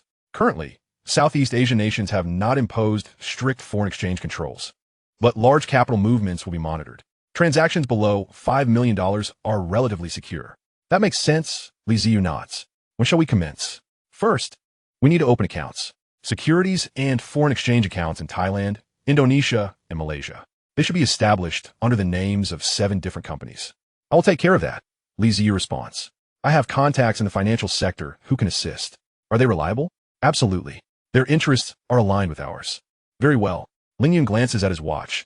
It is 3 o'clock, and the funds are expected to arrive. Be prepared to receive them. No problem. After leaving Yuanhang capital, they return to the hotel. On the way, Zhao Hu remarks, Mr. Ling, there's a car following us. Ling Yun does not turn around. What kind of car? A black Toyota, license plate 7,824 Hong Kong dollars. It started tailing us as soon as we left Zhang's company. Can we lose it? We can try. No need, Ling Yun says. Drive normally. Just take note of the license plate. Understood. They arrive back at the hotel at 2 o'clock in the afternoon. Ling Yun opens his laptop to check international foreign exchange market data. The exchange rate for the Thai baht against the US dollar is 252. 1. The Indonesian rupiah is 2,380. 1. And Malaysian ringgit is 25. 1. The figures appear stable on the surface, yet volatility is on a rise. At 3 o'clock, the phone rings. It is Zhongbin calling. The money has arrived, $10 million, into your HSBC account in Hong Kong. Good. Ling Yun logs into the banking system to confirm the deposit, then initiates the transfer. He faxes Li Ziyu. Funds have been transferred. 5 minutes later, Li Ziyu calls back. Received. Account opening is in progress. Please expedite the process. Ling Yun replies, I have a premonition that the storm will not take long to arrive. Understood. After hanging up, Ling Yun stands by the window. Outside, the sky is overcast, and Victoria Harbor appears shrouded in gloom. Zhao Hu knocks and enters. Mr. Ling, that car is still parked downstairs. There are 2 men inside, observing the hotel entrance. Have they taken any photographs? Yes. Zhao Hu hands over a photo. In the picture, the black Toyota is visible, with 2 men inside. One wears sunglasses, while the other dons a baseball cap. Pass this to Li Ziyu, Ling Yun instructs. Have him investigate whose men they are. Understood. Additionally, we will be heading to Thailand tomorrow. What do we need to prepare? Passports, visas, cash in this. Ling Yun retrieves a document from his suitcase, the economic analysis report for Thailand. Review it during the journey. Zhao Hu takes the document. I will book the flight. Very well. After Zhao Hu leaves, Ling Yun calls in Shiyu. What are you doing? Reading. And you? In Hong Kong. Heading to Thailand tomorrow. Is everything proceeding smoothly? Quite so. Please be cautious. I will. There's a brief pause. I miss you. And Shiyu confides. I miss you too. I will return soon. All right. After hanging up, Ling Yun resumes his research, delving into the foreign debt data, foreign exchange reserves, and real estate bubble conditions across Southeast Asian nations. The figures are all too familiar. In a previous life, these numbers precipitated a storm that engulfed Asia. Now, he aims to profit amidst this tempest. It is a harsh reality, but such is the game of capital, survival of the fittest. Chapter 130. The first digital city in Southeast Asia. The airplane lands at Bangkok's Suvarnabhumi Airport. At 3 o'clock in the afternoon, the humid air envelopes them. Ling Yun, attired in a light gray suit, is followed closely by Zhao Hu, who carries a briefcase. At the exit, a man in his 30s, dressed in government attire, holds a sign. Welcome Mr. Ling, Mr. Ling. I am Cha Chai from the Bangkok city government. The mayor has sent me to receive you. Thank you, Ling Yun replies. Cha Chai leads them through the VIP passage, avoiding the crowd. Outside, a black Toyota sedan with government plates awaits. They get in and drive toward the city. Zhao Hu observes the bustling streets, filled with motorcycles and a mix of Thai and English advertisements. Mr. Ling, Miss Sophia has already sent the investment proposal to the city government, Cha Chai says in English. The mayor is quite interested and has arranged a meeting with you today. What time is the mayor available? At 4 o'clock. We will go directly to City Hall. Understood. Upon arriving at City Hall, they encounter a white building guarded by security personnel. Cha Chai escorts them inside, up the stairs, and to the reception room. Please wait. The mayor will be here shortly. The reception room is air-conditioned and cool, adorned with a portrait of the king. Zhao Hu stands behind Ling Yun, surveying the room. The door opens, and several individuals enter, led by a man in his 50s, clad in a dark suit. Mr. Ling, welcome to Bangkok. I'm Mayor Anan. They shake hands. Anan speaks English with a Thai accent. Thank you for taking the time, Ling Yun says. My pleasure. I have reviewed your investment proposal. It is quite intriguing. Anan takes a seat as a secretary brings in tea. We plan to construct a large-scale digital city in Bangkok, Ling Yun states directly, incorporating computer sales, software development, technical training, and startup incubation, with the aim of becoming Southeast Asia's Silicon Valley. What is the scale of this project? The total investment is $500 million, divided into 3 phases. The first phase will require $150 million for the construction of the main mall and office area. The second phase will require $200 million for the expansion of supporting facilities and residential areas. The third phase will require $150 million for the construction of a research and development center. Anan listens intently. Where is the proposed location? We are preliminarily considering the Ratcheta area. It has convenient transportation, proximity to universities, and great development potential. What about employment opportunities?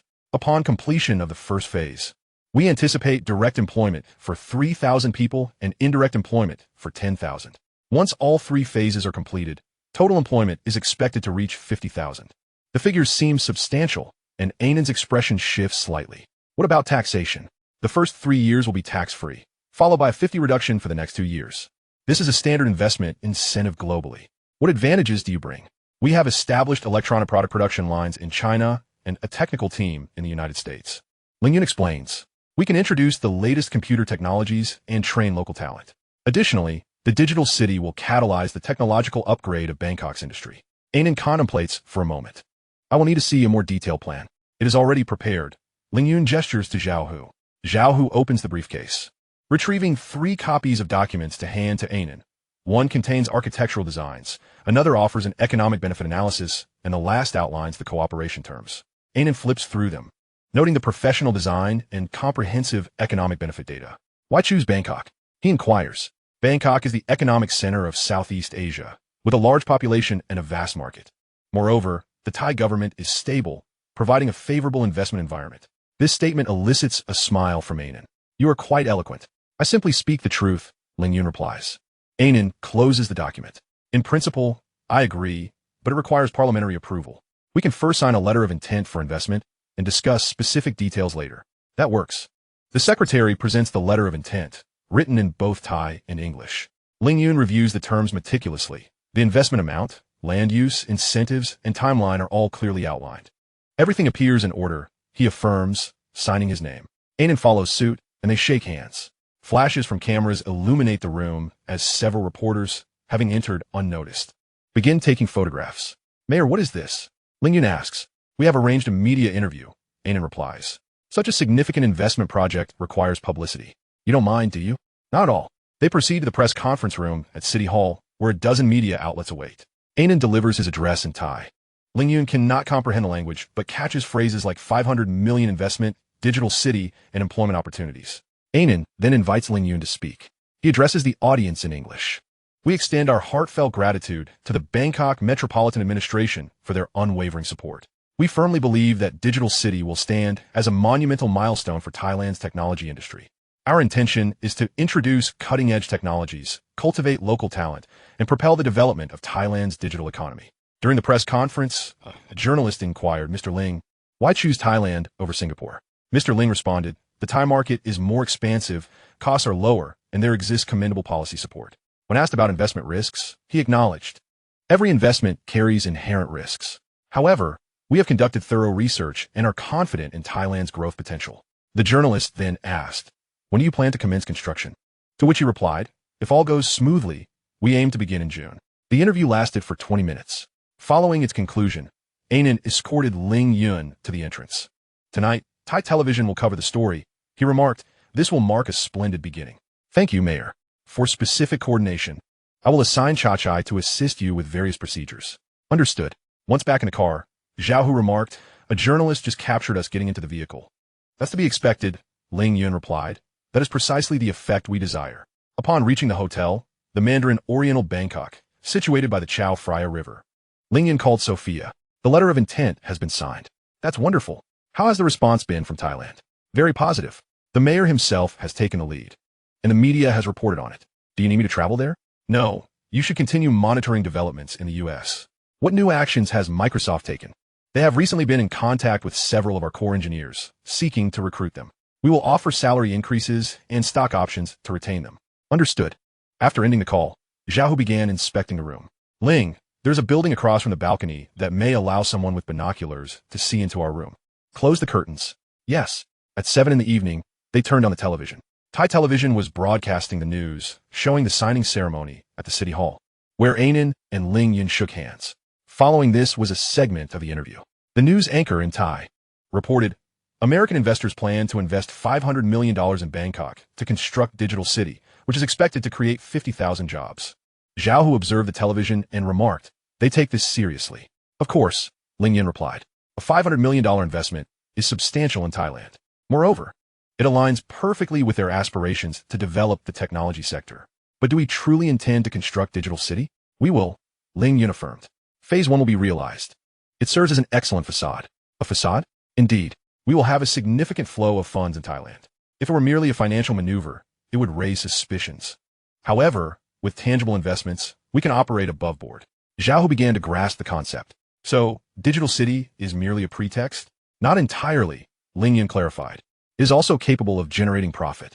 More importantly, it provides legitimate reasons for our capital to flow in and out. Once the television news concluded, Ling Yun opened his laptop to review data from the Thai stock market and foreign exchange market. The stock market index remained stable, yet underneath the surface, there were undercurrents. He sent an email to a Singaporean company, commenced establishing a short position on the Thai baht to be executed in phases. He then faxed Li Ziyu, open a securities account in Thailand, prepare for operations. After completing these tasks, he stepped onto the balcony. The night view of Bangkok was resplendent. With illuminated boats floating on the Chao Phraya River, faint sounds of music wafting through the air. It is a bustling city, yet a fragile one, with high external debts, a real estate bubble, and an overvalued currency. The calm before a storm is often the most deceptive. Zhao, who stood behind him, and inquired, Mr. Ling, what are the arrangements for tomorrow? I will meet with several bankers, and then proceed to Malaysia. Is there anything I should prepare? Acquire some cash in Thai baht. Additionally, research how many international banks are in Bangkok. Understood. Ling Yun reclined and closed his eyes. The news of the Digital City signing should reach Hong Kong and Singapore by tomorrow, enhancing his credibility. With credibility comes ease in financing. Chapter 131, Mortgage Loans. At 7 in the morning, in a room at the Mandarin Oriental Bangkok, Ling Yun opened his laptop and logged into his American securities account. Yahoo Stock Holdings, 13 million shares, cost basis 38. Current market price, 126. He called Sophia. Now, liquidate the position in Yahoo. 13 million shares, limit price 126. To be completed within today. Liquidate all? All. Understood. How will the funds be allocated? After the sale, first repay Goldman Sachs margin of 50 million. Then settle Zhongbin's 2 million plus interest. The remaining funds should be transferred entirely to the capital account of the Singapore company. It will take approximately 2 days for settlement. As quickly as possible. After hanging up, Ling Yun began calculating. 13 million shares at 126 equals 638 billion. After deducting the margin principal of 50 million and Zheng Bin's 2 million plus interest, approximately 1 billion remains. That will suffice. Zhao knocked and entered carrying breakfast. Mr. Ling, what is today's agenda? We are heading to the bank. At 9 in the morning, the two arrived at the headquarters of Bangkok Bank. The building was impressive, with marble flooring and adequate air conditioning. They had an appointment with Vice President Song Chai, a man in his 50s dressed in a dark suit, waiting for them in the conference room. Welcome, Mr. Ling. Song Chai greeted them fluently in English. I apologize for the intrusion, President Song Chai. Ling Yun replied as he took a seat. I have heard that you have substantial investment plans in Bangkok. Indeed, Digital City, with a total investment of 500 million. Ling Yun presented a copy of the letter of intent, signed with the municipal government. Song Chai reviewed it attentively, his expression growing serious. What brings you here today? I am seeking financing, Ling Yun stated directly. I have 100 million deposited in my Singapore company and would like to use these funds as collateral to secure a loan in Thai baht from your bank. Song Chai's eyes lit up. $100 million in deposits is a significant sum, especially in 1997. What will the loan be used for? It will be allocated for the initial construction of Digital City, as well as for equipment procurement. A portion may be converted to dollars for international payments. What is the term? 6 months, with interest rates at market value. Song Chai pondered for a moment. That is acceptable. But we will require proof of your deposit, as well as a statement of the intended use of funds. No problem. Song Chai then called for the credit department manager, and the two conversed quietly in Thai. 10 minutes later, Song Chai announced, we accept the collateral. At the current exchange rate of 125, your 100 million can secure a loan of 23.75 billion Thai baht, and an annual interest rate of 8, to be repaid in 6 months. That is agreeable. Will we be able to complete the signing of the mortgage agreement and loan contract today? We can expedite the process, ensuring it is done by 3 o'clock this afternoon. Excellent. After signing the preliminary agreement, Ling Yun and Zhao departed. Next, they visited 5 banks: Bangkok Bank, Thai Military Bank, Kasikorn Bank, Bangkok Bank, and Krung Thai Bank. They followed the same procedure, presenting proof of deposit, signing mortgage loan agreements, and securing loans in Thai baht.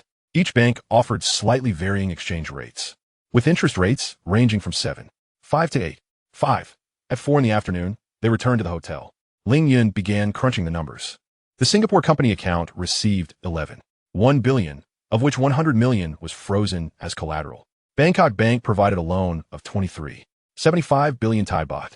Next, he converted these Thai baht into dollars. At an exchange rate of 125, this amounted to 95 million. He then used this 95 million deposit to initiate a second round of collateralization, maintaining the same 95 collateral rate. The loan in Thai baht would be 95 million at an exchange rate of 25 results in 22.56 billion Thai baht. Converting this 22.56 billion Thai baht into dollars yields 90 million. Ling Yun executed this operation multiple times, ultimately retaining 700 million in frozen assets and 60 million in cash, alongside a loan of 19 billion Thai baht. Zhao Hu observed silently beside him. Upon completing the final calculations, Ling Yun looked up. Do you understand? I comprehend part of it, Zhao Hu replied. Using deposits as collateral for loans, then reinvesting the borrowed funds as deposits to secure further loans. It resembles a snowball effect. Exactly. This is known as leveraged compounding, Ling Yun explained. The crux lies in the bank's acknowledgement of our deposit's value. As long as the exchange rate remains stable, this game can continue. What about the risks? The primary risk is the appreciation of the Thai baht. If the baht appreciates, we will require more dollars to repay the loans we secure in baht. However, if we pinpoint the right direction and short the Thai baht, a devaluation could yield even greater profits. Zhao pondered for a moment. So, we are betting on the depreciation of the baht. Not betting, Ling Yun interjected, but rather, it is a certainty. Ling Yun rose and strolled to the window. As night fell, Bangkok sparkled with lights.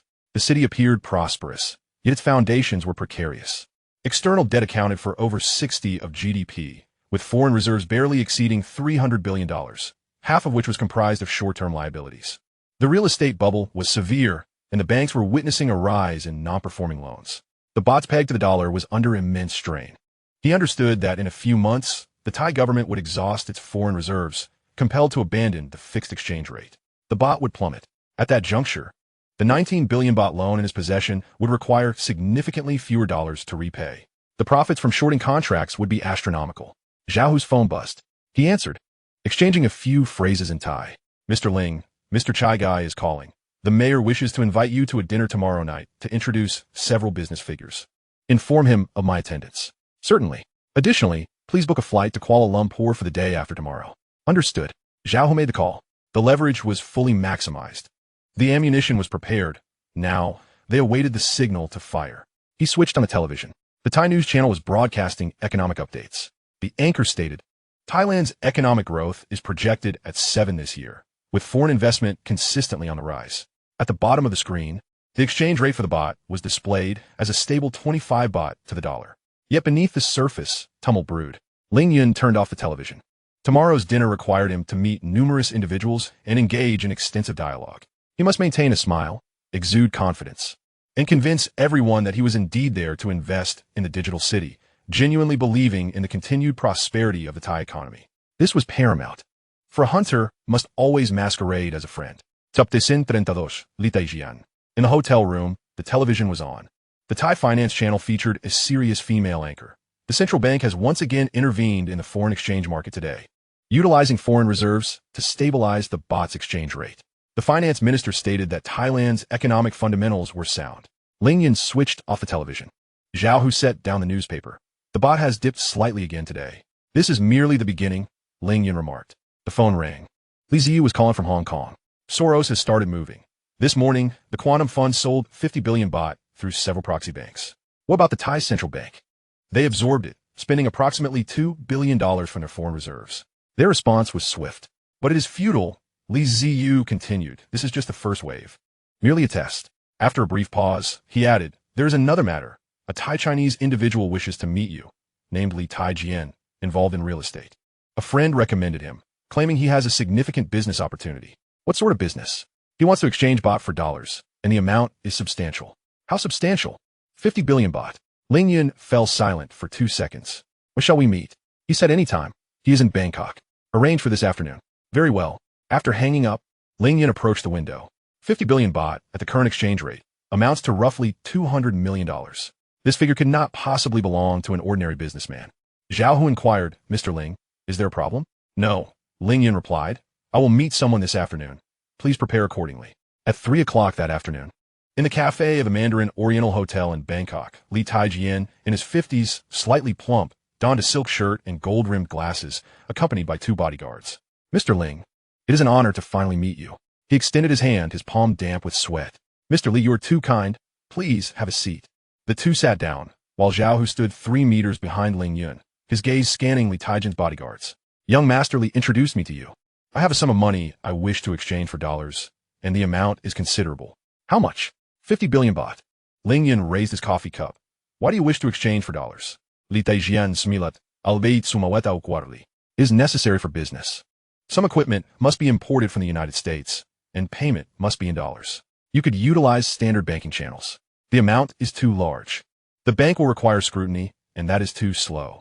Li Taijian lowered his voice, citing reasons that were somewhat inconvenient to disclose. Ling Yun understood. News of the impending baht devaluation had likely reached the upper echelons. Those close to the centers of power were beginning to transfer their assets. What will the exchange rate be? Ling Yun inquired. At market price, 255, I can offer a concession. That is 0.04 baht lower than the market rate. The difference on 50 billion baht would amount to $20 million. Where is the money? Dispersed across 5 Thai banks. It can be transferred at any moment. And the dollars? They are held in offshore accounts, in Switzerland or Singapore. Ling Yun contemplated for a moment. I will require a service fee of 0.5. Li Taijian frowned. That is too high. Then you may seek another option. The soft piano music in the cafe provided a gentle backdrop, preventing the silence between them from becoming too uncomfortable. Very well, Li Taijian conceded 0.5, but it must be done today. Today is too rushed. We can manage it by tomorrow morning, at the latest by noon. Agreed. Li Taijian produced a piece of paper inscribed with 5 bank accounts and their respective amounts. This is the account information. Tomorrow at 10 o'clock, I will instruct my finance team to initiate the transfer.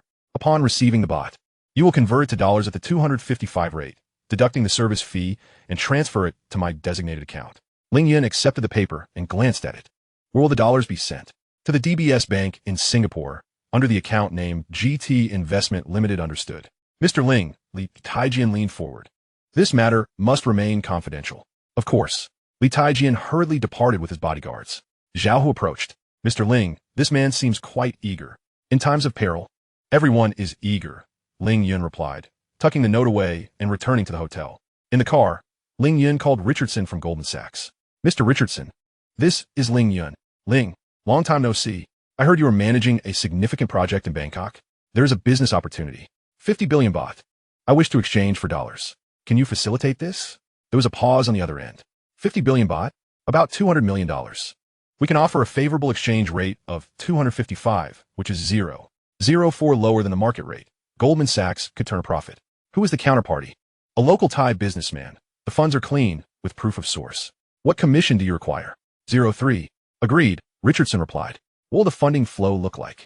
Tomorrow, the baht will be transferred to my designated Thai account.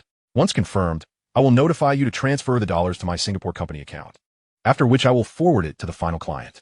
Why the intermediary? The client requests confidentiality. Richardson chuckled. I understand. Very well, I will make arrangements. After hanging up, Zhao Hu asked, are we exchanging it ourselves? The risk is too great, Ling Yun replied. Exchanging 50 billion baht for dollars requires filing. Goldman Sachs has the channels to split it into multiple transactions, thus avoiding regulatory scrutiny. What profit do we obtain?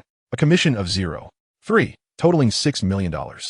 Combined with the 0.5 from Li Taijian, we will earn a total of 0.8, amounting to $16 million. It is merely a pass-through. Zhao Hu calculated. That is substantial. The key is not the commission, Ling Yun stated, but the destination of these baht. Destination? Goldman Sachs will take these 50 billion baht and sell them to the Quantum Fund. The Quantum Fund is in dire need of baht to execute their sell-off. Zhao Hu was taken aback. So, we are assisting Soros in amassing ammunition? Indeed. And these Thais are aiding the enemy against their own country? Ling Yun chuckled. Do you consider them traitors? Aren't they? Ling Yun gazed out the window. They are merely astute, wealthy individuals who recognize that the ship is sinking and seek to board the lifeboats first. Country? Nation? Such concerns are only relevant in times of safety. Zhao Hu fell silent. The car arrived at the hotel. Upon entering the room, Ling Yun began to make arrangements. He emailed the Singapore company to prepare for receiving the dollars and faxed the 5 Thai banks to confirm the transfer process for the following day. He contacted Li Ziyu to coordinate the dollar allocation from Hong Kong. He toiled until 8 in the evening. Zhao Hu ordered dinner. During the meal, he inquired President Ling, "Is this a common occurrence?" "What occurrence?" "Insiders aiding outsiders and undermining their own nation. History has never been devoid of such instances." Ling Yun set down his chopsticks. Recalling how during World War II, the Vichy government in France collaborated with Germany to suppress France. Similarly, during the Second Sino-Japanese War, there were puppet armies and puppet governments. In the face of self-interest, loyalty to one's country often proves fragile. However, this is a financial war, he added. A financial war is even more ruthless. There are no gunshots, yet the casualties are far greater. Companies collapse, workers face unemployment, families are shattered. Ling Yun continued. And these elites had long since transferred their assets before the storm arrived. It is always the ordinary people who suffer. Zhao Hu clenched his fists. This is unjust. The world has always been unjust. Ling Yun rose to his feet. What we could do is not to complain, but to empower ourselves. Empower ourselves to such a degree that we cannot be toppled by the storm, but can even harness it. He walked to the balcony. The night sky over Bangkok was dim, the stars barely visible. Tomorrow, 5 billion Thai baht will flow out of Thailand, transforming into stones hurled against the baht. And those providing the stones are the most powerful individuals in this country. Ironically, this is the reality. Zhao Hu stood behind him. President Ling, would you engage in such actions? What actions? To harm your own country for the sake of profit. Ling Yun turned to face Zhao Hu. I would not, he declared. Zhao Hu nodded. After tomorrow, the pressure on the baht will intensify. We are one step closer to a collapse. And I am becoming one of the catalysts of this storm. This feeling is not pleasant, but I have no choice. Living a second life is not for the sake of becoming a saint, but to win. He took a deep breath and returned to his room to sleep. Tomorrow, there is much to accomplish. Chapter 133, Short Position. At 9 in the morning, in the conference room of Yuanhang Capital in Central, Ling Yun stood before the whiteboard, while Li Ziyu and his 3 traders sat at the conference table, with Zhao Hu guarding the door. What is the current set index in Thailand? Ling Yun asked. One trader replied, it closed at 785 points yesterday. And how much was it 3 months ago? Around 620 points. An increase of 26. The bubble is quite evident. Ling Yun sketched a chart on the whiteboard, indicating that real estate and bank stocks had the most significant gains, with price-to-earnings ratios generally exceeding 30. While corporate profit growth was merely 15. Li Ziyu nodded. The market sentiment is excessively heated. We must short it. We will proceed in 2 steps, Ling Yun stated. The first step involves stock index futures. The Thai futures market is small, so we cannot make large transactions at once. We will initially invest $10 million with 8-fold leverage, establishing a short position equivalent to $80 million. The traders took note. The second step is the NDF. Ling Yun wrote the 3 letters on the board. Non-deliverable forward contract. This is crucial. He turned to the whiteboard and illustrated the concept. Simply put, NDF is betting on the exchange rate at a future point in time. We will sell Thai baht forward contracts, agreeing to sell baht for dollars at an exchange rate of 125 6 months from now. If, at the time of maturity, the baht depreciates to 150, we can use half of our dollars to acquire the agreed amount of baht to fulfill the contract and profit from the difference. A young trader asked, what if the baht appreciates? Then we incur a loss, Ling Yun replied. But the baht will not appreciate. It must appreciate. How much shall we invest? Li Ziyu inquired. $20 million as margin. According to current NDF market practices, with a margin requirement of 4, we can establish a contract with a nominal value of $500 million. The conference room fell silent. $500 million equates to a sell promise of 12.5 billion Thai baht. What's the timeline? Li Ziyu asked. The contract's expiration date is set for September 15th, Ling Yun asserted. I predict the baht will not last until then. Good, Li Ziyu instructed the traders. Execute, as per President Ling's directives. Operate in multiple accounts. Do not concentrate on one bank. Understood. The traders left the conference room to execute the plan. Ling Yun told Li Ziyu, have your team monitor the Thai central bank's movements daily. Should there be any signs of intervention, adjust the positions immediately. We are already monitoring. Li Ziyu replied. The Thai central bank's foreign exchange reserves are diminishing daily. The market is aware. However, the average citizen remains oblivious. Ling Yun remarked. The news still speaks of economic improvement, a typical case of burying one's head in the sand. At noon, he had a simple box lunch in the office. Ling Yun reviewed the trading records. A $10 million short position in the set index futures had been established in batches, with an average entry point of 782 points. The NDF contracts were also in progress. 2 European banks and 1 American bank had accepted their quotes. The $20 million in margin secured a $300 million nominal contract. $200 million in capacity remained, requiring 2 more banks to be found. At 2 in the afternoon, Sun Peng called. Brother Yun, I just arrived at the airport in Hong Kong. I'm heading to Central, Yuanhang capital. All right. An hour later, Sun Peng rushed in, looking slightly heavier, dressed in a polo shirt, resembling a foreman. Brother Yun, he greeted with a smile and shook hands, then noticed Zhao Hu. And this is? Zhao Hu, my assistant. Hello, Brother Hu. Zhao Hu nodded. The 3 took their seats. Sun Peng took a sip of water. Mister, Lee mentioned you were planning to develop a digital city in Bangkok? $500 million? Yes. The first phase is $150 million. I need a construction team. Our construction team is up to the task, Sun Peng assured. We have the qualifications and experience with overseas projects. We can manage work visas in Thailand. Time is tight. We don't need to rush construction, but we need to make an impression. We have time. Do you have the design plan? Yes. Ling Yun retrieved the architectural drawings from the filing cabinet. This is the first phase, a 6-story shopping mall, 30,000 square meters, with 2 underground parking levels. Sun Peng flipped through the drawings. Steel structure or concrete? Concrete. Building materials are inexpensive in Thailand. What's the cost? $500 per square meter. The total is $1,500,000. Sun Peng quickly calculated. Based on this standard, we can proceed. The profit margin can be maintained around 15. Without needing to squeeze it too low. Quality must be ensured, Ling Yun emphasized. This is our first project in Southeast Asia. It must serve as a model. Understood. Sun Peng put away the drawings. I'll fly to Bangkok tomorrow to inspect the site. Let Zhao Hu accompany you. He understands safety and can keep an eye on things. Sure. Sun Peng hesitated. Brother Yun, there's something. Speak. Will this digital city truly be profitable? I've heard the economy in Thailand seems a bit fragile. In the short term, it may not generate profit and could even incur slight losses, Ling Yun replied candidly. But in the long term, the location is advantageous and will appreciate. Moreover, this project serves another purpose. What purpose? Cover. Ling Yun did not elaborate further.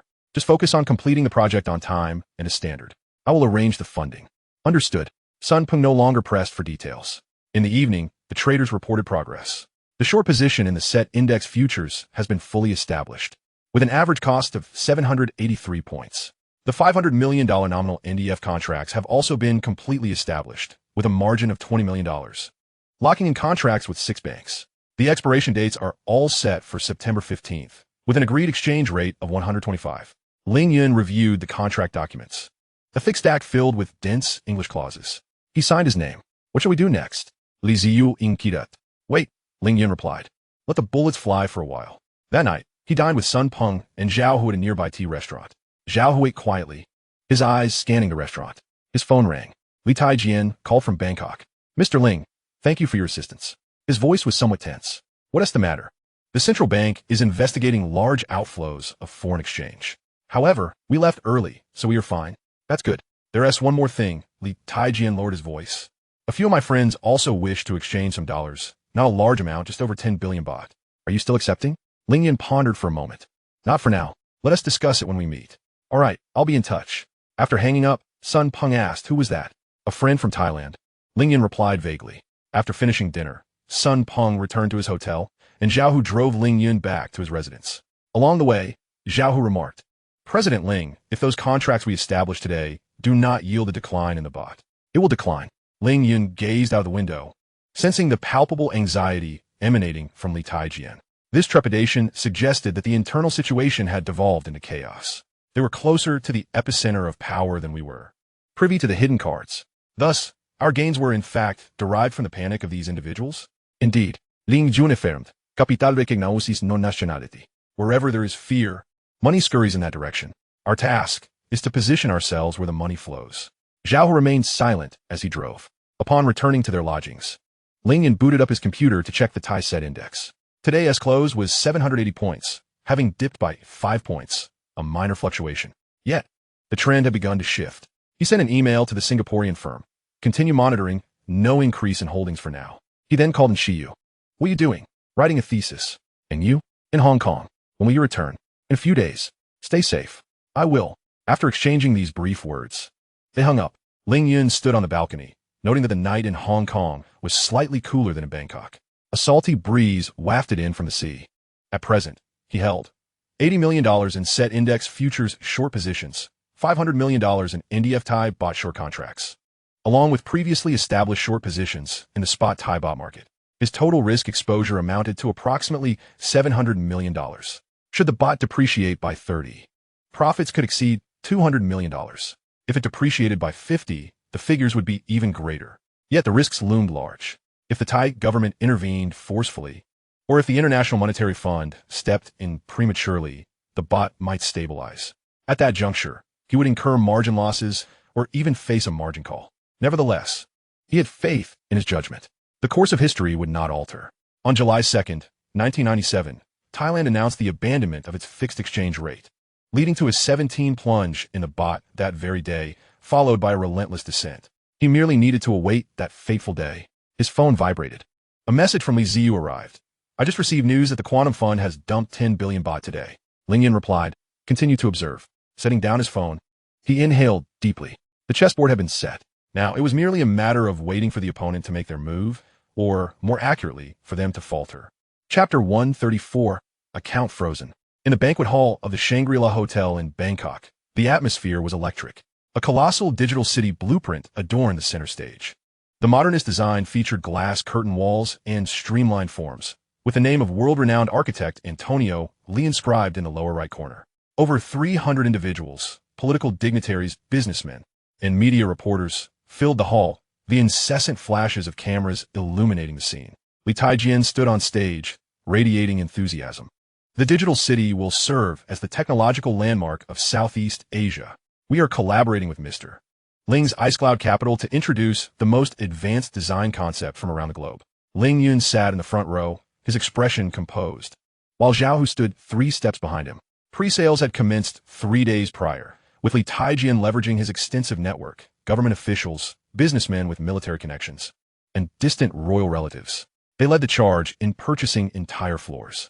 Following suit were ordinary citizens, each floor subdivided into 20 smaller units, each measuring 50 square meters. Priced at 5 million baht, loans were available with a 30 down payment.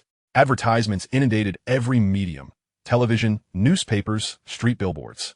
On a piece of the digital city, embrace the future of technology. A long line formed at the on-site purchasing station. Ling Yun observed the real-time data on his tablet. Total pre-sale amount had reached 31.2 billion baht. He rose and exited the banquet hall, with Zhao Hu trailing behind. Back in their hotel room, Lee Taijian soon knocked on their door. Having removed his suit jacket, his shirt drenched in sweat. Mr. Ling, the funds are in place. 31.2 billion, distributed across 7 accounts. Good, Ling Yun responded, opening his computer to execute the planned currency exchange. The current rate is 252, but the central bank is controlling the market. Large exchanges are difficult and require special channels. You arrange it, Ling Yun instructed. What's the commission? 10%, Lee Taijian replied in a lowered voice. The counterpart demands a 10% cut. This is the black market rate, substantial volume, high risk. 31.2 billion baht as commission amounts to 3.12 billion. Converted to dollars, that's approximately 11.9 billion. Sounds acceptable. Ling Yun nodded, but it must be expedited. It needs to be completed today. Today? Lee Taijian's eyes widened in surprise. It seemed too rushed. The longer the night, the more dreams may unfold. I will do my best, Lee Taijian stated, exiting to make a call. The sound of his hurried Thai echoed in the corridor. Zhao Hu closed the door. Mr. Ling, a 10% cut is too high. It is not excessive. Ling Yun countered.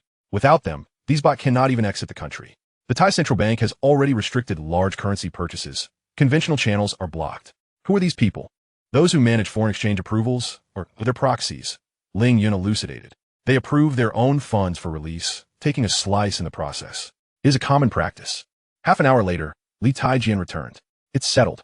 The transfer will commence at 4 this afternoon, in 7 batches, each approximately 4.5 billion baht. The counterpart will provide offshore dollar accounts, exchanging at a rate of 12.52. What about the commission? It will be deducted directly from each batch. We will receive approximately $1 billion, Lee Taijian calculated on his device. The 31.2 billion baht at the 252 rate should yield $12.38 billion. After the 10% cut, we would receive 11.14 billion. However, it is evident that Lee Taijian has pocketed part of the price difference. Ling Yun chose not to confront this. Let us proceed. At 3:50 p.m., Ling Yun found himself in the hotel's business center. 7 computers were simultaneously logged into different banks' online systems. Li Taijian and his associates managed the transfers while Ling Yun monitored the screens. The first batch, 5 billion baht, was transferred from a Thai bank to an account in the Cayman Islands. 10 minutes later, confirmation of receipt arrived. Immediately, a sum of $16 million was transferred into Ling Yun's designated Singapore capital account. The black market was indeed shadowy. The second and third batches followed suit. Mirroring the process, Zhao, who stood at the door, attentive to the corridor's movements. By 6 p.m., the 7th transfer was completed. Ling Yun checked the balance of his Singapore account, $600 million, while the Bangkok company account held $14 billion. Of the $4 billion in the Bangkok company account, it belonged to the elite, leaving $14 billion sufficient for the company's operations. Initial operations did not necessitate excessive funds.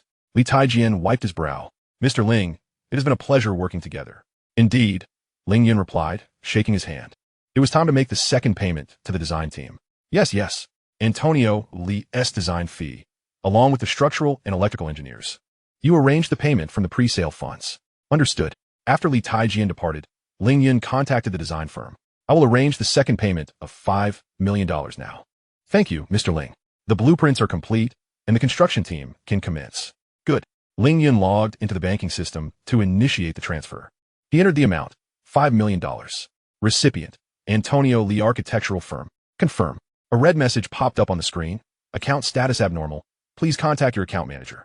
Ling Yun furrowed his brow, attempting again, only to receive the same notification. Zhao, who noticed the change in his expression. Mr. Ling? The account has been frozen. Ling Yun called the financial director to inquire about the company account status. Please hold, Mr. Ling. The account is frozen. What is the reason? It indicates under directive number 97033 from the Bank of Thailand. The account is associated with abnormal fund flows and has been temporarily frozen for investigation. When did this occur? At 5:30 p.m. today. We just received notification from a bank. 5:30 p.m. coincided precisely with the completion of the last black market exchange. Could it be due to the black market exchange? Zhao, who inquired. That seems unlikely, Ling Yun pondered. If the black market exchange had been discovered, Li Taijian's side would have been the first to face repercussions. However, since there has been no news from Li Taijian, it suggests the issue lies with us. Has someone reported us? Or perhaps the Thai authorities have detected something and initiated an investigation into the unusual foreign capital flow. His phone buzzed again. It was Li Ziyu calling from Hong Kong. Ling Yun, I just received news. This afternoon, the Bank of Thailand unveiled new regulations mandating that all foreign enterprises with substantial investments in Thailand disclose the sources and purposes of their funds. Notably, the Digital City project has been specifically highlighted. Are we being singled out? Indeed, the news explicitly mentioned a certain Chinese investor involved in the Digital City project in Bangkok, raising suspicions regarding the flow of funds. The pre-sales have been fervently successful, yet concerns arise with currency exchanges and account freezes. All of this has transpired with alarming swiftness. General Ling, what shall we do? Zhao inquired. He rose and addressed Zhao, who? Pack your belongings. Where to? Hong Kong. This matter is to be managed by Li Taijian here.